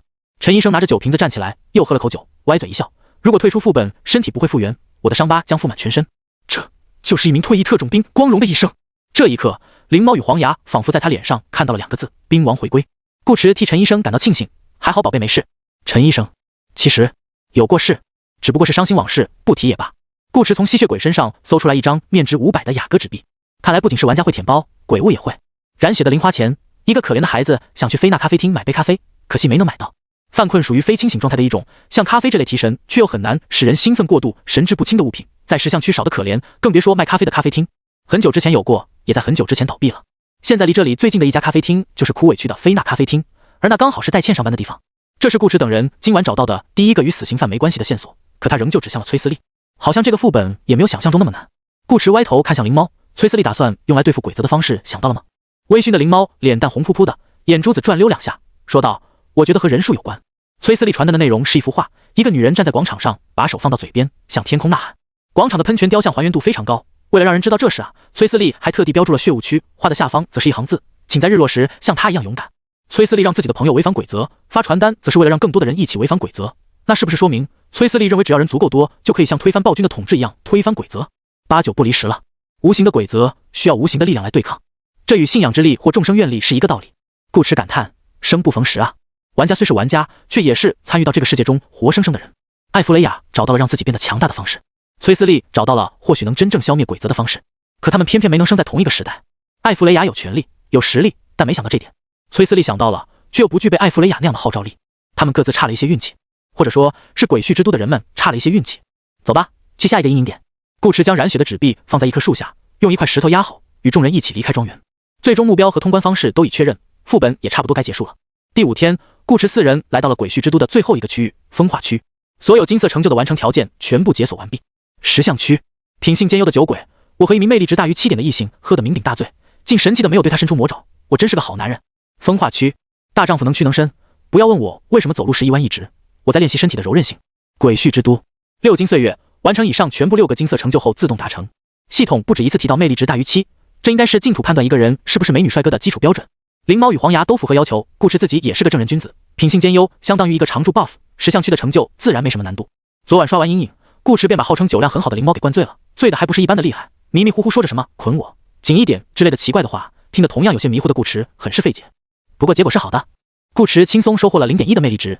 但风化区的成就，顾驰难度也不是很大，只是比鬼则本身更加抽象，不能直立行走。看这意思，鬼则应该是根据行走时落脚的动作进行判定，只要在脚步落下之前弯腰就可以规避鬼则。顾驰试着在脑子里模拟了一下这个画面，那蹑手蹑脚的模样比练习2年半的舞步还美，简直不忍直视。可是有什么办法呢？他给属性点啊！权衡之下，顾驰只得忍痛放弃偶像包袱，面无表情的开始鬼畜。陈医生3人笑得可欢了，但笑着笑着又觉得不对，这货该不会是在做成就吧？陈医生、灵猫、黄牙。于是顾驰身后多了3个同样身体大幅度抽搐、面无表情的人。路过的行人，这是什么新型多动症吗？完成金色成就，大丈夫能屈能伸，你的腹肌因此得到了锻炼，以后将更加能屈能伸。获得属性加成 0.2 体质。走了大概100米，系统提示弹了出来 0.2。 顾驰忽然觉得这偶像包袱丢的也不是很亏。现在只剩血雾区大声讲话的成就没做了，从难度上来讲，这是所有金色成就中最难的一个，可如果是在不清楚成就达成条件的情况下，它似乎又是最简单的一个，只要通关，很大概率可以在无意之中完成。估摸着也就 0.1 了。顾驰拿出阴影地图看了眼，继续刷怪。风化区是5个区域中最大的区域，它包含了一个小乡镇，有一片面积辽阔的种植区。这回又是秋季，站在高处眺望，能看见如金色海洋一般的麦穗。麦田里有一个木屋风车，风一吹，麦穗轻轻荡漾，风车也缓缓旋转。这里的风景有着现实世界也难得一见的美好与安宁。除了阴影，风化区占地宽广，阴影自然也多。即便有一部分阴影已经被其他玩家清除，他们依然刷到了大半夜，快凌晨1点时才把地图上的小黑点清理干净，其中也有陈医生暂时离队的原因。下午他们得到了艾弗雷亚住宅失窃的线索，陈医生抱着事不宜迟，迟了也好歹去看看的心，立刻前往追查，输出的重任就落到了顾驰的肩膀上。有夏琳给的大砍刀，顾驰凭 A 伤害不算太低，多来几下还是能干掉鬼物的。解决掉最后一处阴影，顾驰擦刀收工。我们去血雾区休息吧。灵猫提议道。风化区的鬼则与石像区类似，都很容易让人在晨间起床时 GG。血雾区更安全，而且他们这里离血雾区也不远，走一会儿就到了。顾驰想了想，行。对于队友合理的要求，顾驰向来不会拒绝。灵猫见他答应，嘻嘻笑了一声，开心地跑到前面带路。碍于鬼则，灵猫没法蹦蹦跳跳，但可以从脚下轻快的步伐看出少女心中的欢悦。她弯着腰，在夜色中快速前行，像极了一只寻到食物的小仓鼠。顾驰，他没太看懂，不在风化区睡觉而已，至于这么高兴。半个小时后，3人来到最初入住的安德尔酒店，吧台还是那个吧台，接待小姐姐也还是那个接待小姐姐。又一次见到顾驰，他连纸条都没递，直接缩到吧台下，撒出一把房卡。顾驰，你好自觉。这家安德尔酒店没有其他阴影，顾驰扫了一眼房卡，与上次一样选择了602。为了避免产生不必要的误会，顾驰特地将安德尔的私人金卡量给接待小姐姐看了一眼，表示他们这次不是白嫖，是尊享。回到房间后，黄牙实在憋不住碎碎念的冲动，又给自己喷了一嘴。顾驰则脱掉外套，先进了洗手间刷牙。血雾区的一切还是那么安静，时间已经较晚，没有交流环节，该洗洗该睡睡。这时候的安静倒也令人舒适。顾驰还在想，灵猫想来血雾区休息，那她本质上是不是也是个喜欢安静的少女？副本里相处这么多天，灵猫也的确文静乖巧，性格非常讨喜。顾驰暗暗点头，他看人一向挺准的，感觉自己的判断应该没错。直到灵猫递来一张小纸条，别忘了绑我。顾驰，好的，前言收回。这个少女有问题，只是虽然有问题，顾驰也不得不满足她。前几天还有2人不声不响的死在了夜里，死因多半是说梦话，该绑还是得绑。于是，在黄牙难以置信的目光中，灵猫终于得偿所愿，被顾驰五花大绑，拎起来扔到了床上。这2人玩真的。黄牙默默端起一碗削好的水果，去了另一间卧室，心中不停念叨：非礼勿听，非礼勿视。顾驰，好像有人误会了什么。他想了想，黄牙自己搞定了自己的嘴，似乎用不着他帮忙。那就这样吧，顾驰也懒得解释，转身回屋睡觉。略微燥热了一会的空气重归于寂，三人各自休息，其他玩家却还在挥洒汗水。不洒不行啊，要抢分啊！阴影总共就这么多，不趁大佬们睡觉时多捞点，怎么抢得过？到目前为止，本里还剩14个玩家，除了2个摆烂的，其他人都在刷小怪本身也是玩家们最擅长的事。被黑暗侵蚀的剧情道具则像是进度条，玩家们每清除一个阴影，上面的灰尘便会消散几分。次日早上，顾驰等人刚上桌，拿起刀叉准备吃早饭，陈医生便打来电话，有一个坏消息和另一个坏消息，你想先听哪个？陈医生问。顾驰，陈医生，第一个坏消息，艾弗雷亚有个球被其他玩家拿走了。顾驰，陈医生，第二个坏消息，艾弗雷亚还有条项链也被其他玩家拿走了。顾驰，陈医生，你怎么不说话？顾驰，你猜？陈医生反应过来，哦，你们在血雾区是吧？那行，先过来再说，我在恶灵区等你们。说完便挂了电话。血雾区应该还有些阴影，但顾驰三人没刷了，他们并不了解其他玩家的心态，刷阴影只是为了解锁大件，或者说为了快点通关。可如果除了大件还存在其他2件同类型道具，并且都在别人手里，那就没有再刷的必要了。此前他们是自己给自己打工，现在别人的道具比他们多，再刷下去更多的就是他们帮别人打工了。他们解锁一把剑，人家解锁一条项链和一个球，不划算，不如让对方自己去刷，他们好好琢磨一下该怎么抢分。灵猫与黄牙也听到了陈医生的坏消息，三人迅速吃完早餐前往恶灵区。上午10点，众人在一家咖啡厅会合。现在的情况对我们不太有利，陈医生说道，那2件道具在同一个队伍手上，作用是什么？顾驰问。陈医生，不清楚，但其中一件应该是让玩家可以抵挡鬼则。他最初以为裁决大剑就是艾弗雷亚无敌的原因，现在看来完全不是那么回事。剧情道具共有3件，意味着无敌是凑齐3件道具之后才有的最终效果，其中大剑代表极致的攻击，宝珠或项链代表极致的防御，剩下1件不好猜，大概是回蓝或者免疫负面效果之类的功能性道具。而鬼则需集众人之力对抗，这本身便已经是一种输出方式，那同样用于输出的大剑很有可能是3件道具中对玩家帮助最小的1件，也不一定。顾驰思索道，剧情道具一般都有用处，或许最后得靠这把大剑来补最后一刀。陈医生摇头，没用的。又回到那个解答题的例子，最后一刀相当于给出答案，如果没有对应的解题过程，分数再高也高不到哪去。评分机制就是如此，这不是理论，而是陈医生经过无数场游戏亲自得出的结果。我们现在只有2个选择，要么跟他们合作，能拿到什么评价算什么评价，这个本就这样了。要么，陈医生顿了顿道，我去把道具抢过来。可这不是 PVP 副本啊？灵猫弱弱地问，这样会不会不太好？是不太好，但人总是会面临各种各样的选择。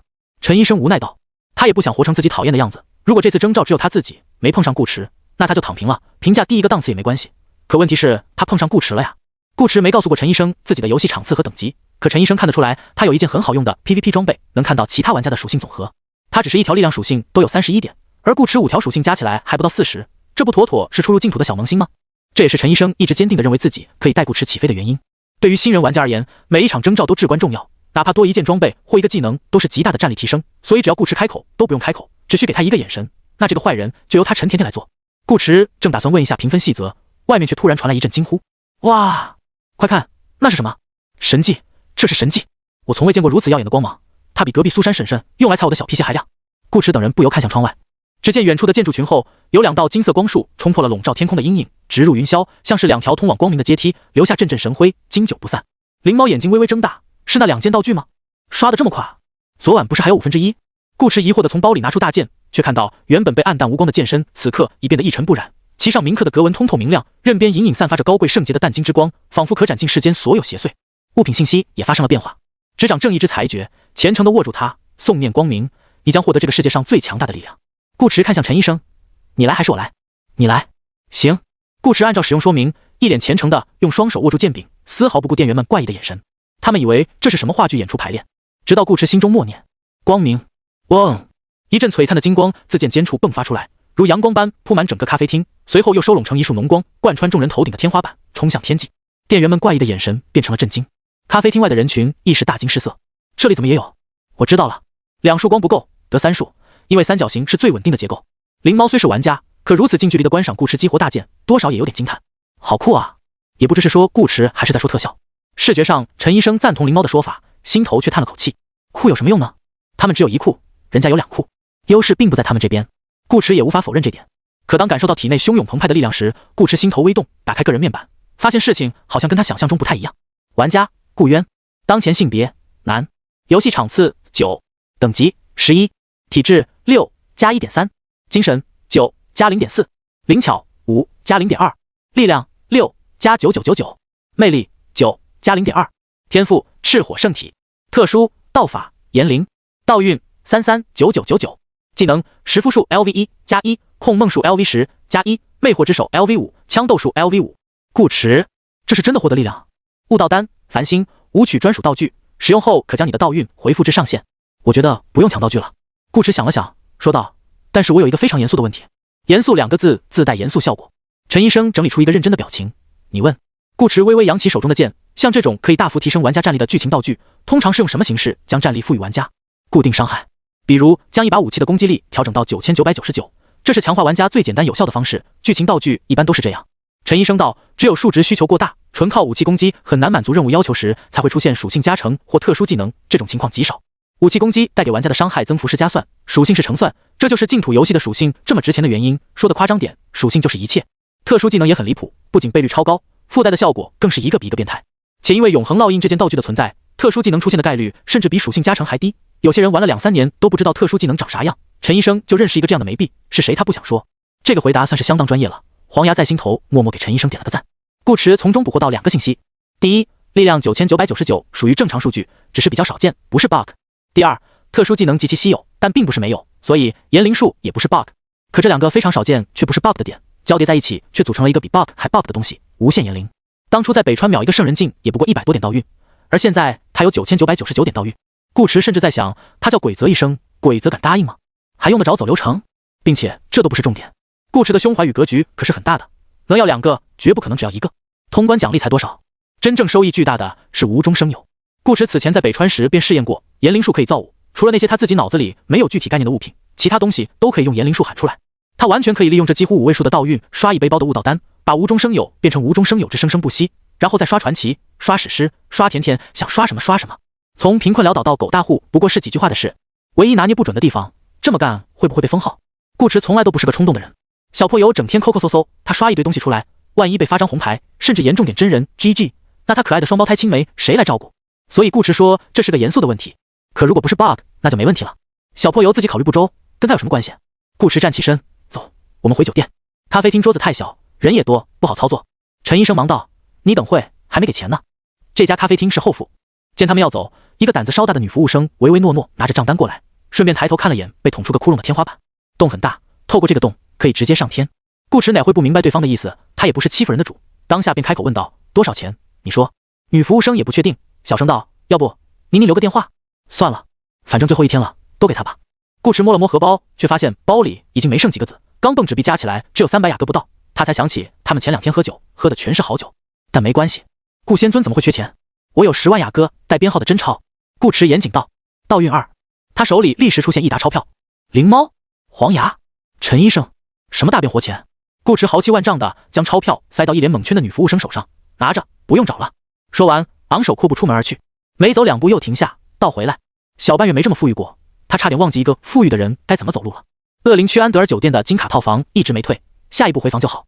顾池依次点过3人，你们3个跟我一起回酒店。刷！3人一阵眼花，在看清周围的景象时，已经回到酒店套房的客厅。陈医生、黄牙、灵猫，他手里还拿着一杯咖啡，想着喝完再走，不要浪费。结果顾池太快，把他的人和杯一块带了回来。此时的灵猫目光呆滞，小脑瓜嗡嗡作响，眸子里写满了问号，完全不明白刚刚发生了什么。这是仙术吗？顾池已经开始操作，根本没给他们发问的机会。他服下悟道丹，道运瞬间飙至9999，并开口道：来1颗悟道丹。道运50。话落，一粒崭新的悟道丹出现在掌心。这么便宜？顾池狐疑，他打量着手头的丹药，这该不会被当成是带不出去的副本物品吧？顾池重新开口：我有1颗可以带出副本的悟道丹，道运1000。果然，想把物品从系统手里偷渡过来，代价不是一般的大，相当于动了系统的权限，足足20倍消耗。但是顾仙尊支付得起。来18颗悟道丹，以及8颗可以带出副本的悟道丹，道运8900，剩49点，差一点就能再来1颗，强迫症很难受。可现在不是难受的时候。顾池果断一口将道运回满，继续刷单，一边服用一边制造。好不容易从虚空魔域中回过神来的陈医生等人，见他这自产自销的操作，再度陷入了迷茫。他到底在做什么啊？不知道。陈医生也没看懂，但他没有打扰顾池，只是静静的看顾池嗑药。很快，顾池包里多出了99颗悟道丹，刚好1组。按照20倍消耗来看，传奇估计是刷不了了。裁决大剑貌似也没用，为玩家提供力量的是扭曲之源，不是大剑。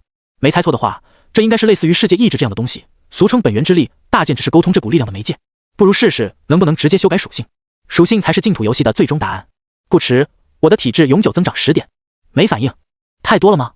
顾池，我的体质永久增长1点，还是没反应。顾池皱眉，我的体质永久增长0.1点，依旧无事发生。看来系统对属性的管控不是一般的严啊。那继续刷道具吧，试一试史诗。顾池，我有一个永恒烙印，道运150，这个可以，就是有点小贵，一颗悟道丹只能刷3次。不过想到他连特殊能力都能固化，贵一点好像也不是不能理解。顾池照本宣科，来3个可以带出副本的永恒烙印，道运9000。这回陈医生听懂了，并看着顾池手中散发着暗金光芒的虚幻符印，打出一长串问号。所以这家伙是在卡 bug 刷游戏道具？怎么可以这样？快多刷点！甜甜也想要。顾池仿佛听到了陈医生的心声，一颗悟道丹下去又是3个永恒烙印，反复2次后获得永恒烙印星号12。这东西不嫌多，顾池打算也刷满一组，于是继续道：我还有3个永恒烙印。顾池摊着手，像是化缘的老和尚。可这一次永恒烙印没再出现，反倒是眼前跳出一行小字：不，你没有。顾池，这是啥？净土管理员。顾池装作没看到，我说有就有。叮！私人公告：特殊能力道法，言灵将暂时无法创造可带出副本的物品，包括不限于各类老硬币。感谢你的使用，再见。顾池，什么意思啊？玩不起是吧？连老硬币都不让刷。陈医生见他停下动作，心头大概猜到了原因，试探地问：修复了？顾池一脸意犹未尽的表情。他现在非常理解女生逛商场时买的感觉，真的很爽。可惜小破油不持久，他才逛了2家店，就不让他白嫖了。灵猫这时也反应过来，眼角流下了羡慕的口水。他自己虽然没获得过永恒烙印，但在论坛上看别人聊过，知道这是有钱也很难买到的东西。如果运气好捞个特殊能力，说不定能原地起飞。这是不分男女老幼，每个玩家都渴求的珍贵道具，他一个小小的奶替怎么能不羡慕呢？不过羡慕归羡慕，他的口水却是留给顾池的。这个男人本身就很厉害，现在又有了这么多技能锁，他还想什么自行车呢？只要挂在顾池身上，他都不用发力，顾池就能带他飞。黄牙就没想那么多，此刻他心里只有一个问题：现在被绑还来得及吗？悟道丹，顾池又刷了一把悟道丹。系统只是暂时禁止了打包带走的行为，在副本中点餐的功能并未受到影响，他依然有着无限多的道运。顾池这才问了陈医生之前想问的问题，关于任务评分的细则。如果我们不按正常流程攻略副本，换个更简单粗暴的方式达成最终目标，任务分应该也可以拿满。能，陈医生肯定道。这种情况得换一个更贴切的例子，鬼则相当于 BOSS， 不管玩家用什么方式，只要能让他掉血，评分便能增加。如果可以一剑把 BOSS 秒了，那这一剑既是结果，也是过程， BOSS 值多少分，玩家就能拿多少分。这和顾池预想中差不多，有了资深玩家陈甜甜的确认，他便没什么可担心的了，也不用去抢什么剧情道具。作为一个热爱和平的玩家，顾池觉得自己是善良手续，他从来不喜欢抢别人东西。顾池对着众人道：都把头伸过来，我给你们上的 buff。 与此同时，严树与李杰已经行动起来。就在昨晚，他们结合所有线索，终于彻底理清了这个副本的通关思路。关键词：扭曲之源。副本背景为扭曲之地，扭曲之源即是世界之源。鬼则之所以强大，不可违抗，亦是借助了扭曲之源的力量。如果说他们寻到的宝珠与项链是玩家获取世界之力的媒介，那所有生活在鬼墟之都的人们则都是鬼则的媒介。从最初经历末日后苏醒过来，肩负人类文明希望的火种开始，每个人都恐惧黑暗，恐惧死亡，恐惧未知。这些恐惧随时间加深，在他们心中的土壤生根发芽，长出一片挥之不去的阴影。他们越是害怕，阴影越是壮大，最终引起扭曲之源的共鸣，融合世界之力，形成一条条诡谲莫测的规则，投射到这片土地的每个角落。他们有人不敢站起来，于是有了风化区；他们有人不敢说话，于是有了血雾区；他们有人害怕流泪，怕情绪崩溃，于是有了恶灵区；他们曾经不愿面对残酷的现实与真相，于是有了石像区和枯萎区；他们越来越畏惧鬼则，于是鬼则变得连提都不能提。所以想杀死鬼则，首先要杀死人们心中的恐惧，至少让他们变得勇敢，切断鬼则与扭曲之源的联系。但凡有一个人服从鬼则，鬼则便能通过他源源不断地汲取世界之力。这就是艾弗雷亚失败的原因。同样都引发了扭曲之源的共鸣，那把剑应该可以伤到鬼则，只是杀不死。而只要杀不死，鬼则便会迅速痊愈。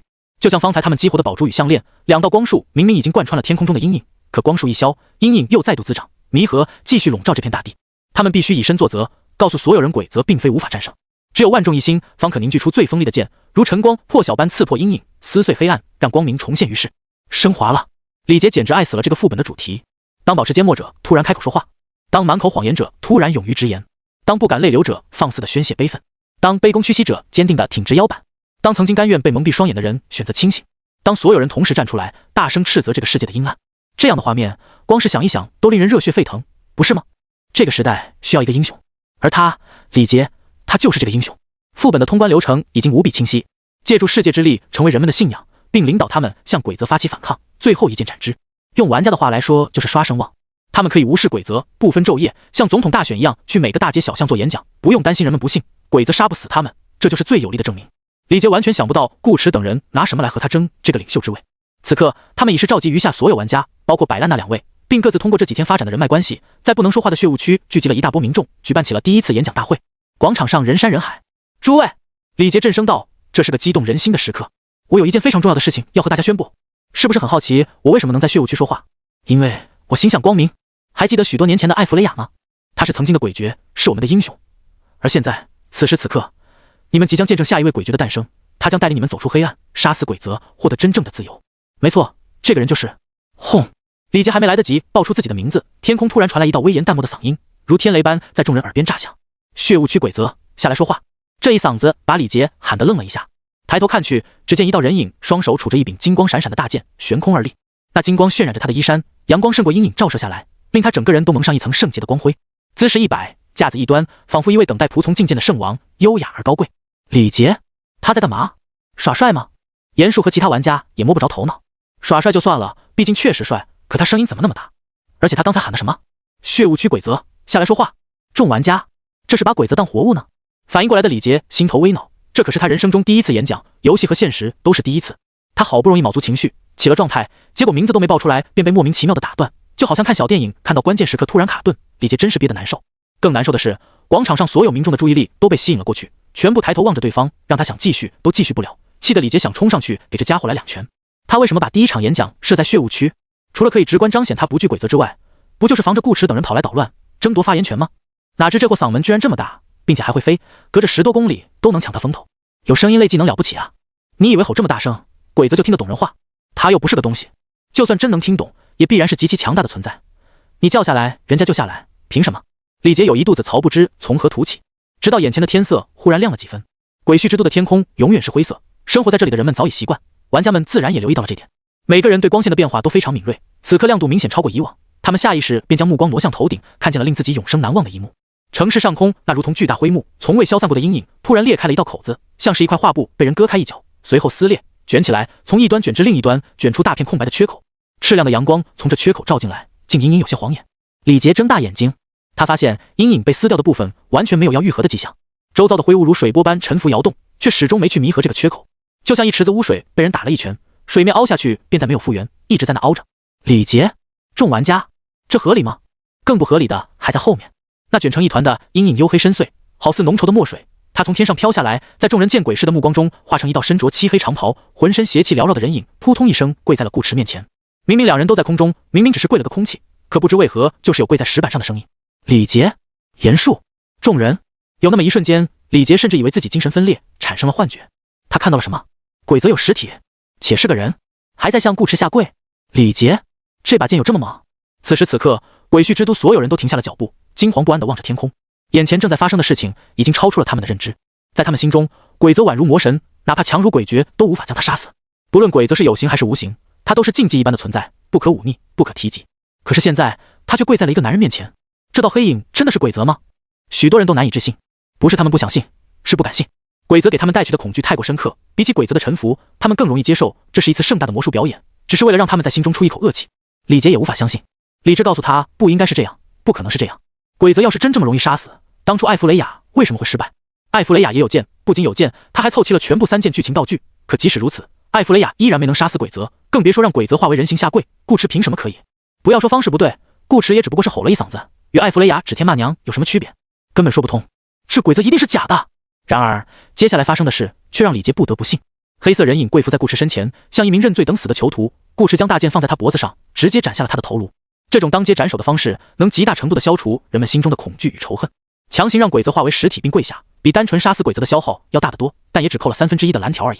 没办法，道运多就是可以为所欲为。顾池剑落，一缕缕纯粹的黑色如炊烟般自人形鬼则的断颈处飘出，那颗面目不清的头颅落到地上，也迸化成一滩黑烟，被阳光一照便消失得无影无踪。这一刻，每个人心头都响起了一道细微的碎裂声。顾池斩掉了鬼则，也斩掉了他们心中恐惧的枷锁。刚刚赶到血雾区的安德尔好似感应到什么，他拉开车门，从车上跳下，抬头看向顾池。顾池点了点头。安德尔无声地笑了，笑着笑着便发出了声音。周围的人一个个都看着他，好像在等待他爆成血雾。可1秒过去，2秒过去，3秒过去，安德尔没有爆炸，反而他的笑声越来越大，同时包含悲怆与痛快2种情绪，在安静的血雾区飘飘荡荡，经久不息。广场上也有人颤抖着开口，他在勇敢地尝试。我可以。我可以说话了。无人回答。同样的问题便是最好的回答。我们真的可以说话了。我的天，我竟然可以在血雾区说话。我们都能说话，都能说话了，哈哈哈哈！短暂的沉寂与试探后，广场上爆发出猛烈的欢呼，声音震耳欲聋，让恶灵区与风化区的民众都受到了感染。他竟然真的能杀死鬼泽！血雾区已恢复光明，恐惧逐渐消散，不能提及的禁忌也不攻自破。我们要自由了，真正的自由！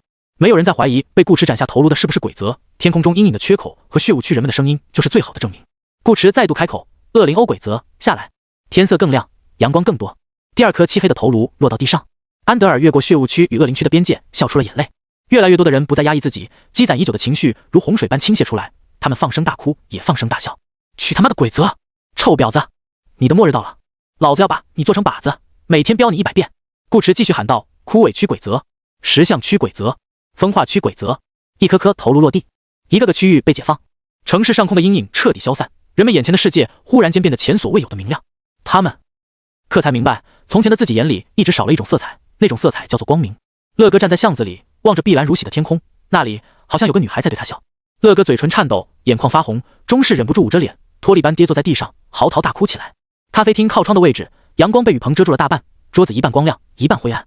戴倩坐在亮处，刘海映于额间的细影清晰可见。她静静看着钱家里母亲的照片，看着看着，眼泪便流了下来，泪水划过她的脸颊，滴落到照片上，将光线折射出记忆中欢愉的色彩。戴倩不自觉地笑起来，相片上的崔思丽好像也露出了笑颜。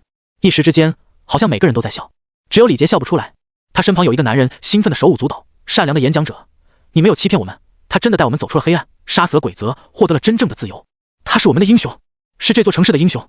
说着，男人冲上来，抱着李杰，狠狠亲一口。李杰，我特么不是那个意思，我说的那个人是我，我才是英雄啊！干！通关副本的流程明明是先刷声望，再削弱鬼泽的力量，最后杀死鬼泽。可这个男人在做什么？他居然直接把鬼泽干掉了，干完之后才获得了声望。顺序反了过来不说，还跳过了第二个最重要的环节。李杰，游戏是这样玩的，你完全不按套路通关是吗？而且为什么这个男人可以杀死没被削弱的鬼泽啊？让鬼泽下来，鬼泽就下来，像奴才一样乖乖跪在他的身下。鬼泽有这么听话吗？他怎么不知道？李杰不理解，严树也不理解，两个老玩家都不理解，其他玩家就更没法理解了。摆烂的选手倒无所谓，舞会上的几名玩家却难免懊悔。前2天刷阴影时，他们看到过顾池，人数从3人变成了4人，新入队的玩家是那个唱歌很好听的马尾少女，说明顾池等人并不是完全不带新人。早知道是这个结果，当初他们就厚着脸皮贴上去了，就算混不到任务分，加个好友发展下人脉也是好的吗？如今人分两空，就很难受。但没关系，人与人的悲欢并不相通，10个人的孤单影响不了数百万人的狂欢。鬼泽不复存在，没有比这更振奋人心、更值得庆贺的事情了。警局局长感动得泪流满面，他大笑着朝天上开了2枪当做礼炮，并把局子里所有人都叫到了警局门口集合，站成一个方队，远远地向顾池行礼致敬。安德尔的豪华轿车缓缓行驶在街道上，车身两侧拉起了油墨未干的横幅，左边写着克里斯汀玫瑰会所今晚免费开放，右边写着敬我们的英雄 Mr. Gu。 石像区许多酒吧也重新写了个小黑板放在门外，今夜全场的消费由老板自己买单。从今天起，我觉得我们应该多一个节日了。什么节日？自由日。 Free wine, free people。 曾经死气沉沉的城市逐渐变得热闹起来，这种改变是肉眼可见的，作为玩家的陈医生等人感受尤为清晰。之前的鬼畜之都说不上是一张黑白照片，却也差不了多远，现在的鬼畜之都有了更加鲜活的颜色，不论人或天色都是如此，这才是一座城市该有的模样。有悲伤，也有欢笑。在这之前，顾池给他们一人上了一个下一拳打死鬼子的 buff， 可他们都没有用。陈医生自然不会去和顾池抢分，黄牙能通关便已知足，灵猫就更不用说了，出本以后他又会忘记顾池的样子，这会儿多看一眼都是赚。3人站在落地窗前，欣赏着这座城市的蜕变。陈医生悠悠叹了口气，这个本没飞起来，只能下一次征召再带顾池飞了。最终目标完成，副本正式进入1分钟倒计时。顾池享受了一会人们的欢呼，去把最后一个成就搞定，便回到酒店，又刷了一堆悟道丹，用糖果罐子装起来。陈医生疑惑，还能带出去？不能，刷着玩。顾池道，我打算把它放在安德尔那，以后说不定能派上用场。扭曲之地他是第一次来，但肯定不会是最后一次。陈医生感叹，戏还是你戏，那比不上你。顾池道，你都没有。陈医生，顾池跃跃欲试的提议，想不想再变一次甜甜？我可以满足你。陈医生果断拒绝，爬，不想。只有30秒了。顾池友善的提醒。陈医生想给他2脚，30秒也不变，没劲。顾池撇撇嘴，又看向2名少女，你们呢？有没有什么愿望？9999道运的言灵，勉强可以当个阿拉登神钉。黄牙俏皮的眨了眨眼，大佬给个好友位，他显然会错了顾池的意。不过顾池也没拒绝，点头答应，出去加。还剩20秒。灵猫试探道，再绑一次。黄牙，陈医生，顾池，你不会真是个抖 M 吧？灵猫脸蛋微红，露出一个调皮的笑容，我开玩笑的。多少真心话是以玩笑的方式说出口。顾迟意味深长地看了少女一眼。陈医生突然有个想法，要不咱们整个大活？他并不确定顾迟的特殊能力是言灵，但能篡改系统权限，是不是言灵都很牛逼，说不定能成。什么大活？顾迟问。艾弗雷亚。陈医生露出一个不怀好意的笑容，你看能不能把他弄过来，我上个标记，有机会我们直接线下 gank 他。顾迟，我的甜甜，你可真坏啊！游戏货币是以你的绰号来命名的吧？时间还剩最后10秒，顾迟问道，万一把人卡本离怎么办？不会的。陈医生道，这 bug 已经基本修复了，倒计时结束会把所有玩家强制踢出副本。那我试试。顾迟一颗悟道丹下去，开口道，把玩家艾弗雷亚送来我面前。他其实没抱太大希望，这已经属于穿越时空的范畴了，可结果却倒运9998。顾迟，真行啊！下一秒，众人身旁的空气扭曲起来，一只金发蓝眸、穿着深蓝色连衣裙的萝莉少女出现在客厅。她的发型是优雅的公主卷，娇嫩的脸蛋白里透红，五官精致，稚气灵动，尤其是那双眼睛，好像会说话。顾迟几乎一瞬间就读懂了她眸子里的含义。What the F lambda CK？ 突如其来的情景变换让艾弗雷亚大吃一惊，小脸上满是惊疑不定。顾迟，你好。艾弗雷亚目露警惕，你是谁？他居然会说中文。顾迟，我姓顾，名德白，全名顾德白。艾弗雷亚，鬼畜之都攻略完成，奖励结算中。鬼畜之都攻略完成，通关时长138比41 22，评定 S。世界观探索72%，评定 S。线索搜集有效线索78%，评定 S。剧情任务贡献63%，评定 A。最终目标贡献100%，评定 Omega。解锁成就12，评定 S。你看我是人是鬼？你成功利用鬼则白嫖了一间套房与一顿晚餐，这种行为是不道德的，我对此表示强烈谴责。希望下次你在这么做的时候多加一个女孩。我不对劲，你3次捆绑自己的队友，并令其中一名魅力值大于7点的异性对此念念不忘，毫无疑问这是他自己的问题，但抛开事实不谈，你难道就没有一点错吗？如果他因此打开了新世界的大门，你就是他的领路人。他不对劲，你也一样。欺诈大帅，你利用枯萎区鬼则特性骗过了系统检测机制，你以为你骗过了系统，其实并没有。你的所作所为尽在净土掌握之中，我们只是不想管罢了。这条成就也早已存在，绝非临时赶工。谁言人族无大帝？莫说是人，就连鬼则也无法违抗本座的命令。可这里是扭曲之地，不是武曲星，你是不是走错片场了？6金岁月，你完成了该副本全部6个金色成就，体验到了各个鬼区的风土人情。这是一次值得纪念的游戏旅程，你同时收获了丰厚的属性奖励与情绪价值，毕竟爆浆长棍的味道真的很不错，不是吗？此项成就为金色隐藏，它将为你带来巨额的全属性加成，相信我，你一定会觉得不虚此行。点击查看更多成就。特殊状态结算，自私的猎人获得20%额外成就评分，成就评定提升 SSS。综合以上评分，你在鬼畜之都副本中获得的最终评价为 SS。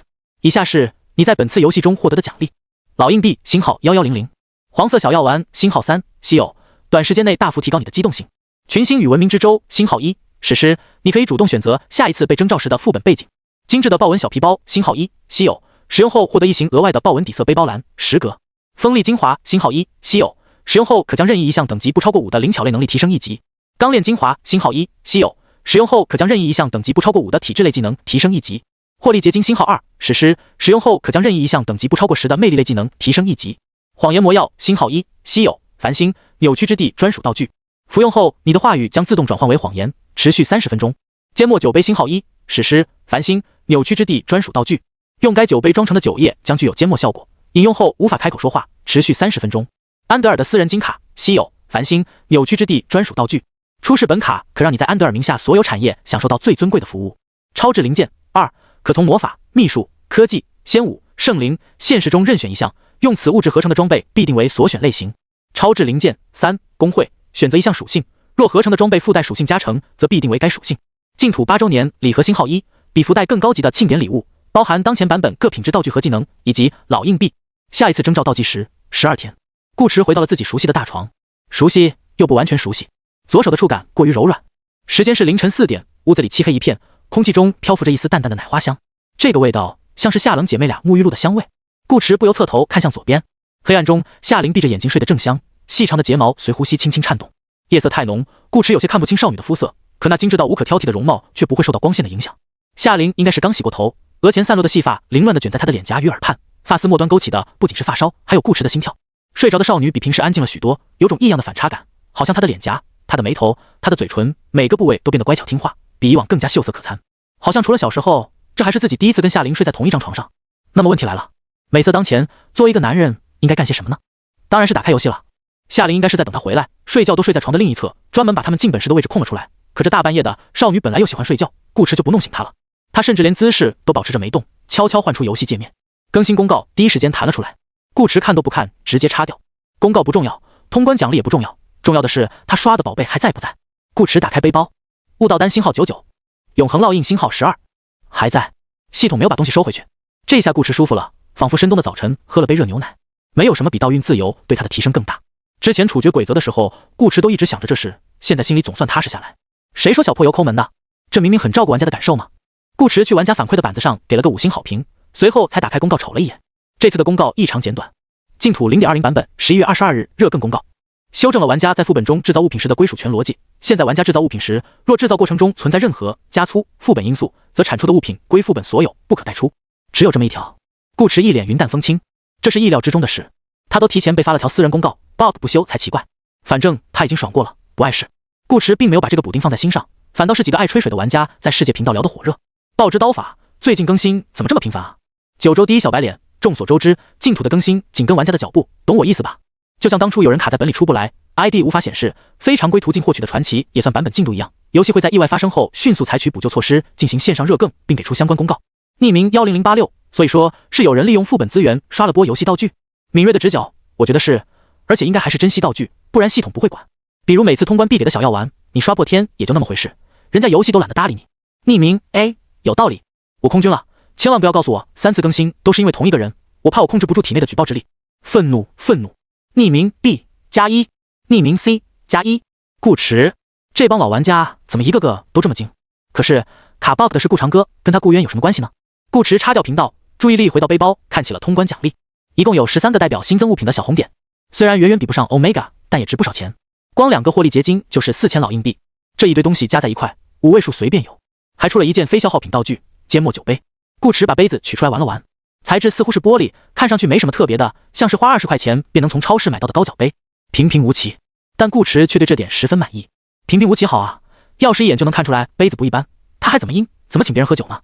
缄默这个效果本身的用处比较有限，可这种非消耗类道具与装备一样，是可以进行改造的，专业名词淬炼。事实上，部分消耗品也可以进行淬炼，只是淬炼的价格不便宜，不仅要材料，还要老硬币，并且存在失败与损毁的可能，除非钱多或者有特殊需求，不然没人会这么干。淬炼功能会在玩家20级的时候开放，顾池也不着急，他将2个获利结晶用掉，打开了个人面板。玩家等级提升11、13，玩家顾渊，当前性别男，游戏场次10，体质6加 2.4， 精神9加 1.4， 灵巧5加 1.2， 力量6加 1.2， 魅力9加 1.2， 天赋赤火圣体，特殊道法炎灵，道运42%，技能十符数 LV1 加1，控梦术 LV10 加1，魅惑之手 LV7，枪斗术 LV5。不看还没感觉，一看顾池直接愣住，怎么加了这么多？巨额全属性加成指的是全属性加1。顾池，讲真，之前都是 0.1、0.2 的给，这回突然给个整数，他还有点不习惯。42点道运了，按照1点道运等于1点主属性来换算，顾池感觉现在的自己全力一击，可以把陈医生打成陈甜甜。当然，前提是陈医生不躲。定这个字眼，碰上真正有实力的老玩家不一定管用。陈医生似是心有所感，发了条信息过来，标记上好了。顾池回道：他人在哪？陈医生显而易见是国外，他用于标记的道具品质比较低，只是个稀有，超出一定范围就看不到对方的确切位置。顾池，那没事了。艾弗雷亚虽然可能与眼有关，却也不值得他们专门为此出国跑一趟，没必要，至少暂时没必要。陈医生也没再提这个事，而是突然来了个180度的话题急转。你怎么知道我出福袋了？顾池，陈医生，净土8周年福袋。顾池，陈医生，斜杠龇牙，听说这玩意掉率很低，我怎么不觉得呢？顾池，陈医生，斜杠龇牙，不会有人没有吧？顾池，确实没有。陈医生，龇牙，那真是好可惜哦。顾池，净土8周年礼盒。陈医生，顾池，但我有这个。陈医生，顾池，不会有人没有吧？你的好友已离线，对方将在下次上线后收到本条消息。顾池，这就跑了？那怎么行？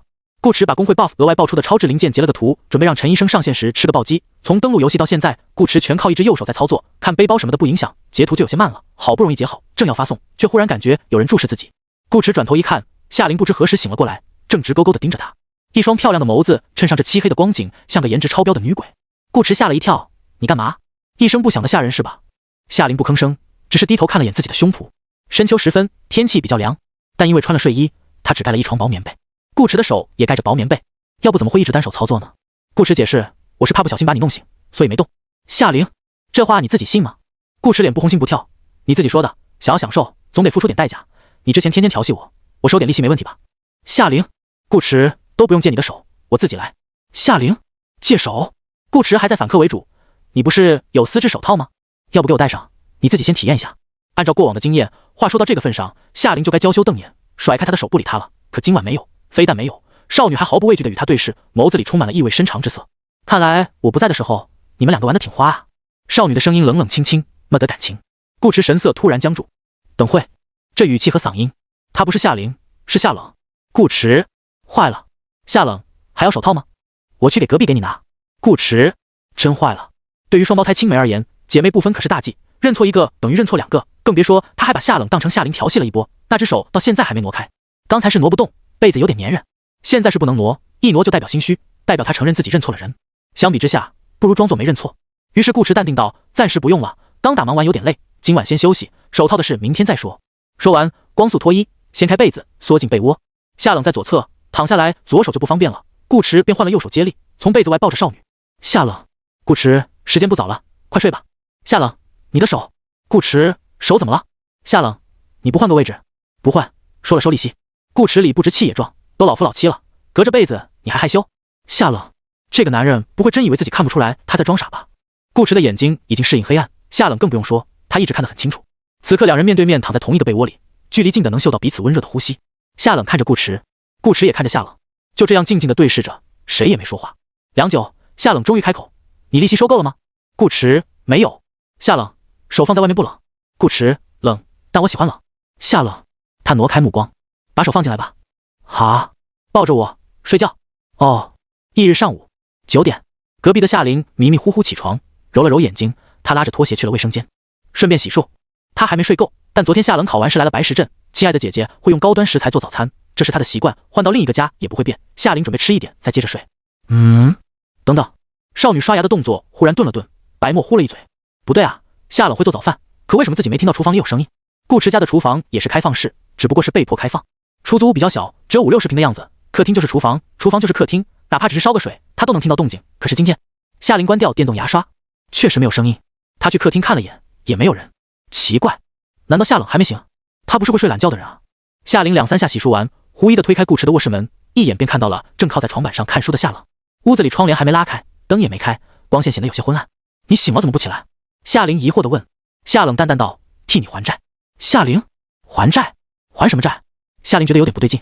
当他目光挪到夏冷身旁时，才发现是真的不对劲。夏冷的枕头竖起来垫在身后，这样倚着床板会比较舒服。而在夏冷身侧的另一个枕头上躺着另一个头，顾迟的头。这个家伙从副本里出来了。夏玲顿时睁大眼睛，睡意全无。她快步走过来，揭开被子，只见顾迟以一个侧躺的姿势，双手环着夏冷的腰身，睡得正香。他亲昵地贴着夏冷的身子，放在夏冷腰后的手臂上，依稀可见还未完全消退的红印，明显是被压了许久。夏玲，看来顾迟不仅出来了，还出来得挺早，偷偷摸摸抱着夏冷睡了一晚上，也许还不只是抱那么简单。你们好过分！夏玲小脸涨红，对着夏冷生气道：顾迟回来了，你也不告诉我一声，自己吃独食。夏冷面无表情：我不想打扰你睡觉。夏玲气呼呼地道：这话你自己信吗？装睡的顾迟，这话听着好耳熟啊。他其实早在夏冷起身看书时就醒了。昨晚的他并不是真的困，虽然是刚出本，但也是刚起床，在鬼畜之都处决鬼则时，连中午都没到，从头到尾只说了几句话，更是谈不上累。这几个小时，顾迟纯粹是当成午觉在睡，自然不会睡得太深。只是夏冷香香软软的身子抱着很暖和，完全不像少女的外表那么冰冷。现在天气那么凉，顾迟想多暖一会儿，所以才假装自己还在睡。夏冷也不拆穿，昨晚的事其实是个意外。他昨天刚从西河过来，打算先在顾迟这住一天，今天便去找房子。顾迟这屋子确实太小，3个人住着不方便，不论他和夏玲跟不跟顾迟一块住，都得换个大点的房子。谁知道顾迟这次征召这么久，早不结束晚不结束，偏偏等他来了才结束，还是凌晨。幸好夏玲提前告诉了他顾迟进本时的位置，否则顾迟一出来，怕不是要直接坐到他脸上。夏冷暂时接受不了这个姿势，但抱着睡是可以的。他和夏玲是亲姐妹，姐姐帮妹妹还债，天经地义。夏冷不觉得哪里有问题，夏玲却觉得问题很大。他没听懂夏冷说的还债是什么意思，可他知道有人厚此薄彼。他之前跟顾迟在云海的酒店住了那么多天，顾迟都没抱着他睡过，夏冷一来，顾迟就贴上去了。什么意思？你不是正人君子吗？正呢？还有夏冷也是，背着妹妹吃独食，连早餐都不做了。你良好的生活习惯呢？健康的饮食规律呢？呸呸呸！夏玲算是明白从此君王不早朝是什么意思了。以前他还觉得这句诗只是运用了夸张的修辞手法，现在看来一点都不夸张。没想到姐姐是这样的女人。夏冷蹙了蹙眉头，怎么讲话的？夏玲才不怕他，有了顾池哥哥就忘了我这个妹妹，我说错了吗？夏冷，难道我不是一直都这样？夏灵，顾池，他发现夏冷今天似乎很乐意说话，这代表夏冷心情不错，夏灵却忍不了了。上次被黄洋当面偷吃，这次又被夏冷当面偷吃，一大早的被他捉个正着，夏冷竟然没有丝毫羞愧的意思，真当他好欺负吗？夏灵啪嗒甩掉拖鞋，直接钻进被窝，把顾池夹在中间。夏冷，夏灵明知故问，怎么了？夏冷盯着他，你知道自己在干什么吗？夏灵，我在向姐姐学习啊。夏冷，夏灵，难道只准姐姐睡他，我不可以睡他吗？夏冷，顾池，什么睡不睡的？这少女把自己当成什么了？这种事情，你早点来啊！顾池本来准备适时的睡醒，起来劝个架，可计划赶不上变化。夏灵的加入让他的活动空间大幅缩小，处处碰壁。人必须学会在夹缝中生存。为了锻炼自己的意志，更好的迎接可能到来的世界末日，顾池决定再忍他一忍。夏冷瞥了顾池一眼，没说什么，和尚书起身下床。夏灵故作讶异，姐姐，你不多睡会儿吗？夏冷懒得理他，他心情的确不错，可再不错也不可能跟着夏灵胡来。三个人睡在一张床上，像什么话？更何况10多20年了，有些人到现在都能把姐姐妹妹认错，谁也端不稳，还想左右逢源，哪有那么美的事？半个小时后吃饭，夏冷穿上夏灵的拖鞋离开卧室。夏灵笑嘻嘻地道：“姐姐小心手哦。”厨房很快传来水声和吨吨吨的切菜声。姐妹俩的斗争似乎最终以夏灵的胜利而告终，可夏灵却反而收敛笑容，对着顾池哼了一声，还装睡呢。顾池有这么明显？他不是侧身背对着夏灵的吗？夏灵嘴角都快勾到我这边来了，什么梦能让你这么开心啊？顾池，好吧，既然表情已经失控，再装下去就不礼貌了。他翻了个身，轻咳一声：“你好。”我一点都不好。夏灵凶巴巴地瞪着他，老实交代，你们昨晚都干了些什么？什么也没干。顾池真诚道：“我们只是睡了个素觉。”夏灵不信，有多素？顾池往厨房的方向看了眼，悄悄说道：“我都没亲他。”夏灵对此表示怀疑。夏冷身上香喷喷的，你忍得住？顾池，当然，我的定力你又不是不知道。夏灵抿唇，你确定没骗我？顾池，不信你自己去问夏冷。厨房的切菜声忽然停了，夏冷的声音传进来：“没骗你，他没亲我。”顾池说这么小声你也能听见，不过也好，算是帮他证明了清白。顾池一边坐起身子，一边对夏灵道：“你看吧，确实没亲。”哪知夏冷又补了一句：“亲是没亲，只是手不老实罢了。”顾池，这是能拿出来说的事？厨房的切菜声继续。顾池，夏灵刚下去的醋火噌一下又冒了起来，他刚才竟差点信了顾池的鬼话。少女咬牙切齿：“这就是你说的睡了个素觉，还不如亲一下脸呢。”夏灵抄起枕头，做事要打。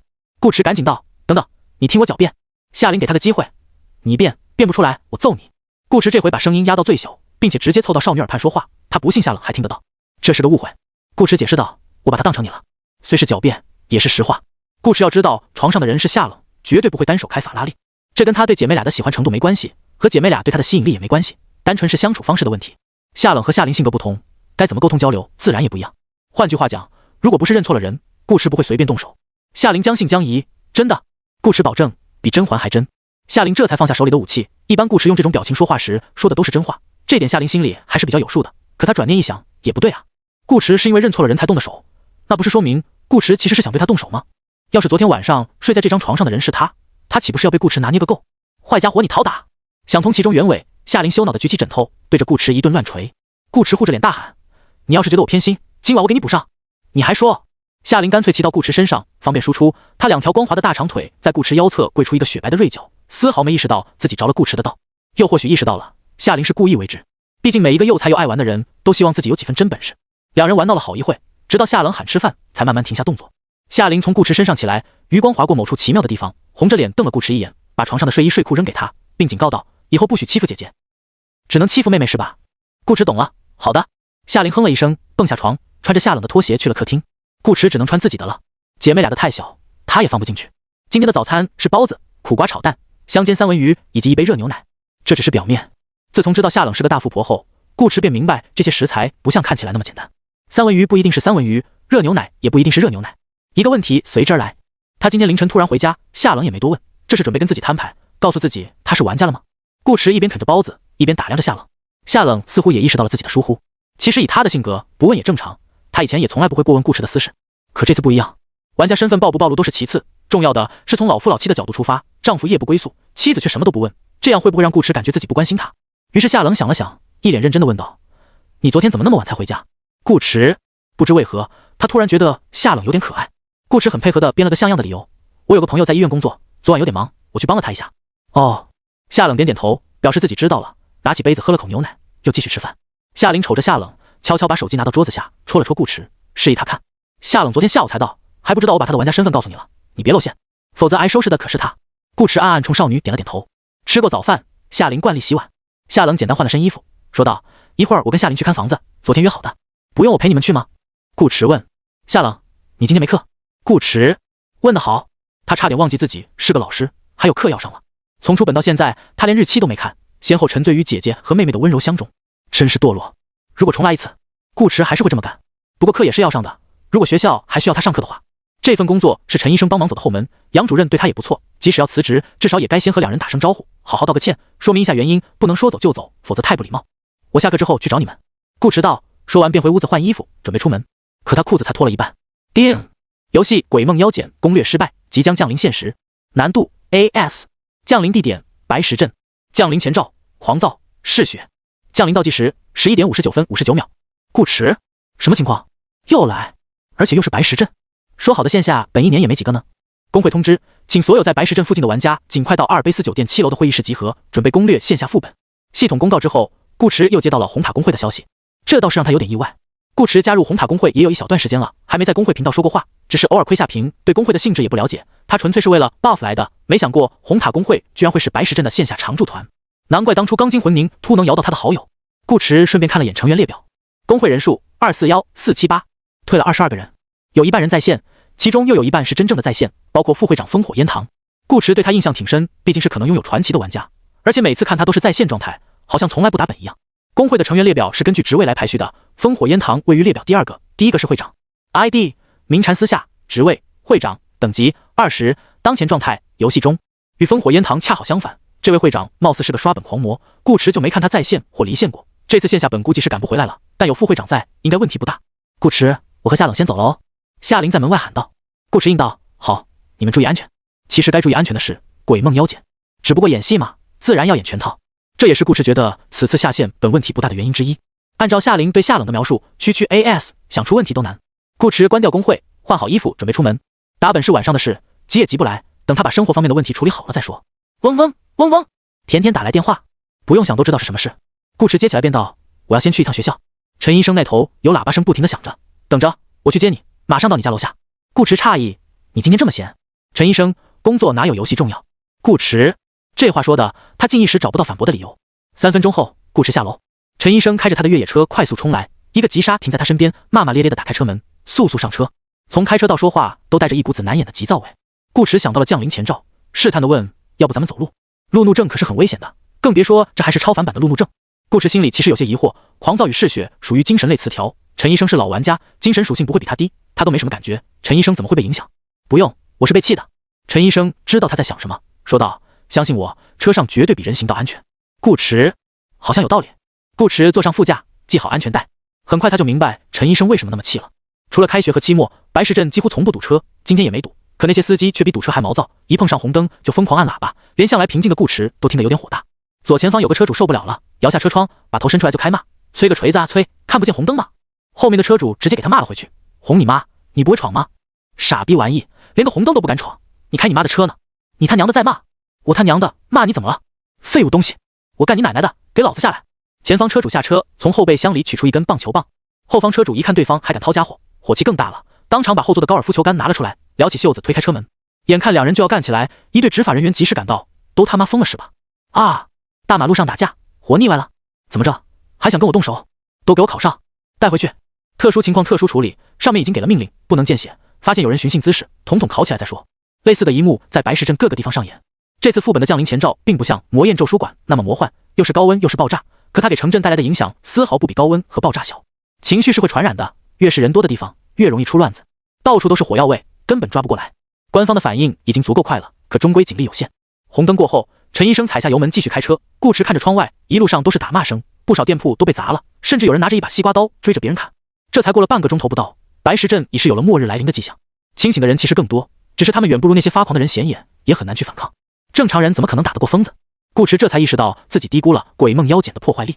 这个副本本身或许并不难，可它的降临前兆却足以摧毁一个城镇。陈医生从医院跑出来也是因此。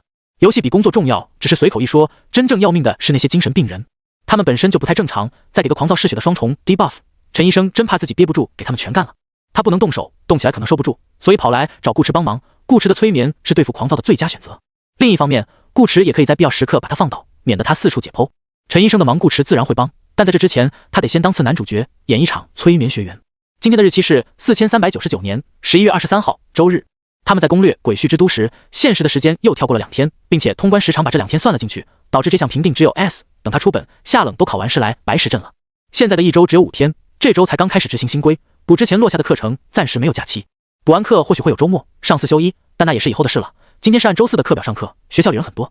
陈医生停好车，两人进校，大门口就有一名学生在跟保安对刚，边上还有人呐喊助威。争执的原因不清楚，顾池和陈医生只看到那学生摆出个白鹤亮翅的造型，怒声道：“我警告你，我可是学过拳法的，识相的话就赶紧让开，否则别怪爷不客气。”好小子，竟然练过！保安大叔眯着眼睛，细亮的眸子中闪烁着锐利的光芒。他站得笔直，脚下步子微扭，缓缓伸出右手。咏春，叶天志，请赐教。顾池，陈医生。顾池面无表情从两人中间走过，扑通扑通，两人像昏厥似的应声而倒。围观群众大惊，不好，有高手！陈医生，他看了眼将领前兆，没有中2这个词条啊。不过也是好事，总比一言不合掏家伙猛干要强。此时的校园非常混乱，课也不用上了，广播里不停喊着请所有师生立刻返回宿舍，禁止在外闲逛，效果却相当有限。本就是年轻气盛的年纪，一旦上头，谁还管你说什么？顾池和陈医生一路走到教务大楼，中途放倒了不知多少学生，男生女生都有，还有几名老师。这些被催眠的人横七竖八躺在地上，时不时来人抬走几个，校园里吵闹里，空气这才稍稍安静一些。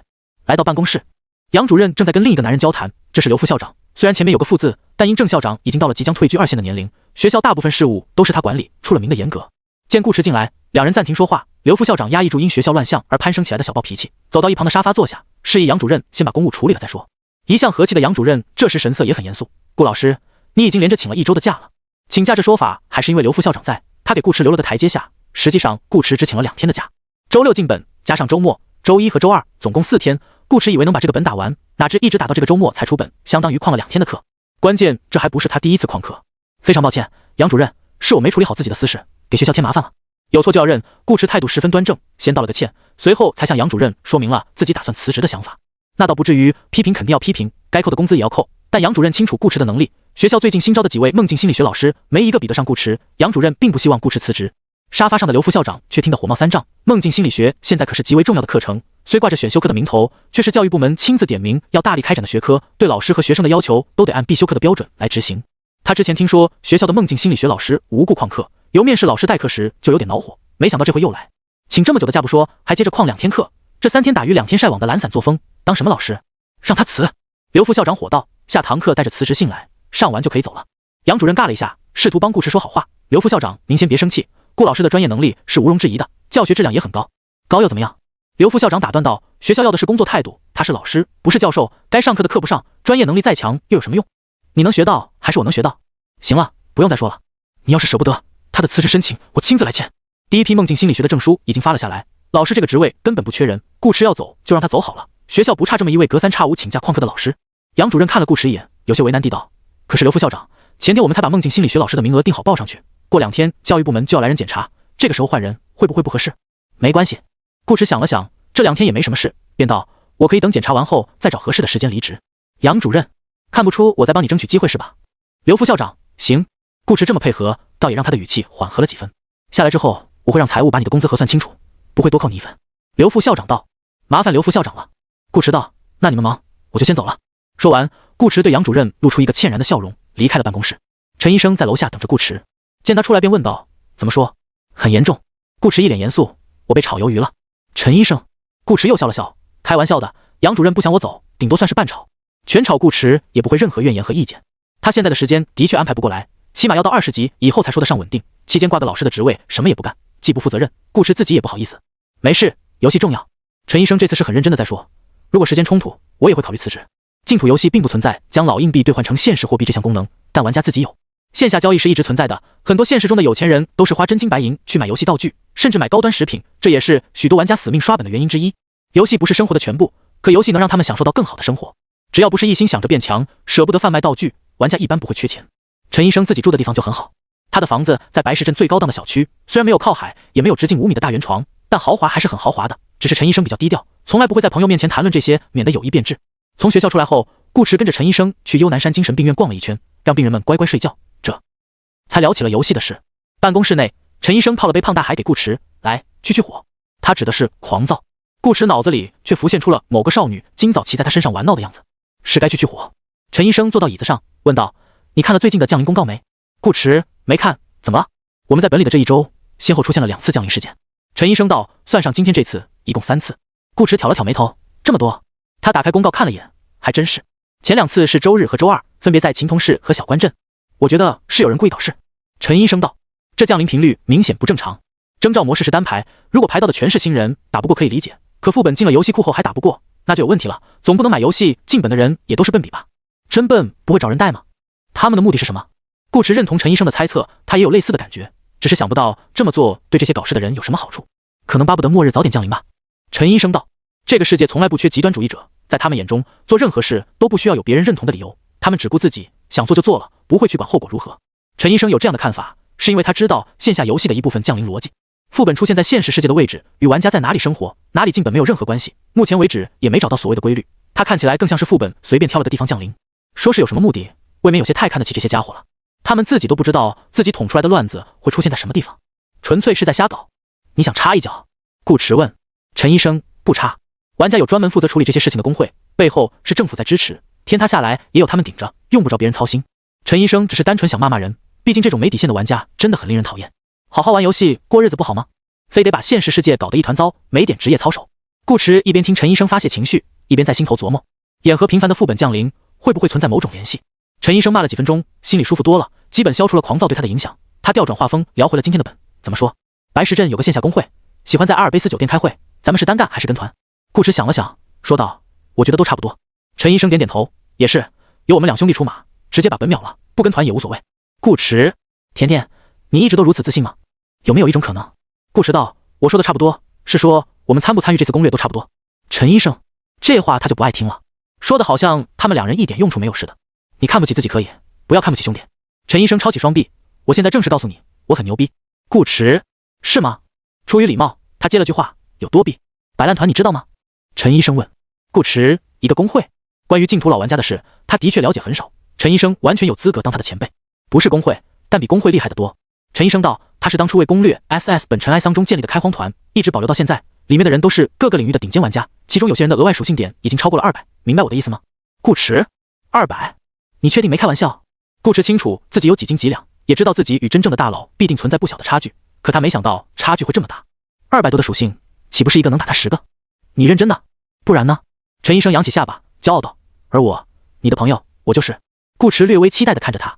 陈医生：“摆烂团的预备成员。”顾池：“只是预备。”顾池眼中的光芒顿时消散，只觉索然无味。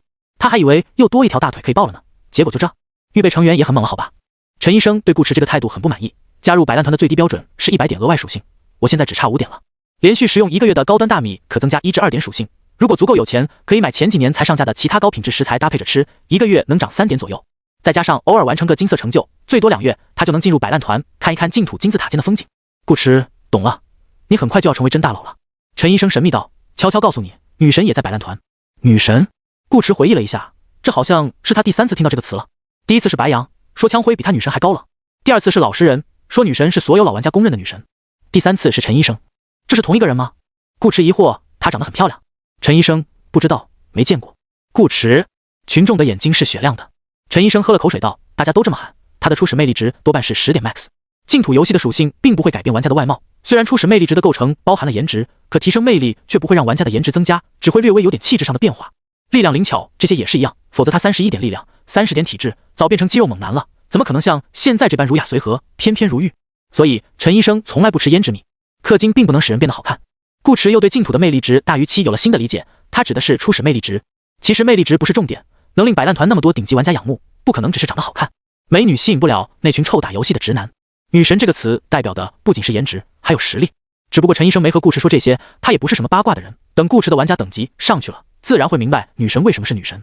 休息的差不多了，陈医生收拾了一下桌面，起身道：“走，我们去阿尔卑斯酒店。”说着脱掉外套，换了一身白大褂。他比较喜欢穿制服打架，不是说跟不跟团无所谓。顾池问陈医生：“那还不是为了让你对兄弟多点信心？没有对比就凸显不出他的强大。不用等下次征召了，今晚他就带顾池起飞。”顾池：“行吧，正好瞅瞅这攻略会是怎么开的。反正只要不报 ID， 也没人知道他是工会的人。”于是两人第2次转场，这次没那么快了。为了最大程度降低事故的发生率，白石镇已经开始逐步设置关卡，禁止非官方车辆出行，并且每条街上都安排了执法人员，强迫执行相关措施。顾驰和陈医生只能扫了个二维码，蹬着共享单车去酒店。期间，夏琳发了条信息过来：我们看好房子了，准备去商场逛逛，你忙完了没？姐妹俩的行程似乎完全没受到游戏投影的影响。顾驰回道：我和陈医生正在去阿尔卑斯酒店的路上。夏琳：红塔公会。顾驰：夏琳偷笑：夏冷让你早点回家，新家。顾驰：副本完了就回，你把地址发我。夏琳：好。夏琳3。顾驰点开语音听了一下：父皇小心点哦，不要受伤了，亲叔会心疼的。顾驰：又来是吧？他又听了一下：真不错。一旁并行的陈医生：骑车专心点。顾驰：哦。30分钟后，两人来到阿尔卑斯酒店，距离副本正式降临还有8个钟头。由演播厅改成的会议室已经坐了不少人，顾驰粗略数了数，有100多个头。守在门口的人也没问身份，确认是玩家后便把他们放了进去。这个时候来的人是不是公会的玩家已经不重要了，只要肯来都是战友。大屏幕上播放着 A 级鬼梦妖简的通关图文，第一排有很多人走来走去的忙活，整个场面比想象中正式很多，气氛也十分严肃。不严肃不行。降临前兆仅仅出现4个小时，白石镇已经发生了数十起大大小小的车祸、打架斗殴、抢砸商铺等事件，更是数不胜数。除此之外，染血的现场往往伴有因嗜血彻底失去理智的妖化之人，双目血红，看见活物便冲上去撕咬，猫狗都不放过，并且他们会使用刀具等简单的武器，一度引发群众恐慌。具体伤亡人数还在统计，可以预见绝不会是个小数目。以往大家都是盼着副本晚几个小时降临，好多些准备时间，现在却巴不得副本赶紧降临，快点打掉后好解除游戏投影。但事情并不会随人们的意志发生改变，他们现在唯一能做的就是等，静下心来等。这几个小时过得有些煎熬，空气相当压抑，时不时就能听到有玩家骂人，多多少少还是受到了狂躁的影响。直到晚上8点，人到的差不多了，气氛终于舒缓了些。一身 OL 装的白面鸮走上台，开始用他的方式解读副本情报。正如各位所见，鬼梦妖简的难度是 A 升 S， 作为一个中型副本，它的地图面积比一般 A 级本更大，覆盖整个白石镇，周边的部分区域也在降临范围之内。这是一个没有小怪的本。从搜集到的 A 级鬼梦妖简的情报来看，他们只需要顶住 BOSS 妖简带来的神智影响，全力输出，在妖简孵化之前将其击碎即可通关。可 A 升 S 会有新的机制出现，白面鸮着重想说的就是这点。白石镇在鬼梦妖简之前曾降临过一个名为黄粱鬼梦的 A 级本，经过详细对比，我们发现这2个本并非只是简单的局部撞名，它们极有可能是发生在同一个背景下的同一个地方，且时间只相差3天的连续事件。白面鸮的话让顾驰略有些意外，时间只差3天，也就是说2件事情其实是同一件，只是游戏强行把这次完整的事件分割开，变成了2个 A 级副本。顾驰很在意同一个地方这一点，副本事件发生在同一个地方，降临地点也在同一个地方，那他是不是可以理解为，只要是以这张地图为基础的副本，降临地点都在白石镇？顾驰瞅了陈医生一眼，这就是你说的没规律。陈医生木然地摊了摊手，之前也没出现过这种情况，本来降临现实的副本就少，更别说降临在同一个地方。台上的白面鸮继续说着自己的看法，黄粱鬼梦的副本内容为双重梦境，导致梦境出现的原因是梦魇，梦魇并不具备孵化能力，它是纯粹的能量体，只要识破梦境，梦魇便会自动消散。如果把2个副本连在一起，梦魇则相当于为妖魇开路的小兵。我这样说你们应该能理解。而因为它是能量体，消散后也许会短暂的存于空气，等到妖魇出现时被妖魇吸收，从而赋予妖魇制造梦境的能力，这可能就是 A 升 S 的新机制之一。这个副本的名字虽有鬼梦2个字，但情报中的妖魇并不会造梦，它对玩家施加的神智影响类似于狂躁和嗜血，会让人变得不受控制。普通的驱散技能没用，只能依靠玩家自身的精神与意志去抵挡，或者使用一些清心静神的物品。如果再加上嗜睡与异梦，多种负面效果相互叠加，那他们在接下来的战斗中很有可能变得寸步难行。为此，白面鸮已经让工会的烹饪师熬制了清神汤，这是醒神汤的高阶版，可惜受限于时间没能制作太多，只有100份不到，优先发放给高战力玩家。醒神汤倒是管够，只是不一定有用。当然也有可能是我推测出错，我也希望如此。梦境类副本比其他绝大多数类型的副本都要难搞，因为它没法通过数量取胜。白面鸮认真道，这次副本的综合难度或许会远超普通的 S 级，妖魇每多存在1秒都有可能给白石镇带来不可挽回的伤害。所以不论是我们红塔公会的玩家，还是专程赶来帮忙的朋友，我希望各位都能暂时放下分数，放下奖励，一切以通关为主。放心，这点轻重我们还是分得清的。底下有个散人玩家说道，拿人命换奖励，正常人干不出这种事。线上游戏无所谓，怎么骚浪剑都行，本身净土的机制就是鼓励 PVP， 线下就不能这么玩，最起码得当个人不是。感谢大家的理解与配合。白面鸮冲台下负责后勤的人点了点头，示意他可以开始发醒神汤了。此前一直没说话的烽火烟堂也开口道，对自己有信心的玩家可以来这我领清神汤。陈医生立刻就去了。顾驰他没去，他用不着这种东西，甚至连醒神汤顾驰都没打算喝，顺手扔进了背包。对他而言，与其硬顶着嗜睡异梦，不如反复进出梦境给自己叠抗性。而真实的情况或许2者都用不上。距离副本正式降临还有1个钟头，众人从阿尔卑斯酒店出来，此时天色已暗，街上所有商铺都已经提前关门，几乎看不见人影，只剩执法人员还在坚守自己的岗位。白面鸮最后重复了一遍注意事项：第一，如果抵抗不了嗜睡，被迫入梦，一定记得梦境可能会有2层或者更多。第二，路上碰见小怪不用理会，我们会安排专门的小组进行清理。第三，找到妖碱位置，请一定第一时间报出来，其他人以最快的速度赶过去，全力集火，尽快将妖碱消灭。总共3点，通关流程就这么简单。说白了就是找到 BOSS， 杀死 BOSS。A 级的鬼梦妖碱，甚至连找都不用找，因为副本的地图差不多是一片空地，玩家进本以后走几步便能看见妖碱。妖碱虽然防御高，比较硬，却不具备任何实质性的输出手段。别说精神力高的老玩家，哪怕是一对新人，只要提前看看攻略，备上针对性道具，一样能给他莽掉。打不过只能是有内鬼。倒计时还剩30分钟，400多名玩家已经有一部分分散开来，准备从外围往里搜。大团则依旧集中在酒店这边，这里是白石镇的中心区域，不管去哪都比较近。陈医生小声对顾池道：“等会我要是入梦了，你记得拉我一把。”顾池点头：“我保证2个大嘴巴子给你扇醒。”陈医生，你就不能温柔点？顾池嫌弃道：“你又是甜甜。”陈医生，他不想跟顾池聊了，不然迟早被带歪。不同于2人的轻松，其他玩家都比较严肃，尤其是钢筋魂凝突和狂战虎，2个身强体壮的男人，穿着军用野战服，各自带了一队。他们不苟言笑，再三叮嘱自己的队员千万要打起精神，集中注意，仔细分辨梦境与现实。如果碰见会长，要把工会最漂亮的女玩家介绍给自己，不要急着当真，首先问问自己配不配。很显然，黄粱鬼梦给狂战虎留下了不小的怨念和阴影。其实不只是他，团队里不少玩家都对梦境很是忌惮。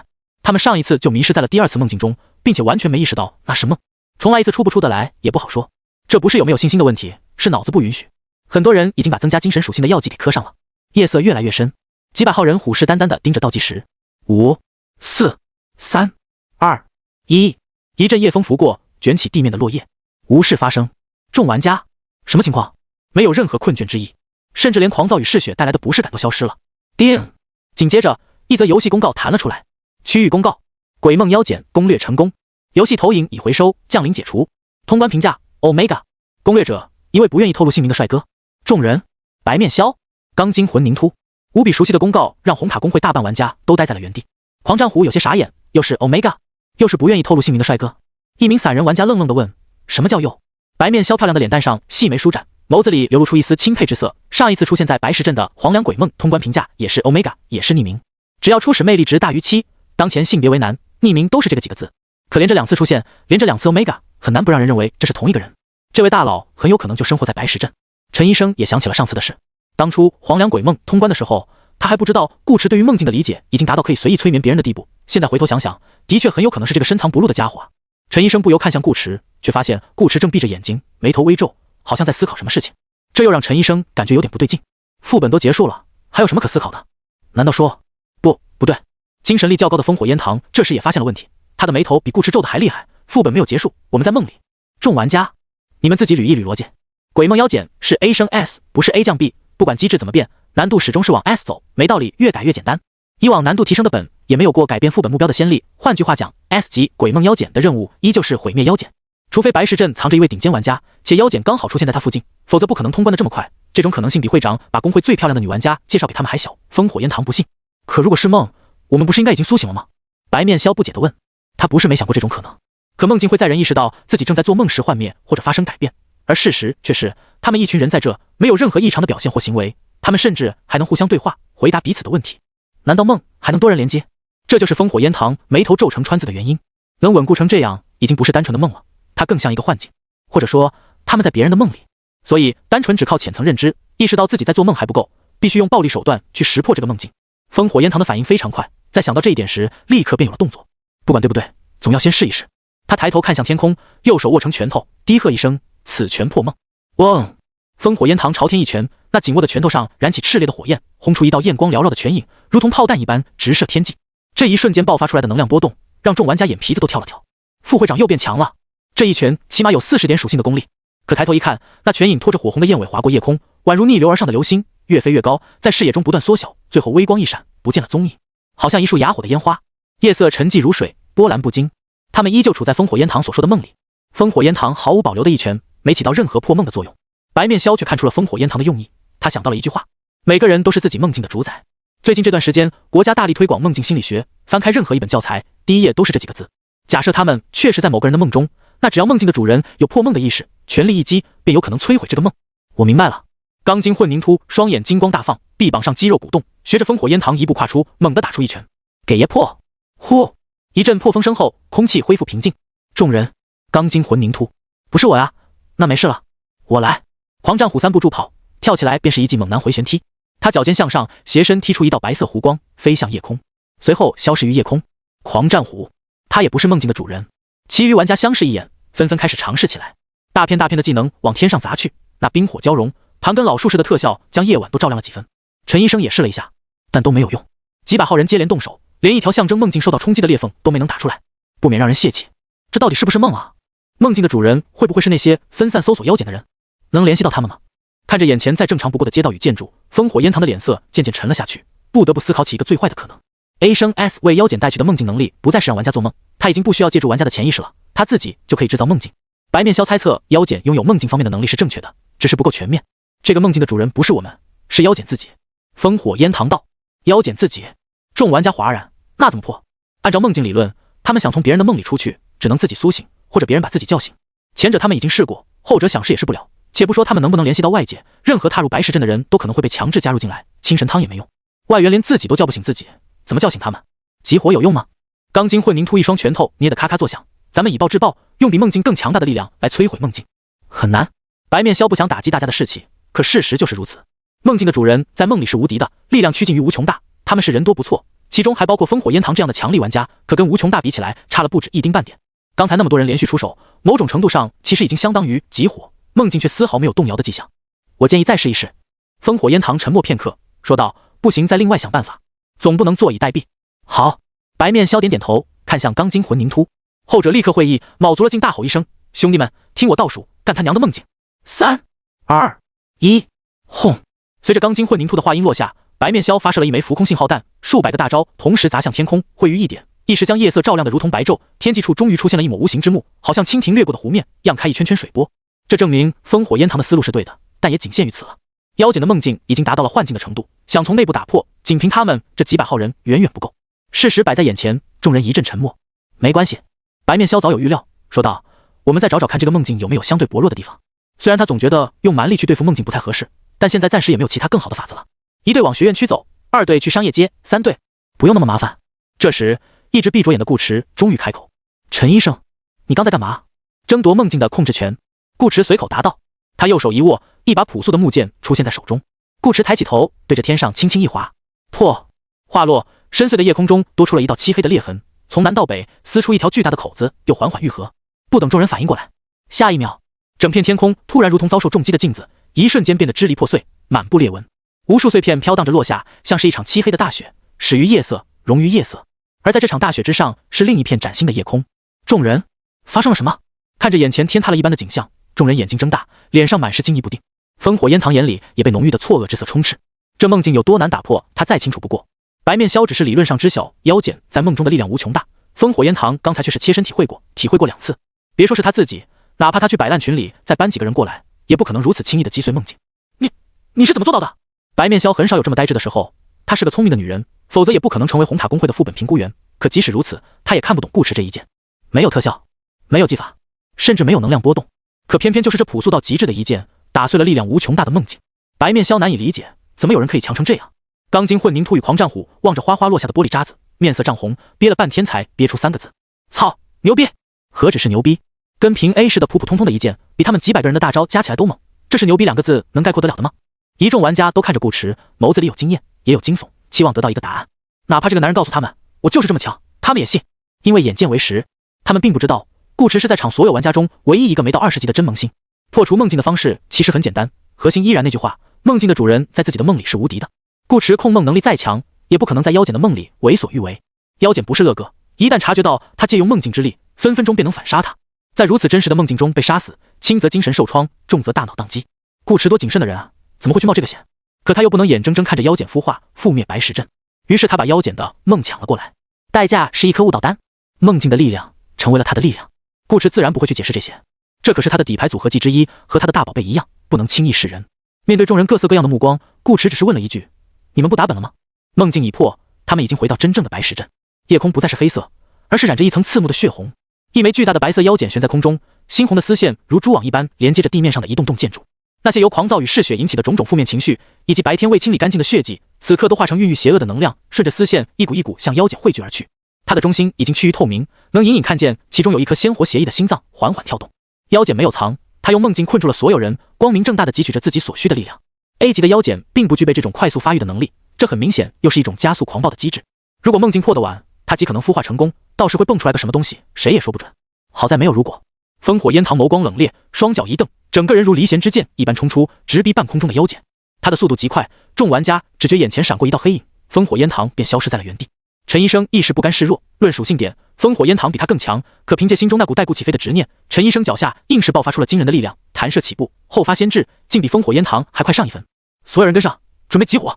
钢筋混凝土大吼一声，吹响了进攻的号角。由资深玩家冲锋陷阵，打第一波输出，其他人在群魔乱舞，这是最常用的集火方式，可以在避免误伤的同时，给大佬腾出足够的操作空间。平常这么打没问题，可今天不需要。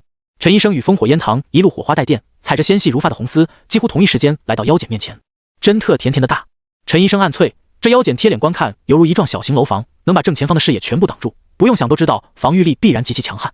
一人一套，连招多半杀不死，只能试着多下点血了。两个男人此刻意外的默契，谁都没忘记白面鸮那句话，一切以通关为重，有大开大，不抢人头。可还不等他们动手，枪！夜色中忽然响起一声嘹亮的剑鸣，一道寒气四溢的剑光不知从何而来，携着风雪一闪即逝。这一瞬间，周围的空气好似凝结成冰，弥漫起大片淡薄白霜。巨大的腰茧上多出一条笔直的细缝，从下至上略微倾斜，缝中有丝丝白烟溢出，好像大热天被揭开的冰柜，散发着冰冷的寒意。无声无息间，腰茧一分为二，上半部分顺着倾斜的角度与下身错位滑落下来，露出附着一层冰咖，平整光滑的切面。整个过程不过1秒，快得让人眼花。叮！区域公告：鬼梦妖茧攻略成功，游戏投影已回收，降临解除。通关评价 SSS。攻略者：青池。夜色下奔跑的玩家们猛地一个急刹，还在蓄力的陈医生，同样在蓄力的烽火烟堂，他们并不是没注意到突如其来的剑光，只是没放在心上。妖茧防高血后，多一点输出是一点输出。等剑光一过，他们刚好蓄力完毕，接上2个大招，说不定正好可以把妖茧干掉。结果对方却一剑把妖茧给秒了。二人，这是谋怪物伤害，关键他们还连对方人在哪里都没看到。等等，这个 ID， 两个男人仿佛想起什么似的，互相看着对方，瞪大双眼。青池，女神，卧槽！反应过来的玩家们也炸开了锅。青池啊，是排行榜第1那个青池吗？废话，游戏又不能重名，不会是高仿吧？你妈的，妖茧都被秒了呀！他仿得了女神的名字，仿得了女神的实力吗？可是他不是一直很低调吗？为什么会把 ID 亮出来啊？有个玩家激动的跳脚脚，说不定是专门把名字亮给我看的。另一个玩家上去就是一巴掌，爬呀！照照镜子，女神明明是把 ID 亮给我，示意我加她。我竟然有幸能跟女神一起攻略线下本，4舍5入，我是不是等同于和女神组过队了？操！照你这么说，刚才那个大佬岂不是和女神联手通关？一个打破梦境，一个秒杀妖茧，紧接着就是区域公告，这副本和他们有半毛钱关系吗？众人一听，有道理啊，于是纷纷用一种战错的目光看向顾池，只恨打破梦境的人不是自己。顾池，不是吧？这也能算？他还没从这意料之外的信息中缓过来呢。所以说了半天，女神是夏冷。青池姐姐，你在哪里？不要理那些臭男人，加我！还有我，我刷游戏会养你。两个女生对着夜空呐喊。顾池，男女通吃是吧？他之前怎么没发现夏冷的魅力这么大？难道是他看习惯了？陈医生这时走了过来，尽管带顾池起飞的愿望再一次落空，尽管被人当着面把 BOSS 给抢了，可陈医生一点都不觉得恼火丢人。输给青池再正常不过。现在知道女神为什么是女神了吧？陈医生问顾池。仅仅只是动个手，连面都没露，就已经把一群玩家兴奋成这样，这就是神仙颜值与顶级实力叠加所带来的影响力。顾池点头，知道了。陈医生颇为感慨地道，真没想到青池居然会出现在白石镇，公告还不匿名。顾池深有同感，确实，我也没想到我老婆居然是女神。陈医生，你刚说什么？没什么。顾池拿出手机看了眼时间，不早了，回家睡觉。我明天还有课。陈医生，行。他的车停在幽南山，他们只能继续蹬自行车回去。一众玩家还沉浸在偶遇女神的喜悦中，叽叽喳喳议论个不停，怕是没那么快散场。但也有对女神这个话题不那么感冒的玩家，比如钢筋魂凝突，女人什么的只会影响他举铁的速度。相比起青池，他对那个男人更感兴趣。兄弟，等一等！钢筋魂凝突一溜小跑过来，对顾池嘿嘿道：“兄弟，好友满了没？加一个。”顾池打量着眼前的糙汉子，对方打招呼的语气很有辨识度，让他莫名感到有些熟悉。他问了一句：“加好友干嘛？”当然报，交朋友了。钢筋混凝突道：“我们可以一起刷本，我很能抗的。”顾池是个 T 啊，可他已经有猫猫了哎。不过细细思索，好像多个朋友也不错。回想起夏灵帮夏冷的带的话，暂时别告诉他，免得他有压力。不得不说，夏冷的确很了解他。见顾池不吭声，钢筋混凝突以为他要拒绝，连忙又道：“不打游戏也没关系，就当留个联系方式备用，需要帮忙可以随时叫我。”顾池盯着他看了一会，问道：“你是不是叫钢筋混凝突？”钢筋混凝突一惊：“你查我？”顾池查不动。钢筋混凝土期待道，查都查了，这不加一个？不用啊。顾迟奇上车，笑道，我们本来就是好友。钢筋混凝土，哈，本来就是好友。自己好友列表里什么时候有个大佬了？他自己怎么不知道？回头聊。顾迟说道，与陈医生骑着共享单车离开，留钢筋混凝土独自在夜色中思考人生。过了一会，黄战虎走来问道，怎么样，加上了没？没加，他说我跟他已经是好友了。钢筋混凝土答道。黄战虎。钢筋混凝土也很费解，脑子里复盘着刚才与顾迟的对话。顾迟觉得他打招呼的语气耳熟，他也觉得顾迟那句你是不是叫钢筋混凝土耳熟，类似的话他好像在哪里见过。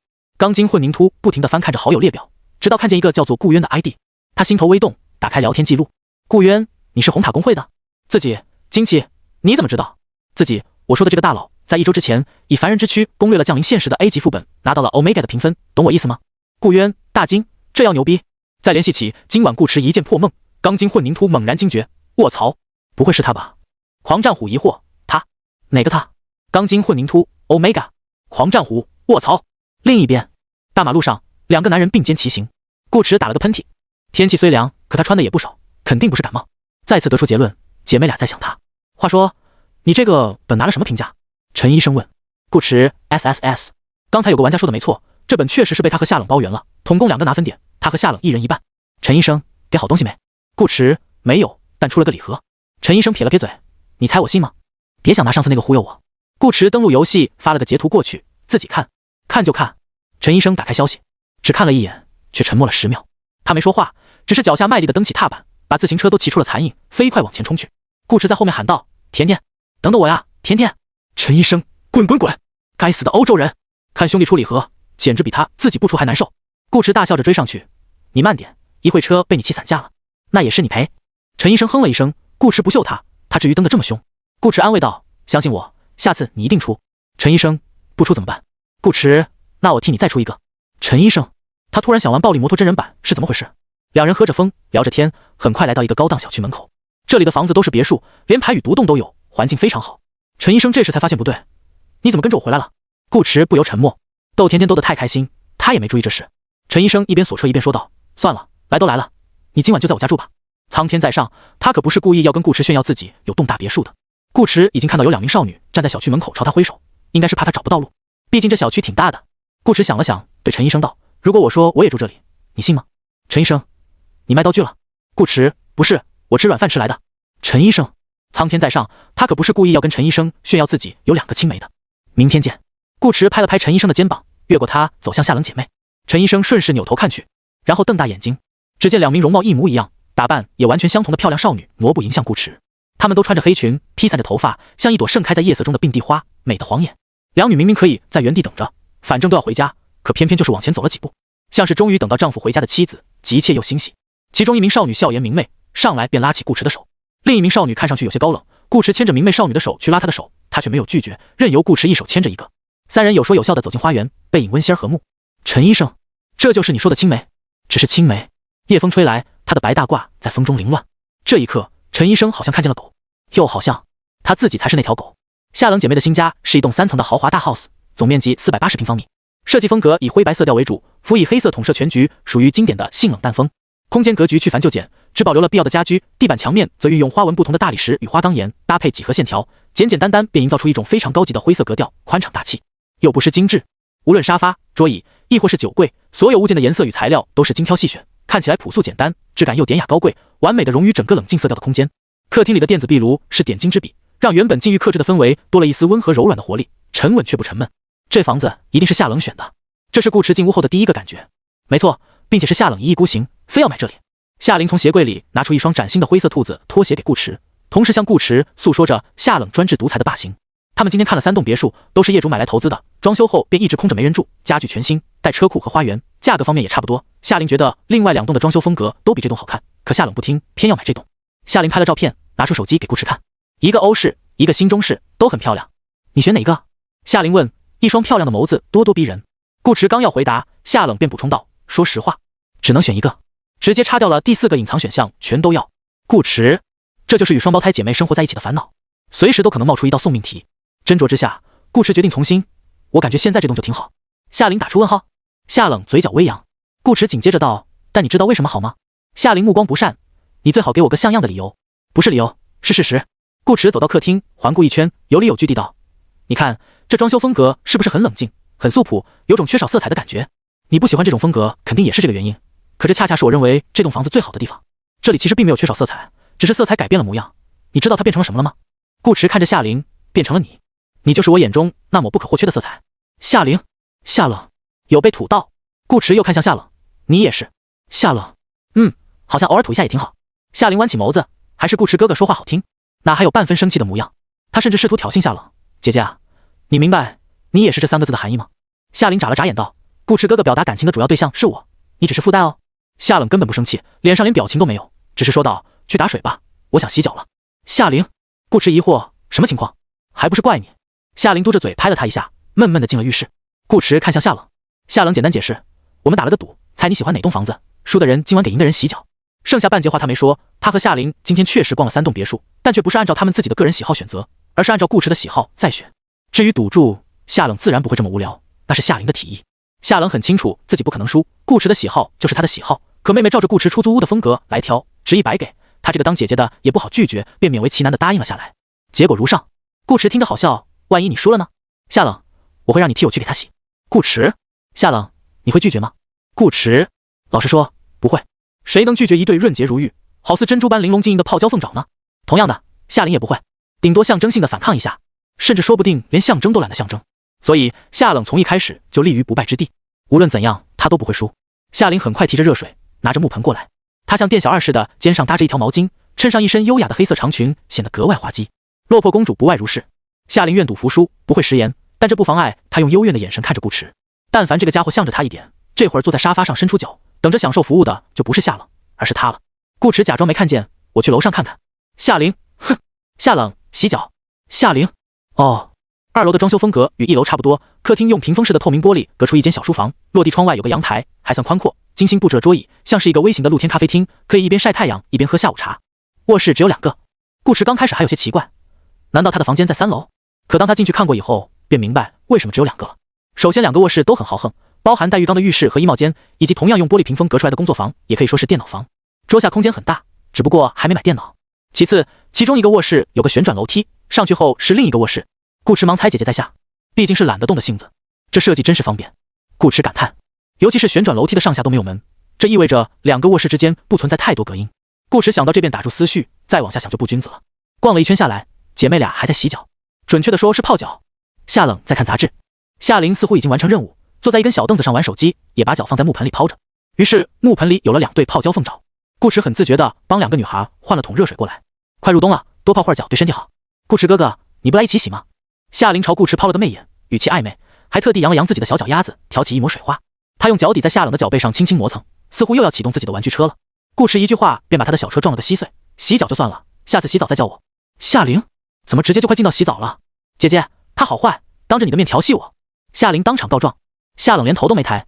哦，夏琳，告状无效，他只能用眼神回击顾池的小嘴，好像不是顾池的对手。顾池才不理会少女脸红瞪眼的样子，坐到一旁打开电视，也打开游戏界面。一登上去便收到一条好友消息，来自离线的陈医生。主刀医生，你真该死啊！顾池，这人怎么这么酸啊？算了，看在甜甜的份上，顾池决定暂且原谅陈医生的不礼貌。他看着包里的12个永恒烙印，微微偏头思索起来。出本后一直忙到现在，还没来得及分配宝贝，好东西嘛，自然要大家一起分享。顾池先拆分出2个，这是夏冷的；又拆分出2个，这是夏琳的；再拆分出1个，这是陈医生的。不是他觉得跟甜甜感情不够深，顾池了解陈医生，之前一个6666老硬币的性别回复药剂，陈医生都要把钱寄过来，何况是永恒烙印，给多了陈医生不会要的。顾池最后又分了1个出来，留给以后的灵猫。上个本少女的表现还不错，等他再考察考察。他自己还剩下6个，暂时够用了。有98颗悟道丹作为支撑，炎灵术比绝大部分技能都要好用，不用独条蓄力，还能移动施法，这让顾池对永恒烙印的需求反而没那么高，属性才是他的最优解。顾池给陈医生发了封邮件过去，然后神奇的事情发生了，陈医生的灰色头像竟开始跳动起来。主刀医生撤回了一条消息，主刀医生，谢谢老板，老板大气，老板2胎生8个。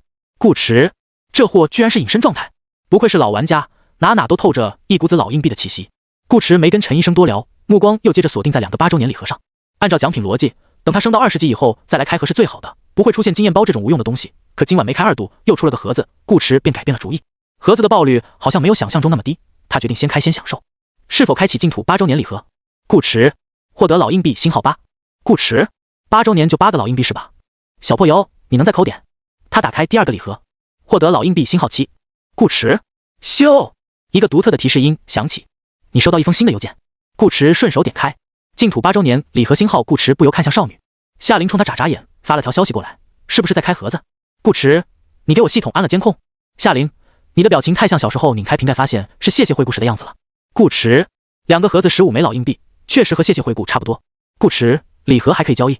夏琳，能，拍卖行一大堆呢，只是卖的比较贵，平均1000老硬币一个，福袋便宜些，500左右。往年价格也是这样，虽然下限很低，但上限也很高。净土很少产出绑定玩家的物品，99%的游戏道具都能拿出来卖，包括传奇。夏琳的盒子不是买的，他和夏冷是钱多，但不傻，这是他在顾驰没回来时自己刷游戏库掉的。顾驰，你自己不开吗？夏琳，娇羞，我自己开不了呀，没有工具，要顾驰哥哥帮我开。顾驰，还来是吧？不仅又菜又爱玩，还不长记性。夏冷这时合上杂志，撩起一双雪白玉足，随手擦了擦，便穿上拖鞋，说道：“我先回房了。”2个人悄悄用手指在那戳来戳去，他看着都累。等我一下。这是对顾驰说的。夏琳也2、3下擦干脚，端着木盆去了洗手间。出来时，夏冷已经上楼，他去楼梯处望了望，听见夏冷关门的声音，才笑嘻嘻地回到客厅，跨坐到顾驰腿上，在他脸上亲了一口。好闻的淡香味瞬间涌入顾驰的鼻腔，视野中是少女诱人的曲线与展露在领口之外的雪腻锁骨，线条柔美，纤巧玲珑，精致的好像一件艺术品。夏琳还穿着那件黑裙，这么一坐，裙摆全卡在顾驰腿间，露出白净匀称的小腿，脚踝上还有漏网的水珠，随着少女的动作往细嫩脚背上滑落半截，留下泛光的水痕。她双手缠着顾驰的脖子，小声道：“姐姐不在，可以偷情。”顾驰，你确定？似是察觉到顾驰的火气，夏琳灵动的双眸划过一缕狡黠之色，迅速从顾驰身上下来，坐到他身旁，催促道：“快开盒子！”顾驰瞥了少女一眼，打开礼盒。恭喜你获得道具璀璨与荒芜之息，史诗星号1。璀璨与荒芜之息，你可以主动选择下一次被征召时的文明类型。顾驰，不是老硬币星号6，是不是出货了？夏琳看他和之前的反应截然不同，有些好奇地问。顾驰反复确认了几遍，随后郑重地点点头：“是的，而且是我们刚好差的那个。有了这件道具，下个本就可以锁死鸢尾教会，尝试解锁禁忌。”顾驰此刻真有种阳寿不保的感觉。他原本还打算用那个多出来的群星与文明之舟去换，看能不能换到，现在不用了。看到顾驰发来的截图，夏琳眸子也亮了起来。那我们不是只少一个永恒烙印了吗？顾驰没答话，只是向少女发出交易请求。夏冷不知道什么时候才跟他摊牌，顾驰便把4个都放了上去，让夏琳转交。夏琳，永恒烙印4个。夏琳惊喜道：“你怎么这么多？”顾驰，还想要吗？我还有。夏琳，不要了不要了，溢出来了。顾驰，夏琳其实连这4个都没打算收，在他看来，顾驰比他和夏冷更需要技能锁，这是雪中送炭和锦上添花的区别。直到顾驰又给他看了眼悟道单星号98，那没事了。夏琳点了确认。炎灵术他是知道的，非常变态。他们家顾驰哥哥又骚，没有比炎灵术更适合他的技能了。夏琳想了想道：“下个本我跟你一起进，这次不靠运气，直接用道具。一来帮顾驰找灭世之境，二来他主修的也是魔法，有合适的技能可以锁上。3吗？”夏琳目光停留在顾驰的胸膛上，脸颊微微发烫。反正在副本里，身体无论受到怎样的伤害都会复原，不是吗？他有个大胆的想法。顾驰察觉到少女的眼神似乎有点不对劲，你是不是在想什么坏事？夏琳红着脸笑起来，我在想，你是不是一直觉得我斗嘴斗不过你？还用觉得？顾驰奇怪道，这不是事实吗？夏琳抿唇，我不信。顾驰挑了挑眉头，那试试。夏琳，试试就试试。顾驰，让你先手。好。夏琳一双眸子含着浅淡水波，娇俏的脸蛋愈发红润，她伸手勾住顾驰脖子，仰着脑袋凑上去，直接吻住了男人的双唇。顾驰瞳孔微缩，等一下，你说的斗嘴是这个斗嘴？窗外夜色撩人，客厅的灯光晕开一丝朦胧的色彩，天花板好似以一个奇异的角度在漏水，不时发出水渍的轻响。不知过了多久，两人终于分开。夏琳脸颊通红，耳根子都染上了一层薄霞，白皙的景象也有羞赧之色化开，表情却微微有些气恼。她瞪着顾驰道：“你是不是玩不起？”顾驰迷惑：“怎么玩不起了？”夏琳痛斥顾驰不守规矩，君子动口不动手，说好的斗嘴，你用旁门左道。顾驰一脸无辜，他不听我的话，我也没办法呀。夏琳红着脸啐道：“呸呸呸，你就是故意的。”顾驰佯装无奈：“那怎么办？我们重新来过。”想得美。夏琳拿起边上的抱枕呼到顾驰脸上，随后往下拉平自己的长裙，轻哼一声：“这次斗嘴你犯规了，并且最后时刻我占优势，所以算我赢。”顾驰：“好好好，算你得1分。”夏琳：1分。顾驰解释：“这种重要的比赛肯定是101局51胜啊，我们要严谨。”夏琳：“坏家伙，还想动手是吧？行啊，下次我们去夏冷面前比，你敢吗？”夏琳水亮的眸子充满了挑衅。顾驰怎么可能怂？下次的事下次再说。7。夏琳撇撇嘴，目光划过顾驰的胸膛，也就是这家伙今天穿的体恤，不方便还手，不然他才不会让顾驰白占自己便宜呢。不过话说回来，和喜欢的人斗嘴原来是这种感觉啊，甜腻腻的。这样的话，好像101局51胜也不是不能接受。第一次他那么笨都能赢，往后自然是越战越勇。夏琳回味起方才的唇枪舌战，娇俏的脸蛋不禁又有些发烫，眸子却好似月牙般弯了起来。她对自己今晚勇猛的表现非常满意，这是把言语转化为行动的第一步。只要夏琳妹妹胆子大，顾池哥哥放产假。嘻嘻，睡觉，顾池哥哥也早点休息。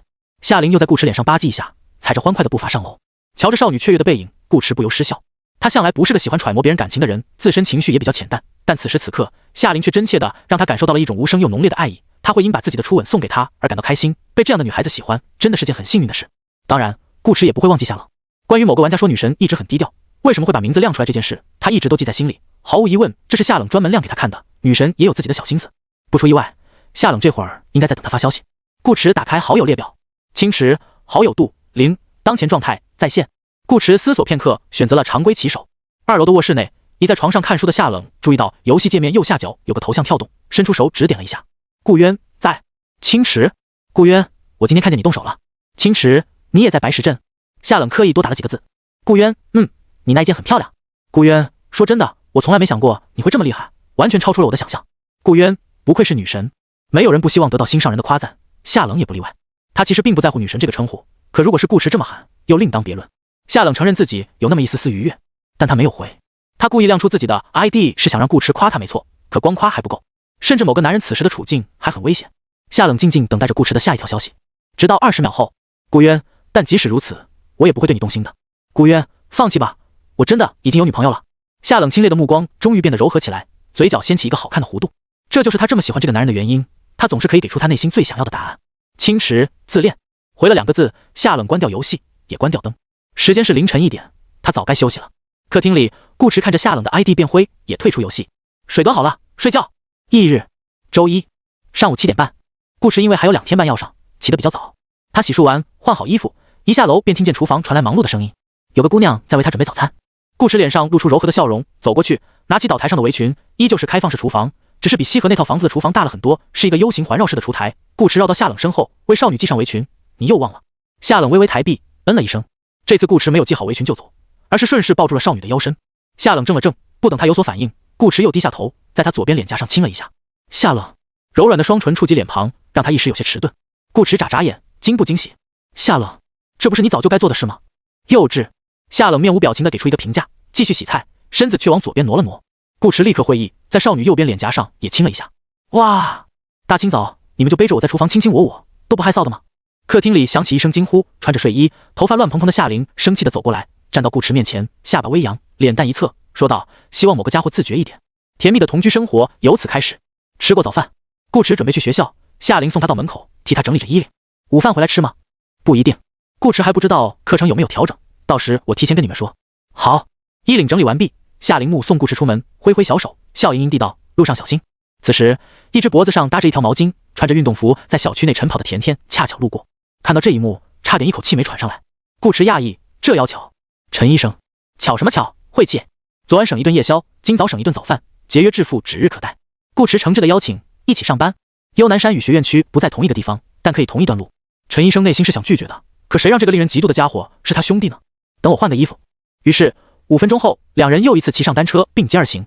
禁行令昨夜就已经解除，只是时间还早，很多人都还没收到消息，路上的车辆并不多，给人一种空空荡荡的感觉。顾池与陈医生在一个十字路口分手，加速去往学校。还没进门呢，杨主任一通电话便打了过来。顾池接通问道：怎么了，杨主任？杨主任，今天有空没？顾池，我已经到学校了。杨主任明显松了口气，那就好，你的课调整到了第2堂，教室没变，一会儿好好上。放心，我会的。顾池答应道。被炒或辞职都不会影响他的状态，顾池不是个摆烂的人，不会觉得反正要走，随便应付应付得了，他只会从另一个角度去看，这可能是自己人生中最后2天当老师，必须认真对待，珍惜这仅剩的几堂课。顾池大概能听出来，杨主任还在试图帮他争取机会，可他时间太不稳定，昨晚又没开出经验包，只能一切照旧了。到了办公室，顾池没理会其他老师投来的异样目光，坐到位置上写起了辞职信，然后到点准时去教室。哇，顾老师，你终于肯来上课了。你可不知道，你不在的这几天，我们都想死你了。尤其是女同学，何宅等人一见他进教室便围过来起哄。又帅又会讲课的老师，谁不喜欢呢？顾池板着脸，别乱开玩笑，都下去坐好，准备上课。好嘞。上课铃还没响，众学生便拿起笔杆子，一副认真听讲的样子。顾池问了问第一排的学生学到哪了，随后扫了一眼教材，又合上，等铃声一响便开始讲课。全神贯注的顾池并未注意到教室外来了一群领导。杨主任与刘副校长都在其中。教室走廊一侧没有开窗，他们通过后门专门用于视察工作的一字玻璃往里看。这是之前就在我们学校任课的顾老师，也是我们学校上一届的毕业生。虽然年纪不大，也少了些经验，但他的专业能力非常过硬，曾经通过梦境治好了我的失眠。杨主任向领导们介绍道。早上给顾池打那通电话，确实是他想帮顾池争取机会。另一个原因，也是因为教育部门这一届的领导喜欢搞突袭，说好的明天来学校，结果今天就来了。要不是学校有点人脉，提前收到消息，领导到了，他们可能都不知道。如果顾池不在，杨主任就必须去找另外的老师来凑数，这关系到学校是否能成为梦境心理学的官方推荐院校。据可靠消息，这门学科过不了多久将正式拓展为一个专业，并且是国家重点扶持的专业。教育部门现在的所有动作都是在走流程。你刚说这位顾老师通过梦境治好了你的失眠？一位头发花白的老人开口问道。他一说话，其他领导都看向杨主任。能让罗教授关心的事情，肯定不是小事情。刘副校长瞥了杨主任一眼，示意他实话实说。杨主任点了2下头，是的，而且效果非常好。罗教授问道，有多好？杨主任，一次就好。顾池只给他住过一次梦，这个梦就留在了他的脑子里，像催眠剂一样，每晚哄着他睡觉，一到点他就会忍不住去想还能不能再做这个美梦，想着想着就会睡着，睡着以后便美梦成真。罗教授来了兴趣，他还会梦疗术。教育部门的领导们相视一眼，自觉让开一条路。罗教授上前2步，想看看是谁这么年轻有为，要是真像杨主任说的那样，那他不介意再收一个学生。老师的任务是培养学生，他的任务则是培养老师，这也是他会出现在这里的原因。学校想申请成为梦境心理学的官方推荐院校，需要至少1位以上能够引导别人入梦，并且有潜力学会更深层次的催眠的老师。罗教授也不是个藏私的人，只要对方有这个天赋，他一定会倾囊相授。自己带出来的老师以后有了成就，他脸上也有光不是？可当通过一字玻璃看清顾池的样子时，某次3、2、1倒数的画面不由自主浮现在心头。罗教授陷入了沉默，他刚才在想什么来着？收顾池当学生？罗教授见他不说话，杨主任小心翼翼地问，怎么样罗教授？顾老师讲的还行？罗教授，他能说不行吗？顾池要是不行，难道他行？罗教授没回答，只是对身旁一位领导道，把表单给我。这是教育部门考察学校的综合评分表，上面有许多决定一所学校是否能成为推荐院校的关键因素。罗教授从兜里摸出一支钢笔，亲自勾选该学校是否拥有10位及以上具备梦境心理学相关从业资质的任课老师。罗教授，顾池是他们检查的最后一个，这条没有疑问。再往下，问题就来了，该学校是否拥有梦境心理学10级及以上的专业讲师？罗教授，众领导，这年轻人有10级。该学校老师是否具备为他人助梦、控梦或催眠等实际能力？罗教授，众领导，还会助梦催眠？该学校是否具备可推荐人选？这一项是罗教授专填，相当于为国家推荐专业人才，共有导师、研教、副教授、教授及4个选项，其中教授又分3个等级。罗教授一个没选，他在备注4个选项后面自己新加了一个。大师，众领导，有这个职位。罗教授把单子还给那位领导，走吧，去下一个学校。众人，杨主任忙道，我送送你们。留下刘副校长一个人在走廊上沉默。2分钟后，课堂结束。顾池一出来便看见刘副校长站在门口，他愣了一下，心想正好合适。顾池从包里拿出辞职信交给他，笑道，刘副校长，麻烦了。哪知刘副校长接过信，看也不看便揉成一团，瞪起眼睛怒道，谁允许你辞职的？顾池，刘副校长可是学校的名人，几乎不近人情也不给面子的严厉，让众多学生都敬而远之，看着他就绕道走。他这一嗓子不仅把刚出教室的学生们给喊懵了，顾池也有点懵。什么情况？顾老师要辞职？不要啊，顾老师你不要走。何宅呜哇哇的叫道，我们都已经习惯了你的教学方式，没有你我们学不进去啊。就是。钱有余等人纷纷附和，胆子大的学生竟还找刘副校长对话。刘副校长，您千万别放顾老师走，实话告诉您，顾老师的能力比其他所有老师加起来都猛，说话又好听，顾老师辞职不仅是我们的损失，也是学校的损失。其他老师都只会照着课本教理论，顾老师是真可以动手，他不止一次亲自演示过浅层催眠、简易助梦等超能力一样的操作给他们看，否则在心理梦境学成为正式课程之前，他们怎么可能对这东西感兴趣？还不是想着有一天能和顾老师一样，来一波催眠小剧场。学生们的话，刘副校长都听在耳里，尤其是那句顾老师辞职是学校的损失，但凡早半个小时这么讲，别说是学生，就是杨主任、刘副校长也绝对会劈头盖脸一通训斥。你再叫我做事。可半个小时后的现在，一切都不同了。学习最重要的是什么？是态度。什么态度？不耻下问，知错就改。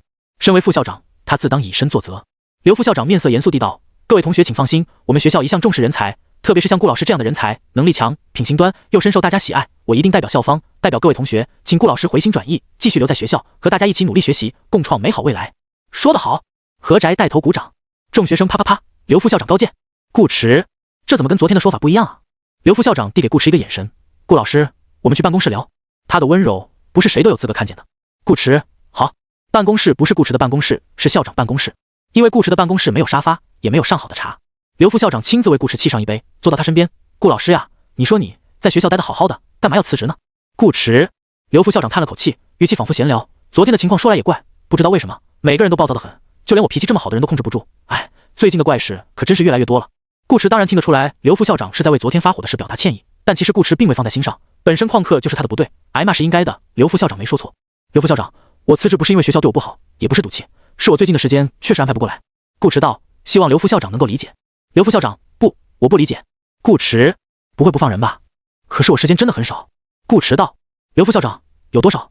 顾池，按照学校目前的新课表来看，我可能一周只能上1堂课，甚至更少。刘副校长疑惑，这有关系吗？顾池，难道没关系？刘副校长喝了口茶，说道，我不觉得你的时间有什么问题，工作态度的问题。顾池认真道，这对老师来说是很不负责任的表现，传出去对学校的影响也不好。哦，顾老师指的是这个呀？刘副校长点点头，的确，工作态度非常重要，我们学校最看重的就是这点。作为一名老师，如果连最基本的按时上课都做不到，那能力再强，我们也是不会要的。终于有点昨天的样子了。话说到这，顾池觉得辞职应该没问题了。怎料刘副校长话锋一转，奇怪地问，可这和你有什么关系？顾池，刘副校长，你以为你还是老师？顾池，我不是吗？刘副校长站起来，整了整衣领，郑重宣布道，恭喜你顾老师，经过校方与教育部领导的综合考察，学校决定正式聘请你为梦境心理学教授，从今天起，你就不再是老师了。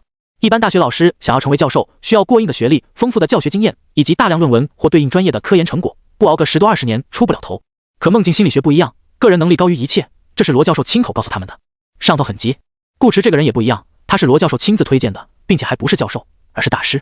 刘副校长不懂大师是个什么职位，他们学校也没有，但可以肯定，大师这2个字比教授的含金量更高，连罗教授都自认不如，顾池在这个领域的造诣可想而知。所以破格将一名老师直升为教授，刘副校长一点都不觉得哪里不妥，甚至都不算破格，他只不过是在按上头的规矩办事罢了。刘副校长一脸肃然地向顾池伸出手，你好，顾教授。顾池，有那么一瞬间，顾池怀疑自己听错了。教授，见他没反应，刘副校长佯装不悦，顾教授这是看不起我，不想和我握手。顾池，等等，等什么等？刘副校长干脆自己抓起顾池的手握了握，然后感叹，顾教授真是年少有为，年纪轻轻就当上了教授，未来前途不可限量，我都羡慕得很啊。顾池，刘副校长握着他的手就不肯放了，继续说道，关于顾教授以后的课程或讲座，学校这边可以根据你的时间来安排，1个月1至4次，你看怎么样？沉默代表认同。合同方面，顾教授也不用担心，我稍后就让他们去你，一切按我们学校最高待遇来办。就这么决定了，这是我的名片。刘副校长客气地笑着，顾教授以后在学校有什么事，可以直接联系我，或者联系杨主任也行。说着，看了看窗外明亮的天色，一边扶着顾池的胳膊往门口走，一边说道，时间也不早了，顾教授今天上了那么久的课，应该也累了，那快回家休息吧，身体重要。我还有事要忙，就不送你了，顾教授慢走。砰！刘副校长关上门，完全不给顾池反悔的机会。顾池，他到现在都没弄明白发生了什么，自己是来辞职的，怎么莫名其妙变成了教授？这不是强人所难吗？话说教授的薪资是多少来着？回到家，夏冷正好做好午饭。吃饭时，顾池将自己被强行升职的消息告诉了夏冷姐妹。还有这种事？夏琳筷子一停，惊喜道，那你岂不是成为我们国家最年轻的教授了？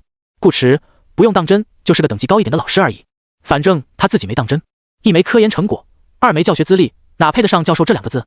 不过有一点比较好，夏冷考研报的是他们学校，顾池原本打算辞职以后有空就去陪夏冷上课，现在更方便了，有没有空都可以陪夏冷上课。夏冷好像感受到顾池的心声，给他加了一块比平时更大的镰刀肉，以示奖励。夏琳很快也反应过来，不对啊，你是教授，夏冷是研究生，那你不是可以直接带他了吗？顾池好笑道，哪有你想的那么简单，带研究生是需要专门的指导资格证的。夏琳不以为然，连教授都能破格提升，一个指导资格还不随便拿？顾池，那夏冷也不是学心理的呀。夏冷忽然开口，我可以转专业。顾池，没必要吧？夏冷瞥了顾池一眼，你不想带我？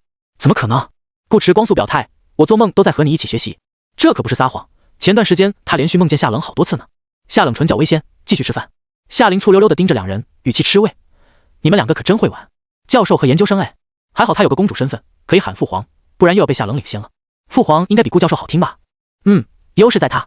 吃过午饭，夏冷又拿起了书，这次换成了与梦境心理学相关的书籍，这类书他一直都有，还不少，很早之前就已经看过，这是他了解顾池的方式之一，现在重新拿起来，算是预习顾教授的知识点吧。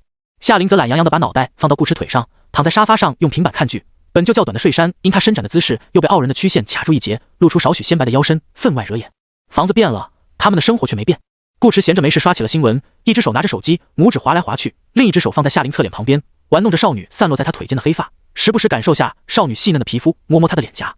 摸着摸着，顾池便感觉不对，他的手指好像拂过了2片柔软小巧的唇瓣。低头一看，只见夏琳微微侧着脑袋，眸子里水波流转，媚丝丝地看着他，随后张开小嘴，轻轻衔住他的指腹。顾池，指尖传来滑腻酥痒的湿润感，不知为何，他想起了当初在商城买的跳跳糖，一个老硬币时代。夏琳则想起了棒棒糖，那个时候他和夏冷还是会因一颗糖果开心好久的小孩子。顾迟经常买棒棒糖给他们吃，一点都不在意这会花光他每天本就不多的零花钱。每次收到棒棒糖，他都会先亲顾迟一下，才剥开糖果的外衣，像现在这样吃着，先舔一舔尝尝味，再开心的放进嘴里，腮帮会因此鼓起来。夏琳舍不得咬，便等他自己在嘴里化开，吮吸融于口腔的香甜。实在贪心了，就用舌尖在糖果上打个转，然后满足的笑起来。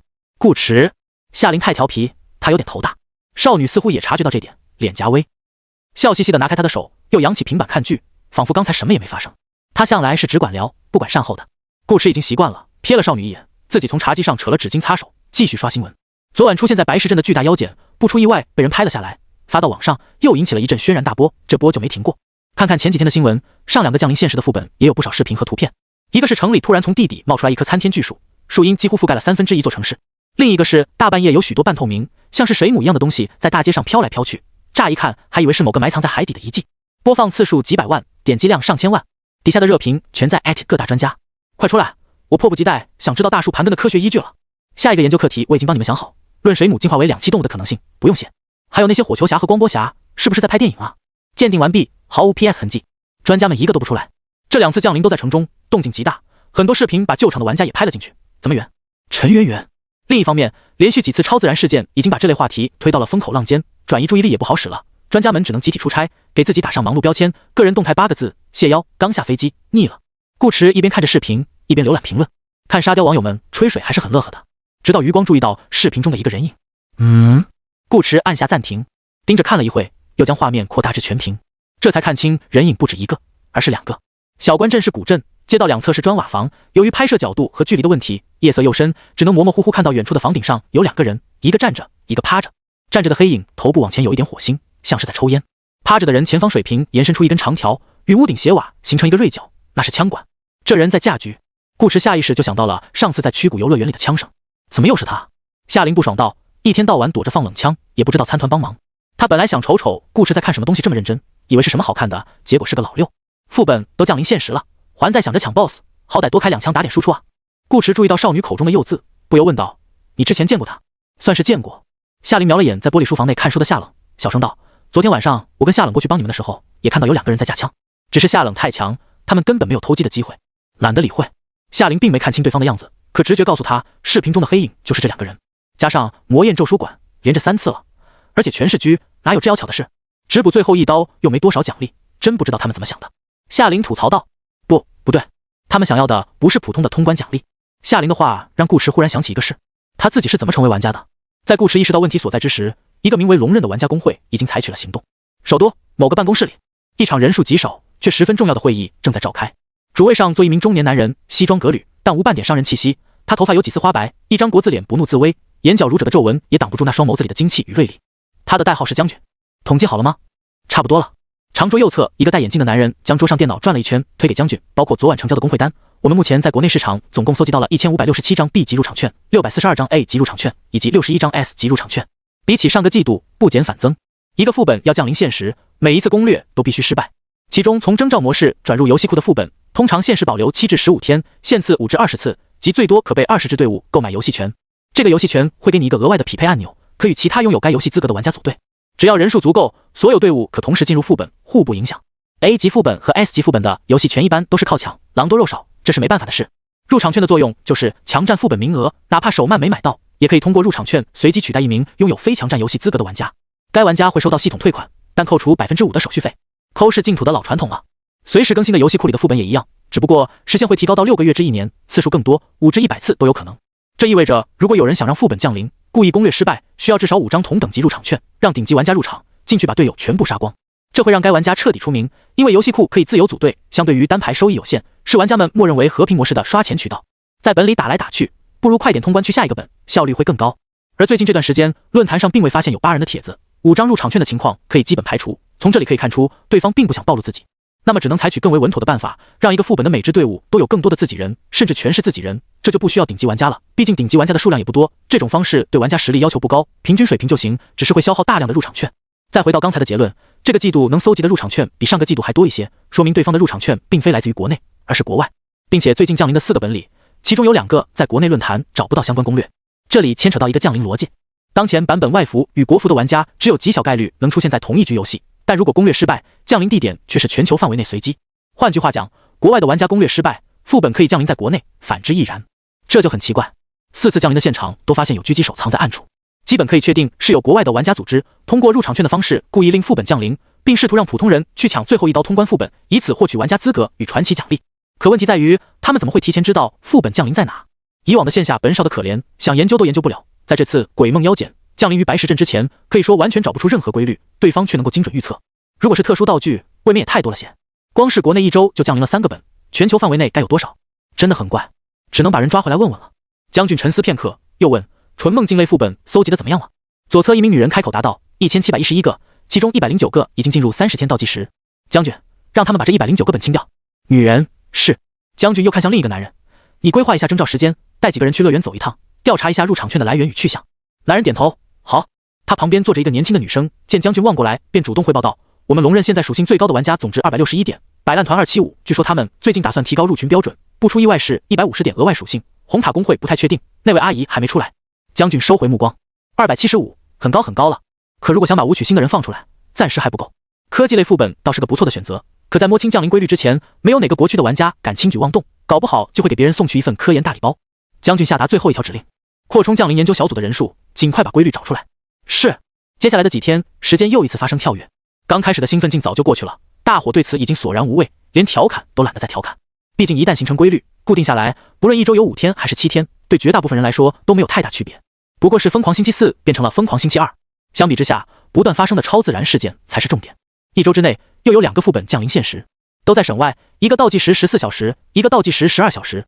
按理说工作日的机票应该比较好买才对，可顾迟1张都买不到，相关航班全是客满，想去也去不了。那就老老实实上课刷本，正好有时间把之前旷下的课程补上。连着几天上了差不多10堂课，给刘副校长都整愧疚了。这么一看，顾迟前2周必然不是有意旷课，是真忙不过来，根本不存在所谓的作风问题。那天他莫名暴躁，话说得太过。另一方面，顾迟愿意继续来学校上课，也是给足了面子，说是以德报怨都不为过。再从学校层面上看，有这么一位梦境心理学大师压阵，官方推荐院校的名额几乎是板上钉钉，于公于私，他都必须把顾教授给伺候好。刘副校长决定再招一批素质过硬的老师，给顾教授打下手，顺便也学习学习。以后这个专业的事就由顾教授说了算。顾迟倒没想那么多，教学生还是教老师对他来讲都一样。陈医生有句话说得很对，游戏不是生活的全部。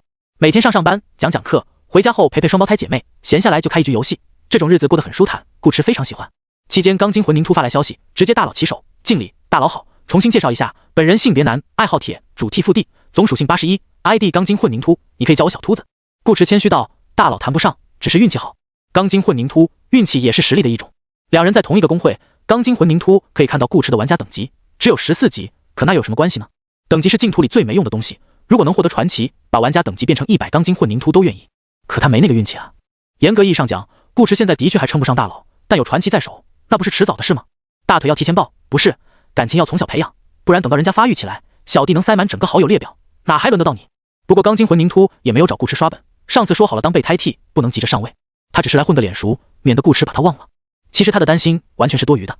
顾迟的好友少得可怜，总共只有11个，其中还包括这几天加的黄牙、狂战虎、白面枭和烽火烟堂。钢筋混凝土这 ID 又跟竖中指似的，格外引人注目。顾迟打开好友列表就能看到，想忘都难。狂战虎与白面枭加了他后，也只是打了个招呼。烽火烟堂话更少，只说了一句有什么需要告诉我，似乎是想培养他的节奏。顾迟怎么好意思呢？当即感动地问道，有传奇吗？烽火烟堂一看到传奇2个字，他便明白有人大嘴巴把他的推测透露给顾迟了，不是小秃子就是小胡子。烽火烟堂知道顾迟是在开玩笑，但还是解释了一句，我没有传奇，那是会长的，这也不是什么秘密，告诉顾迟也无妨。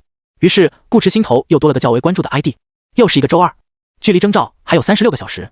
这一天，顾迟下班回家，吃过晚饭，先单独陪冷姐姐在小区里散了会儿步，再跟林妹妹回卧室准备刷个小本，一人陪一次，生活很充实。进游戏前，顾迟照例问了甜甜一句，约？甜甜照例拒绝，否。这话还得从10天之前说起。顾迟第一次约甜甜刷游戏库时，陈医生欣然同意，游戏就是要跟兄弟一块玩才有意思，顺便他还能带顾迟飞飞小本，甜蜜双排，陈医生乐意之至。于是他们买好同一个游戏。进队以后，陈医生才发现队伍里不止顾迟一个人，还有个叫池中鱼的玩家。一开始他并没放在心上，2+1的3排嘛，也不是不行。直到进入游戏，看见池中鱼的样子，陈医生，这不是那天晚上在小区门口接顾迟的明媚少女吗？夏琳十分友善地笑着跟陈医生打了个招呼，你好，陈医生。顾迟哥哥的朋友就是他的朋友，电灯泡什么的，他并不是很介意。陈医生，可是甜甜介意。有狗。陈医生当时就不明白了，为什么会有人现实有对青梅，到了游戏里还有青梅啊？国内总共也才100万多点玩家，顾池3人就占了俩，这合理吗？那一刻，陈医生方才明白，顾池的确是在甜蜜双排，只不过另一位不是他。他们这个队伍也的确是2+1，只不过他才是那个1。这趟本刷的挺赚的，不仅有老硬币拿，还有狗粮吃，陈医生又节约了一顿宵夜钱。第二天，顾池又问他刷不刷本。陈医生，会有天使替我爱你。顾池，反正也是小本，陈医生并不担心顾池刷不过。夏琳不比他差，夏琳也认为自己一个人带顾池刷小本没问题。论游戏时长，他肯定比不过陈医生。可他有个好姐姐啊，他可是一路吃着高端食物长大的，跟他同一届的玩家早已被远远甩在了身后。有的人拼尽全力也未必盗得了罗马，而有的人一出生就是故马。嘻嘻，被陈医生拒绝的日子一直持续到了今天，顾池也不气馁，继续问道：后天的征召来吗？陈医生想了想，征召可以，大不了他单走。我把黄牙叫上。陈医生问。黄牙最近刷游戏库了，出了福袋，也到20级了，如果能排到一起分摊狗粮伤害，跟团也不是不行。顾池，可陈医生去联系黄牙，顾池则给灵猫发了条消息，后天凌晨4点。这少女浑身是干，每次打开好友列表都在游戏中，聊天全靠留言。哥哥，我们今天刷什么本呀？夏琳靠在他肩膀上翻着游戏库。顾池，来点刺激的。前几天刷的本都比较休闲，什么真人飞行棋、手雷版打雪仗、18人钢叉斗地主等，是时候换个口味了。这个怎么样？夏琳选好一个游戏给顾池发了过去。小破油就是这点不好，明明他跟顾池贴贴的那么紧，可互相之间还是看不见对方的屏幕，只能截图发消息。顾池点开一看，2个猩红的大字映入眼帘，鬼父。顾池很血腥的样子。夏琳眨眨眼，父皇觉得可以吗？顾池 X， 他想说行，结果才说了半个字，眼前忽然弹出一条系统提示：命运之神的玩具正在转动。顾池，在包里也能转啊？这一下刷不成了。顾池道。夏琳，有 buff 了。顾池说着把转盘拿了出来，转盘给的 buff 都是一次性，只持续1场游戏，自然不可能浪费在游戏库上。夏琳咦一声，似乎与顾池有着同样的经历，放在背包里都能转，果然是全自动。他有些期待地看着转盘，上次给的 buff 有保密条例，这次应该没有了吧？指针飞快旋转着，最终停留在7点钟方向，格子里的图案也停止变换，那是一只隐藏在迷雾中的眼睛。获得状态：窥视之眼。窥视之眼，你有一双悄悄咪咪的眼睛，总是能看见一些隐秘的东西。在下一场游戏中，你可以查看所有玩家的基本属性、临时增益以及副本任务。若成功通关副本并获得 S 级以上的评价，你将额外随机获得一件含有以上功能的永久性道具。给了什么 buff？ 夏琳好奇地问。窥视之眼。顾池把效果给少女解释了一遍。夏琳眼睛微微睁大，惊呼：这妖牛！能看见别人的属性和临时 buff 倒没什么，一些特殊物品也能做到，只相当于多了2件辅助类型的稀有道具。副本任务却不一样，这属于系统机制，在玩家隐私中是保密性最高的那一档。打个比方，假如看别人的属性是透视，能透过衣服看本质，那窥视任务就相当于 X 光线，能把人的内脏骨骼都看得一清二楚。关键顾池这 X 光线还不是单 X， 而是群 X， 可以把所有玩家都 X 一遍，包括他。作为一个爱囤道具的玩家，夏琳觉得自己绝对算得上是见多识广，很多道具他虽然没有，却基本都知道效果。可顾池这偷看别人任务的 X 光线，他是听都没听说过。伪团队模式下，窥视之眼的作用比较有限，毕竟大家任务都一样，顾池也不是喜欢干队友的人。但征召不只有团队模式，还有 PVP 模式与个人模式，等20级以后又会多一个竞技模式，其中个人模式也含有 PVP 元素，因为每个玩家的任务不同，如果互相冲突，战斗在所难免。这时候提前知晓对方的目标与意图就变得至关重要。其他玩家都只能根据别人的动作去猜，顾池却可以直接看，对上谁都是超级加倍的先手优势，简直不要太变态。顾池想了想，问少女道：个人模式出现的概率高吗？10%左右。夏琳估摸着道。顾池现在还没到20级，匹配到团队模式的概率接近80%，剩下的才是 PVP 和个人模式，太低了。只有10%，运气不好到一定地步，都没法把这个 buff 最厉害的地方利用起来。有没有可以选择副本模式的道具？顾池问。有。夏琳点头，随后又瘪起小嘴，可是又被我用掉了。PVP 模式的奖励远高于团队模式，再加上高级身份卡可以自选角色，能让他在大混战中获得不小的优势，所以他当时很坚定地选择了 PVP， 然后就碰见了顾池。我要是再忍一忍就好了。夏琳有点懊悔。北川那场游戏他也没得到什么好东西，2个道具几乎等于白白浪费掉了。顾池笑了笑，将少女的脑袋轻轻推到自己肩上，说道：你想想看，如果没碰见我，你是不是就能拿第一了？你的选择没问题，浪费道具的不是你，是我。怎么能这么算啊？夏琳不是没复盘过北川之行，假设没有顾渊这个 ID， 黄羊招亲那天他就不会去。王朝的灵石被他掏空以后，他会接着去其他门派搜罗修炼资源，不跟基妖司发生冲突，天子自然也就不会死得那么快。他的起点比李之义高，王朝人脉又广，凭修行速度，李之义拼不过他。升级的过程中，基妖司想要造反的意图可能也会被他发现，结果会完全不同。他拿第一的概率很高，但是再多的奖励也没有你重要啊。夏琳说道。他和顾池的属性差得太远，北川那次没碰上，下一次不知得等到什么时候去了。他们也不会这么快过上甜甜的同居生活，那不就对了吗？顾池目光划过少女的双唇，调侃道：“所以道具并没有浪费，你这叫早花早享受，好像有道理。”夏琳心头又想起了那甜腻腻的感觉，脸颊微红，嘴上却不认输：“难道你不享受吗？我也享受啊。”顾池诚实道：“这不证明你这2个道具花得更值了吗？那我让它再值一点。”夏琳伸手捧住顾池的侧脸，抬头便吻住他的嘴。顾池又来。5分钟后，两人分开，少女嫩红的双唇迎着灯光泛起明润的珠泽。夏琳红着脸笑盈盈地道：“又是我赢了，2比0。”顾池冒昧地问一下：“你这个输赢是怎么算的？”“当然是看谁攻进了对方的大本营啊。”夏琳娇俏的脸蛋上有几分得意：“你都被我压得任由摆布了，总不能是我输吧？”顾池，这个规则就很不公平，万一有人喜欢被动呢？顾池舔了舔嘴角，问起了正经事：“那个道具的名字叫什么？”“智慧与勇武之辉。”夏琳道：“拍卖行应该没有，我问我的游戏好友。世界聊天框有个专门的好友频道，消息发出去，所有好友都能看到，但因为每个人好友不同，经常会出现某个玩家发癫的情况。顾池就有好几次看到钢筋混凝土在那自言自语。其实不是自言自语，钢筋混凝土是在跟别人聊天，只是那人不是顾池的好友，顾池便看不见他扣子。”夏琳发了一句话：“谁有智勇双全？急急急！”老玩家一般都不喊道具名，全是别称。顾池手指双击夏琳的发言，复制到自己的输入栏，也在好友频道发了一遍。虽然他只有10个好友。隐身的主刀医生抢先打出一个问号。黄牙，这道具之所以叫智勇双全，是因为大家一般都默认选择 PVP， 收益最高。陈医生，所以你让我跟你一起排，是想锤我？顾池，那倒没有，他怎么舍得打甜甜？顾池，计划有变，我准备开把个人模式。陈医生，那还行，个人模式不一定要打，只要任务不冲突，玩家之间也可以合作。李天阙插了个嘴，我有。顾池贴了个图上去，你开个价或者换也行，群星与文明之舟。李天阙斜杠龇牙，我骗你的。哈哈哈哈，打不过你，我还不能逗逗你吗？顾池，李天阙龇牙龇牙，皮一下就很开心。于是顾池也笑了起来。恶魔邀请函。李天阙，顾池龇牙龇牙。李天阙大哭，对不起，我错了，陛下饶命。华贵速度天下第一。李天阙，我帮你发好友了，功过相抵，不许拽我。陈医生也复制顾池的话发到了自己的好友频道。烽火烟堂也在转发，尽管他没说话。卧室里躺着看书的夏冷也看到了这条消息，他没几个好友，便直接发到了摆烂群，炸出一帮活跃分子。性感大叔，哦豁，女神又要排 PVP 了，随机杀死99个幸运观众。李老头，乐，悠悠子，姐姐给个时间，我错开牌。这个杀手不太凉，姐姐给个时间，我去送人头。疯狂的轮胎+1，程程睡不醒，我也去，只要能见姐姐一面，妹妹死也心甘情愿。夏冷，摆烂群的顶级玩家的确多，但手里有货的没几个。当玩家属性高到一定程度之后，对自己有信心了，基本都是主打 PVP， 智勇双全，一般有了就用，不会刻意去买，也不会刻意去留。夏冷的名声就是这样杀出来的。最后还是老商人二手贩子夏冷，智慧与勇武之辉最好是换，不报价通常意味着不卖只换，只是二手贩子比较给女神面子，特地加了个最好，非要用老硬币的话也不是不行。秦池，有我吧，谢谢。夏冷不想占他便宜，收到邮件看了一眼，便转发给了顾池，并发了条消息：群星给我。顾池，前后不过5分钟，夏琳和陈医生等人都没动静，只有夏冷把东西拿到了，貌似还是先给后付。这就是顶级玩家的人脉吗？顾池，谢谢女神，来日必有厚报。夏冷，不知为何，他莫名觉得顾池的重点在后半句的第2个字上，是他的错觉吗？见夏冷搞定了最后一件道具，夏琳不免悠悠叹了口气，还是姐姐厉害啊。他第一时间不去找夏冷，未尝没有想和夏冷比一比的心思，可事实证明，姐姐永远是姐姐。顾池好心安慰少女，你也厉害，都2比0了。真的吗？却不想夏琳进的纯净齿一通搅和，又把比分拉大到了3比0。事后还气喘吁吁的蹬着杆子往上爬。少女面色红润，眸光盈盈地道：我这么厉害，哥哥是不是该奖励奖励我？今晚你抱着我睡呗。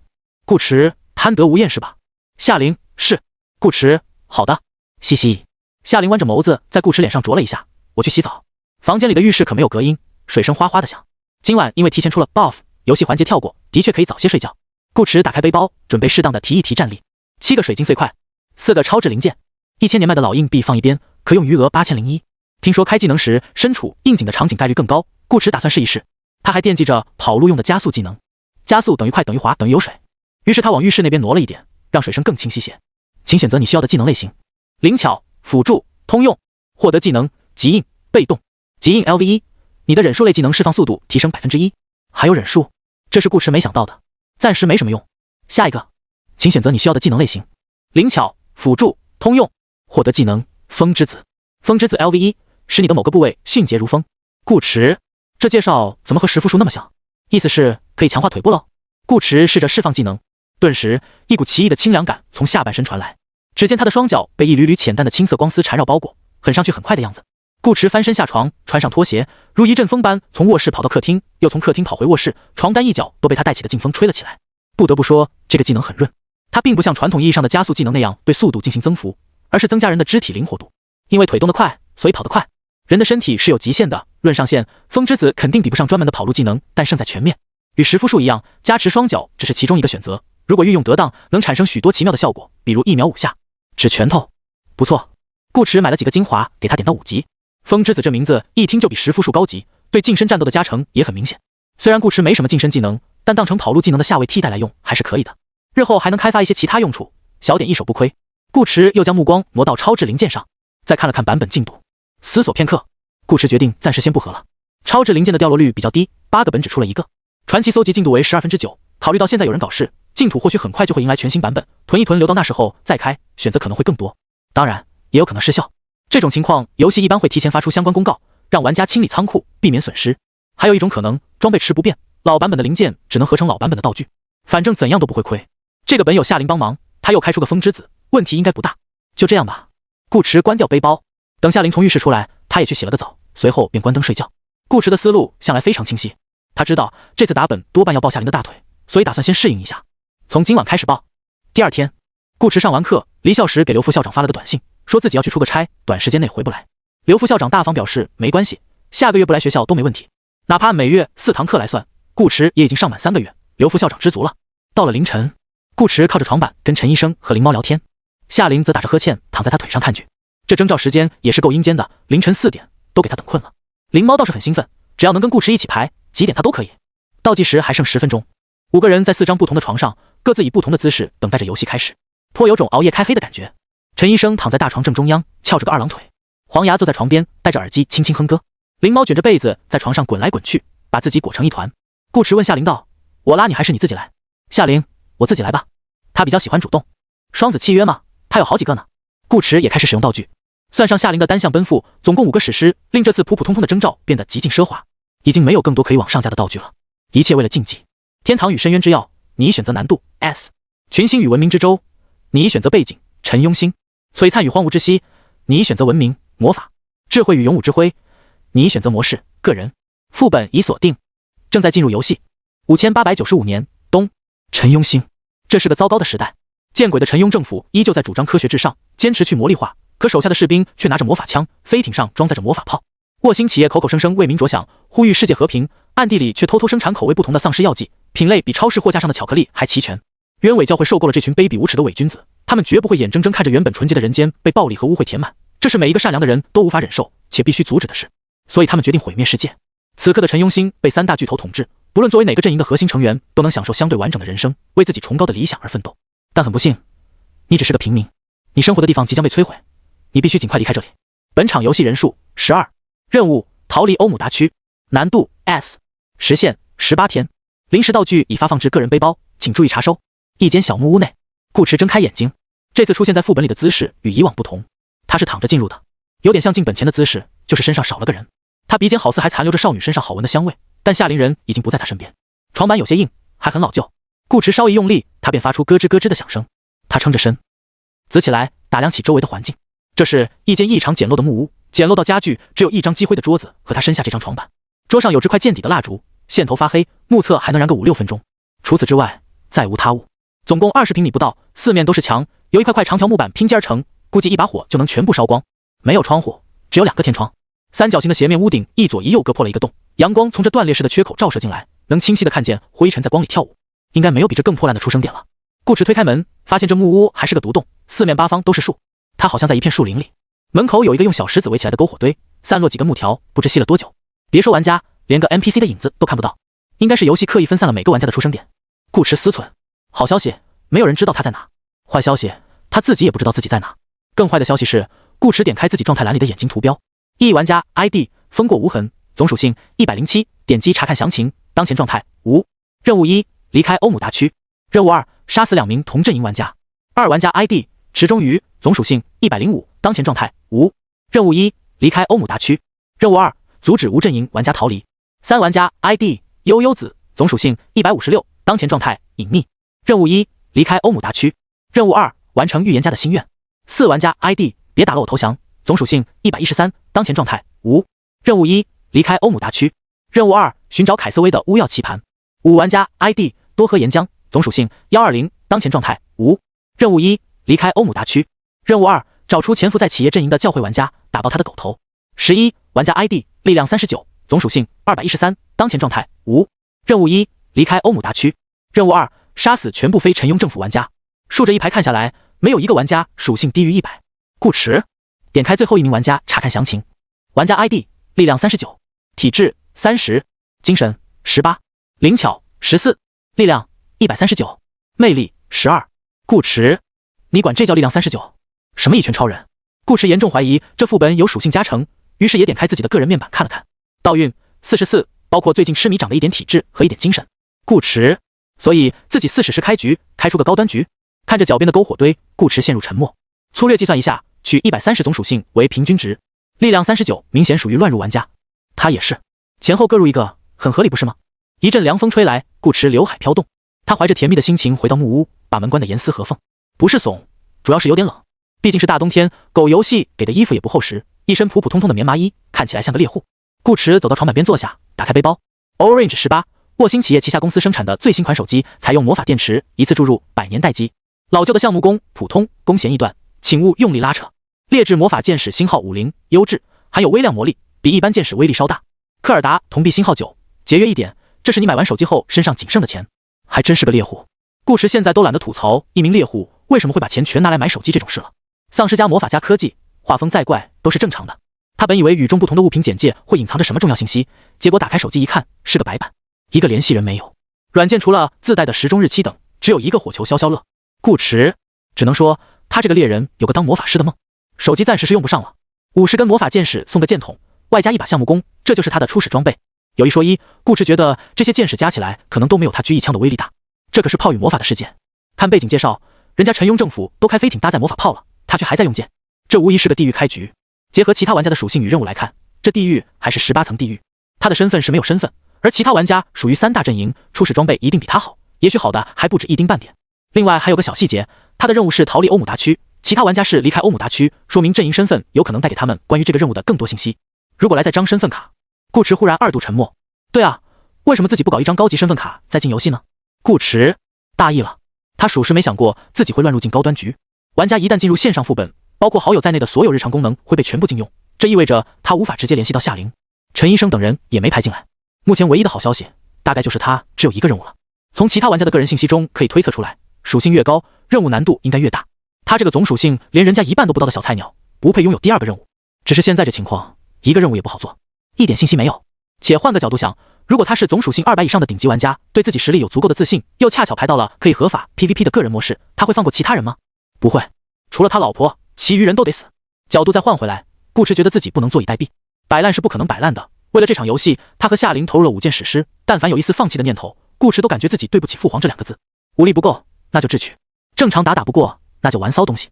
橡木弓和剑矢应该是在提醒他在这片树林中打猎，可能会有任务线索。可这样按部就班的玩下去，别人也按部就班，到头来大家进度都差不多。他这44点总属性几乎不存在任何翻盘的可能。他就算把44点道运全花在防御上，也未必顶得住人家一拳。何况他还要找灭世之境，不能这么搞。他必须抓紧时间，找机会弯道超车，然后去找夏玲。分析完自己的处境，顾驰脑子里有了个思路。他的目光在11位玩家的个人任务上来回打量，最终锁定在第3行。悠悠子，就你了。顾驰站起身，不再节省道运，直接开口去最近的一个人类聚居地。道运2，刷。顾驰来到一个小村落附近，画风又变得怪了起来。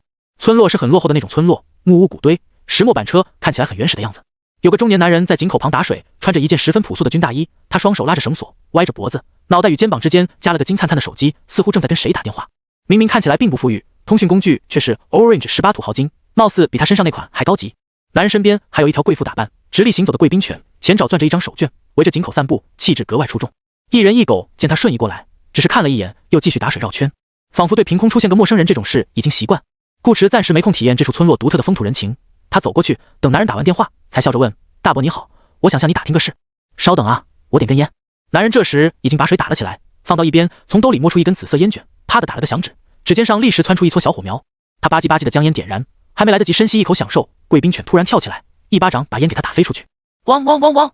男人，顾驰。男人对狗子瞪起眼睛，没看见有外人在吗？你不会给我留点面子？贵宾犬，汪汪屁汪汪汪！留个屁的面子！顾驰不知为何好像听懂了他说话，男人气恼的一脚把狗子踹飞，捡起烟擦了擦，重新塞进嘴里，深吸一口，表情惬意地吐出一个甜甜圈。烟雾是焦糖色。顾迟，越来越怪了。你问吧。男人道。顾迟，你知道预言家在哪吗？梦回使鬼成了，属于是。只不过问问题的人从灵猫变成了他。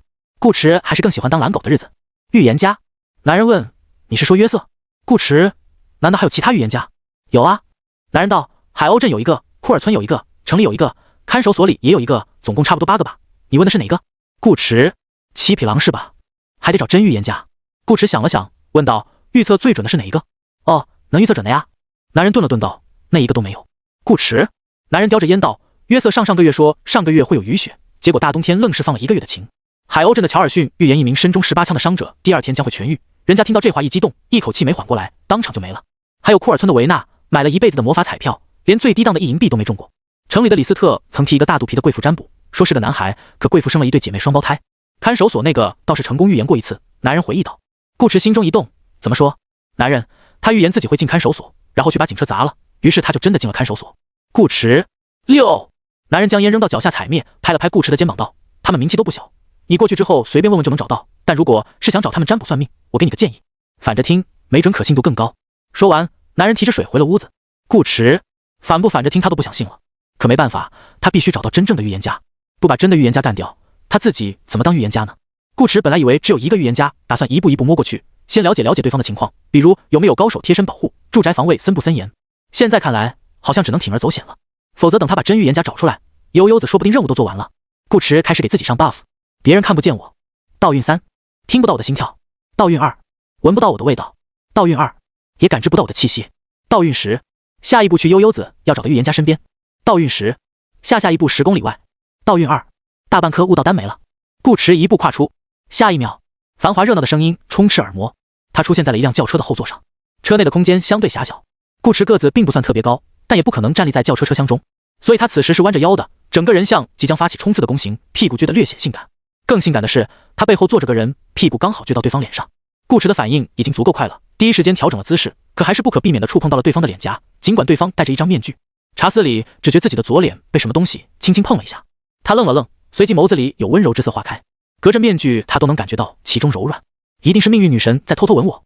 查斯里幸福地笑了起来。顾迟，前方的黑人司机抬起眼皮子看了眼后视镜，又继续开车。他并没把查斯里的自言自语放在心上，他的任务只是替鸢尾教会把这位新来的预言家安全送到府邸。至于对方小脑瓜正不正常，和他有什么关系呢？很显然，两人都没有发现车里多了枚老硬币。顾迟心头微微松了口气，但脚下没动，一动就到10公里之外了。顾迟也没做，万一做出2个all in会暴露。有魔法的世界很容易让人联想到隐身，这也是他异常谨慎地叠了多层 buff 的原因。顾迟悄悄扭动脖子，侧头用余光打量这位真预言家，身披深蓝巫师袍，兜帽垂在背后没带，内衬一件精美绒衫，胸口处别着一枚紫色徽章，宛如展翅的蝴蝶，这是鸢尾教会的标志。偏低的嗓音与平平无奇的胸脯表明他应该是个男人，这是个好消息。另一个好消息，他的面具并非镂空的情趣款，而是实实在在覆盖了整张脸，只露出一双黑色的眼睛。面具是灰色，好似一团迷雾，雾里用浅淡的几何线条隐隐勾出月亮与太阳的图案，令他看起来颇具神秘感。神秘往往代表未知，也就是说，可能没几个人见过这位预言家的真容，他露馅的概率又少了几分。顾迟又望向窗外，风格迥异的建筑在他视野中不断倒退，充满奇幻色彩的城堡，科技感满满的玻璃大厦，庄重又气派的西式教堂。远处的天空还有飞艇缓缓浮动，像巨大的椭圆形云朵，下方则是高耸的烟囱，往外喷出一个个渐变色的烟圈。整个画面割裂感极强，甚至建筑与建筑之间有时能看见真正的裂痕，它们完全谈不上整齐，同一排房屋都不在一条水平线上，朝向也不同。夸张点的说法就是东倒西歪，像是被人拿着模型随意拼凑出来的一般，多拼上几10个便形成街区，又由这些街区勉强组成一座城市。莫非欧姆达区是陈庸新3大巨头地盘的交界处，陈三角？顾迟在心头琢磨，闲着也是闲着，不如猜猜世界观。车内3人就这样各自安好，直到半个小时后，轿车停在一处带花园的府邸前。壮硕的黑人司机从车上下来，打开后备箱，拿出行李送查斯里进屋。为什么会有行李？顾迟心里又冒出一个疑问，搬家吗？趁着两人下车之际，顾迟一步出去又一步回来，顺便给自己加了个身轻若羽的减重 buff， 悄无声息跟在他们身后。查斯里先生，这里就是你以后的新家。黑人司机介绍道，因为不清楚你的个人喜好，教会暂时没给你安排佣人，如果查斯里先生需要，可以自己聘一些，薪资由教会支付。查斯里点了点头，他面具下的嘴唇在微笑，可是黑人司机看不见，便感觉这预言家有点高冷，刚才在车上可能只是突然抽了一下。上一位这么高冷的预言家是奥里克，现在正在看守所面壁思过，默诵圣经。查斯里先生刚来欧姆达，对这座城市还不熟悉，有空的话可以多转转，早些适应新的生活。黑人司机道，他看向不远处一座巨大的教堂式建筑，那里就是教会。查斯里先生，不要忘记定期去做祷告。查斯里仍旧只是点点头。一路走过花园，黑人司机打开门，将钥匙交给查斯里，行李则放在门口，把该交代的都交代完了，便对查斯里鞠了一躬，转身离开。这座宅子精美大气，奢华程度跟艾弗雷亚的庄园别墅有一拼，只是花园的面积相对贫瘠，也少了些佣人房，所以称不上庄园。真正意义上庄园可以做到自给自足，但查斯里不在乎，花园虽没那么大，却也可以用广阔来形容，这是拥有过的最豪华的住处。顾驰也不在乎，反正是白嫖。查斯里有些兴奋地在1楼逛了会，提着行李上楼。他推开一间卧室，那张豪华宽大的圆床瞬间击中了他的心，连铺在床上的被套都镶着高贵的金丝。世界上还有比这更优雅的事吗？独自一人，不用再假装矜持。查斯里情不自禁地发出感叹：“哦，我的命运女神，这座宅子简直太美了，我喜欢这里。”顾驰柔声道：“我也是。”查斯里，谁？冷不丁从背后冒出来的声音把查斯里吓得不轻，那仿佛吹过脖颈的热气让他浑身汗毛都竖了起来。他一个后跳，从长袍的内兜里掏出一根小木棍，指着前方道：“速速现身！”顿时，木棍前端亮起一束手电筒似的白光，表明他已经意识到有人隐身跟着自己。可是顾驰这时已来到他的身后。查斯里的反应不错，但感知太弱了，他都出声了，还锁定不了他的位置。长袍的颜色也是深蓝，根据夏琳帮他找的那份资料，蓝袍在鸢尾教会属于下4品。查斯里多半是个菜鸟，既然是菜鸟，那就不用讲道理了。10符术加魅惑之手，顾驰一记手刀劈在查斯里的后颈上，用硬物重击后颈会产生强大的神经电流，冲击脑部，从而使人晕厥，勉强可以算是削弱目标精神的一种方式。魅惑之手更不用说了，本身就是精神攻击。按照顾驰的预想，一硬一软互相搭配，应该足够让这位预言家的精神防御降低到可以被催眠的程度。一下不行就再来一下，总有查斯里顶不住的时候。可哪知查斯里比他想象中脆弱得多，只听一声呻吟，啊！查斯里身体愉悦地颤了颤，随后软绵绵地倒了下去，小木棍也掉在地上。顾驰，他这7点不到的力量也能把人打晕，这就是不点体质的传统魔法师吗？小木棍的信息浮现在视野中，初级魔法棒，鸢尾教会制式武器之一，可用于释放一些简单的魔法。顾驰随手将它扔进背包，想了想，干脆做起了老本行。他娴熟地扯下床上的床单，撕成一条条的布锁，将查斯里五花大绑，然后关上门窗，拉好窗帘，让屋子里光线变得昏暗，这才揭开查斯里的灰色面具。面具下是一张平平无奇的脸，谈不上丑，也谈不上帅，但比较年轻，约莫25、6的样子。所以为什么要戴面具？这个问题其实没那么关键，无论查斯里长什么样，他都可以用言灵模仿。只是顾驰个人比较好奇这点，并且如果可以用自己的脸，那还是用自己的脸更好。一直顶着别人的样子，生活会很不自在。一开始顾驰没想这么多，能换掉预言家就算成功。但人嘛，要学会得寸进尺。夏琳教的。顾驰把查斯里弄醒，他没有选择入梦。鸢尾教会离这里不算太远，随时可能会来人。万一他和查斯里还在梦里没出来，事情就大条了。还是现实催眠比较稳妥。查斯里醒来后，看见眼前的陌生男人，第一反应竟不是继续问顾驰是谁，而是察觉到脸上空落落的，惊呼一声：“我的面具！”顾驰，你是不是搞错了重点？查斯里双手被反绑，只能挣扎：“把我的面具还我，帮我戴上。”顾驰不解，面具有那么重要？你不懂。查斯里道：“保持高冷与神秘是每一位预言家的必修课，只有保持神秘，才能靠近神秘，触碰神秘，再慢慢抹除自己存在过的痕迹，最终成为神秘。见过他真实样貌的人越少，他的神秘性便越高，预言也会更准确。这可是来自命运女神的教诲，查斯里从来没忘。”顾驰，真的？查斯里，当然。于是顾驰拿起面具给自己戴上。我神秘吗？查斯里。顾驰开始干正事。魅惑之手。查斯里，啊，哦，经过数十次反复折磨，查斯里的精神防御才终于濒临崩溃，被顾驰看一眼便进入了催眠状态。查斯里的体质虽弱，精神力却不差，至少比他要高。查斯里的魔杖又是初级，证明主修的并非魔法，而是占卜预言，在这方面应该是真有2把刷子。看着昏昏沉沉的查斯里，顾驰发问：“告诉我离开这里的方法。”查斯里的回答很接地气：“坐飞艇或者搭乘汽车。”顾驰，有这么简单就好了。他换了个方式询问：“你是怎么过来的？”黑人司机提到过，查斯里是刚来欧姆大区。查斯里，我不知道。为什么不知道？顾驰问：“说具体一点。”查斯里解释：“穆拉主教说末日即将开始，想把我送去庇护之地，我同意了。等我收拾好东西去找他时，他将我打晕，醒来后我就来到了这里。”庇护之地？顾驰有点疑惑。主教是鸢尾教会品阶最高的职位之一，仅次于紫衣大主教与教皇。鸢尾教会没有红衣，他们的标志是鸢尾花，崇尚紫色。部分主教受教皇恩宠时，也会被允许穿紫袍。这个阶位的人与查斯里这种低神品教徒差距太大，杀不杀也就是一句话的事。穆拉没必要骗他。可是背景介绍又说这里很快会被毁灭，怎么回事？思索片刻，顾驰还是决定相信系统，毕竟他的任务没变。而从另一个角度想，如果鸢尾教会认为这里是可以躲避末日的庇护之地，那是不是会把一些重要的东西转移过来？尤其是所谓的末日，大概率还是鸢尾教会自己创造的，他们自然知道哪里最安全。顾驰继续问道：“灭世之镜听说过没？”查斯里：“那是我们鸢尾教会的禁咒魔法，我暂时接触不到。”顾驰：“什么等级可以接触？”查斯里：“至少主教须经紫衣大主或教皇批准。”顾驰：“你的占卜术能不能告诉我记载灭世之镜的密点在什么地方，或者在不在这里？”查斯里，真不错。顾池给他松了绑，请开始你的表演。查斯里耸拉着脑袋去门口打开行李箱，取出一个印刻日月星辰的黑色方盒，盒子里放着一颗晶莹剔透的水晶球。他刚把水晶球拿出来准备占卜，忽然瞳孔一缩，猛地清醒过来。面具！预言家先生还惦记着自己的神秘性。顾池对此早有预料，查斯里的精神力太高，或者说他的精神力与控梦术等级太低，没法让查斯里在催眠状态下做出过多实质性的举动。不过没关系，他的枪已经顶在了查斯里的屁股上。顾池其实可以直接用言灵术命令查斯里进行占卜，但他节约惯了，能省一点是一点。查斯里感觉到臀部冰冷梆硬的枪管，身体颤了颤，嘴上却没怂。你杀了我，教会不会放过你的。他好像怕死，又好像不怕死，有信仰，但不多。顾池谆谆善诱，我们做个交易，你帮我占卜一次，我就把面具还你，并且立刻离开这里，怎么样？查斯里，我凭什么相信你？顾池打开手枪的保险，你也没得选啊。查斯里，软硬皆施最磨人了。查斯里咬了咬牙，行，被逼迫的背叛是情有可原的，命运女神会原谅他。等顾池一走，他就把有人打禁咒主意的事情告诉教会，将功补过，为自己赎罪的同时，也让这个可恶的男人受到应有的惩罚与制裁。查斯里打定主意，开始占卜。水晶球逐渐悬于双手，流转出淡紫色的幽光，忽明忽暗。顾池默默记下了这个特效。几个呼吸间，查斯里脸色肉眼可见的变得苍白。灭世之境对他而言等级太高，又属禁忌，相当于以下犯上。以他现在的神秘性，拼尽全力也无法算出密点的具体位置，只能得到一个模糊的答案。在查斯里满头大汗地睁开眼道。顾池笑了起来，很好。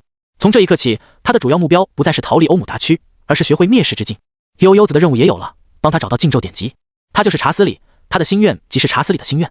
给我一条查斯里挣不脱的绳子。顾池摊着手道。道运一捆2指宽的粗壮麻绳出现在手中。查斯里瞪大眼睛，你不是应该把面具还我，离开我的家吗？顾池奇怪道，男人的话也你信？陈医生教的。查斯里，顾池将布条揉成一团，塞进查斯里嘴里。如果没有必要，他不打算杀查斯里，后面说不定还有用。另一方面，顾池也拿不准查斯里死后任务会不会直接失败，所以先留着吧。于是查斯里惊恐地发现，这个男人不仅要绑他，还把他的衣服扒了下来，给他穿上低劣的粗棉麻，裹上被子，再扔进漆黑的地下室里锁上。除了捆绑，还有囚禁。再看顾池，已是换上了那身高贵的绒衫与深蓝长袍，面具下双眸漆黑深邃，气质卓尔不凡。打量着镜中的自己，顾池满意地点点头。从现在开始，他就是全场唯一真预言家。悠子，速来！阿舅！拼图一般的城市中，某个巷子的拐角处，印有3色箭头的炫彩版可回收标志的垃圾桶旁，忽然响起一道喷嚏声。这里本来没有人，喷嚏打完就有了。透明的空气中，一名头戴棒球帽、穿着大号连帽卫衣的少女缓缓显露身形。由于帽檐压得比较低，阳光在她脸上打出大片阴影，但依然没能遮住她精致的容貌，特别是那张涂抹唇膏的小巧红唇，刚好处于阴影之外，在强烈的明暗反差下显得尤为娇嫩动人。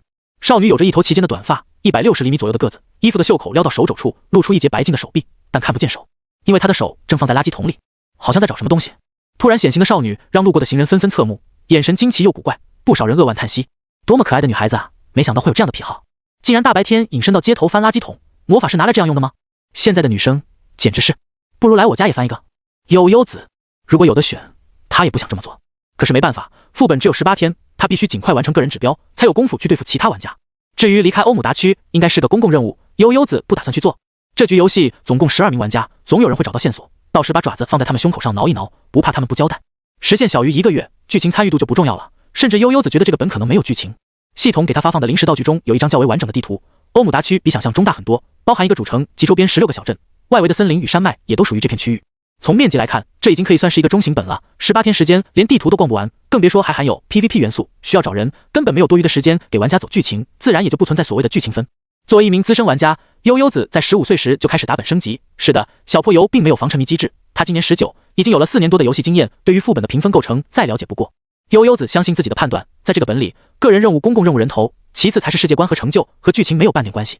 就算有关系，占比也必然极低。悠子选择放弃，不参与任何与个人任务无关的事情。老玩家对游戏的理解都是很透彻的，知道副本的重点在哪，该如何抢分。但老玩家也有老玩家的痛，比如劣质到打个喷嚏就能把隐身打没的隐匿术。悠子玩了4年游戏，开了无数次记忆水晶，硬是一个高级隐身都没开出来。他当初就是因为有个隐匿术才选择走刺客路线，如今他的灵巧属性已经接近100，隐身却还是那个隐身，导致他很多时候只能把敌人全部干掉来达到潜入的目的，这样真的很麻烦。而且现在这种情况，他总不能把路人也全杀了来维持形象，假装没人看见自己翻垃圾桶吧。她是阳光活泼的元气少女，不是喜欢杀人的变态。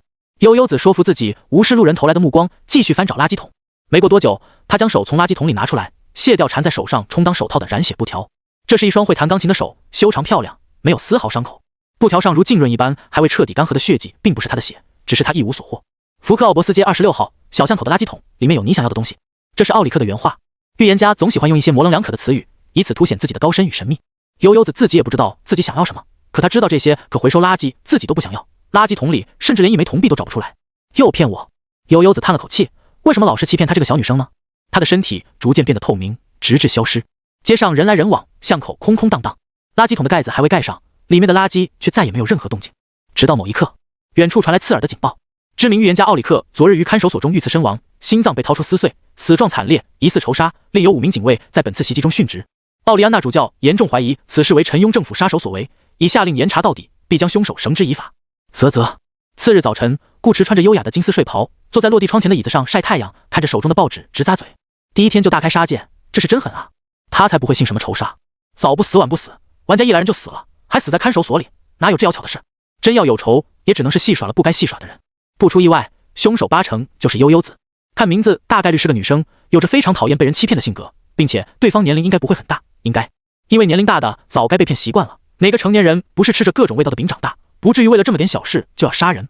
这意味着，如果他冒充预言家的事情被拆穿，很可能会被悠悠子追着看。但顾驰并不是很怕，他对自己的演技有信心。昨天下午搞定真预言家后，顾驰做了许多准备。首先是去鸢尾教会登记个人信息，成为城里唯一的注册预言家。当然，用的还是查斯里的名字。欧姆达区似乎是一处完全与外界隔绝的区域，像是融合了多种风格的世外桃源。查斯里于欧姆达区而言是一个崭新的外来者，鸢尾教会对这位预言家知之甚少，除了一个名字吉穆拉主教推荐以外，其他一概不知。查斯里的头发是棕色微卷，顾驰故意顶着自己的发型过去，教会却没看出来哪里不对。或许是出于神秘性的缘故，登记过程中教会也没有要求他摘下面具，只是给他发了一袋子金币，其中一半是看在穆拉主教的面子上白送的，也就是所谓的报销，另一半则是预付的酬劳。教会给他安排了一份工作，每天替3至5名居民占卜，为教会凝聚更多的信仰。双休，节假日照常放假，并且有正式合同。如此一来，从手印到字迹再到第一印象，他都是那个真正的预言家，基本找不出任何破绽。顾驰拿着钱去城里的务工中心招了5名女仆与1名厨师，这么大个宅子不配点佣人说不过去，也不符合他尊贵的预言家身份。一路上，顾驰见到了许多肤色不同的人，包括鸢尾教会也存在不少东方面孔。欧姆达区不只是建筑风格混合，人也挺混合的，这让顾驰更加放心了，就算不戴面具也不会因相貌惹人怀疑。数量足够的高档服饰也是贵族的必需品，光鞋子顾驰就买了20双，其中一半是女款。除此之外，顾驰还学习了一下预言家的起手动作和台词，了解到自己这身长袍的颜色并非普通的深蓝色，而是象征着理想与信仰的克莱因蓝。顾驰专门找了一位画家调制出同样的色彩，并用他亲自在地下室的墙壁上写满了4个字：灭世之境。查斯里睁眼闭眼都是他，梦里也是。顾驰在尝试一种很新的玩法。查斯里大人，您的早餐准备好了。门外响起恭敬的女音。这个时代的女仆非常专业，他们会在每天5点半准时起床，快速洗漱，穿上制服，把头发往后梳，规整的收进帽子下，然后从被顾驰当成侍女郎的顶层下来，开始工作。第一件事是清理厨房，接着烧水沏茶。由于顾驰没有雇佣门童，他们还得分1人出来承担门童的工作，擦亮室内每一双鞋，在顾驰走出卧室之前选1双送至门外，同时打扫卫生，唤醒女厨，帮着一起准备早餐。除了地下室，他们必须保证顾驰从卧室出来后看见的每个地方都干干净净，一尘不染。报纸也是他们去花园门口等到报叉送来后拿进来的。短短1个半小时内，他们要做的事情太多，说是和时间赛跑都不为过。好在顾驰起得没那么早，也不打算下楼吃饭，女仆们可以稍微轻松一些。得到顾驰的允准后，名为艾丽莎的年轻女仆端着纯银托盘进入卧室，将精致的早餐一样一样摆在桌上，又安静地退出去。另一名女仆负责开门关门。主人家只有1个，早餐却有2份。这就是顾驰昨天做的最后一件事。这局游戏注定要花不少道运，他便直接用言灵术把夏琳接了过来。此刻的少女在柔软的大圆床上睡得正香。顾驰放下报纸，浅浅伸了个懒腰，从躺椅上起来，走过去一把将少女的被子掀开。早餐好了，起来吃了再睡。他的叫醒服务向来如此粗暴简单。夏琳迷迷糊糊睁开眼，看见床边熟悉的男人，忽然意识到事情不对。他看了看自己身上的睡衣，顿时困意全无，又惊又气地道：坏家伙，你昨晚趁我睡觉都做了些什么啊？顾驰一时没反应过来。夏琳扯着自己衣摆道：你自己看看我的衣服。顾驰还真弯下腰仔细看了看，并未发现哪里不对。干的，且是干净的，稍微有些起皱也是被少女自己睡出来的，跟他有什么关系？你的衣服有什么问题吗？顾驰疑惑。衣服本身就是最大的问题。你昨晚都干嘛去了？夏琳指责道。为什么跟你睡了一整晚，我的衣服还穿在自己身上？顾驰缓缓打出一个问号。夏琳哼了一声，还不好好反省反省。顾驰，行，这就反省。他动了动脚，装作要扑上去的样子。夏琳立马蹦下床，闪得比兔子还快，方才一本正经，好似生气的小表情也变成了调皮的笑。过时不候，现在是早饭时间。夏琳笑嘻嘻地穿上拖鞋，去盥洗室简单洗漱了一下，坐到桌子旁。你找的厨师手艺还挺不错的嘛。夏琳用小勺尝了一口茄汁菊豆道，很正宗的英式风味。顾驰也坐过来，喜欢就多吃点，帮助不懈的。茄汁是番茄汁，本身并不具备补血的功效，但可以促进铁的吸收。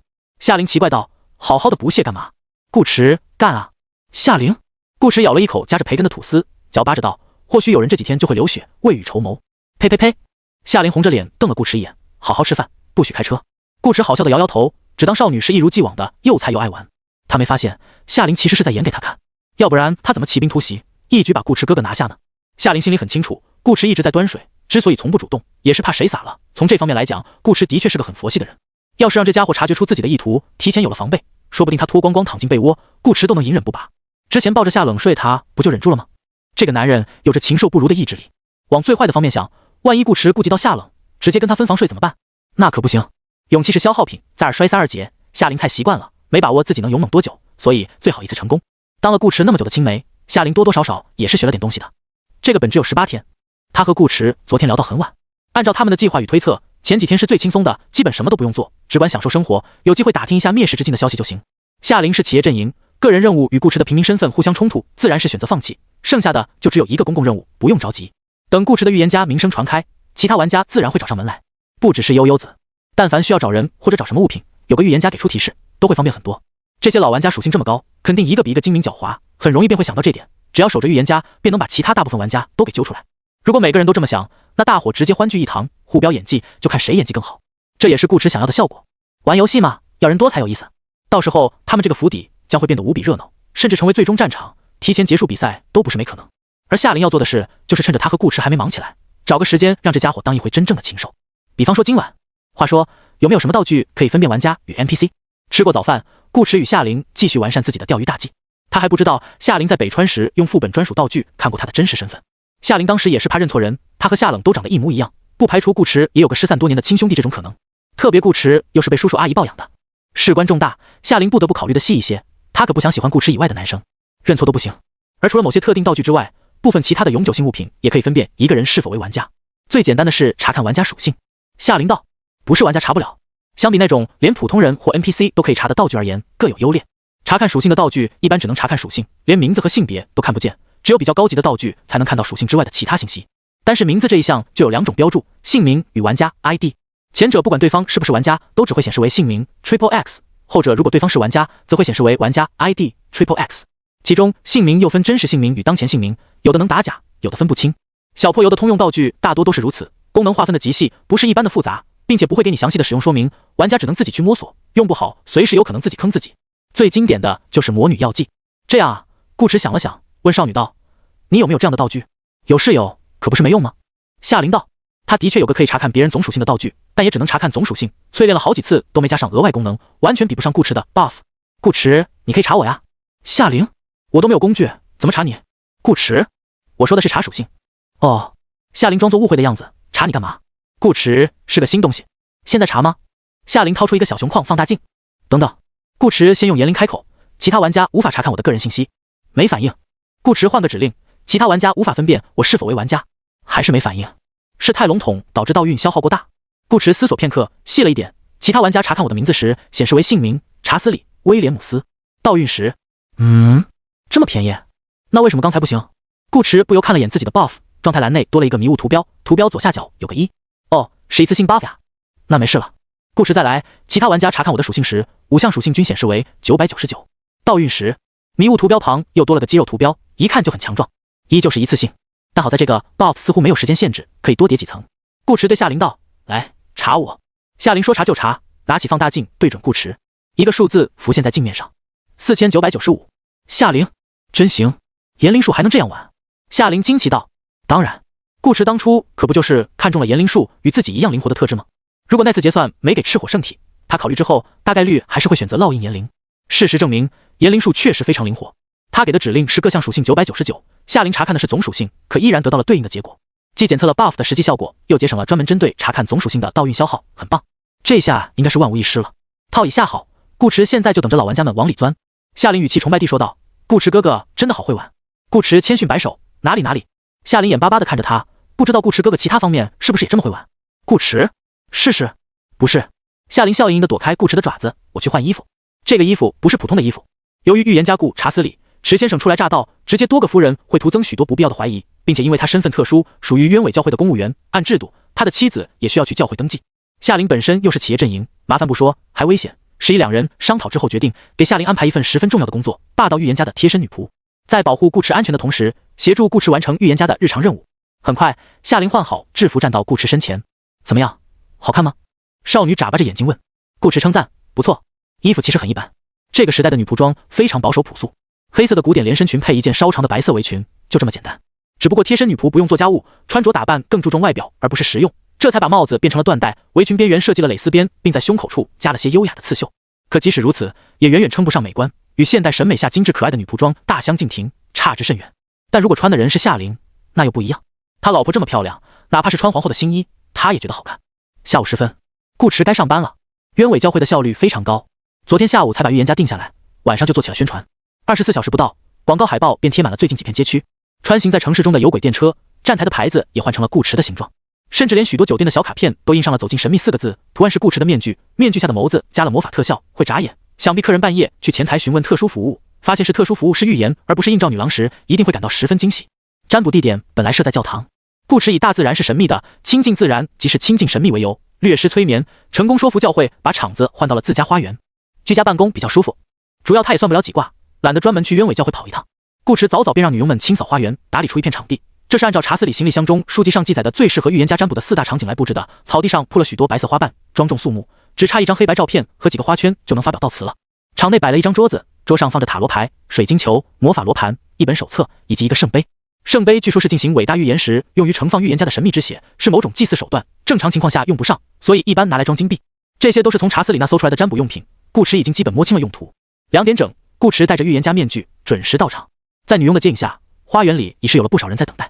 女仆打扮的夏琳薇垂着头，默默跟在顾池身后。顾池坐下，她便站到一旁，保持一个既不会打扰顾池施法，又能及时赶到或换位的距离。她手上戴着一双白纱手套，万处系一朵鸢尾花，这是女仆会使用魔法的标志，代表她不仅是顾池的女仆，还是顾池的保镖。配合上她千里与安静的表现，落到众人眼里显得尤为专业，把顾池的预言家身份都给拔高了几分。还有面具啊，这回怕是真预言家了。有魔法女仆当侍从，光牌面就不是奥里克那些预言家能比的。唉，不能这么说，死者为大，死者为大啊。有没有可能他是在故作神秘？众人在场地入口围成一个半圈，小声讨论。8位预言家珠玉在前，现在其实已经没几个人相信预言术了。预言魔法本身在所有魔法中也是最难掌握的那种，学会容易，准不准另说。反正他们从来没见谁预言准过，10次错9次，唯一一次对的可能还是运气。毕竟已经错了那么多，最后一次就算是真本事，也会被人当成瞎猫，碰上死耗子。他们也就是闲着没事干，才过来凑凑热闹。聊了半天，没一个人上去找顾池占卜。顾池也不着急，好整以暇的闭目养神。实际上他只要摘下面具，一些有眼光的女士或贵妇肯定会上来找他，不管准不准都会说准，说不定还会邀请他来一次上门服务。但顾池不想这么做，明明可以靠才华吃饭，为什么要靠脸呢？作为一名优雅且硬核的预言家，自己绝不能有任何揽客行为。爱来来，不来拉倒，他才不会去自降身价。兴许是感受到了他身上散发出来的高贵气质，一名嘴里衔着烟枪、戴着牛仔帽的老男人走了出来。你们都不去，那我来吧。一般请预言家开口，需先支付1枚银币，这是礼貌与诚意，之后再根据占卜的内容支付酬劳。具体多少钱，预言家说了算。从这一点就可以看出，预言家的地位其实是很高的，先付钱后占卜，甚至以前一些老牌预言家还有各种稀奇古怪的要求，完不成他的条件，他就不给你预言，找他的人。得去了，多一个不多，少一个不少，只是被那8位假预言家一搅和，先付后补慢慢变成了先补后付，通常还会加一句不准不要钱，专门骗人家的礼貌。顾池的预言若是不准，他便只需支付1枚银币，不过是一顿劣质牛排的事，这点小钱他还是消遣得起的。老牛仔走到桌前，取下帽子行了个礼，放了1枚银币到圣杯里，随口开口道：尊敬的预言家先生，我想知道1个月前因犯下连环杀人案而被判处死刑的凶手瑞德克，他的死刑将于多久后执行？一上来就给顾池出了个难题。瑞德克的成分很复杂，首先有关系，其次存在越狱可能，再者终审还没开庭。以鸢尾教会那充满唯心主义的教廷律法，最后会不会改判还不好说，就算判了也未必会真的执行。没点真本事，不可能占不出来。顾池睁开眼，这件事与你自身无关，你确定要问这个？老牛仔咧嘴，露出一口大白牙，确定，请预言家先生占卜吧。顾池10个金币。老牛仔，行。顾池闭上眼睛，只见盒子里的水晶球忽然漂浮起来，亮起淡淡紫光，忽明忽暗，好似命运女神在眨眼。接着他伸出右手放到球上，用一种温柔又娴熟的手法轻轻抚摸起来。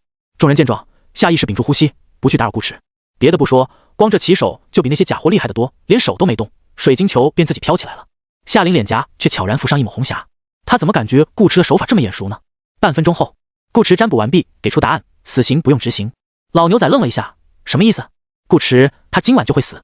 老牛仔，底下人群顿时哗然，又纷纷议论起来。他不是在开玩笑吧？把时间都定死了，神妖路子这么野啊？预言家说话不是都很难懂吗？怎么这回我一次就听明白了？我看他好像很认真的样子耶。这就是面具的作用，没人看得见顾池的表情，只要语气到位，说什么都显得很真。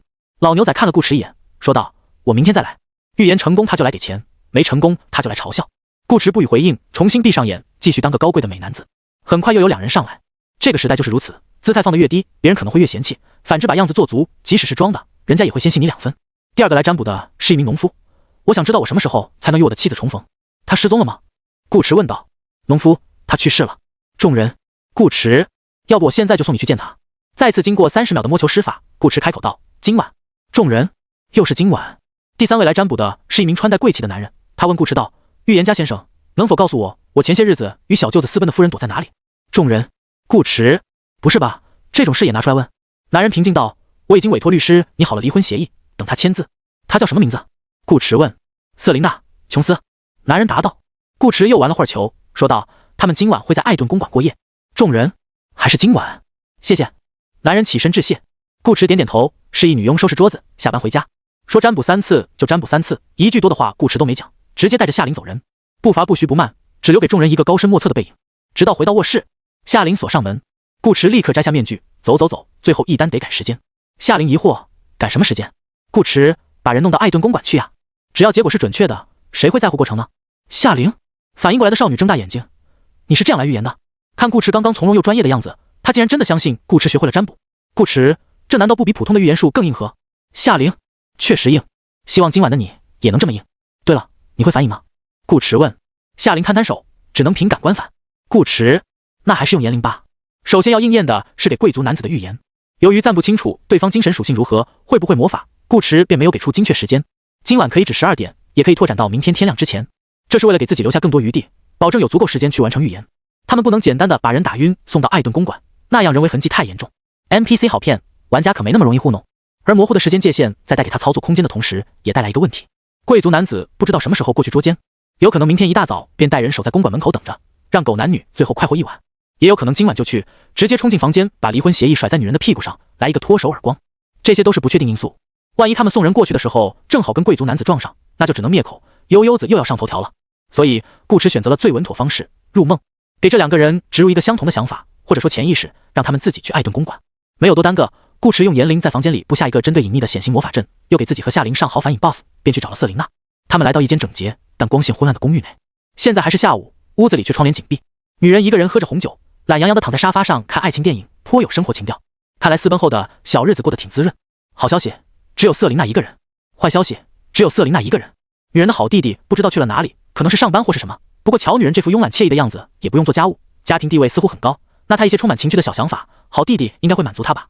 顾池给夏琳递了个眼色，夏琳会意，悄悄拿起放大镜，对着沙发上的女人，镜面上浮现出一个数字23。夏琳审视着女人的脸庞，标准的西方面孔，但谈不上多漂亮，魅力值顶多6点，不能再高了。身材也很一般，尽管女人颈项下细开的丝质睡衣能看见深深的学问，却依然掩盖不了她身体发胖的事实。夏琳今早吃过这座城市的贵族早餐，营养的确丰富，热量也高得吓人。这是英式早餐的特点，他们对早餐文化极其推崇，后果则是如果不坚持运动，所有人都会吃成胖子。瑟琳娜显然是其中之一。不运动的身体能好到哪里去？体质也打5分，其中1分给早餐。力量更不用说了，这个时代的贵妇什么都不用做，每天只顾吃喝享乐，3点差不多。灵巧同理，23，3等于6，剩下的就是精神。夏琳在脑子里飞快分析完女人的属性构成，用手指在顾池手心里写了个6。顾池，怪痒痒的。少女的计算肯定会存在一些偏差，但这个偏差不会太大，可以随意拿捏。于是顾池走到女人面前，现身，盯着她。瑟琳娜，面前突然出现的男人，女人差点没被吓尿。可还不等她叫出来，顾池已经将食指竖在了嘴唇上。嘘，女人瞬间陷入睡梦之中。梦是顾池随手住的，素材来自于之前车窗外的景象。反正这座城市元素多，像块拼图，稍微奇怪点也问题不大。接下来的事就很容易了，夏琳放哨，顾池入梦，并将女人引向更深层次的梦境。梦境越深，对人潜意识的影响便越大。女人精神力不高，也没接受过相关训练，顾池便停在了第3层。他在女人第3层梦境中的枕头下、手提包中、沙发缝里，很多细枝末节的地方都塞了一张纸条。今晚想和弟弟去艾顿公馆玩玩，扮成他最喜欢的兔女郎。最后一步是设定一个连锁炸弹，通过改造梦境的方式，让第1层梦境和第2层梦境处于濒临崩溃的状态。这样，当女人被回家的男人叫醒时，便会触发梦境断裂，使梦境层层崩碎，让女人迅速从第3层梦境跌落回现实。搞定这一切后，顾池从梦中抽身，和夏琳回家吃饭。等到晚上11点，他们才再次出门。第二个应验的预言属于农夫，这个比较简单。顾池当然不会真把人杀了，让他去跟妻子团聚。他是个温柔的人，见面嘛，梦里见也是见。顾池还特地多花了些心思探寻农夫的往事，搜索他潜意识里的期盼，让农夫与妻子在记忆中最美好的场景相逢。从木屋里出来，守在门口的夏琳明显感觉过去了很久。农夫的梦境只需要1层，耗时却比下午构筑3层梦境还多。你这次怎么这么用心啊？夏琳有点好奇。顾池答道：我喜欢这种至死不渝的感情。夏琳学着顾池挑眉：你会这么感性？这不是感不感性的问题，是感同身受。顾池拉起少女的手，抬头望向拥有整片夜空的星星，因为我也拥有一份这样的感情。夏琳怔了怔，她看着顾池侧脸，眼角不自觉地弯了起来，眸子也亮晶晶的，好像她才是天上的星星，拥有顾池这片夜空。我们要不在这坐一会，再去第3个地方？夏琳提议道。顾池，行。夜色中，2道人影走到院外，在装满木柴的推车旁坐下。少女将脑袋靠在男人的肩膀上，用她心跳的节拍去数星星。所谓浪漫，不过是长大懂事以后再和他一起去做幼稚的事情。时间一点一点过去，看守所内不知过了多久，冬天的凉风从天窗泄进来，悠悠子有点冷。他看了看腕表上的时间，已经凌晨3点了。早在天色刚暗下来时，他就来到了这条走廊。他面前是一间单人监室，里头关押着一名连环杀人案的凶手瑞德克·劳尔。从昨晚开始，鸢尾教会便四处给预言家查斯里打广告，悠悠子自然不会错过这个重要信息。这与他进游戏时的背景介绍是相符的。鸢尾教会在搜集信仰，他们需要信仰之力去点亮欧姆达教堂顶端的鸢尾花。那朵花有什么用？悠悠子暂时不知道，但至少教会不留余力的宣扬预言和神秘这件事有了合理的解释。悠悠子是个比较注重逻辑的玩家，他的逻辑主要体现在排除法。那8个预言家他都找过了，在听到查斯里的消息后，他连夜跑完了剩下的4个小镇，收拾了4个骗子，最后剩一个查斯里，怎么看都是真预言家了。可他今天下午悄悄摸进查斯里的花园，远远听见对方的预言时，又发现了一个问题：3条预言都在今晚。作为一名经常达成完美潜伏的硬核刺客，悠悠子下意识便联想到对方会不会和自己一样是个硬核预言家。查斯里的表现太自信了，自信到让他都在心里给这个男人加了2分印象分。跟那些连话都不敢说得太明白的假预言家相比，查斯里简直不要太真。这个男人能如此自信，在悠悠子看来无非2种情况：第一，查斯里的确会预言术，他给出的预言就是即将发生的事实，自然有底气；第二，查斯里实力够硬，能够手动将预言变成现实，先随口预言，再放手去干。所以悠悠子提前来到了看守所，一蹲就是9个小时，这是他验证查斯里是否为真预言家的方式。如果今晚有人来暗杀瑞德克，查斯里这个预言家便不能随便信，说不好是不是查斯里自己派来的人，需要2次验证。最好他能抓住这个凶手，好好盘问。如果来的是查斯里本人，那就不用这么麻烦了，给对方标个狼，他可以直接去找下一个预言家了。至于没人来这种情况，悠悠子压根没考虑过。不来个人杀瑞德克，瑞德克难道还能自己暴毙不成？悠悠子相信自己的判断，可是为什么人还不来啊？9个小时他都等困了。瑞德克在监室里睡得又香又甜，他却在外面蹲着想得憨憨。到底谁是囚犯啊？悠悠子心头不免又冒出另一种想法，那个男人该不会一直在虚张声势吧？知道自己预言术没学到家，干脆尽力表演，第2天再想办法去圆。要真是这样，他岂不是又得？滴答！就在悠悠子思考要不要在查斯里的心脏上雕朵花出来时，安静的空气中忽然响起一道细微的滴水声，滴答滴答滴答滴答滴答，声音是从面前的监室里传出来的，越来越多，越滴越快。凭借相关天赋的加成，悠悠子的夜视能力非常强悍。黑暗之中，他清清楚楚地看见床板上瑞德克正在融化，从四肢到躯干，再到头颅，像是被扔进熔炉的铁块，缓缓化成血水，浸透被褥，不断从生锈的铁架床各个缝隙中滴落下来。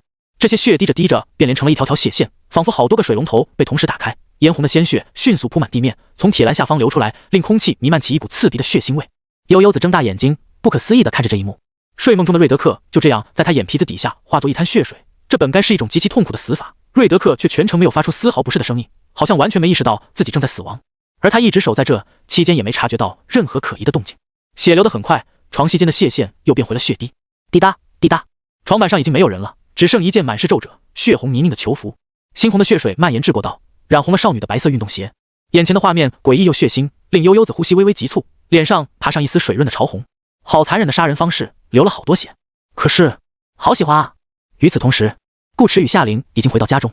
你这么确定悠悠子会过去吗？夏琳一边问，一边脱下外套扔进换洗木盆。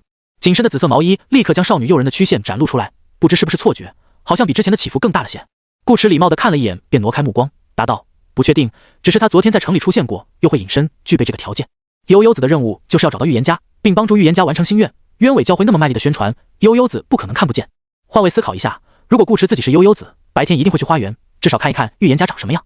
所以他之前才问夏琳会不会反应。3个预言都在今晚，悠悠子稍稍动动脑子，应该便能猜出他的意图。自己这个预言家是真是假，对悠悠子来说很重要。他不在农夫和瑟琳娜身边，那出现在看守所的概率就变得非常高。瑞德克作为死刑犯，本身又是个劲把，相对而言也更好守株待兔。悠悠子不去也没关系，顾池并不会亏什么，隔空杀人只是多花几点刀运而已，就当给自己的预言家身份买了份保险。顾池哥哥真谢。夏琳夸夸，他很喜欢称赞顾池，感情需要精。赢。心理学表明，互相称赞会让伴侣之间更有吸引力，这是他偶然一次在顾池的书上看见的话，夏琳觉得很有道理。他完全没想过那本书为什么会在桌上放那么久。顾池夸回去，你也戏。夏琳咦了一声，你不是应该夸我很大才对吗？坏家伙居然会放过这个开车调戏他的机会。顾池，也许我们说的不是同一个部位。夏琳刚开始还没听明白，可看见顾池往下挪动的目光，忽然大懂特懂，一张俏脸瞬间变得血红。不是顾池没开车，是他自己没上去。你真是越来越坏了。夏琳脸颊通红的瞪着顾池，给了他一拳，小拳头不轻不重地捶在后背上。顾池表情享受，舒服地道，多来2拳，正好今天累了。想得美。夏琳才不白打工，一天只占卜3次，入2次梦，有什么可累的？顾池起码比一般的预言家累吧？那也是，你自己要硬核。说到预言家，夏琳想起一个事，我觉得查斯里这个名字不好听，外国人名不都差不多吗？顾池道，不会啊，有些名字还是很好听的。夏琳眨眨眼道，你还没有英文名吧？我帮你取一个。少女有这个兴趣，顾池自然不会扫她的心。你说，我听听看。夏琳，我得想一想，等洗完澡再告诉你。顾池，行。时间很晚了，快凌晨4点，确实该洗洗睡了。夏琳去洗澡，顾池也没有闲着，去了一趟地下室。他还得给预言家先生祝个梦。查斯里这会已经睡着，倒没花费他多少功夫。从地下室出来之后，顾池又在别墅周围布了几个小型魔法阵，加强监控效果。有人偷偷摸过来时，他可以在第一时间有所感应。做完这些，顾池才回了卧室。夏琳已经洗完澡，躺进了被窝，把自己裹得严严实实，只露了个脑袋在外边。顾池奇怪道：“你很冷吗？”冷。夏琳可怜巴巴地道：“顾池哥哥，快来抱我。”顾池撒娇是吧？他还就吃这套。此时顾池还没意识到哪里不对，直到他也洗完澡，擦干头，关灯上床。顾池习惯性的伸手抱少女的腰，可在手掌触及到少女腰身的一瞬间，他发现一个问题：夏琳今晚的睡衣和以往不同，如此丝滑的面料，应该是皇后的新衣。顾池，屋子里一片漆黑，唯独夏琳的眸子水光潋滟，她双颊已经红得像颗熟透的水蜜桃，只是夜色太浓，没人看得到。这件睡衣，顾池哥哥喜欢吗？夏琳声音娇媚，又酥又软。顾池，不等他回答，少女又压到他身上，双手缠住他的脖子，滚烫的香风扑面而来，顾池一举两得。夏琳在他耳畔吐气如兰：“你的英文名字想好了？”顾池喉咙干涩：“你说。”夏琳咬着他的耳垂，细声道：“查斯沃。”不同于顾池与夏琳的心灵升华之旅，此时正在海鸥镇追查线索的力量39觉得很干。由于出生点远离城镇，在一片山脉之中，力量39选择了先做公共任务。他的身份是陈庸政府特工，代号热狗，生活用名霍特多格。先不提这操蛋的名字，他也拥有一张地图，并且他的初始位置离欧姆达区的边界非常近，这不尝是一波偷渡越狱？小破油的副本有个特点，没有空气墙，部分副本可能会出现离开主线区域导致任务失败的情况，但这个本不会，因为任务本身就是要离开欧姆达区。于是力量39在头顶安了个炫彩版竹蜻蜓，一路向西，然后他就撞上了空气墙，差点没把鼻子给他撞歪。力量39落地后，狠狠按摩了一下面部肌肉，而后观察起来。所谓的空气墙并不是真正的空气墙，游戏中的空气墙通常是指在一片辽阔区域的某个位置插上一面无形的屏障，你能看见屏障另一端的风景，但过不去。这个空气墙的另一端却没有风景，或者说看不见另一端是什么样。它像是一幅与欧姆达区边界融合的恰到好处又极其逼真的壁画，有点类似于镜子墙，只是不会照出人的模样。摸索了大半天，力量39最终得出一个结论：欧姆达区极有可能是被特殊魔法阵给圈起来的一块区域，空气墙即是结界，且这个魔法阵至少是禁咒级别，不然不会连他都打不动。偷渡失败，力量39只好老老实实的做任务。这个时候他的思路就和悠悠子基本一致了，让其他玩家去找公共任务的线索，他负责找其他玩家。已经在空气墙这浪费了差不多1天时间，力量39沿途没有再多耽搁，直接开始找预言家。他要找的预言家与悠悠子要找的并不是同一个。根据背景介绍给出的信息，陈庸政府在这片由冤伪教会统治的区域内安插了不少内线，长期生活在这里的8个预言家之中，就有一个能给他提供一些帮助。力量39一个一个的找过去，结果找到的全他妈是尸体，甚至有时候他还没去下一个地方，已经先从镇上居民的口中听到了那位预言家的死讯。力量39，游戏是这样玩的，女神都不会这么乱杀，他也不太可能排到女神。青池虽然几乎从不在群里说话，但大家早就齐心协力，用命把他排本的时间给推算了出来。一般情况下，青池喜欢在月底和月初进征兆，只要避开这几天，基本不会碰上。最关键的是，力量39不认为青池专门买个智勇双全会选个人模式不划算。在综合个人任务来看，这局游戏总共12名玩家，3个主要阵营，外加可能存在的无阵营平民，平均下来每个阵营有3个人，也就是说，他得干掉9个左右的玩家才能完成任务，人头占比高达 75%。这属于难度最大的那一批个人任务。力量39觉得自己很可能又是这场游戏中属性最高的玩家，或许高了还不止10点20点，这是个好消息。可问题是，有人把他的线索给掐了。力量39真的感到很奇怪，这才开局1天，玩家与 NPC 之间能有什么解不开的仇吗？杀心这么重，怕不是个心理变态。昏暗的屋子内，力量39坐在木桌上，手头抛玩着乔尔逊玫瑰样式的心脏，细细思索。对方的属性在200以下，从伤口来看，武器像爪子或者指甲，喜欢掏人心脏，偶尔还叼个花。难道是自称阳光少女的悠悠子？力量39越想越觉得有可能。去看守所杀人，被警卫发现，便连警卫一块干掉。这种潜入方式很像悠悠子的风格。他记得悠悠子是个很可爱的妹子，初始魅力值为9，那一拳下去应该也能哭很久。第一个目标有了，可以不着急杀，但一定要先把人找到。这个妹子喜欢杀人，他多盯着点，说不定能 K 几个头。至于去哪里找，茶肆里的府邸办。悠悠子把8个预言家的心窝子都掏了，个人任务100%与预言家有关。如果茶肆里今晚不死，那悠悠子的任务80%出在茶肆里身上。而茶肆里又是教会的人，则悠悠子的阵营大概率为鸢尾教会，只要是跟这个妹子走得近的玩家，统统可以当做敌对。这样一捋就清晰多了。力量39看了眼腕上的石英表，这是他的临时装备之一，造型简单大气，只有刻度没有数字，很对他胃口。现在的时间是凌晨5点31，进城后刚好可以吃顿精致的英式早餐。力量39最后抛了一次玫瑰心脏，接住挪动屁股从桌上下来，离开乔尔逊的小屋。出门没走几步，他脚步一顿，低头看了看手里的心脏，又倒回来。乔尔逊还在床上睡觉，力量39揭开被子，将心脏放回去，再替他把被子盖上，这才重新离开。夜色浓郁，屋子里的空气重归于寂。这样的安静持续了半个钟头，直到窗户旁的衣柜发出一声老旧的轻响，嘎吱，衣柜门被轻轻推开，从中走出一道黑影。他戴着一个单片眼镜，手里捏着一块镀金怀表，怀表上的指针定格在2点13分，213的总属性。黑影轻叹一声，这可怎么玩啊？对方的腕表他见过，在沃星企业秘密组织的一位成员手上。游戏世界里没有那么多巧合，不出意外，这个男人与那个 NPC 属于同一个阵营。换句话讲，那 NPC 是潜伏在企业秘密组织里的卧底，因为沃星企业的标志不是表，而是编号。黑影撩开袖口，手臂上烙着一串清晰的数字011478。他从怀里拿出一把锋利的小刀，削掉了这批，并颤抖着将它放进兜里。翌日午后的阳光照入窗台，为地板铺上一层慵懒的色彩。夏琳也不知道自己睡了多久，只觉天色好亮，有些晃眼。她细长的睫毛颤了颤，迷迷糊糊睁开眼睛，映入眼帘的是一副宽阔的胸膛，肌肉线条简浅分明，健美结实，像2块点缀着草莓酱的吐司面包。这不是重点，顾池的胸肌嘛，他又不是没看过。重点是自己手上握着的是什么。他不由侧头看了看夏琳，脸颊微微一红，又把头转过来，假装没看见。此时的顾池正在用手机玩火球消消乐，视野中的双手正好挡住趴在他胸膛上的夏琳，感觉到少女脑袋动了动，才挪开手机，醒了。夏琳没说话，只是注视着眼前的又帅又大的男人。醒是醒了，可他暂时还不想起来，顾池的怀抱太暖和了，他打算再来回床。顾池似是猜到他的想法，关掉游戏，把手机放到一边，双手捧起少女的脸。刚起床的女孩子总会带着一丝慵懒的萌态，更别说夏琳本身又漂亮，五官精致秀美，肌肤粉雕玉琢，娇俏的脸蛋白里透红，像可口的苹果，一双澄澈明亮的眸子眨巴眨巴地看着他，可爱又性感。可爱源自于少女的神态，性感源自于一种被压扁的触感。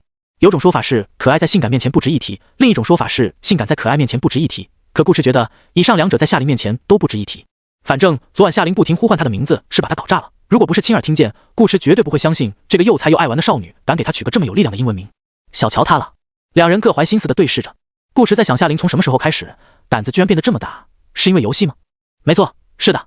夏琳在心中狂夸自己。现实中他唯唯诺诺，游戏里他重圈出击，攒了那么久的勇气一次释放出来，得到了大量的回报。夏琳非常满意自己的表现，并且他现在好像没那么怕了。生活中很多事情都是如此，只要勇敢地迈出第一步，往后就会容易很多。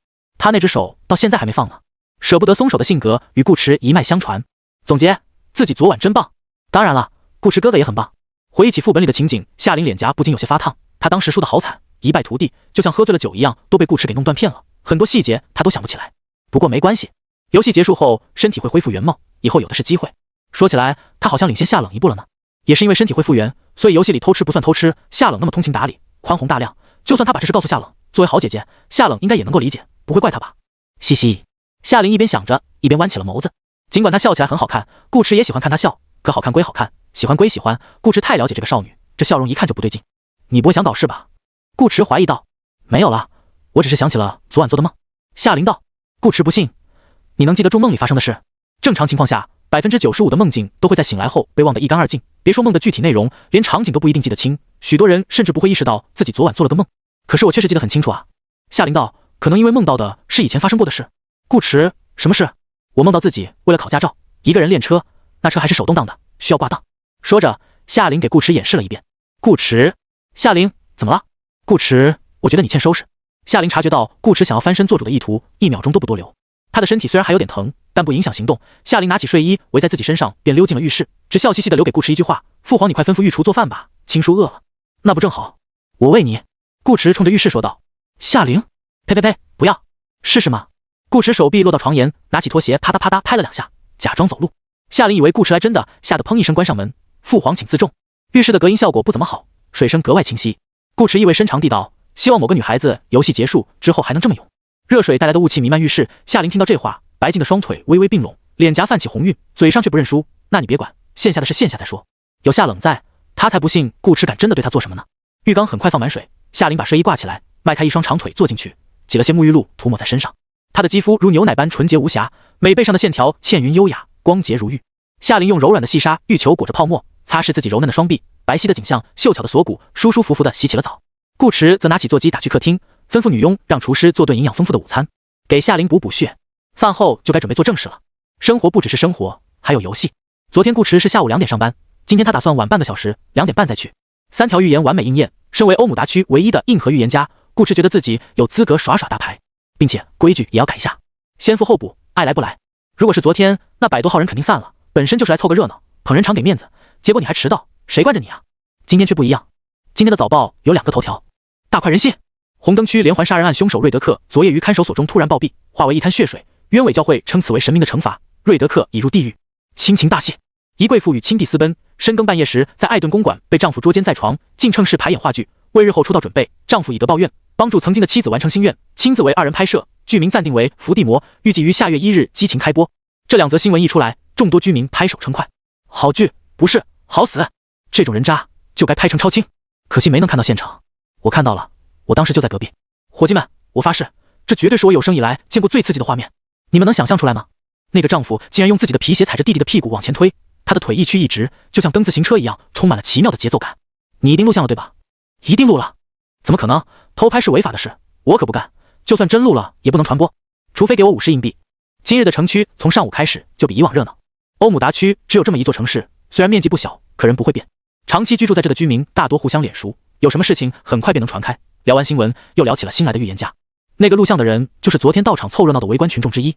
他昨晚会去艾顿公馆，是因为艾顿公馆的服务不错，妹子们都比较有生活情调，会允许客人拍些小视频留作纪念，这才是他的主要目的。验证预言只是顺便，却没想到真让他给碰上了。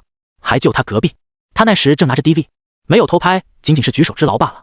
其余到场的人当然也没忘记顾池的预言。3件事情已经应验2件，一传十，十传百，顾池的名声哗哗上涨。到了中午时分，许多人提前便赶了过来，想看一看这位预言家到底什么来头，今天又会给出怎样的预言。这群人里包括不少昨天的人，晚到一些的农夫，一进花园便被认了出来。大叔大叔，你昨晚见到你的妻子了吗？一名少女跑过去问道，小鹿般的眼睛充满了好奇。她穿着一身淡黄色的休闲服，头发束成马尾，下身是修身牛仔裤，踩着一双白色运动鞋，衬上年轻漂亮的容貌，给人一种青春可爱、阳光活泼的感觉。少女的问题好似将人拖回到了昨晚的梦中。农夫眼眶微润，笑着道，见到了，见了好久哩。至此3条预言全部应验，人群又爆发出一阵议论声。我昨天说什么来着？查斯里先生肯定是真预言家，放你苏珊婶婶的屁！你明明说的是死者为大。对不起，我为我昨天的质疑道歉。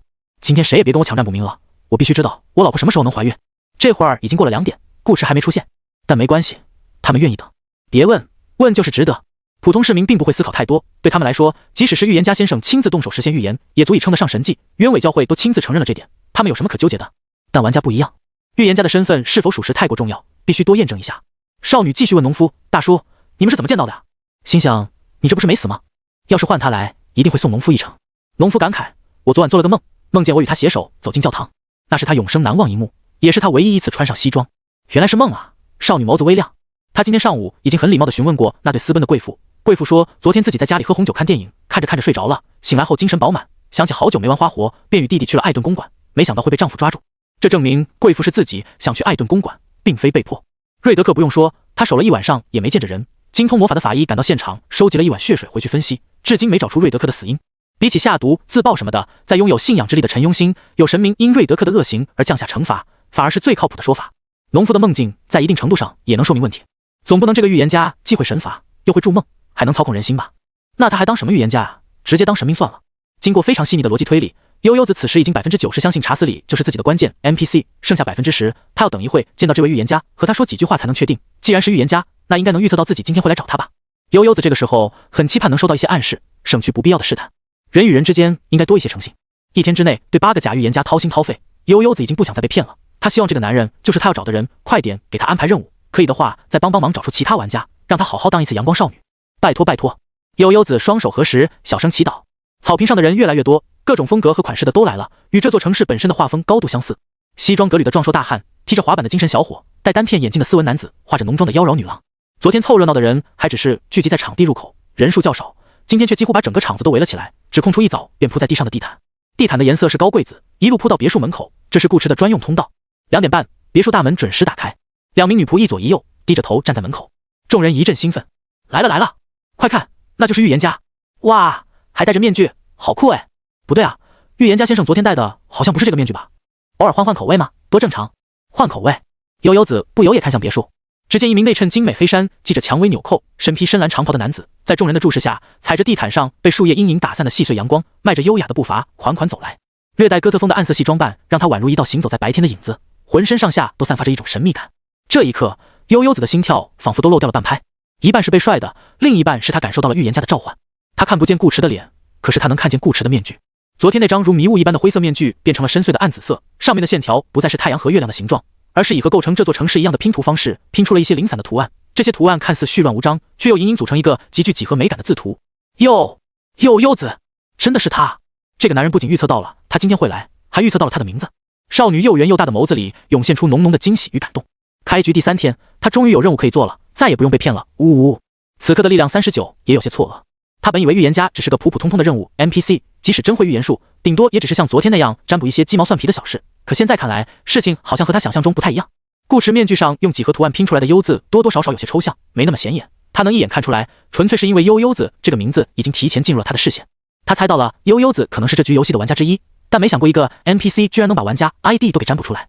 要是再往深点想，这位预言家是不是还能占卜出玩家的容貌、目的，甚至知道他们来自另一个世界？那跟预言家同一个阵营的悠子，岂不是要乐坏了？力量39的目光迅速扫过全场，很快在人群中锁定了一名容貌极为亮眼、笑得正开心的少女，就和看出顾池的面具上有个悠字一样。力量39一瞬间就把悠子认了出来。倒不是他眼力有多好，主要是这个少女的外表条件过于出众。悠子把该做的事情都做完之后，今天暂时闲了下来，便去换了身新衣服，头发梳成了更有活力的单马尾，帽子也没戴，精致的容颜展露无遗，衬上淡淡的咬唇妆，笑起来清纯甜美。力量39一个老大叔看了都觉得动心，恨不得马上冲过去给他来一拳。除了预言家身后那名女仆，这里没有一个人的颜值能跟悠子打。力量39认不出来才奇怪，他甚至怀疑这个阳光少女是故意打扮的这么漂亮，好刷预言家的好感。人群中一直在观察力量39的单片眼镜男子，此时也顺着他的目光发现了悠子。这个女孩也是玩家吗？个人任务与预言家有关。他拿出怀表，拧了2圈发条，指针定格为1.56分。过程中，他的左臂不小心碰到身边的人，疼得他眼角直抽抽。一旁有个大冬天依然穿着包臀裙的女人，正拿着一个精致如钻戒盒般的补妆盒涂抹口红。她妆容妩媚，细长勾人的狐眸眼角有一点泪痣，紧致的布料勾勒出她惹火的腰臀曲线，裙摆下一双黑丝长腿，性感撩人，极具诱惑。女人通过镜子注意到单片眼镜男的动作，嘴角微翘，无声地给他挂上了狩猎标记。狩猎标记 LV10+1，你可获知对方的位置，持续10+1小时。击杀目标后将额外获得20+2赏金。而在人群的最前方，一名记者拿着相机咔嚓咔嚓记录着花园热闹的景象。女人也是因此才专门补妆，她希望自己在每张照片上都能保持优雅，留住美丽，又不失万种风情。记者似乎读懂了她的想法，非常配合。等女人补完妆，才冲她笑笑，重新拿起相机拍照。咔嚓，快门按下，相机缓缓吐出一张相片。相片中的女人位居 C 位，气质出众，旁边印着几行代码一样的小字。玩家 ID 勿忘我，性别女，总属性151，体质36，精神18，灵巧21，力量7，魅力69。攻略建议可以尝试跟他掰手腕，或许能赢。记者在看相片，抱着滑板的精神小伙在看他，并将他的容貌记在了心里。力量39仅仅只是一个扫眼的动作，却像触发了连锁反应，隐藏在人群之中的玩家们互相盯梢，互相隐藏，又互相暴露。表面上再正常不过，大家都在热情的讨论，等待预言家入场，目光好像全在顾池身上，私底下却暗潮涌动，动手动脚。连一向不善于观察的别打了我投降都隐隐嗅到了一种危险的味道。老实说，他在这方面真的很菜，有时候跟其他玩家面对面都不一定能立刻把对方认出来，只是几百场的游戏经验已经将他的嗅觉磨练得异常敏锐，直觉告诉他，今天来找预言家的玩家绝对不止他一个，搞不好来了一半。于是他把包里的小雷达拿了出来，悄悄扫描了一波，当前区域玩家数量12。别打了我投降，什么情况？怎么全来了？别投降满脸问号，他自己是因为提供线索的 NPC 全是谜语人，找了半天没找到棋盘，才想着过来找预言家，看对方能不能帮到自己，给点他能看懂的信息。这群家伙是来干嘛的？难道个人任务全是找东西？明显不可能啊！抛开个人因素不谈，解密类的任务难度并不算高，处于中下水平，相应的，它的属性也只是中下水平。这局游戏总共12人，与他任务类型相同的玩家最多不会超过5个，不然怎么去定义中下这2个字？且个人模式中一定有玩家的任务是击杀其他玩家，他们撅起屁股都跟预言家扯不上半点关系，来这里不可能是为了占卜，只可能是为了寻找猎物。这些玩家猜到会有其他玩家来找预言家，于是专门过来分辨身份，锁定目标，找机会痛下杀手。别投降最终得出一个结论，有坏笔，而且坏笔还不少，这怎么玩？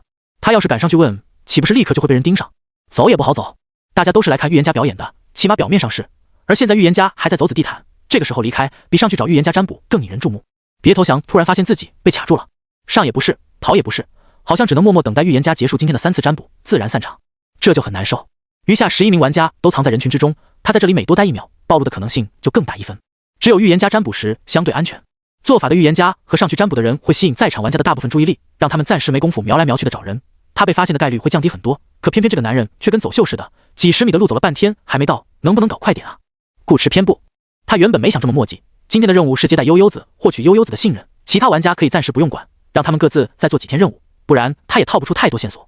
这才第3天，顾迟不认为会有多少人来找预言家，每个玩家的个人任务他都一清二楚，在他没刻意表现出自己能够打破次元墙，以 NPC 的身份占卜出玩家信息之前，这些玩家也不应该来找他。而事实却是，他前脚刚出门，后脚 buff 便开始狂掉，5层假名掉了2层，5层假属性掉了4层，顾迟立刻各补了5层，补完之后假属性又掉了3层，他才走了几步路啊，就被这帮老玩家偷窥了9次。这就是100加属性的高端局吗？碍于人多，顾迟还没法直接把悟道丹拿出来吃，只能小声使用言灵消耗1颗悟道丹，重复3次，额外花了3点道运。不排除其中有人觉得他帅，多看了他几眼，同样也不排除有玩家没有相关道具，不具备查看别人属性的能力。综合算下来，顾迟感觉人群中至少藏着6名玩家，加上他和夏灵就是8个，来了2/3。个人任务与预言家无关，还专门跑过来，并且连预言家的属性一块查，想干什么还不明显。司马昭之心了属于是，只有他和夏灵热爱和平。顾迟没打过高端局，并不清楚高端局的节奏和玩法，现在一看，他们似乎都不怎么关心公共任务，反而更在意个人任务或击杀数。而44点总属性注定了他不可能和这些老玩家硬刚，想要获得更多的收益，必须让他们自己掐起来。所以某种程度上讲，眼下的局面也正是他想要的，只不过提前了好几天。顾迟当即决定顺应大势，他故意走得这么慢，便是在考虑如何给这帮老玩家一个惊喜。之前在北川时，他就跟黄洋说过，他这个人最不喜欢的就是老硬币。大家都是成年人，有什么家伙尽管掏出来，干嘛老是偷偷摸摸藏在暗处呢？人与人之间应该多一点信任。在众人热切的目光中，顾迟走到占卜桌前，夏灵则照旧站到一边。今天的情况和昨天截然不同，昨天等了老半天没人上来，今天顾迟一到场，一群人便开始嚷嚷，打算问顾迟自己老婆什么时候怀孕的那个男人声音最大，说好了呀，都别跟我抢。谁跟你说好了？就你有老婆啊？我3个老婆等着问呢。场面突然就变得焦灼起来，每天只有3个占卜名额，谁不想要？但不等他们分出胜负，顾迟便压了压手，示意大家安静。预言家的面子不能不给，众人只好暂停争吵，停下来等顾迟宣布规则。他们以为顾迟会给出一个相对合理的方式，让大家公平竞争这3个名额，比如看谁的礼貌更多，却不想顾迟说了一句让他们一头雾水的话：今天正式占卜之前，我想先表达一下我态度。顾迟面具下的眸子扫过全场，说道：来自另一个世界的勇士，欢迎你的到来。众人，玩家们，什么意思啊？另一个世界？预言家先生指的是神明们生活的世界吗？众人没太听懂顾迟在说什么，可这几个字眼落到玩家耳里，却如同惊雷，让力量39等人大吃一惊。他刚只是随便一想，结果这男人真能占不出他们的来历。妩媚女人本来在拉伸丝袜，一听顾迟这话，当场滋啦一声，把丝袜撕下来一大块，脸上错愕的表情与之前的力量39如出一辙。是他听错了吗？预言家刚说欢迎他，来自另一个世界的勇士。伪装成记者的男人也有些傻眼，他的相机有2个快门，左边正常拍照，右边查看属性，分别采用不同的相纸，属于消耗品，是以他并未胡乱查看，每查一次都是钱。观察了那么久，他只给妩媚女人与清纯少女各拍了一张，此刻被顾迟一惊，忍不住拿起相机，对着台上的男人咔嚓一下。姓名：查斯里·威廉姆斯，性别：男，总属性4995，体质999，精神999，灵巧999，力量999，魅力999。攻略建议：快他妈跑！记者，5项属性999。卧槽，这跑个锤子啊！刷 NPC 好感也是游戏方式之一，万一抱上大腿，岂不是直接起飞？预言家大佬刚说的欢迎你，不是欢迎你们，说明他并未占卜出全部玩家，又或者说他不欢迎全部玩家，只欢迎个别或少部分。记者的脑瓜转得非常快，8.3%的概率，为什么这个幸运儿不能是自己呢？如果真不是，再跑也不迟。人群角落处，某个玩家也一脸震惊，他之前闲着没事，看了看预言家的属性4995，第一个反应是自己看错了，于是又看了一眼，接着再看一眼，最后再看一眼，还是4995，4位数的总属性，当时便令他小心脏噗噗狂跳。现在对方又展现出了破壁的能力，属于是身板与技能都极度恐怖的 NPC， 这该不会是个隐藏 BOSS 吧？只有悠悠子的表情和他们不一样，虽然悠悠子也被顾池这话惊了一下下，但他随后一想，顾池是自己的预言家呀，面具上那么大个悠字，不是明摆着在欢迎他么？昨天顾池的表现，他可都看在眼里，全程一个字不多讲，声音也很平静，听不出任何感情。可就是如此高冷的一个男人，今天居然说出了欢迎这么有温度的词语，其反差不亚于霸道总裁的土味情话，这让此时的悠悠子喜悦与感动远大于惊异。他并不知道顾池的属性，但他知道顾池的预言术越厉害，对他的帮助便越大。他好像要被预言家先生带飞了，呜呜。而顾池接下来的话似乎也在证实他的想法。今晚6点，我在别墅等你，或许我们可以共进晚餐。略带柔意的嗓音，这一次直接在悠悠子心底响起，别人听不见。悠悠子，看，快看，他就说预言家先生是在欢迎他吗？还要请他吃饭。悠悠子并不知道，类似的话音也出现在了其他玩家心中。晚上7点来别墅，我可以告诉你凯瑟薇的巫药棋盘在哪里。想知道其他与你来自同一个世界的人是谁吗？今晚7点半，我们谈一谈。我想我应该可以免费为你占卜一次。今晚8点，如果你需要的话，来找我吧。相信我，你比他们都更需要我的帮助。众玩家，是我。预言家先生是在欢迎我。被预言家私下邀请，这可让一众老玩家惊喜不已。最难能可贵的是，他们只惊喜了一瞬，立刻又把情绪收了回去。这里玩家太多，不能表现出异样，否则很有可能被看出端倪，到时被针对就不好办了。于是别打了我投降，低下头，蹲下身子系鞋带。记者又开始拍照。滑板小伙似是累了，打了个哈欠。妩媚女人则将撕下来的一截黑丝收进手包，又继续撕另一只腿的丝袜，仿佛刚才无事发生。人均表情管理大师，再加上现场人又多，顾持这么好的位置都没发现几个人有明显的异样。这些老玩家的演技是真的过硬。除了悠悠子，见他望过来，人群中的少女顿时开心地朝他挥手，又蹦又跳，很是活泼可爱。顾持，他已经注意这个少女很久了，从头到尾都很兴奋的样子。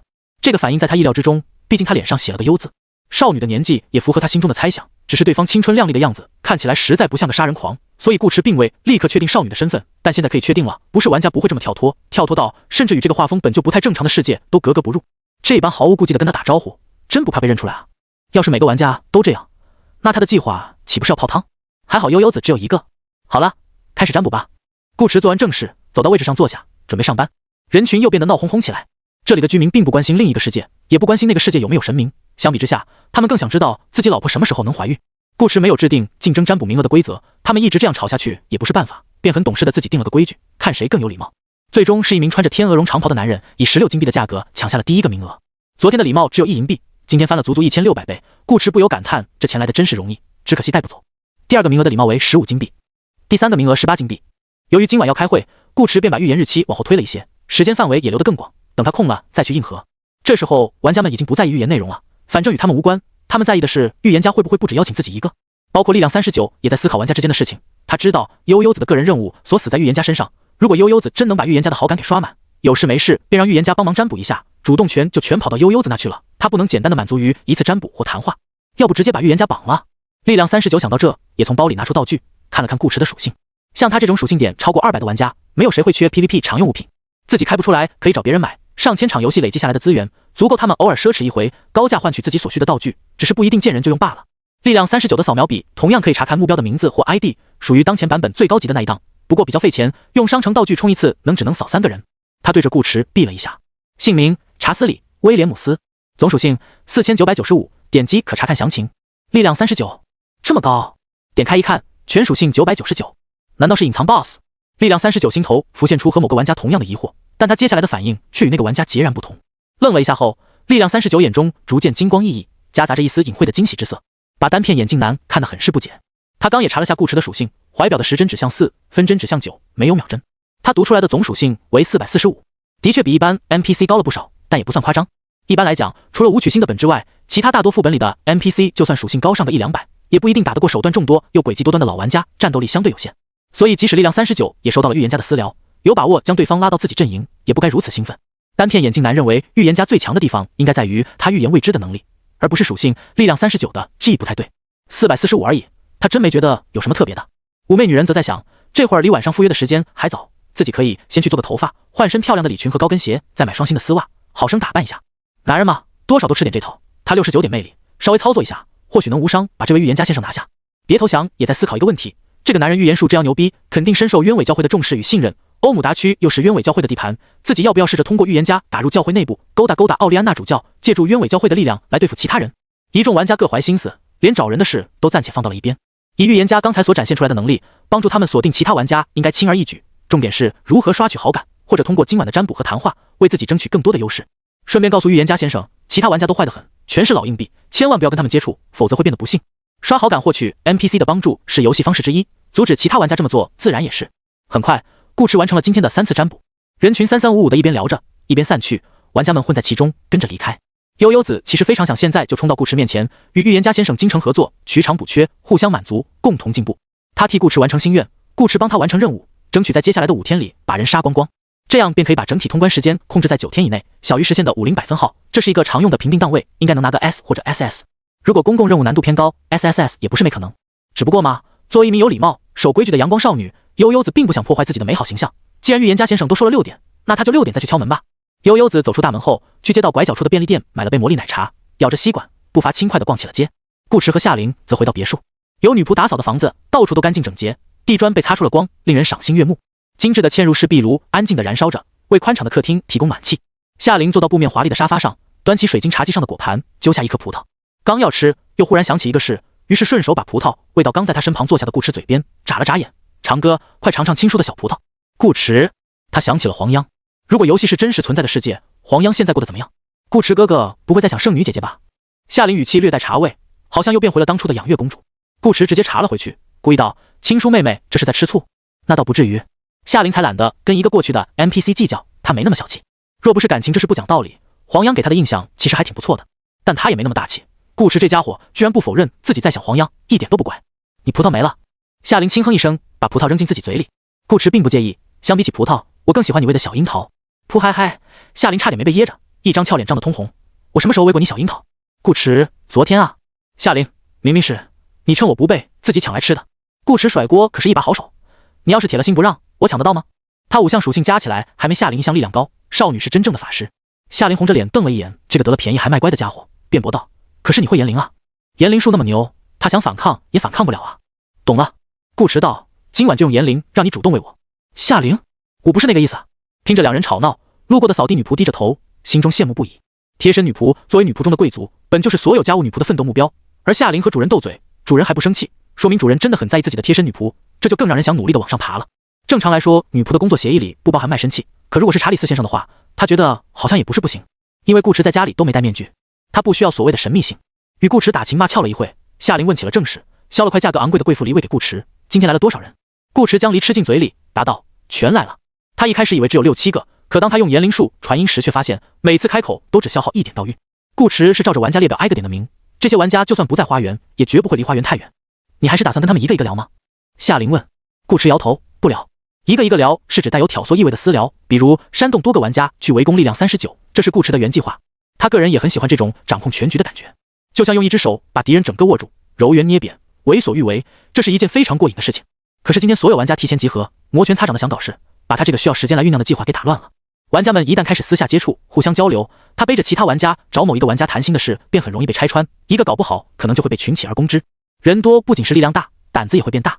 从他掉 buff 的速度就能看出来，他展示完能力后又掉了几层，足以证明这帮玩家没那么好糊弄。可怜的44点总属性摆在那，顾池经不起试探，没有容错率，所以他的立场必须是中立或者友善。他不参团，但要把这个团给开起来。顾池这回不只要当预言家，还要当法官。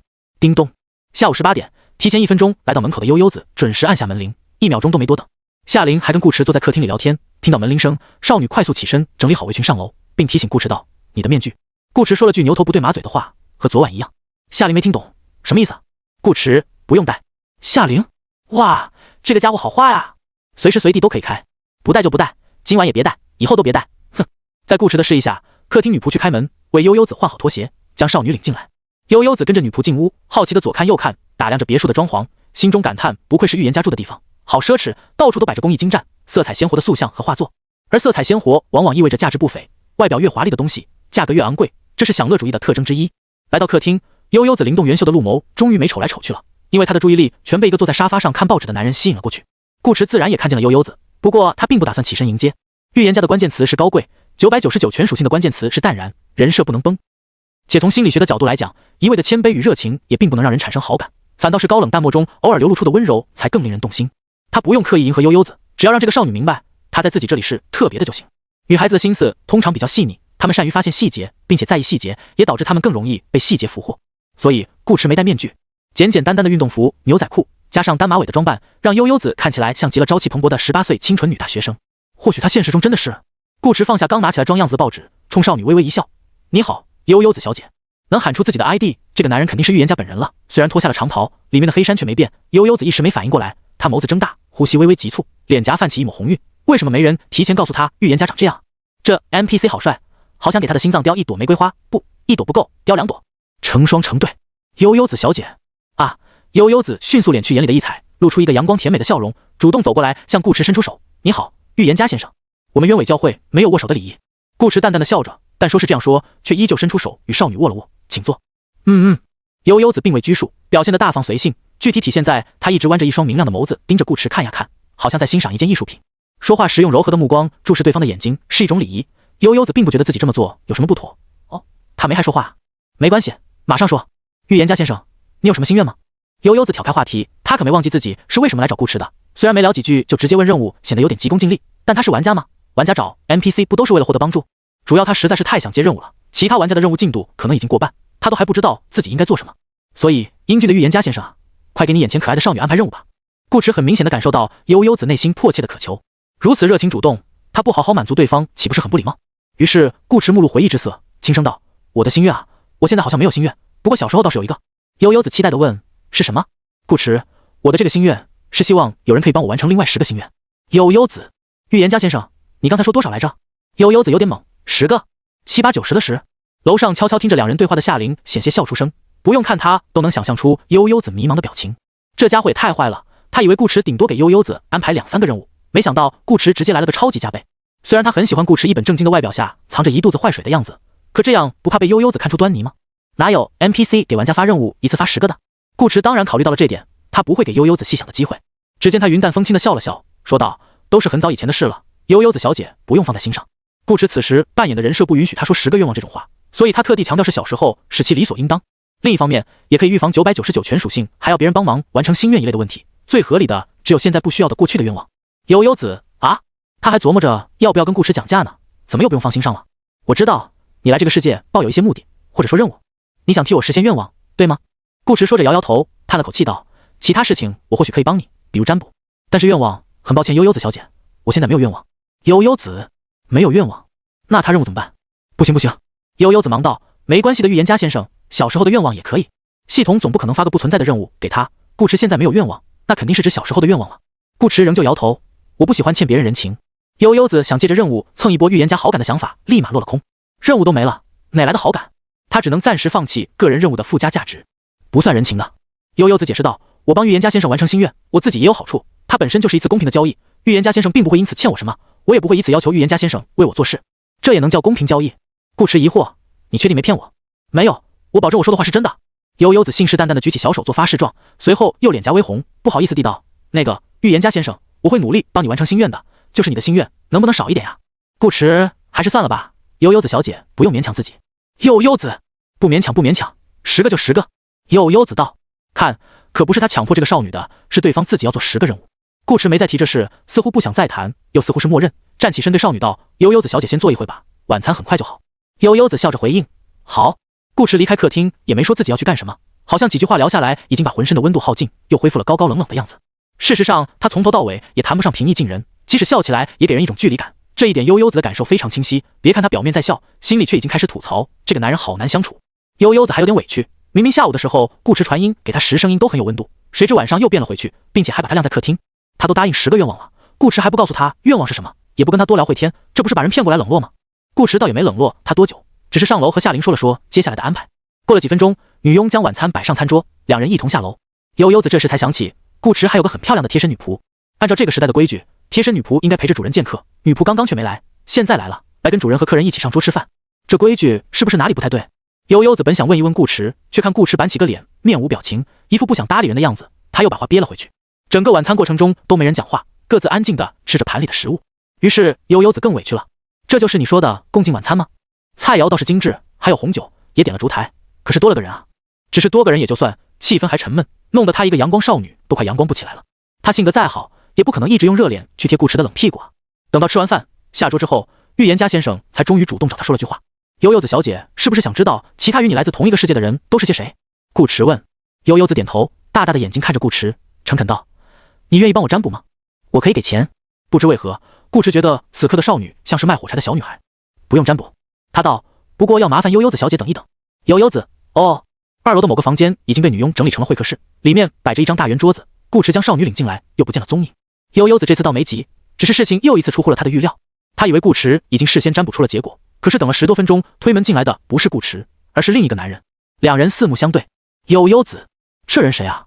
我的预言家呢？别打我，我投降。他心里也在想这个问题。他以为房间里的人是顾池。第二个问题，这不是下午那个活蹦乱跳的女孩子吗？他也收到了预言家的邀请。悠悠子没认出别投降，别投降却认出了他。本来以悠悠子活泼的性格，应该跟别投降聊几句，至少问一问对方是谁，可被顾池连续冷落，他现在不是很开心，不想和陌生人说话。别投降也没主动开口，他一脸淡定的挑了个离悠悠子最远的位置坐下，一边提防着少女，一边思考顾池葫芦里卖的什么药。占卜不是应该一个一个的来吗？难道顾池想一堆多？半个小时后，还穿着下午那身西装的力量39进入房间。悠悠子，他又以为是顾池。别投降，还有人。力量39也怔了怔，随即冲2人点点头，若有所思的就近拉开椅子坐下。空气很安静。又过了30分钟，房门被再次推开。这次来的是一个妆容妩媚的女人，她穿着深紫色的露肩晚礼裙，乌黑的大波浪卷发披在身后，傲人的胸脯前别一朵蔷薇花，一字领口中间有个小缺口，隐隐可见一抹血沟。窈窕的腰身下是丰腴的臀线，下身裙摆开叉，露出一双黑丝美腿，脚下踩着恨天高，让她本就修长的双腿显得更加迷人。女人这身打扮完美的将自己火辣的葫芦形身材展现了出来，性感至极。可问题是，你不是来占卜的吗？穿这么性感干嘛？屋内3人目光古怪。妩媚女人，他也没想到这个房间里没有预言家，摆的不是床和道具，而是一张圆桌和3个人。但到底是久经沙场的老玩家，妩媚女人只是尬了一瞬，心头微恼，暗骂顾池不解风情的同时，脸上迅速恢复平静，若无其事的迈开腿进来，将红色手包放到桌上，说道：“你们也被预言家选上了，真巧。力量39，别投降，是挺巧。如果任务不冲突，说不定一会占卜完还能暂时结个盟。没有永远的敌人，只有永远的利益。”悠悠子还在闷闷不乐。第5个进来的人是记者。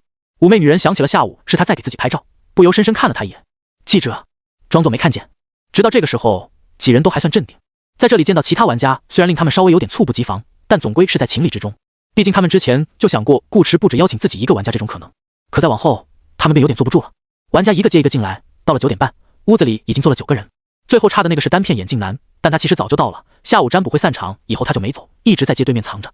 他想看看顾池到底有没有邀请其他玩家，邀请了几个。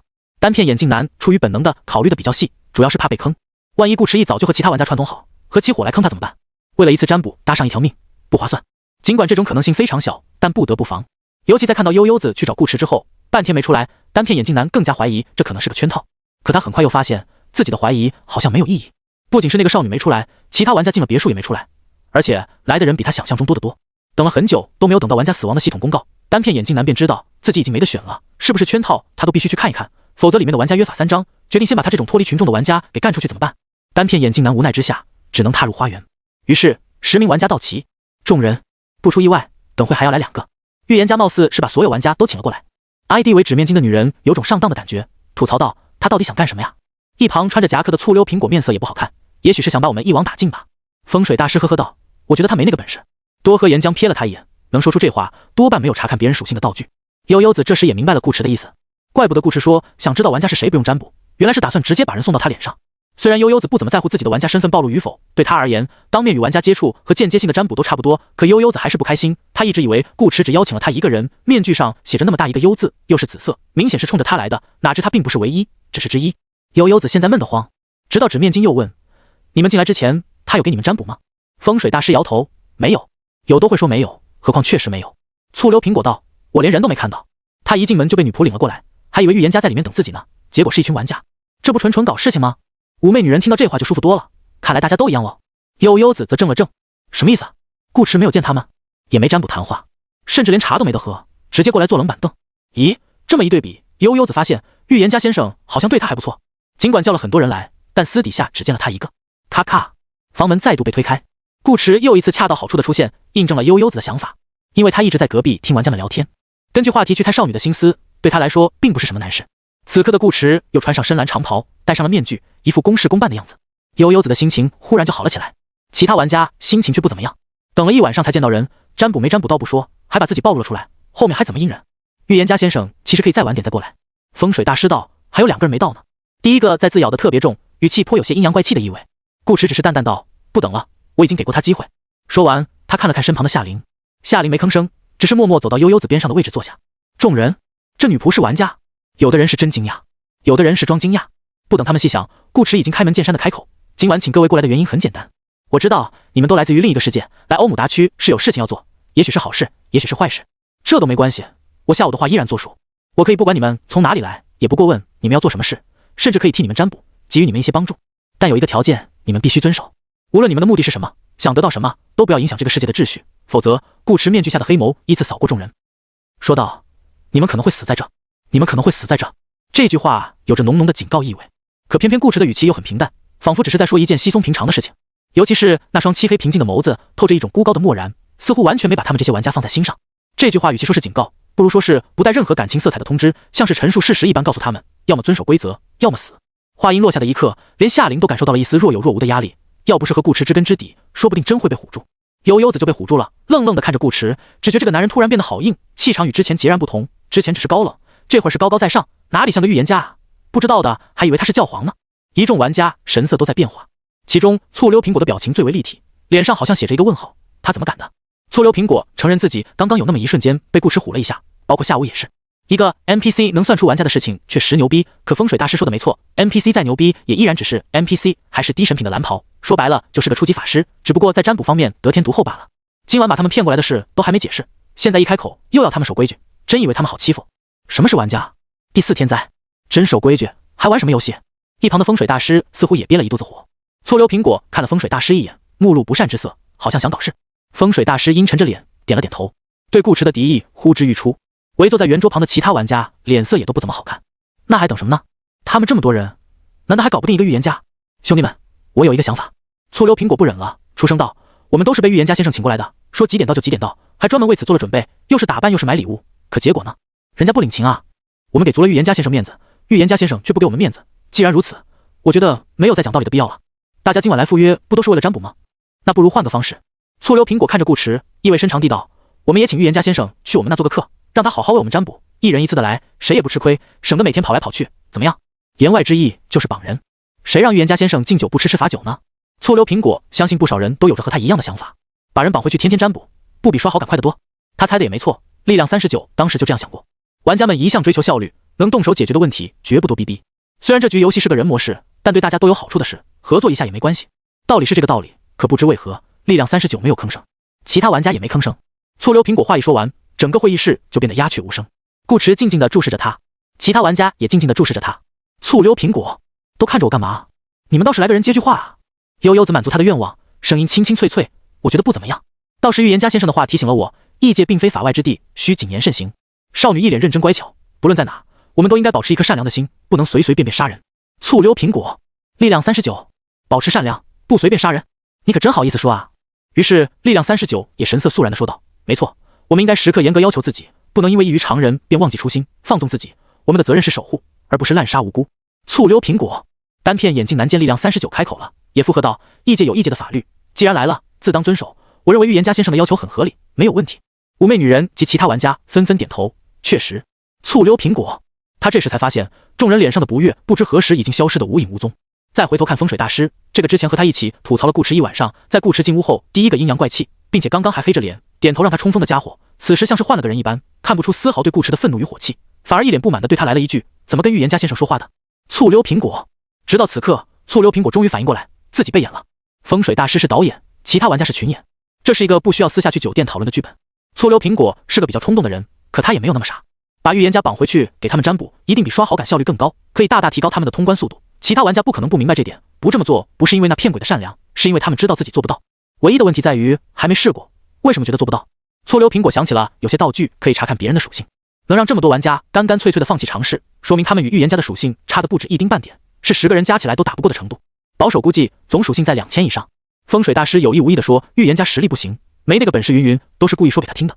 其他玩家默契地装作不爽的样子，也是在等一个不知内情的憨憨上去试水。如果预言家因为他的顶撞而生气，直接动手，其他玩家就能更了解预言家的实力，最好能把他打死，少一个对手。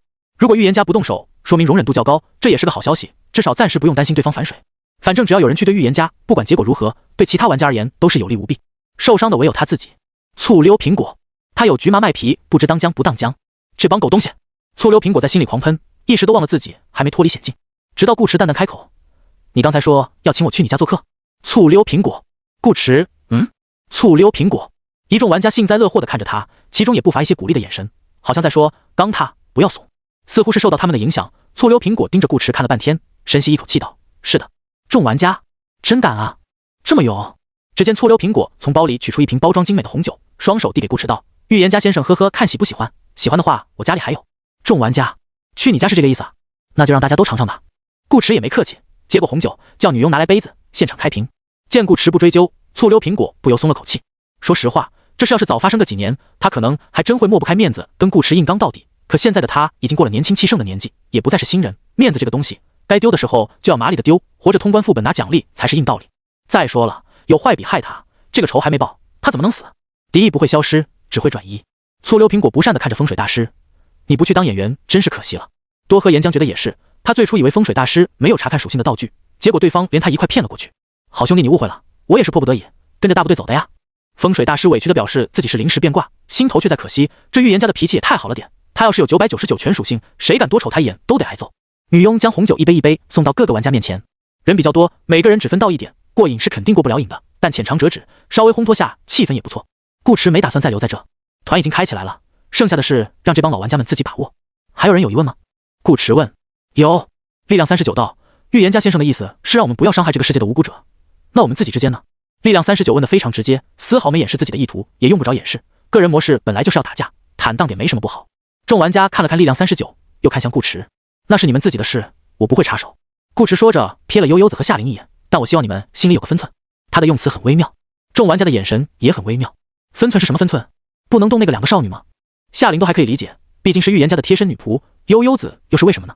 悠悠子自己也不知道，在他看来，顾池并不需要他帮忙完成愿望，这个男人到现在都还没把任务给他呢。可这并不影响他的心情，悠悠子露出一个甜美的笑容，他感觉预言家先生在保护他。那个没来的人，预言家先生打算怎么处理？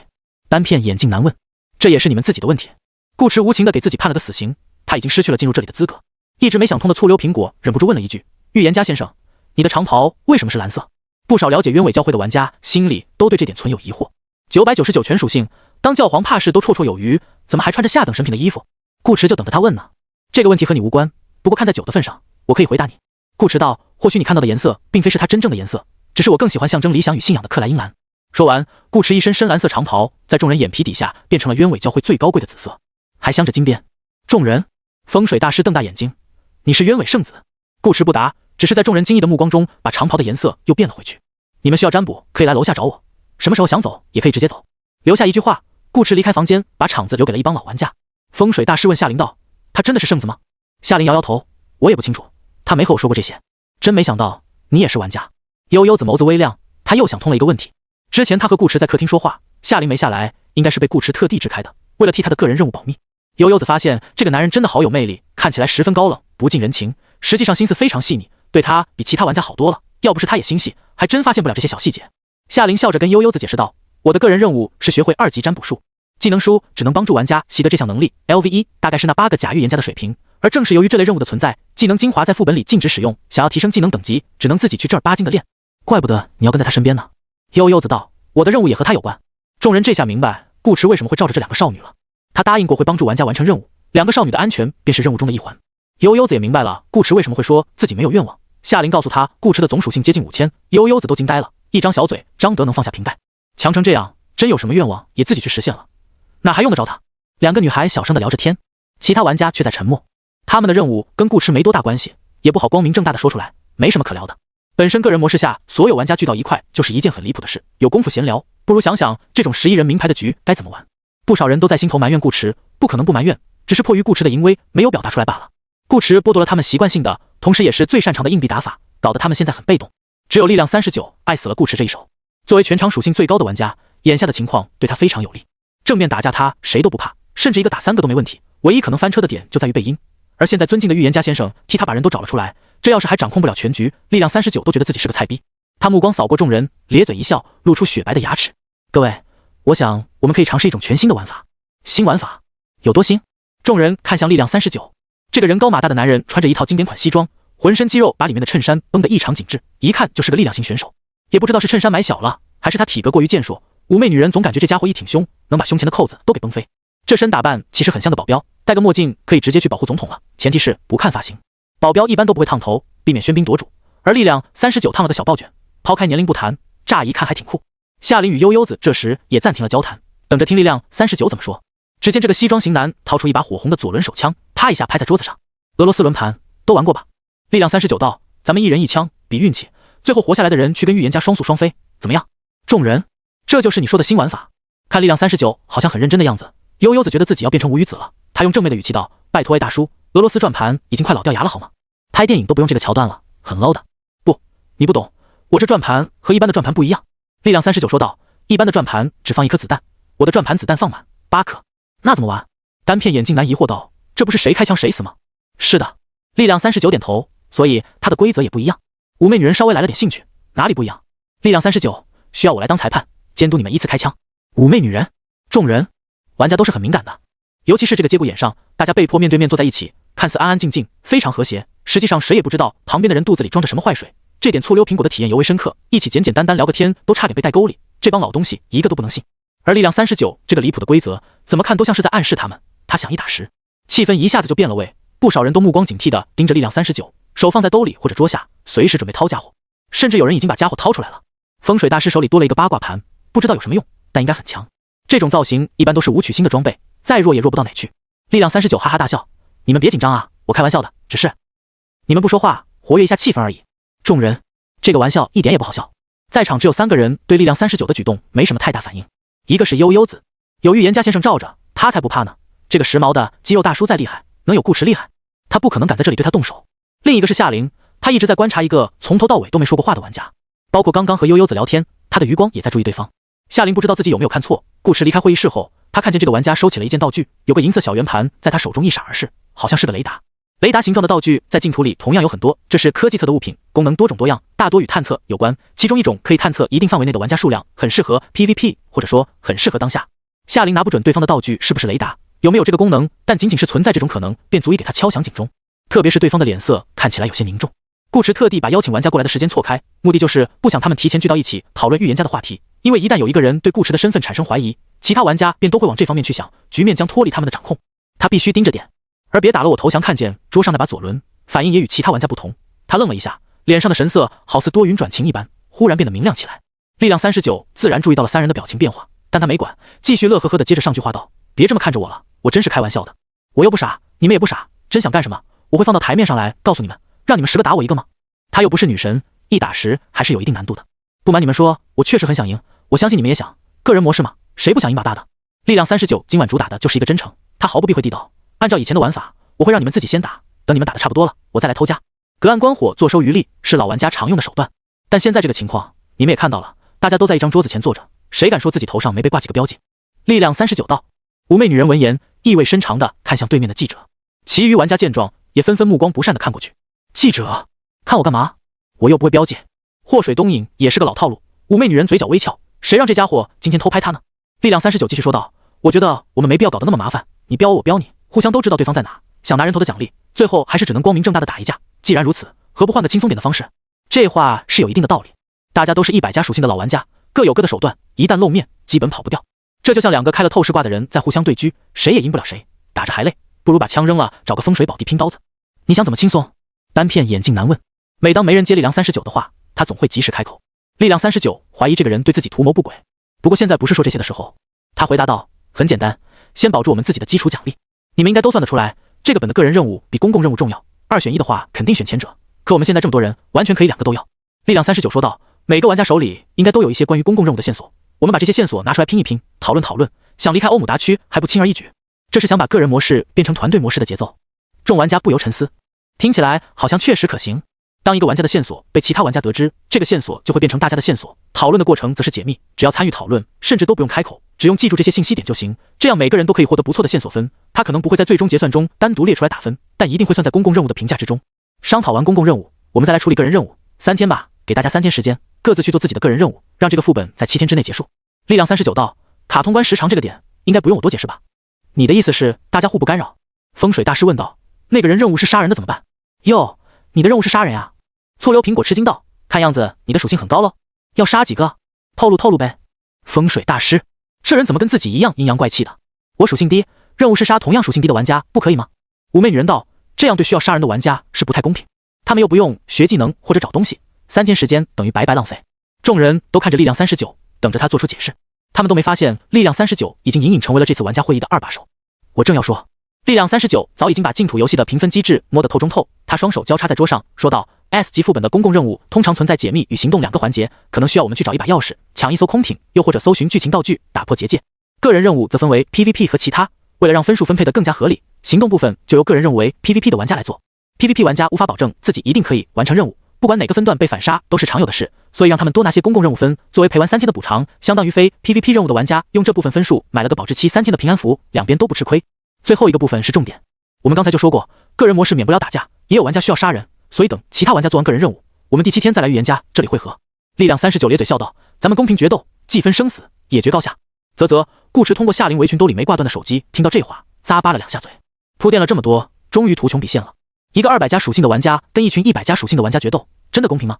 力量39好像听到他的想法一样，又补充了一句：“当然，我个人是不喜欢打打杀杀的，这个本大家都有阵营，如果你们愿意，我建议到时候分阵营打，只要个人任务不冲突，多几个人通关也无所谓。”这话可谓诚意满满，尤其是在有探查道具的玩家眼里，他们知道力量39的属性高得离谱，除了预言家就属他最牛，这绝对是摆烂群的大佬玩家之一。我没意见。单片眼镜男率先表态，我也同意，不过我有个问题。妩媚女人看向夏琳和悠悠子，笑着道：“我先解释一下，不是针对你们，我是说如果有玩家完成个人任务之后跑了，不来参加决斗呢？有些特殊道具或技能是可以清除自身标记的，这样的物品和能力很少，但不代表没有。这就是我想把决斗地点设在这里的原因。”力量39目光扫过众人，笑道：“反正预言家先生不会插手，我们就在他面前打也没关系。如果真有人跑，就请预言家先生帮忙算算位置，我们直接去把他包了。”悠悠子歪歪头，那就这么办呗。他看得出来，力量39是想借其他玩家之手帮忙完成公共任务，凑齐线索再来杀人。所谓的新玩法，本质上其实是卸磨杀驴。悠悠子思来想去都没找到拒绝的理由，毕竟他也想杀几头驴。其余玩家都不说话，算是默认了。主要不答应不行。力量39最后的半截话将了他们一军。好几个玩家已经同意了力量39的新玩法，不管他们怎么选，这个盟都会结起来。要是不加入，等待他们的可能就是预言家的占卜和其他玩家的围攻了。所以，就算怀疑力量39或许另有所图，他们也不得不答应。更何况他们也没怎么怀疑，力量39挺真诚的。单片眼镜男则庆幸自己最后还是来了别墅，否则今晚一过，明天说不定就要被追杀。力量39把该说的都说完了，见无人反对，心头十分满意，脑海中已经浮现出自己把所有玩家杀穿的场景。不出意外，他这副本至少能拿个 SS3S 也有希望。现在只剩一件事了，请问一下，洗手间在哪？力量39很有礼貌地问夏琳道。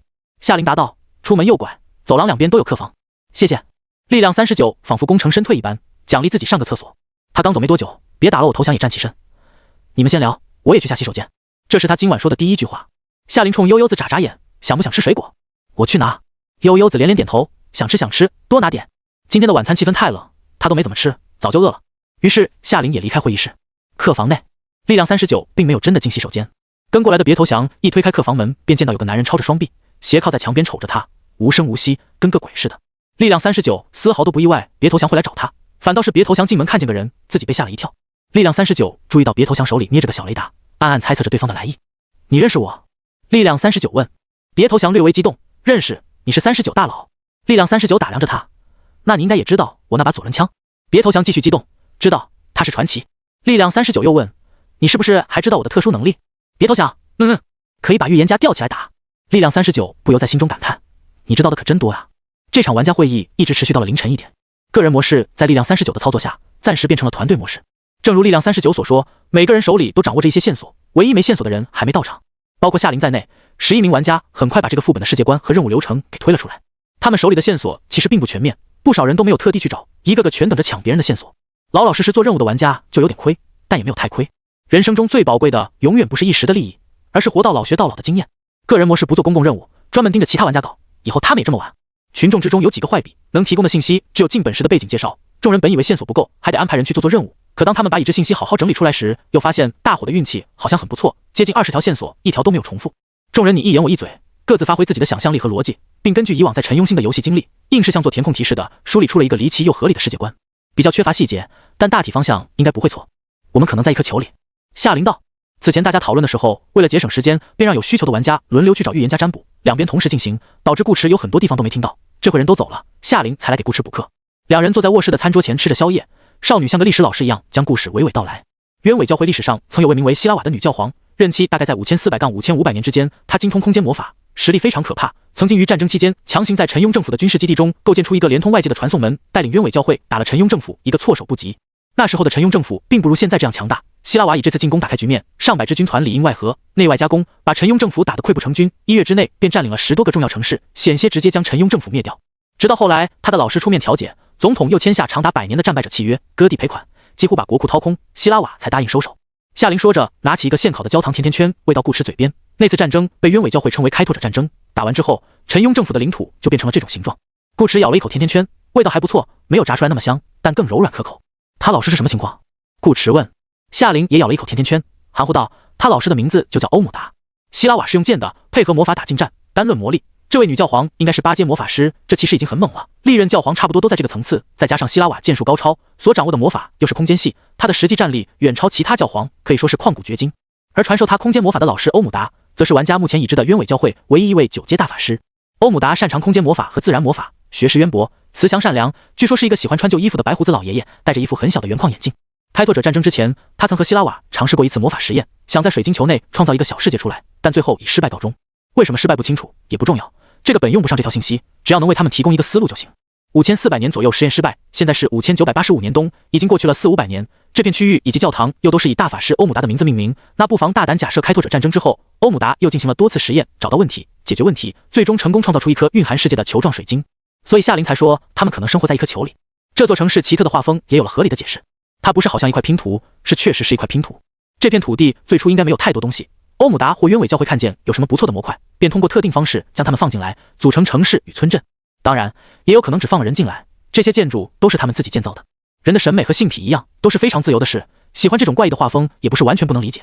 顾池又咬了一口甜甜圈，说道：“估计是了。结合查斯里的话来看，这里是能够躲避末日的庇护之地。如果欧姆达区真是一颗水晶球，那只要把球藏起来就 OK， 逻辑上没什么大毛病。”而他之前进本时，副本介绍给出了欧姆达区即将毁灭的信息。毁灭这个词在顾池的理解中是偏于暴力，破坏程度很深。公共任务又是让他们跑，说明这个毁灭大概率不可阻止，也无法抵挡。另一方面，玩家的身份包含企业与政府2大阵营，还有各自的接头人，这代表欧姆达区内一直藏着2个阵营的卧底。顾池也大胆猜测一下，这些卧底或许有办法联系外界，帮助企业和政府定位水晶球的位置，只要毁掉水晶球，便等于毁掉欧姆达区。再往深些想，连禁咒都藏了过来，这里说不定还保存着鸢尾教会的其他秘密。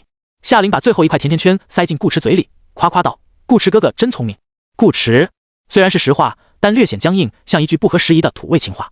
他温柔提醒少女：“老师硬夸会尬的。”夏琳一脸无辜：“还不是跟你学的。”顾池疑惑：“我没有硬夸过谁吧？”这2个字要分开看。夏琳解释道：“夸人谁不会啊？哪用得着学？我跟你学的是硬，连起来就是硬夸。”顾池6一车开罢，夏琳不给顾池回击的机会，继续笑嘻嘻地说起了公共任务。整个欧姆达区目前已经可以做到自给自足了，仅仅只是生活的话不会有任何问题。可如果想提高工业水平，改善生活质量，比如空艇、手机这些，还是需要外界的帮助。文明发展是一个漫长的过程，从无到有最为艰难，适当给些模板和样品，会让欧姆达区的起点更高，也发展得更快。鸢尾教会每隔一段时间便会送一些物资或模块进来，下一次正好是后天。负责这项工作的神父身上有出入欧姆达区的钥匙，只要把钥匙抢过来，我们就能离开这里。这些基本就是今晚玩家会议的主要内容了。经过夏琳的总结，变得简单精炼，可实际上他们当时讨论了很久，每个人都觉得自己的推测才是正确的，于是一帮玩家反复盘查对方的 bug， 一边互相攻击，一边补足逻辑，跟自由辩论赛似的，激烈的不行。从夏琳的角度看，他觉得这些玩家都没有顾池聪明，他家顾池哥哥是最棒的，不接受反驳。不过嘛，老玩家们也确实都有2把刷子，3位数游戏场次的经验摆在那，掌握的场外信息也比较多，就算每3个人顶一个顾池，那也有3个顾池了，力量39不算。西装型男并没参与讨论，从头到尾只有一句话：“你说的对。”夏琳自己也不算，他顶不了顾池，只有顾池哥哥顶他。嘻嘻。总之，群众的智慧是无穷的，像这种模式为个人，又没多少剧情的副本，11位老玩家分析起来绰绰有余，不说100%正确，至少对的80%没问题。顾池现在心里就一个字：舒服。不用搜集线索，也不用费脑子解密，世界观与公共任务便自然而然地呈现在了他和夏琳眼前。禁咒也有悠悠子同学帮忙找，当预言家多是一件美事啊。但是前提是不被拆穿。这会儿深更半夜，玩家们也走了，按顾池和夏琳的生活习惯，不管做什么都早该换上了睡衣。可现在2人依旧穿着白天外出的衣服，丝毫没有要换的意思。那个雷达，你确定它可能存在探测玩家人数的功能？顾池问少女道。夏琳点头，不仅能，而且探测范围还可以在最大值以下自行调节。科技侧的仪器类道具通常比较精密，功能相对细致，它不像电风扇那样只是简单的给你几个档位，而是能够一定程度上进行自定义。换句话说，那个 ID 位别打了我投降的玩家可以将雷达的探测范围调整至会议室大小，这样一来，顾池一走出房间，数字便会立刻发生变化。看来只能灭口了。顾驰轻叹一声，这个问题他考虑了很久，从夏琳中途下楼告诉他可能被发现了开始，他就一直在思考对策。好消息是，直到会议结束，别投降都没和其他玩家交流这件事，他应该只对一个玩家说过。坏消息是，这个玩家是力量39，本局游戏中的最强者，200加的总属性，游戏年龄起码有个5、6年了。别说他和夏琳，就算甜甜灵猫和黄牙都在，他们5个人把力量39当 BOSS 打，可能都只有被秒的份。139点力量，不需要和你花里胡哨，一力破万法。顾驰一早便知道自己不可能在一群老玩家的眼皮子底下藏太久，所以他当时特地改了个比较夸张的假属性，这样即使被查出来也能再装一装，只要玩家们不联手，应该没人敢来以身试法。他没给夏琳上 buff， 便是为了在这个时候表达一种公平的态度，夏琳在团里也能帮他盯着其他玩家的动静。另一边，力量39也没让他失望，没错过这次所有玩家集体裸打的机会，初步掌控了游戏的节奏。可以说，今晚发生的一切基本都在他的预料之中，除了那个雷达。顾驰可以暴露，只是不能暴露太早。现在玩家一个都还没死，灭世之境也没到手，任务合技能总得先拿下一个吧？你没给他设陷阱吗？夏琳问。别投降的任务是找到凯瑟薇的巫药棋盘。今晚讨论世界观时，他去找过顾驰一次，请顾驰帮忙占卜棋盘的下落。夏琳觉得这里有一些可以操作的空间。没有。顾驰摇头道，来不及。他明白夏琳的意思，随便说个地方让别投降过去，他们用炎灵提前布置魔法阵，杀了或者困住都行。可是时间不好把控，他们并不清楚别投降什么时候去，也不知道会不会有人跟他一起去。对方很可能已经看出了他有问题，只要稍微多个心眼，他们就很难阴到对方。所以顾驰索性把真实位置告诉了别投降，万一杀不掉，也可以借此证明自己的能力。这是真预言家查理斯先生亲自帮他占卜的，不会出错。别投降在单独面对他时表现也没什么异样，很有礼貌，估计是怕被灭口。顾驰想了想道，我们一会儿可能会碰见3种情况。他之所以没急着去找别投降，而是先和夏琳吃了个宵夜，完善了世界观再谈这事，就是专门给时间让别投降和力量39分开。如果他们会分开的话，前者属性只有113，主力复敏，身板较脆，他可以给少女打辅助，让别投降掉几下针，夏琳开个大招应该能秒。可要是力量39和别投降待在一块，那就没得打了。这是第2种情况，如果力量39不在，我们今晚就是去杀人的。顾驰说道，如果在，我们就只是闲逛路过或者谈判，取决于他们是否真的知道我的身份。第3种情况是所有玩家依然聚在一起，那我会随便给个预言当通知，比如欧姆达区的毁灭时间提前。这种可能性很小，个人模式没有谁会轻易相信自己的队友，真要住同一个酒店，睡觉都睡不安心。只是考虑到力量39给大家带来的高达200多的凝聚力，顾驰觉得还是说一下比较好。他这次没打算隐身，隐身是心虚的表现，万一对方有反隐道具，乐子就大了。999全属性办事还偷偷摸摸，不起疑心才怪。不如坦坦荡荡瞬移过去，勉强还可以算作示威，反正就是随机应变的演。夏琳自信满满，放心，演戏我还是很在行的。希望不用演。顾驰道，只有别投降一个人最好，杀了完事，顺便还能震慑一下力量39和其他或许知情的玩家。打架顾驰不行，但运营人设他很擅长。等夏琳准备好，顾驰便牵起少女的手，开始上 buff。可他第一句话还没说完，一则系统提示先跳了出来，玩家别打了，我投降死亡，任务失败，剩余玩家数量11。夏琳，顾驰突然弹出来的死亡信息给顾驰整得有点不会了。本以为今晚可能会有一场恶战，结果还没开打，对方却先走一步。关键是他刚想着要把别投降灭口，别投降立马就被灭口了，这不是心想事成吗？顾驰皱着眉头，伸手捏了一下少女，和昨晚一样酥软 Q 弹。夏琳还在想别投降怎么死了的少女突然被偷袭，顿时像受惊的小兔子一样跳到床边，双手护在胸前，俏脸通红的质问，你想干嘛？顾驰暂时不想。夏琳，那你捏我？顾驰解释，只是看一下是不是梦。精通梦境的人碰见不合常理的事，通常会先辨别自己是不是处在梦中，如果不是，再来思考这件事为什么会发生。夏琳反应过来，眸子微微睁大，你不会把我设成你的梦境图腾了吧？这话倒是让顾驰略感意外。你还知道梦境图腾？那当然，作为哥哥的好妹妹，总要了解一下哥哥的特长不是吗？夏琳眨巴着眼睛，笑容里有几分小得意，但还没得意几秒，便被顾驰一句话无情地打回原形。顾驰，那你会控梦吗？夏琳，不会。比起简单的用潜意识塑造图腾，控梦对新手而言还是很有难度的，主要夏琳也不想学，她并不稀罕虚假的梦境，现实生活那么香，有顾驰，有夏冷，3个人生活在同一个屋檐下，再美的梦也不过如此。顾驰也没在这个话题上多聊，既然不是梦，那所有不合理的事情背后都该藏着不为人知的逻辑。除了他自己以外，别投降死了对谁有好处？我觉得是力量39。夏琳顺臀坐在床边，仔细回忆了一遍今晚的会议过程，说道，我可以确定别投降没和其他玩家有太多交流，讨论的时候都很少说话，大家的表现也挺正常的，我没看出谁对他有敌意。假设今晚之前10名玩家互相之间没见过面，那别投降唯一私下接触过的人只有力量39，力量39也具备杀死别投降的实力，这个西装大叔的嫌疑很大。顾驰自然明白这个道理，可有件事他想不通，他为什么要帮我们？夏琳，帮？顾驰点头，如果别投降已经把我们的事告诉了力量39，那力量39杀他就是在帮我们。经过今晚的操作，他现在在玩家们的眼里应该是一个终极 BOSS 级别的友方 NPC， 只要他不表现出恶意，玩家们绝对不会主动来招惹他，甚至以这帮老玩家的性格，他即便想当众干掉一个，其他人可能都不会帮忙。毕竟是个人模式，其他玩家的死活与自己无关，死了反而少个人抢分。袖手旁观才是最佳选择。把这个逻辑倒过来，有人发现他不是 NPC， 而是玩家，在属性差距过大的情况下，玩家想推掉他这个 BOSS， 只能采取人海战术，别投降作为人证，是让所有玩家联手的关键，否则都不确定他是不是敌人，谁愿意来冒这个险？力量39的游戏经验那么丰富，不可能想不到这点，可他还是把人做掉了，相当于切断了众玩家集火他的可能，这不是帮他是什么？有没有可能他是想跟我们合作？夏琳猜测道。看破不说破，恐怕并不是纯粹的合作。顾迟道，今晚的会议不也是一次玩家们合作的过程吗？力量39全程主导，看上去很真诚，实际上谁知道他心里在想什么？男人的话不能信，跟老玩家打 PVP 一定要把人往坏了想。当初进本时，顾迟便站在力量39的角度考虑过，如果条件允许，除了他和夏琳，其他玩家一个都别想活。有个非常重要的点，顾迟知道力量39的个人任务，这是副本最主要的奖励来源，力量39必须把其他3个阵营的玩家杀光，不然只靠公共任务平摊下来的那点分数，最终评价会低得可怜。顾迟思索着问夏琳道，有没有什么道具可以秒杀全属性999的人？应该没有吧？秒杀全属性999，夏琳听着都觉得好离谱，真要有这种道具 ，SS 级的尘埃桑中也不至于打了这么多年都打不过了，只是出于严谨，他才用了应该这个词，有点怪。顾迟很少遇见这样让他捋不清的事，难道力量39是真的迫于999全属性的威压，放弃个人任务，打算跟他们一起通关？那也应该先确定他的阵营再做打算，不是吗？还是说力量39因为他的预言家身份，把他当成了冤伪教会的人？除了放弃个人任务与有信心杀死全属性999之外，顾迟想不到第3种可能了。根据夏琳的描述，别投降大概率认识力量39，他可能是这局游戏中唯一一个比较了解力量39的玩家。现在别投降已经下线，他就算想问也问不了，局面好像有点失控。之前是他在暗处，力量39在明处，现在反了过来，他摸不清力量39的路数。为了保险起见，顾迟决定到时候换个 buff，999全属性镇不住场子，那就再高一点。睡觉，等悠悠子的好消息吧。顾迟不想了。今晚的会议过程中，悠悠子也来找过他，他已经把10个愿望都告诉了少女，只要悠悠子给力，就算这个本的任务完不成也没关系，激活忌日验金才是他的主要目的，并且那时他有禁忌在手，未必就不能跟力量39拼一拼。顾迟将预言家的装扮脱下来挂到衣帽架上，准备洗澡。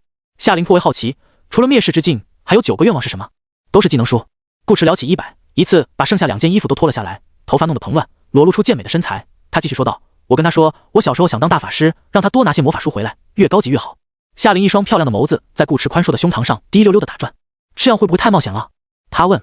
灭世之境作为冤伪教会的禁咒魔法，珍贵异常，等同于博物馆里的镇馆之宝。现在顾迟不仅要镇馆之宝，还要其他价值不菲的藏品，且顾迟的预言家身份属于冤伪教会阵营，这么做无异于唆使别人偷自家的东西，悠悠子随时可能发现问题，是挺冒险的。顾迟顿了顿，又道，但是为了老婆，再冒险也要试一试，万一这里有好用的技能，夏琳也可以锁上，这趟副本便不算白下。夏琳的注意力却全在老婆2个字上，长大以后第一次听顾迟这么叫自己，他心头欢喜之余，双颊也有些发烫，再看见长哥的小葡萄，脸蛋更加烧得慌。虽然嘴上说着老夫老妻，但其实昨晚才入了的线上洞房，不论听觉、视觉还是感觉，都是新婚初尝，有些不好意思是在所难免的。咦？顾迟看得很是疑惑，你脸怎么红了？夏琳一脸娇羞，你刚喊我什么？顾迟，我刚没喊你啊。夏琳红着脸哼了一声，我听到了，你喊的老婆。顾迟，哦，你说老婆呀，我是在喊夏冷。夏琳，少女眉眼间的羞涩笑意陡然凝固，灵秀的眸子里浮现出一个大大的问号，这个家伙居然敢这么逗自己。顾迟，你找打。夏气呼呼地拿起枕头朝顾迟砸了过去，你好暴力啊。顾迟躲开枕头，一边吐槽一边飞快溜进浴室，但忘了关门。夏琳岂会罢休，当场追了进去，并且将门锁死。今天天亮之前谁都别想出去。很明显，夏琳中了顾迟的圈套，有人想换个新战场。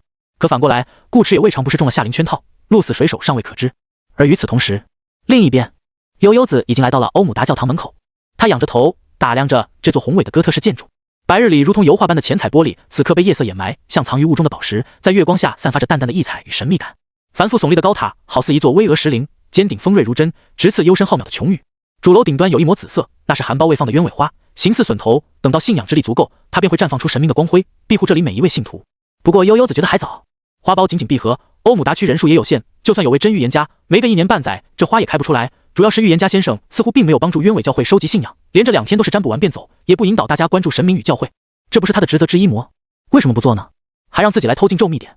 悠悠子回忆着自己今天的经历，全身心投入到这段预言家的剧情中，他有很多鲜活的体会。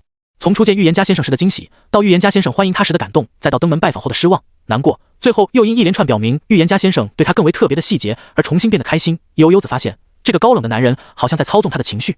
他和很多女孩子一样，的确很吃细节这一套，可他也跟那些女孩子不一样，因为他知道细节可以刻意制造。对于一名 NPC 而言，12名玩家在他心里应该画上等号，而非区别对待。悠悠子心里其实很享受预言家先生的特殊照顾，毕竟他真的好帅啊。可是作为玩家，剧情结束了，他也该好好想想逻辑上的问题。预言家先生为什么要对他比别人好？如果说是任务，他也帮其他玩家占卜过，可他对其他玩家的态度明显更加冷漠。他并不关心其他玩家怎么想，唯独关心他的感受，这让悠悠子有一种很真实又很奇怪的感觉。预言家先生好像很在乎他，或许也没有太在乎，但其中一定存在讨好的成分。如果不是最后又问了几名玩家，确认预言家先生全属性999，那他这会儿可能就不在教堂门口了，而是在预言家先生的家里。悠悠子并不是怕那夸张的属性，只是他的逻辑出现了矛盾。预言家先生讨好他的目的应该是这10个愿望，可他全属性999，又穿着圣子的衣服，他要是真需要这些魔法书，自己来拿不就好了，何必诓他一个小女孩呢？所以悠悠子还是来了教堂。当明面上的逻辑和自己的感觉互相冲突，悠悠子通常会相信自己的感觉。逻辑可能是别人专门为你创造出来的伪逻辑，感觉却始终是自己的感觉，即使选错了，那也是自己的事，总好过被别人当傻子骗。可是这一次，悠悠子想选择前者。预言家先生带给他的剧情体验非常不错，虽然情绪疑似被 KFC， 但能在最后峰回路转令他开心，那就没关系。悠悠子愿意相信这个男人一次。目前也没有其他预言家了，不是吗？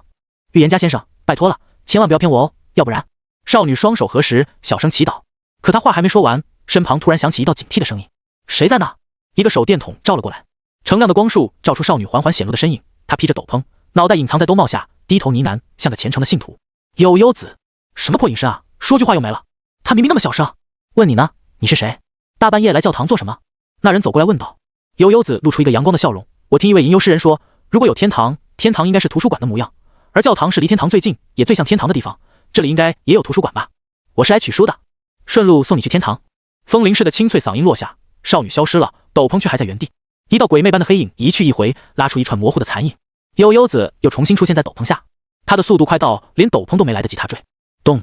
巡逻的人倒在了地上，手电筒滚了几圈，正好照亮教堂的入口。又是一次完美前行的开局。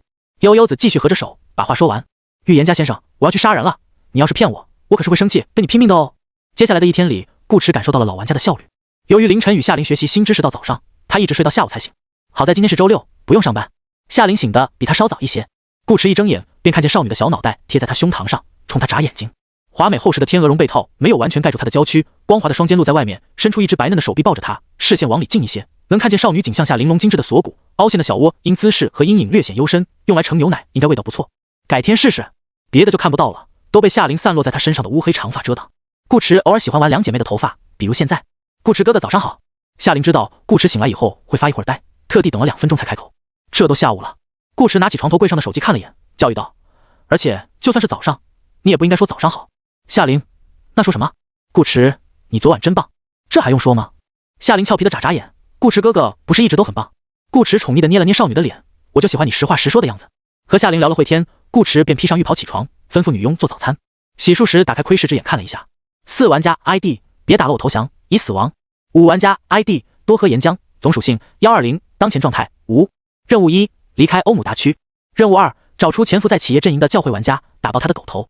6玩家 ID 勿忘我，总属性151，当前状态无。任务1，逃离欧姆达区。任务2，杀死3名非平民玩家。7玩家 ID 我真不是狗仔啊，总属性101，当前状态无。任务1，离开欧姆达区。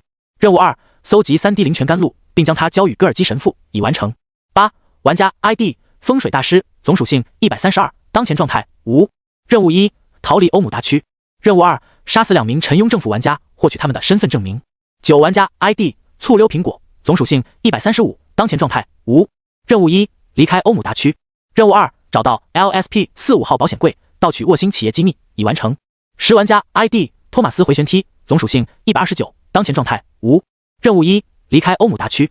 任务2，摧毁沃星企业与外界联系的通讯器，已完成。11玩家 ID 力量39，总属性213，当前状态无。任务1，离开欧姆达区。任务2，杀死全部非陈庸政府玩家。除了他和夏琳以及下线的别投降，其他9名玩家中，其中个人任务与 PVP 无关的4个玩家，有3个已经完成了任务，剩下1个是悠悠子。都这么快啊？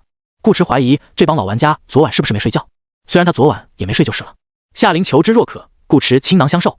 咕噜咕噜，噗，2、3下洗漱完，顾池从洗手间出来，又拿起报纸看了看，都是些普通新闻，唯一称得上劲爆的是上次那个捉奸成功的贵族男子，真把录像加了个片头，制作成了小电影，然后不小心被家里的佣人泄露出去，因此登上侧刊头条。上流社会的人一向把脸面看得极重，贵族男子居然言出必践，是个狠人。球里生活也很精彩，不比外界差。可是顾池想看的不是这些花边新闻，他想看悠悠子。之前的报道已经表明，这个少女绝对不像表面看起来那么单纯，掏心脏什么的，多少带点暴力血腥。他他连看守所的警卫都敢一块杀，这次去大教堂偷魔法术应该会闹出不小的动静。但奇怪的是，报纸上一点消息都没有。难道悠悠子还没开始动手？另一个可能是悠悠子潜入进去后发现打不过，变成了溜溜子。顾迟希望最好别是这样。悠悠子的属性比他和夏琳加起来还高，并且作为老玩家，少女必然有着一些强大的手段。如果连悠悠子都拿不到典籍，那他和夏琳只能从长计议了。个人模式的副本并不会因部分玩家完成任务而强制结束，他和夏琳可以一直在本里待满18天。扣扣扣！女佣端着精致的午餐过来敲门。顾迟把这2天占卜赚的钱都给了他们，让他们多买些食材来烹饪，品质要好，种类要多，保证每顿饭都鲜香美味，有新花样最好。金币对他来说只剩享受美食这点用处了。从上午开始，女厨便在尝试研发新的菜品。虽然她本身掌握的菜式便足够顾迟吃1个月不重样，可难得有机会进行公费试验，她当然要好好把握，拓展自己的厨艺。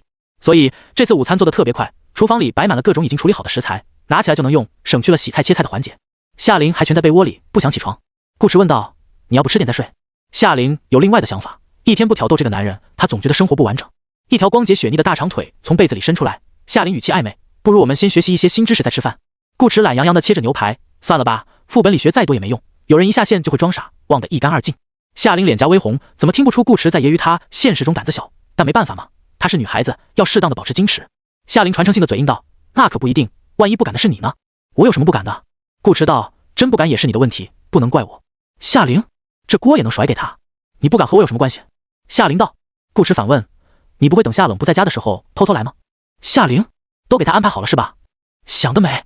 夏琳天不如顾迟的愿，挑衅道：“我就要夏冷在家的时候去找你，当着他的面找你，看你还有没有这么硬气。”顾迟：“行啊，那我们先练习一下吧。”夏琳刚想问怎么练习，便看到顾迟端着切好的牛排走过来，坐到床边，插起一块喂到他嘴边。刚煎好的牛排还冒着油光，浇上特制的胡椒酱，浓香四溢，光是闻起来便令人口齿生津。被喜欢的人投喂是件很幸福的事，特别是在床上，一般只有非常宠女孩子的男生才会这么做。夏琳自然满心欢喜。可是这块牛排是不是太大了点？比上次的苹果还大块？明明知道我嘴小，你切小一点啊！夏琳撅着嘴道。顾迟：“小了怎么练？”夏琳：“你说的练习是练习这个。其实绝大部分时候，开车都只是图个乐子，增加2个人之间的生活情调，并不是真想做什么。从心理学的角度来讲，一些敏感禁忌的话题确实能令人更为兴奋愉悦。顾迟能够理解夏琳，所以每次都很配合她，包括这次也是。主要目的还是喂夏琳吃饭，逗她只是顺便。见夏琳用一种看坏笔的眼神直勾勾地盯着他，顾迟心头好笑，准备换块真正切好的给他。哪知一言不发的少女忽然张开秀小的双唇，一口咬住牛排，并伸手抓住他的手腕，固定叉子，脑袋缓缓前倾，硬生生将整块差不多巴掌大的牛排吞进了嘴里。顾迟，这么拼，你别噎着了。顾迟放下盘子去给少女拿葡萄汁。夏琳嘴巴被塞得胀鼓鼓的，红着脸含糊不清地道：“练就练，希望某个家伙到时候别怂。”顾迟不知道为什么，他想起了家里那张电脑桌。夏琳这顿饭吃得很撑，嘴撑，肚子也撑。好在之后的牛排都非常小块，比一般人吃的尺寸还细一些，完全是依照他和夏冷的口型在切，这就可以看出顾迟其实还是很宠他的，不枉费他刚刚为了他努力练习。吃完牛排，夏琳歇了几分钟，便裹着浴巾去浴室，简单冲洗了一下，出来后穿上运动服，方便工作。他要跟顾迟去实现预言。当一天和尚敲一天钟，顾迟并未忘记自己的基本工作，只是接下来发生的事有些出乎他的预料。女佣又来敲门，在门外小声说道：“查司李先生，昨晚的客人来了。”顾迟与夏琳相视一眼，出声问道：“几个人？”女佣：“8个。”顾迟，请他们去客厅坐一会。女佣：“是。”脚步声渐远。他们今天跑过来做什么？夏琳秀眉微蹙，再次回忆了一遍昨晚玩家会议的过程，她也没漏听什么话。这才第4天，他们不是应该第7天再来吗？去看看就知道了。顾迟道：“要是别头像没死，他还会考虑一下一帮老玩家会不会来者不善，现在却用不着，因为力量39很可能是他这边的，至少暂时是他这边，在达到自己的某种目的之前，力量39应该不会反水。”顾迟连长袍都懒得穿，玩家们是突然造访，穿得过于正式反而显得刻意，他只戴了个维持神秘性的面具便下楼了。夏琳也没换衣服，他的玩家身份已经公开，没有再演的必要。2人来到客厅，顾迟一眼就看到了力量39。这位老大哥今天穿了一身亮黄色的西装，属实是他生平仅见，配上那小抱卷的头发，都快朝到姥姥家了。顾迟面具下的嘴角微微抽搐，只觉这身打扮比陈医生的白皮鞋还骚。另一个惹眼的是勿忘我，昨晚他和夏琳已经通过属性把所有玩家的 ID 和样貌对上了号。这个女人谈不上特别漂亮，初始颜值应该在7点左右，但她的身材非常火辣，今天穿的又是青底白花的开叉旗袍，更加凸显了她丰盈的身段。女人2条大长腿交叠着坐在沙发上，高跟鞋的脚尖微翘，看起来心情不错。顾迟没有看到悠悠子。预言家先生见他过来，一众玩家都站起身，微笑着点头打招呼，对999全属性表达尊敬。顾迟示意他们坐，自己也到主位的独立沙发上，问道：“你们今天过来有什么事吗？”“我们打算明天离开，特地来跟预言家先生说一下。”力量39开门见山，咧嘴笑道：“顺便想请预言家先生帮个忙。”力量39其实也没想到其他玩家做任务这么快。昨晚会议结束后，他们互相留了个号码，便各自回了酒店，没有待在一块。特别巧合的是，他和别投降都住在艾顿公馆。从今天早上开始，力量39便陆续接到了其他玩家的电话，他们商量好完成任务后知会一声，如果顺利的话，副本或许能提前结束。结果没想到真能提前的还不止一天。最早一通电话是上午8点，那时他正根据别投降从顾池那里得来的线索寻找凯瑟薇的巫药棋盘。最后一通电话是中午12点，他还没吃午饭。换句话讲，只花了半天不到的时间，所有个人任务非 PVP 的玩家就都把任务给做完了，快得离谱。只能说预言家功不可没。既然如此，那还等什么呢？明天是第5天，上午抢完钥匙，下午开团，将通关时间压缩至1/3的时限内，评价应该能再提升一个档次。顾池不动声色地问：“还有2个人呢？他们不走？”我正想说，力量39道：“那个女孩已经忙完了，正在过来的路上。最早的那通电话就是悠悠子打来的。”另一个人，力量39顿了顿道：“他死了。”顾池：“哦。”力量39神色严肃：“我们刚才讨论了一下，怀疑是昨晚没来的那个人做的。”顾池：“当面嫁祸是吧？”他看着力量39，硬是没从这个男人脸上发现丝毫异样，连撒谎的小动作都没有。如果人真是力量39杀的，那顾池觉得他甚至可以骗过测谎仪。你们昨晚没在一起？顾池问。没有。力量39摇头道：“预言家先生应该也能看出来，我们之间并非单纯的合作关系。住在一家酒店，谁都睡不好，不如各自做自己的事。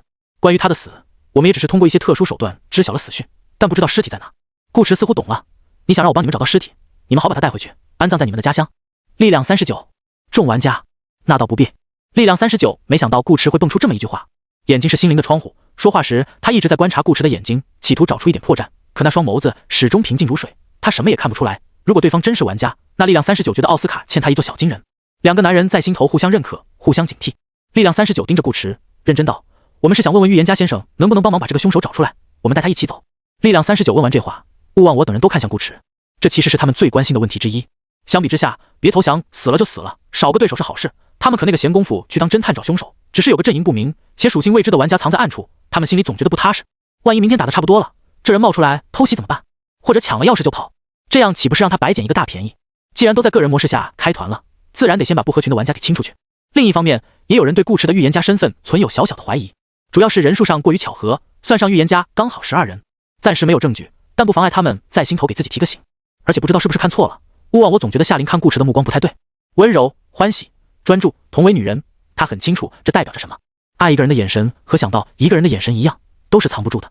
勿忘我最初注意到这点时，还是昨天下午占卜的时候，大家都看着玩球的预言家，夏琳也是，这本身没什么问题。勿忘我当时也没多想，女仆偷偷爱慕主人，在她看来很正常。现实里与这副本风格相近的中世纪时期，经常出现这种风流韵事，即便女仆主动侍寝，也一点都不稀奇。可如果夏琳是玩家，那问题就很大了。玩家爱上 NPC 的事情也不是没发生过，光他知道的就有10多个，但那大多是建立副本时间够长、日久生情的基础上。他们这才短短几天，喜欢上一个人都不容易，何况是爱，这是两码事。更别说夏琳长得那么漂亮，连丑的不行的女仆装都遮不住她的颜值，初始魅力没有10也有9.9。说句不好听的，她们这样的女孩子，现实生活中不会缺少追求者，心高气傲在所难免。许多客观条件很不错的真人都未必看得上，怎么可能看上一个 NPC？ 只是他和两人接触的次数太少，勿忘我不是很确定。他还在观察，表面上看着顾池，实际上悄悄打量着夏琳。而顾池面对力量39的问题，也给出了一个巧妙的答案。他淡淡道：“按照你的说法，你们之间并非单纯的合作关系，那他不应该放弃这个机会，他会自己去找你们的。如果不去，我亲自动手把他抓来送到你们面前。”说罢，顾池又扫了众人一眼，语气淡漠：“你们也一样，该走就走，一个都别留下。”一副巴不得他们赶紧滚蛋的样子。众玩家神色略尬，这是被嫌弃了呀？可是又说得通，预言家先生从一开始就想让他们快点走，所以才特地帮忙占卜任务。换成是他们也不想让别人在自己的地盘上搅风搅雨啊。但道理是这个道理，话说的这么直白，多少让玩家们心头有点恼火。尤其是醋溜苹果，什么身份啊，敢这么跟第4天在说话啊？999全属性，您说的对，我们马上走。力量39心情却很不错，笑着说道：“有预言家先生这句话，我们就放心了。”他并不在意顾池的话好不好听，也不关心顾池能不能把人找出来，毕竟他已经基本确定了顾池的身份，用不着找。只不过他得小眼一波，帮大伙问一下，免得他们有所顾忌，明天不来打团。他这个新玩法的核心就在于最后一个环节，大家欢聚一堂，谁也别跑。这个副本的地图可不小，真要找人还有点麻烦，会白白浪费很多通关时间。顾池最后那句话简直是深得他心，全属性999的大哥亲自表态，谁还敢不来？力量39隐隐有种感觉，顾池似乎已经看出了他的想法，在刻意配合他，也可以说是他在配合顾池。顾池昨晚特地把人都叫过来，说明他也想让所有玩家聚在一块。他们两人的目的是一样的，不管谁配合谁，他们现在都处在同一条战线上。力量39其实可以不杀别投降，别投降一口一个大佬的叫着，听着还蛮舒服，并且对方连棋盘的下落都告诉了他，可谓诚意十足，不太可能将他的能力泄露给顾池。但不怕1万，就怕万一。他这个人不喜欢把主动权交到别人手中。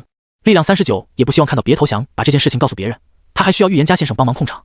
虽然他觉得别投降这小伙子不错，至少眼力见可以，可对他来说，别投降死掉的价值比活着更高，于是他选择了灭口，从根源上掐断任何意外发生的可能。现在场上除了顾池，就属他的属性最高，而顾池所扮演的又是中立角色，类似于法官。顾池或许是想看他们打起来，那他们就打呗。他手里还藏着一个绝杀，根本不怕顾池渔翁得利。力量39此刻很期待明天的场面，按照这个局势发展下去，他和顾池之间必有一战。999全属性的顾池，想必已是胜券在握了吧？可当他告诉尊敬的预言家先生，自己早已看破一切，预言家先生会有何反应？再当他掏出底牌，完成惊天逆转，预言家先生又该如何应对？螳螂捕蝉，黄雀在后。毫无疑问，顾池才是那只黄雀，他只是螳螂，可黄雀不知道，他这只螳螂手里有一把可以打黄雀的枪。力量39现在只需要最后再确定一件事，这局游戏便实拿实稳了。别看他是个看起来5大3粗的老大叔，其实他细的一匹。论运筹帷幄，他自称第二，没几十个人敢称第一。查理斯先生，悠悠子小姐来了。这时，女佣快步走来，小声禀报：“什么？我的靖州来了？”顾池心头微动，说道：“请他进来。”悠悠子每天衣服都不重样，今天又换了件浅蓝色的线衣，搭一件小巧玲珑的白绒外套，衣摆只到腰部，点缀一颗淡黄色绒球，走起路来一晃一晃，彰显着少女的青春活力。咦，你们都在啊？悠悠子来到客厅，见沙发上坐满了人，略微有些诧异。我还以为我会比你们先到呢。妩媚女人笑道：“我们离这比较近，其实我也挺近的。”悠悠子跟众人打了个招呼，便走到顾池身前，步伐轻快的有种活蹦乱跳之感。他将手里的纸袋盒交给顾池，歪着脑袋，笑盈盈地道：“预言家先生，请过目。”辛苦了。顾池道。悠悠子眉眼弯弯：“不辛苦，应该的。”其他玩家听到两人简短的对话，没感觉有什么问题，可落到妩媚女人的耳里，心头更奇怪了。他发现这位预言家先生对悠悠子的态度比对他们缓和不少，说话都更有温度。回想起昨晚对方还暗示要保护悠悠子和夏琳，这男人该不会是个颜狗吧？那为什么不对他也好点呢？妩媚女人不满的皱眉，什么破眼光？在悠悠子满怀期待的目光中，顾池拿起纸袋里的魔法书，一本一本翻看，好像在检查内容。其中9本都比较新，保存得很好，似乎刚清洗过。封面的黑色后壳刻印着魔法阵的图案，里面记载了许多鸢尾教会传承至今的各类魔法。一本书不止一个技能，而是一个系列，从低阶到高阶，每个阶位都有1至2个同系法术。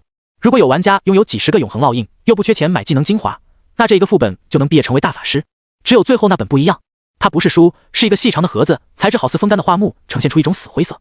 盒子里放着一卷纸页，顾池将它取出来，解开系在上面的黑绳，展开一看，一行行扭曲的文字映入眼帘，并不是字迹扭曲，而是那些字符透着一种摄人的鲜活感，仿佛未干的油墨，还在纸页上微微流淌。这些字像是英文，又像是法文，还掺杂着许多象形符号，顾池一句都看不懂。但没关系，系统会帮他看。获得特殊能力：禁咒灭世之境。禁咒灭世之境，古老的禁忌魔法，需以仪式物品发动，可对当前区域造成毁灭性打击，还是个特殊能力。介绍一如既往的简单，但顾池亲眼见过灭世之境释放时的异象，那跟外星人开着飞船过来打了一炮时的特效，威力绝对足以秒杀在场所有玩家，搞不好连整座城市都得化为一片废墟。这一刻，顾池看向悠悠子的目光格外柔和，若不是需要维持人设，他一定会像当初对索图那样向少女致以最诚挚的感谢。你做得很好。顾池最终选择这样说。悠悠子眸子里的光芒却一点点暗淡下去，笑容也缓缓消失。他低下头，声音有些嘶哑：“是吗？”少女往日清脆的嗓音突然变得毫无感情，像是在冷库里冻了一整晚的石头，冰冷又僵硬。力量39看了看顾池，又看了看悠悠子，不动声色地按住沙发，退了2步。妩媚女人再度皱眉，她从悠悠子声音里听出了一种坠入深渊般的失望。为什么会失望？单片眼镜男静静给怀表上的发条。其余玩家敏感地察觉到了悠悠子的异样，神色不解。他怎么了？刚才不是还好好的吗？不知道啊。粗溜苹果和多喝岩浆小声说着话，对悠悠子的情绪变化感到十分迷惑。1分钟前少女还开开心心的，笑容颇具感染力，能让其他人心情都跟着变好。尽管悠悠子没说，但是个玩家都看得出来，这些魔法书应该就是少女个人任务所需的物品。她像个渴望得到褒奖的小女孩一样，把东西交给预言家先生。预言家先生也肯定了她的努力，宛若父慈女孝，这样的结局不是很好吗？一点都不好。悠悠子之所以对顾池容忍度那么高，不愿去多怀疑对方，无非是因为他对这个男人有着非常美好的印象。虽然只相处了半天，可却给他带来了相当愉快的体验。玩游戏不就是图个开心吗？顾池对他好，他自然愿意相信顾池。有没有被操纵情绪不重要，他要是对顾池感官不行，那顾池就算把社交技巧拉满都影响不到他。他心底也未尝没有一丝享受这种被操纵的感觉。所以悠悠子昨晚在大教堂大开杀戒，从普通信徒到传教士，到神父，再到主教，谁挡他就杀谁。那个叫奥利安娜的老女人很厉害，她差点死在对方手上，拼尽全力才侥幸赢下那场战斗，她也因此受了极重的伤。这就是他这么晚才过来的原因。连主教都死了，原委教会当然不会多声张。教堂今天没有开门，因为里面全是浓郁的血腥味，连天花板都在滴血。悠悠子花了很多时间疗伤，并将染血的书籍擦拭干净。不论是为了自己的任务，还是为了预言家先生小时候的愿望，悠悠子都在很认真的对待。他猜得到真正关键的东西应该是那个装有禁咒的盒子，但他还是把其他书也带了过来。毕竟答应了预言家先生嘛，他肯定要说到做到啊。总共也见不了几次面了，悠悠子也希望给预言家先生留个好印象。可是当预言家先生翻看完包括禁咒在内的所有书籍，也亲口承认了他做得好，他的任务却还没有提示完成，这是铁打的逻辑。悠悠子再不愿相信，这次也说服不了自己了。预言家先生是假的，至少这不是预言家先生真正的愿望。他满心欢喜的过来，收获的却是一个彻头彻尾的谎言。是不是觉得他年纪小，天真单纯，所以都来欺负他，利用他去达成自己的目的？他可以忍受操控，可以忍受唾骂，可以忍受孤立，一直以来他在现实生活中也是这样做的。他可以忍受许许多多的恶意与不公平，唯独忍受不了欺骗。悠悠子双肩轻颤，我那么信任你，你为什么要骗我呀？砰！落地窗的玻璃突然碎了，这变故来得极快，多喝岩浆还想喝口水，手里的杯子却也砰一声炸裂，热腾腾的茶水全浇在了他的裤头上。多喝岩浆，砰砰砰！紧接着是吊灯、瓷瓶、柜子上的水晶饰品，周围的易碎品一个接一个爆碎。众人什么情况？不等他们反应过来，客厅里又诡异的刮起一阵大风，阴冷的令人遍体生寒。单片眼镜男骇然发现，悠悠子的属性正在急剧飙升。怀表上的时间本是1点56分，可现在分针却像被人按了4倍速一样快速转动起来，并且带动时针一连转了3圈，最后停在了4点56分，涨了300种属性。为什么骗我？少女抬起头看着顾池，她的头发随风飘舞，如野草般生长，越来越长，其间的短发很快及腰，一缕一缕飘散开来。她原本澄澈明亮的双眸高光隐去，瞳孔缩小，眼白放大，浑身上下散发着一种冰凉的悲意。她的容貌依旧漂亮，只是脸色格外苍白，那张精致的脸蛋上失去了的表情，只剩下憔悴和病态。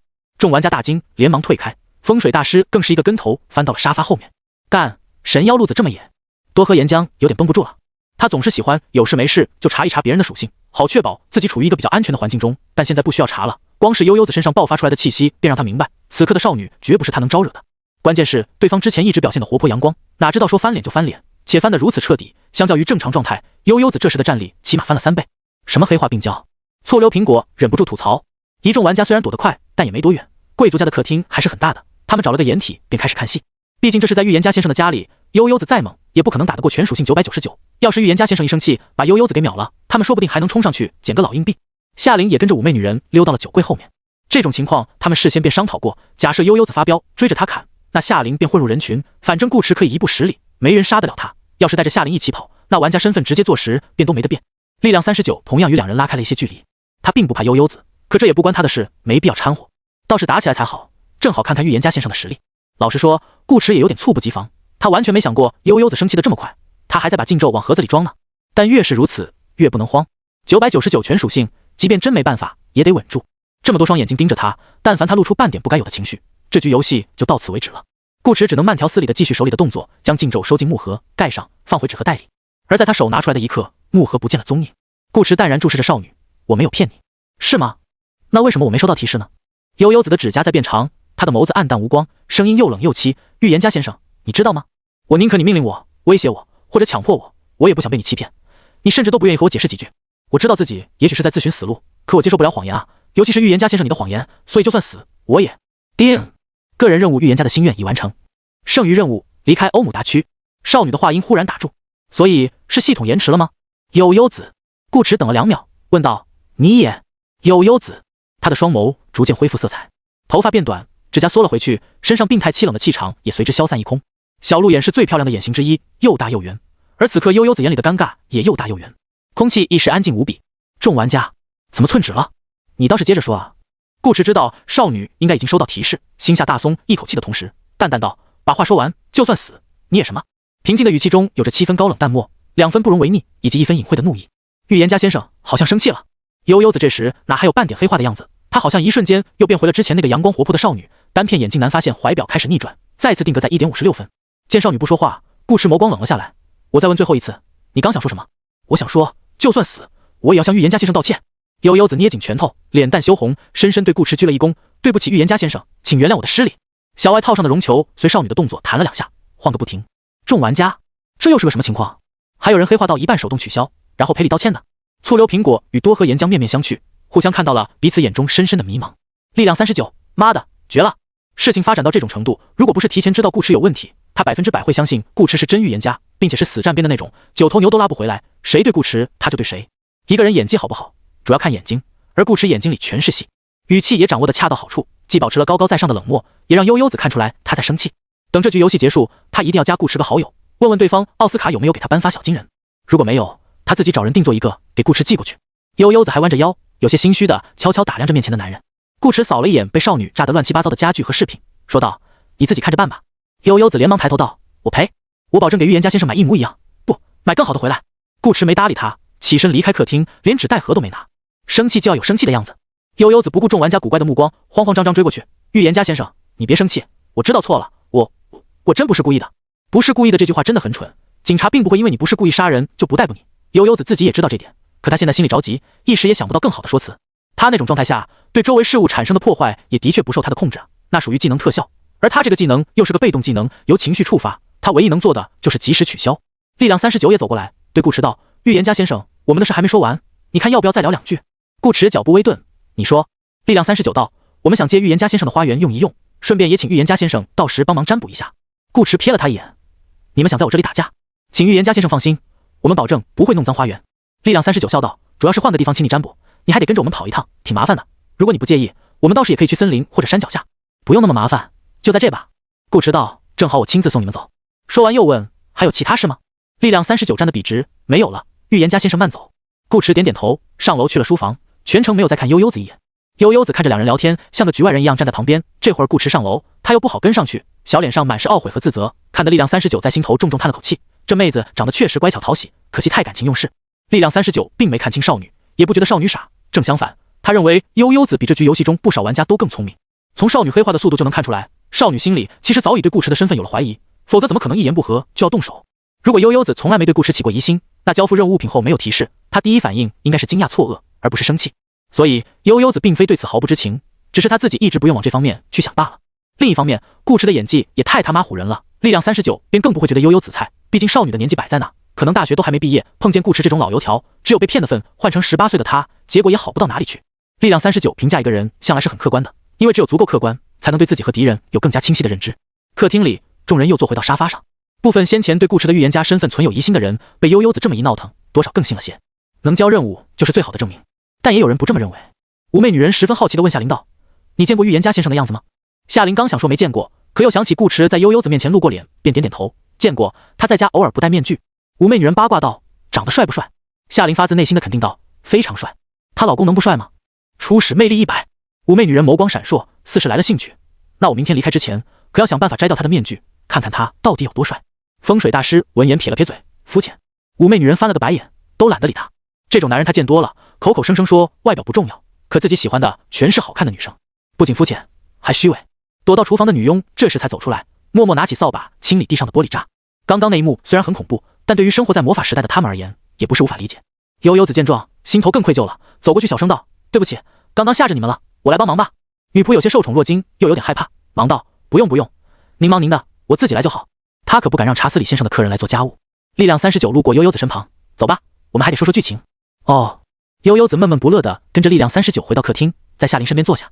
昨天抱滑板的男生今天没带滑板，穿了一身朋克装。他笑着对悠悠子道：“其实我觉得你没必要太在意 NPC 的想法，能过任务就行了，再有好感，终归也是两个世界的人，你说呢？”风水大师跟了一句：“游戏只是游戏，要和现实分清。”道理是没错的，只是这话从他嘴里出来，莫名多了种阴阳味。妩媚女人想到，也许这就是他能获得武曲星八卦盘的原因。悠悠子才不惯着他，当即对了回去，说的好像现实生活很好一样，欺凌虚伪都不说了，没有游戏，你房贷还得完吗？风水大师，众人，你骂他就骂他，不要用群攻。大部分人的老硬币都是不会卖的，自己都不够用，也不会用这些能力去做违法犯罪的事，更不想进入国家的视野，所以该还的房贷还是得还。现实有时候就是这么冷酷无情，想用能力赚钱，就要做好被盯上的准备。行了，不说这个。力量39把话题拉回来，今天我们没任务的都去找了些线索，一个一个说吧，我先来。要是要明天上午才能去抢，今天闲着也是闲着，不如到处逛逛，补一补公共任务的线索。力量39昨晚就没提供多少有用的信息，为了避免大伙说他是个白嫖怪，他找完棋盘回来之后，特地又去找了几个 NPC 问话，也是因此他连午饭都没吃上，直到现在都没吃。他们找的这些线索也没什么特别的，公共任务已经被推测出来，大差不差，但可以用来补分。悠悠子在任务过程中也得到个消息，又将世界观完善了一点。紫衣大主教没在欧姆大区。悠悠子道：“如果昨晚教堂里不止主教奥利安娜，再多个紫衣大主教奥克雷德，那不出意外，他应该是回不来了。鸢尾教会总共也没多少紫衣大主教，已知的不超过10个，个个实力强大，权势滔天。欧姆达区本该由奥克雷德亲自掌管，他手里也有一把通往外界的钥匙，可前几天奥克雷德离开了这里，不知道干什么去了，至今未回。这意味着明天送货的人可能是他们完成公共任务的唯一关键 NPC。他会在这里待半个月左右，收集信息反馈给外界的教会总部，刚好契合他们的副本实现。夏琳若有所思，综合顾池之前的猜测，这也许是补足世界观的最后一块拼图。有人企图从外界破坏水晶球，摧毁欧姆达区，奥克雷德恰巧在这时候离开，怎么想都很可疑。这片区域按理说隐蔽性极强，且出入都需经过冤委教会的允许，可即使如此，还是被企业和政府渗入，安插了卧底进来，足以证明教会内部存在问题。奥克雷德或许就是其中之一。紫衣大主教不在，奥利安娜也被你干掉了，那我们明天的工作会很轻松。力量39贴心道：“你们昨夜跑了任务的，今晚就好好休息吧，交给我们就行。”醋溜苹果故意点破：“放心，不会跟你们抢分。”力量39打了个哈哈：“那就这样吧，散会。”说着看向悠悠子，提醒道：“你还得去给预言家先生买新家具，建议抓紧时间，我们明天下午开团。”悠悠子立马站起身：“我先走了。”哎，等等！少女走出几步又倒回来，拉着夏琳的胳膊，可怜兮兮的撒娇道：“姐姐，你跟预言家先生关系好，帮我说说好话，让他别生我气了，好不好？”夏琳眨眨眼：“没问题，你放心去吧。”居然有人叫她姐姐，就冲这个称呼，她都得让顾池快点干掉悠悠子，死的早就不会知道真相，远离这场尔虞我诈的个人局。最终，众人约定明天下午2点再来打扰预言家先生。他们还有一个晚上的时间来好好享受这座城市的夜生活，比方说艾顿公馆的优质服务。夏琳送众玩家出门，防止有人偷偷留下来刺探军情。等见到力量39等人走出花园大门，各自离开，他才舒了口气，拍了拍胸脯，拿起悠悠子送来的纸盒袋，噔噔噔跑上楼去找顾池。刚才悠悠子发飙那会，真是把他紧张坏了。幸好顾池哥哥技高一筹，提前做了准备。夏琳一进屋，便见顾池坐在书桌前，撑着脑袋沉思，面具放在桌上，被他手指敲得哒哒作响。他把纸盒袋放在椅子上，笑盈盈地走过去，从背后贴在顾池身上，在男人脸上啄了一口，才开玩笑地问：“怎么啦？一副心事重重的样子，不会被悠悠子吓到了吧？”“没有，但确定了一件事。”顾池打直身板，让少女坐到自己怀里，说道：“力量39已经确认我是玩家了，哪怕他看出悠悠子通过我完成了任务，也没改变这个想法。”夏琳歪头注视着他：“怎么说？”顾池答道：“他没有问你的个人任务完没完成，这是一个很小的细节，也是力量39的疏忽。夏琳自己都没注意到这点。他并未给力量39打过电话，可力量39却直接告诉他们，所有非 PVP 个人任务都已经完成，明显没把夏琳算入其中。在力量39的心里，应该已经在他和夏琳的头上标上了双狼的标签。夏琳问道：“你技能拿到了吧？”顾池点头：“拿到了。”“那就没关系。”夏琳不在乎道：“我们的目的已经达到了，公共任务完不成也不亏。”这个倒是，悠悠子还是很给力的。顾池刚才有听楼下的对话，这个少女居然能一挑一群单杀主教。少女进入黑化状态后的气息，顾池也感受得一清二楚。当时悠悠子离他很近，他一闻就知道对方一个可以打他10个。悠悠子显然不止简单的156种属性而已。不过顾池走得那么快，不是因为从心，也不全是因为生气，其中悠悠子的性格占据了很大一部分原因。这个少女太单纯了，不像是装的，更有可能是因某些环境或家庭因素而形成了一种两面性的极端性格，一面阳光活泼，一面病态嗜血。他要是不走，少女估计会一直哄他，哄到他不生气为止。顾池有点于心不忍，所以先上楼，让悠悠子去跟其他玩家聊聊，换个心情。至于力量39主导的最终环节，顾池和夏琳的想法一样，如果明天他还能控制局面，尽量先把悠悠子送出去，免得少女最后知道真相，造成2次伤害，这是目前最好的处理方式了。但如果能先干掉力量39，让对方开不了口，悠悠子不走也行，顾池很乐意与少女一起通关，只是这难度有点大。力量39明知他是玩家，却依然表现得轻松自如，要么是在摆烂，要么是有信心能赢过全属性999。顾池更倾向于后者，200加属性的老玩家不可能那么容易被唬住，装把大的或许可以。顾池思虑片刻，捏了捏少女的腰，说道：“你先挑技能吧，反正我们做好最坏的打算。”“不坏不坏，已经很好了。”夏琳笑着道：“他是很容易满足的，一次达成一个目标就行，比如他一次也只要顾池一个小目标。走吧，陪我去花园。”夏琳摸完技能书，便拉着顾池的手下楼。玩家学技能很快，也不花钱，但要挑选合适的，用永恒烙印锁上，就得一个一个认真尝试，反复释放，弄清实际效果，看能不能和自己已有的技能形成连招或组合技什么的。夏琳顺便把禁咒也学了，好歹是个特殊能力，挂那看着也不错，虽然只能看1天。他不打算锁禁咒，忌日验金只有一个，且不说弄个技能备用浪不浪费技能锁，顾池要是知道，说不定会把忌日验金给他。夏琳可不想这样，他有顾池哥哥的球就够了。顾池看着少女在花园中闪来闪去的试验技能，心里思索着明天的公共任务，突然多了个想法，如果成功，说不定能搞到传奇。悠悠子带回来的9本魔法书有上百个技能，夏琳挨个试验完后已经是晚上了。顾池当然也没放过这些技能，都是盗晕。之前装样子检查内容时翻得快，有些没学上的技能顾池又补了一遍，总价值3颗悟道丹多一点。今天的晚餐是炭烤羊排，两人一回别墅便闻到了味道。哇，好香！夏琳眸子微亮。试技能是一个非常消耗体力的过程，连续几个小时不间断的运动，比和顾教授学习还累人。他早就饿了，本来是想洗个澡再吃饭，但闻到这香味，夏琳改了主意，先吃再洗。你这一身汗臭烘烘，不会影响食欲吗？顾池一边嘴上嫌弃，一边却又让女佣拿了条毛巾过来，拉着少女坐到餐桌前，仔细的替少女擦汗，也没见她哪里真嫌弃。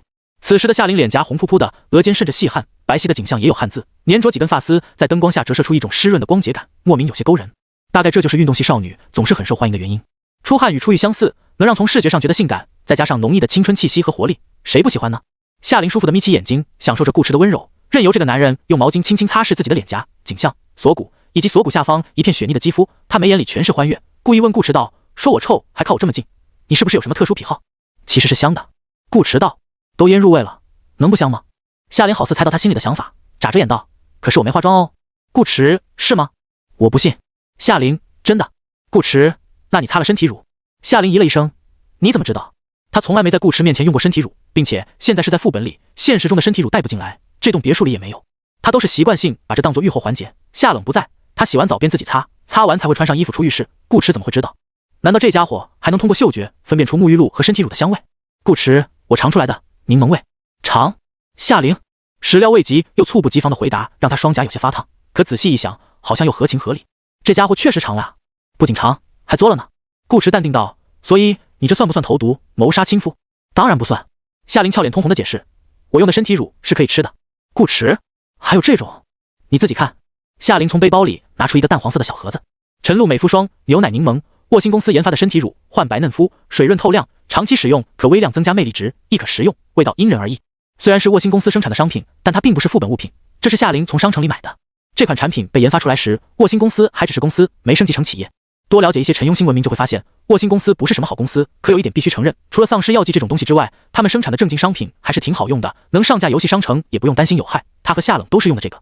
顾迟对此的评价只有2个字：富婆。但凡牵扯到属性的物品，价格基本都在3000老硬币以上，这可比现实中3000一瓶的护肤品贵得多。单从属性提升来看，身体乳只是微量，效果应该比不上同等价位的高端大米，属于真正的奢侈品。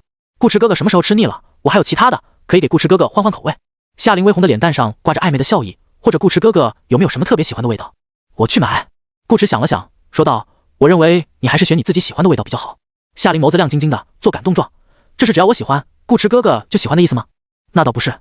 顾迟道：“我只是觉得用你喜欢的味道，你到时吃起来会更开心。”夏琳：“我吃？我为什么要吃？吃谁的？”这时女佣将晚餐端了上来，夏琳身上淡淡的香味立刻被浓郁的辛香辣烤味冲散。一个超大号的特制餐盘里放着一整块羊排，呈拱形，它并不是真的一整块。女厨以精妙的刀工沿着骨骼纹路将羊排切成了一条一条的长块，再把它们拼回原样。每一根肋骨上都连着肥瘦相间的肉，因为刚端上来，温度还没下去，能清晰的看见上面滋滋啦啦的细小油泡。肋骨下方有一小节肉被女厨专门剔掉，作为把柄，方便手拿。贵族用餐是很讲究的，直接抓着啃有失体面，要像吃烤串一样拿着手把骨一点一点撕咬，才显得优雅。但玩家显然不会管这些矫揉造作的规矩。小肚子咕咕叫的夏琳不理某个坏家伙了，拿起一根羊排便准备大快朵颐。可他刚张开小嘴，还没把羊排吃进去，余光又瞧见顾迟正用一种意味深长、似笑非笑的眼神看着自己。夏琳不知为何秒懂了顾迟目光里的含义，脸蛋上刚消散的红霞又飘了起来。他停下手里的动作，瞪着顾迟道：“张嘴。”顾迟：“干嘛？”夏琳直接把羊排塞进顾迟嘴里，红着脸轻哼一声：“在你喂我之前，我先让你体验一下这种感觉。”哼。顾迟：“那能一样吗？羊排多香啊！”顾迟顺势握着骨头啃起来，鲜香麻辣，外焦里嫩，又是林妹妹喂的，味道真不错。不出意外，这应该是他们在这个副本里的最后一顿晚餐了，用贵族最爱的油腻肉食来结束这段奢靡的生活，也算比较完美。晚餐过后，两人在客厅的沙发上休息了一会，连击完了几把火球消消乐。等胃里的食物稍微消化了些，便回到卧室。夏琳去洗澡，顾迟则换了浴袍躺到床上，随手拿了本杂志翻看。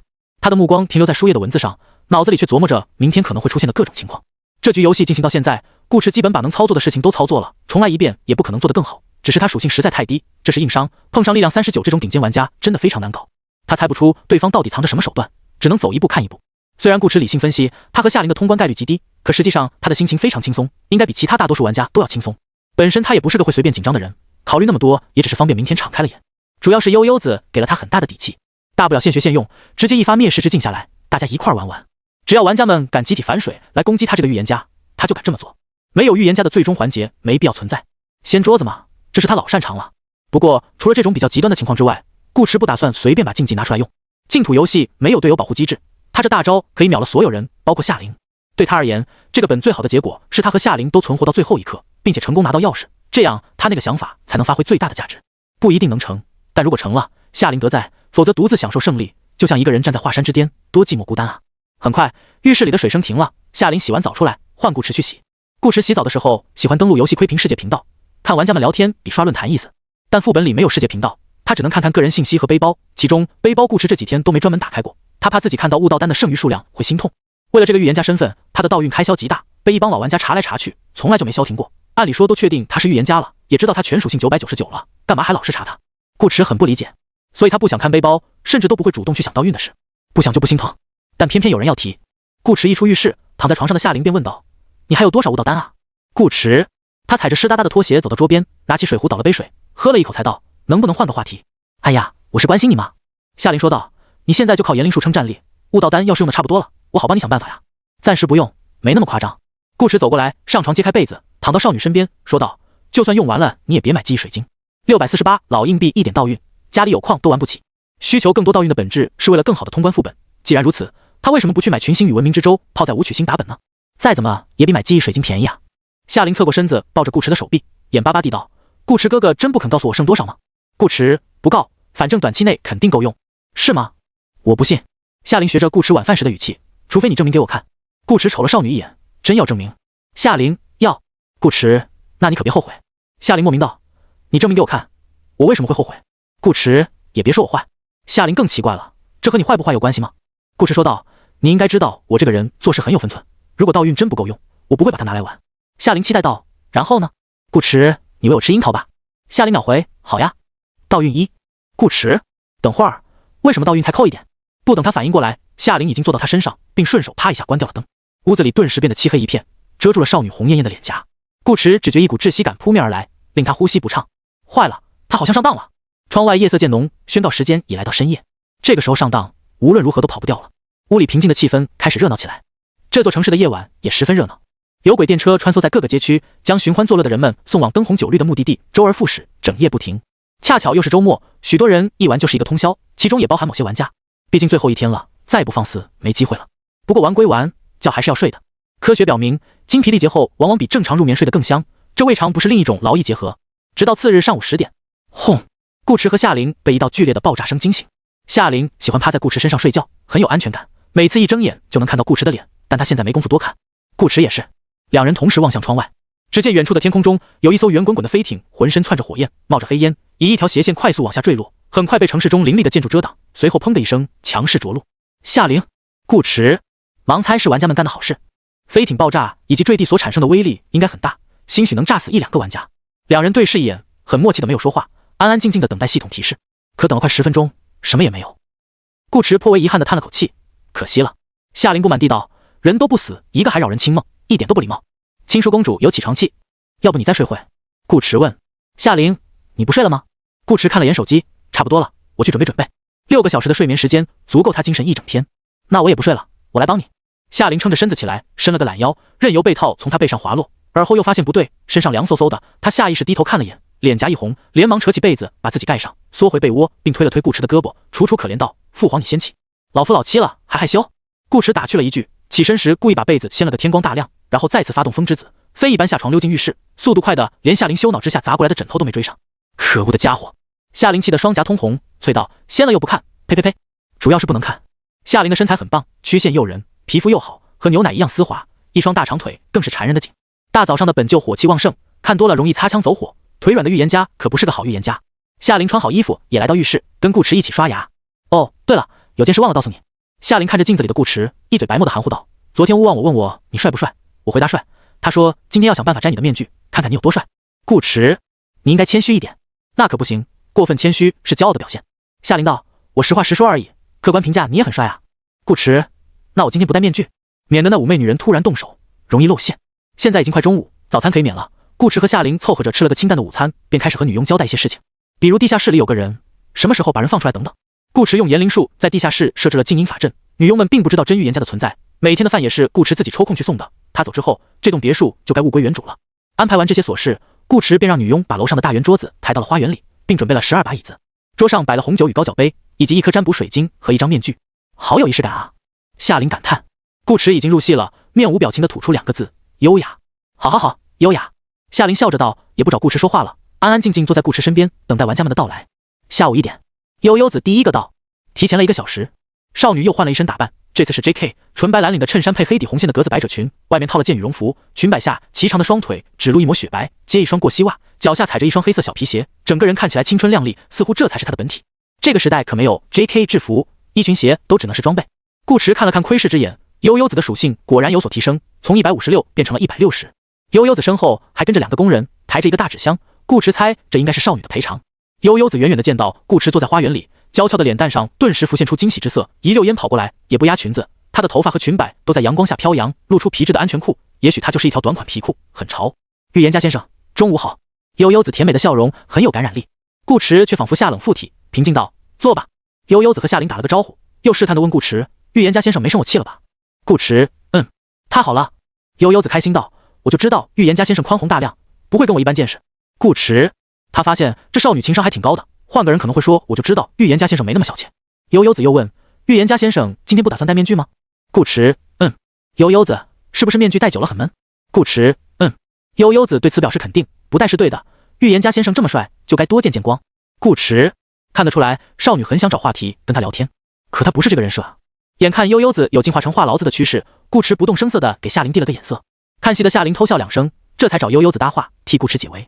第二个来的人是醋溜苹果，他第一眼没把顾迟认出来，直到走近看到顾迟手边的面具，才瞪大眼睛：你是预言家先生？顾迟点点头，都没摁一下。悠悠子眸子弯成了月牙，预言家先生只对他呢？醋溜苹果一脸怀疑人生地坐到顾迟对面，不时瞅顾迟两眼。他有点不明白，为什么一个 NPC 能长得连他这个男人都觉得好看？不行，必须投诉！这局游戏结束，他就去给小破油差评。NPC 捏成这样，怎么塑造玩家的优越感？会不会做游戏？第三个来的人是托马斯回旋踢，他今天没带滑板，穿着正式了些。看到顾迟也愣了一下，随后又看向坐在顾迟身旁的悠悠子，突然便明白了这个少女为什么会对一个 NPC 如此在意。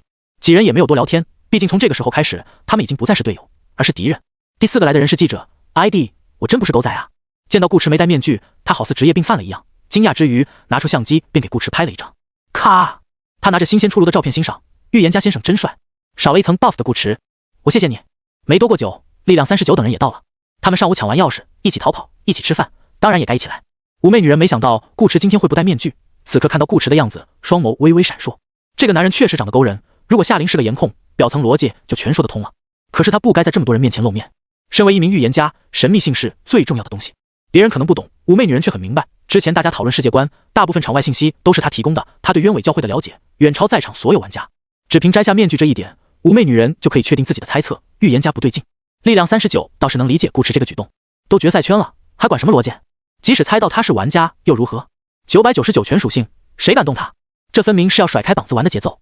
风水大师就没想那么多，他看到悠悠子和夏琳两个漂亮的不像话的女孩子一左一右坐在顾迟身边，只想挥手冷笑，哼，不过如此。力量39等人各自入座，至此13、46、9名玩家全部到齐，12个座位空出一个。顾迟叫来女佣倒酒，看了眼力量39，说道：你们今天闹出的动静可不小。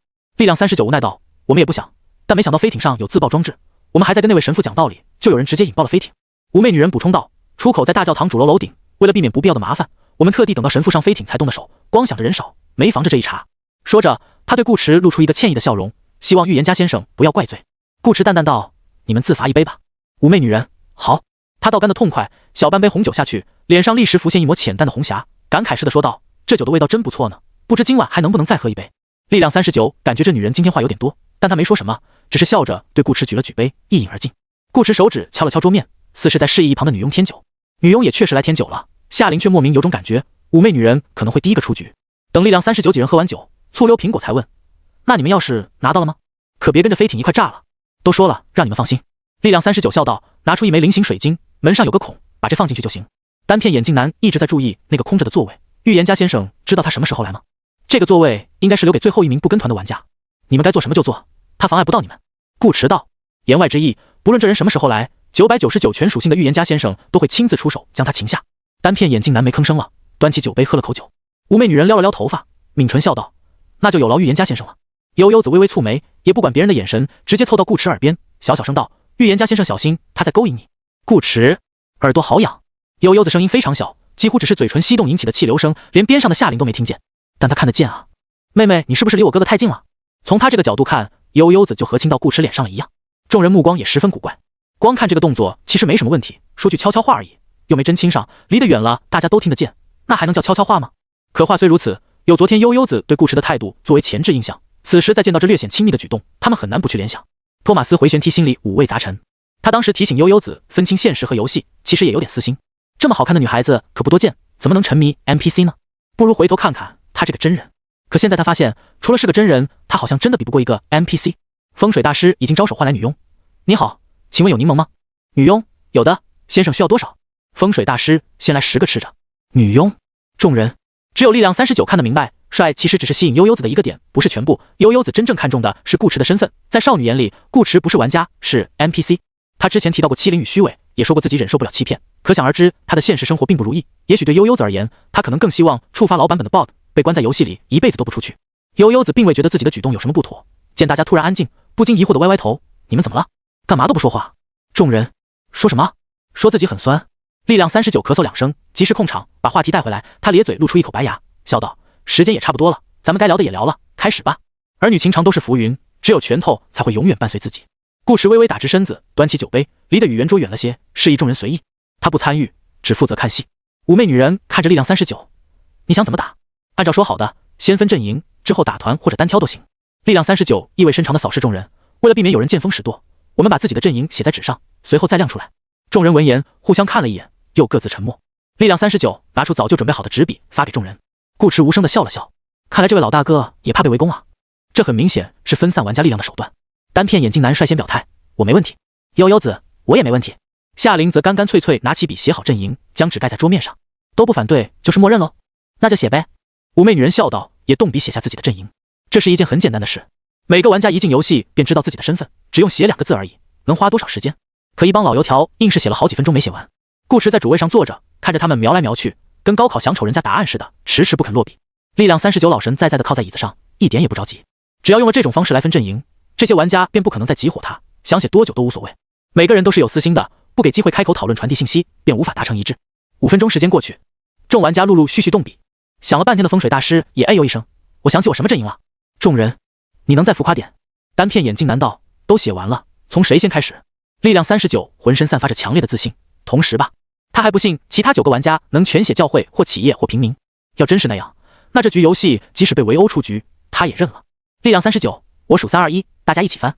3、2、1，哗！10张写着阵营的白纸被同时翻开。事情的确和力量39想的一样，9个玩家没有全写教会或企业或平民，但又和他想的不一样。力量39，政府。单片眼镜男，政府。风水大师，政府。妩媚女人，政府。多喝岩浆，政府。醋溜苹果，政府。夏琳，政府。悠悠子，政府。托马斯回旋踢，政府。最后一个是记者，政府。全是政府。顾驰，众人，力量39，你们都是政府？醋溜苹果满头问号。他自己有2个阵营，一真一假，简单来说就是藏在企业阵营里的政府卧底。他同时持有企业与政府的信物，可以在2个阵营之间反复横跳。只是每个阵营人数应该是均等的，卧底不算，他拿不准死掉的别投降是哪个阵营，怕卧薪企业的坑位不够，被人推出来他是个冒牌货，所以思虑之下，最终选择了亮出真正的阵营，主打一个稳健。可谁能告诉他为什么所有玩家都是政府？哎呀，还真是巧呢。妩媚女人隐晦地看了顾驰一眼，笑盈盈地道：“没想到大家都是战友。”单片眼镜男一本正经地点点头，确实很巧。风水大师一拍桌子：“谁说不是呢？太他妈巧了！”记者也感叹一声：“搞了半天都是自己人啊！”多喝岩浆偷偷摸摸完成了新一轮的属性探查，提议道：“既然都是政府，我建议咱们今天也别打了，大家找个地方吃饭，喝点小酒，就当聚餐了。完事以后再去大教堂一起通关，共同富裕，怎么样？”我觉得行。风水大师操着一口古腔，附和道：“俗话说得好，相逢即是缘。我等能在茫茫人海中跨界相遇，实属不易。上辈子兴许是情同手足的挚友亲朋，如今缘分使我们再度相聚，想来是冥冥中自有定数。我等又何必在此争执不休？应该把酒言欢才对。”托马斯回旋踢嘴角直抽抽：“你到底是算风水的还是算命的？这人怎么说起话来一套一套的呀？”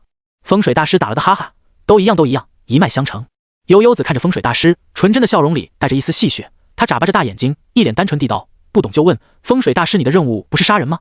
还有你，老是偷偷捣鼓道具那个，我没记错的话，你也是 PVP 吧？”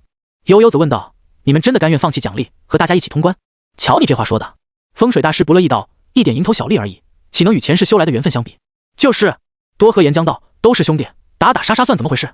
在座的各位都是老玩家了，应该听说过一句话 ：C 剑的辉煌掩盖不了欧剑的黯淡，朋友才是最重要的。”多喝岩浆道：“我们一会出去可以互相加个好友，拉个群，以后一起刷本，群名我都想好了，就叫我的前世今生。”众人，顾驰差点没绷住，这才刚开始，一帮老玩家就演起来了。这些家伙之前都不怎么说话，现在一开口，一个比一个骚。这真是圆桌会，不是奥斯卡。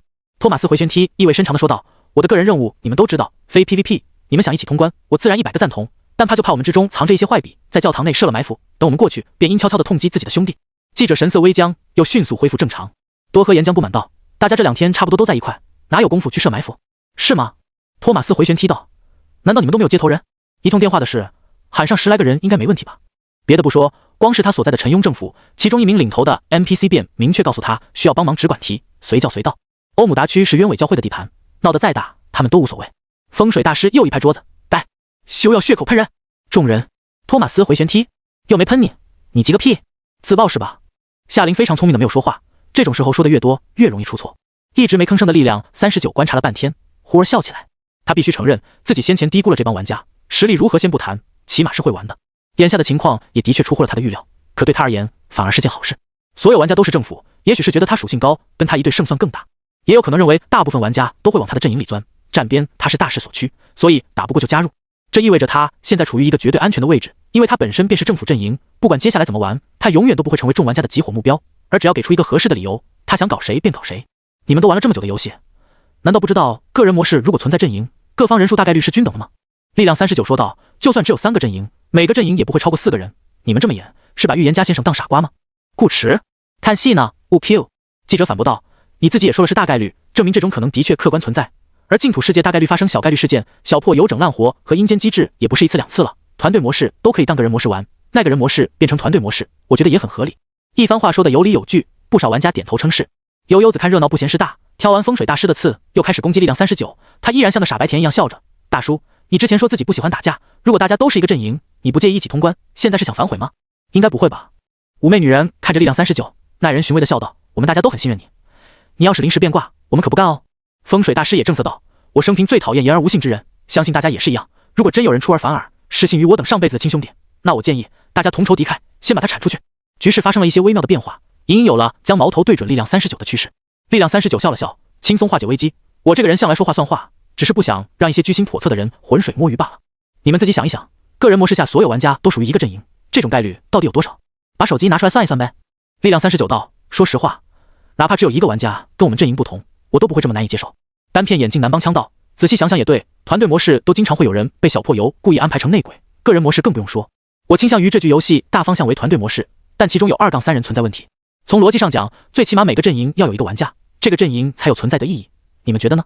风水大师持反对意见，逻辑终归只是逻辑，不能作为最终定论。法官判案也不只看逻辑，重要的是证据。你要觉得有内鬼，就把证据拿出来，不然我有理由怀疑你在挑拨离间，企图破坏大家美好的兄弟情。你在着急什么？托马斯回旋踢老看不惯阴阳大师这浮夸的演技了，他奇怪道，你要真是政府阵营，那即使抓内鬼也抓不到你头上，把其他人干出去，对你来说不是更好吗？这么急着辩解，该不会你就是那个内鬼吧？众人又目光不善地看向风水大师。托马斯回旋踢说的在理，只有内鬼才会怕大家抓内鬼，却不想这番看似可以把人锤到土里的话，正中风水大师的下怀。他笑呵呵地道，怀疑我？行，既然如此，我不装了，我摊牌了。他从裤兜摸出来一块石英表戴在手上，陈庸政府特工专用的机械表都知道吧？风水大师道，在下3特别行动小组组长，代号野狗，你们呢？说那么多没用，拿出证明自己身份的信物才是硬道理。风水大师故意让自己成为焦点，再自证清白，不仅拔高了自己的身份，还反将了所有玩家一军。托马斯回旋踢愣了一下，这货难道真是政府阵营？那你在玩个蛇皮啊？帮人家打是吧？这下轮到风水大师硬气了，他对托马斯回旋踢道，你什么身份啊？怀疑我？托马斯回旋踢冷哼一声，捞起袖口亮出手表，跟谁没有似的，代号猎狗，隶属 A5特别行动小组。力量39看了2人一眼，将手表放在桌上，代号热狗 A1小组指挥员。单片眼镜男微微一笑，代号疯狗，幸会，他也有手表。妩媚女人 A7代号美狗。记者 A3飞狗。多喝岩浆 A2冰狗。悠悠子笑着道 A0舔狗。夏琳眨眨眼 A0顾狗。顾迟6，剩下一个醋溜苹果，他面无表情拿起表 A5土狗。刚才是所有玩家全写政府，现在是每个人都有信物，且每个人的代号都是狗，符合陈庸政府不把人当人的低劣作风。夏琳的石英表是顾迟刚才用岩灵术现造的，其他人的表呢？顾迟，力量39，你们妈的，连信物都提前准备好了是吧？醋溜苹果忍不住吐槽，你们真的有点离谱。他严重怀疑，从前天晚上力量39提出要分阵营开始，这帮家伙就开始暗中准备了。玩了这么多次个人模式，就没见过如此众星云集的局，全特么是演员。我不喜欢表，就先不戴了，你们知道就行。妩媚女人把表放进手袋，又笑着看向力量39，现在怎么说？怎么说？当然是干你啊！力量39在分阵营之前便确认了第一个目标，这个女人可能已经猜出了顾迟的身份，刚才又试图转火他，不干他干谁？一直吵吵下去也不是个事。今天天气这么好，该见见血了。事情虽然和他想的不太一样，但大体走向没有问题。如果只是他一个人，众玩家默契一波后，这场子还真不太好控，得花点力气。可现在嘛，用不着那么麻烦。力量39意味深长地道：“这会儿你们知道我为什么要请预言家先生到场观战了吗？”这话一出口，妩媚女人便有种不妙的预感。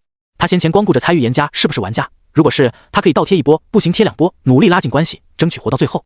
可她忽略了另一种可能，万一有人比她先看破预言家的身份，已经跟预言家达成了一致了呢？要真是这样，岂不是点谁谁死？其他玩家心头此时也有些紧张。信物可以抢，事实却伪造不了，他们也经不起查。但这时候绝对不能表现出来，一怂就代表心虚，心虚就代表有问题。正如托马斯回旋踢所说，如果自己确实属于政府阵营，怎么会怕预言家占卜查验他们的身份？还是你考虑周到。风水大师说道，骗得了我们，骗不了预言家先生。若是不嫌麻烦，还请预言家先生帮我们占卜一下，看看到底谁才是那个内鬼。他十分真诚地看着顾池，心头却在烧高香。预言家爸爸，我在这给您上香了，看在我这么卖力演戏的份上，千万不要查我呀。我们相信预言家先生的占卜术。众玩家齐齐扭头对顾池露出了灿烂的笑容，仿佛一片开得正盛的向日葵，搞得顾池怪不好意思的。怎么有人把刀往他手里送啊？你们谁先来？顾池问道。力量39看向众人，用询问的语气说道，我认为应该女士优先，你们觉得呢？10个玩家里有7个是男人，这还用觉得？风水大师不能再同意了，就女士优先吧，毕竟我们都是绅士。记者点头，没错，男士应该让着女士，这是这个时代的礼仪，我们作为外来者，理当入乡随俗。单片眼镜男笑了笑，目光依次扫过悠悠子3人，我个人是相信你们的，不过占卜一下也花不了多少时间，早点证明你们的身份也好，我们可以快点找出真正的内鬼，对吧？对个屁啊！妩媚女人有点恼火，偏偏又无法反驳。单片眼镜男这话基本把他们逃避占卜的想法给堵死了，但凡表露出一丝一毫的不愿，恐怕都不用预言家占卜，这帮男人就会直接把他们当成内鬼处理。妩媚女人只能微笑营业，行啊，那就先查我们呗。说着冲悠悠子和夏琳眨了眨眼，我年龄稍长，应该让着妹妹，你们先来。狡猾的老女人悠悠子一边在心里吐槽，一边轻哼了一声，来就来，谁怕谁啊。她侧过身子看着顾池，清纯的脸蛋上又浮现出甜美的笑容，请预言家先生先查我吧。顾池注意到少女藏在腿侧的手上，指甲正在微微发亮。其实这是一个将悠悠子提前送出去的好机会，可是他拿不准力量39会不会动手。站在力量39的角度，他不会轻易针对悠悠子和夏琳，其他玩家也是，毕竟是他这个预言家开口保过的人，就算两女真是内鬼，他们也未必敢动。而抛开夏琳与悠悠子，力量39提出女士优先，显然是想拿妩媚女人开刀，这点也符合顾池的诉求。妩媚女人昨天还对他不咸不淡，也没主动找他搭讪，今天却像变了个人似的，各种暗示。悠悠子都感觉得出来，顾池作为当事人，自然体会更深。妩媚女人怕是已经看出了他的身份，知道的这么多，你不死谁死？顾池心中有了决策，便在众人的目光中闭上眼，有模有样的念叨起来：尊敬的命运女神，请告诉我，我身旁的女孩属于哪个阵营？她是陈庸政府的特工，还是鸢尾教会的信徒，又或是沃星企业的派来的卧底？道运1扣在陈庸政府4个字上，这就是顾池要随口念一段台词的原因。把命运女神抬出来，也会让人潜意识更相信结果的准确性。桌上的水晶球缓缓漂浮起来，绽放出柔和的紫光，随后又变得通体透明，流于表层的紫色光华如墨水般内敛，灌入其中，在水晶球的正中心化开成一面旗帜，旗帜上印有一只白鸽，展翅翱翔在朝霞之中。这是陈庸政府的国旗。悠悠子没问题。单片眼镜男微笑道：和我想的一样。众人点头，还不忘拍个马屁，这都能占卜出来，预言家先生果然厉害。悠悠子指尖的微光悄然散去，心里满满都是感动。他没想过顾池会保他，尤其是顾池开口就是一句命运女神，相当于告诉他们给出答案的是神明，而非预言家本人。悠悠子刚才都已经做好1打9的准备了，他知道自己一定会死，正常状态下他不可能打得过这么多人，但在死亡之前，他应该可以拉上那个企图勾引预言家先生的讨厌女人垫背。反正他的个人任务已经完成，杀一个就不亏。哪知道预言家先生替他更改了占卜结果，硬是帮他这个教会信徒瞒了过去。悠悠子看着顾池，眸子亮澄澄的，他越来越想在这个男人心上雕一朵花了，但现在显然不是时候，他还得演一演呢，不然岂不是浪费了预言家先生为他违背神明的一片苦心？你们刚才应该没有怀疑我吧？悠悠子故意问道。我现在可是预言家先生亲自认证的政府特工，醋溜苹果白手，当然没有。记者一本正经，像你这样活泼可爱的小女生能有什么坏心思呢？对吧？风水大师掐着柠檬，下一个。第2个被顾池查的是夏琳，占卜结果毋庸置疑，悠悠子出问题他都不会出问题，可轮到妩媚女人，问题可就大了。他还提前对顾池抛了个媚眼，预言家先生，人家可是很相信你的哦，你说什么就是什么，字里行间全是暗示。可任他说的天花乱坠，哪怕把话挑明，表示今晚任由顾池处置，也改变不了最终的结果。水晶球里出现了一个泛黄的稻草人，众人，这是什么意思啊？陈庸政府的标志是国旗，鸢尾教会是鸢尾花，沃星企业是试管，稻草人是啥？我知道了，这是草民的意思。无阵营的风水大师一拍脑袋，头上仿佛有个灯泡亮起。我们这局游戏存在4个阵营，除了3大巨头之外，还有平民。众人恍然。力量39盯着妩媚女人，所以说你在撒谎。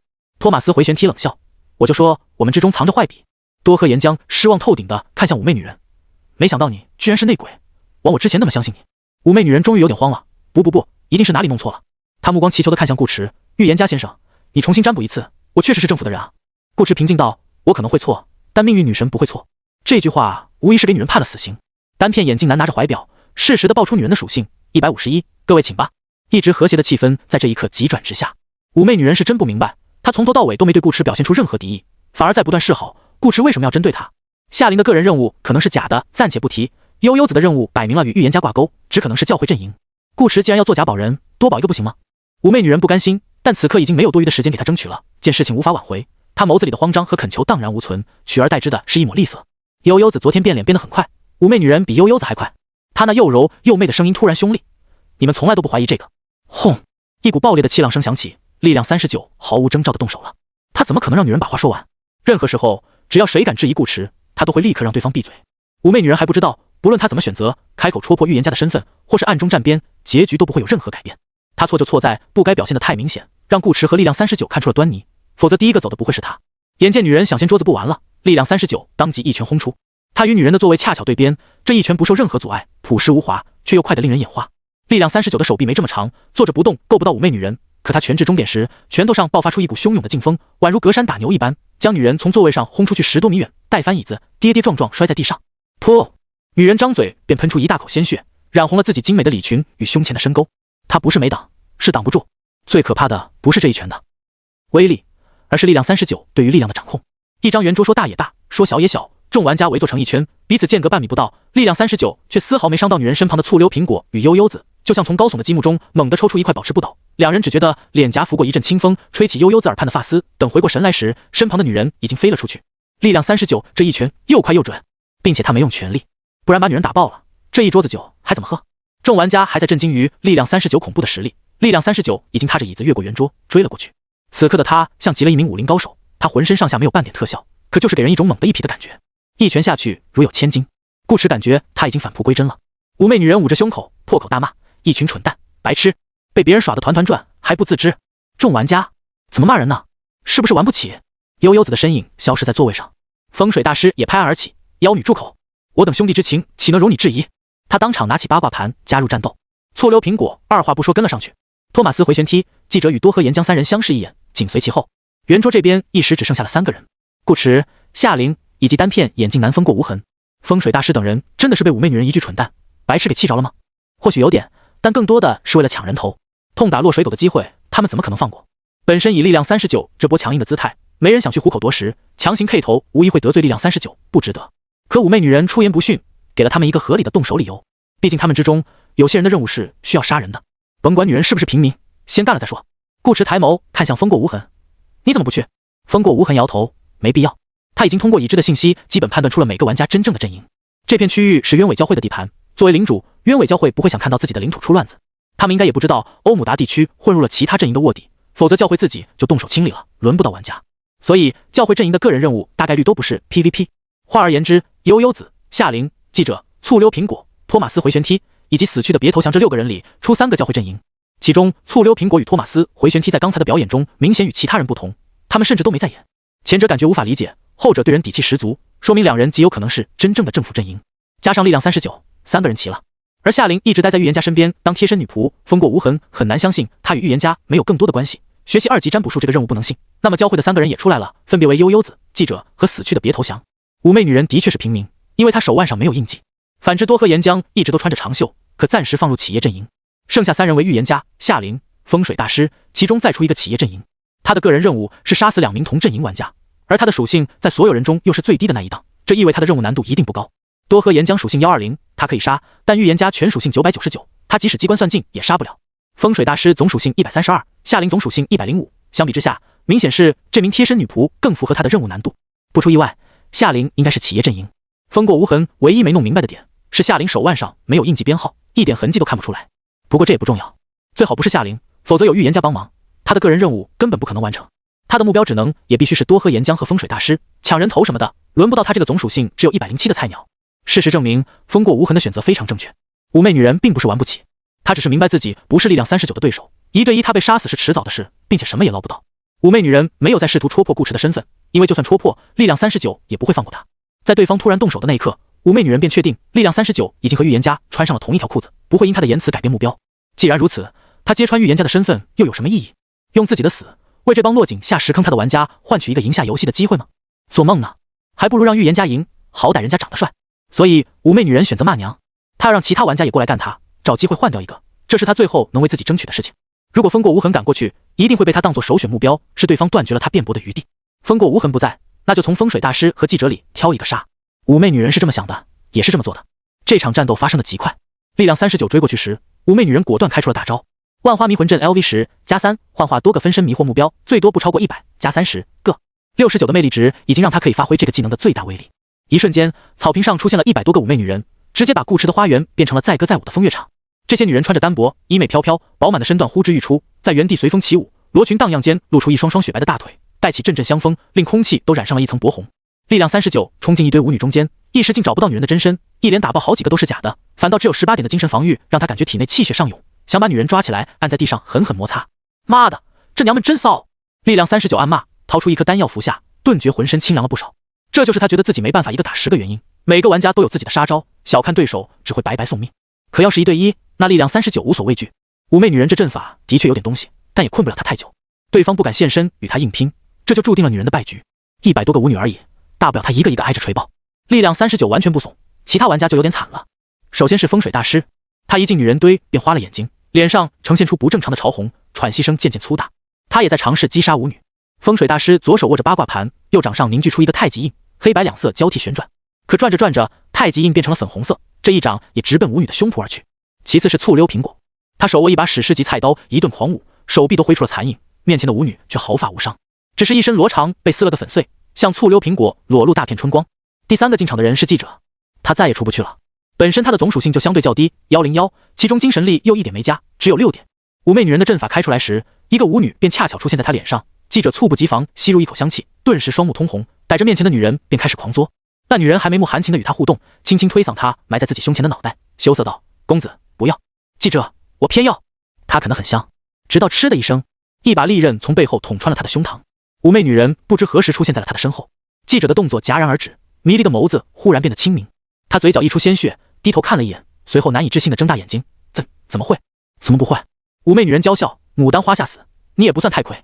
刚才的体验应该还不错，那可不要拔掉无情哦，好生记住我的名字，下次再让你舒服舒服。”女人说着抽出利刃，记者胸口鲜血狂飙。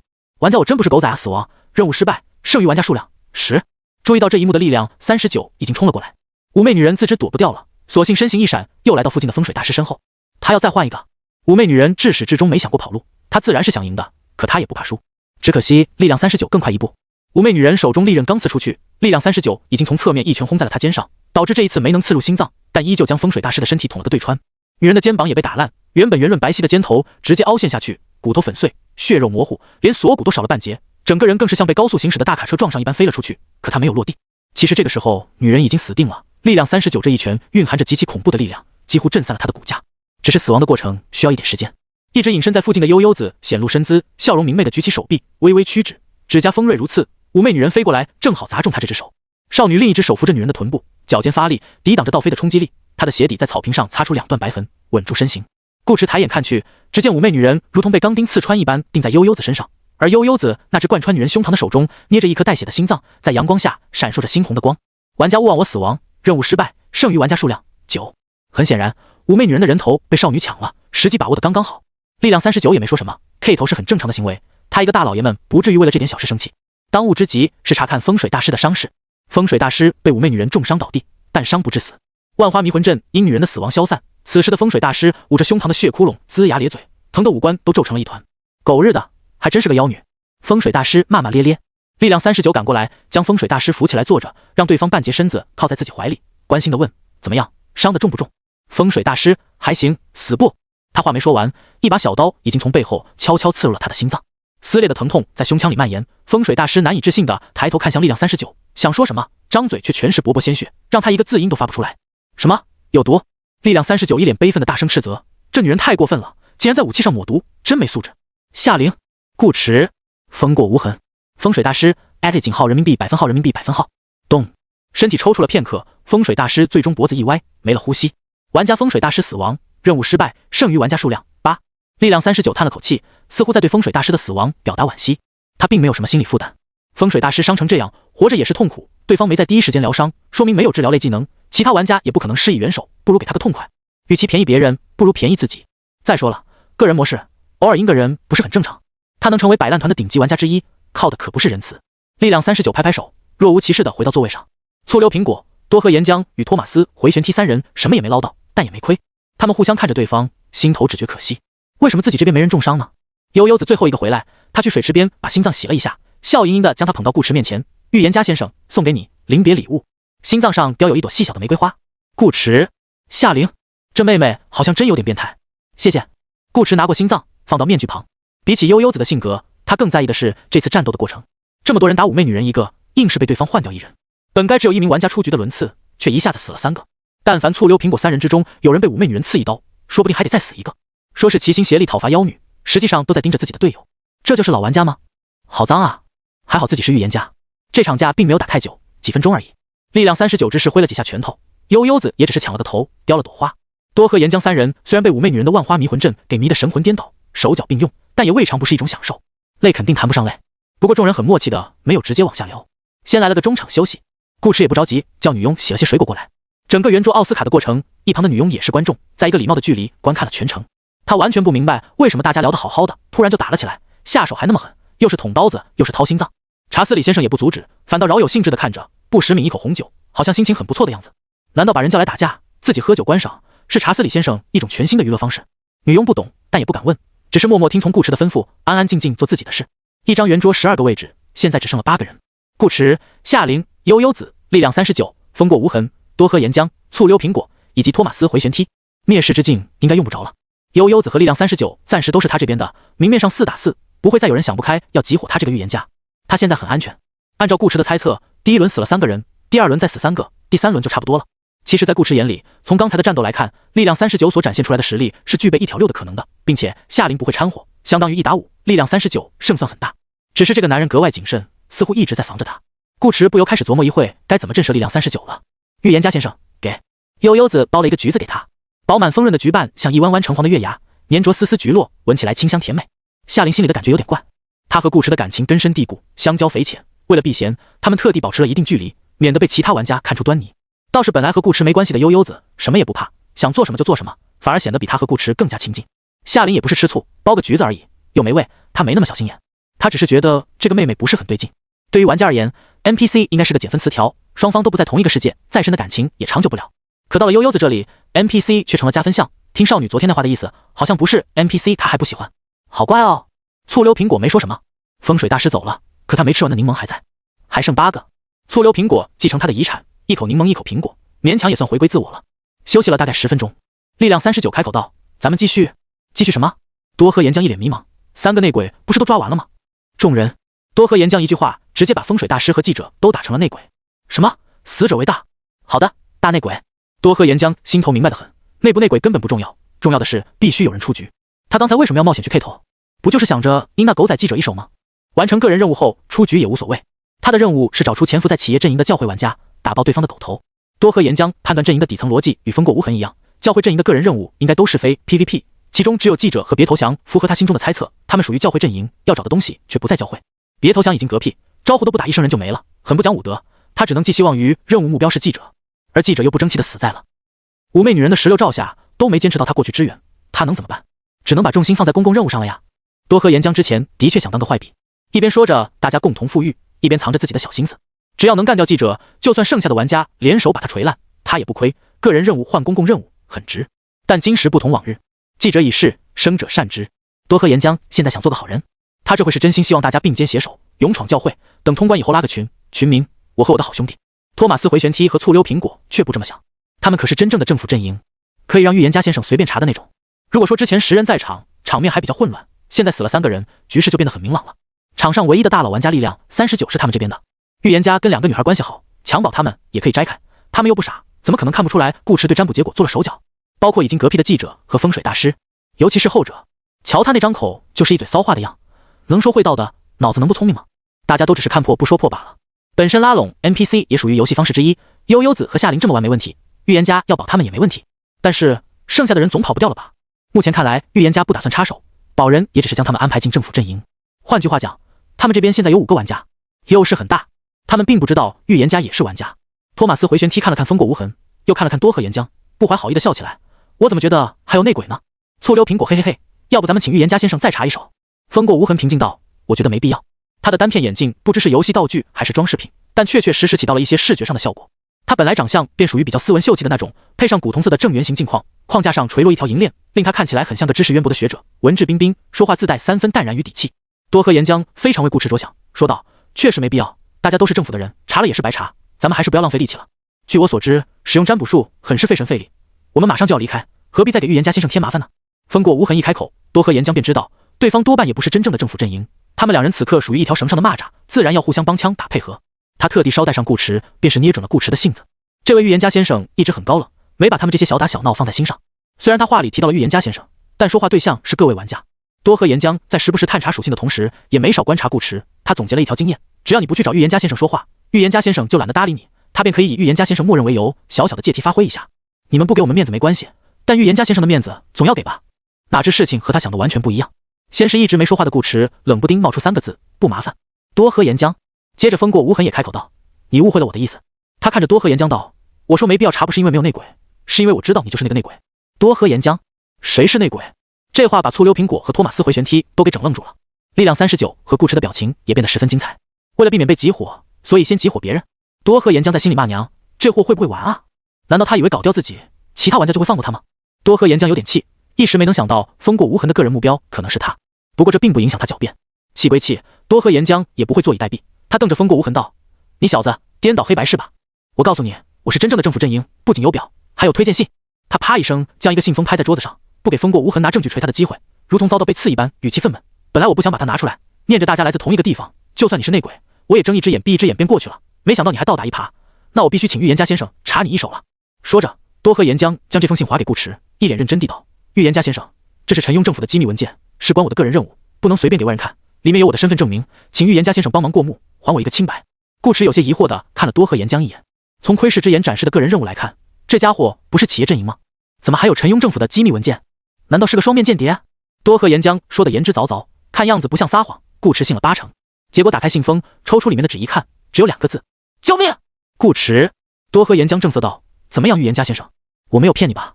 他表情没有一丝一毫的异常，仿佛笃定了自己这封机密文件能帮他逆转局面。醋溜苹果和托马斯回旋踢被唬得一愣一愣，顾池心头乐得不行，都是些什么重量级选手啊，差点把他都骗过去。这封信来自于某个公共密码柜，牵扯到企业阵营的支线任务。多喝岩浆的石英表就是在这个任务过程中从政府卧底手中抢来的。这回把信拿出来，博的就是一个运气。多喝岩浆已经没有更多的办法了，一旦企业阵营坐实，他将面对1打5的绝境，胜率为0，只能求预言家先生帮忙，在风过无痕开口前捞他一把。这相当于是他最后的殊死一搏。而他运气确实不错，看在如此精湛的演技上，顾池决定帮他这个忙。反正他看热闹不嫌事大，怎么好玩怎么来。于是顾池面无表情地点点头，的确是陈庸政府。说完，这封信直接在他手中燃烧起来，不给其他玩家找理由检查的机会。多喝岩浆心头如获大赦，感激灵涕，拜谢顾池全家，表面却维持原貌，并开始向风过无痕发起反击。有了预言家当套衫，他底气足得一匹。对不起，我刚说错了一句话，我不应该请预言家先生查你，这还用查吗？多喝岩浆将话还给风过无痕，眼神挑衅地道：想对真正的政府特工动手，你才是那个内鬼吧？要不你自爆算了，我们等会儿轻点打。局势发生改变，醋溜苹果与托马斯回旋踢又看向风过无痕。风过无痕，他不知道顾池为什么要帮多喝岩浆，但现在不是说这些的时候，他得先保住自己的身份。风过无痕依旧没慌，说道：就算你是真的政府阵营，也无法证明我不是政府阵营。不同小组之间的特工之间互不见面，我为了政府阵营的利益攻击你很正常，苹果和回旋踢不也是吗？他在试图逻辑绑架。醋溜苹果狐疑地打量着两人，可别告诉我这局游戏有7个政府，我不信。托马斯回旋踢，我也不信。先前说什么大概率发生小概率都是扯淡，谁信谁傻。哪怕真碰上这种奇怪的局，他们也不介意再干2个人出去。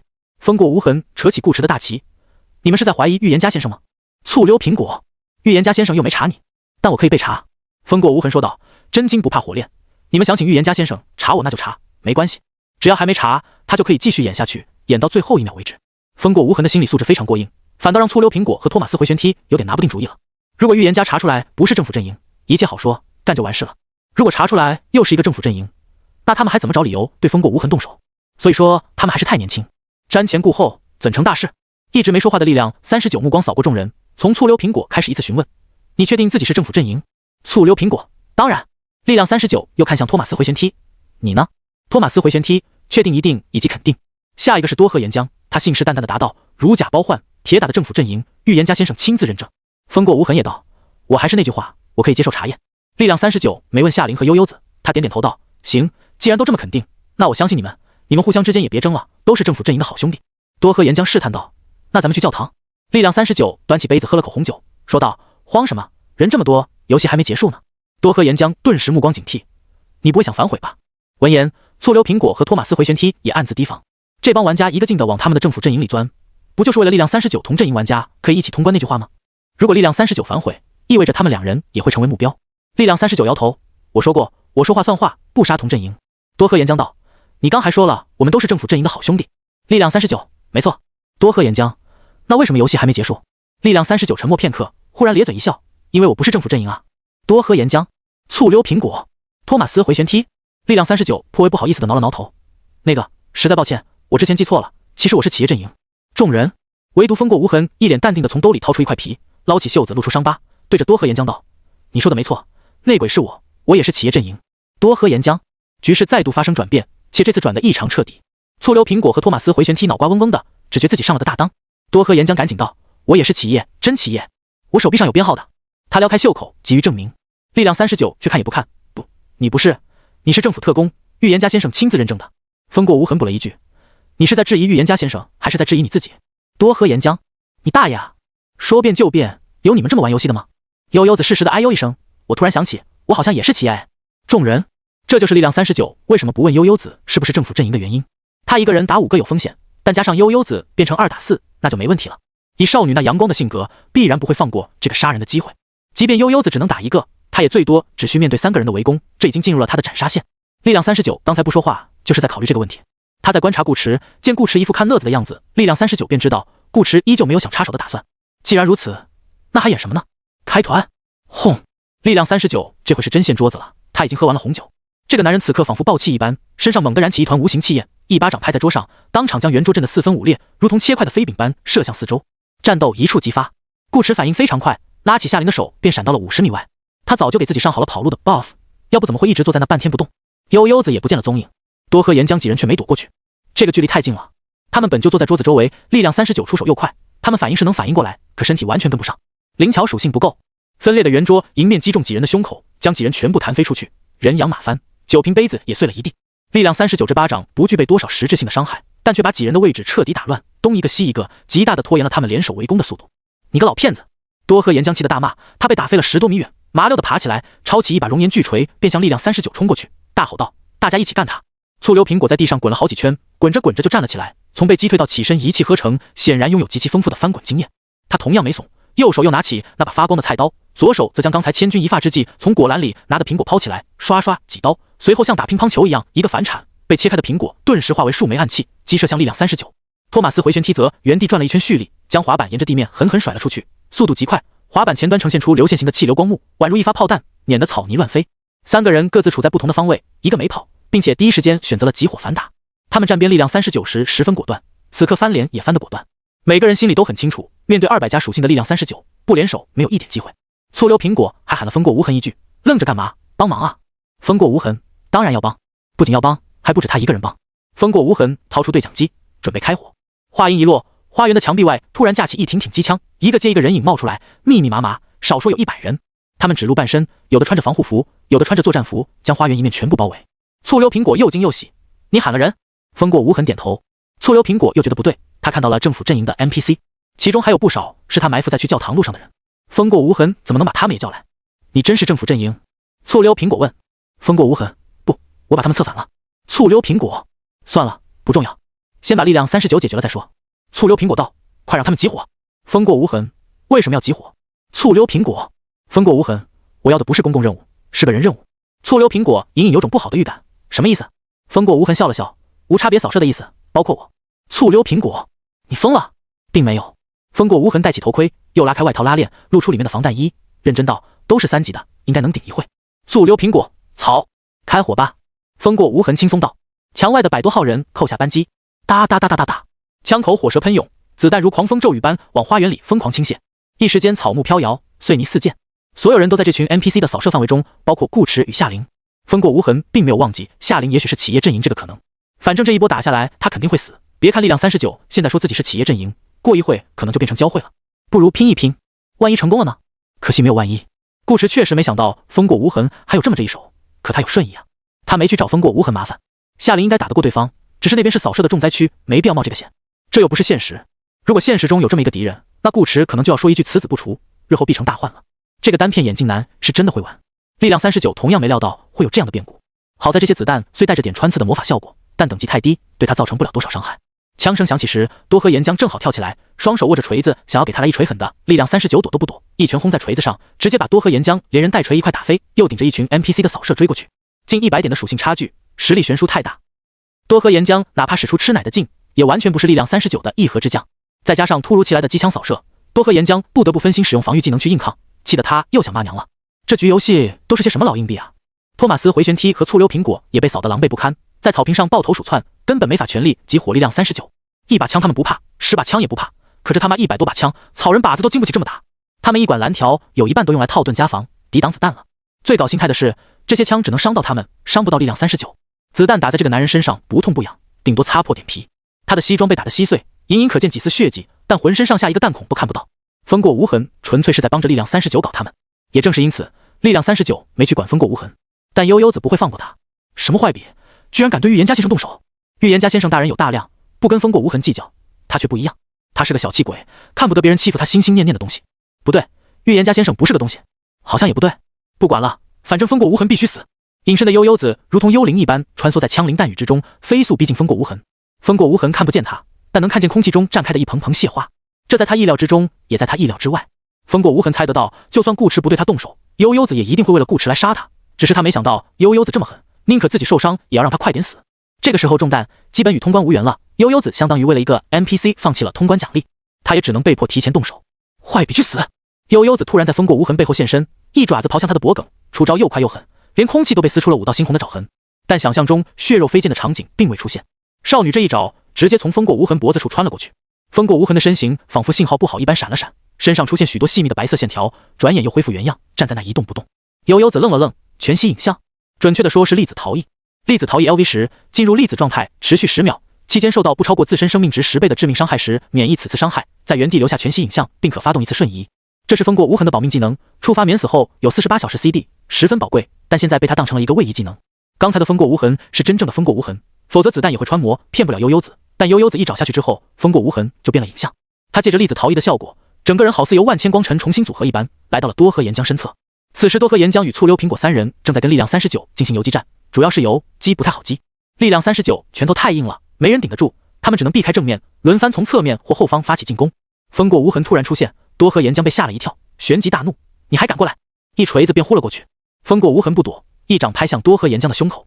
多喝岩浆以为这家伙要换命，连忙发动防御技能，却不想着这一掌拍到身上一点感觉没有，反倒是风过无痕被他一锤子砸了个半死，受击的腰部整个凹陷进去，骨头碎了不知多少根，血红一片。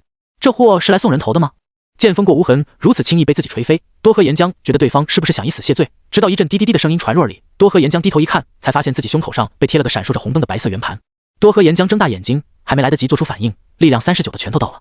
力量39一直在等待机会，他没有使出全力，因为得留点力气跟悠悠子和顾池打。个人模式下的混战，想赢到最后必须得保持状态。多喝岩浆3人以为一人一下能牵制住他，实际上他只是在故意放水逛街，等悠悠子解决掉风过无痕，一定会来帮他打破这个局面，他用不着费力去追。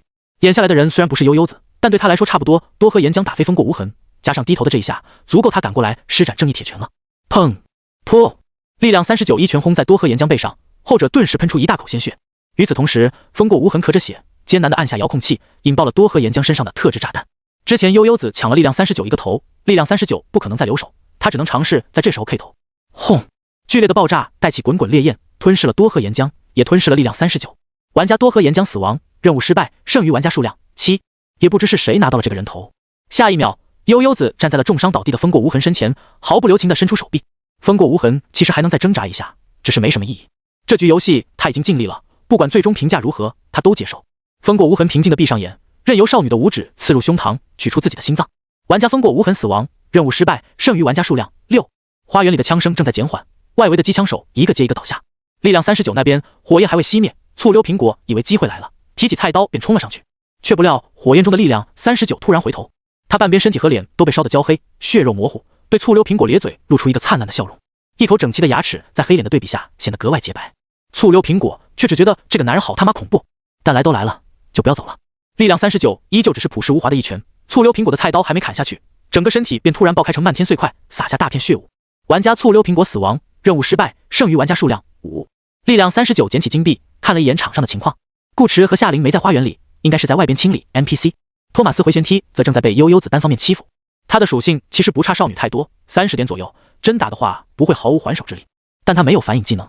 悠悠子帮顾驰找了那么多魔法书，上面的技能他自然也学了，99%对他而言都没什么用，剩下那1%是一个高级隐身术，不仅不会再因打喷嚏而破影，普通攻击也不会显形，并且他主动取消隐身后的下一次攻击将对敌人造成双倍伤害。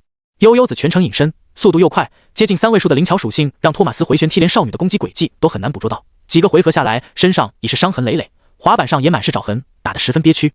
力量39没有过去，托马斯回旋踢受不了了，有本事你出来。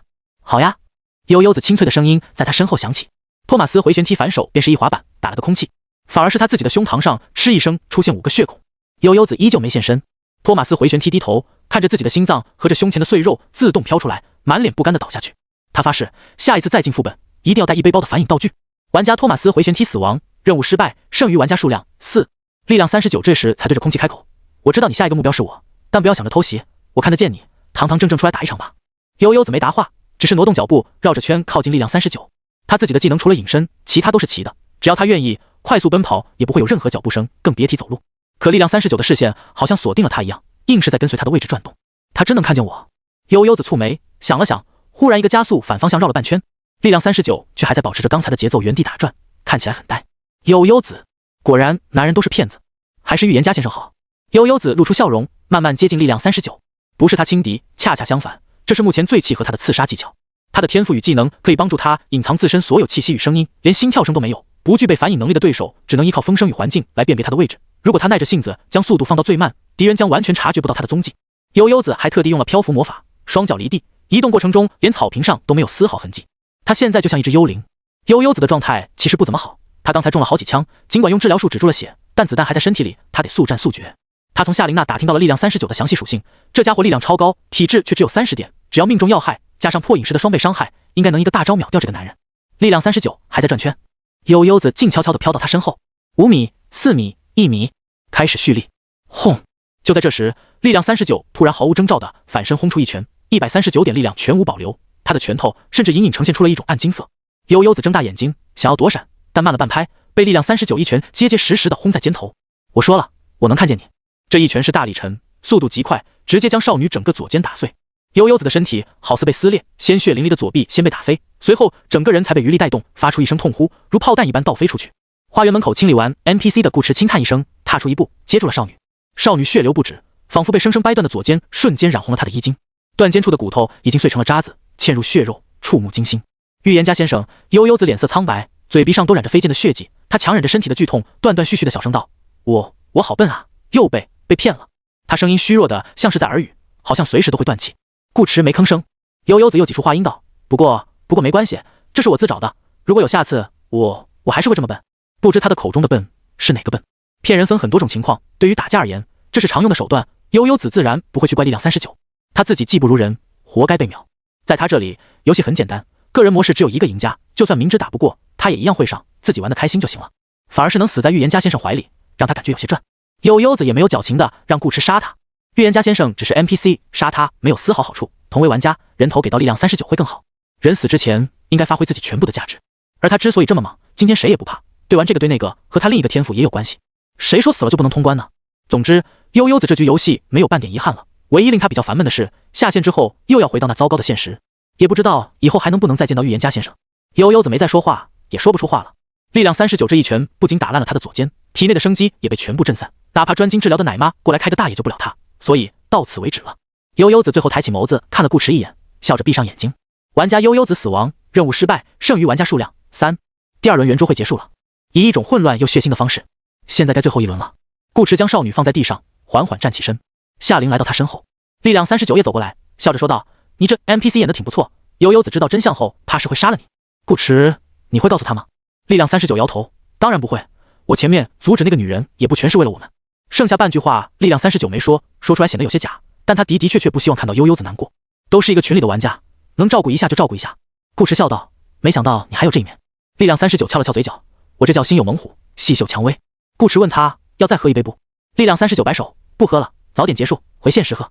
顾池很好奇一件事，你就那么确认我是玩家？力量39点了点脑门，逻辑？什么逻辑？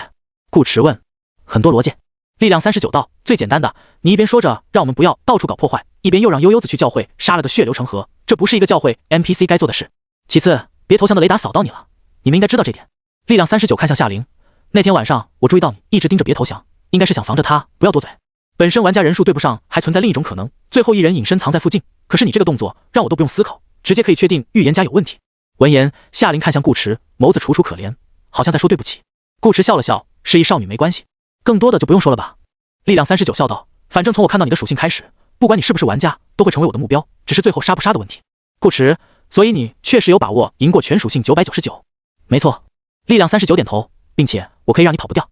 说着，他拿出一颗玻璃珠子捏碎，一股澎湃的能量以他为中心，如潮水般向四周扩散，形成一个四四方方的结界，连脚底都多了一层淡蓝色的屏障。6个方向被全部封死，上天无路，入地无门。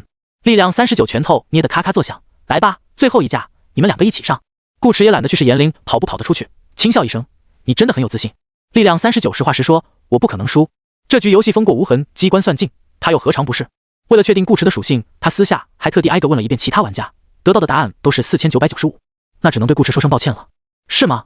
顾池道，999全属性治不住你，再多点呢。说罢，顾池身上猛然爆发出一股滔天气息，如同山呼海啸。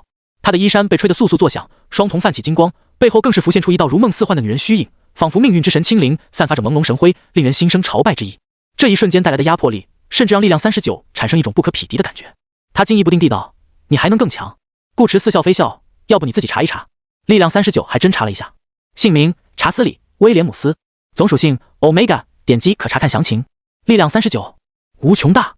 是的，无穷大。全属性 Omega。顾池还要打吗？打！为什么不打？力量39忽然哈哈大笑，你知道吗？你的属性越高，我越兴奋。顾池，这人到底藏了什么技能？连全属性 Omega 都能打。力量39眼睛发亮，对不起了兄弟，我的特殊能力是交换属性，你的 Omega 很棒，现在他是我的了。力量39整个游戏生涯都在追求极致的力量，他很想看看只凭拳头能不能真的打碎空间，开天辟地。而现在顾池给了他一个机会。Omega 级的力量属性那该是怎样的强大？力量39没骗顾池，他这个人很少有发自内心的情绪波动，但此时此刻力量39真的非常兴奋。他本来还想多跟顾池聊几句，等顾池先动手，可这会儿他实在忍不住了。谢谢你，预言家先生。顾池想说什么，但还不等他开口，力量39已经大笑着发动了自己的特殊能力圣域罪恶交判，选择一个目标，与之互换属性值，持续30秒至10分钟。哈哈哈哈哈！拿来吧。你！力量39笑得很大声，一开始是真的很大声，顾池耳膜都被他震痒了，直到一种怪异的虚弱感从体内传来。力量39感到自己的力量在飞速流逝，而不是增加。他的笑声逐渐变小，直至笑容凝固在脸上。打开个人面板一看，玩家力量39，当前性别男，游戏场次1456，体质7加 2.4， 精神10加 1.4， 灵巧5加 1.2， 力量6加 1.2， 魅力9加 1.2。 力量39瞪大眼睛，我 Omega 呢？顾池哈哈哈哈，这回轮到他笑了。他这个人也很少有发自内心的情绪波动，这回是真没忍住。怎么还有人送属性啊？噗！夏琳也没忍住，捂着嘴笑弯了腰。力量39，顾池感动不已，上去握住力量39的手，大哥，你真是个好人。不！力量39甩开他的手，难以置信地道，你怎么可能才这点属性？都不说 Omega， 顾池这面板纯粹是个新人，最多玩了1年游戏，怎么可能排得到他？乱入也不是这么个入法。而且明明他3番5次确认顾池的属性，怎么会错？没有什么是不可能的。顾池道，你为什么又那么肯定我的属性是真的？这还能作假？力量39不理解，你不是选择了扮演 NPC 吗？ NPC 属性高不是很正常？醋溜苹果等人看到顾池的属性以后，都认为他不可能是玩家，因为属性太高。可他们忽略了一件事，净土游戏是存在身份卡的，并且存在可以自选角色的高级身份卡。整局游戏只有他、妩媚女人以及别投降想到了这点，风过无痕或许也想到了，但那不重要。力量39并非没怀疑过顾池这个 NPC 的真实性。昨天下午，他特地带着一众玩家去找顾池，就是想看悠悠子能不能在顾池这里交任务。这是铁打的逻辑。如果顾池不是 NPC， 悠悠子会黑化到底。而事实是，悠悠子滑铲认错之后，还对顾池展现出了比之前更多的好感。就算属性可以造假， NPC 身份怎么造假？系统提示怎么造假？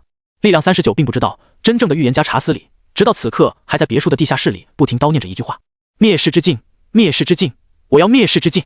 力量39这波其实输得不冤，顾池不仅骗过了他，连系统也一块骗了。他连续几天为查斯里筑梦，在墙上写满灭世之境，强行给他植入潜意识，让这位真预言家的心愿从成为家喻户晓的预言家变成了获得灭世之境的秘典。当时他把装有灭世之境的木盒放入纸盒袋，木盒并未真正消失，而是被他用言灵转移到了查斯里手上。所以悠悠子的任务会在那时候完成。顾池自然不会跟力量39解释这些，但他可以很确定地告诉对方，我的确不是 NPC， 只是一个普普通通的玩家。力量39，你普通你妹啊！连我特么都被你骗了，你还普通？顾池再度发出友善的邀请，要不要喝一杯？喝个屁！力量39半张老脸都憋红了。他一个摆烂群的顶级玩家，被一个初入净土1-2年的新人给骗了一整局。干！力量39之前就说过，他从来都是个很客观的人。他承认顾池牛逼，写他妈牛逼，但他现在心绪翻涌，呼吸不畅，跟心脏病发作似的，不适合交谈。力量39怕自己忍不住骂人，那样会显得他输不起。栽在顾池手上，他也实在没脸再继续待下去。还有个漂亮妹子在一旁嘲笑他呢。罪恶交判的持续时间是根据目标来定的，目标属性越高，持续时间越短，反之越长。顾池这弱爆了的属性，意味着他在整整10分钟内都是个任人拿捏的小菜鸡。最关键，他还自己封死了这片区域。现在的顾池跑不跑得出去，他不知道，反正他跑不出去，完全是搬起石头砸自己的脚，而且砸得稀烂。力量39绷不住了，你杀了我吧，赶紧的！顶级玩家的个人模式没有共同通关这个选项，顾池有点舍不得，不多聊聊，不聊了，你等我下线冷静几天再说。力量39把通关钥匙扔给顾池，威胁道：快点，不然我自杀了。到这时还想把人头留给自己吗？顾池发自内心，你真的是个好人。力量39，你看我下次碰见你还当不当好人？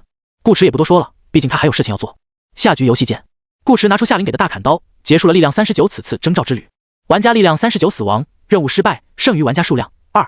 夏琳还在那笑得停不下来，顾池哥哥你真牛。不是我牛，是运气好。顾池虽然也想笑，但还是等下线再说吧。接下来才是重头戏。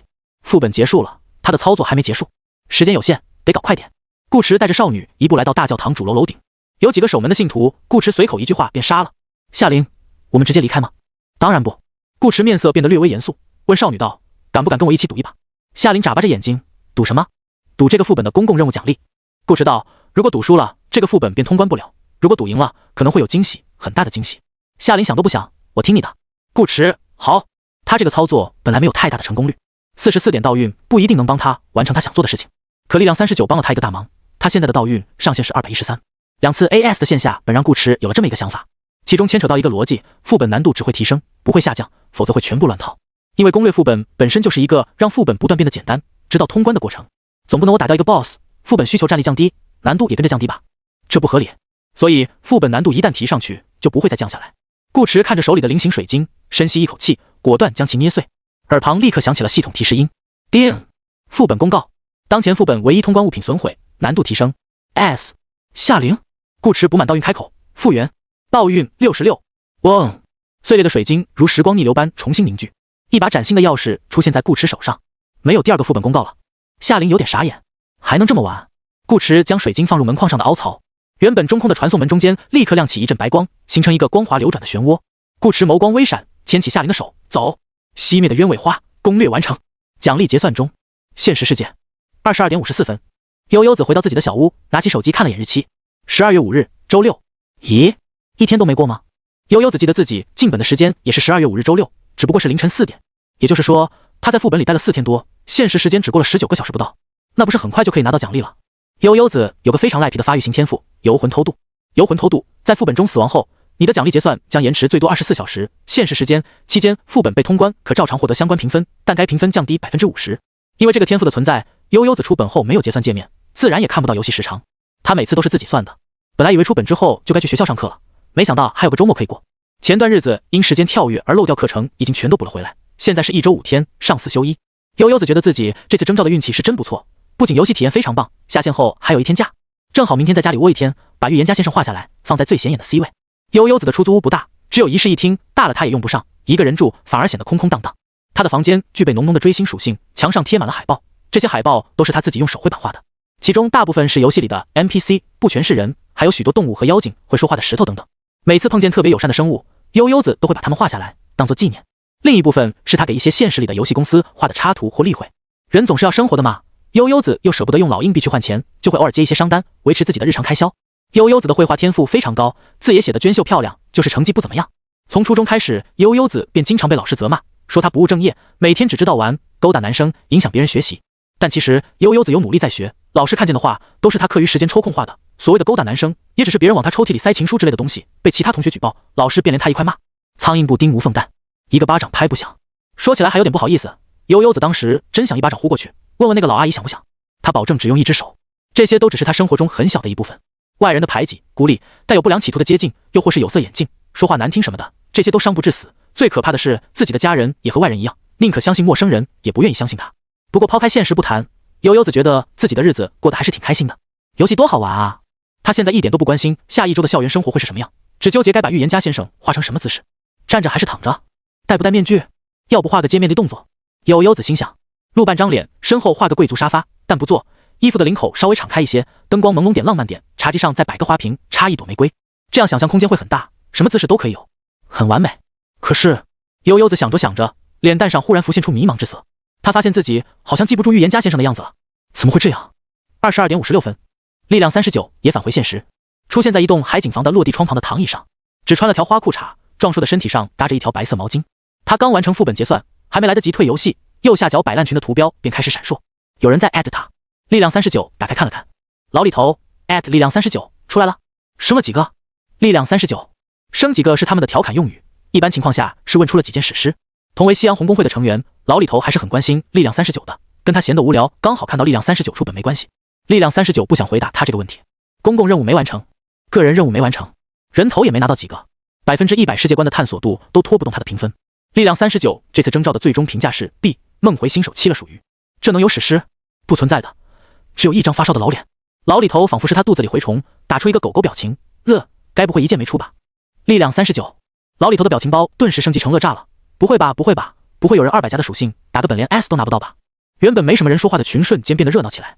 性感大叔，不会吧，不会吧，不会有人200加属性打本连个 S 都拿不到吧？海鲜爱好者，不会吧，不会吧，不会有人200加属性打本连个 S 都拿不到吧？二手贩子，不会吧，不会吧，不会有人200加属性打本连个 S 都拿不到吧？一大波群员火速赶到现场嘲笑。力量39的性格大家都懂，不否认就是承认。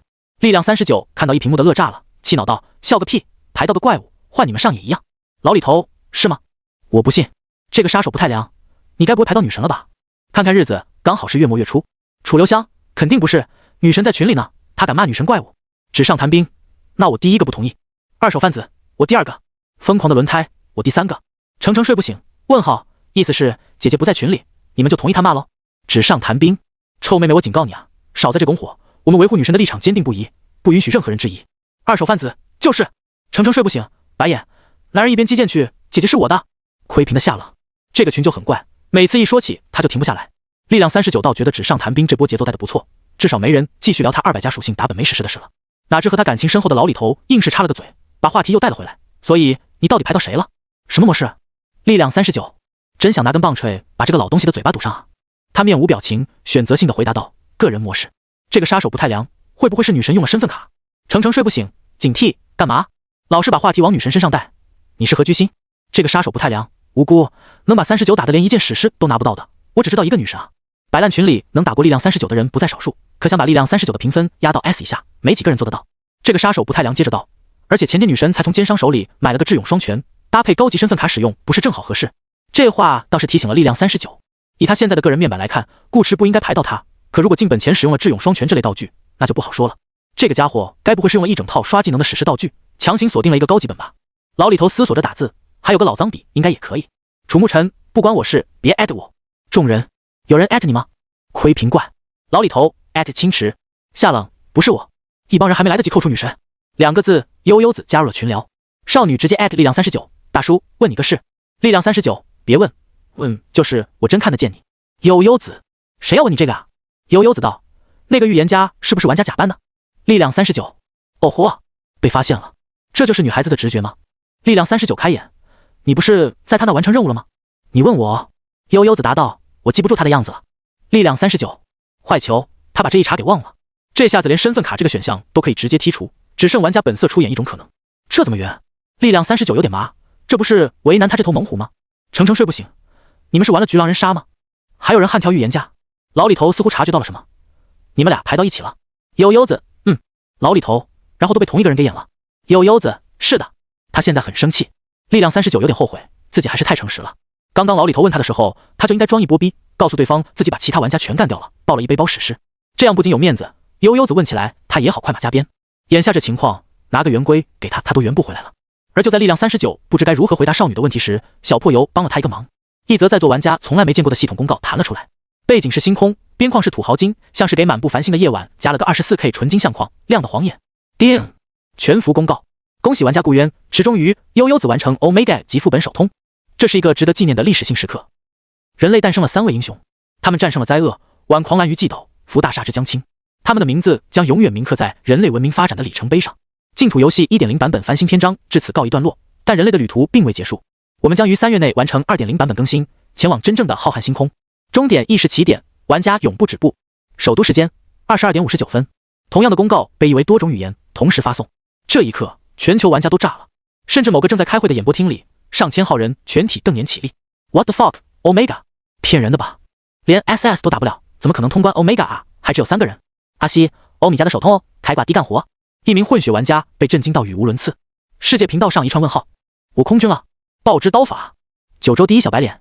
白烂群里也是一串问号。力量39，老李头。众人，夏冷也愣住了。Omega， 力量39，整个人都是懵的。他们上的副本的难度是 Omega， 他怎么不知道？老李头不淡定了，烟烧到手指都没察觉。你们到底打了个什么本？力量39，我不造啊。疯狂的轮胎，我不理解，但我大受震撼。纸上谈兵悠悠子，楚沐尘悠悠子，力量39悠悠子，众人悠悠子。悠悠子呆呆的回道：我也不造啊。看着眼前跳出的结算界面，少女心头原本的怒气消散一空，一双又圆又大的眸子里满是迷惘。怎么就 Omega 首通了呢？与此同时，顾池和夏琳回到了自家别墅柔软的大床上。熄灭的鸢尾花攻略完成，通关时长19点56分33秒，评定 SSS。世界观探索 99%， 评定 Omega。任务完成度含个人任务 100%， 评定 Omega。玩家击杀数1，评定 B。解锁成就9，评定 A。我预言家打钱，你利用独特的硬核预言术与精湛的演技冒充预言家，成功骗取了大家的信任，且身份维持了3天以上，能让假预言家活过3天，活该这群笨笔输掉底裤。我不同情他们，但我同情你，这么玩下去，你会没朋友的。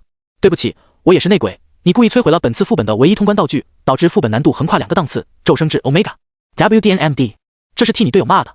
什么？队友赞成你的决定？呸！2个内鬼！少女的祈祷，你欺骗了一名魅力值大于7的少女玩家，让她为了你做了很多事情，她甚至为此身受重伤。多么天真可爱的女孩子啊！你却这样欺负她，我只想问问你，你的原则在哪里？良心在哪里？这个傻姑娘的联系方式又在哪里？操梦者赢，你通过自身能力为一名关键 NPC 铸造了数个逼真的梦境，令他改变了自己的心愿，从而影响到了其他玩家的个人任务与整体游戏走向。你操的不仅是梦，还有人。此项成就为稀有成就，它将使你在完成该成就过程中使用次数最多的技能等级加1。小身材，大能量，金，你杀死了一名总属性高于自身100以上的玩家，这就像当初你度日如年一样，令人叹为观止，不可思议。尽管其中存在运气成分，但长得帅又能干，未尝不是一种实力。此项成就为金色稀有，它将为你带来一些珍贵的全属性加成，希望今后的你能越战越勇，日益强壮。繁星之子红，你通关了一次理论通关概率无限接近于0的 Omega 级副本，并阻止了灾难的发生，这是一次史无前例的壮举，你是当之无愧的英雄。为此，我们决定授予你代表当前版本最高荣誉的红色成就，它将使你获得6点全属性。我们知道，对于此刻的你而言，这点属性已经微不足道，但没关系，它只是一个象征，代表净土对你的肯定。你真正的奖励是极其宝贵的神性。文字滚动到这，突然卡住，不动了。顾池都太没注意，他在看最后一个成就。小破油什么时候变得这么大方了？全属性加6，合计30点额外属性，居然说是微不足道。之前巨额也就只加1点而已。另外，神性是什么？看描述，似乎比30点额外属性还珍贵。顾池暂时猜不到，心里却舒服得紧。有了这项 Omega 难度的专属成就，就算不给其他道具和老硬币也赚妈了，不枉费他拼上通关奖励赌这一波。然而下一秒，叮，成就发放错误，修正中。顾池，修正完成。成就繁星之子红已回收。顾池，什么意思啊？玩不起。再下一秒，叮，获得新成就繁星之劫粉。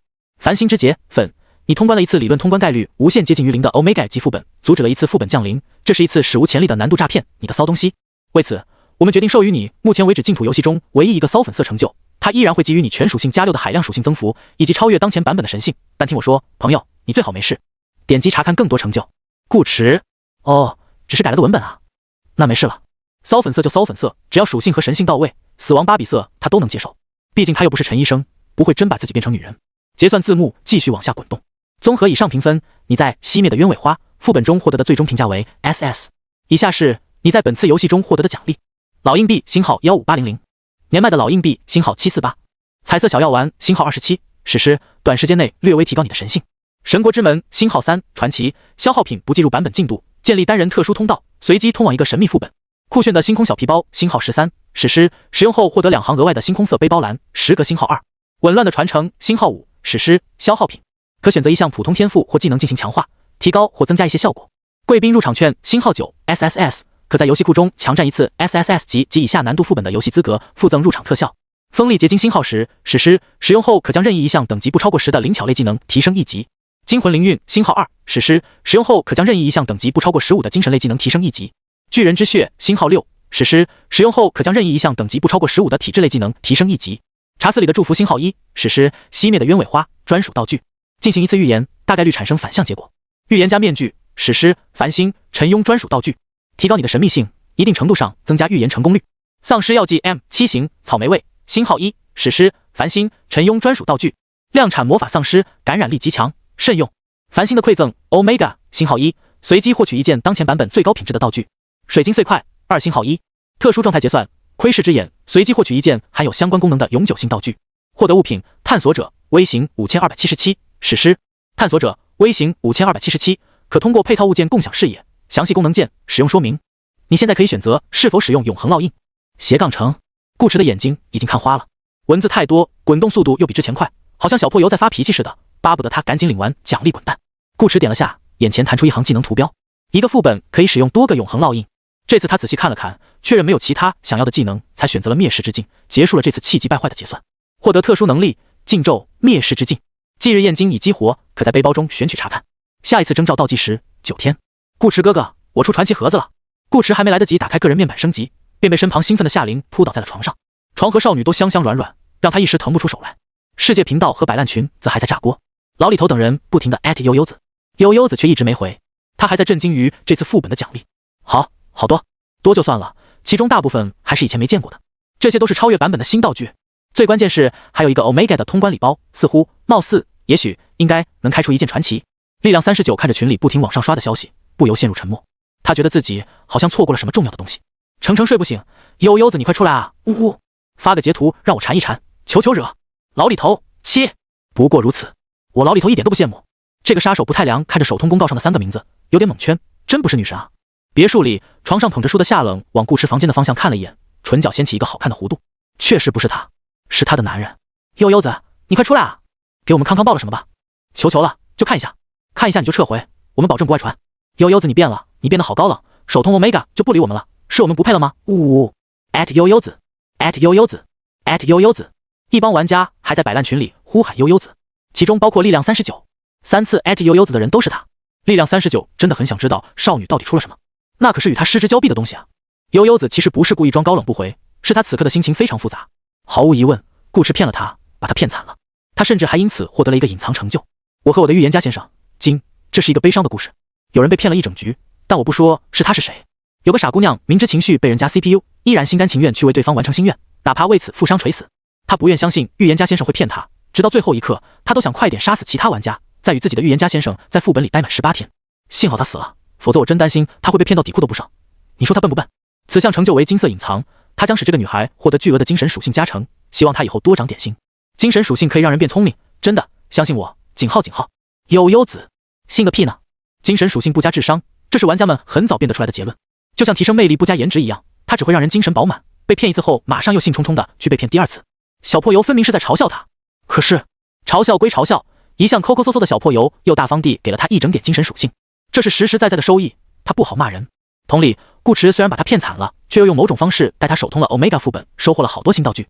悠悠子的最终评价理论上应该比顾池更高，他的世界观探索度与力量39一样，都是100%，个人任务也完成了，人头数也比顾池多，只是最后的公共任务评分降低了50%，导致他也只拿到一个 SS。悠悠子数了一下，一共73件史诗，3件传奇，其中包括2件传奇消耗品。于是悠悠子迷茫了，他莫名有种看狗血言情剧的感觉。你傻不傻呀？他在骗你。我知道啊，可是他叫我宝贝。悠悠子，虽然顾池没叫他宝贝，但这比一声违心的宝贝更有价值。力量39不死心的继续少女，赶紧的，别装死了，大不了下次排到一起，我当自己看不见你。悠悠子还想着下次呢。繁星之劫给了他30点额外属性和暂时不知道有什么用的神性，他还没看，但可以算出来，在装备拉满的情况下，他它的总属性超过了190，只比力量39少20点左右。一会要是再开出一件适配自己能力的传奇，谁输谁赢还真不一定。悠悠子把传奇盒子贴到群里，繁星的馈赠。老李头，程程睡不醒，二手贩子，众人，摆烂群又一次开启了刷屏模式。疯狂的轮胎，我操，传奇，这个杀手不太凉，真他妈有传奇啊！程程睡不醒，我酸了，纸上谈兵，速速开盒，开出来不要卖我。老李头，他皱着眉头斥责道：“你小子打什么坏主意呢？能不能说点好话？传奇多稀有不知道吗？整个国服才多少件，人家悠悠子好不容易拿到个盒子，如果开出一件自己用不上的装备，该有多难过？悠悠子就是这个纸上谈兵很坏，老李头，所以@悠悠子，为了避免你难过，干脆别开了，直接把盒子卖给我吧。纸上谈兵，悠悠子，众人，这个老李头更他妈坏，唯独力量39没再说话。悠悠子会不会难过他不知道，反正他现在挺难过的。悠悠子贴出来的传奇是个盒子，类似于通关礼包，换而言之，这是保底奖励。不管你个人任务完没完成，也不管你最终评分是多少，哪怕是个 F， 只要你能通关，就会有这个盒子。力量39沉默了，他的眼皮子跳了跳，嘴唇紧闭，唇颊勾与下颚的皮肤轻轻颤抖着，仿佛相恋多年的女友离他而去，有一把利剑刺入了他的心。连窗外随风轻漾的海水都显得那么孤单，那么寂寞。曾经有一个机会摆在他的眼前，最后出本之前，顾池邀请他喝一杯，而他自己拒绝了。顶级玩家的个人模式没有共同通关这个选项。当时的力量39很洒脱，也很高傲，他赢得起，也输得起，这叫心气。现在的力量39想给自己2巴掌，你心气你妈呢？那可是传奇啊！虽然他自己也有一把传奇左轮，但对他的战力真没多少提升。他枪法是不错的，玩家基本都会用枪，毕竟这是游戏前期最简单有效的武器。可到了中后期，枪就不怎么好用了。除了一些特工玩家自己的改装枪之外，其他在射速或瞄准方面没有提升的枪械很难打得中人。特别是悠悠子那种灵巧属性超高的玩家，存心想躲的话，子弹几乎碰不到他。而一旦一枪打空，别人就会冲来揍你。他也没有什么辅助射击的技能。对于力量39而言，与其开一枪，不如打一拳。他一直在等着看有没有机会和别的玩家换一件传奇。本来都不用换了，可以直接获得一件新的传奇，那样他就是拥有2件传奇的男人了。然而事实却是，他亲口放弃了这个机会，跟个傻子一样，让顾池赶紧把他干出去。他甚至还威胁顾池，不动手他就自杀。这是跟传奇有多大仇啊？力量39好痛。这个世界上最难受的事，永远都不是别人有，自己没有，而是自己本来可以拥有，但被自己硬生生给做没了。性感大叔，只有我一个人认为这个手痛有点亏吗？程程睡不醒，哪里亏了？传奇哎！性感大叔解释，按照我们之前的判断 ，SS 本出传奇的概率应该就相对较高了 ，SSS 概率更大。Omega 级的副本理论上应该有机会出传奇以上的装备，如果等到新版本再手通，这个盒子可能不止开出传奇。现在说这个有点晚，盒子都到手了，也没法重新来过。当前版本只的获得该物品时的版本不会随版本更新发生变化，奖励池固定。楚沐晨看法不同，新版本还差3件传奇，我们之前都不知道什么时候更新，也许几个月，也许1-2年，甚至更久。就算这个条件可以满足，在故意失败，把副本放入游戏库等更新后再进，他们也不一定抢得到游戏权。龙刃的人一直盯着呢。力量39没跟大家聊副本，说明这个副本本身不是 Omega， 应该只是普通的 S 或 A， 没什么特别的。悠悠子也不知道发生了什么，那只能是另外2人用某种方式让副本的难度等级提升，并通过一些特殊手段将真实难度还原，以此达到难度欺诈的效果。这需要提升副本难度的关键因素与自身能力极度契合，并且大多时候副本难度即使提升也提升的有限，比如近期降临的副本 AS 这种只提升一个难度等级才是常态。2个小概率事件叠在一起，没点运气碰不上，既然碰上了，当然要早骗早享受。老李头催促悠悠子，盒子开了没？开出什么了？悠悠子正在洗手，还没来得及回话，又一则系统公告弹了出来。全服公告，亲爱的玩家们，刚才是不是感到格外震惊，无法理解，难以置信？那就对了，因为本来就是骗你们的。这一个小小的玩笑，在这个平凡又普通的日子里，我们迫切地想为大家的生活增添一丝乐趣，所以我们决定从今年开始，将12月5日至12月6日设为净土游戏第1个玩家节日——全球愚人节。惊不惊喜，意不意外？为了庆祝这个节日的成立，我们特地为大家精心准备了一份愚人节礼包，已发送至邮箱，请玩家们及时查收。祝大家愚人节快乐，再见。老李头，性感大叔，众人，这则公告同样是全球同步发送，属于是一波未平，一波又起。某外服玩家 fuck， 这个玩笑一点都不好笑。某混血玩家阿西，小破骗子，大大低坏。乐园里，一群正在兴奋地讨论着 2.0 版本的玩家满头问号，他们不认识顾池，也不认识夏琳和悠悠子，聊不了奖励，只能聊聊即将到来的全新版本。然后小破油又告诉他们，之前的公告是假的。你大爷啊！欺骗消费者是吧？神他妈全球愚人节，耍我们玩是不？快看邮箱，送了10个记忆水晶和1袋大米。卧槽，这么豪横！哦，原来今天真是愚人节啊！咦，刚才有发错什么公告吗？我怎么不记得了？没有吧？小破油向来严谨，怎么可能出错？说的是嘞。摆烂群里，老李头急道：悠悠子，你的通关奖励还在不在？程程睡不醒，赶紧看看。他们又不傻，稍稍一想便能反应过来，小破油在用一种很新的方式收回之前的全服手痛公告。现在再打开历史公告记录，已经找不到刚刚铭刻于人类文明里程碑上的3位英雄了。这都不是关键，关键是奖励有没有和公告一起被回收。悠悠子连忙打开背包，他不像顾池那样已经有了一次经验，知道小破油很大方，看到盒子什么的都还安安静静的躺在格子里，才拍拍胸脯松了口气。还好，小破油玩得起。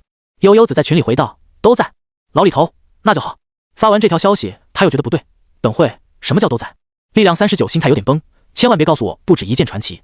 悠悠子发了个眨眼卖萌的表情，确实不止一件啊，还有几个传奇消耗品呢。力量39，老李头，众人，还有几个？悠悠子暂时没回了，他先开了盒子，万一小破油反悔，好歹也算被预言家先生带着爽了一下。卧室里只点了一盏台灯，更多的是夜色。少女坐在床边，不太看得清她的容貌，直到一阵灿烂的金光照亮她的脸。获得物品：逆光之舞，传奇。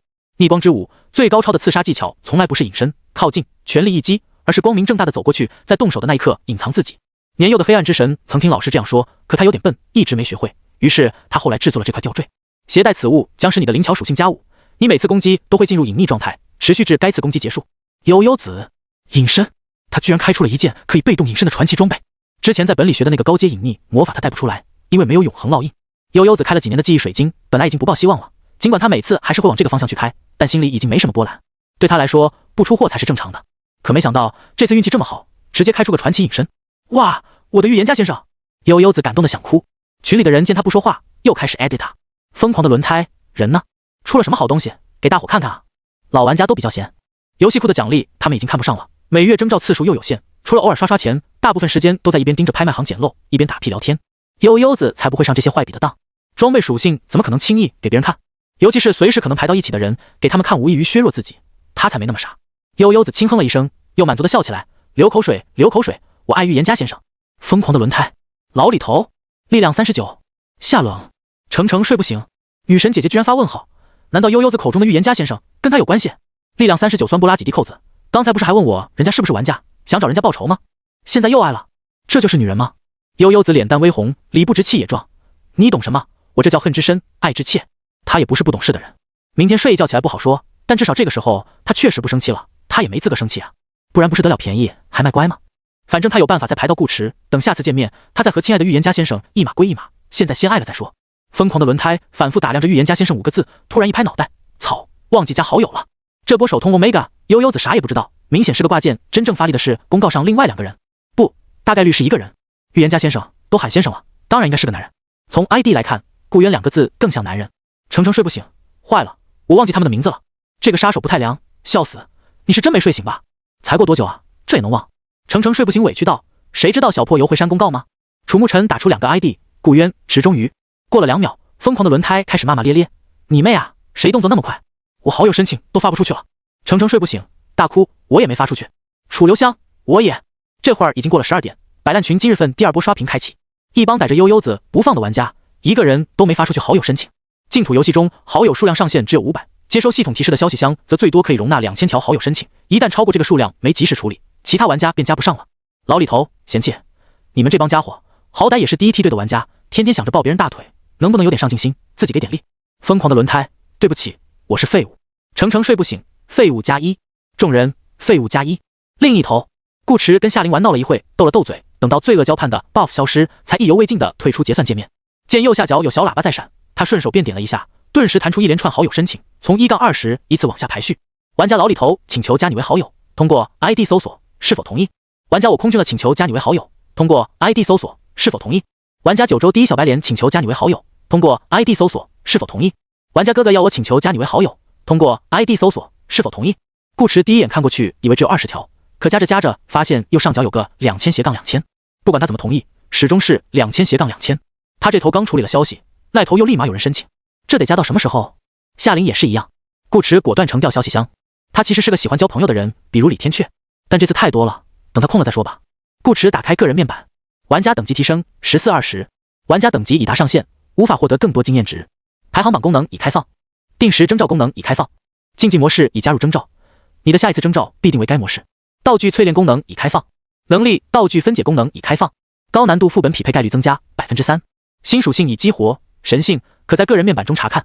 玩家顾渊，当前性别男，等级20，游戏场次18，体质7，加 8.5， 精神10加 7.5， 灵巧5加 7.3， 力量6加 7.3， 魅力9加 7.3， 神性等级0加1， 0100，点击查看详情。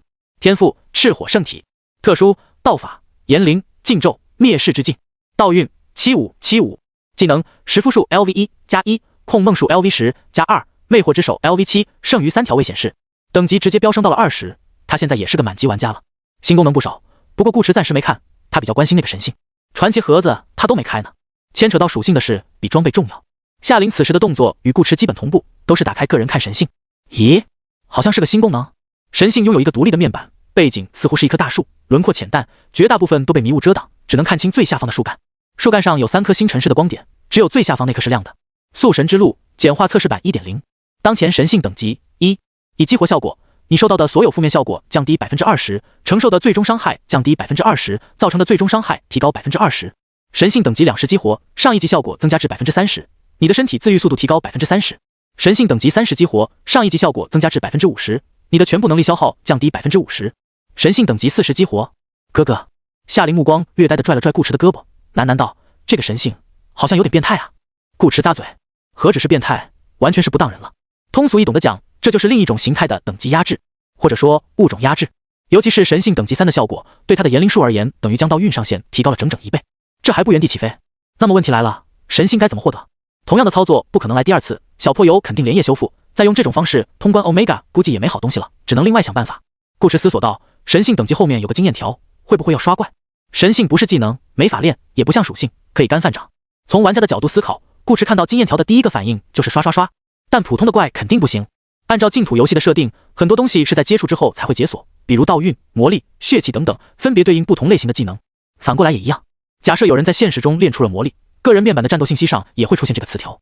如果一般的怪物能获得神性经验，那大家都应该已经解锁神性，论坛上早就攻略满天飞了，哪用得着他这个萌新来琢磨？新版本的属性词条应该要靠新版本的副本和道具。我知道了。夏琳眸子微亮，从包里掏出一个精致的迷你小门，摊开在手心上，会不会是它？这个道具顾池也有。神国之门，神性，神国之门。顾池琢磨着道，都有个神字，好像很合理。夏琳连连点头表示赞同，非常合理。顾池问道，你有几个门？夏琳2个，我这有3个。顾池道，你也有？夏琳跃跃欲试，那我们总共有5个门，要不要试试？顾池，我觉得我们打不过。先不管那个神秘之门给不给神性经验，作为新版本，甚至可能是 2.0 版本的物品，顾池感觉自己这点属性可能不够看，毕竟繁星之子的成就最初将30点属性描写为微不足道。神性是通关 Omega 副本之后给的，神国之门也是 Omega 难度的通关奖励，他和夏琳都有，如果悠悠子也有，说明这可能是 Omega 本的固定奖励。那门那一边的副本属性需求大概率与真正 Omega 难度的副本相当，80不到的总属性进去完全是送菜。说起来，悠悠子为什么会和他们一起通关？顾池当时看到首通公告还愣了一下，这个结果他是满意的。骗了人家小姑娘一整局，灭世之境也是少女帮他找来的，顾池自然不介意带着悠悠子一起占小破油的便宜，只是这个过程他比较好奇。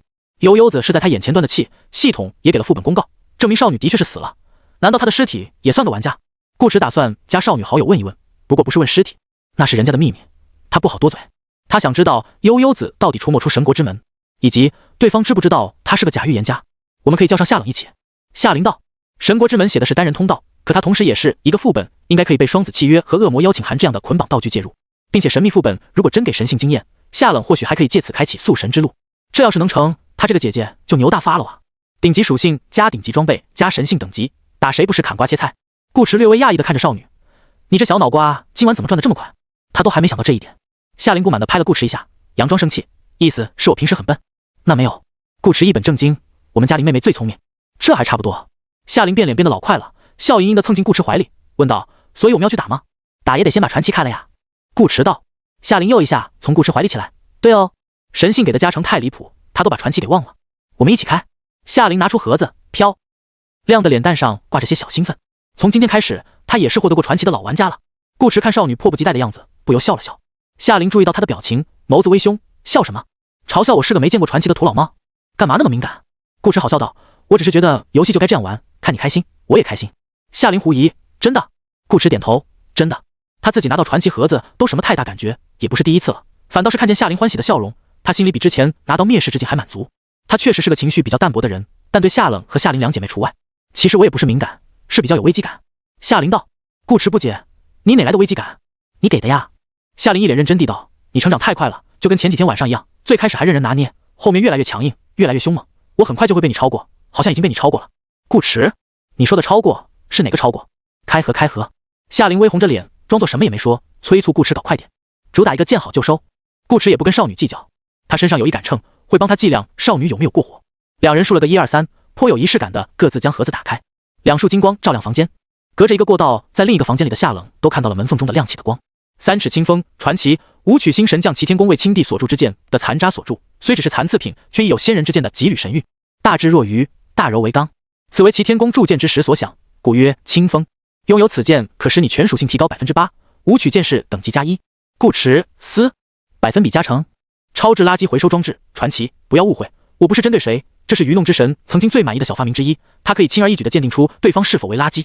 拥有此物可使你的背包获得回收功能，你可以吸收敌人非物质形态的攻击并储存为垃圾，可随时丢弃，但无法转移。吸收上限取决于你的背包空余数量，一些比较大的垃圾可能会占用你更多空间。夏灵，还有这种东西？顾迟看到后也愣了愣，背包还能用来打架？顾迟二话不说，把13个20格的星空皮背包交易给夏灵。玩家的初始背包只有100个格子，10乘以10。夏灵喜欢囤东西，格子本来就比较多，上次顾迟给了他一个豹纹小皮包，用掉后便有210格了，再加上这次的260格，总共470格，估计可以装好几个大招。但具体效果如何，还得测试之后才知道。哇，顾迟哥哥，我好爱你！夏灵又一次把顾迟扑倒，眸子里的喜悦掩饰不住。顾迟看着怀里的少女，故意问道：“不给背包就不爱了是吧？”也爱。夏灵笑嘻嘻地道：“但是有了背包，可以装得更多啊，既能满足个人爱好，又能提高战力，没有什么比这260个背包让他更喜欢的东西了，而且还是漂亮的星空色。”夏灵补充道：“顾迟哥哥的我也可以装得更多。”顾迟，你想装什么？我指的是游戏道具。夏灵眨着眼道：“顾迟哥哥不会想歪了吧？”顾迟瞥了他一眼，不说话，只是用一根手指从少女颈项处挑起她睡衣的短袖，并顺手把刚开出来3尺清风当成菜刀一样握着，在少女肩头的布料上轻轻割了一下，顿时布料被工整的切开，整件短袖因少女傲人的身材绷得十分紧致，这会被顾迟解放，好似还弹了弹，像是肩带被挑断一样，露出少女光洁雪腻的香肩。断口的衣衫滑落半截，依稀可见一抹起伏的雪白。夏灵，他慌忙从顾迟身上起来，捂住胸口，红着脸质问顾迟：“你想干嘛？”顾迟的目光却在手中古朴又大气的剑上，满意地点点头：“不错，好剑，似乎只是为了试剑。”夏灵才不信，这个家伙坏得很，摆明是在故意调戏他。他本来想立刻回击，让顾迟付出沉重的代价，但又忽然想起他和顾迟已经返回现实，心头大胆的想法立刻烟消云散，脸蛋愈发红润，奶凶地瞪了顾迟一眼：“衣服坏了，你得赔我一件。”说完便蹦下床去了衣帽间，打算换身衣服，不给某个坏蛋借机拿捏他的机会，顺便检查检查。很显然，某个少女又恢复了自己的菜碗本色。顾迟好笑地摇摇头，不理他，打开个人面板看了看，倒运从7575变成了7578，只加了3点。这个百分比的加成只算基础属性，不算成就。换句话说，只有像高端大米这样从内部提高的属性才能享受这个效果。高贵还是很高贵，只是他太菜了，发挥不出这件传奇的效果。能力方面更是和剑招一点关系没有，他不会击剑，只会开枪。这其实也在顾迟的意料之中。如果算上成就，8%会很超模。夏灵送他的鞋子是专门找人定做的，质量在史诗中也算上乘，但只能提供0.7的灵巧。同样，上个本悠悠子换了一整套装备，属性也才涨了4点左右，所以哪怕不算成就，8%的加成也依然非常强大，在他手里都差不多能顶一套史诗。给女神吧。顾迟可没有忘记夏冷，不管这8%怎么计算，这把剑都只有在夏冷手里才具备一剑传奇应有的价值，要物尽其用。更何况他本来就是个疼老婆的人，于情于理，顾迟都觉得自己该端端水。一名优秀的端水工不应该只是被动营业，偶尔也要主动一回。从夏冷的角度看，这次下本没带上他是合情合理的，他没拿到传奇也合情合理，毕竟是他自己暂时没提玩家的事。以夏冷的性子，不会因为自己的原因吃醋或不开心。这个清冷的少女从来都很理性，可越是理性的人，往往越希望受到一些不理性的宠爱。如果连对一个人好都必须讲道理，那还算什么感情呢？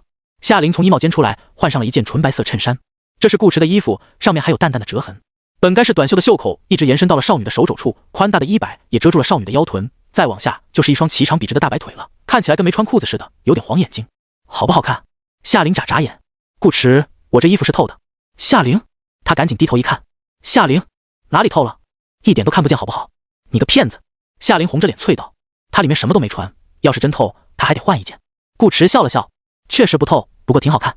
女孩子穿男生的白衬衫，有种慵懒的清纯感，而且她这件衣服这么宽松，都被少女撑出了曲线，显得更可爱了。顾迟没再逗少女，把手里的剑倒过来递给她，你给夏冷送过去吧，就说我给你了。夏灵吃味道，干嘛？妹妹还在你面前站着，你就想姐姐了？吃着碗里，瞧着锅里。顾迟疑惑，我有吃你吗？夏灵，你吃过。顾迟不认，游戏里的事怎么能当真呢？夏灵一脸问号，你不会想赖账吧？不是赖账，是陈述事实。顾池反问道：难道你想让我把黄央也当真？夏灵，你还想把黄央当真？你敢？夏灵凶巴巴地道：说话注意点，我手里有剑的。顾池说不过就动手是吧？夏灵，你上次斗嘴不也动手？顾池，你有证据吗？夏灵，怎么没有？我自己就是人证。懂不懂法律啊？当事人不能做人证。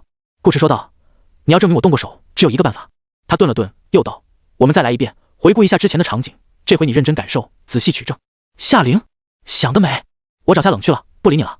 夏灵拿着剑离开房间，出门前还哼了一声，本来想多陪陪你，但某个家伙太贪心，两个都想要，结果就是一个都要不了。哼！顾池挥挥手，慢走，晚安。夏灵，你都不哄哄我吗？顾池又哪里哄？夏灵，哇，好坏啊这个人，这回是真不理你了，到明天起床之前我都不想跟你说话。夏灵俏脸通红，气呼呼地关上门，晚安。等他续几天力，看他不咬死这个坏蛋。顾池知道少女没生气，都没管他，登上游戏查看其他新功能。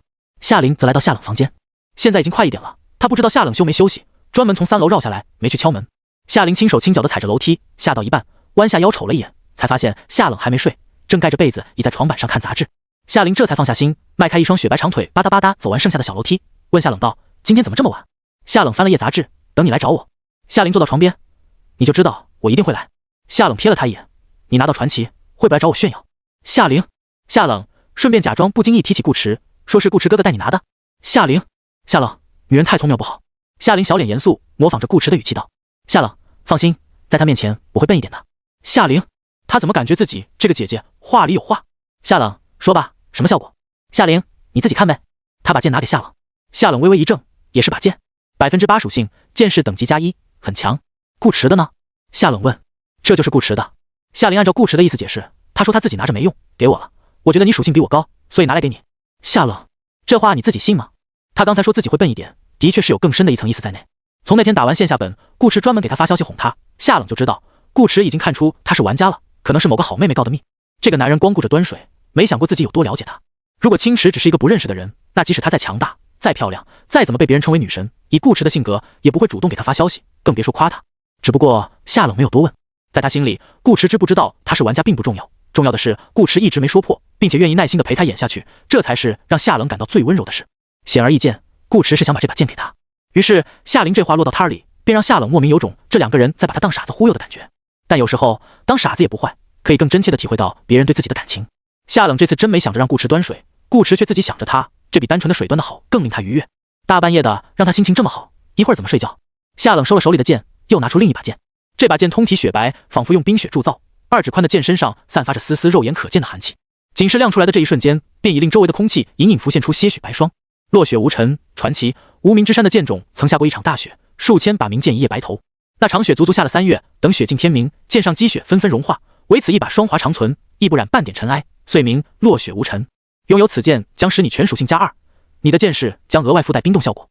你把它给顾池。夏冷道。夏灵醋溜溜地应了一声，哦。他刚刚就猜到夏冷会这么做，可真当夏冷把剑拿出来时，他又有点酸。顾池的剑给夏冷，夏冷的剑给顾池，这哪是在交换传奇，分明是在交换定情信物。他还是那个帮助两人交换信物的搬运工。夏冷见夏灵一脸不开心的样子，决定让他更不开心。你还有事吗？夏冷问。没事就上楼吧，我要休息了。夏灵，你不是在等着我告诉你传奇的效果吗？夏冷，我已经知道了。夏灵，我的还没说呢。夏冷，不重要了，晚安。夏灵，什么重色轻妹，拿到顾池的宝贝就想撵人家走，门都没有。夏灵不由分说的脱掉鞋，挤进夏冷的被窝，郑重宣布，今晚我要跟你一起睡。夏冷，说实在的，他不太想跟夏灵睡同一张床，因为夏灵睡觉喜欢踢被子。不过看在夏灵穿着顾池衬衫的份上，这次他就不拒绝了。夏冷继续翻看杂志，这是官方部门昨天才推出的梦境心理学期刊，多了解了解，以后可以帮到顾池。夏灵则在一旁喋喋不休，一会说传奇，一会说副本里的事。顾池没在的时候，姐妹俩基本都是这样相处，一个说话，一个看书。夏冷偶尔会选择性的回上1-2句，表示自己有在听。对面房间，此时的顾池对清清冷冷的夏冷又有了一个崭新的认知。他之前只知道夏冷好像很猛，但不知道具体有多猛。现在他知道了，去掉好像。20级的新功能包含一个排行榜，上面的榜单是这样的：竞技模式大型，第一，玩家 ID 青池，所属公会无，通关时间49小时46分55秒，击败人数157，最终评分 Omega。第二，玩家 ID 烈天翁，所属公会龙刃，通关时间101小时32分07秒，击败人数96，最终评分 Omega。第三，玩家 ID 老李头，所属公会夕阳红，通关时间103小时01分13秒，击败人数93，最终评分 Omega。竞技模式中型，第一，玩家 ID 青池，所属公会无，通关时间21小时08分04秒，击败人数91，最终评分 Omega。竞技模式小型。第一，玩家 ID 青池，所属公会无，通关时间1小时26分0秒，击败人数29，最终评分 Omega。PVP 模式大型。第一，玩家 ID 青池 ，PVP 模式中型。第一，玩家 ID 青池 ，PVP 模式小型。第一，玩家 ID 青池，顾池都看懵了，横着一排各种榜单点过去，第一名全是青池，直到个人模式和团队模式才出现一些变化。榜单不止这些，但其中一半多都能看到夏冷的 ID。看了足足3分钟，顾池才默默关掉排行榜。他感觉自己把3尺清风给夏冷是在为虎作伥，还好这只虎是他老婆。顾池打开好友列表，一边同意 ID 看起来不错的好友申请，一边心里产生了一个想法，他想看看夏冷是怎么打架的。他现在这个属性应该排不到夏冷，但可以用双子契约跟进去。巧观察自己老婆的飒爽英姿，而姐妹俩也刚好聊到这个话题。这个月你打算什么时候排本？夏玲问。夏冷想了想道，月中吧。夏玲，那你排的时候说一声，我和顾池跟你错开，免得又跟这次一样。夏冷摇头，不用，错不开的。夏玲，啊？夏冷，你不是说他20级了吗？夏玲，对啊。夏冷，那他可以看榜单了。看完榜单就该想着偷偷看他杀人了。20级的玩家可以自由安排征召时间，期刊上预告月底有一次大规模的梦境心理学交流会，顾池如果受邀参加，月底就没空了，他会把征召次数在交流会之前用完，所以月中最合适。副本的话，选舞曲中州吧。现在的情况又倒了过来，之前是顾池陪他演，这次是他陪顾池演。他想在江湖中和顾池不期而遇，以自己最好的姿态和心里的男人重新认识一遍。玩家悠悠子请求加你为好友，通过 ID 搜索是否同意。顾池翻好友申请都翻得快睡着了，一个单纯的 ID 映入眼帘，让他困意都消散了几分。他通过了300条申请之后，就没有在一个竞点同意了，留了些好友为备用，为的就是这种有熟人加他的情况。上一个同意的是力量39，大概在第700多条，悠悠子这条申请已经排到了1500开外了，说明这个少女还没睡，一直在加他呢。顾池同意申请，然后打开对话框，思索着怎么打招呼比较合适。他拿不准悠悠子知不知道他的身份，要不先用那个没参加圆桌会的第12人来探探少女的口风。顾池刚把你好这个惯用词打在输入栏里，悠悠子便先发了消息过来。滴滴，悠悠子，开心，预言家先生，我找到你了。顾池，他还没回，悠悠子又道，愤怒，你个大骗子。顾池，悠悠子，谢谢预言家先生带我过本。绯闻，悠悠子，骗子，我会杀了你的。想好让我给你的心脏雕哪种花了吗？匕首，顾池，这少女是不是有点精分？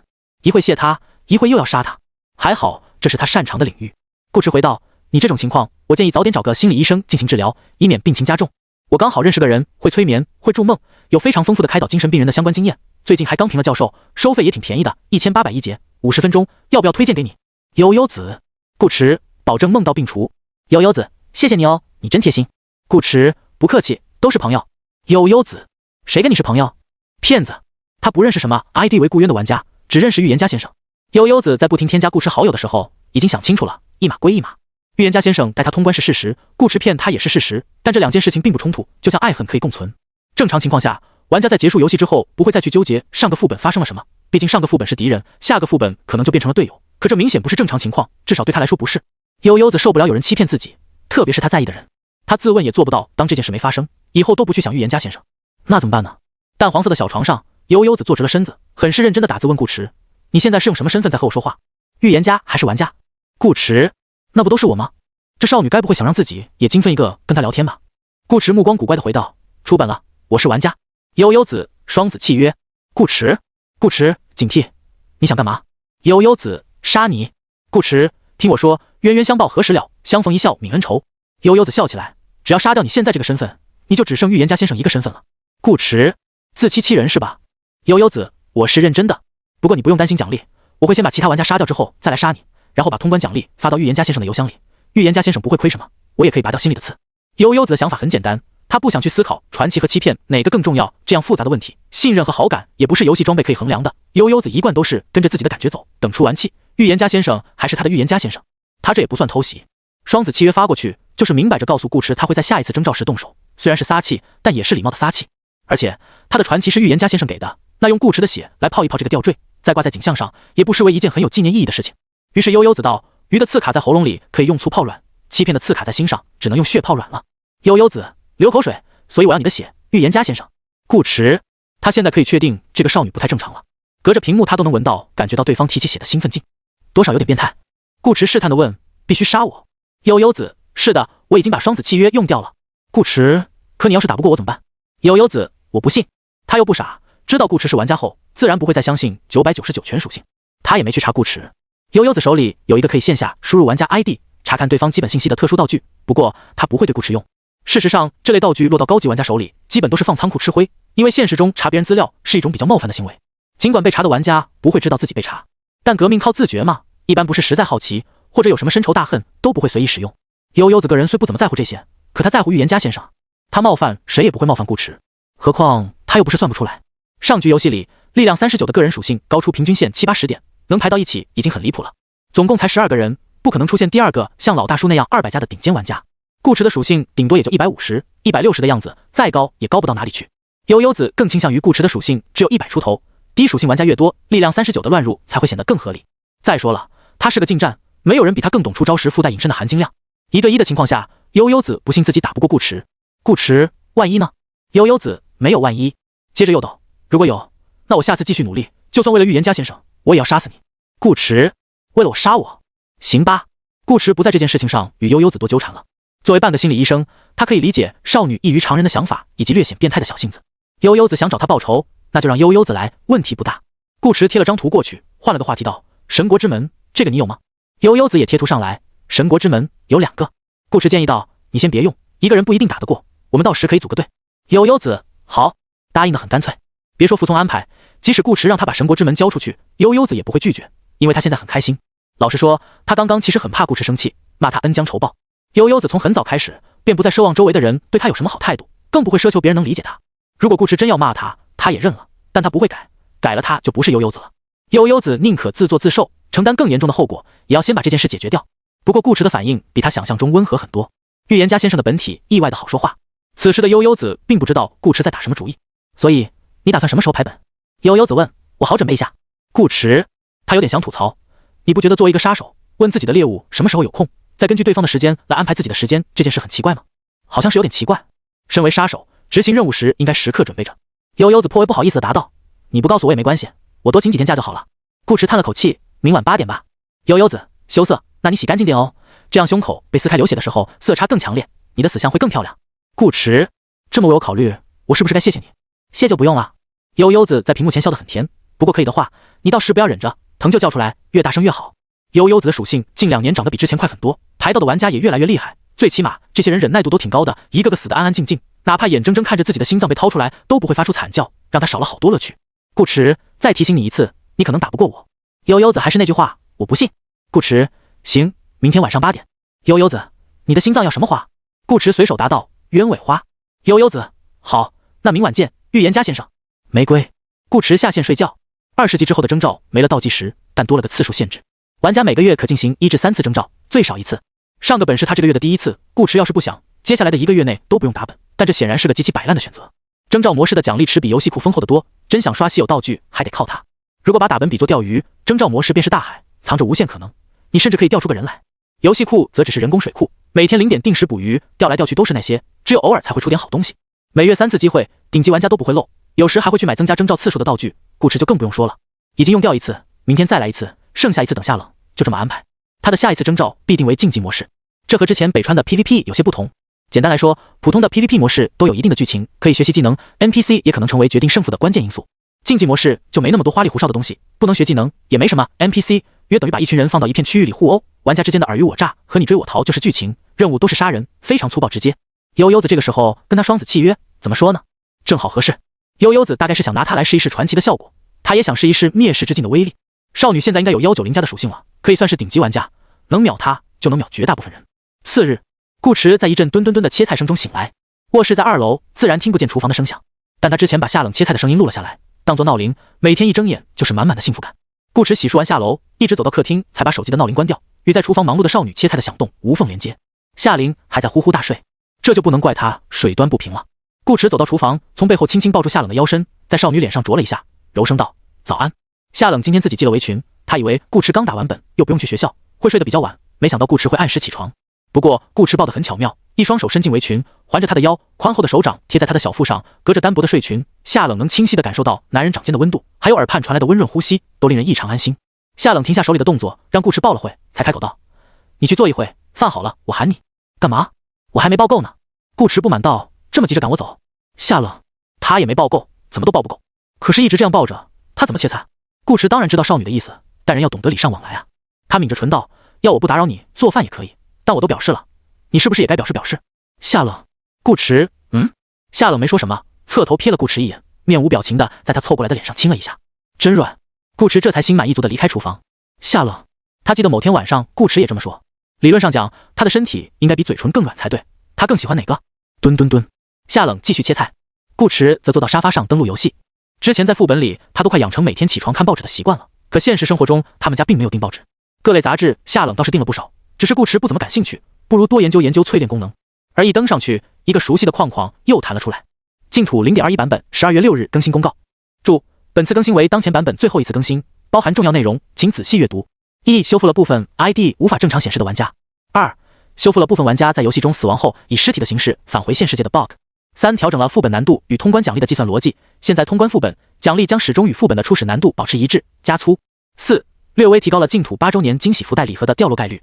5. 新增135个 S 级与236个 A 级副本，于此次更新后加入征召模式。6. 新增商品漂浮泡泡糖、内衣锁、指纹板、昏睡绿茶、宠物口袋、惊吓魔盒18+，本周内限时8折，欢迎玩家前往选购。注：惊吓魔盒18+为全球愚人节特供商品，将于4399年12月7日0点下架，预购速从。7. 当前版本进度更新12/13，恭喜各位玩家获得12件以上传奇道具，我们将于4400年1月1日完成净土游戏第一次重大更新。以下为净土 1.0 版本更前须知： 1. 移除物品超质零件、水晶碎块及相关掉落。2. 移除部分普通品质的道具，点击查看详情。3. 下架商城物品记忆水晶。4. 下架商城健身节拍器、香菜羽毛球等4397年1月1日前上架的商品。以上内容于下次更新后生效，为避免不必要的损失，请各位玩家及时处理相关道具。该次更新完成后，净土游戏将从 0.21 提升至 1.0， 全新版本将与净土8周年庆典同时开启，敬请期待。火世界频道照例热闹了起来，爆之刀法来了来了，新版本要来了。透明小白菜，我就说昨天的手通公告哪里不太对。记性比较好的人都还记得，公告上写着净土游 1.0 版本繁星篇章至此告一段落。当时他们只觉得挺突然的，看了今天的公告才发现何止是突然，他们连 1.0 版本都没玩到，直接就跳 2.0 了。匿名 A 干，原来是这么个 Omega。匿名 B， 好家伙，我也到现在才反应过来，这不是卡 bug 拿奖励吗？我空军了，我记住他们3个的 ID 了，等我下次排到他们，呵呵。九州第一小白脸，你要干嘛？我空军了，让他们带我一起卡。众人，匿名10086，醒醒，已经修复了。我空军了，我不管，不带我卡我就举报。众人，敏锐的直角，这么一看 1.0 到 2.0 好像要通关初始难度为 Omega 级的副本啊。初始难度这个用词就很严谨，爆之刀法不用担心 Omega 而已，只要我们不去打，他就难不倒我们。黄金脆皮鸡说的好有道理， SS 都打不过，不是打不过，是连进本的资格都没有，更何况是 Omega。 聊天气泡接连往上滚动，顾迟瞅了一会便没管了，打开即将被移除的道具列表看了看，上面的各种材料和物品让他感到非常陌生，他好像没掉过普通品质的道具。那没事了，顾迟擦掉公告，逛论坛研究淬炼，等到夏冷做好早饭，他才去把夏琳叫起来，让少女吃了再睡。今天一天的任务顾迟已经安排好了，他要适应一下新的身体。猛的一下加了30点总属性，几乎等于翻了个倍，融合了另一具身体。他现在各方面的身体素质都已经远远超过了正常的成年男性，走起路来都感觉跟以前不一样，有点轻飘飘的，他得快点习惯，晚上打架会更有把握。于是上午吃过饭，顾迟休息了一会，便去小区里跑了2个小时步。跑步属于全身运动，是适应身体最简单有效的方式。中午，夏冷昨天买的花草泥土到了，他们这别墅的后花园还是一片空地，什么也没有。夏冷打算好好弄一弄，让家里多点色彩，空气也会好一些。后面再请人来修个池塘，里面养2条鱼，让顾迟喂。顾迟要是把鱼喂死了，他就喂顾迟。具体为什么，到时候再定。顾迟反正要活动手脚，便去帮着夏冷一起测量尺寸、规划布局、铺土种草。夏琳则抬了根小凳子坐到落地窗旁，看2人忙活，手里拿着一个相机，时不时的拍张照。冬天的太阳不热，但辛勤劳动的顾迟额头上依然浮现出了细密的汗珠，在阳光下闪闪发亮。果然出汗的顾迟哥哥最有味道。夏琳笑盈盈的在心里想到，倒是夏冷一点出汗的意思都没有。顾迟怀疑这少女是不是有某种能给自己降温的能力。他每次靠近都夏冷都觉得很凉快，导致他和夏冷一起弯腰匀土时，不知不觉就想离少女更近些，直到近的不能再近，然后2人的屁股就撞在了一起。夏冷，顾迟，意外。夏冷，哦。2人在花园里忙了一下午，到6点才收工。铺土种草只是最基础的环节，想把花园弄成真正的花园，估计得1-2个月。顾迟颇有种提前过上了老年生活的感觉，悠闲惬意。但暂时到此为止。7点50，顾迟刚吃过饭，洗完澡，某个阳光少女便发了条消息过来：悠悠子，可爱，准备好被我掏出心脏了吗？预言家先生，顾迟，你好像很迫不及待。悠悠子，是的哦，杀了你，我就可以见到真正的预言家先生了。顾迟，那来吧，我现在就排。先去跟夏琳打个招呼。客厅里，夏琳躺在沙发上追剧，见顾迟过来，摘下一只耳机，一听说悠悠子想搞事，又摘下另一只耳机，放下平板，一副要跟欺负自己男人的敌人干架的样子。我还有双子，我跟你一起进。不用。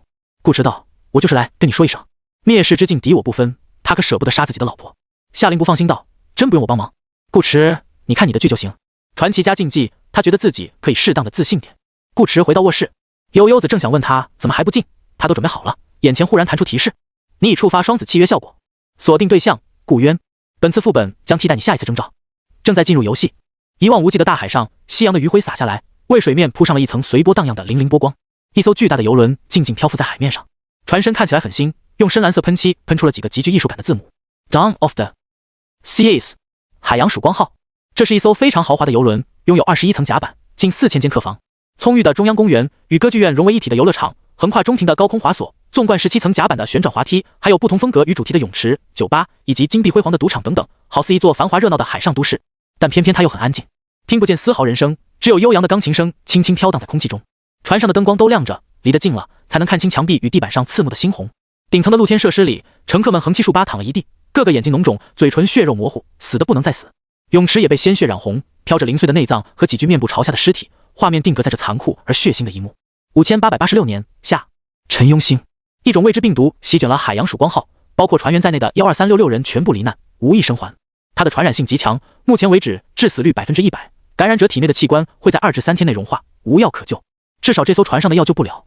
该病毒传播途径暂时不明，但没关系，不用担心，反正你已经被感染了，和你一同前来调查的其他同事也一样。你昨天将这里的情况汇报给了自己的上司，使命已经完成，现在只剩下一件事。你是一个善良且有责任心的人，上船之前曾发誓不会让病毒杀死自己的朋友，所以你选择自己杀死他们。本场游戏人数30，任务在病毒发作前尽可能杀死更多人，帮他们解脱。难度 A， 时限3天。临时道具已发放至个人背包，请注意查收。字幕落下，顾迟的周围出现一个四四方方的光幕结界，以及打在眼睛上的60秒倒计时。这是竞技模式与其他模式相比的另一个不同之处。像《鬼墟之都》这样的团队本，倒计时可能意味着线索和提示，竞技模式则是单纯的给玩家一些时间准备、观察地形和思考战术对策。顾迟的出生点在顶楼的露天泳池，视野相对开阔，但并不是一个好地方。他没看见其他玩家，可其他玩家在屋子里也许能看见他。按照正常打法，顾迟应该在这60秒内迅速从视野中找出一个有掩体的藏身点，避免被狙，然后再想办法搞一张游轮地图，方便接下来和其他玩家拉扯。只不过刚刚通过由远至近的视角观察过游轮，又看到本局游戏人数为30，好像只是个小型本。那顾迟觉得不用这么麻烦了。这艘游轮确实很大，是顾迟亲眼见过的最豪华的游轮，没有之一。目测船长起码有400米，已经超出了顾迟认知中现实世界的全球第一游轮的长度。但它终归还是一艘游轮，再大也只是游轮，与真正的城市没法比。所以这几十秒的准备时间不用思考该怎么玩，只要上 buff 就好。夏冷的剑为他提供了10点额外属性，他现在有85点到运，这意味着只要 buff 消耗在35点以下，他就可以无限刷取，叠一堆图标顶在头上。于是顾迟开始了悟道丹、急速施法、快速咏唱、语速提高、巧舌如簧。而另一边，悠悠子有点亢奋，他也在顶层。入目是满地的尸体和鲜血，空气中充斥着浓郁的血腥味，带着丝丝怪异的腐臭气息。这场景简直太棒了，完全是为他量身打造。悠悠子上一次碰见这么红艳艳的副本，还是一个闹鬼的医院，走廊墙壁上全是血，和这艘游轮差不多，超美的。最关键是他还看见了顾迟，应该是他吧。悠悠子在游乐场歌剧院圆润的屋顶上隐着身，发现泳池那边有个长得很帅的男人。悠悠子一下子就知道这局游戏该怎么玩了。我先过去问问他，看他是不是预言家先生。如果不是，直接杀掉；如果是，那就把他囚禁起来。悠悠子眸子闪烁着兴奋的光芒，他可以去安保室找找绳子，最好是大铁链。游轮上一般不存在警察，但会设有牢房，甚至是太平间。船长权力最大，如果有乘客或船员违反相关规定，可以直接把人关起来，相应的工具自然也少不了。他们虽然很少被用到，但会提前准备在哪，好在必要时刻派上用场。这艘游轮房间又多，他给顾迟的手脚都戴上镣铐，嘴也堵上，随便扔进一个屋子囚禁，别人都不一定找得到。等他把其他玩家都杀光，就可以回来好好跟预言家先生玩一玩了。真是个完美的计划。悠悠子已经有些迫不及待了，不过他也不是只会感情用事的人，开头和结局都想好了，还差一个过程。悠悠子打开竞技模式的玩家面板，理论上讲他应该是这局游戏中属性最高的一个，但保险起见，悠悠子还是打算看一看有没有认识的人，免得不小心翻车，错失囚禁预言家先生的良机。玩家实时排名：1玩家 ID 我空军了，击杀数0； 2玩家 ID 爆之刀法，击杀数0； 3玩家 ID 程程睡不醒，击杀数0； 4玩家 ID 顾渊，击杀数0； 5玩家 ID 悠悠子，击杀数0，6玩家 ID 柠檬丸子击杀数0，7玩家 ID 柠檬丸子的狗击杀数0，8玩家 ID 螺旋爆炸头击杀数0。咦，程程也在，这一看还真让他看到一个顾池之外的熟悉 ID。悠悠子略微有些意外，白烂群里也有些110-130总属性的玩家，但不包括程程。程程睡不醒的属性和他差不多，2个月前160加，这回应该有170了。这局游戏是根据顾池的属性来匹配的，按他之前的推断，预言家先生100出头，那玩家的平均属性也该在100上下浮动，浮动值一般不会超过20点。他用双子契约进来已经算乱入了，程程又是个什么情况？悠悠子不知道，程程睡不醒也是双子契约进来的，他契约的顾池，程程睡不醒契约的他，悄悄咪咪的就和他绑上了。程程睡不醒想偷偷瞅瞅悠悠子的传奇是什么效果，一来解馋，二来捉一捉，好姐妹嘛，就该互相撕衣服拽头发。而这局游戏用了双子契约的还不止他们2个，还有某个钓不上鱼的钓鱼佬和在世界频道喷水的龙王。我空军了和爆之刀法此时的表情有点麻木，他们和悠悠子一样，契约的顾池。征召模式分4种，除了竞技模式之外，其他模式都有个正儿八经的任务。换句话讲，他们是来抱传奇大佬的大腿的，某种程度上这也算是另一种形式的组队。从版本进度和被撤回的公告来看，很容易便能猜到手痛的3名玩家一人获得了一件传奇。不管是团队模式、个人模式还是 PVP 模式，他们都可以去找顾池结盟，跟着顾池混，顺便找机会要个好友位。唯独竞技模式不行，竞技模式的分数全在人头上，玩家之间永远不可能相互信任，碰见莽一点的，见面就是个开干。他们可能连谁是顾池都没认出来，已经和别人打得你死我活了。最离谱的是，还有个悠悠子，一局竞技模式2个传奇玩家，这怎么玩？我空军了，爆之刀法。程程睡不醒，看着榜单也有些诧异，惺忪的睡眠都清亮了几分，随后又变得狐疑。顾渊，这要巧，刚手通完又排到一块，这2人该不会是一起的吧？如果真是这样，那可有点难打了。单是一个悠悠子，程程睡不醒还不怎么怕，但多一个顾池，他只有被2个人按在地上摩擦的份，主要是被顾池摩擦。程程睡不醒的视角和悠悠子完全不一样，他知道悠悠子属性不低，而顾池大概率又是少女口中的预言家先生，把力量39打得连 S 评分都拿不到，至少也该跟力量39是同一个层次，也许属性比力量39还高。程程睡不醒，感觉这把是高端局，得认真打。其他玩家看到顾池和悠悠子的 ID， 心头也在暗自琢磨。有人打算苟一波，活得越久，敌人越少，说不定能捡个漏。有人打算开局爆气，赌的就是一个运气。总共30个玩家，不一定刚好第一个就碰上顾池或悠悠子，只要拿2-3个头，这次征召就不算亏。还有个出生点在控制舱里的玩家，准备玩个骚的。他这屋子里有喇叭，可以向全船发送广播。他要呼吁玩家们来甲板集合，联手抗顾。传奇虽然听起来很猛，但也没达到1打20的地步，与其被人家各个击破，不如一起冲他一波。至于这些玩家信不信，会不会来，那都没关系，反正喊急嗓子，他就去甲板藏起来，来一个都是赚，来得多更好。如果他们自己先掐起来，他不就可以渔翁得利了吗？短短60秒时间，处在游轮各个位置的玩家心头都有了较为清晰的思路。好歹是老玩家了，就算实力有限，最基本的竞技策略也是有的。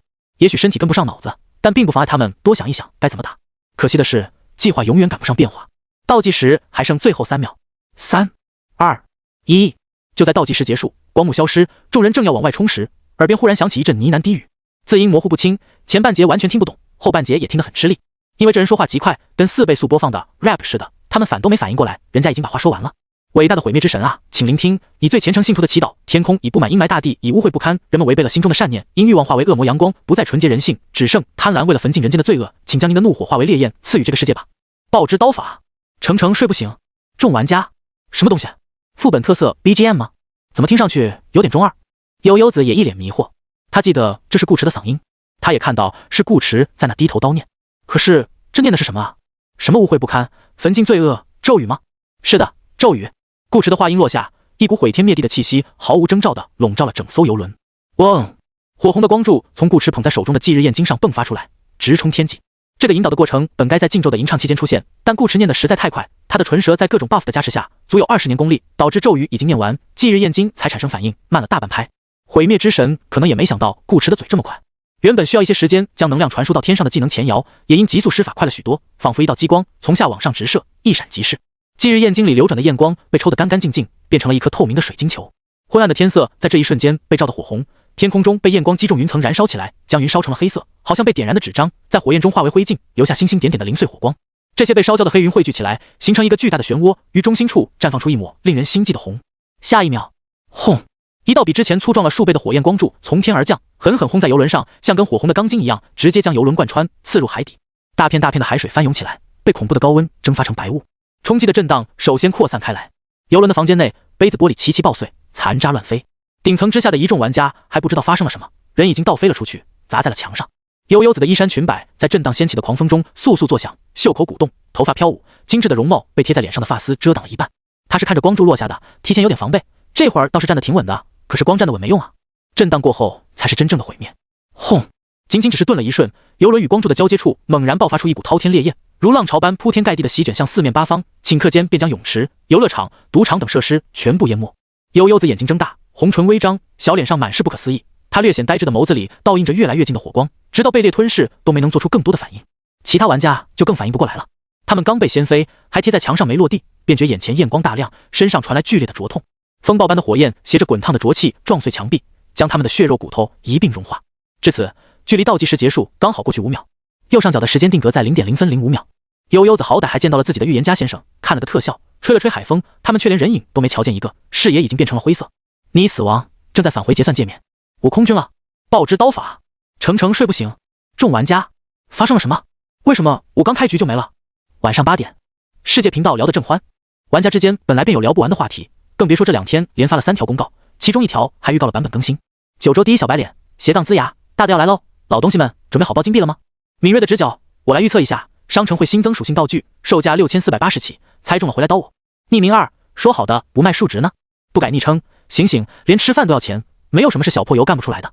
匿名 B， 卖点属性也好， 1.0 版本肯定又要招募一批新玩家，总要给萌新一些追赶进度的机会。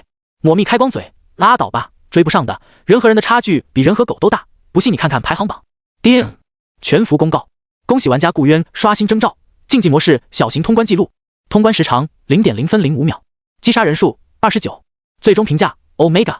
热闹的世界频道仿佛被按了一瞬间的暂停，紧接着便炸开一串问号。这就是你说的看排行榜？9州第一小白脸，敏锐的直角，众玩家抹蜜开光嘴，9州第一小白脸，通关时长多少来着？我没看清。匿名 A， 5秒，只短情也不长，操，我撒泡尿都不止5秒。敏锐的直角，又是他，不改昵称，不是29个人头啊，平均 0.17 秒杀一个，你们不觉得过于离谱了吗？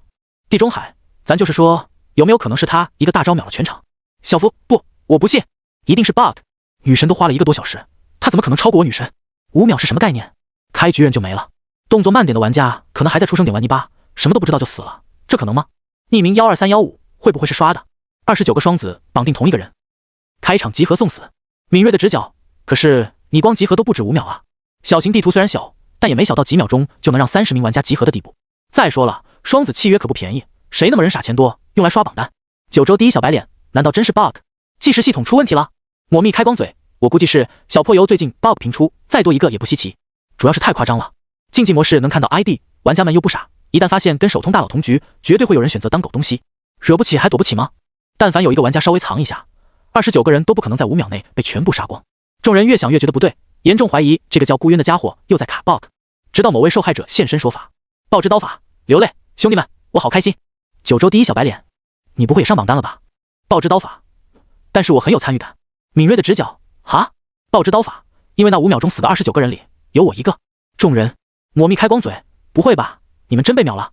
我空军了，此刻的心情极度复杂。是的，开局就被秒了。那时候他才刚把钓竿拿出来，准备偷偷钓几条鱼，做点食物，吃饱了再去打架。结果脚还没迈出房门，人先无了。不改昵称，问号，什么技能这样牛逼？匿名 A， 特殊能力，我空军了，我觉得可能不是能力，是道具。他好像对我们发射了一枚核弹。众人，别墅2楼的小客厅，夏琳也有点懵。他没登游戏，暂时不知道公告，但他看到顾池打开房门，从卧室走了出来。你不是要打本吗？打完了。夏琳，你确定是打完了，不是还没进本？副本里的时间流速本身就比现实快，顾池的嘴更快。在夏琳这里，顾池相当于刚进去就出来了，他的剧才过了1分钟。顾池在少女身旁坐下，拿了个苹果削起来，随口道：小放了一炮，杀了29个人。夏琳，你什么炮这么厉害？我怎么不知道？顾池眨眨眼，蔑视之境。那个暖宝宝。夏琳眸子微微睁大，他这么猛，是挺猛的。顾池给少女描述了一下当时的场景，天上那一束焰光轰下来，不仅那么大一艘游轮没了，连同海面上都是燃烧的烈焰，以游轮为中心往四周扩撒，形成了一片真正意义上的火海。本来他也该死的。蔑视之境的攻击范围堪称辽阔，全方位无死角。顾池自己也是天火的毁灭目标之一。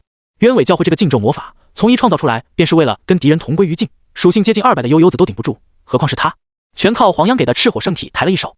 那你不是超过夏冷了？夏琳惊异之余登上游戏，看了看榜单。竞技模式小型，第一，玩家 ID 顾渊，所属公会红塔，通关时间0小时0分05秒，击败人数29，最终评分 Omega。第二，玩家 ID 青池，所属公会无，通关时间1小时26分0秒，击败人数29，最终评分 Omega。第三，玩家 ID M 博士，所属公会，这很科学，通关时间2小时03分11秒，击败人数29，最终评分 Omega。果然，夏琳兴奋道：“你超了夏冷1个多小时。”削苹果的顾池，玻璃书房里夏冷。夏琳的声音其实不大，夏冷也没有刻意偷听两人说话，只是他听力比较好。夏琳又提到了他的名字，下意识便多听了2句。于是夏冷也登录游戏，他没看榜单，直接打开了摆烂群。不出所料，群里的老玩家们也在说这件事。楚留香吐槽道：“越来越离谱了，这个顾渊到底多少属性？”老李头，这你得问某个被暴打的小姑娘了。程程睡不醒，大哭：“我也不知道啊，他一点都不怜香惜玉，我连人都没看见就被他干掉了。”呜呜。夜猫寒干得漂亮，抛钻引鱼干得漂亮，二手贩子干得漂亮。程程睡不醒，纸上谈兵，开局全秒，特殊能力也没这么哈人，有没有可能真是核弹？夜猫寒理论上是有可能的，毕竟有帮家伙连卫星都能给你造出来。楚留香抱拳，我以后绕着他走了，看到这个 ID 先把防御拉满。程程睡不醒，拉满了也没用，他起码300属性，他就往高了猜，这样才显得他被藐视理所当然。窥屏的力量39，要是我告诉你他才30多点属性，你会不会羞得脸红？力量39也不知道顾池是怎么做到的，但那不重要，反正他不会把顾池的属性说出去。看着一帮老玩家在群里猜来猜去，他有种很特别的爽感。世人皆醉，唯我独醒。李老头叹了口气：“阿成啊，你有没有想过，或许是你太菜？”程程睡不醒，程程睡不醒，悠悠子，老李头说你菜。夏冷本来扬着唇角在笑，在他看来，不管群里的人是猜顾池的属性，还是猜顾池的技能或道具，都是在承认顾池的实力，也是一种变相的夸赞。有人夸他的男人，他自然心情好。他专门登上游戏打开群聊，就是想看这一幕。至于排行榜第1的荣誉被抢，夏冷丝毫不介意，顾池在他上面是应该的。只不过这个悠悠子是怎么回事？为什么又跟顾池排到一起了？夏冷在等着悠悠子说话，悠悠子却一直没回。此刻的少女正在疯狂戳一戳顾池，悠悠子戳了你一下，悠悠子再戳了你一下，悠悠子又戳了你一下，悠悠子好像想把你戳死。顾池，他削完苹果，为了夏琳一块，才看到悠悠子发来的消息。顾池点出2个字：干嘛？悠悠子，你为什么这么猛？顾池懒洋洋的回道：都提醒过你了，你打不过我。悠悠子，是不是我之前给你找来的禁咒？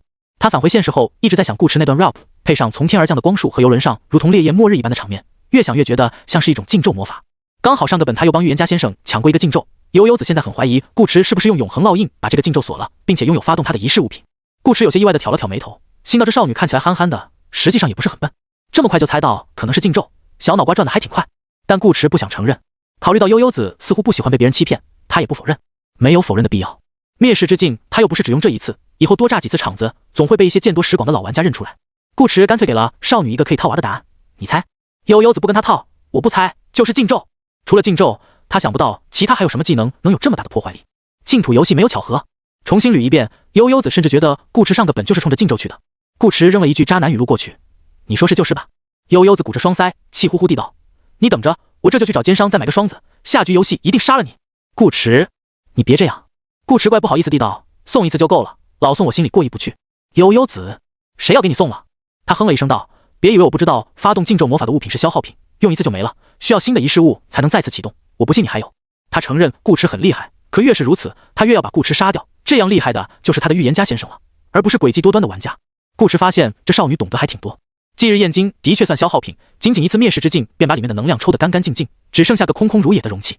正常情况下，要么换个新的忌日焰晶，要么使用仪式收集足够多的火焰之力，一般的火焰还不行，必须是由魔力构成的火焰，条件相当苛刻。何况顾池还不会仪式。悠悠子的判断没有错，可是他有万能的炎灵术啊，给忌日焰晶充个能还不轻轻松松，不会真有人以为他会把一次性的大招拿来放着玩吧？而且下一场游戏，顾池瞅了眼书房里的夏冷，打字给悠悠子道，你真的打不过。悠悠子化身倔倔子，打不过我也要打，打到杀死你为止。不等顾池回话，悠悠子又发来一朵花玫瑰。预言家先生念咒语的时候真有魅力，我以前都不知道 rap 可以这么好听。顾池，悠悠子害羞，预言家先生要不再来一段？喜欢听。顾池不来。悠悠子愤怒，没问你，我问预言家先生。顾池又开始精分了是吧？没救了，告辞。顾池切了个隐身状态开溜，他才没工夫陪少女在这角色扮演，水还没端呢。顾池挪开夏琳放在自己腿上的大白腿，拿着苹果起身走向玻璃书房。2楼的客厅与1楼的客厅装修风格是一样的，但多了个夏冷在一旁看书，性冷淡风好像也没那么冷了。心理上他看到夏冷安静的样子就感觉很温馨，生理上更是如此。那天晚上他抱着夏冷睡觉，对少女身体的温度颇有感触，不仅不冷还有点烫。夏冷见嘴边忽然多了一块香甜的苹果，抬眸看向顾池。顾池眨眨眼，干嘛？你不会也嫌大吧？夏冷。顾池，快吃快吃，很甜的。夏冷没说话，只是静静地看着顾池。顾池以为少女一时兴起，想跟自己来一波深情对视，目光当即变得异常柔软，眼里仿佛盛着3月春风。直到夏冷轻启红唇，咬了口苹果，一不小心连顾池的手指一块咬了。嘶！顾池顿时倒吸一口暖气。夏冷嘴里含着半块苹果，面无表情地道：“对不起，咬得太深了。”顾池，他怀疑夏冷是故意的，但他没有证据，只能瞪了少女一眼，把剩下半块苹果扔进自己嘴里，略表不满。夏冷也不解释，继续看书，有苹果就张一张口。顾池发现夏冷桌上全是与梦境心理学有关的书籍，还有个小本子用来记笔记。你真打算转专业啊？顾池问。夏冷点头，响应国家号召。顾池，夏冷面色平静，一点都不觉得自己的说法有什么不妥。现在梦境心理学已经可以算是大火专业了，不谈就业问题，光是教育部的扶持政策与新规便说明了一切。以前很多学校并不支持研究生转专业，在校大学生想改修主课也很麻烦。现在不一样，只要目标专业是梦境心理学，且满足招生条件，基本是一路绿灯放行。说的夸张点，上午通过考试，下午就能换课表，课先上着，流程慢慢走。国家现在急需这方面的人才。夏冷顿了顿，我想你应该也需要。顾池，他敢说不需要吗？3尺清风，削铁如泥。用不用我帮你打声招呼？顾池问。夏冷摇头，不用。他不想顾池为了他去欠学校的人情，没有必要。他又不是考不过，理论知识他都背得差不多了，到时再让顾教授给他单独辅导一下实操就行。那你看，我不打扰你。顾池把最后一半苹果喂给少女。夏冷以为他要出去找夏玲，结果顾池端了把椅子过来，绕到他另一侧，一声不响地玩起了手机。这让夏冷想起了高中时期，也是他在复习准备高考，顾池在一旁玩手机陪他。那时候他性格还有点傲娇，会嫌弃顾池，让他走远点，不要打扰自己学习。如果顾池真走了，他又不开心。现在不会了，你坐近点。哦，就这样，顾池一直陪着夏冷看书到11点，等到夏玲佯装醋坛子翻了过来报时，才各自回房洗澡休息。顾池打算今晚早点睡觉，明天去学校上2堂课，丰富一下现实生活。在游戏里待得太久，容易跟社会脱节。工作不仅是为了工作，也是为了保持清醒，找回真实的自己。但当他洗漱完毕，躺到床上准备下游戏睡觉时，一个细微的变化又吸引了他的注意。陈医生的状态从游戏中变成了在线，灵猫和黄牙却还在本里，他们也没拍到一起。顾池给陈医生发了个消息过去：晚上好，甜甜。好久没和陈医生说话，这会儿突然看到，还怪想念的。不知这次出来的陈医生是男是女？陈医生秒回：一点都不好。顾池讶异，第一反应居然不是反驳我对你的称呼，你不会真变甜甜了吧？陈医生，那倒没有，但是他很气。他，陈医生，一个老玩家，居然被一个 NPC 给演了。张妈说的没错，越漂亮的女人越会骗人。陈医生飞快打字向顾池吐槽，他这次征召排歪了，灵猫黄牙都没碰上，可这不是问题。征召模式本身就是单排，又没用道具，排不到一起才正常。副本也只是个没什么难度的 A 级本，个人模式玩家人数10，剧情虽有些弯弯绕绕，稍微需要动点脑子，但整体来说还是很简单的。通俗易懂的讲就是秘境夺宝，玩家先想办法成为各个门派的弟子，再前往秘境之中抢夺机缘。公共任务为离开秘境，个人任务各不相同，其中一半玩家是杀人，另一半是找东西。陈医生属于后者。他们这些玩家很聪明的结了个盟，因为不用杀人，相对而言更加可靠，于是他们联合起来，把另外5个玩家都干了出去。问题就出在这，当他们把第5个玩家干出去时，才反应过来人数不对，总共10人，杀掉的5个都有副本公告，他们这个队却还剩下6个人。顾池，你在讲什么鬼故事？是不是玩家你们都分辨不出来？能啊，陈医生道。可是刚开始谁会想那么多？每个人都说自己是玩家，报出了个人任务， NPC 说得出这种话？副本背景是武曲星，纯纯的古风仙侠，土著能知道玩家2个字的含义，他们顶多互相怀疑对方的任务可能是 PVP， 联手过程中提防着一点罢了，根本不会去考虑对方不是玩家这种可能。甚至最后发现人数不对，他们都不打算管太多，反正只要离开秘境便能结束游戏，真真假假意义不大。哪知他们之中那个最不被怀疑的人，一位颜值拉满，性格偏冷，美的像是不食人间烟火的仙子一般的女玩家，突然开口问了他们一句：你们确定自己都是玩家？他们当然确定。抱歉，仙子轻轻说了2个字，然后把他们秒了。顾池，你们没查过他的属性？顾池问。查过。陈医生道，他的属性和我们差不多，还说自己用了身份卡。为什么说这个女玩家最不被怀疑？自爆身份卡是其一，其二，他从头到尾都没表现出多少攻击欲望，从来不跟他们抢人头，这和自爆身份卡的逻辑是相符的。也许他人美心善，不喜欢打打杀杀，现在来看，这其实是最明显的破绽。但在杀死第5名玩家之前，他们只会因此从结盟的角度更信任对方，连该抢的人头都不抢，又怎么会偷袭他们呢？主要是她真的很漂亮，即使被骗了，陈医生也要这么说，这是客观事实。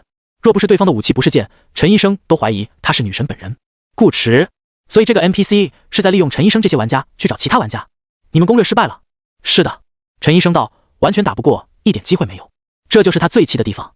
打不过不是关键，在对方将刻意压制的修为毫无保留释放出来的那一刻，他们便知道，仅凭自己这半吊子道尽的实力，100个都不够对方打。而在那名女玩家动手的同时，副本难度也从 A 提升到了 SS。这意味着这名 NPC 本不该是他们的敌人，可不知为何突然反水，站到了玩家阵营的对立面，变成了一个驻守秘境出口的终极 BOSS。顾池乐了，他上个本才为了骗玩家冒充 NPC， 现在居然有 NPC 冒充玩家骗玩家，哪个门派的 NPC 这么聪明？他问。陈医生闷闷地道：七皇圣地黄央。顾池笑容缓缓凝固。什么央？顾池反复打量着聊天框里的黄央2个字，好像要把它看出一朵花来。为什么会是黄央啊？顾池问道。你确定没有看错名字？陈医生，我又不瞎。探测道具一用，名字写得清清楚楚，尤其是被骗之后，临终之前他特地再看了一眼，一横一竖他都不会认错。这个名字他记住了，早晚报仇雪恨。顾池，陈医生继续吐槽，你可不知道我当时心里的感觉， NPC 假扮玩家真特甜甜的离谱，而且他居然连身份卡都知道。很多玩家下意识都会忘记这个道具，一个 NPC 却记得清清楚楚，换谁不上当。如果是黄央，可以理解。顾池并没有忘记北川发生的种种，从那天在洞府里相遇开始，黄央便一直都知道他不是武曲星的人。洛青书又被夏灵魂穿提供了一个鲜活的例子。夏灵退出游戏后，不管洛青书有没有记忆，只要与黄央接触，两人都能发现问题。黄央第一时间也许并不知道什么是身份卡，但是他可以问。心中一旦接受了另一个世界的概念，后续想打探玩家世界的情报就变得很简单了。100多万玩家，每天不知道要打多少次本，黄央碰到其他玩家的概率真不算低。只要有心留意，多经历几次玩家降临的事，不难找出其中的规律。陈医生就理解不了顾池为什么说可以理解，难道你也被他骗过？顾池，那倒没有，他只是被黄央做过，谈不上骗，毕竟他也是自愿的。顾池一向是个诚实且值得表扬的人。他问陈医生道：游戏名是什么？陈医生：继雪山秘境。顾池打开游戏库搜索，没有找到你想要的游戏，请尝试缩短或换一个新的关键词。顾池：我怎么没找到？陈医生：你想买游戏权？顾池：对啊，好不容易有个 SS， 不得试一试？估计没得试。陈医生说道：有个工会叫龙刃，背靠官方，专门负责攻略这种征召失败后进入游戏库的副本，你搜不到，那就是副本名额已经被买完了。以往降临现实的副本那么少，龙刃功不可没。他们有人24小时轮班监控游戏库，别说顾池买不到，就算陈医生返回现实世界后第一时间打开游戏库，也只能扑个空。结算那点时间已经足够他们把游戏权买成负数了，何况还有些其他玩家盯着。顾池把搜索栏旁边的只显示可购买游戏的选项擦掉，重新搜了一遍，果然有了。游戏名：继雪山秘境，难度 ASS， 模式个人团队，需求玩家数量10，当前可攻略次数5，攻略期限29天，剩余游戏资格0。顾池将目光挪到了包里的 SSS 及贵宾券上。事实上，他还没想好该怎么面对黄央。剑气北川给的成就只是让各个时间线里的黄央都拥有这次副本的记忆，但只是拥有，不是锁定。换句话讲，黄央如果遵守当初的承诺，当他死了是可以忘掉他的。这样一来，黄央可能会把他当成陌生人处理，像杀陈医生等人一样把他杀了，也有可能导致一个更坏的结果。黄央本来已经忘掉他，可一见到他又想了起来，然后大骂一声负心汉，明明没死，为什么不来看我？话音一落，直接把他砍成3瓣。顾池已经脑补出了那个场面，比一般的死法还惨，想想就觉得好可怕。如果黄央还记得他，那就更可怕了。圣女殿下要是降临现实，他要面对的可就不只是一把刀了，极有可能是一刀一剑，外加一发雷光一闪。顾池觉得自己有必要去见一见黄央，起码先给黄央打一针，止预防针。这跟怂不怂没什么关系，主要是他突然有点想黄央。作为一个玩家，偶尔上游戏看看自己的2次元老婆，也是一件很合理的事情。顾池点击 SSS 贵宾券，你已选择游戏继雪山秘境，当前贵宾入场券等级高于游戏等级，请确认是否继续使用换取副本名额。顾池，贵宾入场券使用失败。顾池，游戏继雪山秘境10乘以5个游戏名额均为贵宾所有，无法强占，请选择其他游戏。顾池，均为贵宾所有，这是认真的。贵宾入场券表面上虽有等级之分，但在强占功能方面不存在任何区别，大家都是贵宾，谁先用券谁就能把资格锁死，这点顾池是知道的。可这是 SS 级副本啊，理论上只有通关同等级的 SS 副本才会给 SS 贵宾券，而尘埃桑中的横幅广告现在都还在游戏库的活动专区挂着，其他玩家哪来的券？还是50张，硬不要他跟黄央提前见面是吧？顾池严重怀疑是不是小破油在4级报复他。龙刃的人对此也十分疑惑。首都某个大厦的会议厅内，今晚值班的100多号人都在讨论着这件怪事。ASS 难度还保留到了游戏库，这应该是头一回吧？一个穿着夹克的年轻男人咂嘴道：难搞哦。征召池子里的副本在攻略失败进入游戏库后，进度与难度都会重置，对游戏中的 NPC 而言相当于一次时光回溯。哪怕你把副本搞成 Omega， 别的队伍进去打时也会变成最初的难度。只有出现一些不受时间影响的变故，才能将副本提升后的难度保持下去。所以之前那些线下本想把难度从 A 提升到 S 并且降临现实，其实还是个正儿八经的技术活。当然也有可能是运气，因为有些副本里本身就存在着一些可以超脱时间不被回荡的物品，如果它和副本难度有关，那维持难度就会变得相对容易。这些机制他们都已经差不多摸透了，可 ASS 是真的第一次碰上，而且连游戏模式都发生了改变，从个人变成了团队，副本的攻略期限也超出了15天，延长到了1个月，这也是以前从来没发生过的事。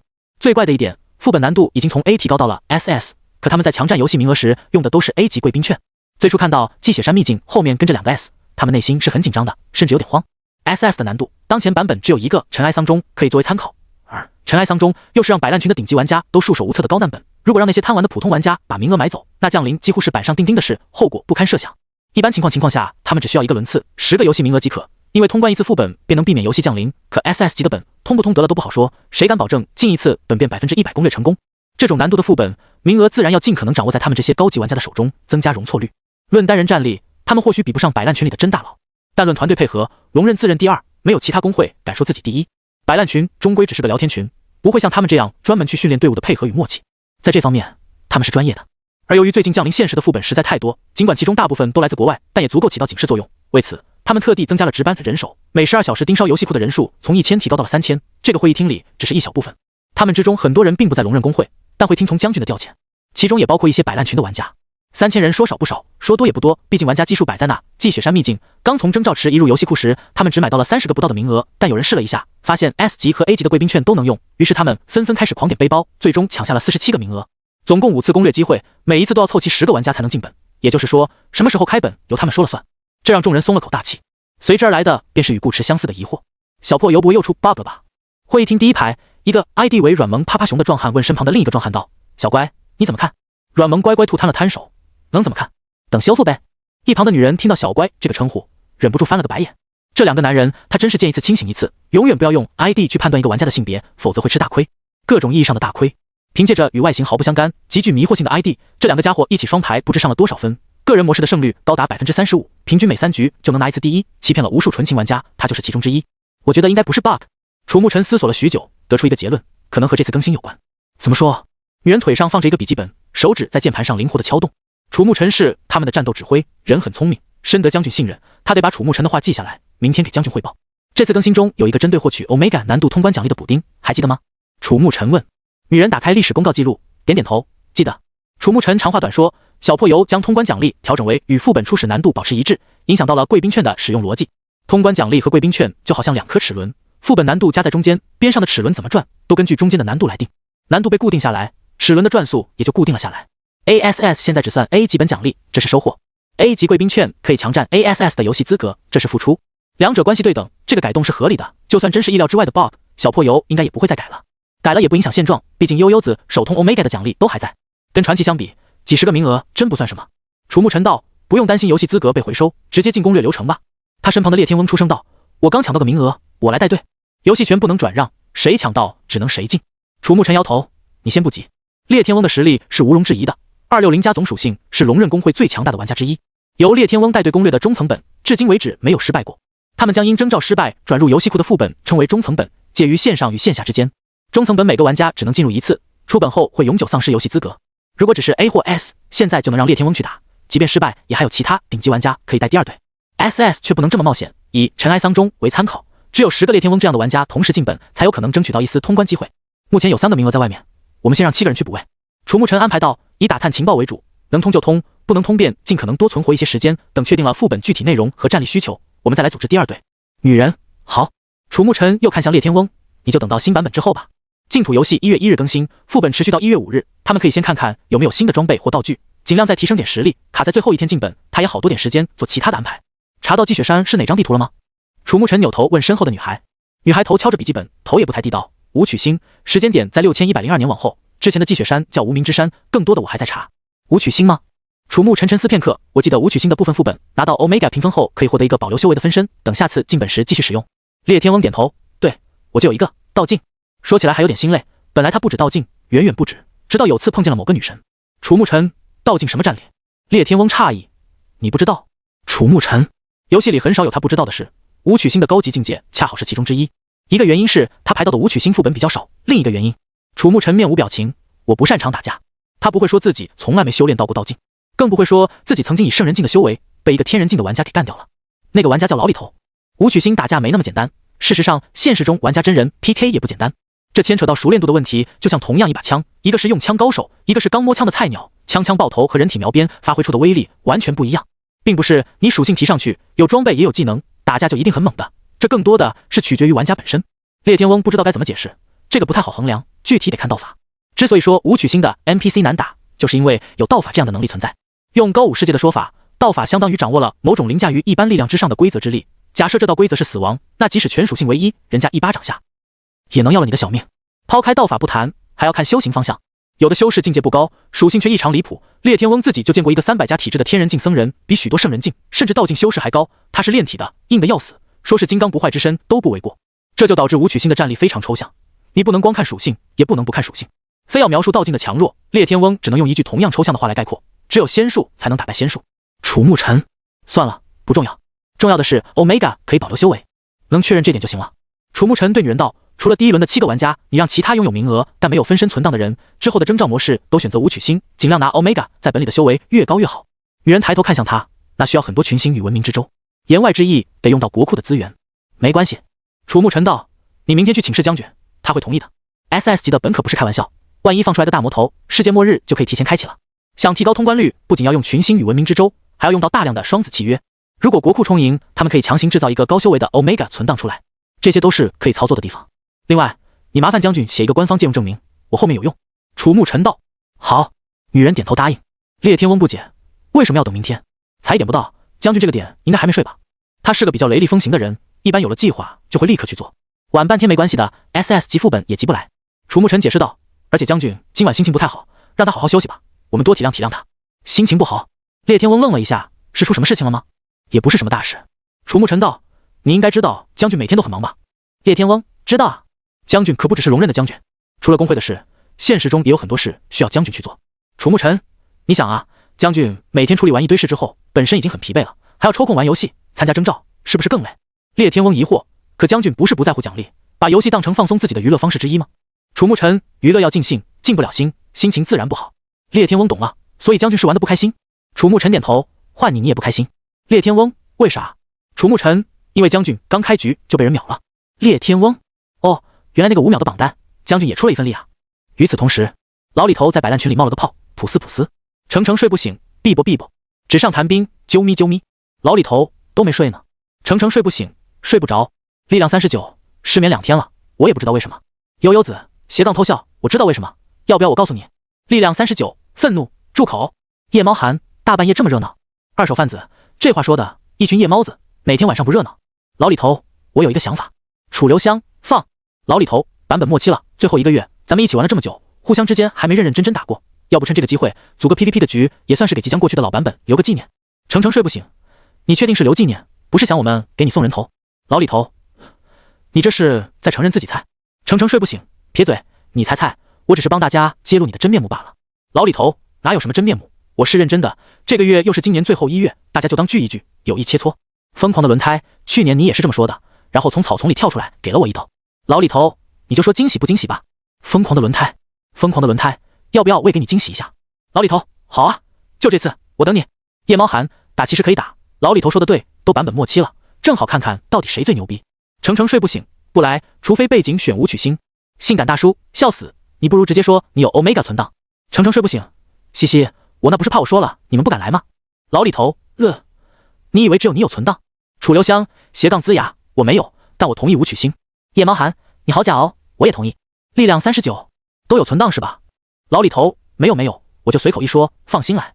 疯狂的轮胎，行，来就来，这次必报去年一刀之仇。二手贩子，算我一个。绚烂烟花+1，性感大叔+1，众人+1。程程睡不醒，时间呢？夜猫寒，那还用问？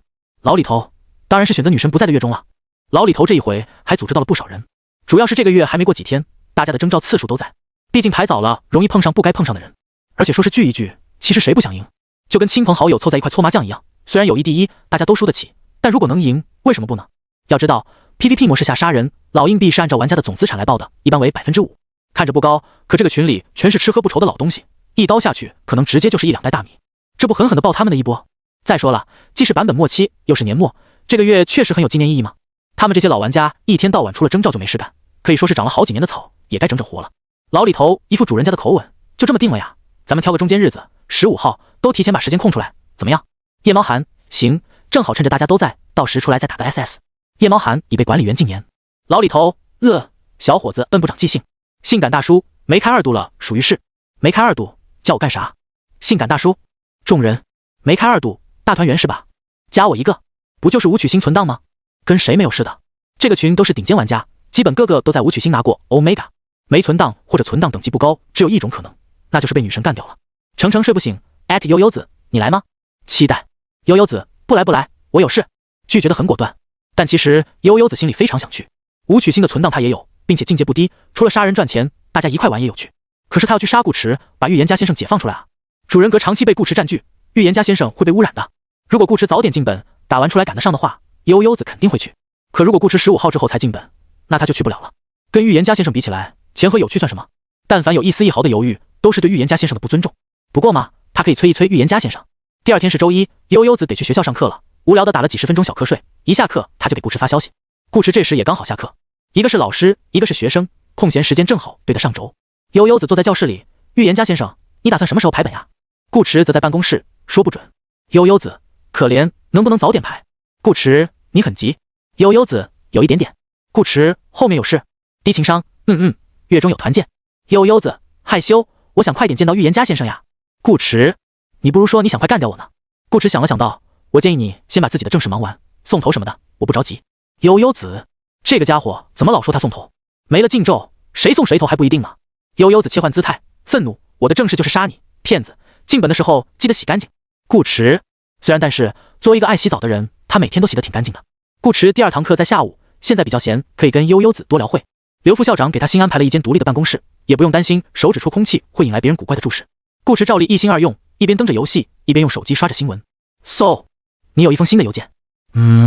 顾池看到邮箱上的小红点，以为夏琳又给他寄了什么东西。只有带物品的邮件才会有这个提示音。结果打开一看，发件人是力量39，附件格子里放着一个奖杯式的小雕像。奥斯卡小金人，史诗，底座刻有你的 ID， 全属性加 0.1。顾池，他把小金人拿出来放在桌上，用浏览器搜了张图片对比了一下，不能说一模一样，简直是完全一致。入手也沉甸甸的，貌似真是纯金打造。小金人在灯光下闪闪发亮，顾池却感受到了力量39满满的怨念。力量39前2天就加了他好友，但一直没找他说话，他还以为对方是放不下面子呢，原来是在准备礼物。顾池打开好友列表，滴滴力量39，好奇道，这玩意还加属性？力量39，找人定做的，算装备。全属性 0.1 的加成其实不多，多也没啥用。普通装备需要穿戴或使用后才生效，小金人的装备类型为武器，顾池得把它拿在手里砸核桃，才能享受到这个增幅。只有传奇品质的装备不用这么麻烦，放在包里就行。这也是传奇除属性和效果之外另一个强大的地方，它不占装备栏，且可以叠加。小金人自然没法和传奇相比，但顾池还是对力量39表达了感谢。小金人做工很精致，拿来当个物件摆在柜子里应该不错。这可以算是真正的奢侈品装饰了，加属性的装备都不便宜，何况还是定做，保守估计也能值个几千老硬币。力量39，不用谢，我只是想提醒你一件事，以后少刷 bug。顾池怔了怔，问道，有人被封号吗？他下意识认为这是来自老玩家的忠告。封号倒没有，但是这样做很不好。你自己换个角度思考，其他玩家打了好几年的本都没见过传奇，你轻轻松松就刷出来了，别人会怎么想？你很容易就会被盯上。游戏里可是存在能爆别人装备的道具的，所以为了你的安全着想，力量39认真道，下次再刷传奇务必叫我一声，我可以保护你。顾池，你真是个好人，但也不是不行。说实话，他其实有点馋力量39这个功能性极强的队友，属性一换就是200加道运，只需要面个机，又是一个崭新的 bug。不过这是不能操之过急，因为现实世界里有保密协议，玩家之间线下见面是件很危险的事情，一旦某一方动了歪心思，想杀另一方就是几句话的事，属性再高也白搭。虽然力量39看起来不像个坏笔，但事关小命，还是谨慎点比较好。先等他和这个老大哥多聊一段时间再说吧。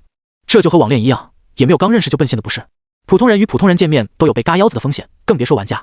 另一方面，就算他不怕，力量39也不见得会答应。现实和游戏是两码事，小金人都送来了，他要再演一波，力量39不一定承受得住。上午的时间就在与力量39和悠悠子的聊天中过去。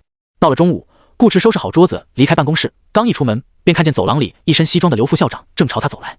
对方平日不苟言笑的脸上挂着一丝笑容，看起来心情很不错。顾教授，中午好。刘副校长跟顾池打了个招呼，你这是要去吃饭？顾池点头。刘副校长，正好，我也没吃，一起。顾池，行。两个人现在都是学校里的很有身份的人物，却也没搞特殊，就在食堂2楼点了几个小菜，做的也是大堂，连包间都没去，惹得周围的学生频频侧目。主要是一个长得很帅，另一个表情又很稀罕。在学生们眼里，刘副校长从来都板着个脸，跟更年期似的，就没见他笑过。有人还专门偷拍过刘副校长骂人的样子，做成了各种表情包，成功收获一次处分。刘副校长严厉的形象可谓深入人心，今天居然破天荒的在笑。有个好消息，刘副校长不搭理学生们的目光，乐呵呵的开口，他专门来找顾池就是为了说这事。咱们学校的官方推荐院校名额已经定下来了，过几天就会公布，多亏了顾教授帮忙。把重点放在一句话的最后部分，能加深对方的印象。刘副校长显然是个会说话的人。顾驰对教育部的效率略感意外，笑道：“刘副校长说笑了，能被官方选中，说明咱们学校综合素质过硬，跟我个人关系不大。”刘副校长用一种宠溺的眼神看了顾驰一眼：“你呀，就会谦虚。”语气中带着一丝恰到好处的责备，令人觉得这责备不是责备，而是表扬。刘副校长今天的心情的确很好，全省推荐院校的名额只有10个，学校能获此殊荣，他能不高兴吗？必须找个时间请顾教授好好吃个饭。一波商业互吹后，刘副校长又说起了另外的事，学校最近新聘了一些老师，顾教授你看要不要调整下课程，给他们也上2堂课。自从上次私人给顾驰评了教授之后，刘副校长便一直在了解梦境心理学方面的专业知识，越了解越觉得让顾驰只教学生是大材小用。他还特地打电话问过罗教授，罗教授当时拔高音量大声反问，他叫我都绰绰有余，你说呢？于是刘副校长便想，不如把每月的课程拿一半出来给老师，剩下一半另外成立2个大班，让那些尖子生去听顾驰讲课。学生们不是都喜欢顾教授吗？这也能一定程度上激发学生们更多的学习热情。可以，刘副校长安排就行。顾驰笑道，只要他有时间，教学生还是教老师，对他来说都没区别。那就这么办吧。刘副校长顿了顿，又道，对了，这个月底秦海市有一场官方举办的梦境心理学研讨交流会，规模据说挺大的，主题是多人梦境和梦中学习。罗教授让我问一问你有没有时间。应该有。顾驰不是很确定，没把话说死。他记得夏琳给他说过，夏冷一般在月初月末排本，并且是工作日，这样基本不会错过他的消息。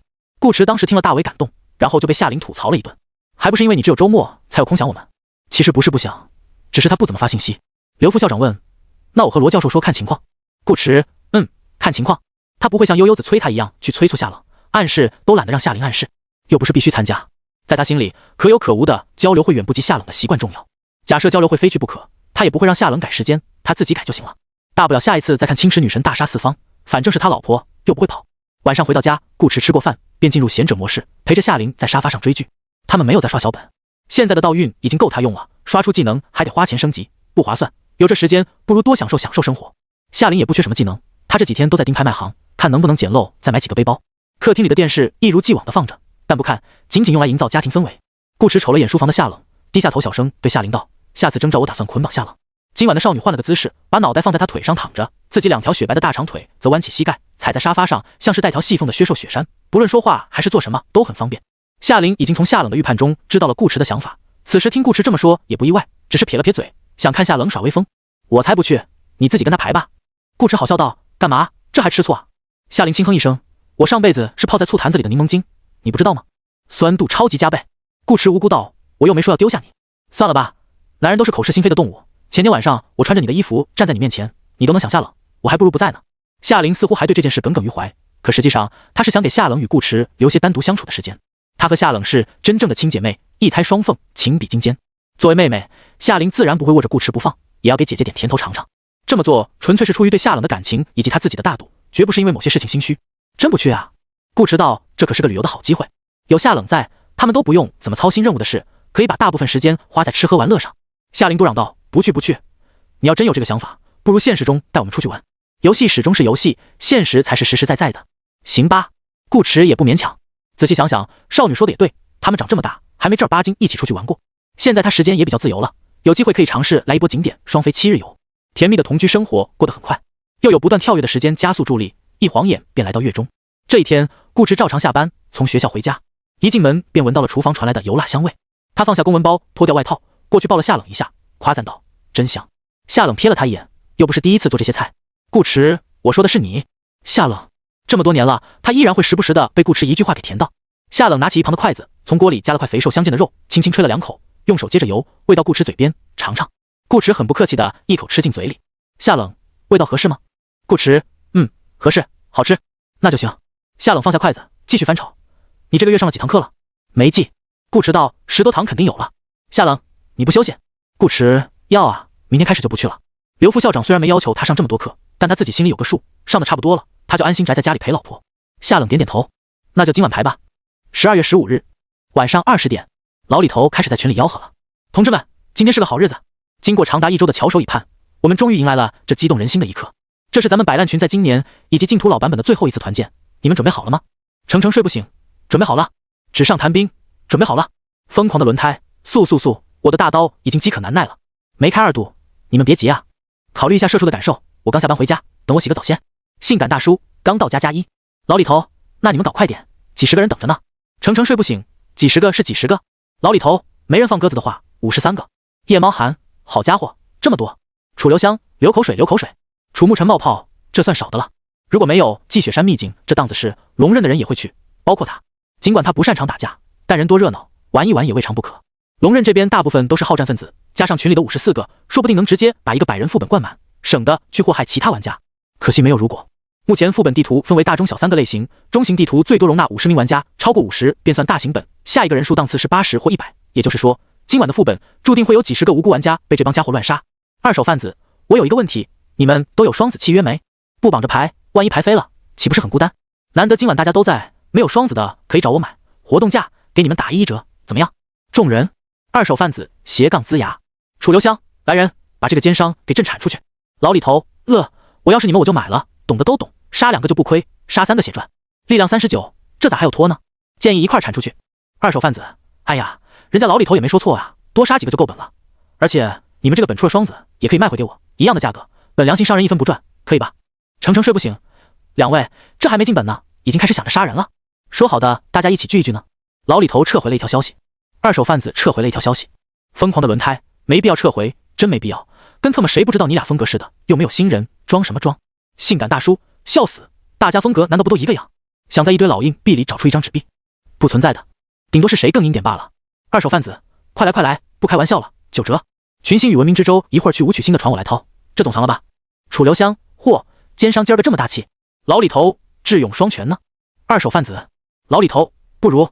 二手贩子，臭老头，休要得寸进尺。老李头，看把你急的，智慧与勇武之辉我这有呢。上个副本刚出的，不然他也不会突然想到玩把大的。二手贩子，怎么还没人私聊我？别矜持啊，你们自己算一算，多个双子的钱在包里会多报多少金币？不如买个双子稳定进本，好歹大伙都在，至少玩得开心，不是吗？程程睡不醒，行，买，付费邮件发我。二手贩子，得嘞。所以说程程睡不醒和悠悠子关系好不是没道理的。如果不买，牌飞了，他的属性大概率是优势，因为这个点牌本的高级玩家都进去了，他自己单独一个副本拿高评分的可能性很大。且如果不是 PVP 模式，死了也不会报金币，包里有多少钱都无所谓。可他硬是没看出奸商的伪逻辑。老李头乐得不行，你这 ID 取得真是贴切。程程睡不醒啊，老李头夸你可爱呢。纸上谈兵，给我也来一个吧。他倒是看得出来奸商在那瞎扯，但他不在乎，一个双子契约而已。这个群里的玩家都不差这点钱，就当买了张旧船票去登奸商的破船了。有了2人带头，群内没双子的玩家开始一个接一个艾特二手贩子。人啊，始终是群居动物，多几个人没排到一起都没什么，怕就怕只有自己一个人没进本，完事出来看见大家还在游戏中，群也冷冷清清，那才叫孤单寂寞。于是几十个老玩家你绑我，我绑你，全部钉死在了二手贩子的船上。曾经失去宝贝的李天阙也将征召时间设定在了10分钟后。没有天妖炼魂旗的日子，他刷怪都使不上劲。他好久没排到过武曲星的副本了。装备和材料的掉落与副本背景是存在一定关联的，武曲星的本掉落仙侠类道具的概率会更高。李天阙现在只想再去一次武曲星，希望小破油在天之灵保佑，能满足他这个小小的愿望。顾池这个时候刚洗完澡，在跟陈医生和悠悠子有一搭没一搭的聊着。灵猫和黄牙上个本排到一起，前几天才出来，好像被打得很惨，还在自闭当中。陈医生问道：俱乐部的短信你收到了吧？去不去？顾池一边吹着头一边回道：收到了，但不确定。月底的梦境心理学交流会，俱乐部是主办方之一，通知的比较迟，昨天才给会员群发了短信。陈医生，你要去的话，提前跟我说一声，我多买张票。作为俱乐部的精英会员，他是肯定要去的，交不交流都是其次，主要得去当便衣保安，维护现场安全。顾池啪一声关掉吹风，行。悠悠子戳了你一下。顾池切换聊天框，悠悠子，可怜，预言家先生今晚也不排吗？顾池秒变冷漠脸，不排，洗洗睡吧。最近这段时间，少女每天都在戳他，有事没事就找他聊天，这都没关系。关键是每次聊不了几句，少女便会人格分裂，一会儿要杀他，一会儿又乖巧的跟他分享日常，再一会儿又要在他心脏上雕花。顾池觉得自己有必要凶一点，不然老是被悠悠子主导话题，搞得他很被动。哪知他刚凶完，眼前便弹出一个提示框，你已触发双子契约效果，锁定对象青池，本次副本将代替你下一次征召。队列中3，预计匹配时间0.09分58秒。类似的信息也出现在了悠悠子眼前。悠悠子眸子微亮，当即开心的发了条语音给顾池，我就知道预言家先生是刀子嘴豆腐心，说不排终归还是排了。顾池，这又不是他说了算。下冷道挺，找时间他刚洗完澡，正好轻装上阵。只不过为什么是队列中100多万玩家居然不能秒进？等会儿悠悠子也反应了过来，睁大圆滚滚的眼睛道：你怎么会进队列？这不是那帮250加属性的顶级玩家的专属待遇吗？顾池，我说我也不知道，你信吗？悠悠子，警惕，你不会真的比力量39的属性还高吧？顾池多聪明啊，看悠悠子这么一说，他瞬间便明白了队列从而何来，想了想道：没错，被你看出来了。放弃吧少女，我300加总属性，你打不过我的。悠悠子，不，你犹豫了，骗子，休想再骗我。顾迟，悠悠子生气说，你是不是背着我绑了别人？顾迟，是的哦，还是个大美女。悠悠子，匕首，果然男人都是大猪蹄子。悠悠子，害羞，还是预言家先生好。顾迟，得，又开始了。顾迟暂时把悠悠子晾在一边，去客厅跟夏琳说了一声，你们今晚就排啊。夏琳瘪了瘪嘴，那家里不是只剩我一个人了。顾迟好笑道，让你一起你又不来，现在排还有机会。夏琳又笑起来，不要，你们慢慢玩，等你们进了我自己单排去，我把夏冷的剑给你。顾迟问，多一件传奇，夏琳玩起来会更有优势。不，是我把包给你才对。夏琳将超值垃圾回收装置从背包里拿出来，还有个昨天才在拍卖行蹲到但没使用的额外背包篮。少女眨着眼道，你现在不缺道运，如果本里可以临时提高属性，言灵就可以用来复制背包，懂我意思吧？父皇。顾迟诧异地看了少女一眼，你这不是卡 bug 吗？还不是跟你学的。夏琳笑嘻嘻地道，他就当顾迟在他夸聪明了，但你好像比我更需要传奇。顾迟道，他这次说是偷偷看夏冷杀人，但其实心里已经做好了被夏冷发现的准备，毕竟夏冷又不笨，有女神罩着，顾迟感觉自己躺着都能过本。哎呀，都是老夫老妻了，谁还不了解谁啊？夏琳从沙发上蹦下来，把包塞到顾迟手中，说道，如果可以，你敢说你不想在夏冷面前英姿勃发，一展雄风吗？顾迟，那自然是想的。他虽然可以接受吃软饭，但能硬的话，他还是更喜欢硬一点。男人嘛，多多少少都有点这种心态。所以啊，父皇，你要加油。夏琳挥挥小拳头，争取把夏冷干趴下。顾迟，卧室的夏冷，他倒希望顾迟真有这么厉害，可他在武曲星的境界已经快到顶了呀。顾迟若是能追得上他，那被他干趴下又有什么关系呢？夏冷看了眼匹配面板，依旧只有3个人，有点慢。不过夏冷已经习惯了，每次都会等，尤其是在选择武曲星的时候，系统会把他存档的战力也算进去。但没关系，10分钟后还排不到人，他和顾迟就会作为乱入者加入其他对局。如果换一天排，这10分钟他们基本是等定了。可今天不一样，今天是中冬，花好月圆，适合团聚。摆烂群的玩家们仰慕女神已久，怎么舍得让女神久等呢？性感大叔，我吃完了，来战！梅开2度，冲！看本大爷这次不打爆你们的狗头！程睡不醒，可怜，好怕怕。老李头@53人都准备好了吗？有些人别像去年一样在公测里排本啊。这个杀手不太凉，那我也不知道进得那么快啊。夜猫寒，击剑，快，退，来了扣1，速开整。绚烂烟花1，力量39 1，楚留香1，众人1，总共53人，没有一个格子精，很好。李老头大手一挥，2手贩子开牌，2手贩子1，他也不含糊，连倒计时都没设，直接手动点了匹配。一直注意着队列的顾迟和悠悠子立马发现人数发生了变化，刚才匹配了几分钟，一个人没增加，这一下却突然多了好几十个，问号也不见了，预计匹配时间更是大幅缩减。当前队列56100，预计匹配时间0.0分10秒。意识到什么的悠悠子点开摆烂群看了看，顿时惊喜不已，随后又感动涕零，给顾迟发消息道，大哭，你怎么知道我想参加团建？你是故意的对不对？一定是故意的，为了给我个惊喜。原来你真的是我的预言家先生，呜。顾迟一脸莫名的打出一个问号，什么团建？什么惊喜？这少女又精分了，这次还带场换？不等顾迟多问，匹配倒计时已经过去，他毫无征兆的消失在小客厅的沙发上，还靠着顾迟肩膀的夏琳咚一声歪倒下去。夏琳，不是10分钟吗？怎么这么快啊？当前高战力玩家过多，已开启乱斗模式。该模式下将公开所有玩家 Omega 存档及高级身份卡使用情况，并发放特殊临时道具。非 Omega 存档与身份卡玩家死亡惩罚降低 80%， 通关评分提高 50%。拥有 Omega 存档人数37，高级身份卡使用人数19。正在进入游戏。6100年春，武曲星南有极地雪国，西有森罗妖域，东有10万大山，他们皆处于天地大阵之外，灵气稀薄，修行之路举步维艰。偶有精彩绝艳之辈横空出世，亦是少数，如石沉大海，激不起多少浪花。唯独北川是个例外。灵脉现世之后，这片土地仿佛刮起了一阵大风，修士乘风而起，圣人频出。其中更有甚者，闭关100年，一朝悟道，修情自觉，登玄自尽。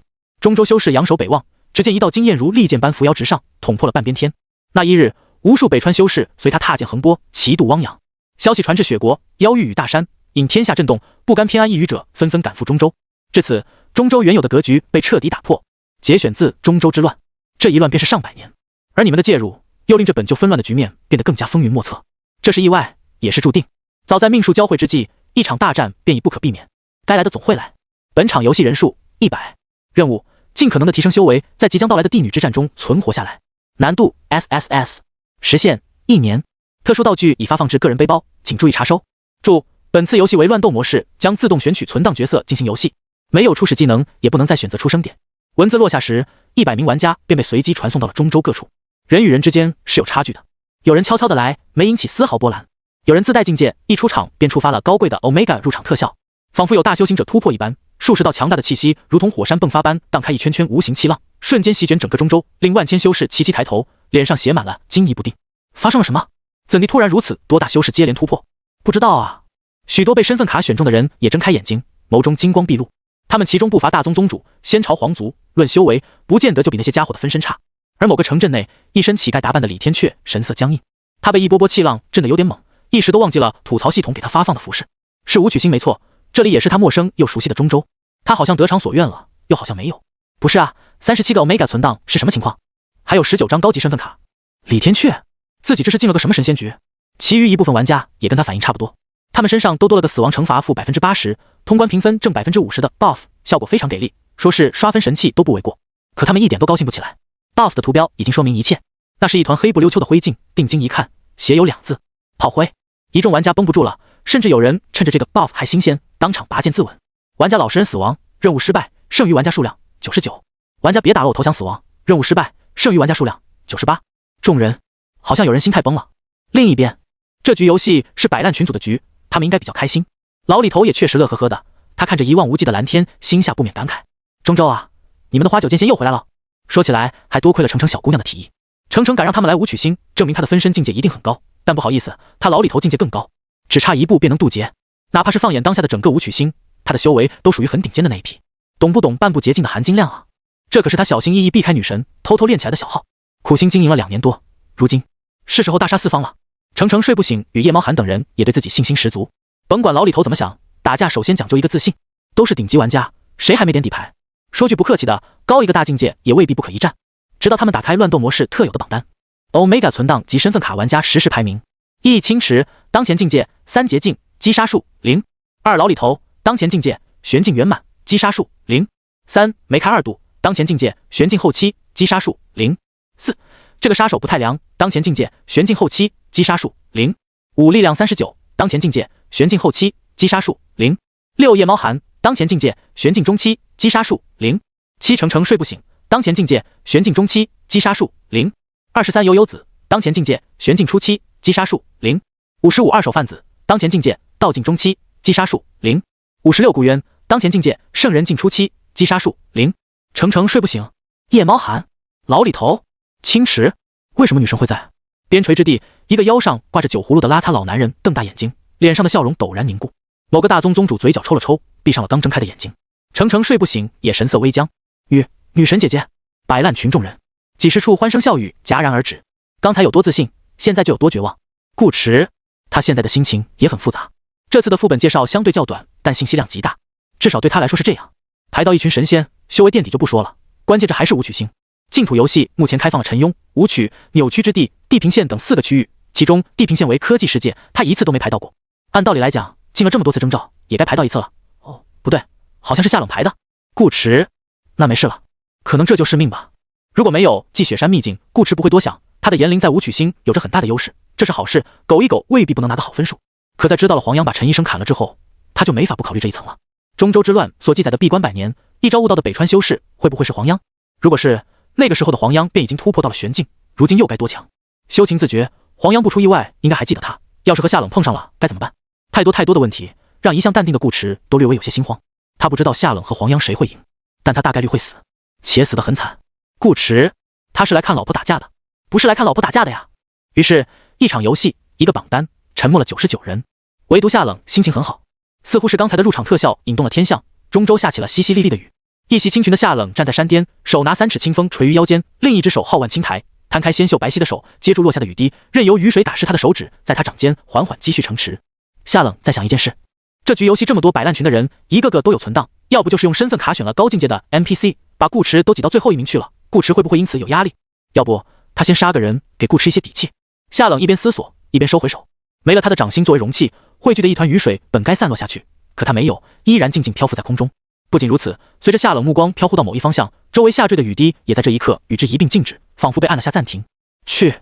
夏冷轻启红唇，他话音一落，悬停的雨滴便向山下斜射出去，如一阵被狂风刮歪的暴雨，速度极快，飘忽间凝成一柄水质剑影，移去300里。下一秒，寒光城外，一个男人忽然耳根微动，好像察觉到什么，猛地回头。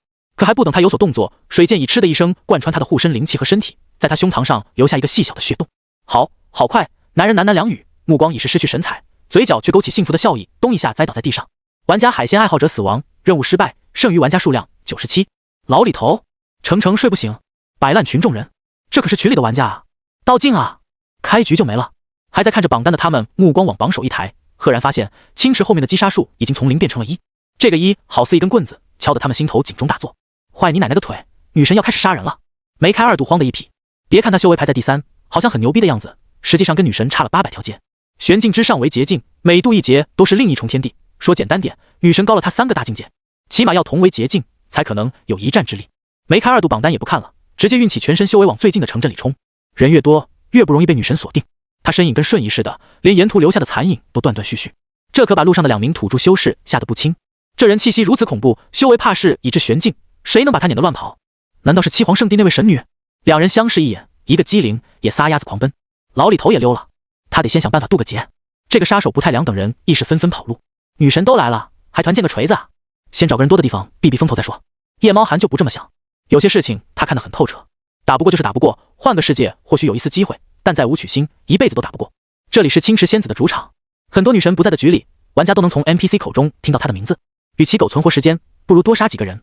乱斗模式的特殊道具是一个很独特的东西，小地图，它会将榜单上所有玩家的位置在地图上以红点的形式显示出来，但不会标注 ID。这也相当于给那些平凡的玩家提个醒，亦或是给他们一个以多打少的机会。夜猫寒决定拼一波，不算他自己和已经被女神拿来祭剑的海鲜爱好者，摆烂群还剩54个人，2%不到的几率，没道理一来就撞上青池。只要不是青池，其他玩家他都能打。夜猫寒发动千里神行，这在当初的北川还是一道千金难寻的符箓，换到中州强者身上，不过只是一门赶路常用的功法。他几个呼吸间便来到了一处小树林，树林里有一个少女，他发现对方的同时，对方也发现了他。他在天上，少女在地上。等少女回头一望，夜猫寒心头顿时大惊，好漂亮的女孩！悠子一时大惊，哪个老东西来得这么快？看这气息，修为好像还比他高。但悠子没慌，他那张爱笑的脸蛋一瞬间变得清冷无比，浑身上下散发着一种俯瞰众生的高贵气质，语气淡淡地道：“你也找死？”夜猫寒。两人对视片刻，夜猫寒尴尬一笑：“抱歉，路过此地，不小心惊扰到了青池仙子，还望仙子莫怪，在下这就滚蛋。”姿态放得极低。悠子平静道：“下不为例。”夜猫寒拱了拱手，踏空离开。悠子见状，小松一口气，还好他长得好看。女神的名号真好用，嘻嘻。悠子再次打开小地图，顾渊啊顾渊，你在哪啊？少女的目光在地图上来回打量，思索着顾池会是哪个小红点。不料没过几秒，夜猫寒又折返回来，并直接以雷霆之势对他发起了攻击，准确的说是偷袭。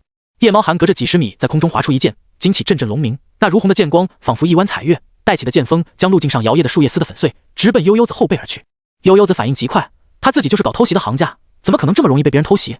他连步一移便来到空中，躲开剑气弧光，板着小脸，愠怒地盯着夜猫寒，真当我不会杀你？夜猫寒嘴角挂着戏谑的笑，悠姑娘，你这么装女神，不怕女神知道之后找你算账？他先前离开，不过是为了用道具看一看悠子的 ID 罢了，都一个群的，哪那么容易被眼？悠子镇定道：“万一我是真的呢？”夜猫寒，那你杀了我吧。说罢，玄境修为毫无保留地释放出来。他要速战速决，拖得太久容易被其他老东西劝架。作为一名剑修，夜猫寒出剑的速度是极快的，但有人比他更快。他这一剑才出到一半，身侧突然闪过一道焰光，夜猫寒甚至都没反应过来，人已经飞了出去，没有半点花里胡哨，仿佛只是随手一击，简单的用灵气推了他一下。这一瞬间，夜猫寒心里凉了半截，能让他这个玄境剑修在暴气阶段都毫无还手之力，来人是捷径，且至少是2劫以上。夜猫寒在倒飞之间艰难扭头，看见了一个美得令他心脏砰砰直跳的红衣女子，这回应该真是女神了。他不知道女神为什么不杀他，但他不敢问，顺势越飞越远，很快化作一个光点在空中消失不见。还准备跟夜猫寒好好打一场的悠子也呆住了，这个姐姐真的好漂亮。他头一回看见有女生能把一身红色驾驭得这么完美，就像一朵盛放的红莲，美艳至极又清丽脱俗。谢谢青池姐姐。悠子嘴上甜甜的道谢，心里却在琢磨对方跟顾池什么关系。他可没忘记匹配队列一开始是3个人。红衣女子却道：“我不是青池。”悠子啊，方才路过此地，听你说了个顾字。女子眸光闪烁，非此世界之人通常都有2个名字，姓顾便已足够。我问你，你可认识顾长歌？悠子当然不认识什么顾长歌，可对方这句话让他心里有了个猜测，莫非他不是玩家，是 NPC？ 眼前的女子气息飘渺，他都没看清对方的动作，夜猫寒就被打飞了，这明显是个捷径大佬。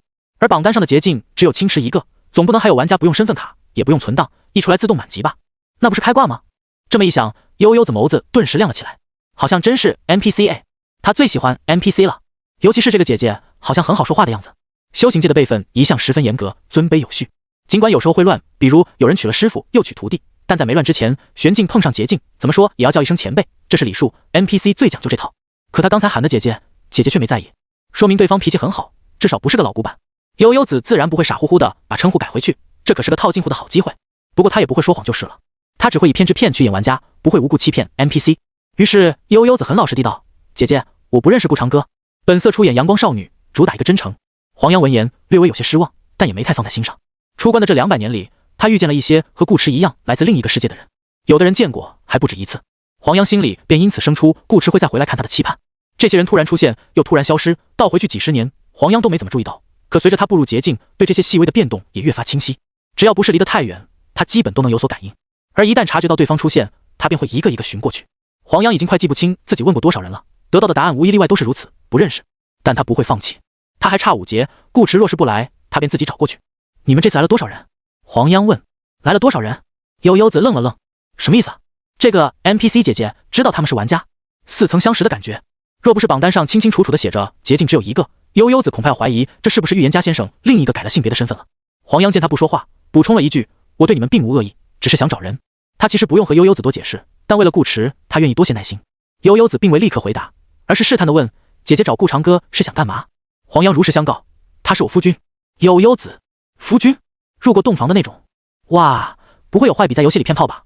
想到这个可能，悠悠子一下子火气就上来了。武曲星的人文习俗偏古代，逛青楼又不犯法，想干什么去找专业的不就好了？为什么要祸害人家正经姑娘？就因为人家长得漂亮吗？悠悠子气呼呼地道：姐姐放心，虽然我不认识顾长歌，但这种负心汉，只要见到我一定竭尽全力帮你杀了他。黄央，你是不是误会了什么？他不是负心汉。黄央望着天空，似乎在寻找顾池那晚离去的踪迹，轻声道：是我毁约在先，忘不了他。悠悠子啊，毁约？毁什么约？黄央没再说这个话题，直道：你不肯告诉我也无妨，我会去找其他人。刚才那男子你不是对手，自己藏好吧。说罢，黄央便欲转身离去。哎，等等！悠悠子连忙叫住黄央：姐姐，我可以告诉你，甚至可以帮你找到他们之中的一部分。黄央身形微顿，条件？悠悠子受宠若惊，我居然可以和姐姐谈条件吗？黄央，为何不可？悠悠子，我能不能再问姐姐几个问题啊？黄央，你问。悠悠子趁机八卦，他真的不是负心汉吗？黄央摇头，不是。悠悠子好奇道：那你找他是为了再续前缘？不算。黄央道：于他而言可能是，于我而言只是久别重逢。你是不是等他很久了？悠悠子问。黄央的语气一直很平静，可同为女性，她能感受到黄央并不是不在乎，而是在乎久了，等待已经成为了她生活中的一部分。她仍旧对顾长歌的到来抱有期待，但也做好了期待落空的打算。这种平静不是情绪上的平静，是她已经养成了习惯。300多年而已，不算久。黄央道。悠悠子微微睁大眼睛：300多年，这还不久，够他活好几个轮回了都。你们修仙之人不是淡泊情感吗？悠悠子不理解，姐姐都已经捷径了，300多年还看不开？别人如何我不清楚，但我不会，我与他们不一样。黄央道：你可知我为何渡劫？悠悠子：为何？黄央：为9劫成仙，超脱此界。他本身就是为顾池而修炼，又怎会因修为高了便忘记顾池？何谓情自觉？入道境时需领悟一条自身的道。有人悟五行，有人悟生死，有人悟芥子须弥，有人悟枯荣岁月。他太笨，什么也悟不出来，满脑子都是顾池的样子。他没法不去想，也不愿不去想，想得多了，他方明白相思也未尝不是一种道。只要他一日不忘记顾池，他的道心便一日不会磨灭。如此，他将比任何修士都更加坚定，思念每深一分，他便强上一分。现在的他也和当初的顾池一样，不用再刻意修炼，他的道是顾池，活着即是修炼。悠悠子有点懵，所以你是想渡劫飞升，去另一个世界找顾长歌？黄央：是。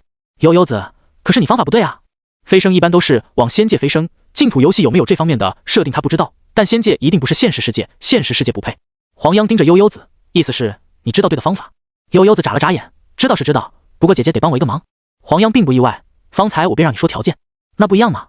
只是带黄央去找其他玩家并不算什么大事，悠悠子本来自己也要去找，多个捷径的姐姐跟在身边，反而对她大有好处，起码安全有保障，不是吗？不能得了便宜还卖乖。悠悠子诚恳道：我这个忙可能会给姐姐来带一定的危险，姐姐可以拒绝，但我还是会带姐姐去找其他人。黄央打量着悠悠子，他发现这个少女似乎比他之前遇见的玩家都要真诚。开诚布公的交易好过单纯的利用，更好过对他动一些不该动的心思。黄央不喜欢杀人，但有时候不杀不行。你说吧。黄央道：除了让我替你滥杀无辜。不会不会。悠悠子笑着道：我只是想让姐姐出手帮忙打一下另外一个姐姐，我想抢个人。黄央：他很强。悠悠子点头：3捷径。行。黄央答应下来。悠悠子心头一喜，这么干脆果断， NPC 姐姐好像比女神要强哎。稳了稳了。悠悠子此前一直在思考一个问题，可恶的顾池背着他绑定那个大美女到底是谁？直到进游戏看了榜单，他才反应过来，顾池绑定的是女神，怪不得排本会进队列，还半天匹配不到人。悠悠子必须承认，这件事出乎了他的预料。双子契约与骑士之事不同，不需要加好友，只要知道 ID 就能使用。所以有那么一段时间，青池刚成为女神的时候，很多玩家为了见她一面，好奇或想追求，又或者不服气不信邪，要看看女神到底多厉害多漂亮等等，专门买双子契约跟青池进同一个本。后来据说青池被烦到了，一连好几个月都用智勇双全选择 PVP 模式，不知杀了多少人，爆了多少金币，不少玩家连女神长什么样都没看见，人就没了。雪球就是这样滚起来的。而现在已经是4399年，马上4400年了，居然还有人上赶着去给女神送人头。悠悠子表示很痛心。预言家先生，糊涂啊！女神那么高冷，你见到也没用啊，不要只顾着往前看，偶尔也要看看自己身边吗？要是换个人，悠悠子才懒得管，但如果是预言家先生，悠悠子觉得自己必须把顾池掰回来。苦海无涯，回头是岸，被拒绝会很难受的，他要给顾池一刀，让顾池清醒清醒。当然，也不排除另一种可能，顾池不是在追青池，而是他们两个本来就认识。这样的话，他要动顾池，女神一定会帮忙。悠悠子自知不是对手，但还是那句话，他不会放弃，实在不行就想办法和顾池1换1，他才不怕。悠悠子最初就是这样打算的，可现在不用了，现在他有 NPC 姐姐。预言家先生的存档排在榜单最后，只要黄央帮他牵制住青池，一个个小小的圣人境还不手到擒来。仔细一想，悠悠子还觉得自己和黄央有些像，都是为了一个男人，只是关系不同罢了。他帮黄央找夫君，黄央帮他抢预言家先生，很完美。事成之后，把你知道的事都告诉我。黄央说道，不要骗我。悠悠子保证道，姐姐放心，我最讨厌骗子了。黄央点头，如此最好。悠悠子期待道，那我们现在出发。中州那么大，50多个人要找不少时间呢。不急。黄央道，你先随我回宫一趟吧。昔日的圣女，如今已是神女，中州此时又乱，在跟悠悠子去找人之前，他要先把宗门内的事情都安排妥当。七皇圣地位于中州南部，离这片小树林很近。黄央刚出来就碰上了悠悠子，恰巧悠悠子又在念叨顾池，才有了此刻的一幕。宗门领地与当初的北川差不多，共有12城，只不过城更大了，名字也发生了变化。其中居住的平民百姓占5城，另外5城皆是修士。黄央所言的宗门，并不包括这12城。于中州而言，七皇圣地是当今的7大超级宗门之一，仅次于玄烨仙朝。但实际上，圣地之中城池是由北川各个宗门及王朝在管理。曾经与他不对付的洛青书，也已成为了一名合格的城主。12城均以神女宫为尊，但除了必要时刻，黄央一般不会插手各宗内务。等跟随黄央一路来到神女宫，悠悠子才后知后觉，惊道：“姐姐就是七皇神女。”只要时间线对得上，来过几次中州的玩家，基本都听过七皇神女的名号。这与青池仙子一样，都属于人可能不在这个本里，但名声却极其响亮的风云人物。黄央领着悠悠子进入书房，悠悠子又惊了，他看到好多好多画，与其说是书房，不如说是个展厅。书架上、柜子上、墙壁上，处处都挂着同一个男人的画像。他就是顾长歌吗？悠悠子问，心想还挺帅。是，也不是。黄央看着身旁的一幅画，上面画着一只受伤的凤凰，一个男人正蹲在凤凰身前，为他吃疗伤药。黄央的目光变得柔和至极，我画艺不比青蝉，画不出他的真正的模样，不过也快了，我多练练，总能把心里的他原原本本画出来。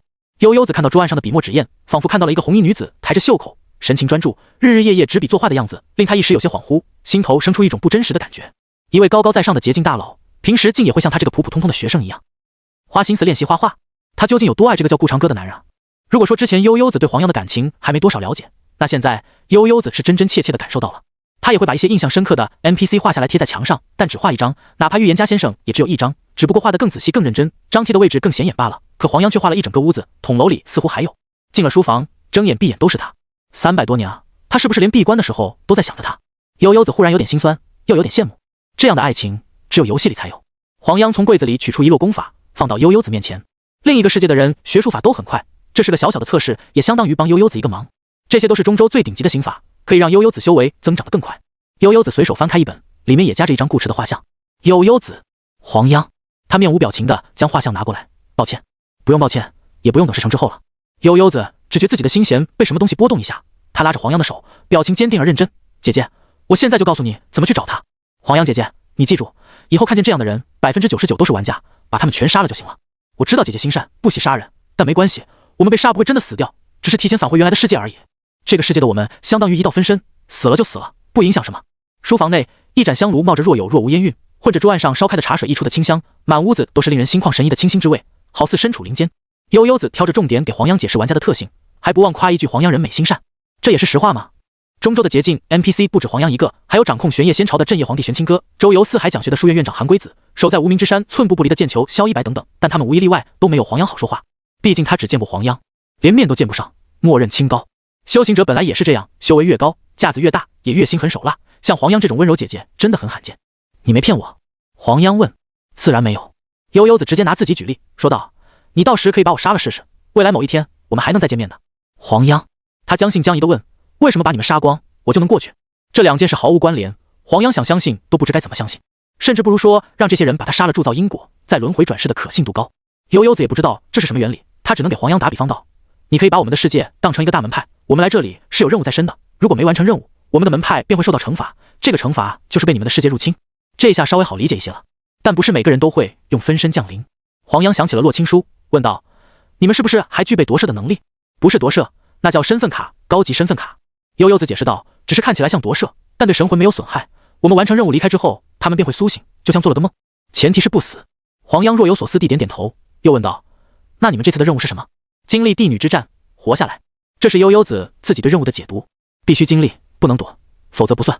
因为这句话前面还有个提升修为，如果躲得远远的就行，干嘛还要提升修为？这就和在比武招亲中胜出一样，不参加比武如何胜出？帝女？黄央疑惑，那是谁？悠悠子，你都不知道，我就更不知道了。黄央，他是真不知道，中州没有这个名号，皇帝的女儿也不叫帝女，只能叫公主。玄清哥不敢称帝，整个中州也无人敢称帝。帝这个字在他们这个世界代表仙古三帝，那是一手开辟了武曲星的圣贤大能，没有他们便没有武曲星。即使是后来修为通天的7位大圣，也敬仰三帝威恩，自封为圣，心甘情愿居于三帝之下，俯首称臣。帝女想来应是大帝之女，理当活在7圣那个时代才对，就算轮回至今，也不该是籍籍无名之辈。可黄央来中州200多年，确实没听过帝女二字。算了，先不管他们，时候到了自会知晓。悠悠子道：我们接着刚才的聊。黄央道：你的意思是，我只要把你们剩下的97人全部杀掉，便能去往你们所在的世界？不过保险起见，我不建议你这次就行动。悠悠子并不怕死，他是真的在为黄央考虑。这样的爱情，他可能一辈子都拥有不了，不如帮帮黄央，好歹有点参与感。这次副本情况比较特殊，首先是有女神在，不一定杀的了，只要有1人存活，任务便算完成，这个副本便会彻底消失。其次，即使黄央能胜过女神，玩家任务失败，副本进入游戏库，黄央也还得再团灭几次，甚至几十次玩家团才能真正的降临现实。悠悠子并非不相信黄央的实力，青池是武曲星副本里最强的玩家，如果连青池都打不过，黄央足以称得上无敌。可是小破游有个回荡的设定，玩家重新从游戏库攻略副本，一切将回到原点，包括 NPC 的记忆。而以上种种都是副本开始以后，他碰见了黄央才能说这么多。一旦回荡，游戏库里的黄央极有可能会忘记他的话，龙刃的人不可能告诉黄央这些。黄央都不知道阻止玩家完成任务可以帮他找到顾长歌，自然也就不会杀人。这里有个不能冒险的地方，假设这个副本进入游戏库后有10次攻略机会，那么这10次副本里的黄央将拥有10段不同的记忆。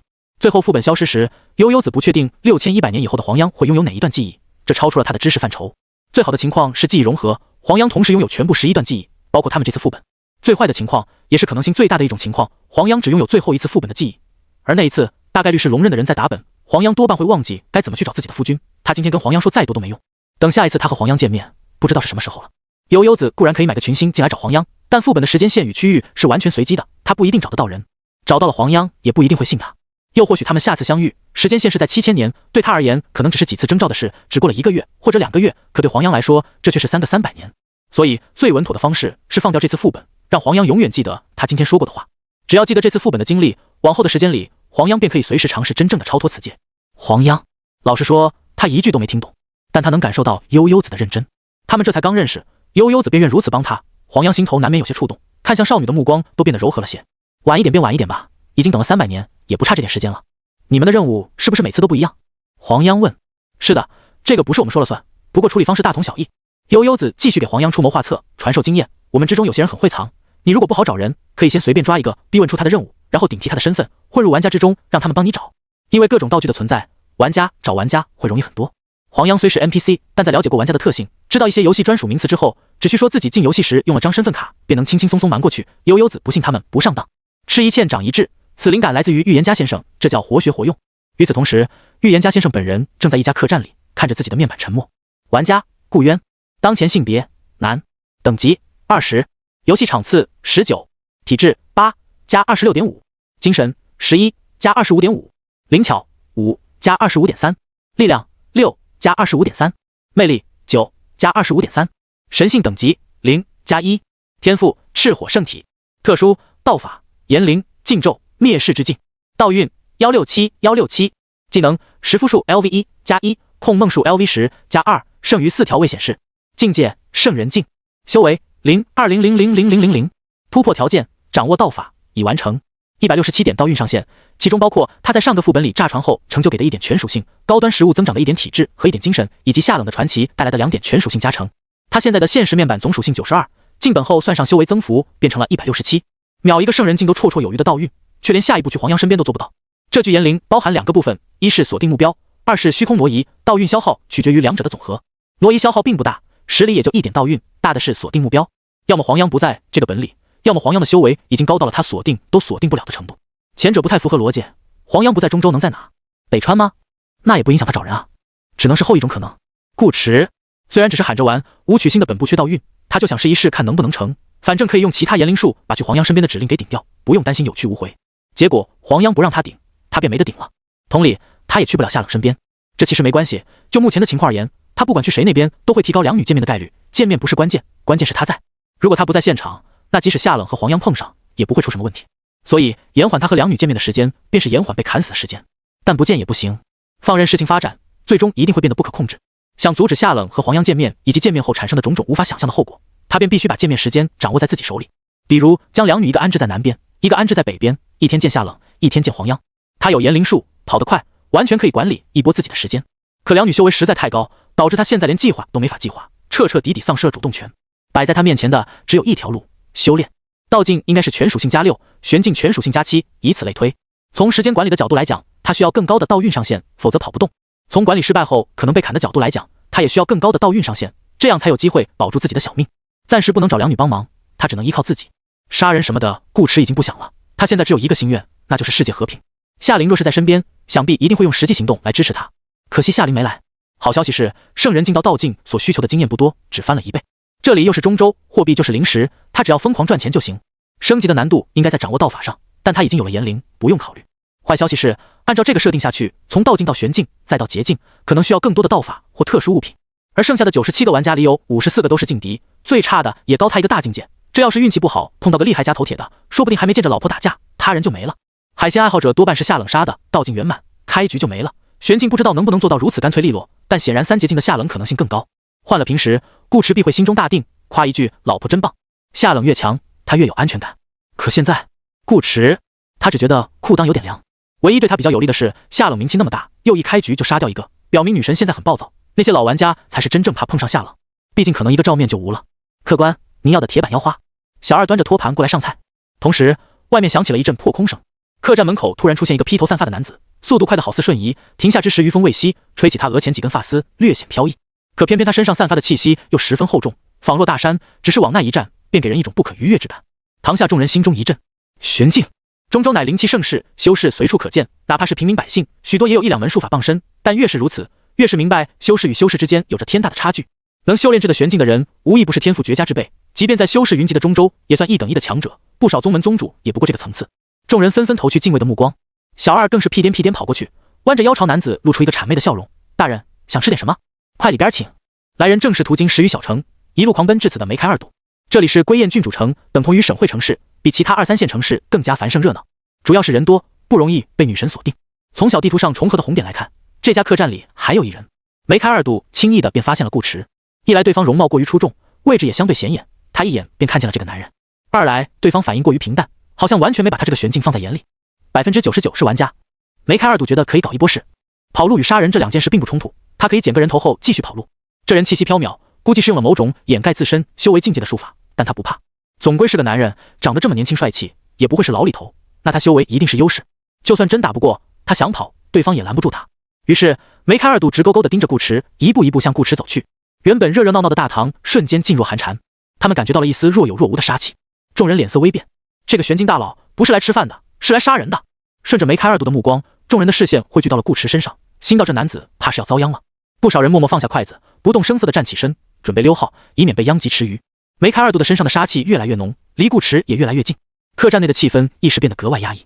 顾池却像个没事人一样，好像什么都没感觉到似的，自顾自把剑放在桌上，拿起筷子，从容优雅地吃起了饭，还敢无视对方，这人胆子真大。众人看得心惊胆战。玄境修士地位尊崇，最看重的便是颜面，甭管发生了什么，赶紧道歉，认错兴许还有挽回的余地。这般不给面子，只会更加激怒对方。就在众人以为梅开二度要一怒之下直接动手时，后者却脚步一顿。只见这个方才还气势汹汹的男人，神色忽然变得有些惊疑不定。这把剑通体雪白，宽2指，寒气四溢。这不是女神的传奇之剑落雪无尘吗？作为一个被女神选中3次，砍掉3个存档的玩家，梅开二度就是自己化成灰，也认了这把雪剑。可是为什么女神的剑会在一个男人手上？这家伙是谁？梅开二度忍不住隐晦的使用道具查看了一下顾池的 ID， 不查还不要紧，这一查，梅开二度大惊失色。玩家 ID 青池，总属性556，梅开二度，这是女神本人。在瞧着顾池那平静如水的样子，以及那握着筷子似翘非翘的优雅小指，梅开二度心头生出一种极度荒诞又极度震惊的感觉。女神居然变成了男人！坏了，我发现了女神的秘密。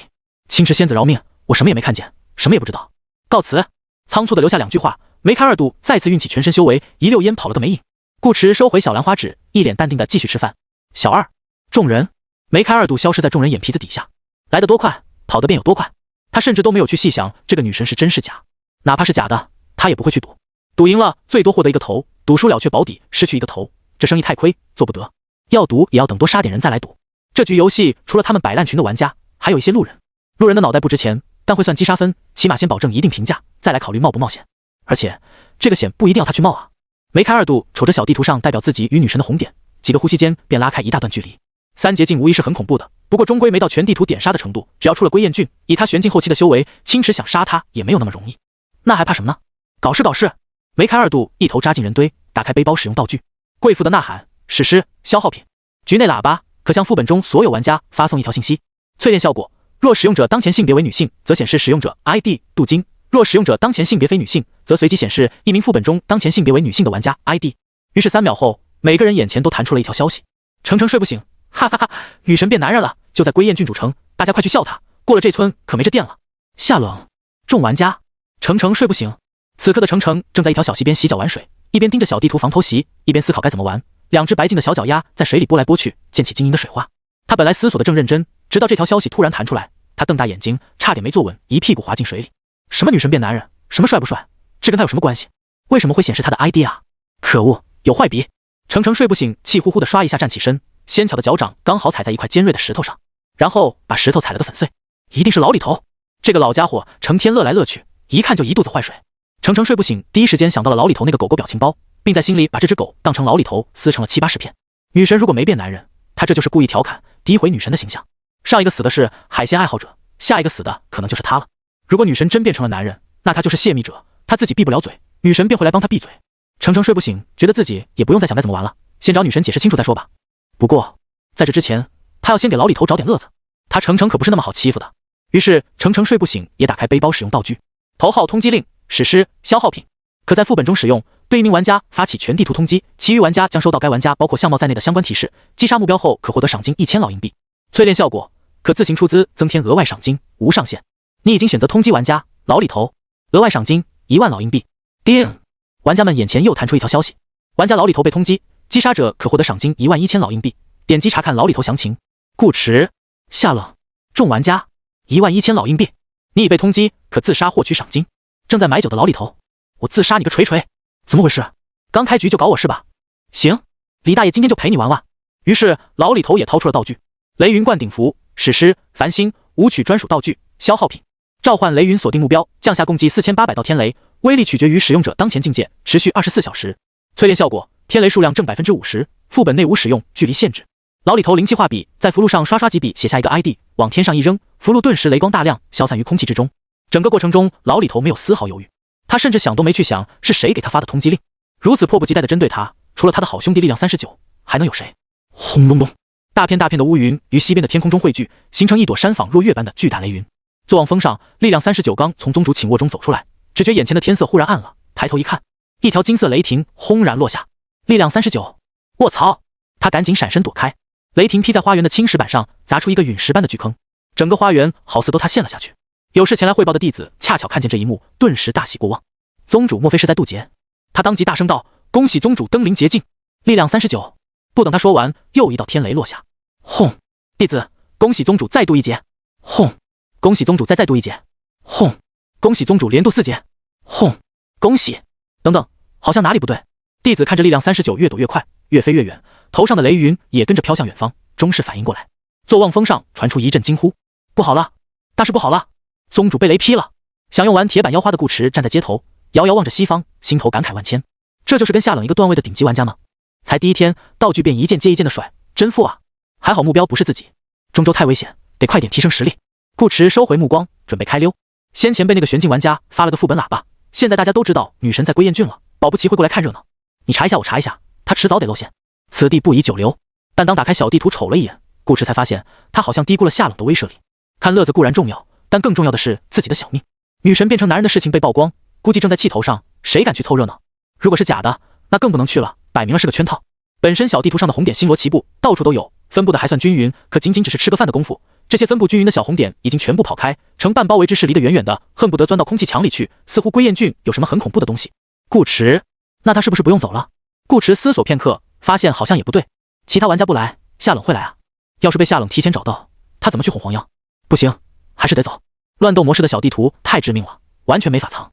顾池目光在地图上扫了一会，最终决定去人相对较多的静寒郡，不跟这些老玩家离太远，也不靠太近，主要目的是混淆视线，不能让别人把他的小红点和女神画上等号。顾池一开始冒充夏冷时，没想过对方会有副本喇叭这种东西，一定程度上打乱了他的计划，至少他没法在归雁郡这片区域刷经验了。而且那人明明是个男人， ID 居然是可爱风的程程睡不醒，蛮离谱的。下一步去静寒郡主城。顾池转移阵地，然后神奇的一幕发生了，他才刚过来，小地图上的红点便立刻开始移动，速度还不慢，很快又呈现出另一个角度的半包围趋势，且不断往外扩散。唯独右上角那个反复横跳的红点没改变位置，依然在上上下下左右左右。顾池什么意思啊？都盯着他呢。顾池不信邪。下一步去大荒郡主城。刷，顾池出现在一座充满异域风情的黄土石城内。再看小地图，原本朝着这边快速移动的红点突然停下，仿佛高速行驶中的卡车踩了个急刹，还因惯性往前滑了一小截，随后掉头便往回跑。顾池下一步去阴风郡主城。阴风郡的主城叫无光城，名副其实，大白天都没多少阳光，全靠灯笼照明。整座城市被一座巨大的法阵笼罩着，街上人倒是不少，商贩也多，像是喧闹的夜市。小地图的半包围红点再次改换角度，去皇城。顾池这回直接往玄夜仙朝的首都跑。这下好了，他好似一根从天而降的无形巨柱，一落地便荡起阵阵气浪，把红点都掀飞了出去。半包围变成了全包围，几十个红点组成一个断断续续的大圈，留他一个人在中间发光发亮。顾池，不是啊，我只是一个圣人境的萌新，你们跑什么呢？顾池有点心累。这一刻，他深切地体会到了什么叫做巅峰局。局面不会等发展到最后才失控，而是现在就已经开始失控了。他还不知道，摆烂群的一伙人也被他吓得够呛，尤其是梅开二度，他在地图上闪来闪去，像极了找人。女神这明显是因为程程的刚才的喇叭发飙了啊！做贼心虚的梅开二度全程保持着高速移动，他的身形至始至终都是模糊的，像个风一样的男子，一路跑出中州，去了南边的极地雪国。如果重来一次，他一定会对女神说声对不起。下次还敢？嘿！与此同时，莫名背了口大黑锅的程程已经来到了北境的某个山脚下，找到了真正的女神姐姐。他是用特殊道具锁定了青池，才发现归雁郡那个女神是个冒牌货，太可恶了，居然敢冒充青池姐姐。程程睡不醒，比夏冷稍矮一头，真实年龄明明比夏冷大1岁，在夏冷身边却像个小姑娘。她义愤填膺地道：要是个女生也就算了，只要长得好看也不影响什么，但她是个男生啊，这不是在抹黑姐姐美丽动人的形象吗？夏冷，程程睡不醒，青池姐姐你放心，不用盯着地图，我已经用道具锁定她了，就算混入人群，她也跑不了。其实程程睡不醒根本不知道到底有没有人假冒女神，或许这条消息本身就是老里头那个坏东西编出来的，故意把局面搅乱，自己好浑水摸鱼。但现在不是纠结这个问题的时候，他得把女神的怒火转移到另一个人身上先。青池姐姐，你一定要相信我，这个小喇叭真不是我发的，我可以立誓为证。程程睡不醒举着小手，信誓旦旦地说道：武曲星的事不可乱立，否则真会被雷劈。不必。夏冷轻轻摇头，我信你。摆烂群的玩家什么稀奇古怪的道具都有，可能道具本身并不怪，但被他们淬炼之后，功能就变得花里胡哨起来。眼下只是一个冒名喇叭而已，夏冷并不感到意外，他也没盯着小地图，更不会因此生气。直觉告诉他，玩出这个骚操作的应该是顾池，其他玩家不太敢。且此前夏琳也跟他分享过顾池上个本里的硬核预言术，这个男人具备欺骗探测道具的能力，所以没关系。顾池想玩他的名字就让他玩好了，更多的都给他玩过，一个 ID 算什么？如果不是顾池，那便看情况杀掉就好，也犯不着生气。程程睡不醒，见夏冷依旧一副平静淡然的样子，心里的大石头可算落了下来。他继续控诉顾池男扮女装的行为，并自告奋勇道：青池姐姐，我带你去找他算账，不能再让他用姐姐的名义招摇撞骗，损害姐姐的名声。夏冷想了想，点头答应。好。程程睡不醒，心头微喜，这应该算跟女神姐姐组队成功了吧？想不到吧，老李头，姐姐信我，被我们碰上你就完蛋了。天色还早，我们现在出发。程程睡不醒，期待地问。他们一个捷径一个玄境，赶路速度远非灵气画马可比，解决了冒牌女神，还能赶上饭点。不用着急。夏冷与黄妖的语气出奇的相似，不过他是因为另一个原因，反正他跑不了，我们慢慢走过去。你路上也好多赚点零食，找找突破材料。有一点顾池没猜对，不只是玄境升捷径需要特殊物品，而是玄境每一个小境界的提升都需要特殊物品。程程睡不醒，听了大为感动，没想到姐姐居然还为自己着想，关心自己的修为。他一双水汪汪的大眼睛看着夏冷，都听姐姐的。顿了顿又问，那我们先进城？夏冷，另一头，黄央与悠悠子也离开了神女宫。悠悠子，我们先去仙朝境内找找，那里玩家比较多。黄央，好。黑云压城城欲摧。王死城上空，一男子灰黑长发飘舞，衣衫迎风鼓动，一边喝酒一边大笑。哥，老李头今天很高兴。从第一天发现青池女神也在副本里开始，他便确定了这局游戏的打法：先渡劫，渡完劫再渡劫，然后继续渡劫。不论游戏还是现实，都讲究一个强者愈强，境界越高，越好争夺修炼资源，实力也提升得越快。只要提升到劫境，便是站在了中州的金字塔尖，这天下大可去得，女神想杀他也没那么容易。搜集第2节和第3节的材料也会比第1节更轻松。是以最近几日，老李头顶着个全图通缉，在和一堆红点斗智斗勇的同时，不停地搜集材料，连青楼都没去。他跑了包括人间盟在内的数十个大大小小的邪修门派。为什么是邪修？这事就说来话长了。老李头觉得自己很冤枉。当初他从极地雪国走来，一人一剑一葫芦，一路惩奸除恶，行侠仗义，可谓是气冲霄汉，正气凛然。他是个心善之人，喜做好事，且从不留名。那日他出林中州，便在一个小镇上碰见闹鬼之事。有个富贵人家的少爷被女鬼缠身，迷了心智。老李头修的是剑，对这类邪祟生灵有着极强的克制作用，自然不会见死不救。这和丰厚的报酬没有关系，主要是除魔卫道，匡扶正义。可是去了以后，他才发现事情与镇上百姓传言有所不同。他以清明之术替男子恢复神智，男子却依旧说自己爱那个女鬼。所谓的恢复没有丝毫效果，因为男子本身便没有迷失，女鬼也并无伤人之意。老李头为确认事实，又以宗门绝学问情剑再度验证，剑入人心，但凡有半点虚情假意，男子与女鬼都会当场灰湮灭。结果他们完好无损，这证明他们的确是真心相爱，只不过人鬼殊途罢了。老李头也不是个迂腐的人，在他看来，妖鬼亦有好坏之分，正邪不在其表，而在其内。俗话说得好，宁拆10座庙，不毁一桩婚。身为现代社会之人，老李头深知如此纯粹的感情是多么难得，多么弥足珍贵。他见不得这一男一女受此苦难，成天以泪洗面，心头亦是被这份真挚的情感所打动。于是他抹了把湿润的眼眶，一剑刺死了男子，成全了这份宝贵的感情。他们从此不再阴阳两隔，日后大有可为。男子的家人哭天喊地，想来是不舍儿子离开。老李头心想，好事做全，送佛到西，索性便把男子一家都送了下去，直接一家团圆，整整齐齐。他甚至连报酬都没收，一家人也没给他差评。当地官府知晓此事后，却硬说他是邪修。老李头只得叹气，世人误我甚多呀。往后每每想到此事，他都会去青楼借酒消愁，喝个通透。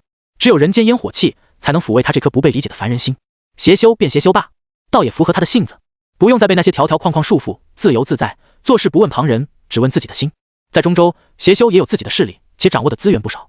老李头可算是竭尽邪修之下的第一人，大多都会给他点面子。仅仅跑了几天，他便搜集到了玩家引动雷劫所需的大部分物品，只差3缕清浊之气。老李头便想着来坠仙渊碰碰运气，不想还真让他碰着了。深渊之上，清灰之气交织如烟，不多不少，正好3缕。还没有其他玩家来跟他抢，只有一群 NPC 在坠仙渊打架是件很危险的事。清浊之气漂浮在漆黑洞口的正上方，这洞又极大，吞没一座城市都绰绰有余，飞得低了连边界都看不到。在这里斗法，稍有不慎便可能跌落深渊，万劫不复。赶来的都是狠角色，但不管你再狠，该死还是得死。为了争一缕清浊之气，坠仙渊这么多年来不知死了多少修士。道境、玄境、劫境，甚至有些圣人境天人境也来凑热闹，妄想捡漏，大发横财。人为财死，鸟为食亡。叶王朝先皇叹气不值，于是有了王死城之名。不过这名字虽是由叶王朝先皇所取，此方地界却不归叶王朝管，也不归其他宗门管。清浊之气是整个中州的公共修炼资源之一，只要有这个胆子与实力，谁都可以来拿。老李头2样都有，所以他来了，并为此大开杀戒。其实也不算大开杀戒，老李头心怀柔情，不忍见血，只是把他们打进了坠仙渊。总共送了多少人下去，他没细数，总归40-50人是有的，其中包括2名玄境。老李头自己也受了伤，但这都是值得的。这局游戏有女神在，想要保住存档或者胜过女神，就必须尽快把修为提升至捷径。该怂的时候就怂，该拼的时候也要拼。顶级玩家没有谁是狗出来的，都是杀出来的。程程睡不醒的通缉令会持续一整局游戏，老李头这会儿身上还挂着赏金 buff， 所有玩家都知道他的位置，且因此前的杀戮，他还得罪了不少 NPC， 可那又如何？捷径与玄境一个天一个地，道境更不用说了，来多少都是送死。当他一步一步走入夜空之时，便意味着大势已定。老李头还专门挑了个好时辰，恰逢今日甲子入夜，近子时大吉。王死城的算卦先生说了，此劫他必可安然度过。今夜注定是他老李头的夜。往日整个中州的捷径修士加起来也不过寥寥数人，现在该多添一人了。老李头握着葫芦，仰头灌酒，晶莹的酒液从他嘴角溢出，划过脸颊，流至颈项，打湿了他的头发和衣襟。咕噜咕噜，哎，爽！哈哈哈！1斤2两醉仙酿下肚，老李头纵声大笑。花酒剑仙在此，请天道降雷，祝老头我登临捷径，一窥长生。他豪迈的笑声几乎传遍了大半个中州。这还是没用灵力的，全靠一枪剑一影，天地共鸣，令人一时竟分不清这笑声来自哪里。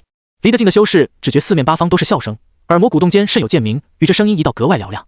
轰隆隆，夜空之中惊雷炸响，中州万千修士纷纷抬头望向东方，见着那雷云翻涌的浩荡景象，他们无不哗然瞪眼，面露震惊之色。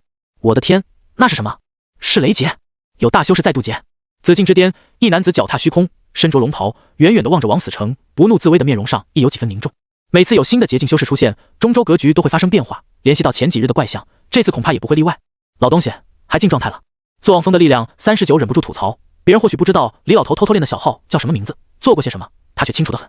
花九剑仙的名号在中州也非籍籍无名，修为高是其次，主要是浪。中州境内的青楼成千上万，几乎每一家都有个姑娘的闺房里挂着老李头的画像，有人羡慕，也有人唾弃，但甭管是骂名还是称道，反正声名远播。力量39以为这老家伙会去青楼找自己的老相好，没想对方竟先选择了渡劫，关键还真让他在短短几天之内把渡劫的材料给凑齐了，什么狗屎运！这个杀手不太良等人也神色复杂地望着天空，他们这几日一直借着通缉令的提示在老李头附近徘徊，给他施压，不让他好好发育。扔道具归扔道具，盯人也要盯，都是顶级玩家，多线操作再正常不过。也就是老李头今天跑去了坠仙渊，他们才没跟过去，那地方太危险，真打起来很容易 GG。他们拿不准老李头是不是在故意勾引他们，老李头以前可没少干这种事，可谁知这家伙竟真是为了清浊之气，还偷偷摸摸把其他材料也凑齐了，在他们眼皮子底下渡起了劫。干，这个老狐狸！梅开二度暗骂。老李头一旦渡劫成功，压力就要落到他头上了。摆烂群那帮家伙都狗得很，惹不起劫境，便会把目标转移到修为最高的玄境身上，不一定真打，但绝不会让他舒坦。这种事都不用商量，每个人都知道该怎么玩才对自己更有利。梅开二度是真不想让老李头渡劫，其他玩家也不想，可他们没办法阻止。一是时间上来不及，即便缩地成寸瞬息千里，去到老李头脸上也不可能把老李头秒了，反倒是靠得太近，他们会一块被雷劈。劫境天雷的威力恐怖至极，若没有充足的准备，碰一下便足以令人灰飞烟灭。真要送死，还不如死在女神剑下，好歹能一睹芳容，起码从视觉上讲不算太亏。老李头似是知道众人心头想法，越笑越得意。客观来讲，这波渡劫并非是他有多深谋远虑，其中的确有一点操作，但更多的是运气。中州本地修士渡劫不用材料，全靠道心与气运，只有玩家设定不同，才会用到各种各样的物品。换而言之，引动雷劫的道具没有哪个门派会刻意保存，只不过他去的时候对方恰好有，一如清浊之气恰好在今天成型。怎么说呢，都是命。仙侠世界不就讲究一个机缘吗？这就是他老李头的机缘。诸位，对不住了，花九剑仙今夜当先行一步，待尔等瞧一瞧那洁净的风景。哈哈哈哈！老李头放声大笑，倒也不是他拖拖拉拉，这雷劫啥时候来不是他说了算。天道也需要续个力吗？程程睡不醒，听到他这狂傲的笑声，好气好气，他通缉令都给了，这帮玩家居然还能让老李头渡劫，太不给力了。青池姐姐，你要不要给他来一剑？程程睡不醒由衷的建议道，少一个劫境便少一个劲敌，让他发育起来就不好处理了。夏冷没说话，只是在窗边静静望着王死城。且不说他此刻出手来不来得及，仅仅一劫而已，与他而言并无威胁，他懒得动。黄央亦无阻止老李头渡劫的打算，无怨无仇，他自然不会坏人机缘。王死城的天空中，雷云愈发的厚重起来，城中修士竟都惊惧敬畏的看着那道孤傲于天地之间的身影。看样子，老李头登临劫境已成定局，众玩家心头很不是滋味。作为好兄弟，力量39在心头默默为老李头祈祷，劈死他，劈死他！轰！在力量39的刀念中，以及无数修士的注视下，天边突然亮起一抹刺眼的金光。这是雷劫降下的前兆，要来了！老李头面色熏红，大笑着长啸一声：“剑来！”当！下一秒，一道白光自他袖口中飞出。王死城修士腰间佩剑齐齐出鞘，如龙卷般逆卷而上，惊起满城剑鸣。老李头上还嫌这剑不够多，双指如醉酒般在身前勾出道道弧光，又大声道：“吾有剑数千，可分光化影，惊其万万之剑威，助人间不摧之大阵，纵苍天一怒，亦不可伤我半分。”嗡！数千把飞剑枪声阵阵，一化十，十化百，转眼间便密密麻麻，遮云蔽月，如一堵全由剑影汇聚而成的刃墙，挡在了老李头上方。老李头指尖红光流转，轻轻一点，一身修为毫无保留地爆发出来，尽皆灌入剑阵之中。与此同时，跃动的电弧布满整片雷云，终是化为一道炽烈天雷，携着一股无比狂躁的毁灭气息，轰然落下。这一刻，中州万千修士的心都提到了嗓子眼，不少人眸子里都有难以遮掩的兴奋之色。他们即将亲眼见证一名洁净修士的诞生。妈的，被他装到了！纸上谈兵酸不拉几的呸了一声。此刻的老李头无疑是万众瞩目的焦点。这剑阵声势浩大，老李头浑身上下又散发着强大的自信，光凭气势便已令人相信他能剑满城飞剑，抗下这9天雷劫。直到一抹黑影毫无征兆的出现，又毫无征兆的消失，一闪即逝，快得令人怀疑是自己眼花。许多人甚至都没注意到，还凭着呼吸。眼看老李头起剑阵，眼看他撼天雷，眼看他雷没了。天雷落到一半，突然不见了踪影。不仅是雷光，连那轰鸣的雷声也一并消弭，只留下一朵正在隐去的浅淡星云。没了雷声，空气一时变得十分安静。积蓄如山的阴云迅速散去，露出繁星点点的夜空，仿佛刚才什么也没发生。高悬的月儿又弯又亮，好像有个仙子在对他们笑。众修士，发生了什么？众玩家，刚才有个人。老李头，我雷劫呢？劫云已经彻底散去，剑阵还在半空中立着。老李头喝得微醺微醺的酒都醒了，瞪大眼睛，东瞅瞅西瞅瞅，好像在找什么东西。雷劫呢？我辛辛苦苦引动的雷劫呢？老李头，众修士，众玩家，算卦先生，虽然他也不知道发生了什么，但总归自己的卦象没错。甲子日入夜，临近子时，大吉。老李头毫发无损，万千剑影也为之沉默，不再产生。沉默是今晚的枉死城。皇城之上，玄清哥也愣了愣，显然刚刚发生的事情超出他的认知。夏冷，为什么他感觉又是顾迟？他看到了一闪而逝的黑影，可他不明白这是怎么做到的。第一道雷劫虽是9劫中最轻松的一道，但威力也远远超过了一般玄境修士所能承受的极限。别看老李头借剑成阵好像很轻松的样子，实际上不知嗑了多少小药丸和武曲星世界的各种玄丹。雷劫若是劈下来，那看似气势恢宏的剑阵将在一瞬间土崩瓦解，继而把老李头劈个半死，将他一身灵力全部打散，之后才会破而后立，借天道余威，重铸灵身，登临劫境。这般恐怖的雷劫怎么会突然消失？老李头当然也明白这点，虽然他刚刚注意力全在雷劫上，却也不是对黑影的出现毫无察觉，只是无暇分心，也用不着分心。老李头之前不是没渡过劫，很清楚雷劫有多凶猛，劫境之下谁来谁死，劫境之上也不好说。按照武曲星世界的设定，他召唤的雷劫，如果有其他玩家进行干预，威力会成倍增长，还不影响他渡劫。天雷还是那道天雷，他的判定是在接触目标的一瞬间产生的，劈在他的防御或身体上，伤害不变，换个修士则是3倍。退1万步讲，即使天雷一视同仁，劈他也3倍伤害，老李头也不是很怕。他敢渡劫，自然是做足了准备，包括有人放导弹打他，或者集体自杀式冲锋，甚至女神隔着800里给他来一剑等等，都在他的防备之中，他也有相应的应对方式。老李头可以说是把各种可能性都想到了，唯独没想过这一种，雷劈到一半还能不见的，出 bug 了？还是那道黑影把他的雷劫给吞了？那他境界怎么算？老李头打开个人面板，当前境界玄境，经验100000000，10000000000，突破条件承受1次雷劫并存活下来01。提示：消耗清浊之气星号6，五行灵粹星号4，天玄液星号2，可召唤第2道雷劫。注意，第2道雷劫威力将远超第1道雷劫，请小心应对。老李头，召唤雷劫的材料消耗多了整整1倍，这都算了，关键他还是个玄境，升级条件也没变，怎么雷劫就跳到了第2道？意思是接下来他得被2劫境的雷劈，才能突破到1劫境。老李头，再往下细想，劫境共有9重，如今他第1道雷劫没了，得预知第2道雷劫方能破境，也就是说9劫之后，他最多只能提升到8劫境，永永远远比别人少1境。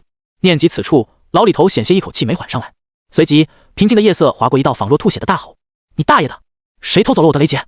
饱含怨念的声音回荡在天地之间，经久不散。众修士，众玩家，梅开二度似乎明白了什么，顿时乐了，掏出贵妇的呐喊，又发了个副本喇叭。程程睡不醒，听说有人雷劫被偷了，哈哈哈哈哈，笑死本姑娘了。他还特地发了个老李头常用的表情，乐。一帮玩家立刻跟上。游戏玩的久了，总会出几个喇叭，虽然没淬炼，但加入群聊是没什么问题的。喇叭不就是这时候拿出来嘲笑笨比用的吗？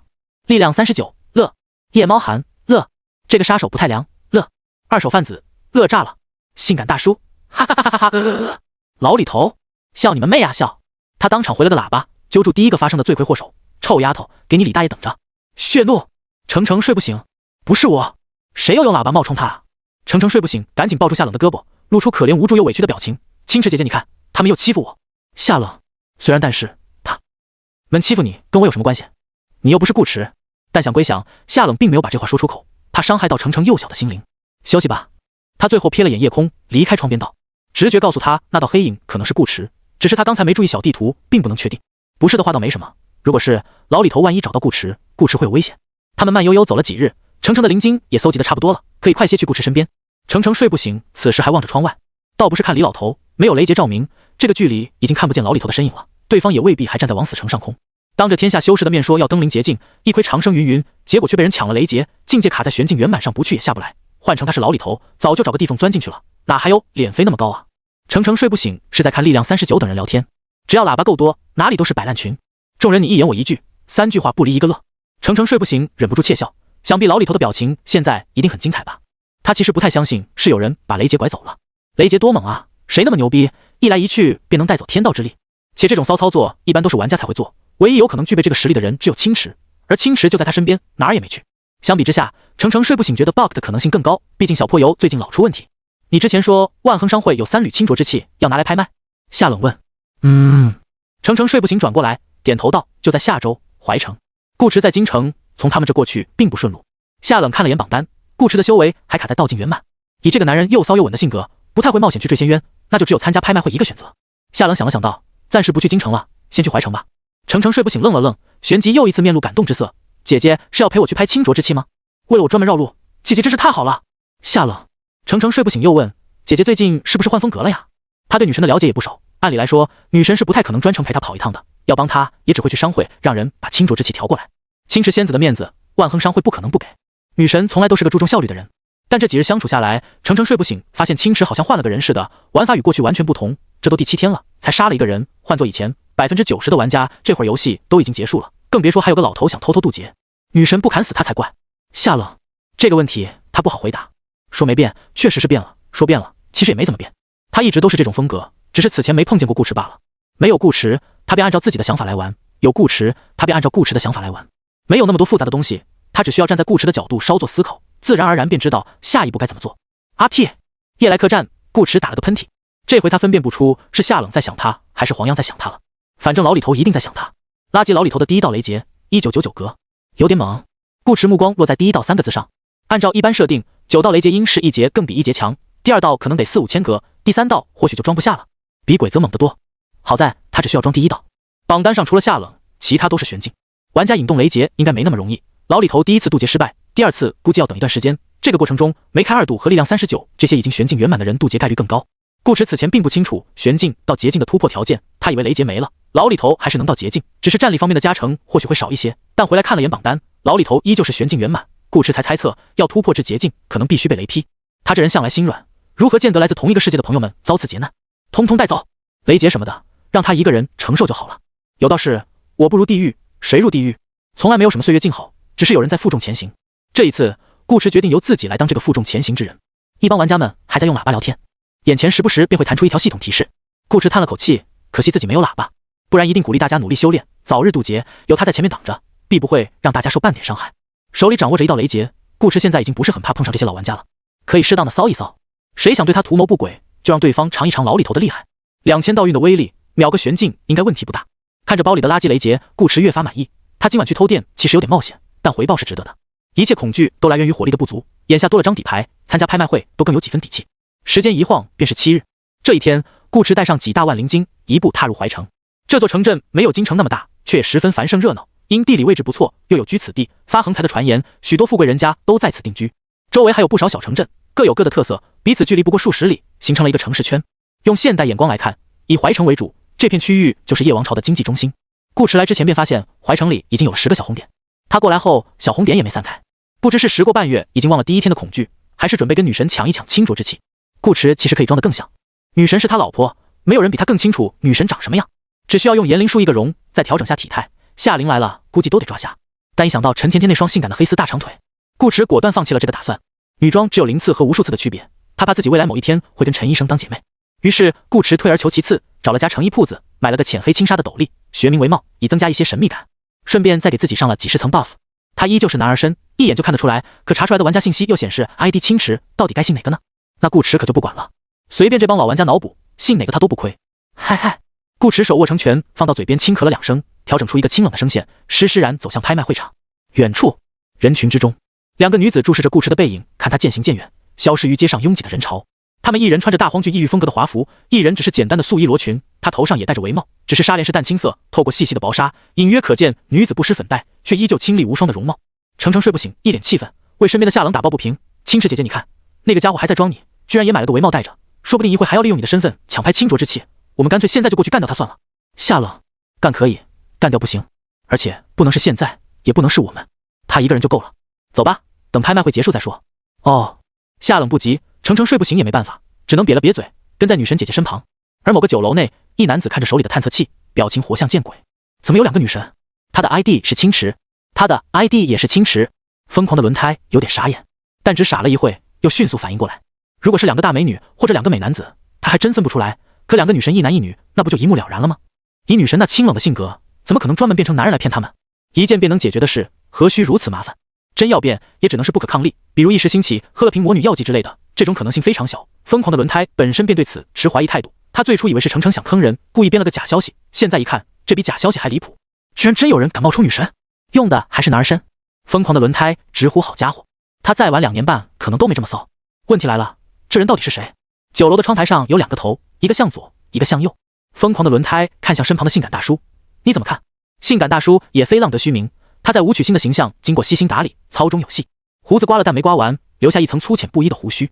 衣衫亦是找中州有名的裁缝定制，突出一个紧身，硬是将文质彬彬的素白雅衫穿出了胀鼓鼓的肌肉感，颇受合欢仙宗的姑娘喜爱。他沉默着思索片刻，说道：“首先排除老李头。”疯狂的轮胎说的什么废话？老李头被抢了雷劫，小红点停在人间盟那边好几天没动过了，这会儿估计还在自闭。虽然理论上讲，老李头那个骚东西干得出这种事来，可他身上还挂着通缉令啊！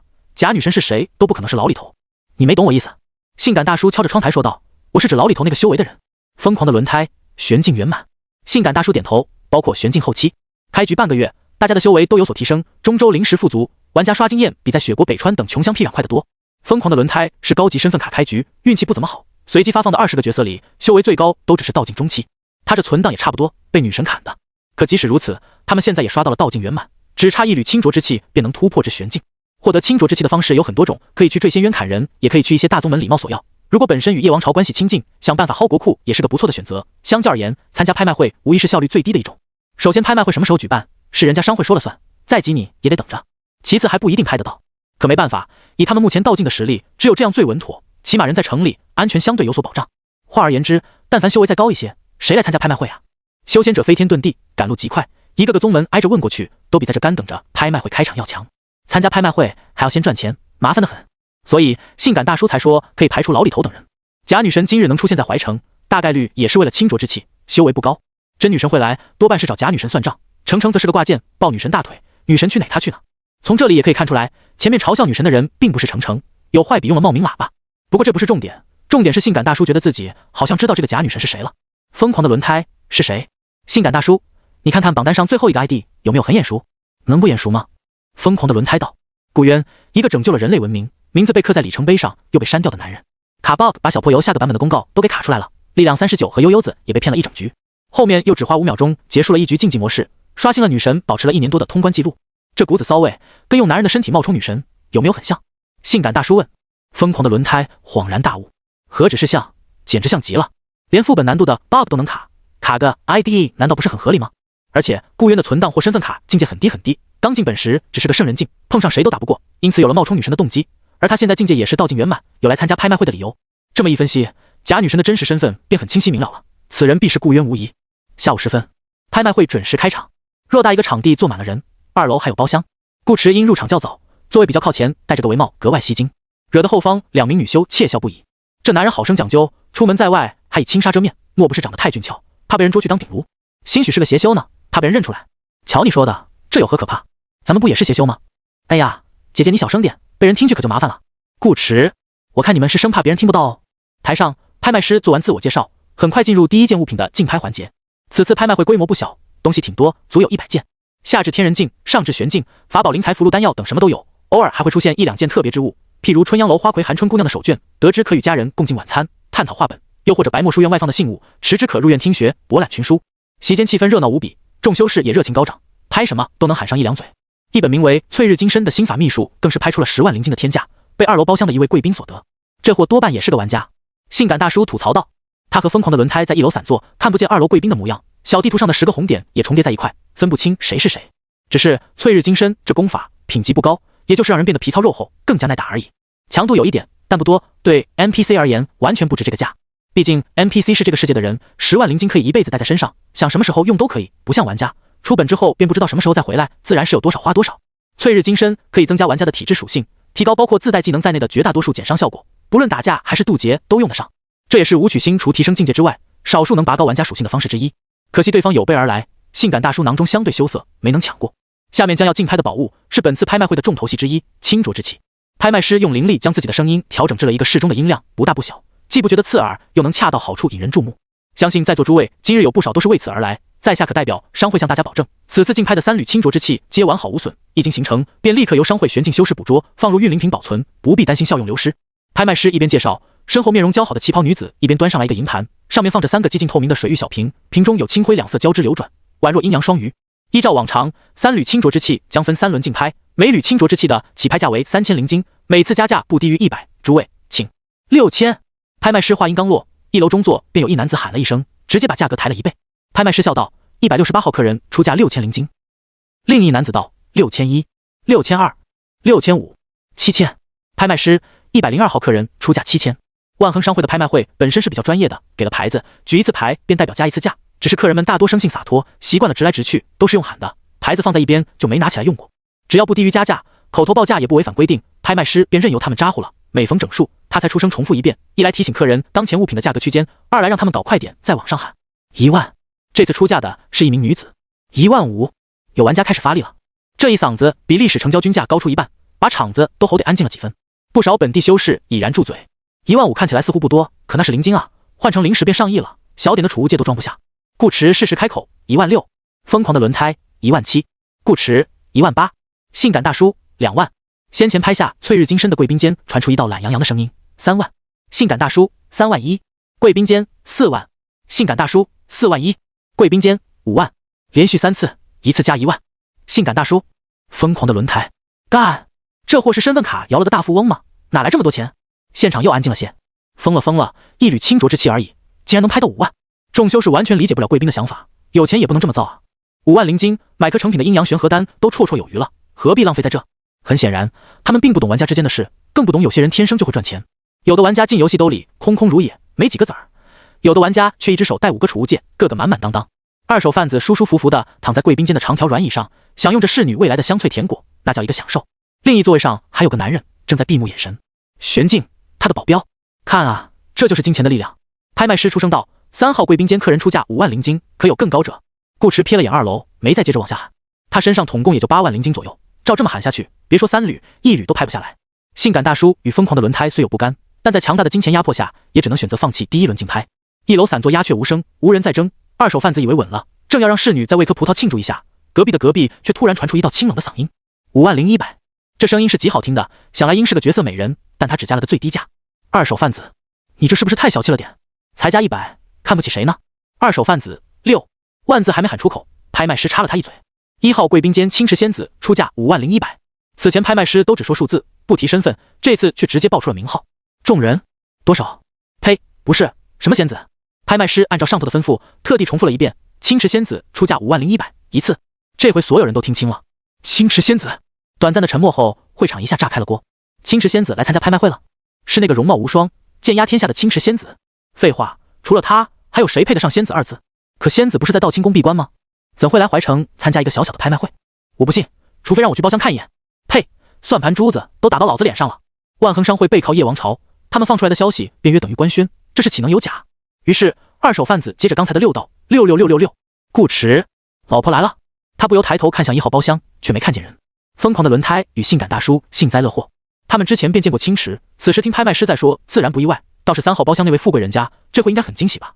让你压狂，还狂不狂了？6万7万，接着往下喊啊！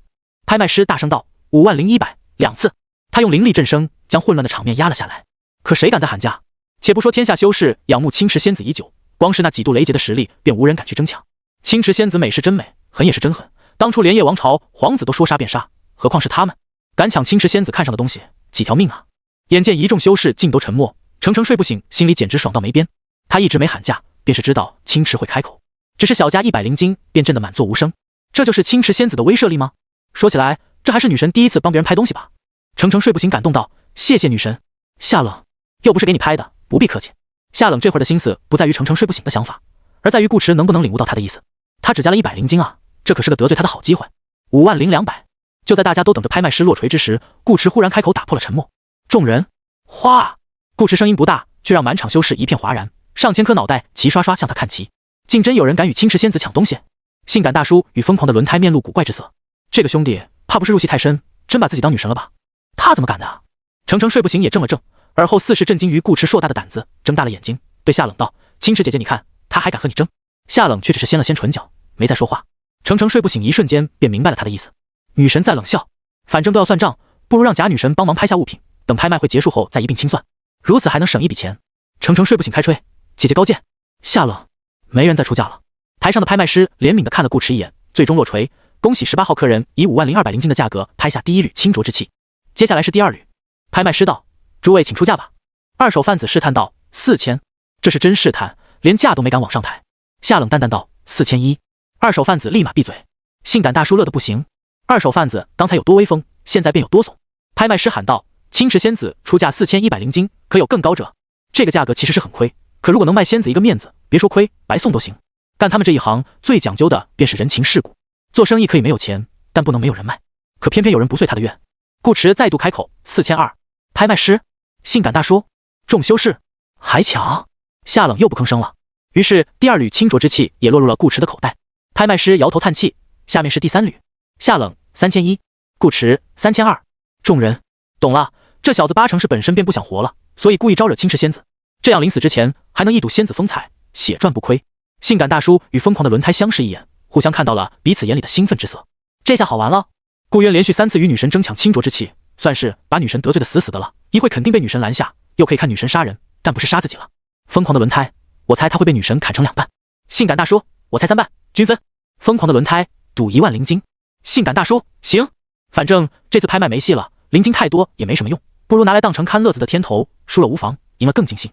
分散在1楼各个位置的绚烂烟花与6个黑桃等人也好奇地打量着头戴帷幕的顾池，不是好奇顾池长什么样，而是好奇顾池会怎么死。他们都是玄境初期，来拍卖会并不是为了拍卖，好歹是玄境修士，用道境玩家的方式争夺清浊之气，未免有些自降身份。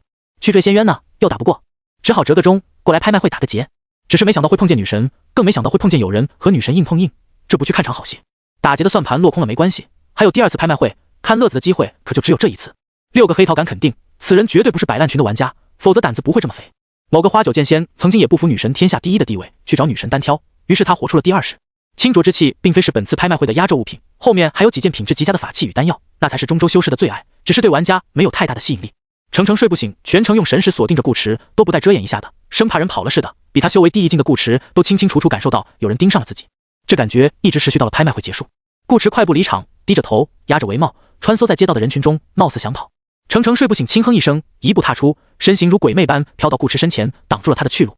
顾池目光警惕，干嘛？程程睡不醒，你说呢？顾池回头，见到青池仙子也正缓缓走来，他不由冷声道：“这里可是王朝领地，你们敢动手？”程程睡不醒揶揄：“王朝要是知道你敢冒充青池仙子，恐怕比我们还先动手。”顾池，他老婆这么有威望，东西交出来吧，念在同为玩家的份上，我不杀你。程程睡不醒，嘻嘻笑道：“可你得罪了青池姐姐，她杀不杀你就不好说了。”顾池答道：“1步20里。”程程睡不醒，杀！顾池不见了踪影。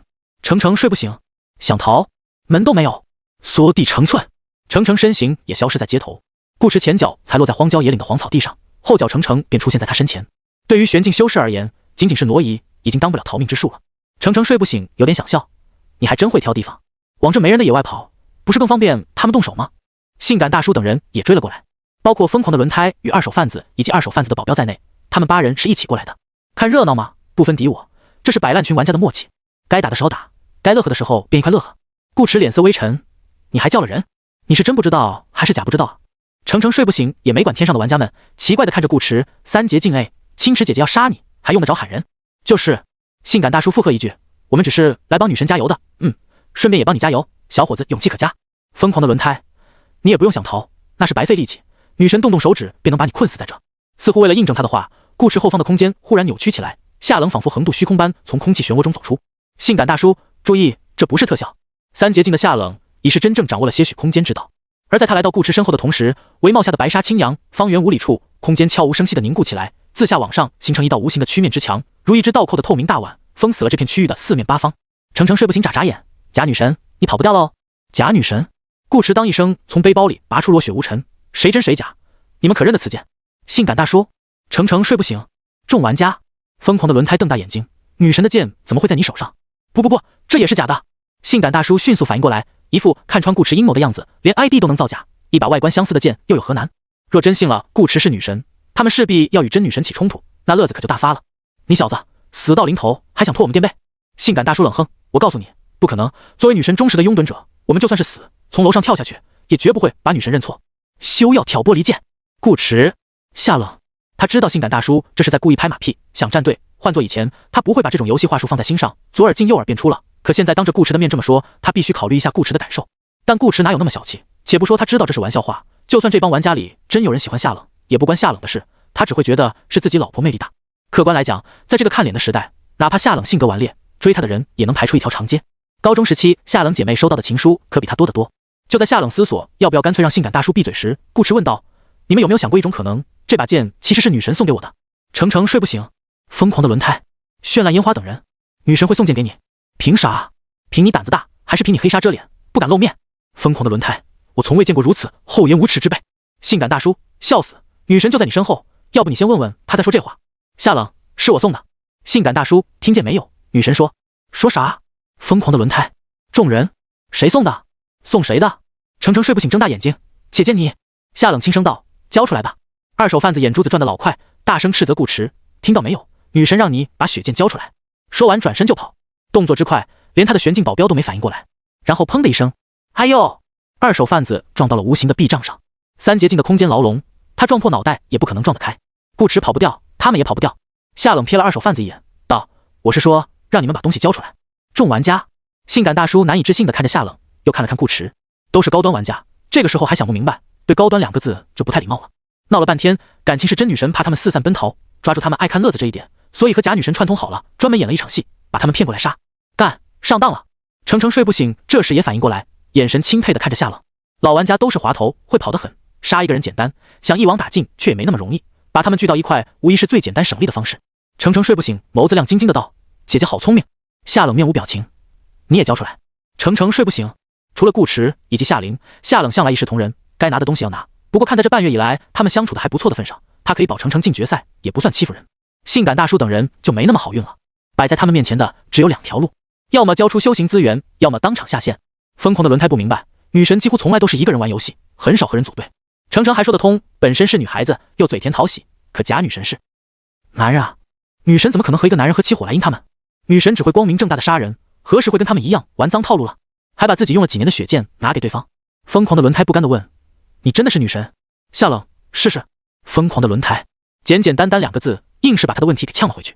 他哪敢啊？二手贩子如今已是玄境，撞那一下已经证明了一切，他只是不愿相信罢了。夏冷的确不喜欢主动打劫，一般都是杀着杀着，对方会自己把修行资源交出来，换取活命的机会。不交也无所谓，他不差这点，只是这局游戏要养顾池，他只能当一次坏人。人可以暂时不杀，但东西必须留下。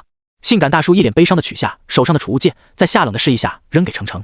疯狂的轮胎也别无选择，含泪告别自己这小半月赚来的灵晶。二手贩子更是痛心，他刚跑的时候把戒指都藏了起来，只留了1枚在手上，可即使1枚，那也是装得满满当当，很多场游戏累积起来的宝贝啊。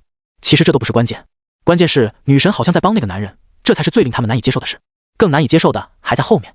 在众人排队移交储物戒时，顾池走到了夏冷面前，给其他玩家看的戏演完了，他们自己之间的戏还没演完。只见2个戴着帷帽的人面对着面，顾池故意问道：“青池仙子何故帮我？”夏冷的眸光穿过轻纱，注视着眼前的男人，轻启红唇道：“想帮便帮了。”顾池又问：“因为我们是游戏好友。”夏冷：“顾池，既然要帮，为何又戴上帷帽？”夏冷：“不想被你认出来。”顾池：“可我还是认出来了。”夏冷不置可否：“你看得清我的样子吗？”看不清，但是顾池抬起手，轻轻撩开遮住夏冷容貌的薄纱，笑着道：“现在看得清了。”夏冷抿唇：“然后呢？”光看。顾池顺手捧住夏冷的侧脸，笑了笑，手掌又穿过少女的长发，扶着少女绒发微乱的白皙后颈，将她轻轻拥入怀中。他低下头吻了下夏冷的脸颊，在她耳边轻声道：“然后我知道了，女神原来一直都在我身边。”夫人，你马甲掉了。夏冷清丽的容颜上划过一缕浅淡的红晕，转瞬又消失不见。他也伸出手臂，脑袋贴在顾池的胸膛，轻轻抱住男人的腰身。哦，咔嚓！这一瞬间，性感大叔等人听到有什么东西碎掉的声音。哦，那是他们的心。荒草萋萋的野草地上，一男一女静静相拥，仿佛久别重逢。四下无人，因为全是狗。初夏的风儿夹着一丝暖洋洋的温度，掀动着夏冷帷帽下的薄纱，那精致的容貌若隐若现，好像也跟着微风轻晃。恍惚可见，少女向来清冷的眉目间起了些温柔的波澜，她的眸子宛如水墨画中的一泓秋水，细长的黛眉便是这秋水后面遥远的连山。这山又好似一座迷宫，让人一看便出不来了。真的出不来啊！众玩家看着平日里冷到眉边，连话都不爱说的青池女神露出如此柔和的一面，只觉自己以往辛辛苦苦叠起来的体质，以及道境和玄境修为所带来的防御，这一刻全都形同虚设。在他们眼里，此时此刻的女神前所未有的动人，甚至超过了记忆中模糊的角色。她就像一位不食人间烟火的仙子，突然间坠入了凡尘，有了凡间女子才有的姿态与情感。这一瞬间所展现出来，与刻板印象中的高冷截然不同的反差柔情，足以让水泥封心的男人都破防动心。而更破防的是，这和他们没关系。他们的女神之所以流露出这乱人盗心的贤美一面，是因为女神在另一个男人的怀中。你妈的，我好酸！除了摆烂群、疯狂的轮胎，还有一个公会玩家群。每当有人在群里秀恩爱，他都会发个恰柠檬的表情。可实际上，他心里压根不羡慕，至少没有很羡慕。唯独这一次，他是真酸。那可是女神啊！怎么就进了这个狗贼怀抱？现在拿口锅给他，他可以直接灵气化醋，炒一整盘醋溜狗肉出来。他就是那条狗，我也好心痛。二手贩子捂着胸口，储物戒没了，女神也没了，相当于花重金买了盆狗粮，还是过期的，揪酸。以性感大叔为首，年纪稍大的男人则没有说话。成年人情绪都是无声的，再酸再痛，他们都不会表现出来，只是眼角轻颤，任由悲伤在自己的心底逆流成河。程程睡不醒，更是整个人都看呆了。作为在场除夏冷之外唯一的女性玩家，她倒不怎么酸，可她觉得自己眼睛好像出了问题。她那么高冷的清池姐姐，怎会如此乖巧的被一个男人抱在怀里？还抱了这么久？其实也没多久，2-3分钟而已。这不是给大家上交储物戒的时间吗？顾迟适时地放开夏冷，转而牵起少女沁沁凉凉的小手，不知是不是错觉，好像比以往在现实中牵起来更舒服了些。夏冷也散去了空间结界，一众玩家都直勾勾地盯着两人，准确地说是盯着顾迟。老生常谈的问题了，如果眼神能杀人，某个家伙大概已经死了100遍，外加一道永记符箓，防止他转世轮回。顾迟轻咳一声，觉得自己应该说点什么，不能白拿人家的东西，于是他黑纱下的表情一脸认真，说道：多谢诸位今日特地赶来怀城送我修行资源，我一定努力修炼，争取早日渡劫，不辜负大家对我的期望。性感大叔，二手贩子，众玩家，你跟我们客气你妈呢？在场之人修为最低也是道境圆满，牵手这小动作自然逃不过他们的眼睛。这无异于在醋坛子里又加了一片柠檬，酸上加酸。疯狂的轮胎咬牙切齿，从牙缝里挤出几个字：姓顾的，你真该死啊！这是他的心里话。夏冷的目光挪到他身上，你说什么？疯狂的轮胎立马神色一肃，抱拳道：我说祝二位生日快乐，百年好合。这也是他的心里话。夏冷，顾迟，所以顶级玩家的变脸速度都这么快吗？刚开始顾迟还没反应过来，以为疯狂的轮胎是情急之下念错了台词，可细细一品，不对啊，祝他和夏冷生日快乐，那岂不是说他俩同一天生日？这家伙在暗示他们最好是亲兄妹。顾迟，他感受到了浓浓的酸味。在看向疯狂的轮胎时，对方已经跑得老远，只能看见一个渐飞渐远的小黑点。顾迟也没去追，恰柠檬是人家的合法权益，他无权阻止，最多也就问一句对方够不够，不够他可以再给大伙多发几个。夏冷从程程睡不醒手中拿过储物戒，某个姑娘的戒指还戴上手上，企图逃票吃霸王餐。夏冷瞥了他一眼，也没说什么，在少女楚楚可怜又委屈巴交的目光中，轻轻掰开她的小拳头，把戒指从她手指上取了下来。程程睡不醒，呜呼！夏冷都没理他，只是问顾迟道：走吗？夏冷的出现让百烂群这次团建的性质发生了未曾想过的变化，而百烂群的团建一定程度上也扰乱了夏冷最初的想法。夏冷本想慢慢与顾迟在武曲星这片仙侠江湖中相遇，不用着急，奈何这帮玩家存档境界太高，顾迟又骚，他只能提前过来，否则顾迟被打出局，他即使把所有玩家屠个干净，也换不回这次机会。何况有他在的局还能让顾迟被杀，那他这个青池仙子也别当了，回家相夫教子吧。这个本时限不长，只有1年，在所有武曲星副本中都属于偏短的那一类。夏冷此前还在犹豫，现在不用了，早些见面，多点时间到处走走也好，正好也让顾迟好生端一回水。行。顾迟看出夏冷不想在这多浪费时间，便对性感大叔等人道：诸位，我与夫人还有些事，便不多留了，咱们有缘再会。众玩家，顾迟夫人2字咬得特别重，重到他都带着夏冷先一步回了怀城，空气中还萦绕着淡淡的回音。可问题是，这里是荒草原啊，哪有条件产生回音？狗东西用了灵力，性感大叔心头那个气啊！这货临走之时，居然还要炫他们一嘴狗粮。He 程程睡不醒，还在心痛自己的灵晶，眼见两人一晃眼便消失不见，顿时急了。哎，你们等等我啊！他连忙缩地成寸跟上去。程程睡不醒，深知自己这一去将要面对的可能是无穷无尽的压榨，今日一幕还会重演，甚至直接被女神当免费苦力都不是不可能。但没关系，他愿意。只有1年时间，他再怎么修炼也不可能打得过女神，更别说外面还有个傻乎乎被人用冒名喇叭欺骗的老李头盯着他，不会让他轻易渡劫。他不如把大腿抱紧，跟女神约法3章，说不定还能蹭点汤喝。而且他对真女神和假女神之间的故事实在好奇的紧。女神明明看起来很高冷很禁欲，怎么会突然多了个男朋友？虽然两人没有明说，但只要不是傻子，都看得出来他们关系匪浅，且匪浅的时间还不短，不然搂搂抱抱、亲亲牵牵不会那么自然。强烈的求知欲与八卦之心让此刻的程程心上像是被猫挠了一样，痒得不行。他一定要想办法让女神给他止止痒，女神不给，就让女神的男朋友给。于是一阵风吹过，程程睡不醒也离开这里。荒草地上只剩下了一群大老爷们，众人你看看我，我看看我，干脆席地而坐。他们也不说话，就这样静静坐着。人虽多，但不知为何，一个个看起来都很是萧瑟落寞，像极了青春伤痛文学里的男主角。先前跑远的疯狂的轮胎又飞了回来，落到地上，重新融入这个小团体。如果说之前他们心头还有些相互提防、相互警惕，随时准备搞事偷袭，那此刻则全都没了，有的只是一起上当，一起被打劫，一起恰柠檬，以及一起吃狗粮的惺惺相惜。将来的事将来再说，至少在这一刻，他们的友谊坚不可摧。一车夫牵着马车路过此地，远远瞧见这边几人围坐成一个圈，身上散发的幽怨之气仿佛凝成实质，酸飘10里，说不出的诡异，吓得他大惊失色，赶紧走到马的另一边，换了个方向绕道行。不知过了多久，终于有人打破沉默：我失恋了。疯狂的轮胎45度角仰望天空，一脸忧伤地宣布：我也失恋了。绚烂烟花也抬起头：我也。众人纷纷效仿，脑袋整齐，好像一起在看流星雨。唯独性感大叔憋不住了，不行，我实在咽不下这口气，又是喂狗粮，又是抢东西，哪有这样玩游戏的？这不纯纯的欺负人吗？忍一时越想越气，退一步越想越亏。性感大叔愤慨道：“我们必须采取行动。”疯狂的轮胎，你想去找他们报仇？不，性感大叔道：“我的意思是，不能只有我们几个被欺负，光逮着他们抢算怎么回事？都一个群的好兄弟，理当有难同享。”众人言之有理，他们破防心碎没关系，只要大家都破防心碎，也被没收储物戒，他们就不难受了。不仅不难受，甚至有点想笑。毕竟在其他人面对血淋淋的真相时，他们已经重伤痊愈，满血复活。所以我们怎么操作？玩家雾里看花问道。疯狂的轮胎，要不我发个喇叭，全本通道女神有主了，主人的 ID 叫顾渊，给他拉拉仇恨。性感大叔，主人，绚烂烟花，不许贬低我女神。雾里看花，众人，疯狂的轮胎，醒醒，你的女神已经进入了别人的怀抱。绚烂烟花，说的好像你的女神不是一样。疯狂的轮胎，性感大叔笑死，你俩在这说相声呢。疯狂的轮胎与绚烂烟花看向他，齐声道：“你不也一样？”性感大叔笑不出来了，干，能不能不提这事？他一把年纪，有个女神容易吗他？虽然他对女神并没有多余的想法，但不妨碍他酸啊。若是年轻个10来岁，他指定跟顾渊争上一争，不论胜败，但求无悔。最难受的地方也在这，现在的他连争的资本都没有。都说男人至死是少年，可只有到了这个岁数才明白，你以为自己是少年，别人只会当你在发癫。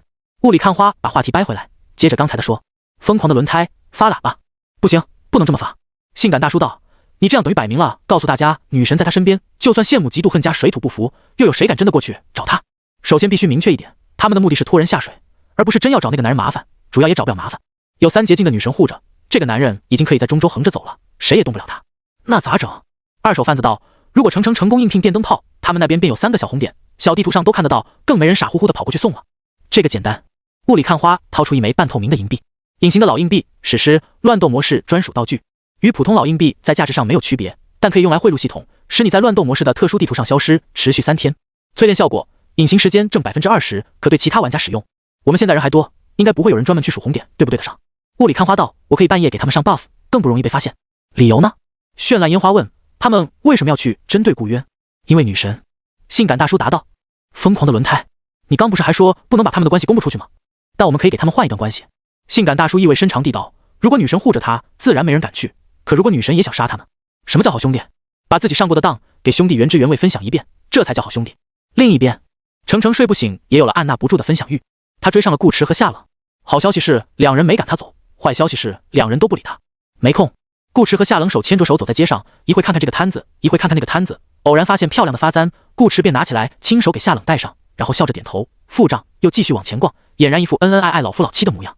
整个过程夏冷都非常配合，任由顾池拉着他的手，时不时取下帷帽迎合顾池的动作，如此温顺乖巧，这还是当初那个高冷的女神姐姐吗？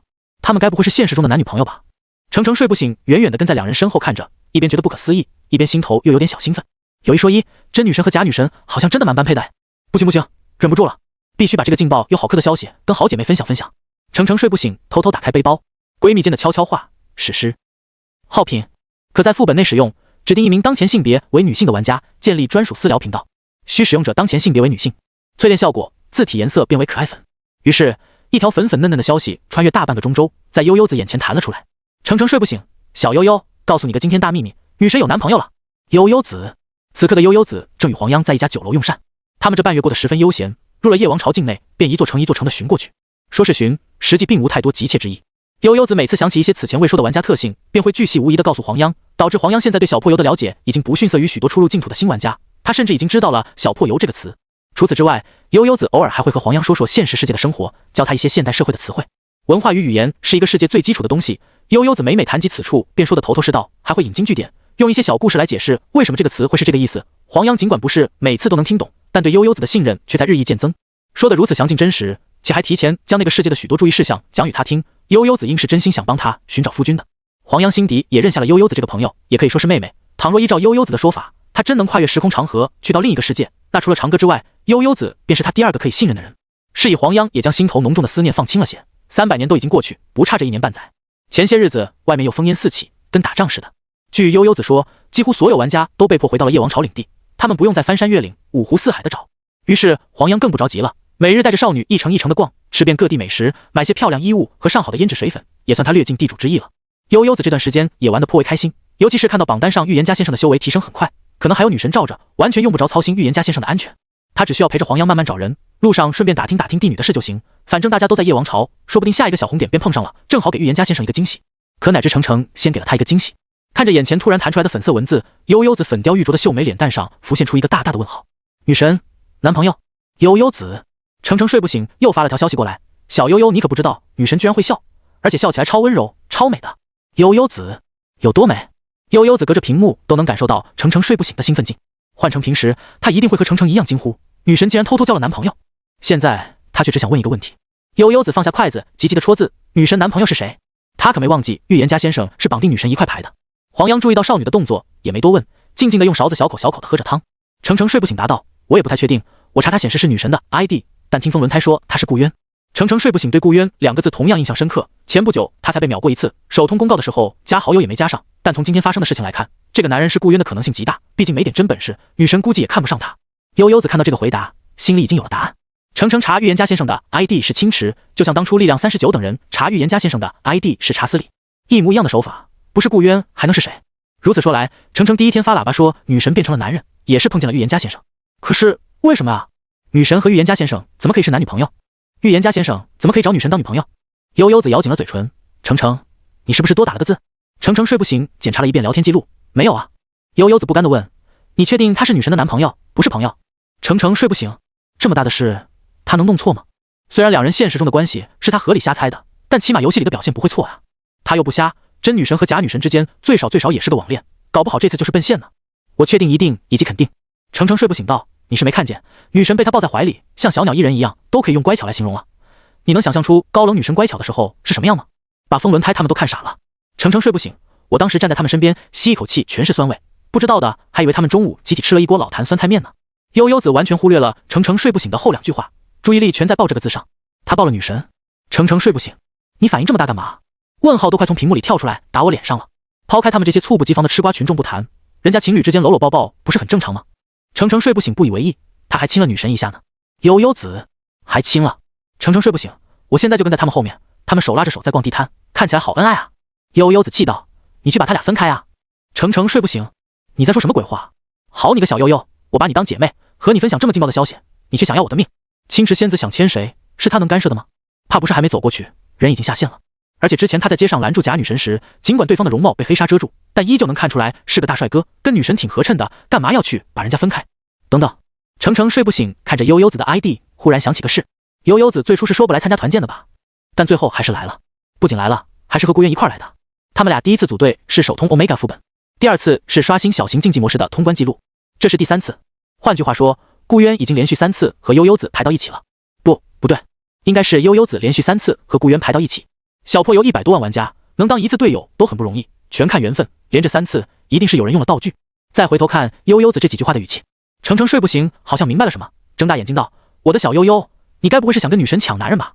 下一句是不要否认，否认就是心虚，解释就是掩饰。他都把这话输入对话框里了，却不想少女发了个炸毛的表情过来。悠悠子，抢又怎么了？不可以啊。这彪悍又理直气壮的回答，直接把程程睡不醒整不会了。前方顾池雨下冷进了蜜饯铺子，他便在街上买了个糖人。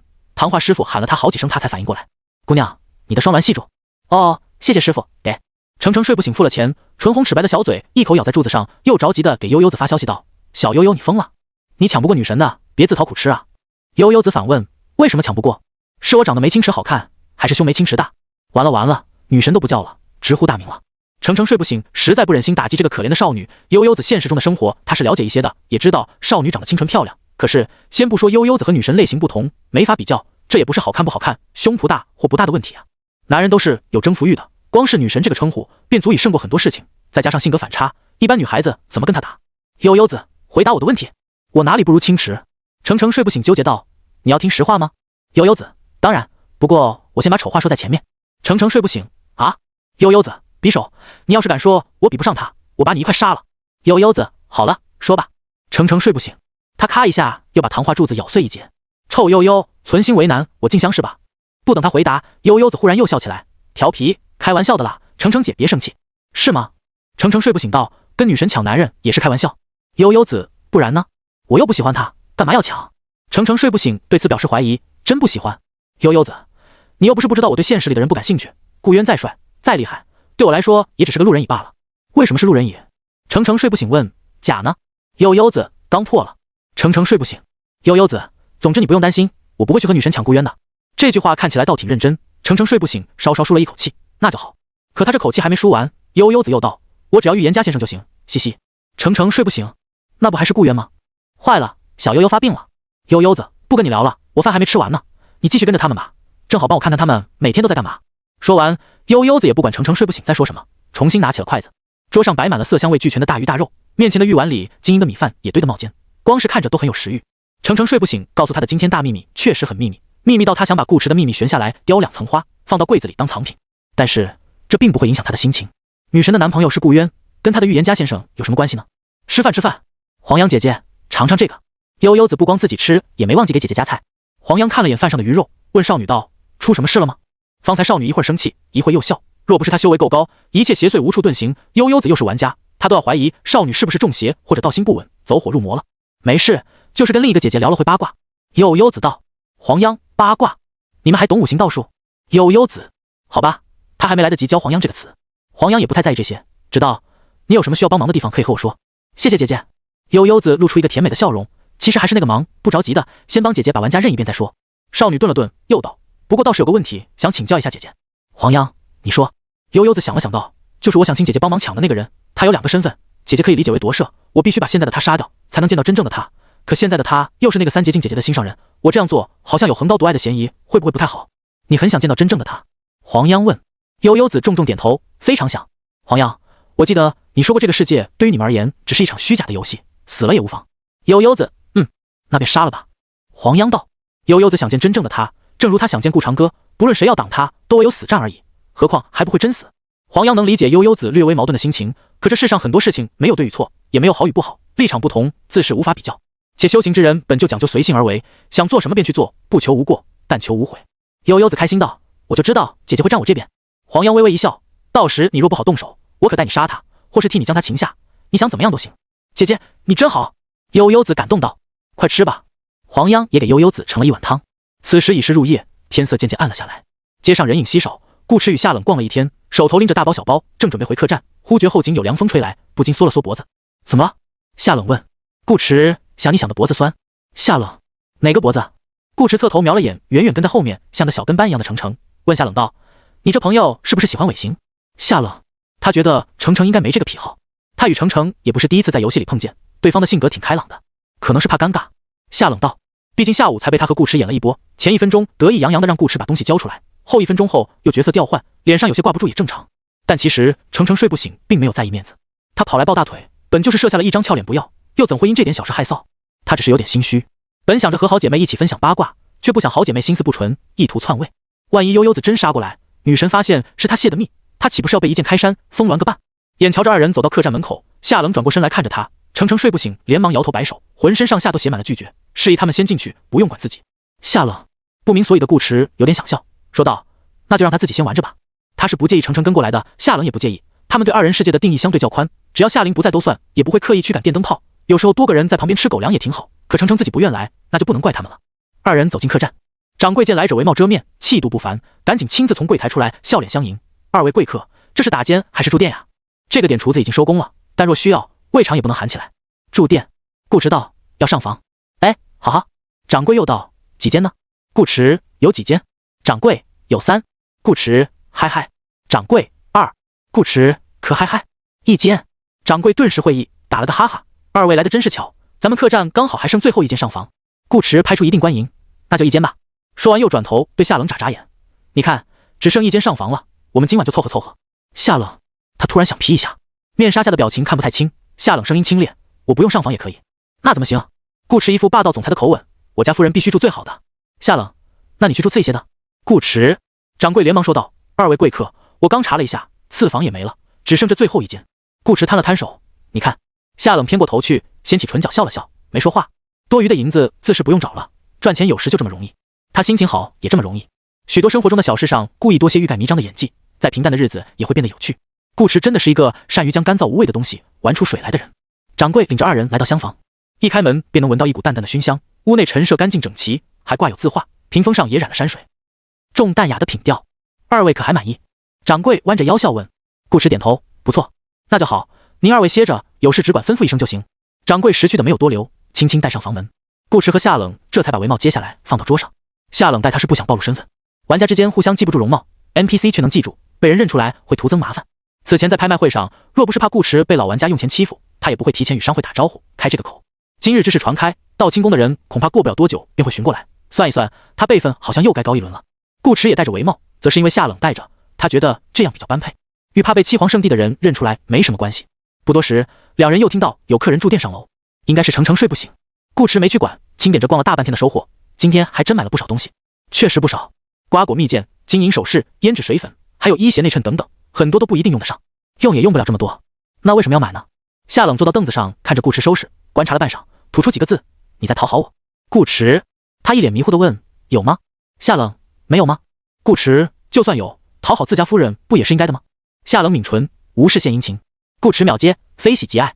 夏冷，他盯着顾池看了会，没想出这个家伙有什么地方得罪了自己，便暂时不去想了，转而说起了另外的事。今天顾池的表现很不错，或者说一直不错。她也不是那种每次约会都必须要惊喜浪漫的小女生，平平淡淡的生活她也喜欢，但这次不一样，今晚不准越界。夏冷说道。顾池啊，这句话有点不着边际，也不符合夏冷的性格，让他一时有点没反应过来。以夏冷对他的了解，应该知道他不会随便出击吧？不用专门提醒他的。你那个来了？顾池问。夏冷面无表情，没有。顾池不解，那为什么？夏冷就等着他问，为什么你自己心里不清楚？顾池，这种反问最考验心态。很多时候你什么都没做，但只要对方板着脸这么问，你还是会下意识心虚去回忆自己的破事。夏冷见顾池不说话，微微抬起下巴，需要我提醒你吗？顾池试探地道，你适当提醒一下。夏冷，你上次在北川都做了些什么？顾池，做了什么？他也不知道啊。顾池一脸淡定，要不夫人多提醒一下。夏冷这回拒绝了这个自己心头也喜欢的称呼，以我们现在的关系，叫夫人不太合适。顾池小心脏略微有点加速，但脸上依旧面不改色。我觉得挺合适的，除了夫人，过于僭越也不合礼法。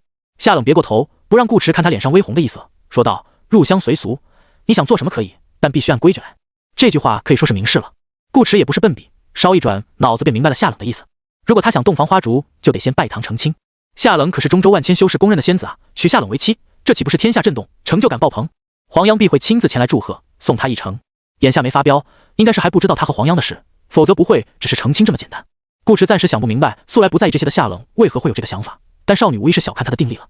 顾池义正辞严地道：成亲乃终身大事，需谨慎商议，三思而后行，岂能因我一己私欲，草草了事？他十分严肃地看着夏冷，放心，只要你不愿意，我绝对不会动手动脚。可夏冷岂会信他的鬼话？言语间再冠冕堂皇，也只是嘴皮子功夫，他不听这些，只会看顾池怎么做。所以你是不想与我成亲？夏冷一眼便看穿了顾池的本意。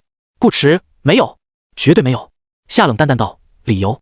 顾池脑子转得飞快，一脸认真地说道：游戏都是假的，出本编过了，没什么意义。成婚是件很神圣的事，我不想我们在一个虚假的地方私定终身，那样会让我觉得自己在骗你，是吗？夏冷道：那你当初为何与夏琳成亲？与夏琳成亲，这不成端水了吗？顾池，坏了，他好像知道夏琳为什么不跟着一起进本了。娶得了夏琳，娶不了我，是这个意思吗？夏冷又问。顾池，当然不是，那便挑日子吧。夏冷懒得再多说，他早便说过顾池端不好水，他就来帮顾池端。顾池，哦，嚯！入夜，百家灯火渐熄，院里时有两声浅薄蝉鸣，好似在小声诉说春去下来。屋子里没点灯，黑漆漆的，只余一双盈盈水眸，迎着月色泛着微光。夏冷侧身躺在床上，乌黑的发丝垂落下来，少许散落枕间，少许洒在身前，遮住白皙的景象与纤秀的锁骨，几缕柔顺细发俏皮的搭在胸口银色的丝质亵衣上，铺出一个圆美的弧度。顾池今晚有两个反常的地方，其一，太软。以顾池的性格，若是真不想成亲，完全可以坚持拒绝。他又不凶，也不会胡搅蛮缠。如果顾池实在不愿，有另外的方式可以把水端平，他也不是非成亲不可。反倒是像这样找理由搪塞，塞到一半又不塞了，让他感觉顾池似乎有点心虚。只是夏冷一时想不到成亲有什么可心虚的，他一个女孩子都不怕，顾池怕什么？何况顾池而言，不是第一次拜堂，难道还害羞？这不像顾池的风格。第二个反常的地方是太突出。夏冷本来不爱琢磨这些，可顾池磕得他有点睡不着，只好随便想想。这么一联系起来，顾池先前的借口更显拙劣了。这个家伙明明诚实的紧，却还硬着头皮说不想草草了事。从这个方向往下细想，顾池会不会是怕自己发现他太熟练？夏冷思绪飘忽。北川那次，当时夏琳出本之后，第一件事便是告诉他自己在本里碰见了顾池。时隔多月，夏冷此刻回想起来，都还觉得有些惊喜和幸运。一家人都是玩家的概率真的很小很小。那天上午，夏冷都没看书，一直在听夏琳讲他自己和顾池在北川3年发生的故事，直到夏琳坐车去白石镇找顾池。其实夏琳那时略微有点失算，她开心过头，迫不及待想和姐姐分享这个好消息，忘记了夏冷从来都是把顾池的事情放在第一位。一般情况下，夏冷不怎么过问夏琳副本内容，如果被谁欺负了，夏琳会自己和夏冷说。可这一次，夏冷一听说顾池也是玩家，便让夏琳原本将游戏过程告诉他，导致夏琳毫无准备，只能快马加鞭。夏琳虽然又酸又气，但心里还是向着顾池的，知道不能把黄央的事说出来。可他当时太紧张，小脑瓜没太转得过来，只能采用顾池以前教他的方法，谎话要9分真1分假，才骗得了聪明人。于是夏琳便美化了一下战斗过程，让自己也有面子。他是这样告诉夏冷的：主线是刷声望，有个剧情是圣女招亲，顾池也去了，而且还拿到了第1名，当天便要和圣女拜堂成亲，洞房花烛。那我肯定不同意啊！就算我自己没关系，我也想为姐姐着想不是？所以我立刻就上去抢亲了。夏琳说这话的时候还挥了挥拳头，因为用了身份卡嘛，我是公主。顾池第一时间没认出我来，不过那家伙还挺自觉的，本身也打算逃婚，参加招亲只是为了刷声望。我传音告诉他后，我们2人便一拍即合，互相配合之下，把圣女打得落花流水，名扬北川。我抢亲成功，那肯定得把顾池召为驸马了呀，不然面子上过不去。我们便挑了个好日子拜堂成亲。夏琳特地眨巴着眼睛卖萌，我们这属于顺理成章，水到渠成，姐姐应该不会怪我吧？夏冷那时还瞥了少女一眼，问她：你确定只是拜堂，没有洞房？夏琳立刻否认，当然没有，我又不是自己的身体，对人家公主不好。情况大概就是这么个情况。夏琳为了避免发生意外，从头到尾都没去提黄央和洛青书的名字，全程以圣女和公主代称，这样即使往后夏冷排到武曲星的本，想问出真相也没那么容易。虽然他觉得夏冷应该没那么闲，时间线也不一定对得上，但以防万一嘛。夏琳基本帮顾池把这个故事给包圆了，夏冷也没多想，直到今晚，夏冷才思索起夏琳是不是已经与顾池入过洞房，只是怕他生气，才没敢告诉他。夏夜的风从窗隙里渗进来，身后抱着他腰肢的顾池忽然动了动身子。夏冷，顾池还没睡着啊？夏冷，你烫着我了。顾池，夏冷，你往下点。哦，顾池一边调整睡姿，一边脸不红心不跳的解释：你身上太香了，把不能怪我这类的句子擦掉，直接以夸为辩，更容易让对方接受。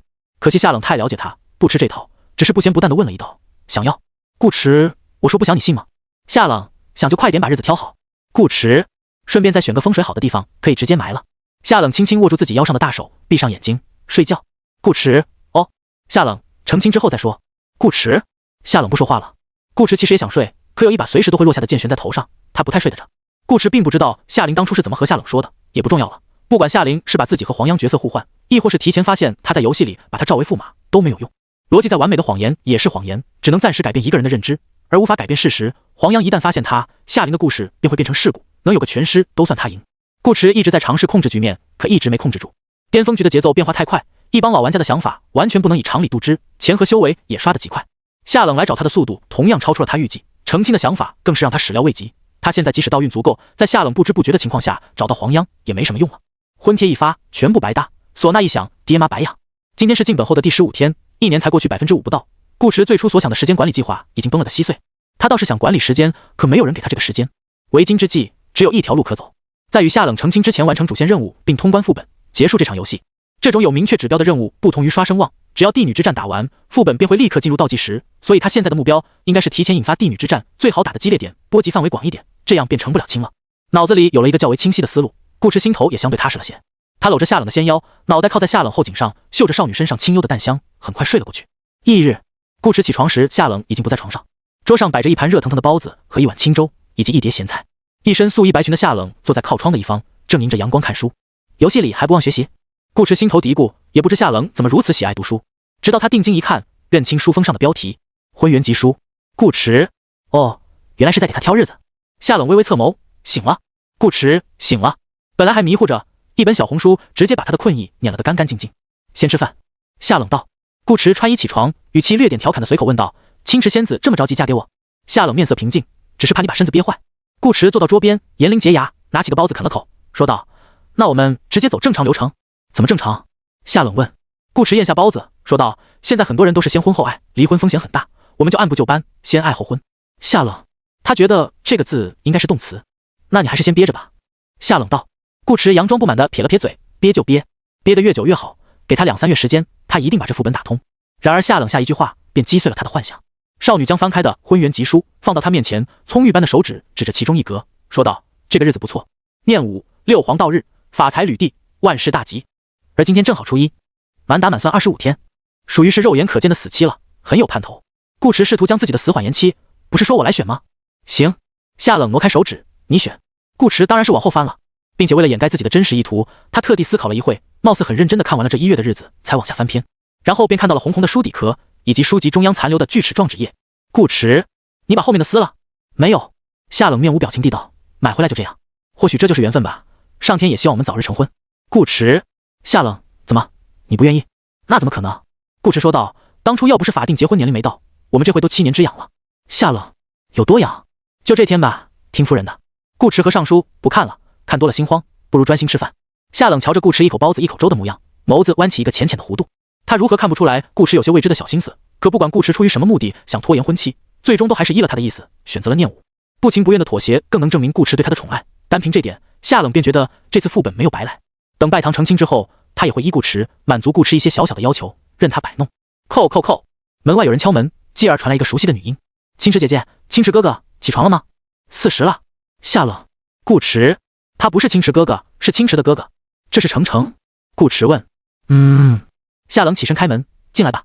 早上好。”程程睡不醒，笑盈盈的跟两人打招呼。进屋后，偷偷嗅了嗅鼻子，除了包子味，好像没有其他奇怪的味道。他还是穿着昨天那身花色斑斓的异域格裙，眼睛笑起来像月牙，颇有少女感。你们还在吃饭啊？睡了一觉起来，程程睡不醒，已经不像昨晚那么怂了，因为他发现了一件事。你们看小地图了没？没有，怎么了？顾迟问。程程睡不醒道：“你们之中有个人不见了。”顾迟打开小地图瞅了眼，还真是。小地图的缩放功能有限，玩家若是处在同一个区域，互相之间距离过近，红点便会重叠，并标注出对应的数字。而此刻的客栈内只剩下了一个红点，整个怀城都只剩这一个红点，且没有标注，代表这里只有一个玩家。可他们明明有3个人。我刚出去晃了一圈，这个红点不是我。程程睡不醒，首先把自己排除在外。顾迟还在吃饭，夏冷便也走了几步，空气拧成漩涡。他一去一回，红点没有丝毫移动的迹象。顾迟好像懂了，有人对你们俩用了道具。程程睡不醒点头，应该是。顾迟莫名道，这种东西不是应该给自己用才对吗？把代表自身的红点从小地图上消掉，妥妥的阴人神器啊！思路拓宽点还可以拿来光明正大的埋伏、混淆视听等等，这么好用的 buff， 居然会有人把它上给别人。夏冷检查了一遍自己的状态，说道，也没有负面效果，这就更怪了。有好心人在帮他们玩游戏。就在3人疑惑不解时，一条喇叭消息弹了出来：顾渊，区女神，不过如此。夏冷，程程睡不醒。顾迟，不等他开口，又有消息弹出，一条接着一条。疯狂的轮胎，二手贩子，力量39，老李头，有人挑衅女神，性感大叔，别他妈乐了，女神被他打伤了。老李头，二手贩子，顾迟3人眼前一时间堆满了问号。性感大叔这条消息把此前许多不吭声的玩家都炸了出来。楚留香，别斗，道境圆满能伤到女神。荷包蛋，100个都不够。雾里看花，是真的，我在现场，他还把女神的传奇血剑抢了，没开2度。什么时候的事？绚烂烟花，就刚刚。我们昨天在怀城参加拍卖会，歇了一晚，今天离开的时候，远远看见城外有一男一女在打架，便过去凑了个热闹。结果你猜怎么着？二手贩子，怎么着？性感大叔，这小子打着打着，阴搓搓的放了道雷，女神没接住。疯狂的轮胎，问号，什么雷连女神都接不住。性感大叔，我知道个鬼啊！二手贩子，等等，该不会是老李头丢失的那道劫雷吧？老李头，性感大叔，你这么一说，很有可能，那家伙不是之前获得雷剑传奇吗？效果可能是收容。其实性感大叔根本不知道雷劫跑哪去了，他们只是在利用众所周知的信息，半真半假编造一个尽可能合理的故事。程程睡不醒，他还秒过我一次，那个5秒的榜单。楚留香，干，真的假的？老李头青池，疯狂的轮胎青池，二手贩子青池。副本不是群，自然没有功能，但不妨碍他们用这种方式手动呼唤女神。女神一直没说话，反倒顾渊又发了条消息。顾渊，不用问了，他估计忙着疗伤呢，哈哈哈哈！这笑声仿佛传进众人耳里，得意之色尽显无疑。女神似乎终于忍不住，被他激怒，第一次发了喇叭：青池，我必杀你！等于变相承认了血剑被抢的事实。这下顾渊可惹了众怒。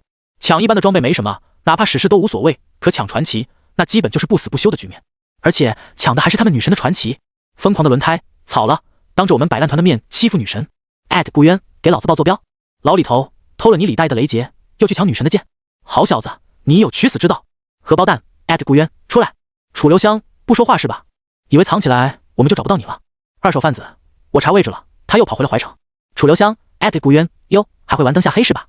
给爷等着！老李头，顾渊，希望你还有另外的雷劫。荷包蛋，顾渊，以为卡 bug 拿个传奇自己就无敌了？劝你别跑，敢下线就等着被合吧。力量39没说话，他狐疑的翻动聊天记录，总感觉哪里不太对。主要他觉得顾渊不像个会干出这种事的人。从上个副本的游戏风格来看，顾渊是枚纯正的老硬币，就算真抢了女神的剑，也不该发喇叭跳脸。没开2度也察觉出了问题。他见到女神那把血剑的时间并不在今天，且性感大叔说打架的人是一男一女，而顾渊这语气与 ID 都像个男人，也就是说他第一天在客栈碰见的女神是假的，那这时间不就更对不上吗？这帮狗东西在演戏。没开2度很快得出结论，果断发了条消息，等着，我也去。力量39，妈的，没见过这么嚣张的人。算我一个。顾驰再度打开小地图，只见10多个红点以极快的速度掠过一座座城池，直奔怀城而来。不好！顾驰大惊，娘子，快隐藏气息！夏冷，程程睡不醒。有坏笔，好多坏笔。这场戏的导演是性感大叔，由雾里看花和绚烂烟花2位当红小花领衔主演，疯狂的轮胎等人客串。既然有随机冒名的喇叭，自然也有指定冒名的喇叭。二手贩子最不缺的就是道具，单从故事的逻辑上来讲，几乎挑不出什么毛病。顾渊获得传奇，截获老李头雷劫，并用它来对付女神，最终抢走血剑，一切都显得十分合理，并且他们连夏冷的反应也模仿得惟妙惟肖。先是很高冷的不予回应，实在被气到了才撂句狠话，不用感叹号，用句号，以此突出女神素来平静的性格。除了梅开二度与力量39这样极个别掌握着一定场外信息的玩家之外，其余人都没看出哪里有问题，至少暂时没看出来。性感大叔也有信心，顾驰3人不会主动站出来戳穿他们。昨天他们能被坑，足以证明顾渊跟他们是一路货色，甚至比他们还诡计多端。这不关女神的事，女神永远是纯洁的，只不过被顾渊感染了罢了。而搞事的虽是他们，最终受益者却是顾渊与女神。此前女神让他们交出戒指，说明2人需要修行资源，如今他们做场戏让其他玩家赶过去送，顾渊和女神会拒绝吗？不会的，只会配合他们。事实也如性感大叔所料，顾驰领悟到了他的意思，欣然接受了这份好意。只是有个问题，他们都来自同一个群，当老硬币碰见老硬币，再真实的话也不可能全信，什么语气措辞这些都可以作假。隔着一个屏幕，你永远不会知道另一边的玩家是在用什么神态跟你聊天。就像当初顾驰面无表情的给小兔子扣子，嘻嘻。但也有玩家对此深信不疑，他们见不得女神被欺负，一方面想为女神出气，女神是摆烂群的女神，欺负女神不就等于欺负他们摆烂群吗？另一方面，若是能替女神把传奇抢回来，说不定能要个好友位，刷波好感，嘿嘿。总之，于公于私，他们都有理由给这个叫顾渊的混蛋上一堂课，告诉对方花儿为什么这样红。于是他们来了，近20个小红点从4面8方往怀城汇聚而来，形成一个不断缩小的红圈，像是一次演练过无数次的围剿行动。这也是顶级玩家之间的默契，各自根据队友的位置来调整自己的位置，把所有方向全部封死，好叫这小子插翅难飞。很快，众人来到怀城附近，城内修士感觉到一股股强大的气息掠过，惊得纷纷抬头，面色微变。怎么来了如此多的大修士？这般气势汹汹，恐怕来者不善。花九剑仙也来了，还有坐望剑宗宗主。修士赶路一般都不会释放气息，这就和不随意探查别人修为一样，属于中州修行界的潜规则，一旦打破，通常代表着有挑事的意图。他们也确实是来挑事的，最好速战速决。此刻的顾渊正在城外的一片荒草地里，空气中漂浮着浓浓的雾气，一眼望去如同迷障，想来应是提前布下了阵法。可那又如何？且不说他们人多势众，此番来人皆是玄境以上，区区道境圆满的阵法，有何可惧？眼下大家都离得比较近，彼此间隔不过数百米，也用不着浪费喇叭了，文字也体现不出情绪。老李头直接运转灵力，大声道：“诸位，近日无人渡劫，他必不可能有第2道劫雷，但这小子阴得很，阵中或有其他埋伏。为了以防万一，咱们一块上，切莫让他诡计得逞，更不要让他逃了。”力量39，好。楚留香等人也纷纷答应。梅开二度道：“我数3、2、1，大家一起进。3、2、1，当！”老李头掐起剑诀，袖中红光激射而出，一股极其凌厉的剑意自他身上爆发出来，震得漫山遍野尽是锵锵剑鸣。兄弟们，随我入阵擒下顾贼，替女神出气！老李头暴喝道，气势威猛，情绪拉满，这一嗓子甚至吼出了怒音。杀！这个杀字入耳，楚留香只觉胸中莫名激荡，久违的有了一种青年热血的上头之感。什么叫团队？这就是团队，一人被欺，全团出头。这一刻，他们都是为女神而战。顾贼，交出血剑！楚留香冲冠一怒为红颜，速度极快，一时静后发先至，冲到了老李头的前面。往后又有几道人影跟上，如流光般灌入迷雾，一个接一个消失其中。余下10多人冲到一半，忽而止住身形，彼此相视一眼后，又齐齐调转方向，头也不回的四散而飞。其中包括此前骂得最狠，还说要和顾驰的荷包蛋。老李头一边跑一边大吼：“兄弟们，干他！”力量39也跟着卖力的大喊：“打倒顾贼，夺回血剑！”梅开二度，一切为了女神。荷包蛋，小子，束手就擒吧！他们先前来的有多快，此刻跑得便有多快，转眼便不见了踪影，只留下句句热血沸腾的声音在荒草原上回荡。打开小地图便能看到，刚刚快速缩小的红圈突然开始飞速往外扩散，分分钟各回个家。远远躲在城头之上看戏的性感大叔等人见此一幕，差点没笑断气。哈哈哈草，这帮老东西真他妈狗啊！明明看出来是个圈套，还故意跑来带节奏。其实我们也挺狗的，笑死！所以大家才是好兄弟啊！哈哈哈哈！几人你一言我一语，空气中一时充满了快活的气息。而进入迷雾的玩家们也见到了自己想见的人。约莫半炷香功夫，荒草原上的浓雾渐渐散去。没瞧见顾驰与夏冷，只于楚留香等人一脸心碎地坐在地上，表情悲伤不已。数一数，共有5个大冤种。性感大叔与二手贩子7人乐得合不拢腿，踩着空气连走带飞地赶过去。他们自己也用了隐身老硬币，地图上没显示。楚留香5人见到他们才反应过来，这帮家伙原来一直躲在一旁看戏。见到女神了？性感大叔问。见到了。楚留香双目空洞无神，仿佛失去了信仰。他不仅见到了女神，还见到了女神的男人。二手贩子，女神怎么说？楚留香说我们是大傻逼。性感大叔诧异道，女神会骂人？不会。楚留香悲声道，但我看得出来，女神那双灿若星河的眸子，看我们就像在看一群傻子。雾里看花没绷住，哈哈哈哈哈！你笑个屁！楚留香恼羞成怒，跳起来便给了雾里看花一脚。不是你们几个在那演，我们至于又丢戒指又失恋？最让人难以接受的事情莫过于此。他们来此是为了替女神夺回血剑，结果反倒被女神本人打了个结。现在想来，如此拙劣的谎言，他们此前居然信以为真，没看出来。老李头也是个狗，没事逛青楼也不学点好的，带头冲锋时还施展魅音之术，让他们丧失了最后的思考机会。他们今天能栽在这帮损友没有一个是无辜的。性感大叔一副过来人的模样，拍了拍楚留香的肩膀，安慰道：想开点，长痛不如短痛，早些知道女神有主，总比某一天直接在群里看见女神结婚的消息要强不是？少在这避重就轻。楚留香气急败坏，女神有男朋友是重点吗？性感大叔，难道不是？楚留香，好像是。没有比这更令人痛心的消息了。可你不会直接说吗？骗自己过来跑这一趟，女神没了不说，修行资源也被抢光光。如果是女神自己用都算了，楚留香便当自己做了次舔狗。可看女神那意思，这些灵晶和清浊之气并不是她自己用，而是拿给顾渊用，相当于她忙活了半个月，到头来是在祝顾渊和女神幸福。楚留香觉得自己不应该叫楚留香，应该叫楚阳阳。他很不理解性感大叔这帮家伙是怎么想的，明知女神在帮顾渊提升修为，还发喇叭骗我们来送，损人不利己是吧？楚留香是真的气。性感大叔，可我们看到乐子了呀。楚留香，而且你换个角度想，性感大叔说道，反正打不过女神，顾渊强不强都打不过，所以修行资源给他们也无所谓，但是你们升不了级，那就是真的升不了级。我们昨天被抢，你们今天被抢，算一算，我们还比你们多一天进度，这不就是优势吗？楚留香，合着你们组团演戏还动机充足，有理有据。性感大叔哎呀一声，都是兄弟，有福同享吗？不用客气。楚留香有点想打人，你管这叫福？性感大叔吃亏是福。楚留香滚滚滚！他最讨厌这句话。楚留香打开背包，点击喇叭，他也要找几个好兄弟。楚留香老李头，草，你们人呢？老李头，我老婆要生了，我得赶回去看看。力量39加1，梅开2度加1。楚留香，你们同一个老婆是吧？老李头，有没有可能我老婆是他俩？力量39，梅开2度。性感大叔笑死。楚留香，赶紧回来，我们打不过，他要跑了。老李头，打不过你还有空发喇叭。楚留香，我重伤倒地，但我没有死去。力量39，你很想我们过去？楚留香，救我呀！梅开2度，你确定不是觉得只有自己被坑不服气，想把我们也拖下水？楚留香，荷包蛋，不行，我憋不住了，怎么会有人相信女神打不过一个道境圆满？哈哈哈！楚留香，他有劫雷，他还在试图把人骗过来。老李头，小伙子，一看就是劫度少了。你真以为凭女神的实力会怕这区第一道雷劫？都是度过第3道雷劫的人了，身体强度根本不是玄境修士能想象出来的。毫不客气地说，青池即便站在那原地不动，让顾渊用第1道雷劫劈，也不可能重伤到连剑都守不住。青池和他一样也是剑修，剑修的剑比命还重要，更何况是传奇。老李头宁可相信青池被顾渊打出局，也不会相信顾渊能抢走青池的剑。就像杀人与活捉，这完全是2个概念。从一开始，老李头就知道这帮坏笔在唱双簧，谁信谁傻。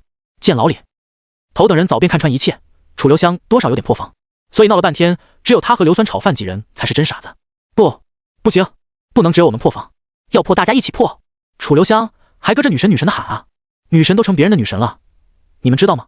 老李头，你该不会想告诉我们女神和顾渊是一起的，或者女神是顾渊的女朋友吧？楚留香，你怎么知道？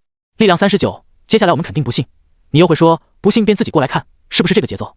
梅开2度，哈哈哈哈！好兄弟，省点力气吧，我们不会过去的。劝你也就此住口，造谣女神的后果可是很严重的。女神不想理你也就算了，真要较真，我怕你见不到今晚的月亮。楚留香，不见棺材不掉泪。楚留香青池，不用你们过来，就在这问。他现在已经不想去纠结戒指的事了，只想看这帮老东西跟他一起失恋。以女神的性格，如果确有其事，一定不会藏着掖着。这点楚留香倒是猜得挺对。夏冷从来没把自己当成女神，也从来没把自己当成单身。顾池一直都是她男朋友，过些日子还会变成夫君。他不觉得有什么见不得人的，相反，他很喜欢这段关系，并且会保持下去，直到老去。是以很少和摆烂群众人闲聊的夏冷，这次干干脆脆的回了一个字：青池。是。老李头，假喇叭发上瘾了是吧？梅开2度，说吧，你是大叔还是烟花还是风轮胎？夏冷，他很认真的回道：我是青池。力量39，哈哈哈哈！别演了，一会真被女神追杀了。老李头，不是啊，你们真要编，好歹也编个像样点的吧。与其说女神找了个男朋友，不如说你们自己找了个男朋友。楚留香，力量39，你们信他还是信我是秦始皇？梅开2度，我信你，哈哈哈哈！女神多高冷啊，对异性向来不假辞色，怎么可能会有男朋友？有女朋友的可信度都比有男朋友高。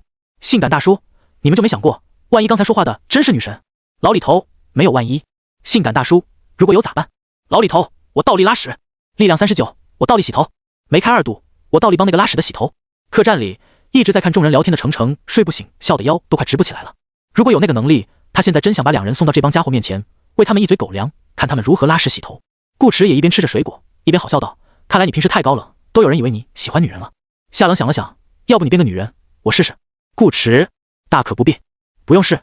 顾池把嘴里的果肉咽下去，说道：“你肯定会喜欢的。”夏冷瞥了他一眼：“你想说，只要是你，我都会喜欢？”顾池眨眨眼：“难道不是吗？”夏冷挪开目光，自恋啊！顾池喂了一个甜果到夏冷嘴边。夏冷看了眼程程睡不醒，道：“边上有人呢。”就是。程程睡不醒站在女孩子的角度教顾池道：“想腻歪也要等私下没人的时候再腻歪啊！女孩子脸皮都比较薄，你这样会让女神很尴尬的。”顾池疑惑：“是吗？”当然。程程睡不醒道：“不信你问女神。”夏冷面无表情：“我的意思是，你转过去。”程程睡不醒，他还没反应过来，便被一股柔和的灵力击中，连人带凳转了个圈，面朝屏风，然后便听到身后传来甜果入口的清脆响声。程程睡不醒，呜呜，小悠悠，他们欺负我！老李头等人还在世界频道嘻嘻哈哈，不管性感大叔和楚留香怎么说，哪怕把嘴皮子磨烂，他们也绝不会相信女神有男朋友这样的天方夜谭。俗话说得好，双人成行，三人成虎，都是接受过高等教育的优秀市民，不信谣不传谣是基本素质。他们这不仅是逻辑正确，更是政治正确。万一女神追究起来，剑也落不到他们头上。夏冷也懒得解释了，他本就不爱聊天，发个喇叭只是表明自己的态度，信不信都没关系。等到他和顾池的大喜之日，自会有事实与他们对峙。三人没在客栈多待，吃着水果看了会热闹，便收拾收拾回了京城。听起来路途遥远，实际上也就几步路的事。程程睡不醒，反正是打定主意抱大腿了，顾池和夏冷去哪儿，他就去哪儿。京城还是怀城都没差，只是出于好奇，他又比较喜欢聊天，便问了顾池一句：“贾女神，我们来京城干嘛啊？”“买宅子。”顾池答道。程程睡不醒啊！顾池瞅了瞅夏冷，压低声音道：“悄悄告诉你，你女神姐姐答应我的求婚了。”这其实是夏冷的意思。他们今日在迷雾大阵中等老李头等人过来时，安排了一下后面的日子。中州如此辽阔，山水又好，游玩自然是要游玩。夏冷最初便打算和顾池多走走，只不过成亲需要准备，日舟车劳顿不太方便。夏冷便想着等拜堂之后，再与顾池走遍江湖，也当是度蜜月了。这之前买个宅子，正好拿来做婚房，总归他们不缺钱。临走之时，再和叶王朝与道清宫打声招呼，只要这两方超级势力不灭，宅子便无人敢动。等他和顾池什么时候来了兴致，想玩玩古风，回屋娶亲，说不定还用得上。夏冷如此细心周到，顾池岂会拒绝？不论是物理上还是心理上，他都拒绝不了。说自己求婚也是给夏冷面子，虽然夏冷可能并不在乎这些，但不代表夏冷不会因此高兴。经营感情最重要的一点，便是让一些可有可无的小事从无变成有。女孩子大多都吃这套，证明你心里有她。顾池向来是个注重细节、很会照顾女孩子感受的人，绝对不是在未雨绸缪正表现。他悄悄看过去，果然见到夏冷嘴角微扬，只是一发现他的目光，少女面色又立马恢复平静，好像刚才笑的不是他。而程程睡不醒，听见顾池和夏冷打算成亲，眼睛瞪得老大：“你们玩真的？虽然是游戏，可那也是结婚哎，100%的感官模拟，和现实结婚也没两样了。尤其对于比较传统的女生而言，如果在游戏里愿意嫁给一个男人，通常代表她在现实里也愿意。可是你们才见面2天不到啊！”顾池纠正程程的话：“是真的，而且不是玩。”程程睡不醒，他不可思议地看向夏冷，似是在求证。夏冷轻轻点头：“你来当司仪吧。”程程睡不醒：“哇，女神真要嫁人？从空降男友到订婚买房，只用了1天半。”程程睡不醒，此时已经可以基本确定，真假女神99%是现实中的恋人，否则以女神的性格，不可能答应这种事。不对，女神那么高冷，就不应该嫁人。三人本是并肩而行，程程睡不醒，被这消息惊在原地，缓缓与二人脱节。顾池和夏冷也没有要等他的意思，等少女自己反应过来，自然会跟上。程程睡不醒，看着两人入城，手牵着手，连背影都恩爱的紧，心下又酸又甜，而后又如梦初醒般回过神，火速打开闺蜜私聊界面，跟悠悠子分享这个堪称惊天动地的劲爆消息。程程睡不醒，小悠悠，你知道吗？悠悠子，我知道啥？程程睡不醒，古渊向女神求婚了。悠悠子，程程睡不醒，女神还答应了。悠悠子，程程睡不醒，我怀疑他们在现实里关系很不简单。悠悠子，我砍死他们！程程睡不醒，悠悠子撤回了一条消息。悠悠子，可爱是吗？那恭喜他们哦。程程睡不醒，小悠悠，你别这样，我害怕。悠悠子，可爱，你们在哪呀？程程睡不醒，别，千万别过来，你会死的。悠悠子，可爱，我不过来啊，只是随便问问吗？程程睡不醒，把你的表情去了先。悠悠子，哦。程程睡不醒，有些心虚的看了看前方，见顾池二人没注意他，快走的没影了，才松了口气，对悠悠子道：“小悠悠，你别害我，我可是冒着生命危险在给你通风报信。”悠悠子，辛苦姐姐了。程程睡不醒，感觉自己像个帮人捉奸的私家侦探，叹气道：“谁让我们是姐妹呢？”悠悠子，冲你这句话，我到时一定拉着你一块死。程程睡不醒，悠悠子发了个调皮的表情：“开玩笑了，快跟我说说他们都做了些什么。”程程睡不醒，你先保证你不会乱来。悠悠子，我保证。玩家之间抢资源怎么能叫乱来呢？仙侠世界不就讲究一个杀人夺宝吗？预言家先生虽然不是物理意义上的宝，但只要把每个部位切成块，都可以当宝贝收藏起来，所以不算说谎。前方人群之中，顾池莫名打了个寒战，这是第2次了。夏冷盯着顾池看了半晌，问道：“你是不是肾虚？”顾池，夏冷，我去给你找点强身健体的功法回来。顾池本想拒绝，可一想到功法也许能加体质力量或灵巧，又把话憋了回去，点头道：“行。”他现在很需要属性，对他而言，境界相对都没那么重要，属性才是第一。见顾池承认的如此坦率，夏冷反倒有些意外。你不反驳一下吗？男人不是最受不了别人说他这方面不行？没什么好反驳的，你知道我这人不喜欢逞口舌之理。顾池轻哼一声，等洞房花烛夜，你自会明白为父的厉害。夏冷，夫。顾池装傻，你听错了，夫。夏冷忽而停下脚步。顾池，干嘛？不会生气了吧？那倒没有，他怎么可能这么小气？只是看见路边有个糕点铺子，这家店的糕点他以前尝过，味道不错。方才顾池那么给他面子，他不是也该奖励奖励顾池吗？于是夏冷看向糕点铺，轻启红唇道：“父皇，我想吃那个。”顾池，你刚喊什么？没什么。面纱之下，夏冷清丽的脸蛋浮现一抹浅淡的红霞，他微微别过头，放开顾池的手，快步往前走去。顾池都惊呆了，你居然会叫父皇？夏冷，夏灵都叫的，他为何叫不得？心里这样想着，他脚下的步伐却更快了些。顾池忙道：“慢点慢点，等等我。”夏冷，你糕点买了吗？顾池，这就买。等他买完糕点，程程也跟了上来。夏冷最后选了一处城西的宅院，不算大，请3、5个丫鬟便足够。程程睡不醒当大总管，厨子什么的都不需要。夏冷不仅现实里会做饭，古风世界的厨艺也十分了得，灵力生火，剑气切菜，甚至都不用找人送柴火，顾池直接用炎灵数遍。日子便在这样朴素恬淡的生活中一天天过去。闲来无事，夏冷会在院里练剑。以往顾池不在时，他绝大部分时间都花在剑道上。尽管随着境界提高，打架已经不太需要用纯粹的剑招了，但就像在现实世界里看书一样，这已经成为了他的生活习惯。每次夏冷练剑，程程睡不醒都会跑来和顾池一起看。今日也是一样，两人站在屋外的走廊，程程睡不醒手肘杵在木栏上，双手撑着下巴，一脸崇拜：“女神姐姐真的好飒。”顾池深以为是，我老婆确实帅。程程睡不醒咦了一声：“你们还没成亲呢。”顾池，那不是快了吗？程程睡不醒哼道：“快也不是还没有吗？”顾池笑道：“我怎么感觉你好像对我有意见？意见倒没有了。”程程睡不醒俏皮的眨了眨眼，先说啊，我没有恶意，只是我以前一直认为，女神如果要找男朋友，一定也会找个剑法比她更厉害的，毕竟电视剧里都这么演。那你可难为我了。顾池看着夏冷一招一式都带着凌厉剑锋的动作，说道：“这种程度的剑法，我练上个5、60年都不够他打。”夏冷练剑从不用凌厉，并且还会将自己的境界压制到凡境。这会儿去查夏冷的总属性是与现实世界一样的281点。换句话讲，即使不在游戏里，现实中给夏冷一把剑，夏冷一样可以舞得剑锋四响，嗡鸣不绝。5、60年你也太小看女神了。程程睡不醒道：“你知道女神练了多久的剑吗？”顾池，多久？程程睡不醒，至少300年。顾池，程程睡不醒，我可没骗你，不信你可以自己问他。大概是4年之前了吧。程程第一次与夏冷在游戏中相遇，那时候夏冷还不是女神，他们当时为寻宝进了一个秘境，里面是一个城镇，时间流速与外界完全不同，里面过1年，外界只过1天。宝贝找到后，他先离开了秘境，夏冷没走，说要练剑。等到副本快结束时，其他玩家已经准备开始混战了，他没找着夏冷，便又进去看了眼，结果夏冷还在里面。他在外界过了快200天，意味着夏冷在秘境里待了快200年，连性格都因此发生了变化。那时极地雪国的武力等级并不高，最厉害的也就3境，夏冷还只有2境，可他硬是凭借一手出神入化的剑法，越级斩了好多个3境玩家。再往后，但凡他在武曲星的副本碰见夏冷，夏冷都会想办法待满10线才出去，期间不停练剑。而武曲星的副本时间又长，基本以年为单位。如今现实中4年过去，可想而知夏冷在副本里练了多久的剑，300年都是往少了说。老李头他们为什么打不过女神？人家女神空下来都在勤学苦练，这帮家伙却在花天酒地，能打过才怪了。顾池不由沉默，说起来他好像也和老李头他们差不多，论战斗经验，他还不如老李头他们。一股危机感油然而生，这么强的夏冷，他成亲当日一定会死得很惨吧？我出去找线索了。顾池无心再看夏冷练剑，一晃10天过去，眼瞧着还剩几日便要提前发喜帖了，他却连帝女之战的头绪都没摸着。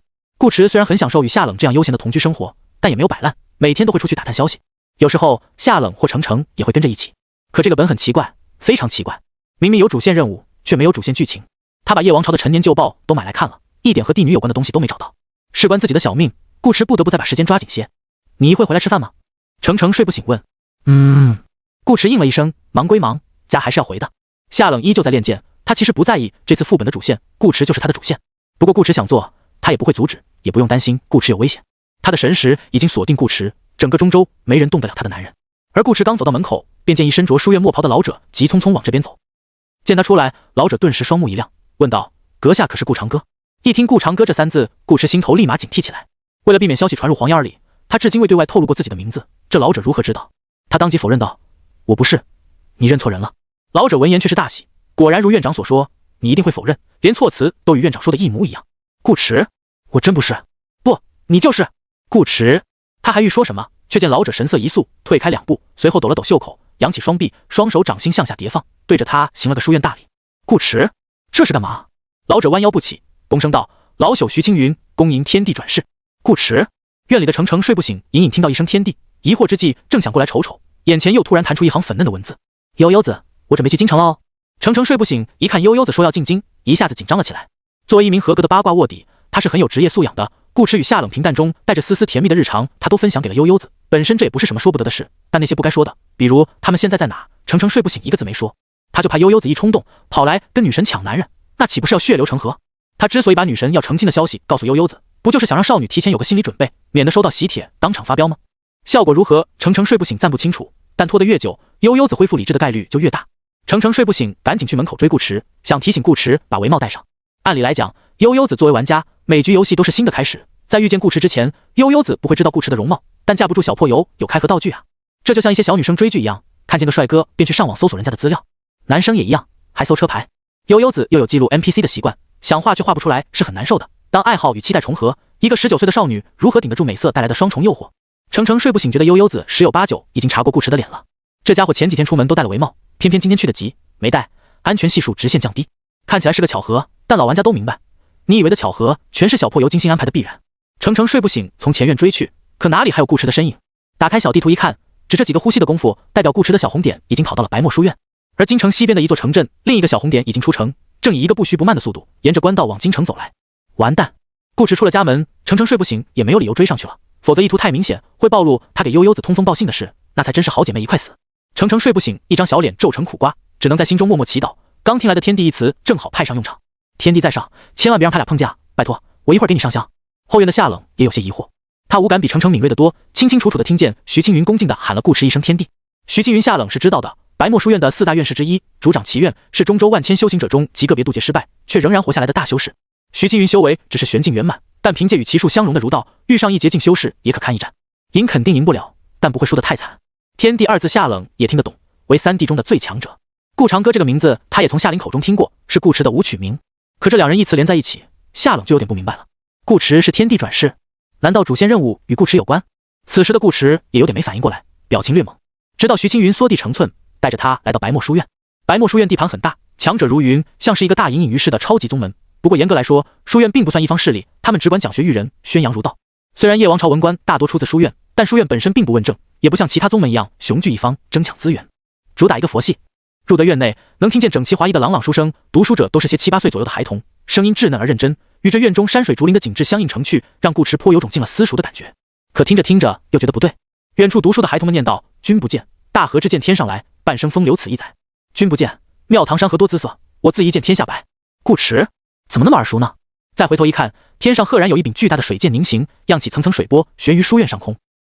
不错，今天便到此为止吧。屋内的教书先生说道。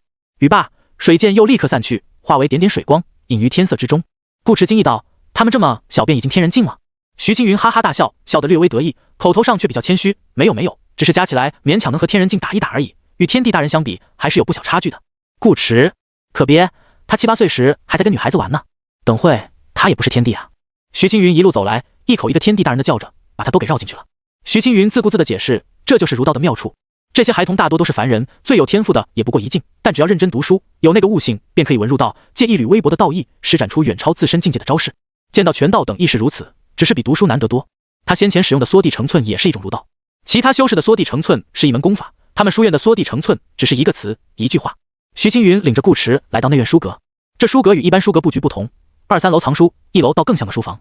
桌案前有一老者正在看书，说是老者，他一头长发却黑得发亮，不见丝毫老态，眉宇间虽有皱纹，却又精神矍铄，显然保养得极好。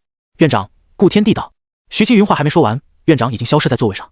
他仿佛瞬移般来到顾迟面前，在这小小的屋内拖出一连串残影，冷不丁给顾迟吓了一跳，喉咙里卡了一句一不十里，不知当讲不当讲。却见院长如方才的徐青云一般，照面就对他行了个大礼。老朽韩龟子见过顾天地。徐青云也附和道：“见过顾天地。”顾迟又来了，虽然但是他怎么莫名有种皇帝微服私访，不小心被人看出来了的感觉。韩院长，徐院士。顾迟扶起2人，想了想道：“有没有一种可能，你们真的认错人了？”韩龟子与徐青云相视一眼，瞧瞧，什么叫格局？天地大人，这就叫格局。徐青云，谁说不是呢？韩龟子愤愤道：“不像有些小人，明明不是天地，却非要冒充天帝，企图从我白墨书院捞好处，当真辱没天帝威名。徐青云，没错。韩龟子又叹了口气，人老了总是心软，见他年轻便不舍得下重手。如今回想起来，我当时那2巴掌真是打得太轻，应该叫你来打。徐青云点头，就该让我来打。其院有时也代长院规，行赏罚之事，教训这种无赖，没有人比他更在行。顾迟，你俩搁这唱双簧呢？韩龟子周游四海讲学的声名在外，又是捷径大佬。顾迟本以为这是一位古板严肃的老人家，没想对方的调调还挺有趣。天帝这个名讳，还有人敢随意冒充？顾迟问。有，还不少。徐青云答道，时常都能听说有人吹嘘自己是大帝之资，请来一看，不过是修炼的快一些，学功法也快一些罢了，再借他们几分天赋，也不及当年的大帝半点。哦，原来是玩家呀。一说修炼快，顾迟便理解了，玩家向来不怎么管游戏里的规矩。韩龟子说道，我印象最深的便是300多年前那个不修边幅的豪放派修士，一看便不像帝君，哪如顾天帝这般风神俊朗，翩翩如玉。顾迟，所以你是嫌人家长得不好看？那你们还信他？顾迟问。徐青云解释，我们也不想信，可他说自己叫顾长歌。顾迟，韩龟子道，其他冒充者都只说自己有大帝之资，唯独此人不言帝，但却用了天帝大人你的名字，后来被我们识破，这小子才老老实实道出自己的姓名。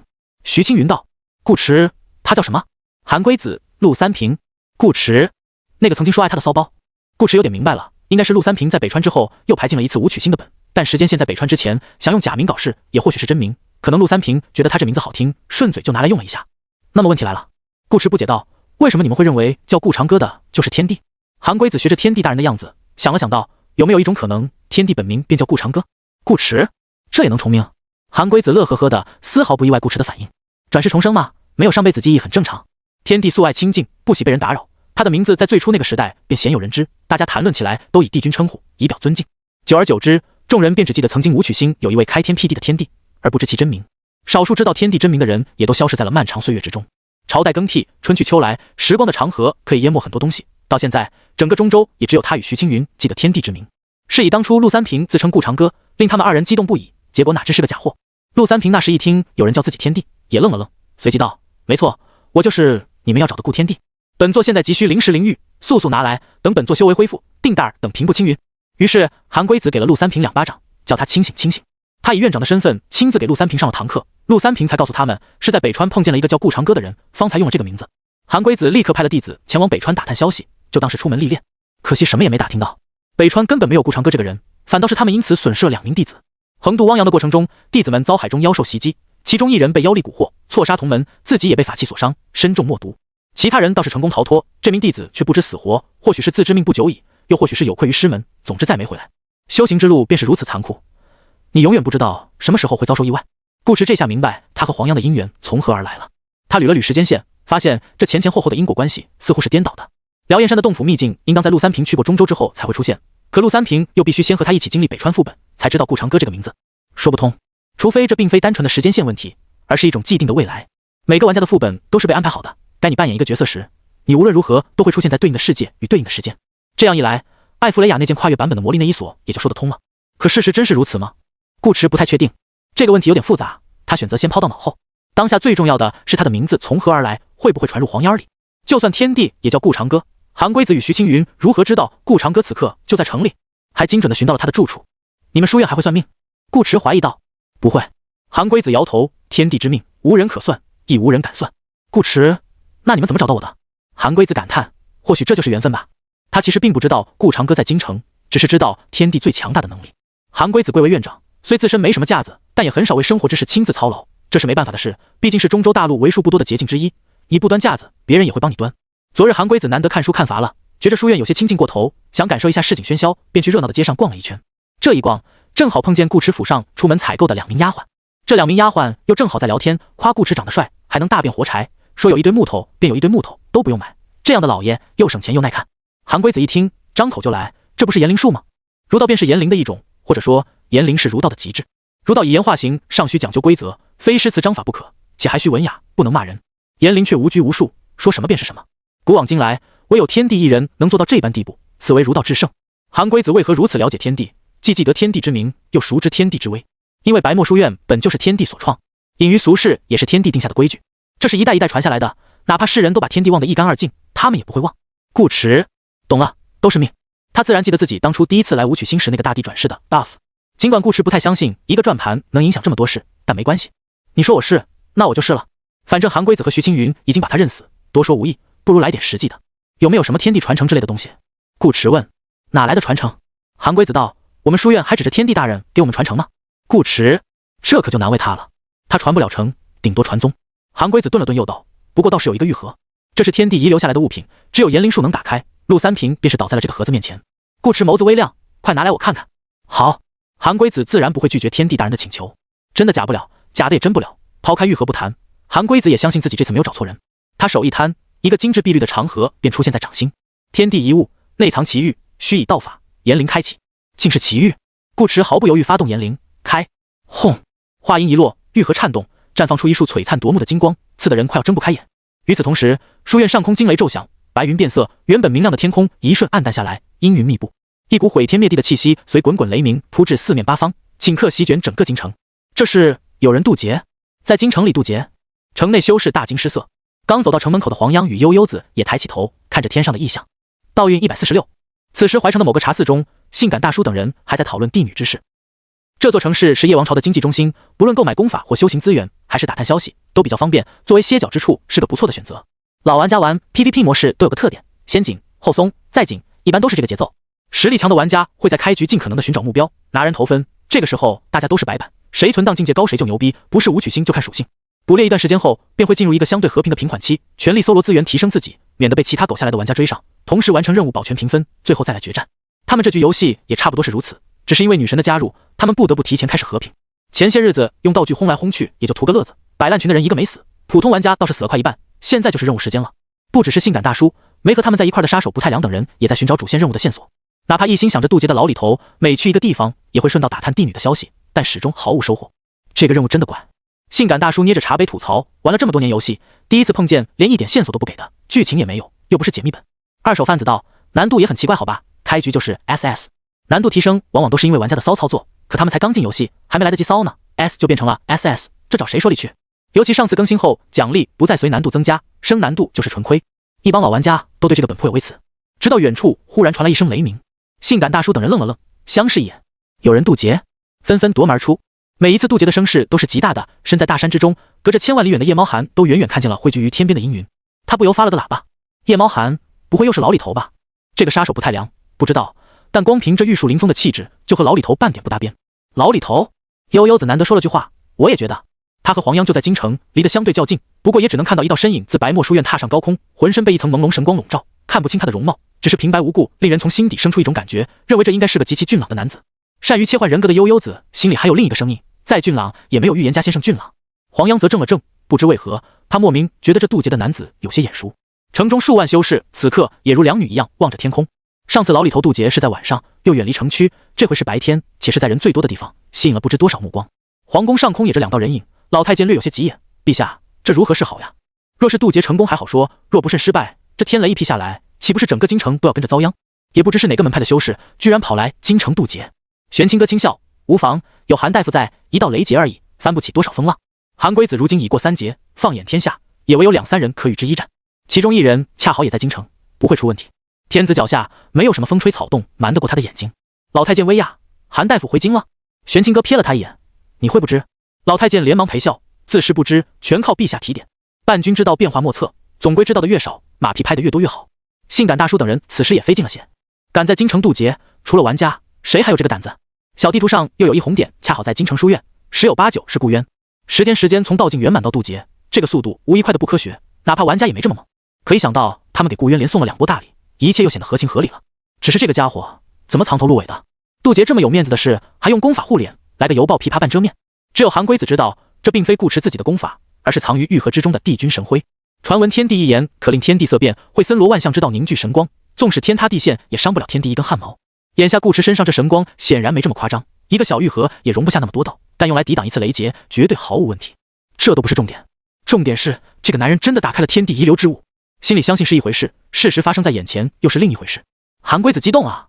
武曲星共有3帝，其一青帝，其二黄帝，其三便是天帝。许多人都以为天帝起初不叫天帝，是3帝干了一架，天帝赢了，遂号为天。其实并非如此，天帝从一开始便叫天帝。3帝之中，天帝修为是最低的一个，但实力却是最强。帝口一开，青黄2帝也要乖乖听话。天这个字，便是青帝与黄帝亲自为他取的帝号。最重要的是，天帝是他们白墨书院的帝，他这等同于面见老祖了。韩龟子如何能不激动？没当场喜极而泣，已是情绪管理登峰造极了。不想我一生只知读书，碌碌无为，境界也才3节而已，如今却能见得天地真容，何其幸哉！徐青云也好不到哪去，这位老人家胡子都在颤抖，满面潮红，爬满皱纹的眼角向上弯曲，又泛着泪光，一时竟分不出是在哭还是在笑。顾迟却没管这么多，他登空渡劫，纯粹是怕雷劫劈得太近，伤到书院的孩童，索性便迎了上去。之后也没有多余的时间思考其他事情，因为盒子里不仅装着一道雷劫，还有一卷厚厚的古籍，且是核定版，上面记载了许许多多不会互相冲突的心法秘术。玩家学心法虽快，但也有一定规则限制，譬如练了葵花宝术便无法修炼双修之法，二者只能选择其一。这本古籍上的心法便不存在这个问题，全是可以兼容的，每个心法都能带给他一些属性增幅，这不麻溜的学起来。至于头顶的雷劫，顾迟完全没放心上，这就和当初在北川的机缘一样，东西不止一件，有个轻重之分。修为境界对其他玩家来说至关重要，但到他这，心法才是重中之重，雷劫只能算是附赠品。他虽不懂这层光是什么，可他状态栏里有图标可以看，帝君神辉，价值5998道运的防御法术，牢里头的第一道雷劫也就1999道运的威力，挡这一下绰绰有余。顾迟都懒得搭理雷劫，直接当着京城万千修士的面看起了书。获得灵石能力，苦行心法，每提升一个大境界，体质加1。获得灵石能力，淬日金身，修炼至道境体质加10，受到伤害负 5%。获得灵石能力，磐石心经，体质正 3%。获得灵石能力，大罗金刚咒，修炼至圣人境体质加3，道境体质加4，玄境体质加5。韩龟子与徐青云见顾迟连渡劫都捧着一本书在那看，心下又是感慨又是敬佩。此等临危不惧，雷劫当头亦泰然处置的止水心境，这就是天地吗？城中修士还不知道大地转世这档子事，心头却也有几分折服之意。与牢里头那大开大合的剑阵不同，这种云淡风轻的表现更能从气质上凸显出一个人的底气，好像完全没把雷劫放在眼里。甚至都有修士猜测这人是不是2次渡劫了，否则怎能如此轻松惬意。站在城外空中的性感大叔等人则一脸莫名，这家伙在搞什么鬼？不造啊？难道看书有意渡劫？阴云逐渐变得狂躁起来，四世也因顾迟态度不端而发怒，喷吐着如丝的雷光。眼看雷劫便要酝酿完毕，不少修士又紧张又好奇，他们很想一睹顾迟的真容，看看这人到底是谁。而顾迟还在看书，他用言灵吹了一阵风，让风代替他来翻页。有人读书一目10行，顾天地读书一目10页。随着一个个系统提示弹出，顾迟的道运上限也在飞速提高，他的体质属性很快便要突破1000大关，这让顾迟心头也有些疑惑，上百部不同的心法，怎么全是加体质的？难道体质高还有什么另外的说法不成？轰！在无数修士紧张兮兮的目光下，粗壮的劫雷终于落了下来。这一刹那，黄昏迟暮般的天色雷光大亮，整个京城都仿佛为之窒息了一秒。顾迟此刻也将手中厚重的古籍翻到了最后一页，没有更多的心法了，只是白纸黑字的写着2个字：保重。顾迟，保重啥？轰！不等他反应过来，雷劫已经精准地落到了他的头上。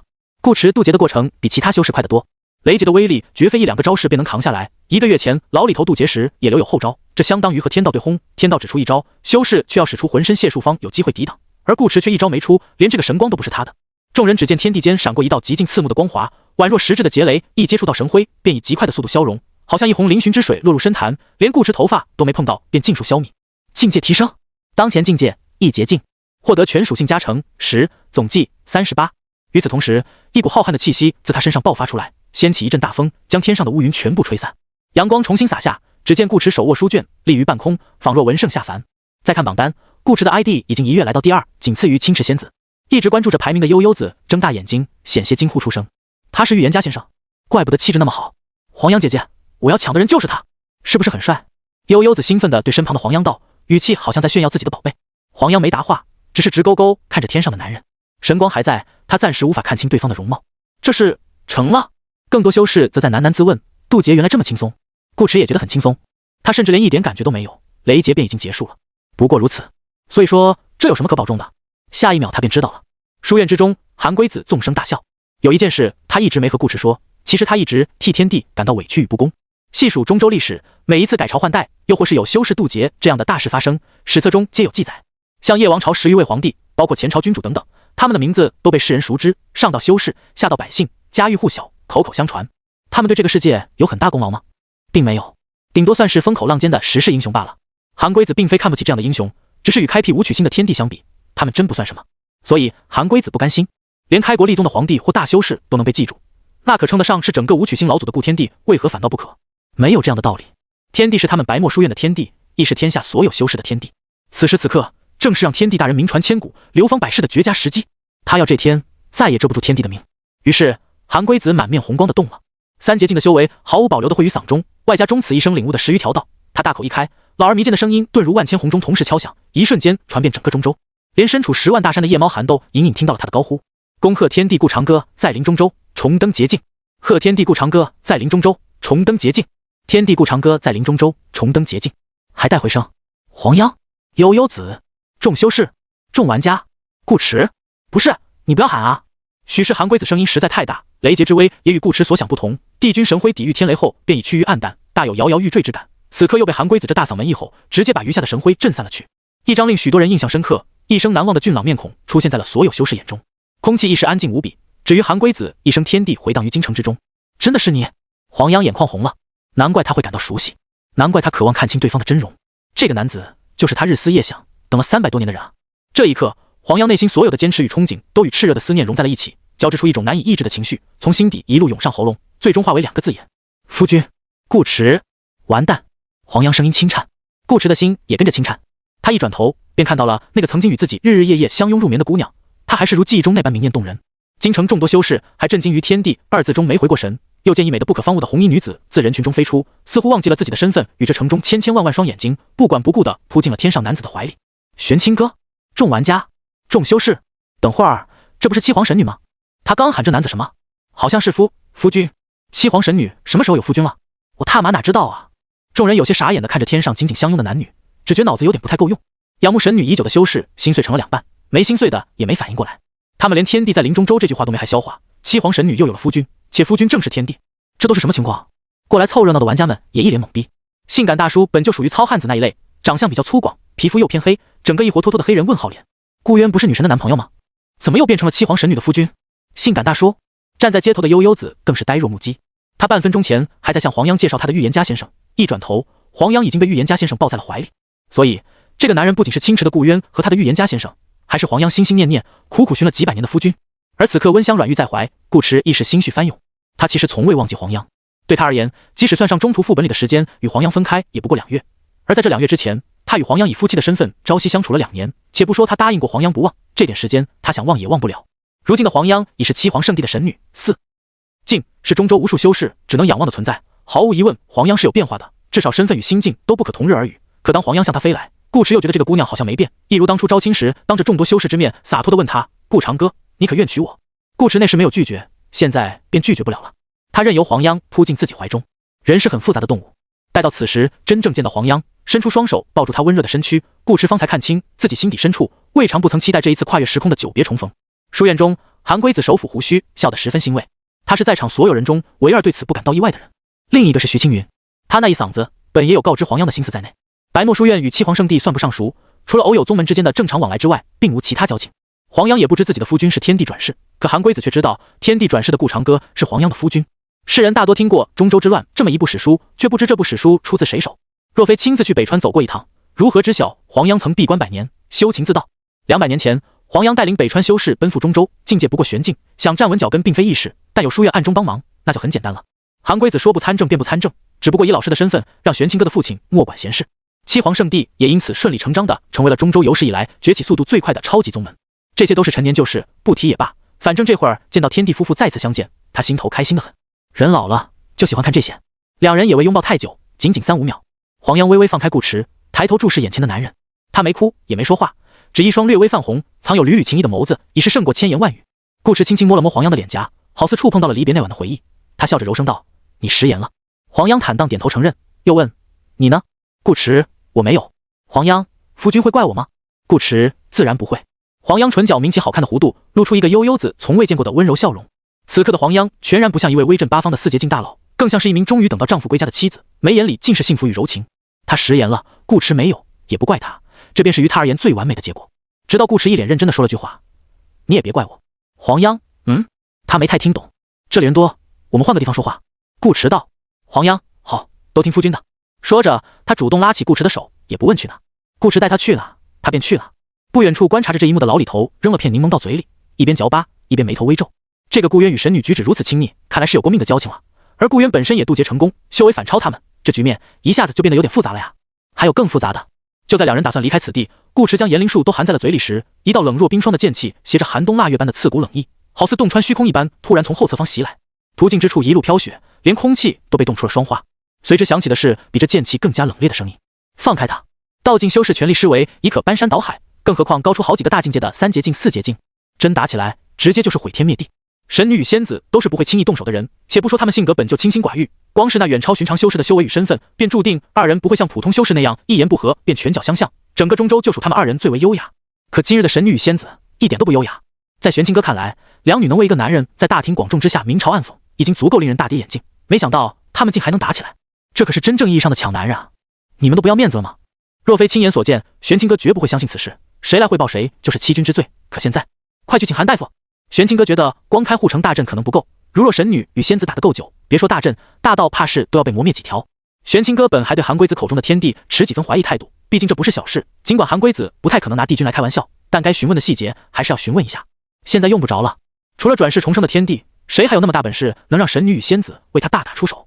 说没有半点羡慕那是假的。天下修士无人不仰慕这两位容貌倾城、身份尊崇的女子，能得其中一人青睐便是万幸。若被两女同时爱上，那就是兴致过甚，要倒大霉了。全中州都要跟着倒霉。老太监听得玄清哥的命令，一时急得一脸愁容，手中拂尘无处安放。陛下，这老臣做不到呀。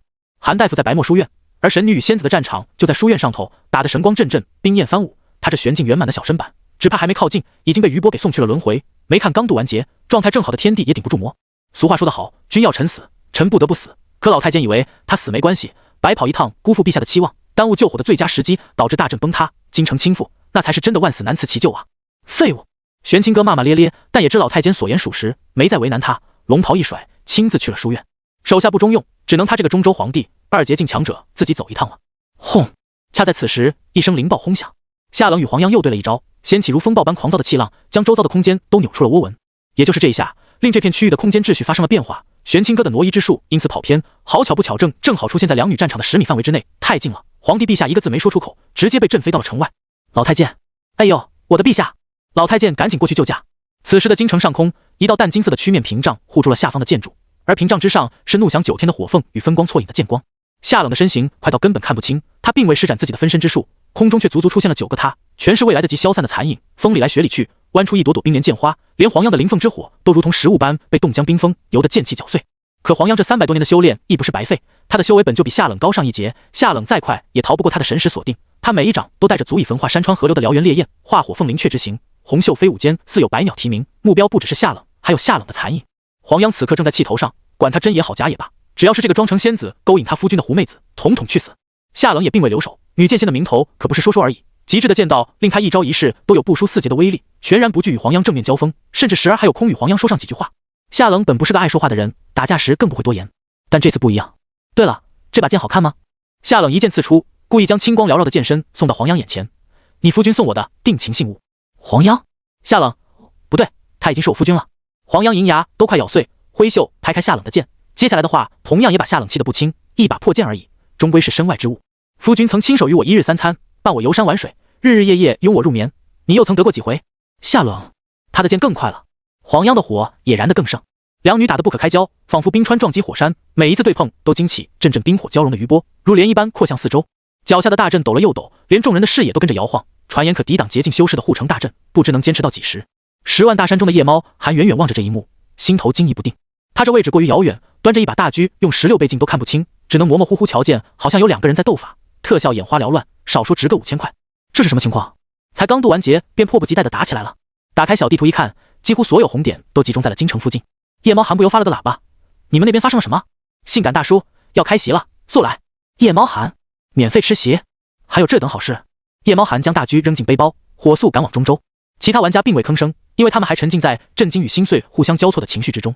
梅开二度手里捏着一纸婚帖，任由头顶的天空剑锋肆虐，烈火飘扬。他自心无旁骛，只是双目失神的喃喃自语：“原来女神真有男朋友了，还邀请我去参加她的婚礼。”力量39也仿佛失去了青春，一脸心痛。我真傻，真的，女神有主就算了，我特么还要倒立洗头。酒葫芦已经倒不出一滴酒的老李头则坐在地上，陷入了深深的沉默。他好像不止洗头。而京城里此刻的顾池心急如焚，他终于如愿以偿的看到了老婆打架，但是一个老婆打另一个老婆，要是轻点打也就算了，全当是有意切磋。可他看两女这架势，完全不像是要点到为止的样子。黄央双瞳都变成了火焰，夏冷眸子也冷得好像结冰似的，分明是打出了真火。这如何使得？顾池赶紧一个瞬移到书院搬救兵，他的言灵以人为坐标，不会受空间扭曲的影响。只见韩龟子与徐青云2个老人家不知从哪儿搞来了一张桌子，上放瓜果茶水，一边嗑着瓜子，一边笑眯眯地望着天空，模样好不惬意。见顾迟过来，韩龟子连忙起身招手：“天帝大人，快来坐我这，我这个位置好，每一件都看得清楚。”顾迟，徐青云，天帝大人要吃点什么？我让学生去拿。顾迟，京城都要没了，你俩还有心思在这看戏？顾迟强忍着吐槽的冲动，说道：“韩院长，还请出手帮我个忙，劝劝他们。”为何要劝？这不是挺好的吗？韩龟子见顾迟不来，又自个儿坐下，拿起茶杯与徐青云碰了碰，笑呵呵地道：“人老了就喜欢看这些。”徐青云深以为然的点头：“没错。”顾迟，没错个蛋啊！法了你们！天帝的话也不听，非要给你们上纲上线是吧？韩龟子、徐青云听令，本座现在已天帝。哎呦，我突然肚子疼，得去趟茅房。我也是，同去同去。嗖！顾迟话还没说完，两人已经不见了踪影，只留下两个碧绿的空茶杯在桌上打转，转着转着停下来，发出清脆的扣响。顾迟，妈的，两个老滑头！先前一口一个天帝大人的叫着，现在天帝大人急需帮助，却跑得比风都快。逃过一劫的韩龟子二人心有余悸地摸了摸胡子，其实不是他们不想帮，是没办法帮忙。一边是天帝，一边是天帝夫人，怎么帮？会不会被按着一块打都先不谈，这是天帝自己的家事，他们两个外人插手，未免过于僭越。另一方面，青池仙子如此厉害，3劫打4劫亦不落下风，韩龟子瞧他能与黄杨平分秋色，不吃亏，便更不担心了。大可放任两位天帝夫人多打一会儿，等他们气消的差不多了，事后天帝也好少挨点揍不是？韩龟子这纯粹是在为天帝大人着想，与他喜看热闹绝无半点关系。反正这雷劫也劈不死他，他可立誓为证。顾迟再度望向天空，两女的战斗愈发激烈，头发都打乱了，哪还像最初那般端庄优雅？因为有大阵在前面挡着，京城众多修士并未四下逃窜，反而隔着一层屏障挡起了吃瓜群众。有人悲伤，有人兴奋，还有人干脆盘膝而坐，一边观摩劫境大佬打架，一边悟起了绝情道。书院弟子奋笔疾书，要将这史无前例的场面记录于册，好让后人也能瞻仰天帝大人那令神女仙子征夫的霸气雄风。程程睡不醒，则焦急地穿行在拥挤的人群中，寻找着自己的好姐妹。他一路看着小地图，却怎么也找不见少女的身影，发消息也不回，都快把他急死了。小悠悠，你别冲动啊！眼下的情况说混乱也混乱，说有序也有序，这都取决于护城大阵何时崩塌。顾迟深知不能让两女再打下去了，否则真收不了场。他也不想看到黄杨与夏冷其中任何一人受伤。自己不是刚通过新法加了1000多体质吗？正好派上用场。算上捷径的属性加成，顾迟现在有不多不少，正好1500点到运，够肯定是不够的，连第一道雷劫都无法完全挡下。但外加神性带来的20%减伤与1218体质自带的防御与血量，以及两女对他的情分，顾迟觉得自己应该不会死，应该一人端水一人当，水多了活该被揍。顾迟一直是个很有思想觉悟的人，正如夏琳所说，要享受就必须付出代价。石敷、坚硬、套子，顾迟给自己上满各个类型的防御 buff， 顺便套上护盾，最后补满道运，再来一句帝君神辉，然后牙一咬，眼睛一闭，发动炎灵冲向天空。众修士只听一声充满了无助与悲壮的大喊：住手！你们不要再打了！一道身影横跨虚空，来到两女中间。虽然是在送，顾迟也很注意细节。他想卡一个黄杨与夏冷的攻击后摇，在两女收招和出招之间挡在二人身前。可惜他对近身战斗的了解太少，高手过招，节奏变换是常有的事。这一剑慢，不代表下一剑也慢，快慢结合，张弛有度，方能登峰造极。夏冷的剑没人预判得了，至少他不行。顾迟这一去，直接步了玄清阁的后尘。夏冷正巧变招，黄杨一时卷起层层烈焰迎上。最要命的是，这灵凤真火中不仅有火，还包裹了极其强大的灵力，看似一招，实际是2招并出，以此来应对夏冷的藏在剑势之中的凛冽剑意。这意味顾迟的赤火圣体并不能完全挡住黄杨的攻击。等他入场，两女的招式已经出去一半，们又是各自把对方当成情敌往死了打，根本来不及收手。唯一能做的只是撤一些力道。可是为什么要撤力？顾迟突然出现，夏冷和黄杨皆是微微一怔，随即又面露冷色。夏冷，听说你日日夜夜拥他入眠。黄杨，听说你赠他此剑以定终身。顾迟，他反都没反应过来，右身便传来一阵冰冷的疼痛。夏冷的剑轻易撕碎了他口护的层层防御，并洞穿帝君神辉，刺入了他的腰身，离腰子只差5公分。他的右半身迅速结出冰咖，连肌肤下的血液都有了凝固的迹象。黄杨同样一掌拍在了他的肩上。赤火圣体可免疫火焰伤害，但不免疫温度，只要这个温度不造成实质性损伤，都在顾迟的体感接纳范围之内。于是顾迟的左半身肉眼可见的发红，黄杨的灵力在他五脏六腑横冲直撞，一如当初他撞黄杨。他的左耳甚至冒出了一缕黑烟。这一刻，顾迟体会到了前所未有的酸爽，半身冰冷，半身滚烫，体内仿佛炸开了一冰一火2枚炸弹，撕裂他的血肉和经脉。再加个沙漠风暴，他可以当场去世。让开！一度冰火不容的夏冷与黄杨此时意外的默契。城里一众修士只见两女一人一脚，重伤的天帝大人便如断线风筝般被踹飞了出去。啪！纸上谈兵拍手称快，好死！叫你瞧我们女神！哼！如果说1000加的体质给顾迟带来了1000点的血量，被两女合计一下后，他现在大概只剩50点血了，5%，不能再多。夏冷和黄杨最后时刻终归还是心软了一下，舍不得杀顾迟，给他留了一口气。否则一个3捷径，一个4捷径，全力出手，再给顾迟一条命都不够。顾迟只觉身体又麻又痛，滋味着实难以形容，连喉咙都被紊乱的冰火之息堵塞。往轻了说是竖着的半身不遂，碎的半身还被放在绞刑架上用大火猛烧，狂躁的灵力就像一把刀子，肆意地切割着他皮肤之下的血肉，在他体内划出一道道伤口。人的一生中总会有无数个第一次，有的第一次经历过后便不想再有第二次。此刻的顾池便不想再体验同时被冰与火反复侵袭的感觉了，除非是另一种。被踹飞的过程中，顾池艰难地调整自己抛物落体的姿势，心想自己已经主动送上去让两女出气了，他们也该消停会了吧。结果回头一看，夏冷和黄央又打了起来。黄央火红的霓裳袖口已被剑气撕出了好几条口子，夏冷一袭青裙也被灵凤真火渗入护体灵气，烧出了几处焦黑，连他精致清冷的面庞也染上了些许灰迹。可即使如此，两人依旧没有要停下来的意思，好像今日非要分出个胜负，不死不休。顾池，别啊，这样他不是白挨打了吗？砰！顾池心思都放在了夏冷与黄央身上，又是重伤之躯，五感敏锐程度大幅降低，都没注意到身后何时来了个人。他正到飞着，忽然撞上两个温温软软的东西，还有点香，似乎是砸在了某个姑娘的怀抱里。顾池不由仰头一看，只见一个容貌十分娇俏可人的少女正对他露出春暖花开般的阳光笑容。预言家先生，我来救你了，让我带你远走高飞吧。一直隐身藏在附近的悠悠子早已等候多时，这也是程程睡不醒找不着他的原因。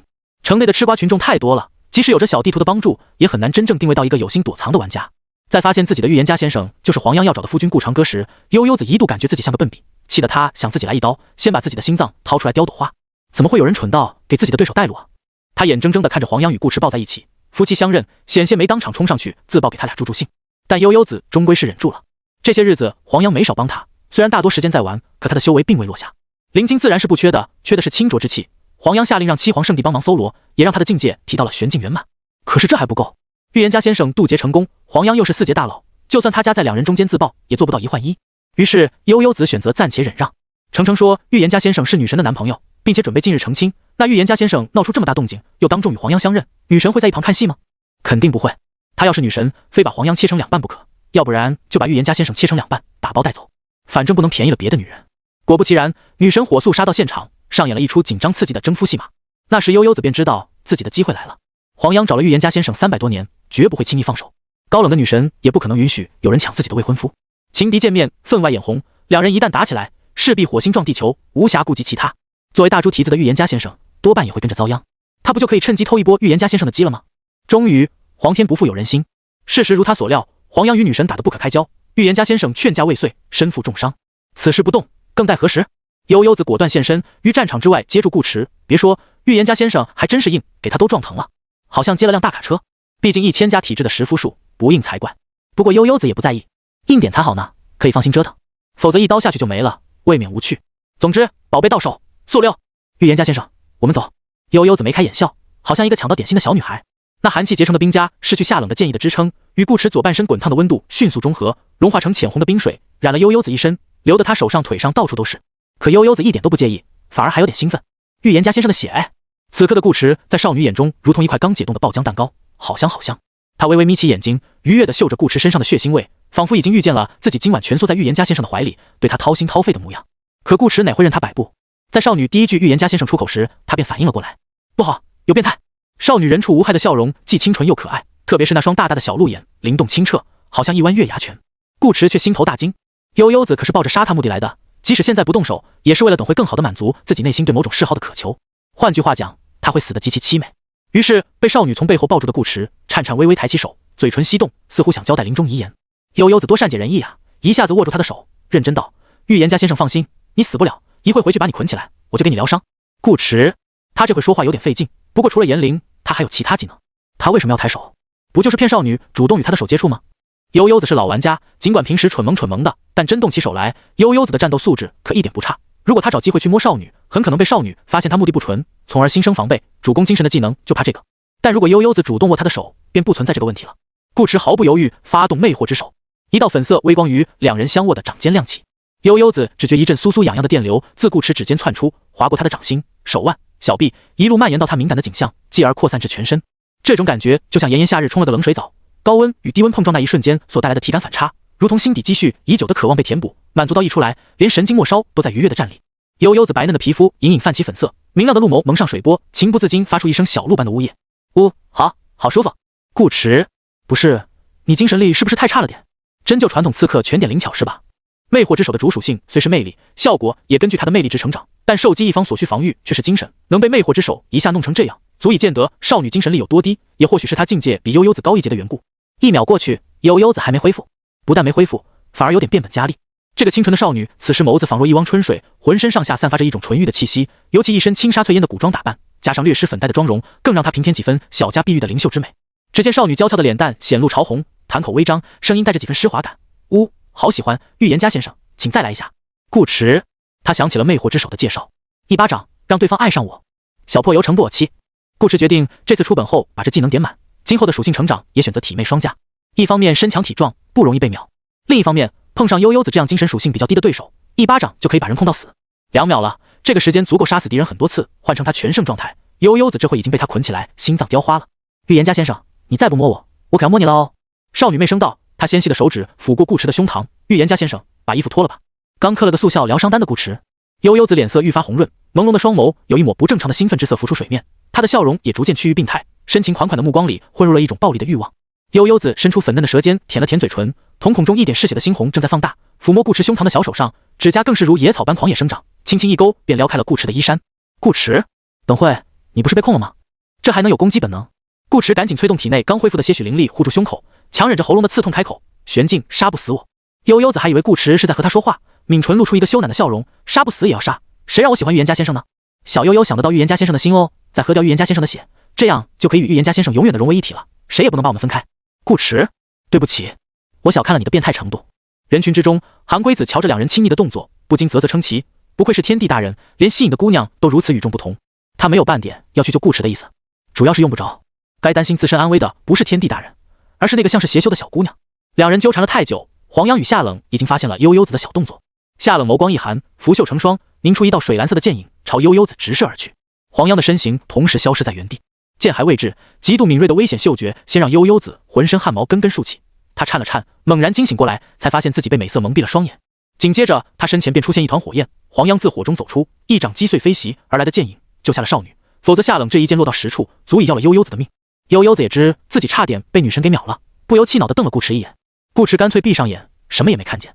少女想杀他是小，后院起火势大，悠悠子闹这一出，反倒帮了他的忙。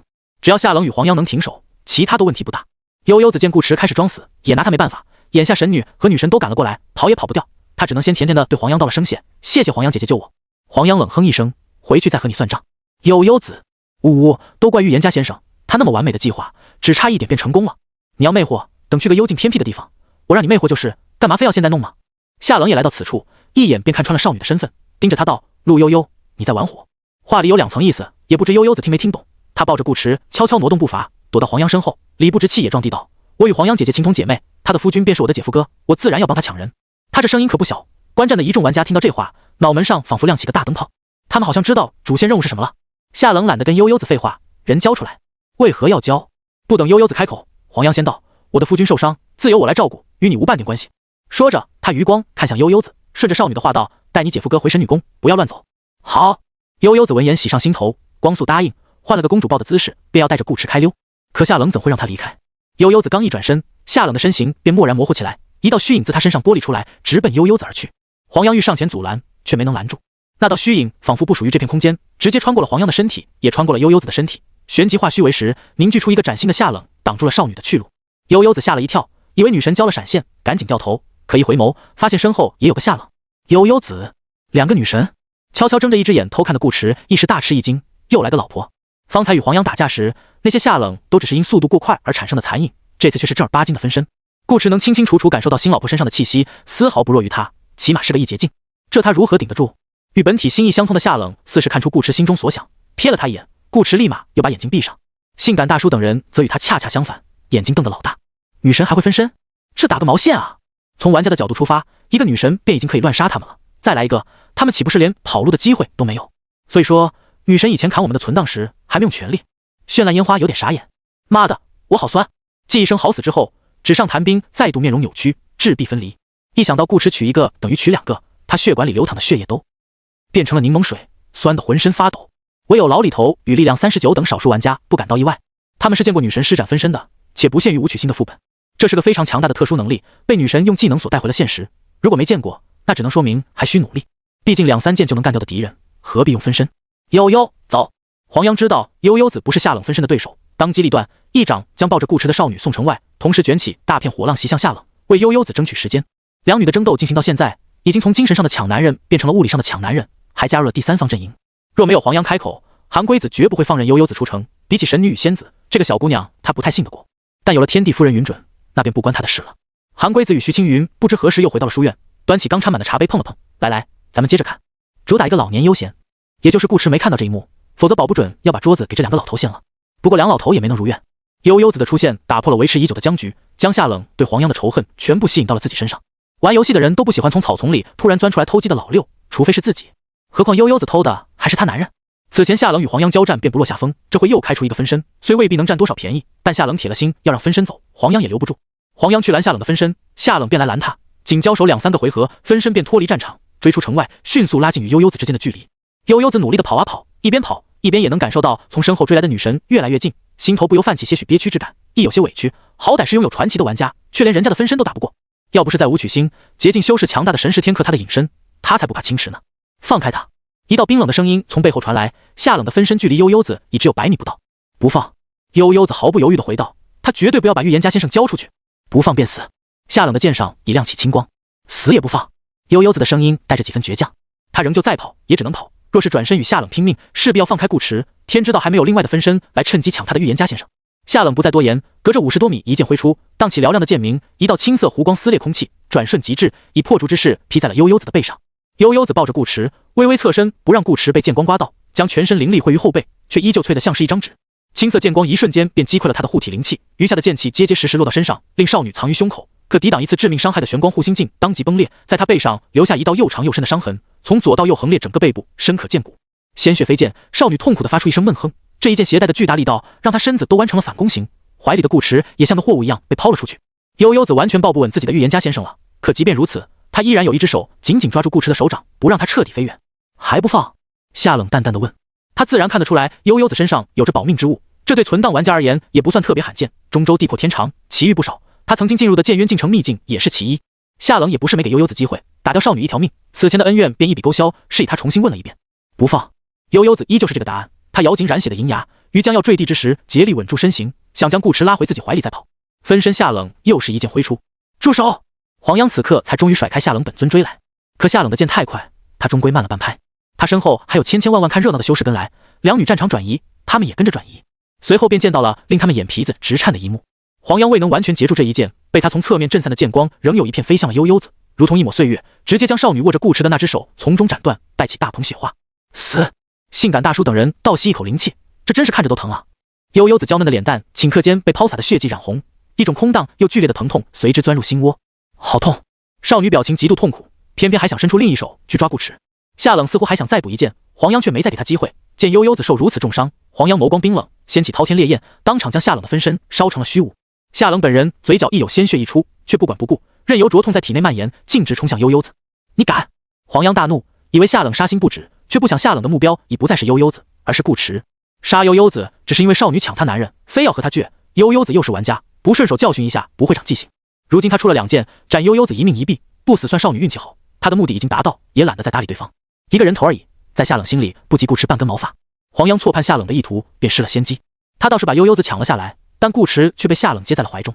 黄洋深深看了夏冷一眼，低头查看少女的伤势，并用灵力封住少女的伤口，替她止血止痛。悠悠子也不知是不甘心，还是在看跑马灯，亦或是故意试探。他双眸失神，微张着不断溢血的小嘴，还在小声叨念：“我要预言家先生。”于是黄洋手里的动作忽然变了，将刚封住的伤口重新打开一个缺口，让悠悠子的血接着流。悠悠子，而趁着黄洋低头的功夫，被夏冷一只手揽在怀里的顾迟睁开一只眼看了看，找准位置，又闭上眼，悄悄抬起手，用自己的袖口替夏冷擦拭唇边的血迹。不得不说，夏冷很吃这套，虽知顾迟有刻意讨好他的嫌疑，但他心里的气的确消了很多。夏冷将顾迟另一只手中的悠悠子断手拿过来，抛给黄洋：“快点回去接上，或许还能用。”黄洋盯着他：“还我夫君。”夏冷，我说过，他现在是我夫君。悠悠子企图插嘴：“我……”话还没说完，一根银针便嗖的一声从远处飞来。黄洋第一时间便发现了出手的人，但他没察觉到杀气，索性没管，好让悠悠子吃点苦头。他任由银针精准命中悠悠子染血的景象。悠悠子眸子睁大，再也说不出半个字。赶来的程程睡不醒，骂骂咧咧：“蠢悠悠，赶紧闭嘴吧你！”玄清哥这时才带着老太监姗姗来迟，可算找到了机会劝架。他给老太监递了个眼色，老太监顿时像被利剑刺到了屁股似的，惊呼道：“哎呀呀，怎么回事？怎么流了这么多血？”他急急忙忙的上前看了看悠悠子，脸上的五官都皱成了一团，这得多疼啊！接着回头看向夏冷怀里的顾池，又是一惊，哎呦，天帝大人怎么也受伤了？快让老奴瞧瞧！老奴略懂些医术，兴许能帮得上忙。老太监说着，便去捉顾池的手，做事把脉，但两指过去，却粘在了顾池的手臂上。黄央、夏冷、顾池，玄清哥轻咳一声，适时的开口询问：“魏公公，天帝伤势如何？”魏公公，十分严重，天帝大人都没脉动了。顾池，要不我去买一瓶过来？玄清哥神色一肃：“黄央神女，青池仙子，你们也瞧见了，天帝如今重伤在身，奄奄一息，必须尽快治疗，否则耽得太久，恐会再入轮回。我知二位一见如故，相逢恨晚，但天帝大人乃我无取之祖，吾辈修士承其恩泽，自当报其善果，一切以天地为重。二位若是还想切磋，不妨先等天地恢复伤势，如此也好打得尽兴。你们觉得如何？”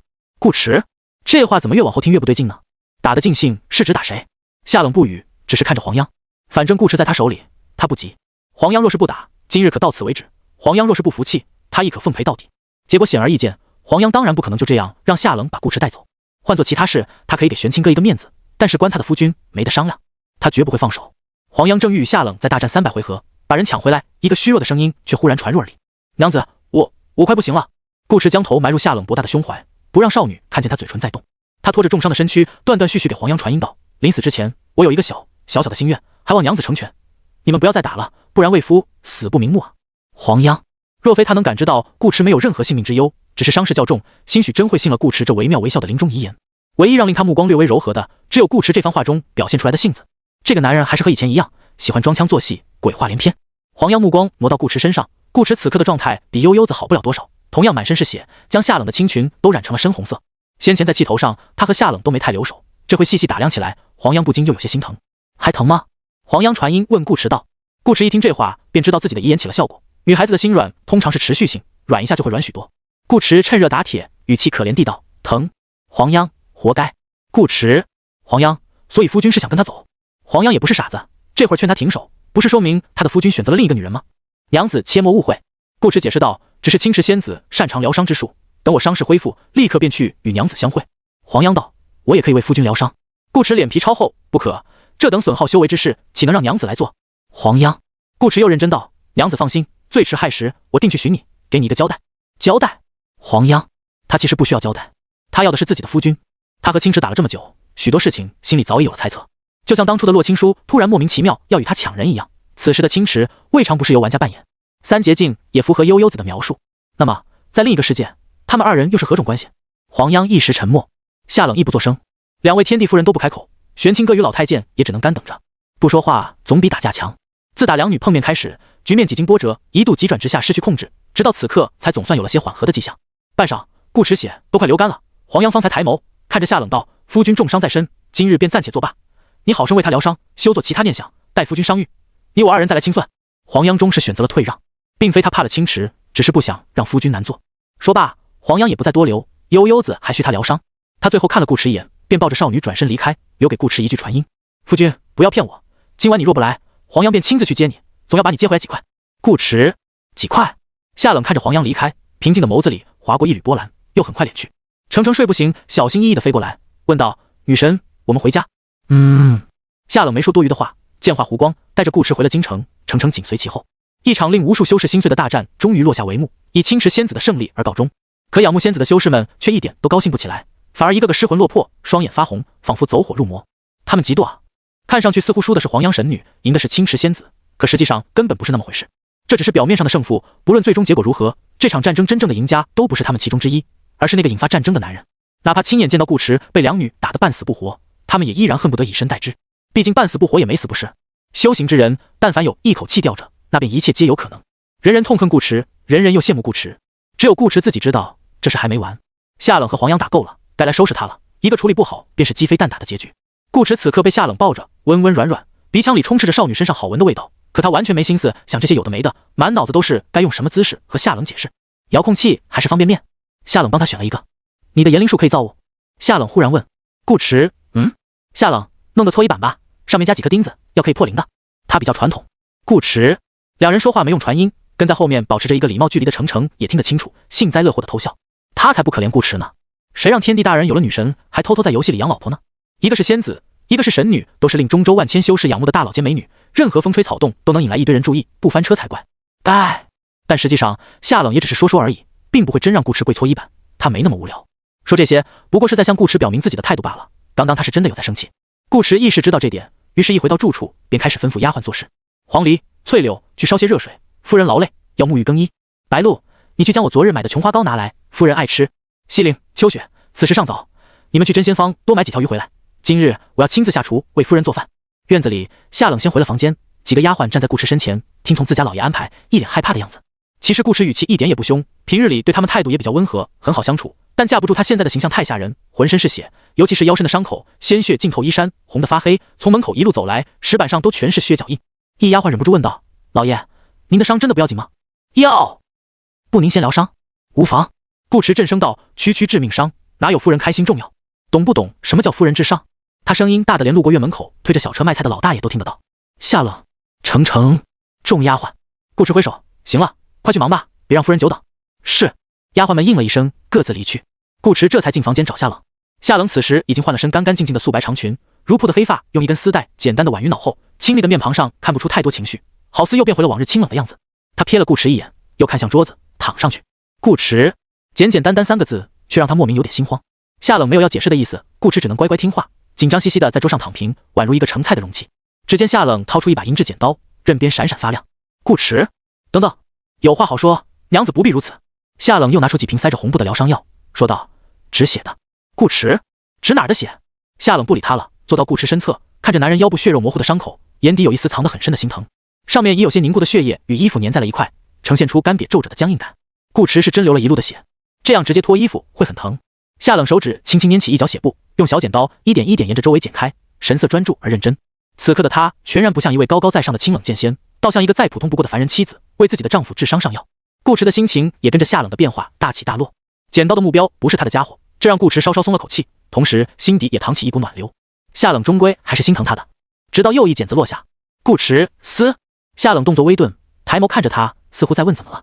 顾池疼得眼角直抽抽，剪到肉了。夏冷，他又不是专业的，有些笨手笨脚也正常，但他不会承认。我故意的。夏冷面无表情地道。单凭顾池背着他取了黄秧，入了洞房，还与夏玲联合起来骗他这事，别说不小心捡到一点肉，就是不小心捡到一个头，夏冷都不觉得有任何问题。反正出本之后会复原，他并不担心自己以后的生活。顾池强忍着那酸爽的疼痛，挤出一个笑容：“娘子捡得好，我整个人都神清气爽了不少。”夏冷，那再来一下。顾池，那还是不要了。夏冷低下头，剪得比此前更小心了些。顾池心头又暖又怕。那个娘子，其实不用劳烦你做这些，我可以自己来。先前吞服疗伤丹是为了舒缓喉咙，只要他能开口说话，这点伤1秒钟便能复原。之所以一直拖到现在，是因为顾池想多痛一会，给自己尝尝记性。这就是脚踏2只船的下场。哦，不对，3只。不用。夏冷道：“你的伤是我刺的，自该由我负责。”顾池，他感觉夏冷话里有话，但夏冷似乎没有要往下说的意思，顾池也就暂时闭上了嘴巴。屋子里一时变得十分安静，只余下剪刀剪碎衣布的声音。剪开衣服后，夏冷便拿起药瓶准备给顾池上药。顾池小声提醒：“娘子，上药之前应该先清洗伤口。”夏冷，哦。于是夏冷传音让丫鬟打了盆水来，依照顾池所言，清理完伤口再给这个男人上药。其实作为洁净大修士，疗伤哪用得着这么麻烦，直接注入灵力，让顾池一出来，皮肉之伤自会好转。只不过夏冷想要这个过程，同时这也是一种冷静期。顾池留着伤势反思自己，他为顾池上药，未尝便没有同样的心思。虽是游戏，可感受是实打实的。那一剑刺入顾池的腰身，他心头也不舒服。正如那句话所讲，打在腹身，痛在女心。他与顾池虽无血缘关系，但感情并不比亲人差。哪怕只是虚幻的现实，夏冷也不愿看到顾池受伤，否则他当初也不会那么快去怀城找顾池。也正是因此，他在看见顾池与黄央当众拥抱之时才会生气。再想到此前顾池对他提出的澄清一事好像很为难的样子，前几天又认认真真的在那做任务，夏冷怎么可能还猜不出顾池的心思？假若今日之事重演一遍，他依然会选择将剑刺入顾池的身体，大不了他像现在这样陪着顾池一起疼便是，总得给这个家伙一点教训。2碗水都端得勉勉强强，头上又顶碗新的，也不怕湿了衣裳。上完药，夏冷起身去床头拿了件干净衣服帮顾池换上，又用灵力将顾池体内紊乱的气息理顺，这才让顾池下桌，用抹布擦拭起桌面的血迹。顾池系好腰带，正色道：“多谢娘子。”夏冷停下动作，微微扬起雪白的下巴，抿唇看着他。他要的可不是口头感谢。顾池立刻会意，凑过去在夏冷脸上亲了一下。夏冷瞥了他一眼，又继续擦桌子。顾池心头拿不太准，试探地问道：“娘子不生我气了？”按理来讲，他这都还没解释，夏冷应该还在生气才对。但夏冷肯让他亲，又是在释放一种握手言和的信号。夏冷不答，反而问道：“你此前是不是在与黄央传音说话？”顾池神色微尬：“你都听见了呀？”夏冷，你嘴动来动去，弄得我很痒。顾池，夏冷并未去监听顾池和黄央谈话，仅仅知道顾池在传音，他也没问顾池和黄央说了些什么。尽管今日之事顾池的确让他有些恼火，但该出的气暂时都出完了，他也会给顾池留一些时间自己去处理这件事情。在夏冷这里，惩罚与理解并不冲突，只是会因他的心情调换顺序。其实北川那次，顾池打算老老实实跟夏冷坦白了，可夏冷却摇摇头：“你不用说，我猜得到。”夏灵之前告诉他的副本内容他还没忘，稍微换下角色，顾池与黄央的故事便一清二楚。老实说，夏冷有点好奇自己这个妹妹当时心里是怎么想的，不阻止也就罢了，事后还瞒着他。黄央能到现在还惦记着顾池，夏灵起码有一半的锅。算一算，好像有些时间没与夏灵好好谈心了。顾池还不知道夏冷的心思已经飘到了林妹妹呢。看夏冷似乎真没生气了，他心头稍安之余又有些不踏实，这是不是太轻松了点？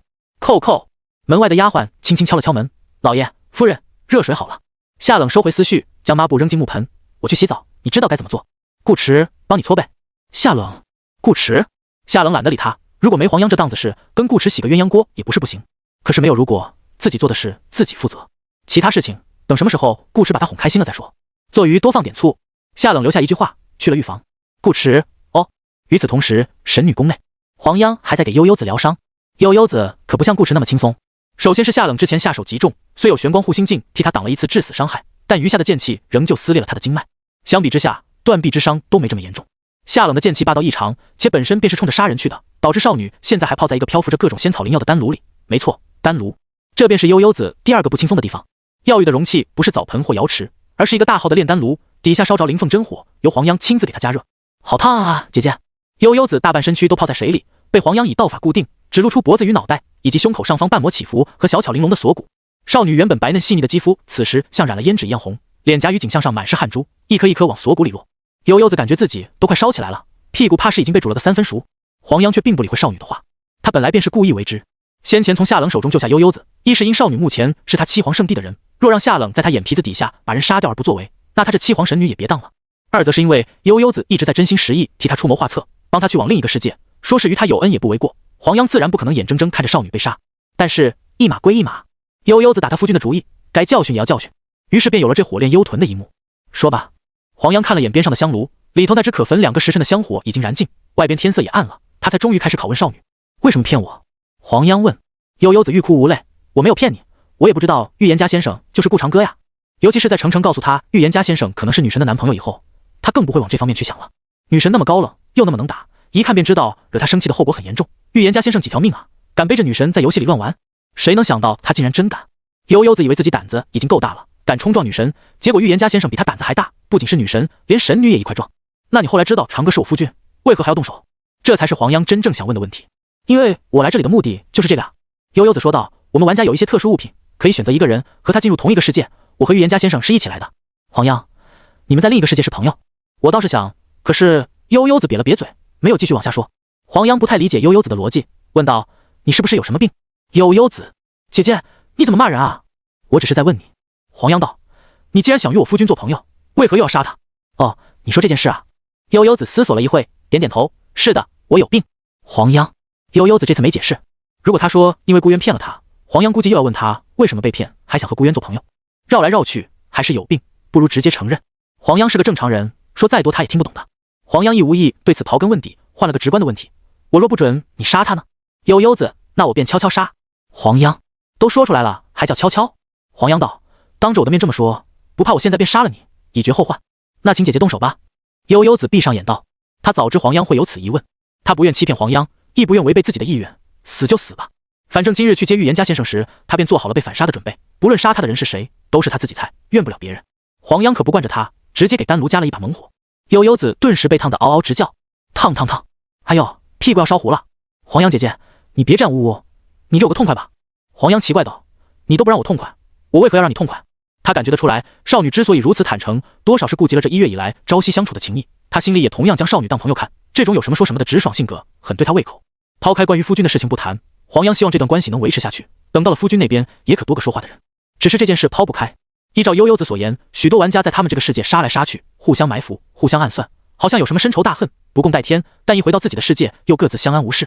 这或许便是悠悠子觉得在这里杀了夫君也不影响什么的缘由。回去之后，大家都不会把这个世界发生的种种当真，悠悠子依然可以尝试与夫君成为朋友。可问题是，这个世界是他的世界，他自幼在此长大，这个世界发生的事对他而言便是人生中最真实的经历，所以即使知道夫君和悠悠子死了并不会真死，他也不想让夫君受苦，亦不愿与悠悠子反目成仇。偏偏悠悠子与他不是一个世界的人，思考问题的方式不同，非得闹这么一出像头驴似的，黄央心里能痛快才怪。而他都不痛快，悠悠子自然也别想输他。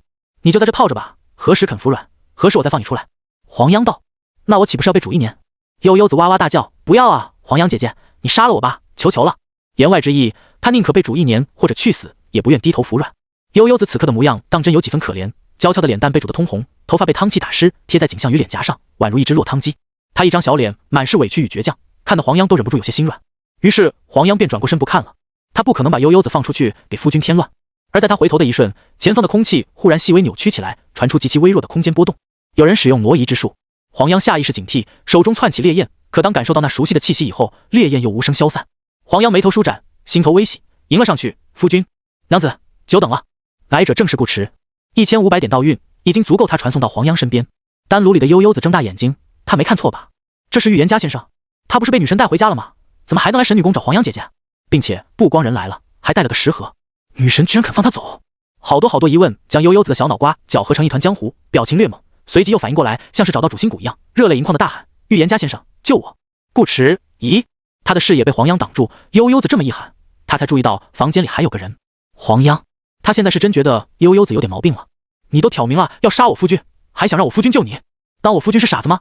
顾迟反倒对此不感到意外。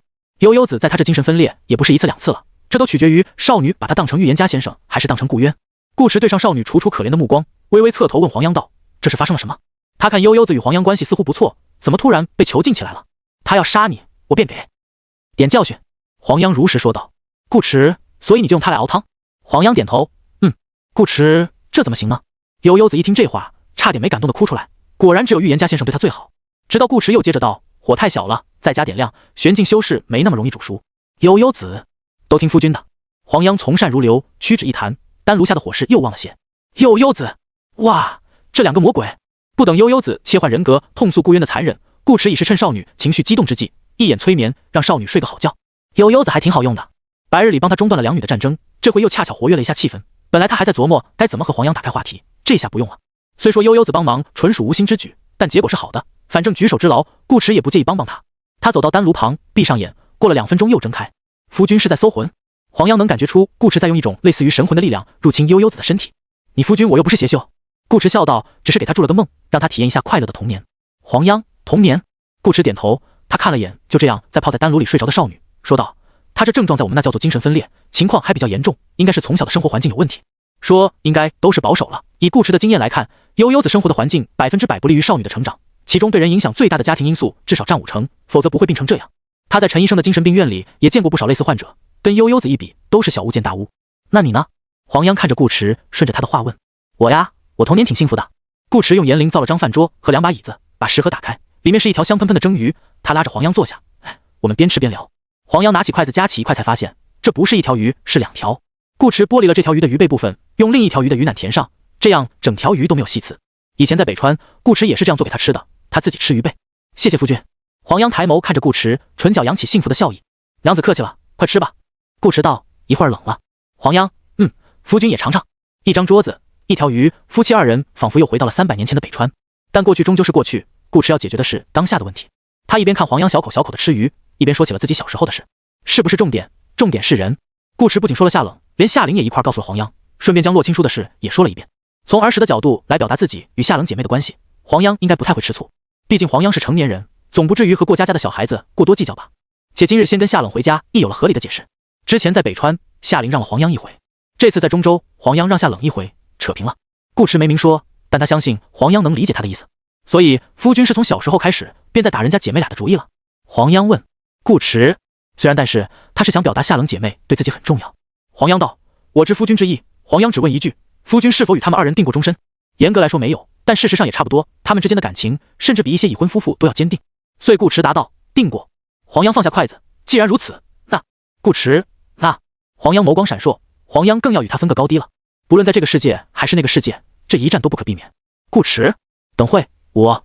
黄央打断道，夫君不必多言。黄央心意已决。顾迟，不是啊，刚还好好的，怎么突然又想打了？抢亲，神女一定会去抢女神的亲。京城某家客栈内，一帮玩家正围着几张拼在一起的桌子开会。此时打开小地图便会发现，除了七皇圣地有2个红点之外，其他红点都在京城，其中青池与程程睡不醒在城西，余下的榜单玩家全在这间客栈里，红点都叠成了圆饼。本来他们这次团建应该各自为营，互相算计，是什么让他们聚在了一起？是某个大猪蹄子天帝。纸上谈兵道，不出意外，神女抢亲便是这个副本的主线任务了。帝女指的应该是天帝的女人，有点离谱。剧情关键人物居然2个玩家。不远万里赶来吃瓜的夜猫寒吐槽道：“我第一次碰见这种设定，谁不是呢？”二手贩子道：“想想其实也说得通。”性感大叔思索道：“副本难度从一开始就是 SSS， 说明这不是我们的操作问题，是玩家本身的问题。顾渊可能上个本拿到了天地转世的 buff， 进本之时触发，导致副本任务发生了变化。”他顿了顿，又接着道：“悠悠子今天帮神女抢人，你们也都看到了。我怀疑任务是让我们选择一方加入，帮助女神或神女，胜者存活。有没有一种可能，帝女指的是天帝的女儿？”老李头岁数大，想得比较全面。万一女神和神女各自给顾渊生了一个孩子呢？众玩家纸上谈兵，臭老头住口！疯狂的轮胎，我不接受这个可能。这个杀手不太良，我也不接受。神他妈女神为顾渊生孩子，这是嫌他们心还不够碎吗？老李头乐了，他反正不心碎，年纪大就是这点好，早已看破红尘，站着说话不腰疼。年轻人啊，要学会面对现实。楚留香，那你倒立把屎拉了先。老李头顿时不乐了，面色一肃，说道：“我也不接受这个可能。那咱们站谁的边？”二手贩子问：“肯定是女神的边啊。”雾里看花说道：“好歹女神是咱们摆烂群的玩家，没道理帮 NPC 吧？悠悠子不就在帮 NPC？” 绚烂烟花道：“不用管她，这姑娘不按套路出牌的，只喜欢和 NPC 玩，没准她连任务都不清楚。”力量39替悠悠子解释了一句。梅开二度道：“我倒是感觉可以站神女，4节始终比3节有优势。”疯狂的轮胎哼了一声，反正不管站谁的边，都不能放过顾渊那个家伙，抢他们修行资源不说，还抢他们女神，强行喂他们狗粮，且事先还把神女也给取到了手。不看顾渊几波乐子，他心里不平衡。没错，这话算是说到了纸上谈兵的心坎上，一个女神，一个神女，正反都让顾渊这货给占完了，凭什么？渣男 2E。 纸上谈兵道：“最好像今天一样，把矛头对准顾渊那个家伙，让他另一个腰子也被女神戳个洞。”我也同意。同样作为受害者兼失恋阵线成员之一的楚留香愤愤道：“我楚某人生平最看不惯有人脚踏2只船，于公于私，我们都该为女神主持公道，让顾渊深刻认识到自己的错误。这样一来，站哪边都无所谓了。女神与神女心里必然也对顾渊的所作所为十分气愤，都是高冷强势且有资本高冷强势的女子，谁会愿意和对方分享男人？他们只要小小的拱一拱火，乐子不就来了吗？拱火恰好又是他们最擅长的事情之一。退一万步讲，就算主线任务与女神和神女无关，那也没关系。这才过去1个月，有的是时间搜集线索。反之，抢亲只有一次，机不可失，失不再来。顾贼这个乐子，他们看定了。月下蝉鸣，当摆烂群的玩家们在客栈内齐心协力，热烈的商讨拱火计划时，京城西方却十分安静。院里的树影朦胧地倒映在石板上，随吹来的夜风轻轻摇晃，有白天紧张刺激的征夫大战做对比，今晚的夜色显得格外静谧。直到一声惊呼划破夜空：“什么？女神，你居然放他去找神女？”程程睡不醒，瞪大眼睛，以为自己听错了。他方才在屋子里待着无聊，悠悠子又不知道干嘛去了，伤好没好，也不回他消息，他便出来院子里走走，让丫鬟去拿一壶酒来，准备欣赏古风世界的月夜美景，体验一下什么叫做对影成3人。结果一过来，发现夏冷在石桌前坐着，桌上放一玉笛，一身白裙，仙气飘飘，美得冒泡。但是只有女神一个人。顾渊呢？程程睡不醒，走过来问了一句：“他怎么不来陪你？”“找黄央去了。”夏冷答道。于是程程睡不醒，便发出了受惊的鸣叫，把树上的蝉吓得屁滚尿流，夺路而逃。夏冷突然想把这个姑娘打一顿，用她的叫声来代替蝉鸣。他来这院里本就是为了听蝉，现在全被程程吓跑了。程程睡不醒似是也知道自己声音太大，连忙捂住嘴，又急急忙忙坐到夏冷身边，痛心疾首道：“糊涂啊女神，大半夜的，你怎么能放她一个人单独去找神女呢？这可是幽会，快把她叫回来啊！”夏冷眼中毫无波澜：“我都不急，你急什么？哎呀，我这不是为你考虑吗？”程程睡不醒道：“关于这场女人之间的战争，她可是坚定不移的女神派。这些日子，她有事没事便和顾池或夏冷聊天，已经知道了2人是从小玩到大的青梅竹马，超好磕。天降什么的，统统靠边站。”夏冷道：“现在不是半夜，武曲星的亥时约等于现实世界首都时间的晚上9至11点，顾池是亥时之前走的，勉强在他接受范围内。可是天都黑了呀。”程程睡不醒，觉得女神真是心大，要是他和黄阳神女做了对不起你的事怎么办？夏冷：“不做就对得起了。”程程睡不醒：“确实已经对不起了，不做也对不起，做了更对不起。可是感情不能摆烂嘛，知错能改，善莫大焉，浪子回头金不换。”程程睡不醒，把脑子里能记住的话都抠了出来，说道：“女神，你应该好好管管他才对，不能看着他犯错不去阻止啊。”夏冷摇头：“他不会的，顾池又不是小头控制大头的男人，否则不会在一起这么多年，他和夏琳还是完璧之身。”“哦，夏琳不一定，这好像也是个需要拷打的问题。”夏冷在心头把这件事记了下来。本来很多东西他都不怎么在意，但既然要谈心，便细致点，看看这2人到底背着他玩了些什么花样，还有什么他不知道的事。不怕一万，就怕万一。程程睡不醒说道：“神女那么漂亮，又地位尊崇，若是再主动一些，哪个男人经得起考验？没有万一。”夏冷顿了顿，又道：“有的话，我免费送你一件。”程程睡不醒，他做错了事，干嘛砍我？你砍他呀！夏冷，谁让你乌鸦嘴？程程睡不醒，这也算乌鸦嘴？他明明只是很客观的阐述一种可能，好不好？夏冷，在我这里算。程程睡不醒，大概这辈子都理解不了夏冷的逻辑。刚才那些话，程程自己嘀咕没关系，夏冷也不会往心上去。可若是专门说给他听，那性质就不一样了。黄央一事，夏冷虽没多问，但心里知道两人的故事少不了机缘巧合或阴差阳错这类的词，应该是个意外。所以即使生气，让顾迟吃了些苦头，夏冷也依然愿意相信这个男人。谁来告诉他顾迟不能信，谁就是在坏他道心。程程睡不醒，你就不吃神女的醋？夏冷声轻若叹，游戏而已。如果下午他真让顾迟哄，这句话大概也会从顾迟嘴里说出来。但其实用不着，不论是与黄央动手，亦或是惩罚顾迟，他都有考虑这方面的因素。丫鬟把酒端了过来，3个杯子，多出来的那个留给可能会回来的老爷。程程睡不醒，一边斟酒，一边不信道：“你今天下午那样子，可不像是在玩游戏。要不是皇帝反应快，第一时间开启大阵，京城这会儿还存不存在都是个问题。”在他印象中，女神从来是个动手不动口的人，比起言语上的交流，她更喜欢用剑来表达。他们摆烂群用高冷来形容女神，不单是因为女神很少在群里说话，毕竟不少人都是表面高冷，私底下是个逗逼。女神却不一样，她是真的方方面面都很高冷。若非亲眼所见，打死悠悠子程程都不相信女神居然会骂人，而且还不是一般的会骂。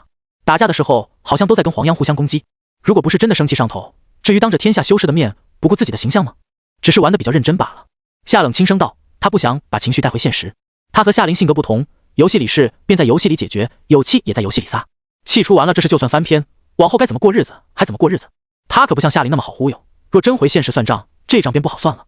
让他给顾迟一剑，他舍不得，不好好惩罚一顿，又太便宜这个家伙，不如就在武曲星将事情了结。等回去之后，他大可装一装自己还在生气，至少1周之内，他的脚都有人帮忙洗了。那也不对啊！程程睡不醒，越来越看不懂夏冷的路子了。问题又绕了回来，既然要在游戏里清算，你不是更不应该让他单独去找黄央吗？这事要放到现实，就不是信不信任的事了，而是态度和立场的问题。放任顾迟去找黄央，多多少少便有了点松口的意思。如果夏冷说没把游戏放心上，懒得跟一个 NPC 计较，程程都还可以理解。可夏冷一边说着认真玩，一边又把顾迟放走，程程就看不懂了。难道女神真能接受和另一个女人分享自己的男人？她还不知道夏冷已经这样生活了10多20年。夏冷也没和程程说夏琳的事，只是举了个例子。假设你现在有一个男朋友和一个心爱的玩具。程程睡不醒，莫名道：“我都有男朋友了，还要玩具干嘛？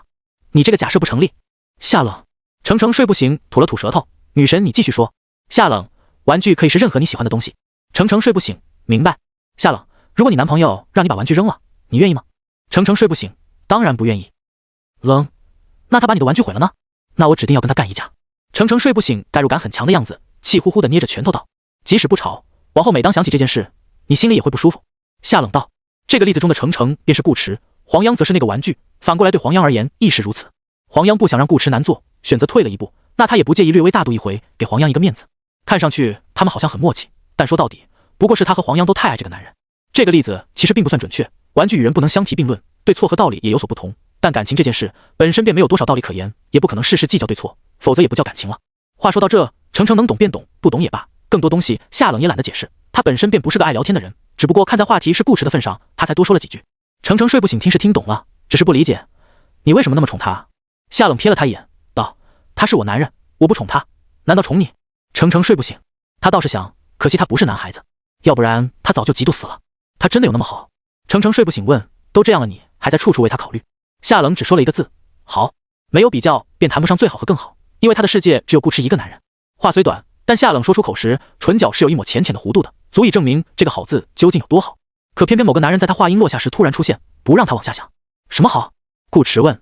夏冷放平嘴角，淡淡道：“酒好。”见顾迟从黄央那回来，程程睡不醒，立马凑上去，围着他转了一圈，小鼻子嗅来嗅去。顾迟不明所以：“你干嘛？”程程睡不醒，替女神检查你有没有做什么不该做的事。顾迟，这就有点瞧不起人了。就算真做了什么，还能让你闻到？再说了，他现在情况危急，哪有功夫想这些？在神女宫和黄央吃过饭后，顾迟便陪着黄央去城里逛了一会。如今的七皇12城比北川的12城繁盛得多，大街小巷都热热闹闹。他与黄央这也算另一种形式的故地重游了，气氛和谐又温馨。黄央全程没提夏冷，仿佛今日白天之事从未发生。他们只是单纯的久别重逢，是一对走在街上令人羡慕的恩爱夫妻。可越是如此，顾迟心里越没底。他甚至怀疑黄央是故意的，就是不告诉他接下来要做什么，想怎么和夏冷分个高低，不给他提前准备的机会。也许今晚无事发生，但明天一早起来便能看见黄央提着一把刀等在门口准备抢人。另一个要命的点是成亲，如果黄央要来抢婚，以夏冷的性子，绝对会引发一场惊天动地的大战。顾迟现在大概也猜了出来，这个本的主线就是他自己，但他宁可不要任务奖励，也不想看老婆们再打起来。家庭和睦才是最重要的。当然，他的腰子也很重要。黄央性子倔，顾迟只能看能不能在夏冷这边想想法子。于是就寝之时，屋内烛火摇曳，夏冷一身素衣，披散着头发，只盖半截被子，闭着眼睛侧躺在床上。顾迟从身后抱着他，试图吹吹枕边风。他轻咳一声：“嗨，娘子，我有一件事想和你商量商量。”夏冷眼睛都没睁，不听。顾迟，我觉得可以听一下。夏冷懒得搭理顾迟了，他如何看不出顾迟的心思？今晚顾迟回来以后，没有向他汇报黄央那边处理的怎么样，说明事情不容乐观，至少不容顾迟乐观。这家伙劝不动黄央，想来劝他，可他有那么好说话？让步也是有限度的。允许两人今晚见面，夏冷觉得自己已经够大度了。于黄央而言，或许是他抢了黄央的夫君，但于他而言，又何尝不是黄央抢了他的男人？黄央不肯罢休，夏冷脾气也没那么好，尤其是成亲一事，这是他进本的目的之一，谁来也改变不了。黄央若是想抢亲，大可以来试试，看看他的剑会不会比今天更快。顾迟又有了种小命不保的感觉，可他没法再说什么了。夏冷的态度已经表达得很明确，和黄央一样，没得商量。他要再多嘴，便是明摆着偏袒黄央。夏冷说不定现在就能给他送走。今晚能上床睡觉已是很不容易，顾迟只能怀着感恩小泼油的心，老老实实抱着夏冷睡觉。接下来的几日，神女黄央意欲抢亲一事，在整个中州都传得沸沸扬扬。有人花钱买了一报的头条。玄清哥最初看到这个消息，心头还十分期待。作为夜王朝天子，他自然要去参加天地大人与青池仙子婚典，应该还有个好位置，可以近距离观看一波抢亲大戏，这不比宫女跳舞有意思得多？可转念一想，又觉得不对。青池仙子定下的婚典地点，好像是在他的京城。玄清哥，他啪一声把折子拍到桌案上，大喊一声：“来人，去请镇道宗宗主，还有长老和弟子，只要有空，全都请来，让他们赶紧多布几个大阵，快去！”是。所有人都认为黄央一定会来抢亲，包括顾迟。他这几天过得很不好，日日夜夜一个头两个大。自从学会控制梦境以来，顾迟的心态便越来越稳。梦中的经历虽做不得真，但却可以给人带来心理上的变化。经历的越多，遇事便越淡然。但这次顾迟是真有点急，眼看着时间越来越少，很快便要到成亲之日，他硬是没想到什么特别好的办法能阻止两女干架。倒是很多方式可以让两女干他，这就像一个死刑犯得知了自己将被执行死刑的日期，又逃不了狱，体验过的都知道有多煎熬。主要是夏冷和黄央在这件事上都不听他的，也不肯互相让步。一个挑明了要与对方一争高下，另一个又明确表态，只要对方敢来抢婚，他就敢狠狠地打。夏冷依然每天在院里练剑，招式还是那些招式，可顾迟总觉得少女手中的剑多了几分若有若无的杀气。日子便在这样极有盼头的情况下一天天过去。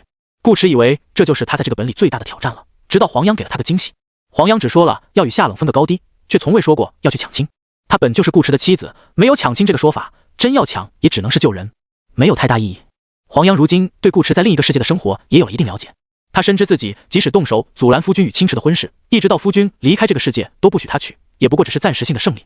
两人只要愿意，完全可以在另一个世界拜堂成亲，洞房花烛，到头来青池还是会成为夫君的妻子，结果不会有任何改变。黄央看得出来，夫君是真的爱这只清高的小狐狸，倒不如以退为进成全他们，一来让夫君如愿，二来也彰显他作为正妻的大度心气。于是这一日，就在众多修士还在为抢亲一事聊得热火朝天时，一道清亮的声音从七皇圣地传出，一如当初韩龟子昭告天下修士天地之名。黄央的修为比韩龟子还高上一截，这一截又是另一重天地。他这几句话如同女帝启唇，引浩浩天威，令整个中州一时间都回荡着他的声音。喜帖已出，今我夫君将于7日之后在京城与道清宫青池仙子成亲。外界有言传我意欲抢婚，实属无稽之谈。我夫君与青池仙子乃真心相爱，此前诸般误会皆已释清。身为夫君正室，自当以夫君之意为重，此门婚事为我允准，既遵律法之规，亦循礼仪之举，不论俗事与否，皆合乎情理，还望各位莫再捕风捉影，轻信谣言。婚典当日，我会亲自到场，为我夫君与青池妹妹贺喜，亦作见证。话音一落，中州万千修士举目哗然，吃茶的人不吃茶了，下棋的人也不动子了，连街上推车卖菜的农贩也停下脚步，满面愕然。这是黄央神女的声音，我没听错吧？她竟然同意了这门亲事，那天地大人岂不是可享其人之福了？众修士有些傻眼，纸上谈兵等人也有些傻眼。正在与程程睡不醒，喝着茶看下冷练剑的顾迟，更是一口水喷了出来。青池妹妹，黄央可真敢啊！中州修士可能不觉得这话有问题，毕竟他们这的习俗便是3妻4妾，正妻、平妻、侧妻，只要你有那个本事，想娶多少都可以。且黄央本身在300年前便已与他结为夫妻，原配的名分无容置疑。按照礼制，丈夫纳妾须得正妻同意，平妻侧妻亦是妾的一种，所以黄央这话从头到尾都没有任何毛病。听得韩龟子都忍不住感叹，得如此知书达理、善解人意之正妻，天地大人真是好福气。可这话落到顾迟耳里，完全不是那么回事。他什么都没听见，只听见了一声青池妹妹。理论上来讲，这似乎是最好的结局，至少不会抢婚了。可夏冷当了20多年的姐姐，怎么接受得了妹妹这个称呼？就算以前不是姐姐，以夏冷的性格也当不了妹妹，把她变成妹妹还差不多。果不其然，夏冷听到这话，练剑的动作都停了，一张清冷的俏脸肉眼可见的黑了下来。他依旧没什么面部表情，可那双眸子深得可怕，其中好像藏着1万把刀，光用眼神都能把人杀死。夏冷转过头，盯着顾池，这就是你上次要与我商量的事，让女神做小的？程程睡不醒都惊呆了，假女神，你胆子可真大！顾池赶紧否认，我没有。他那时只是想问夏冷婚事能不能办得稍微低调点，这样黄央看不见，或许就不会来抢亲。今天之前他都不知道黄央到底想干嘛，怎么想得出这种馊主意？让夏冷做小，那不是嫌自己活得太久了吗？之前为哄夏琳拿这是开玩笑，他都差点被锤。要是玩真的，夏冷不砍死他才怪。听见顾池否认，夏冷神色这才稍稍缓和，但也没缓和太多。他相信顾池，却不代表他会惯着黄央。夏冷微微抬头看向七皇圣地的方向，目光如剑，红唇微张间吐出的字音都隐隐带着锋锐的剑鸣，好似有一把剑劈开了天穹，降下清冷仙音。神女未免太看得起自己了。我与夫君成亲，无需经任何人首肯。论先来后到，我比你先；论长幼辈分，我比你高。神女若是认不清自己，我可以帮帮你。夏冷成为玩家已经是很早之前的事了。说句不客气的，他于中州扬名之时，黄央还不知在哪玩泥巴，连出没出生都是个问题。此时的他还是道清宫剑祖，谈及辈分，黄央的母亲见了他也要称一声前辈。夏冷话还没完，神女若想抢亲，尽管来便是，看你能否从我手上抢走夫君一根头发。若是不抢，安安心心贺喜，我高兴之余，倒也未尝不能让夫君承认你平妻之位。言外之意，她才是那个正妻。青池仙子可是在与我说笑？黄央回道，我是夫君第一任妻子，明媒正娶，天地可见，这是不争的事实，任你说破嘴皮也改变不了。正这一字指的可不是仙玉，而是仙娶。若是不明正妻含义，我可让夫君好好教你。且我等女子嫁夫随夫，遑论你此前身份如何，进我夫君家门，便该遵守家规。怎么，青池仙子这时还未过门，便想着与我争夫人之位了？又开始了。顾池头大如斗，上次面对面吵都还说得过去，毕竟见到情敌容易上头，这次还没见着呢，两女便隔着大半个中州吵了起来，仿佛在用跨幅喇叭超时空对骂。一众修士只觉两耳嗡嗡，横跨万里山河传音吵架，这就是劫境大佬吗？夏冷声音平静，谁是夫人不是你说了算，所谓明媒正娶，也不过是我夫君当时年少无知，一时兴起罢了，才让你有机会乘虚而入。黄央，青池仙子又在自欺欺人了，夫君若真念你的好，又为何与我共度春夏秋冬？坏了，这话一出来，顾池心头便咯噔一下。黄央这不仅是在说夏冷不好，更是在说他心里没有夏冷，这是真要挨揍的。不等他开口狡辩，当，夏冷手中的剑已是迎面飞来，精准的从他腰侧划过，洞穿椅子插在了后方的假山上，快得他一个字没说出来。低头一看，腰部的衣服有一道整齐的裂口，但凡再偏一点，今天的晚餐便是炭烤腰花了。顾池，他不太敢动。夏冷看都不看他，继续与黄央隔空对话。若是不懂乘虚而入之意，我亦可让夫君教你。他声音微冷，说到底也只是夫君看你姿色尚可，图个新鲜。若是我在，他连正眼都不会瞧你，何况是娶。黄央，青池仙子一向都如此自信吗？夏冷，事实而已，神女如果不信，大可以试一试。黄央，我与夫君情比肩近，夫君爱我怜我，我对夫君亦如是，岂会受你挑唆？是吗？夏冷道，要不神女也发个婚帖，与我同日，看看夫君到底会娶你还是娶我。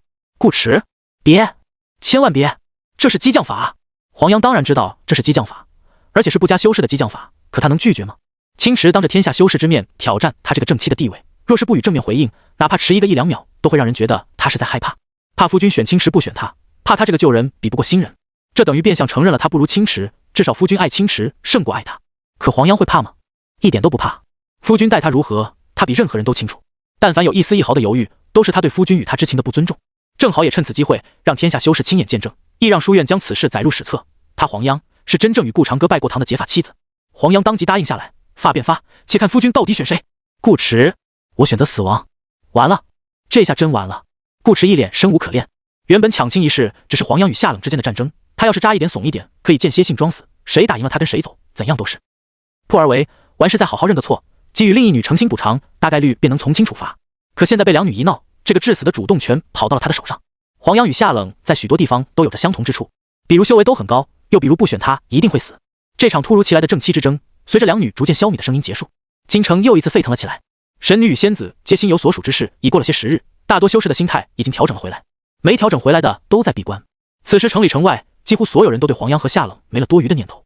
这几日夜王朝发行的驿报多了个专栏，由书院撰写，每日都会给大家科普一些关于天帝过去的事迹，这等于是把顾池天帝转世的身份给坐实了。除了羡慕嫉妒恨，谁敢动其他的歪心思？不过这并不影响他们吃瓜看戏。天帝又如何？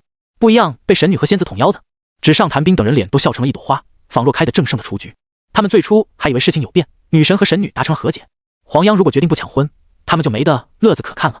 结果哪知一波跨服吵架下来，乐子变得比抢婚更大了些，都不用拱火，矛头直接就戳到了顾渊那家伙的脸上。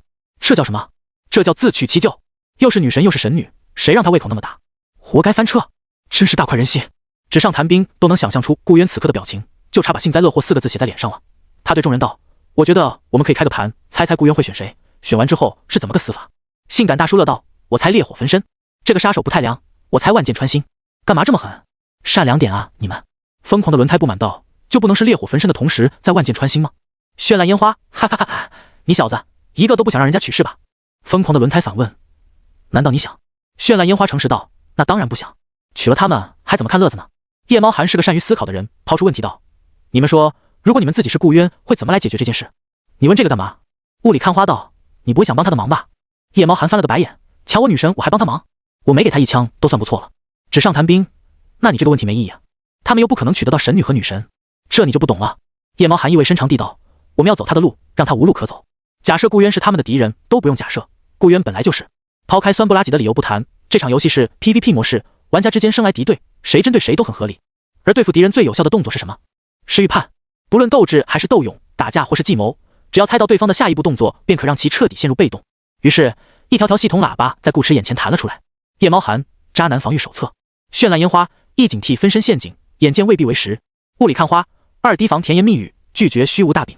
这个杀手不太良，3不要听他怎么说，只需看他怎么做。纸上谈兵，4游戏不等于现实，但可映射现实。若是连游戏里都不选你，凭什么认为现实里会选你？性感大叔吴鲁树人曾说，爱情应当是奋不顾身的，倘若显现出些许迟疑，大抵是他不够爱你了吧？没开2度，6未完待续，随时更新。二手贩子，专业殡葬，白是一条龙，道尽挖坟，悬进抬棺，需要@我，限时8折。顾池，搞事是吧？把他的路全给堵了。程程睡不醒，噗一声笑了出来。假女神，你这下惨了。他刚还想给顾池出主意来着，如果情况允许，的确可以尝试用分身拖一下时间，拜完这头再移神还魂去那头。可这方法被一群搞事的坏笔用喇叭发了出来，女神也看得到。不出意外，他们下一步应该会把这个渣男防御手册做成实体，想法子送到神女面前。程程睡不醒道，甚至有可能自掏腰包批量印刷，中州修士人手一份。顾池，搁着全民反渣呢？顾池有点麻，想吐槽又不知道该怎么吐。这帮老玩家真的是来玩游戏的，本身他的处境就已经很艰难了，没几个选项可以选择，这么一搞，他哪还有操作空间？程程睡不醒，像个老阿姨一样拍了拍顾池的肩膀，叹道：小伙子，这就是娶女神的代价。放眼天下，目之所及全是情敌，耳之所闻皆是蜚语，保重。说完，程程睡不醒，端着吃空的水果盘子起身离开，把后院留给了顾池和夏冷。夏冷也不练剑了，剑在顾池背后的假山上，他走过去取了剑，在顾池身边位置坐下，好像又没生气了。可顾池知道这回是真的假象，他整理出一个严肃的表情：娘子，别听他们胡说，尤其是第4条，鲁树人根本没说过这话。夏冷抬起眼眸，他告诉你的。顾池，那倒不是。夏冷，我有让你为难吗？顾池，没有。这哪敢说有啊？有就表示他在迟疑，迟疑就是不够爱他。夏冷，那你紧张什么？顾池，夏冷，我和他很不好选。他说话的字数在减少。顾池，好选，非常好选。夏冷把剑收起来，拿出玉笛。这笛子是由一整块青玉雕琢而成，笛身间有水墨似的白纹，像是一抹化开在玉里的冬色，笛尾拴一白色冰丝流苏笛穗，很是精致漂亮。以前怎么没见你吹过笛子？顾池佯装轻松地找着话题，后来学的。夏冷答道：古风世界打发时间的东西相当较少，他练剑练得闷了，便会找些其他事做。夏冷原本打算婚后蜜月，与顾池乘船赏月时，给顾池吹一吹，用1-2首倾诉情谊的曲子来增添些风花雪月之色，想来顾池应该会喜欢。可是现在，倒也可以给顾池吹吹。想听？夏冷问。顾池想，总归这回还没死，趁活吧。夏冷将笛子横于唇边，闭上眼，轻轻吹起来。他葱郁般的手指在笛孔上律动，吹出悠扬婉转的笛声，如瀑的青丝披在身后，至于散落耳畔的鬓发随风轻摆，衬上一身月白色大袖如裙，美得像一幅画。笛声也美，如泣如诉，能听出这是个悲伤的故事。一曲终了，夏冷睁开眼，看着顾池问：好听吗？好听，就是调子有点凄凉。顾池道：这曲子叫什么？夏冷：忆亡夫。顾池：说来也巧，上次在北川临走之际，他吃到了自己的席，这次来中州1个多月，他又听到了自己的曲，下辈子都没遗憾了。其实从一开始，夏冷没打算为难顾池，他爱这个男人，愿意给他些面子，姑且便当黄央是夏灵，只要不来抢亲，日后他也会允许顾池偶尔去和黄央相会。反正是游戏，该争的他争了，该拿的他拿了。如果顾池真有那个本事哄他开心，他甚至可以试着将就这个世界的习俗，与黄央在同一张桌子上吃饭。夏冷一直都有任由顾池操作的想法，也算是锻炼顾池的端水能力。可黄央偏偏想要当他姐姐，那番话一出口，如果他不反驳不回应，便坐实了黄央正妻的名头，他嫁给顾池只能算妾，如果不嫁，更是遂了黄央的愿，他带顾池来武曲星的目的也达不到。黄央无疑很会说话，一直拿和顾池成过亲这件事来压他，这的确也是事实。若是顺着这话往下说，他怎么都说不过，索性便把黄央拉到与他同一个位置，公平竞争，让顾池来选。某个家伙自己拈花惹草闯的祸，便自己来承担吧。晚间饭后，顾迟去了神女宫找黄央。夏冷这头是没得商量了，王夫婿娶都给他安排上了，若是不选夏冷，稳稳的死路一条。他毫不怀疑夏冷会真的动手。他们两人都是玩家，死了还有现下。他都想过返回现实世界之后好好补偿夏冷，夏冷自然也可以先把他杀了，回去以后再补偿他。只能去劝黄央。直到这个时候，顾迟都还没放弃，依然努力的想挽回局面，足以见得他有多么希望家庭和睦，好事成三。夏冷也没阻拦顾迟，顾迟要去便去，若是能让黄央松口，这次争斗便是他赢了，他也懒得再追究。甚至夏冷这次都没去管顾迟离家的时间，哪怕顾迟明天早上再回来都没关系。眼下的局面已经注定，顾迟不会有心思与黄央卿卿我我，若真夜不归宿，也只能是在街头吹了一晚的冷风。事情还真就和夏冷想的差不多，顾迟差点被黄央直接撵出神女宫。顾迟这次也是带着鱼去的，3条。黄央吃得很香，可一听他提起成亲之事，便立马放下筷子，眸光不善。夫君的意思是娶她不娶我？顾迟试图晓之以理，娘子你看，我们已经……黄央，我不看。顾迟，黄央，其他事都可以依着夫君，唯独此事没得商量。如果在自己的世界都赢不了青池，去了另一边，他还拿什么和青池斗？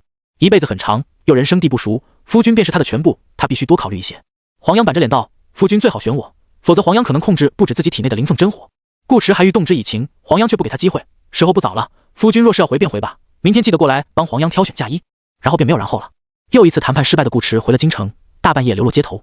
此时的京城正在下雨，豆大的雨珠哗哗落下，砸在地上溅起冰凉的水花，灯笼于湿润的地面倒映出泛黄的火光。顾迟心不在焉的一脚将火光踩碎，任由雨水打湿他的头发和衣襟，在他脸颊滑落，身影显得格外孤独。倒不是赌气不回家，只是顾迟有点惆怅，想淋淋雨散散心。街巷空无一人，许多摊位余留的雨棚也积起了水。顾迟漫无目的的走着，为今之计似乎只有争取再度一劫，也许能多抗2下。顾迟一边走一边思考，忽而发现地上多了道又浅又长的影子。抬头一看，前方的拐角处，一个女子正撑着油纸伞，抿着唇看着他。顾迟微微一怔：你还没睡？夏冷走过来，用伞替他挡住雨水，怕你迷路。越是显而易见的借口越为动人，顾迟心头暖洋洋的，感叹道：还是娘子好啊，能专门来接他，证明夏冷多少有些心软。顾迟以为是有转机，正要趁软动口，不料夏冷下一句话便打碎他的幻想。知道该选谁了？顾迟，还是渡劫吧。翌日，在1日，事情正如程程所料，有坏笔故了人在京城大街小巷派发传单，逢人就塞。传单上的渣男防御手册扩展到了10余条，海王来了都得抓瞎。程程睡不醒，出去买糕点时还特地带了一张回来，拿给顾迟参考。这些都是你不能用的方法，假女神加油。顾迟，加什么油？他只想给这帮老玩家一人来2拳。后院，夏冷又练起了剑。程程睡不醒道：材料我也帮你问了，几个大商会都没有，小商会估计更没有了。其他材料都好说，唯独清浊之气很难搞。许多小商会甚至都没那个能力去坠仙渊与别的修士争抢，有能力也得看运气。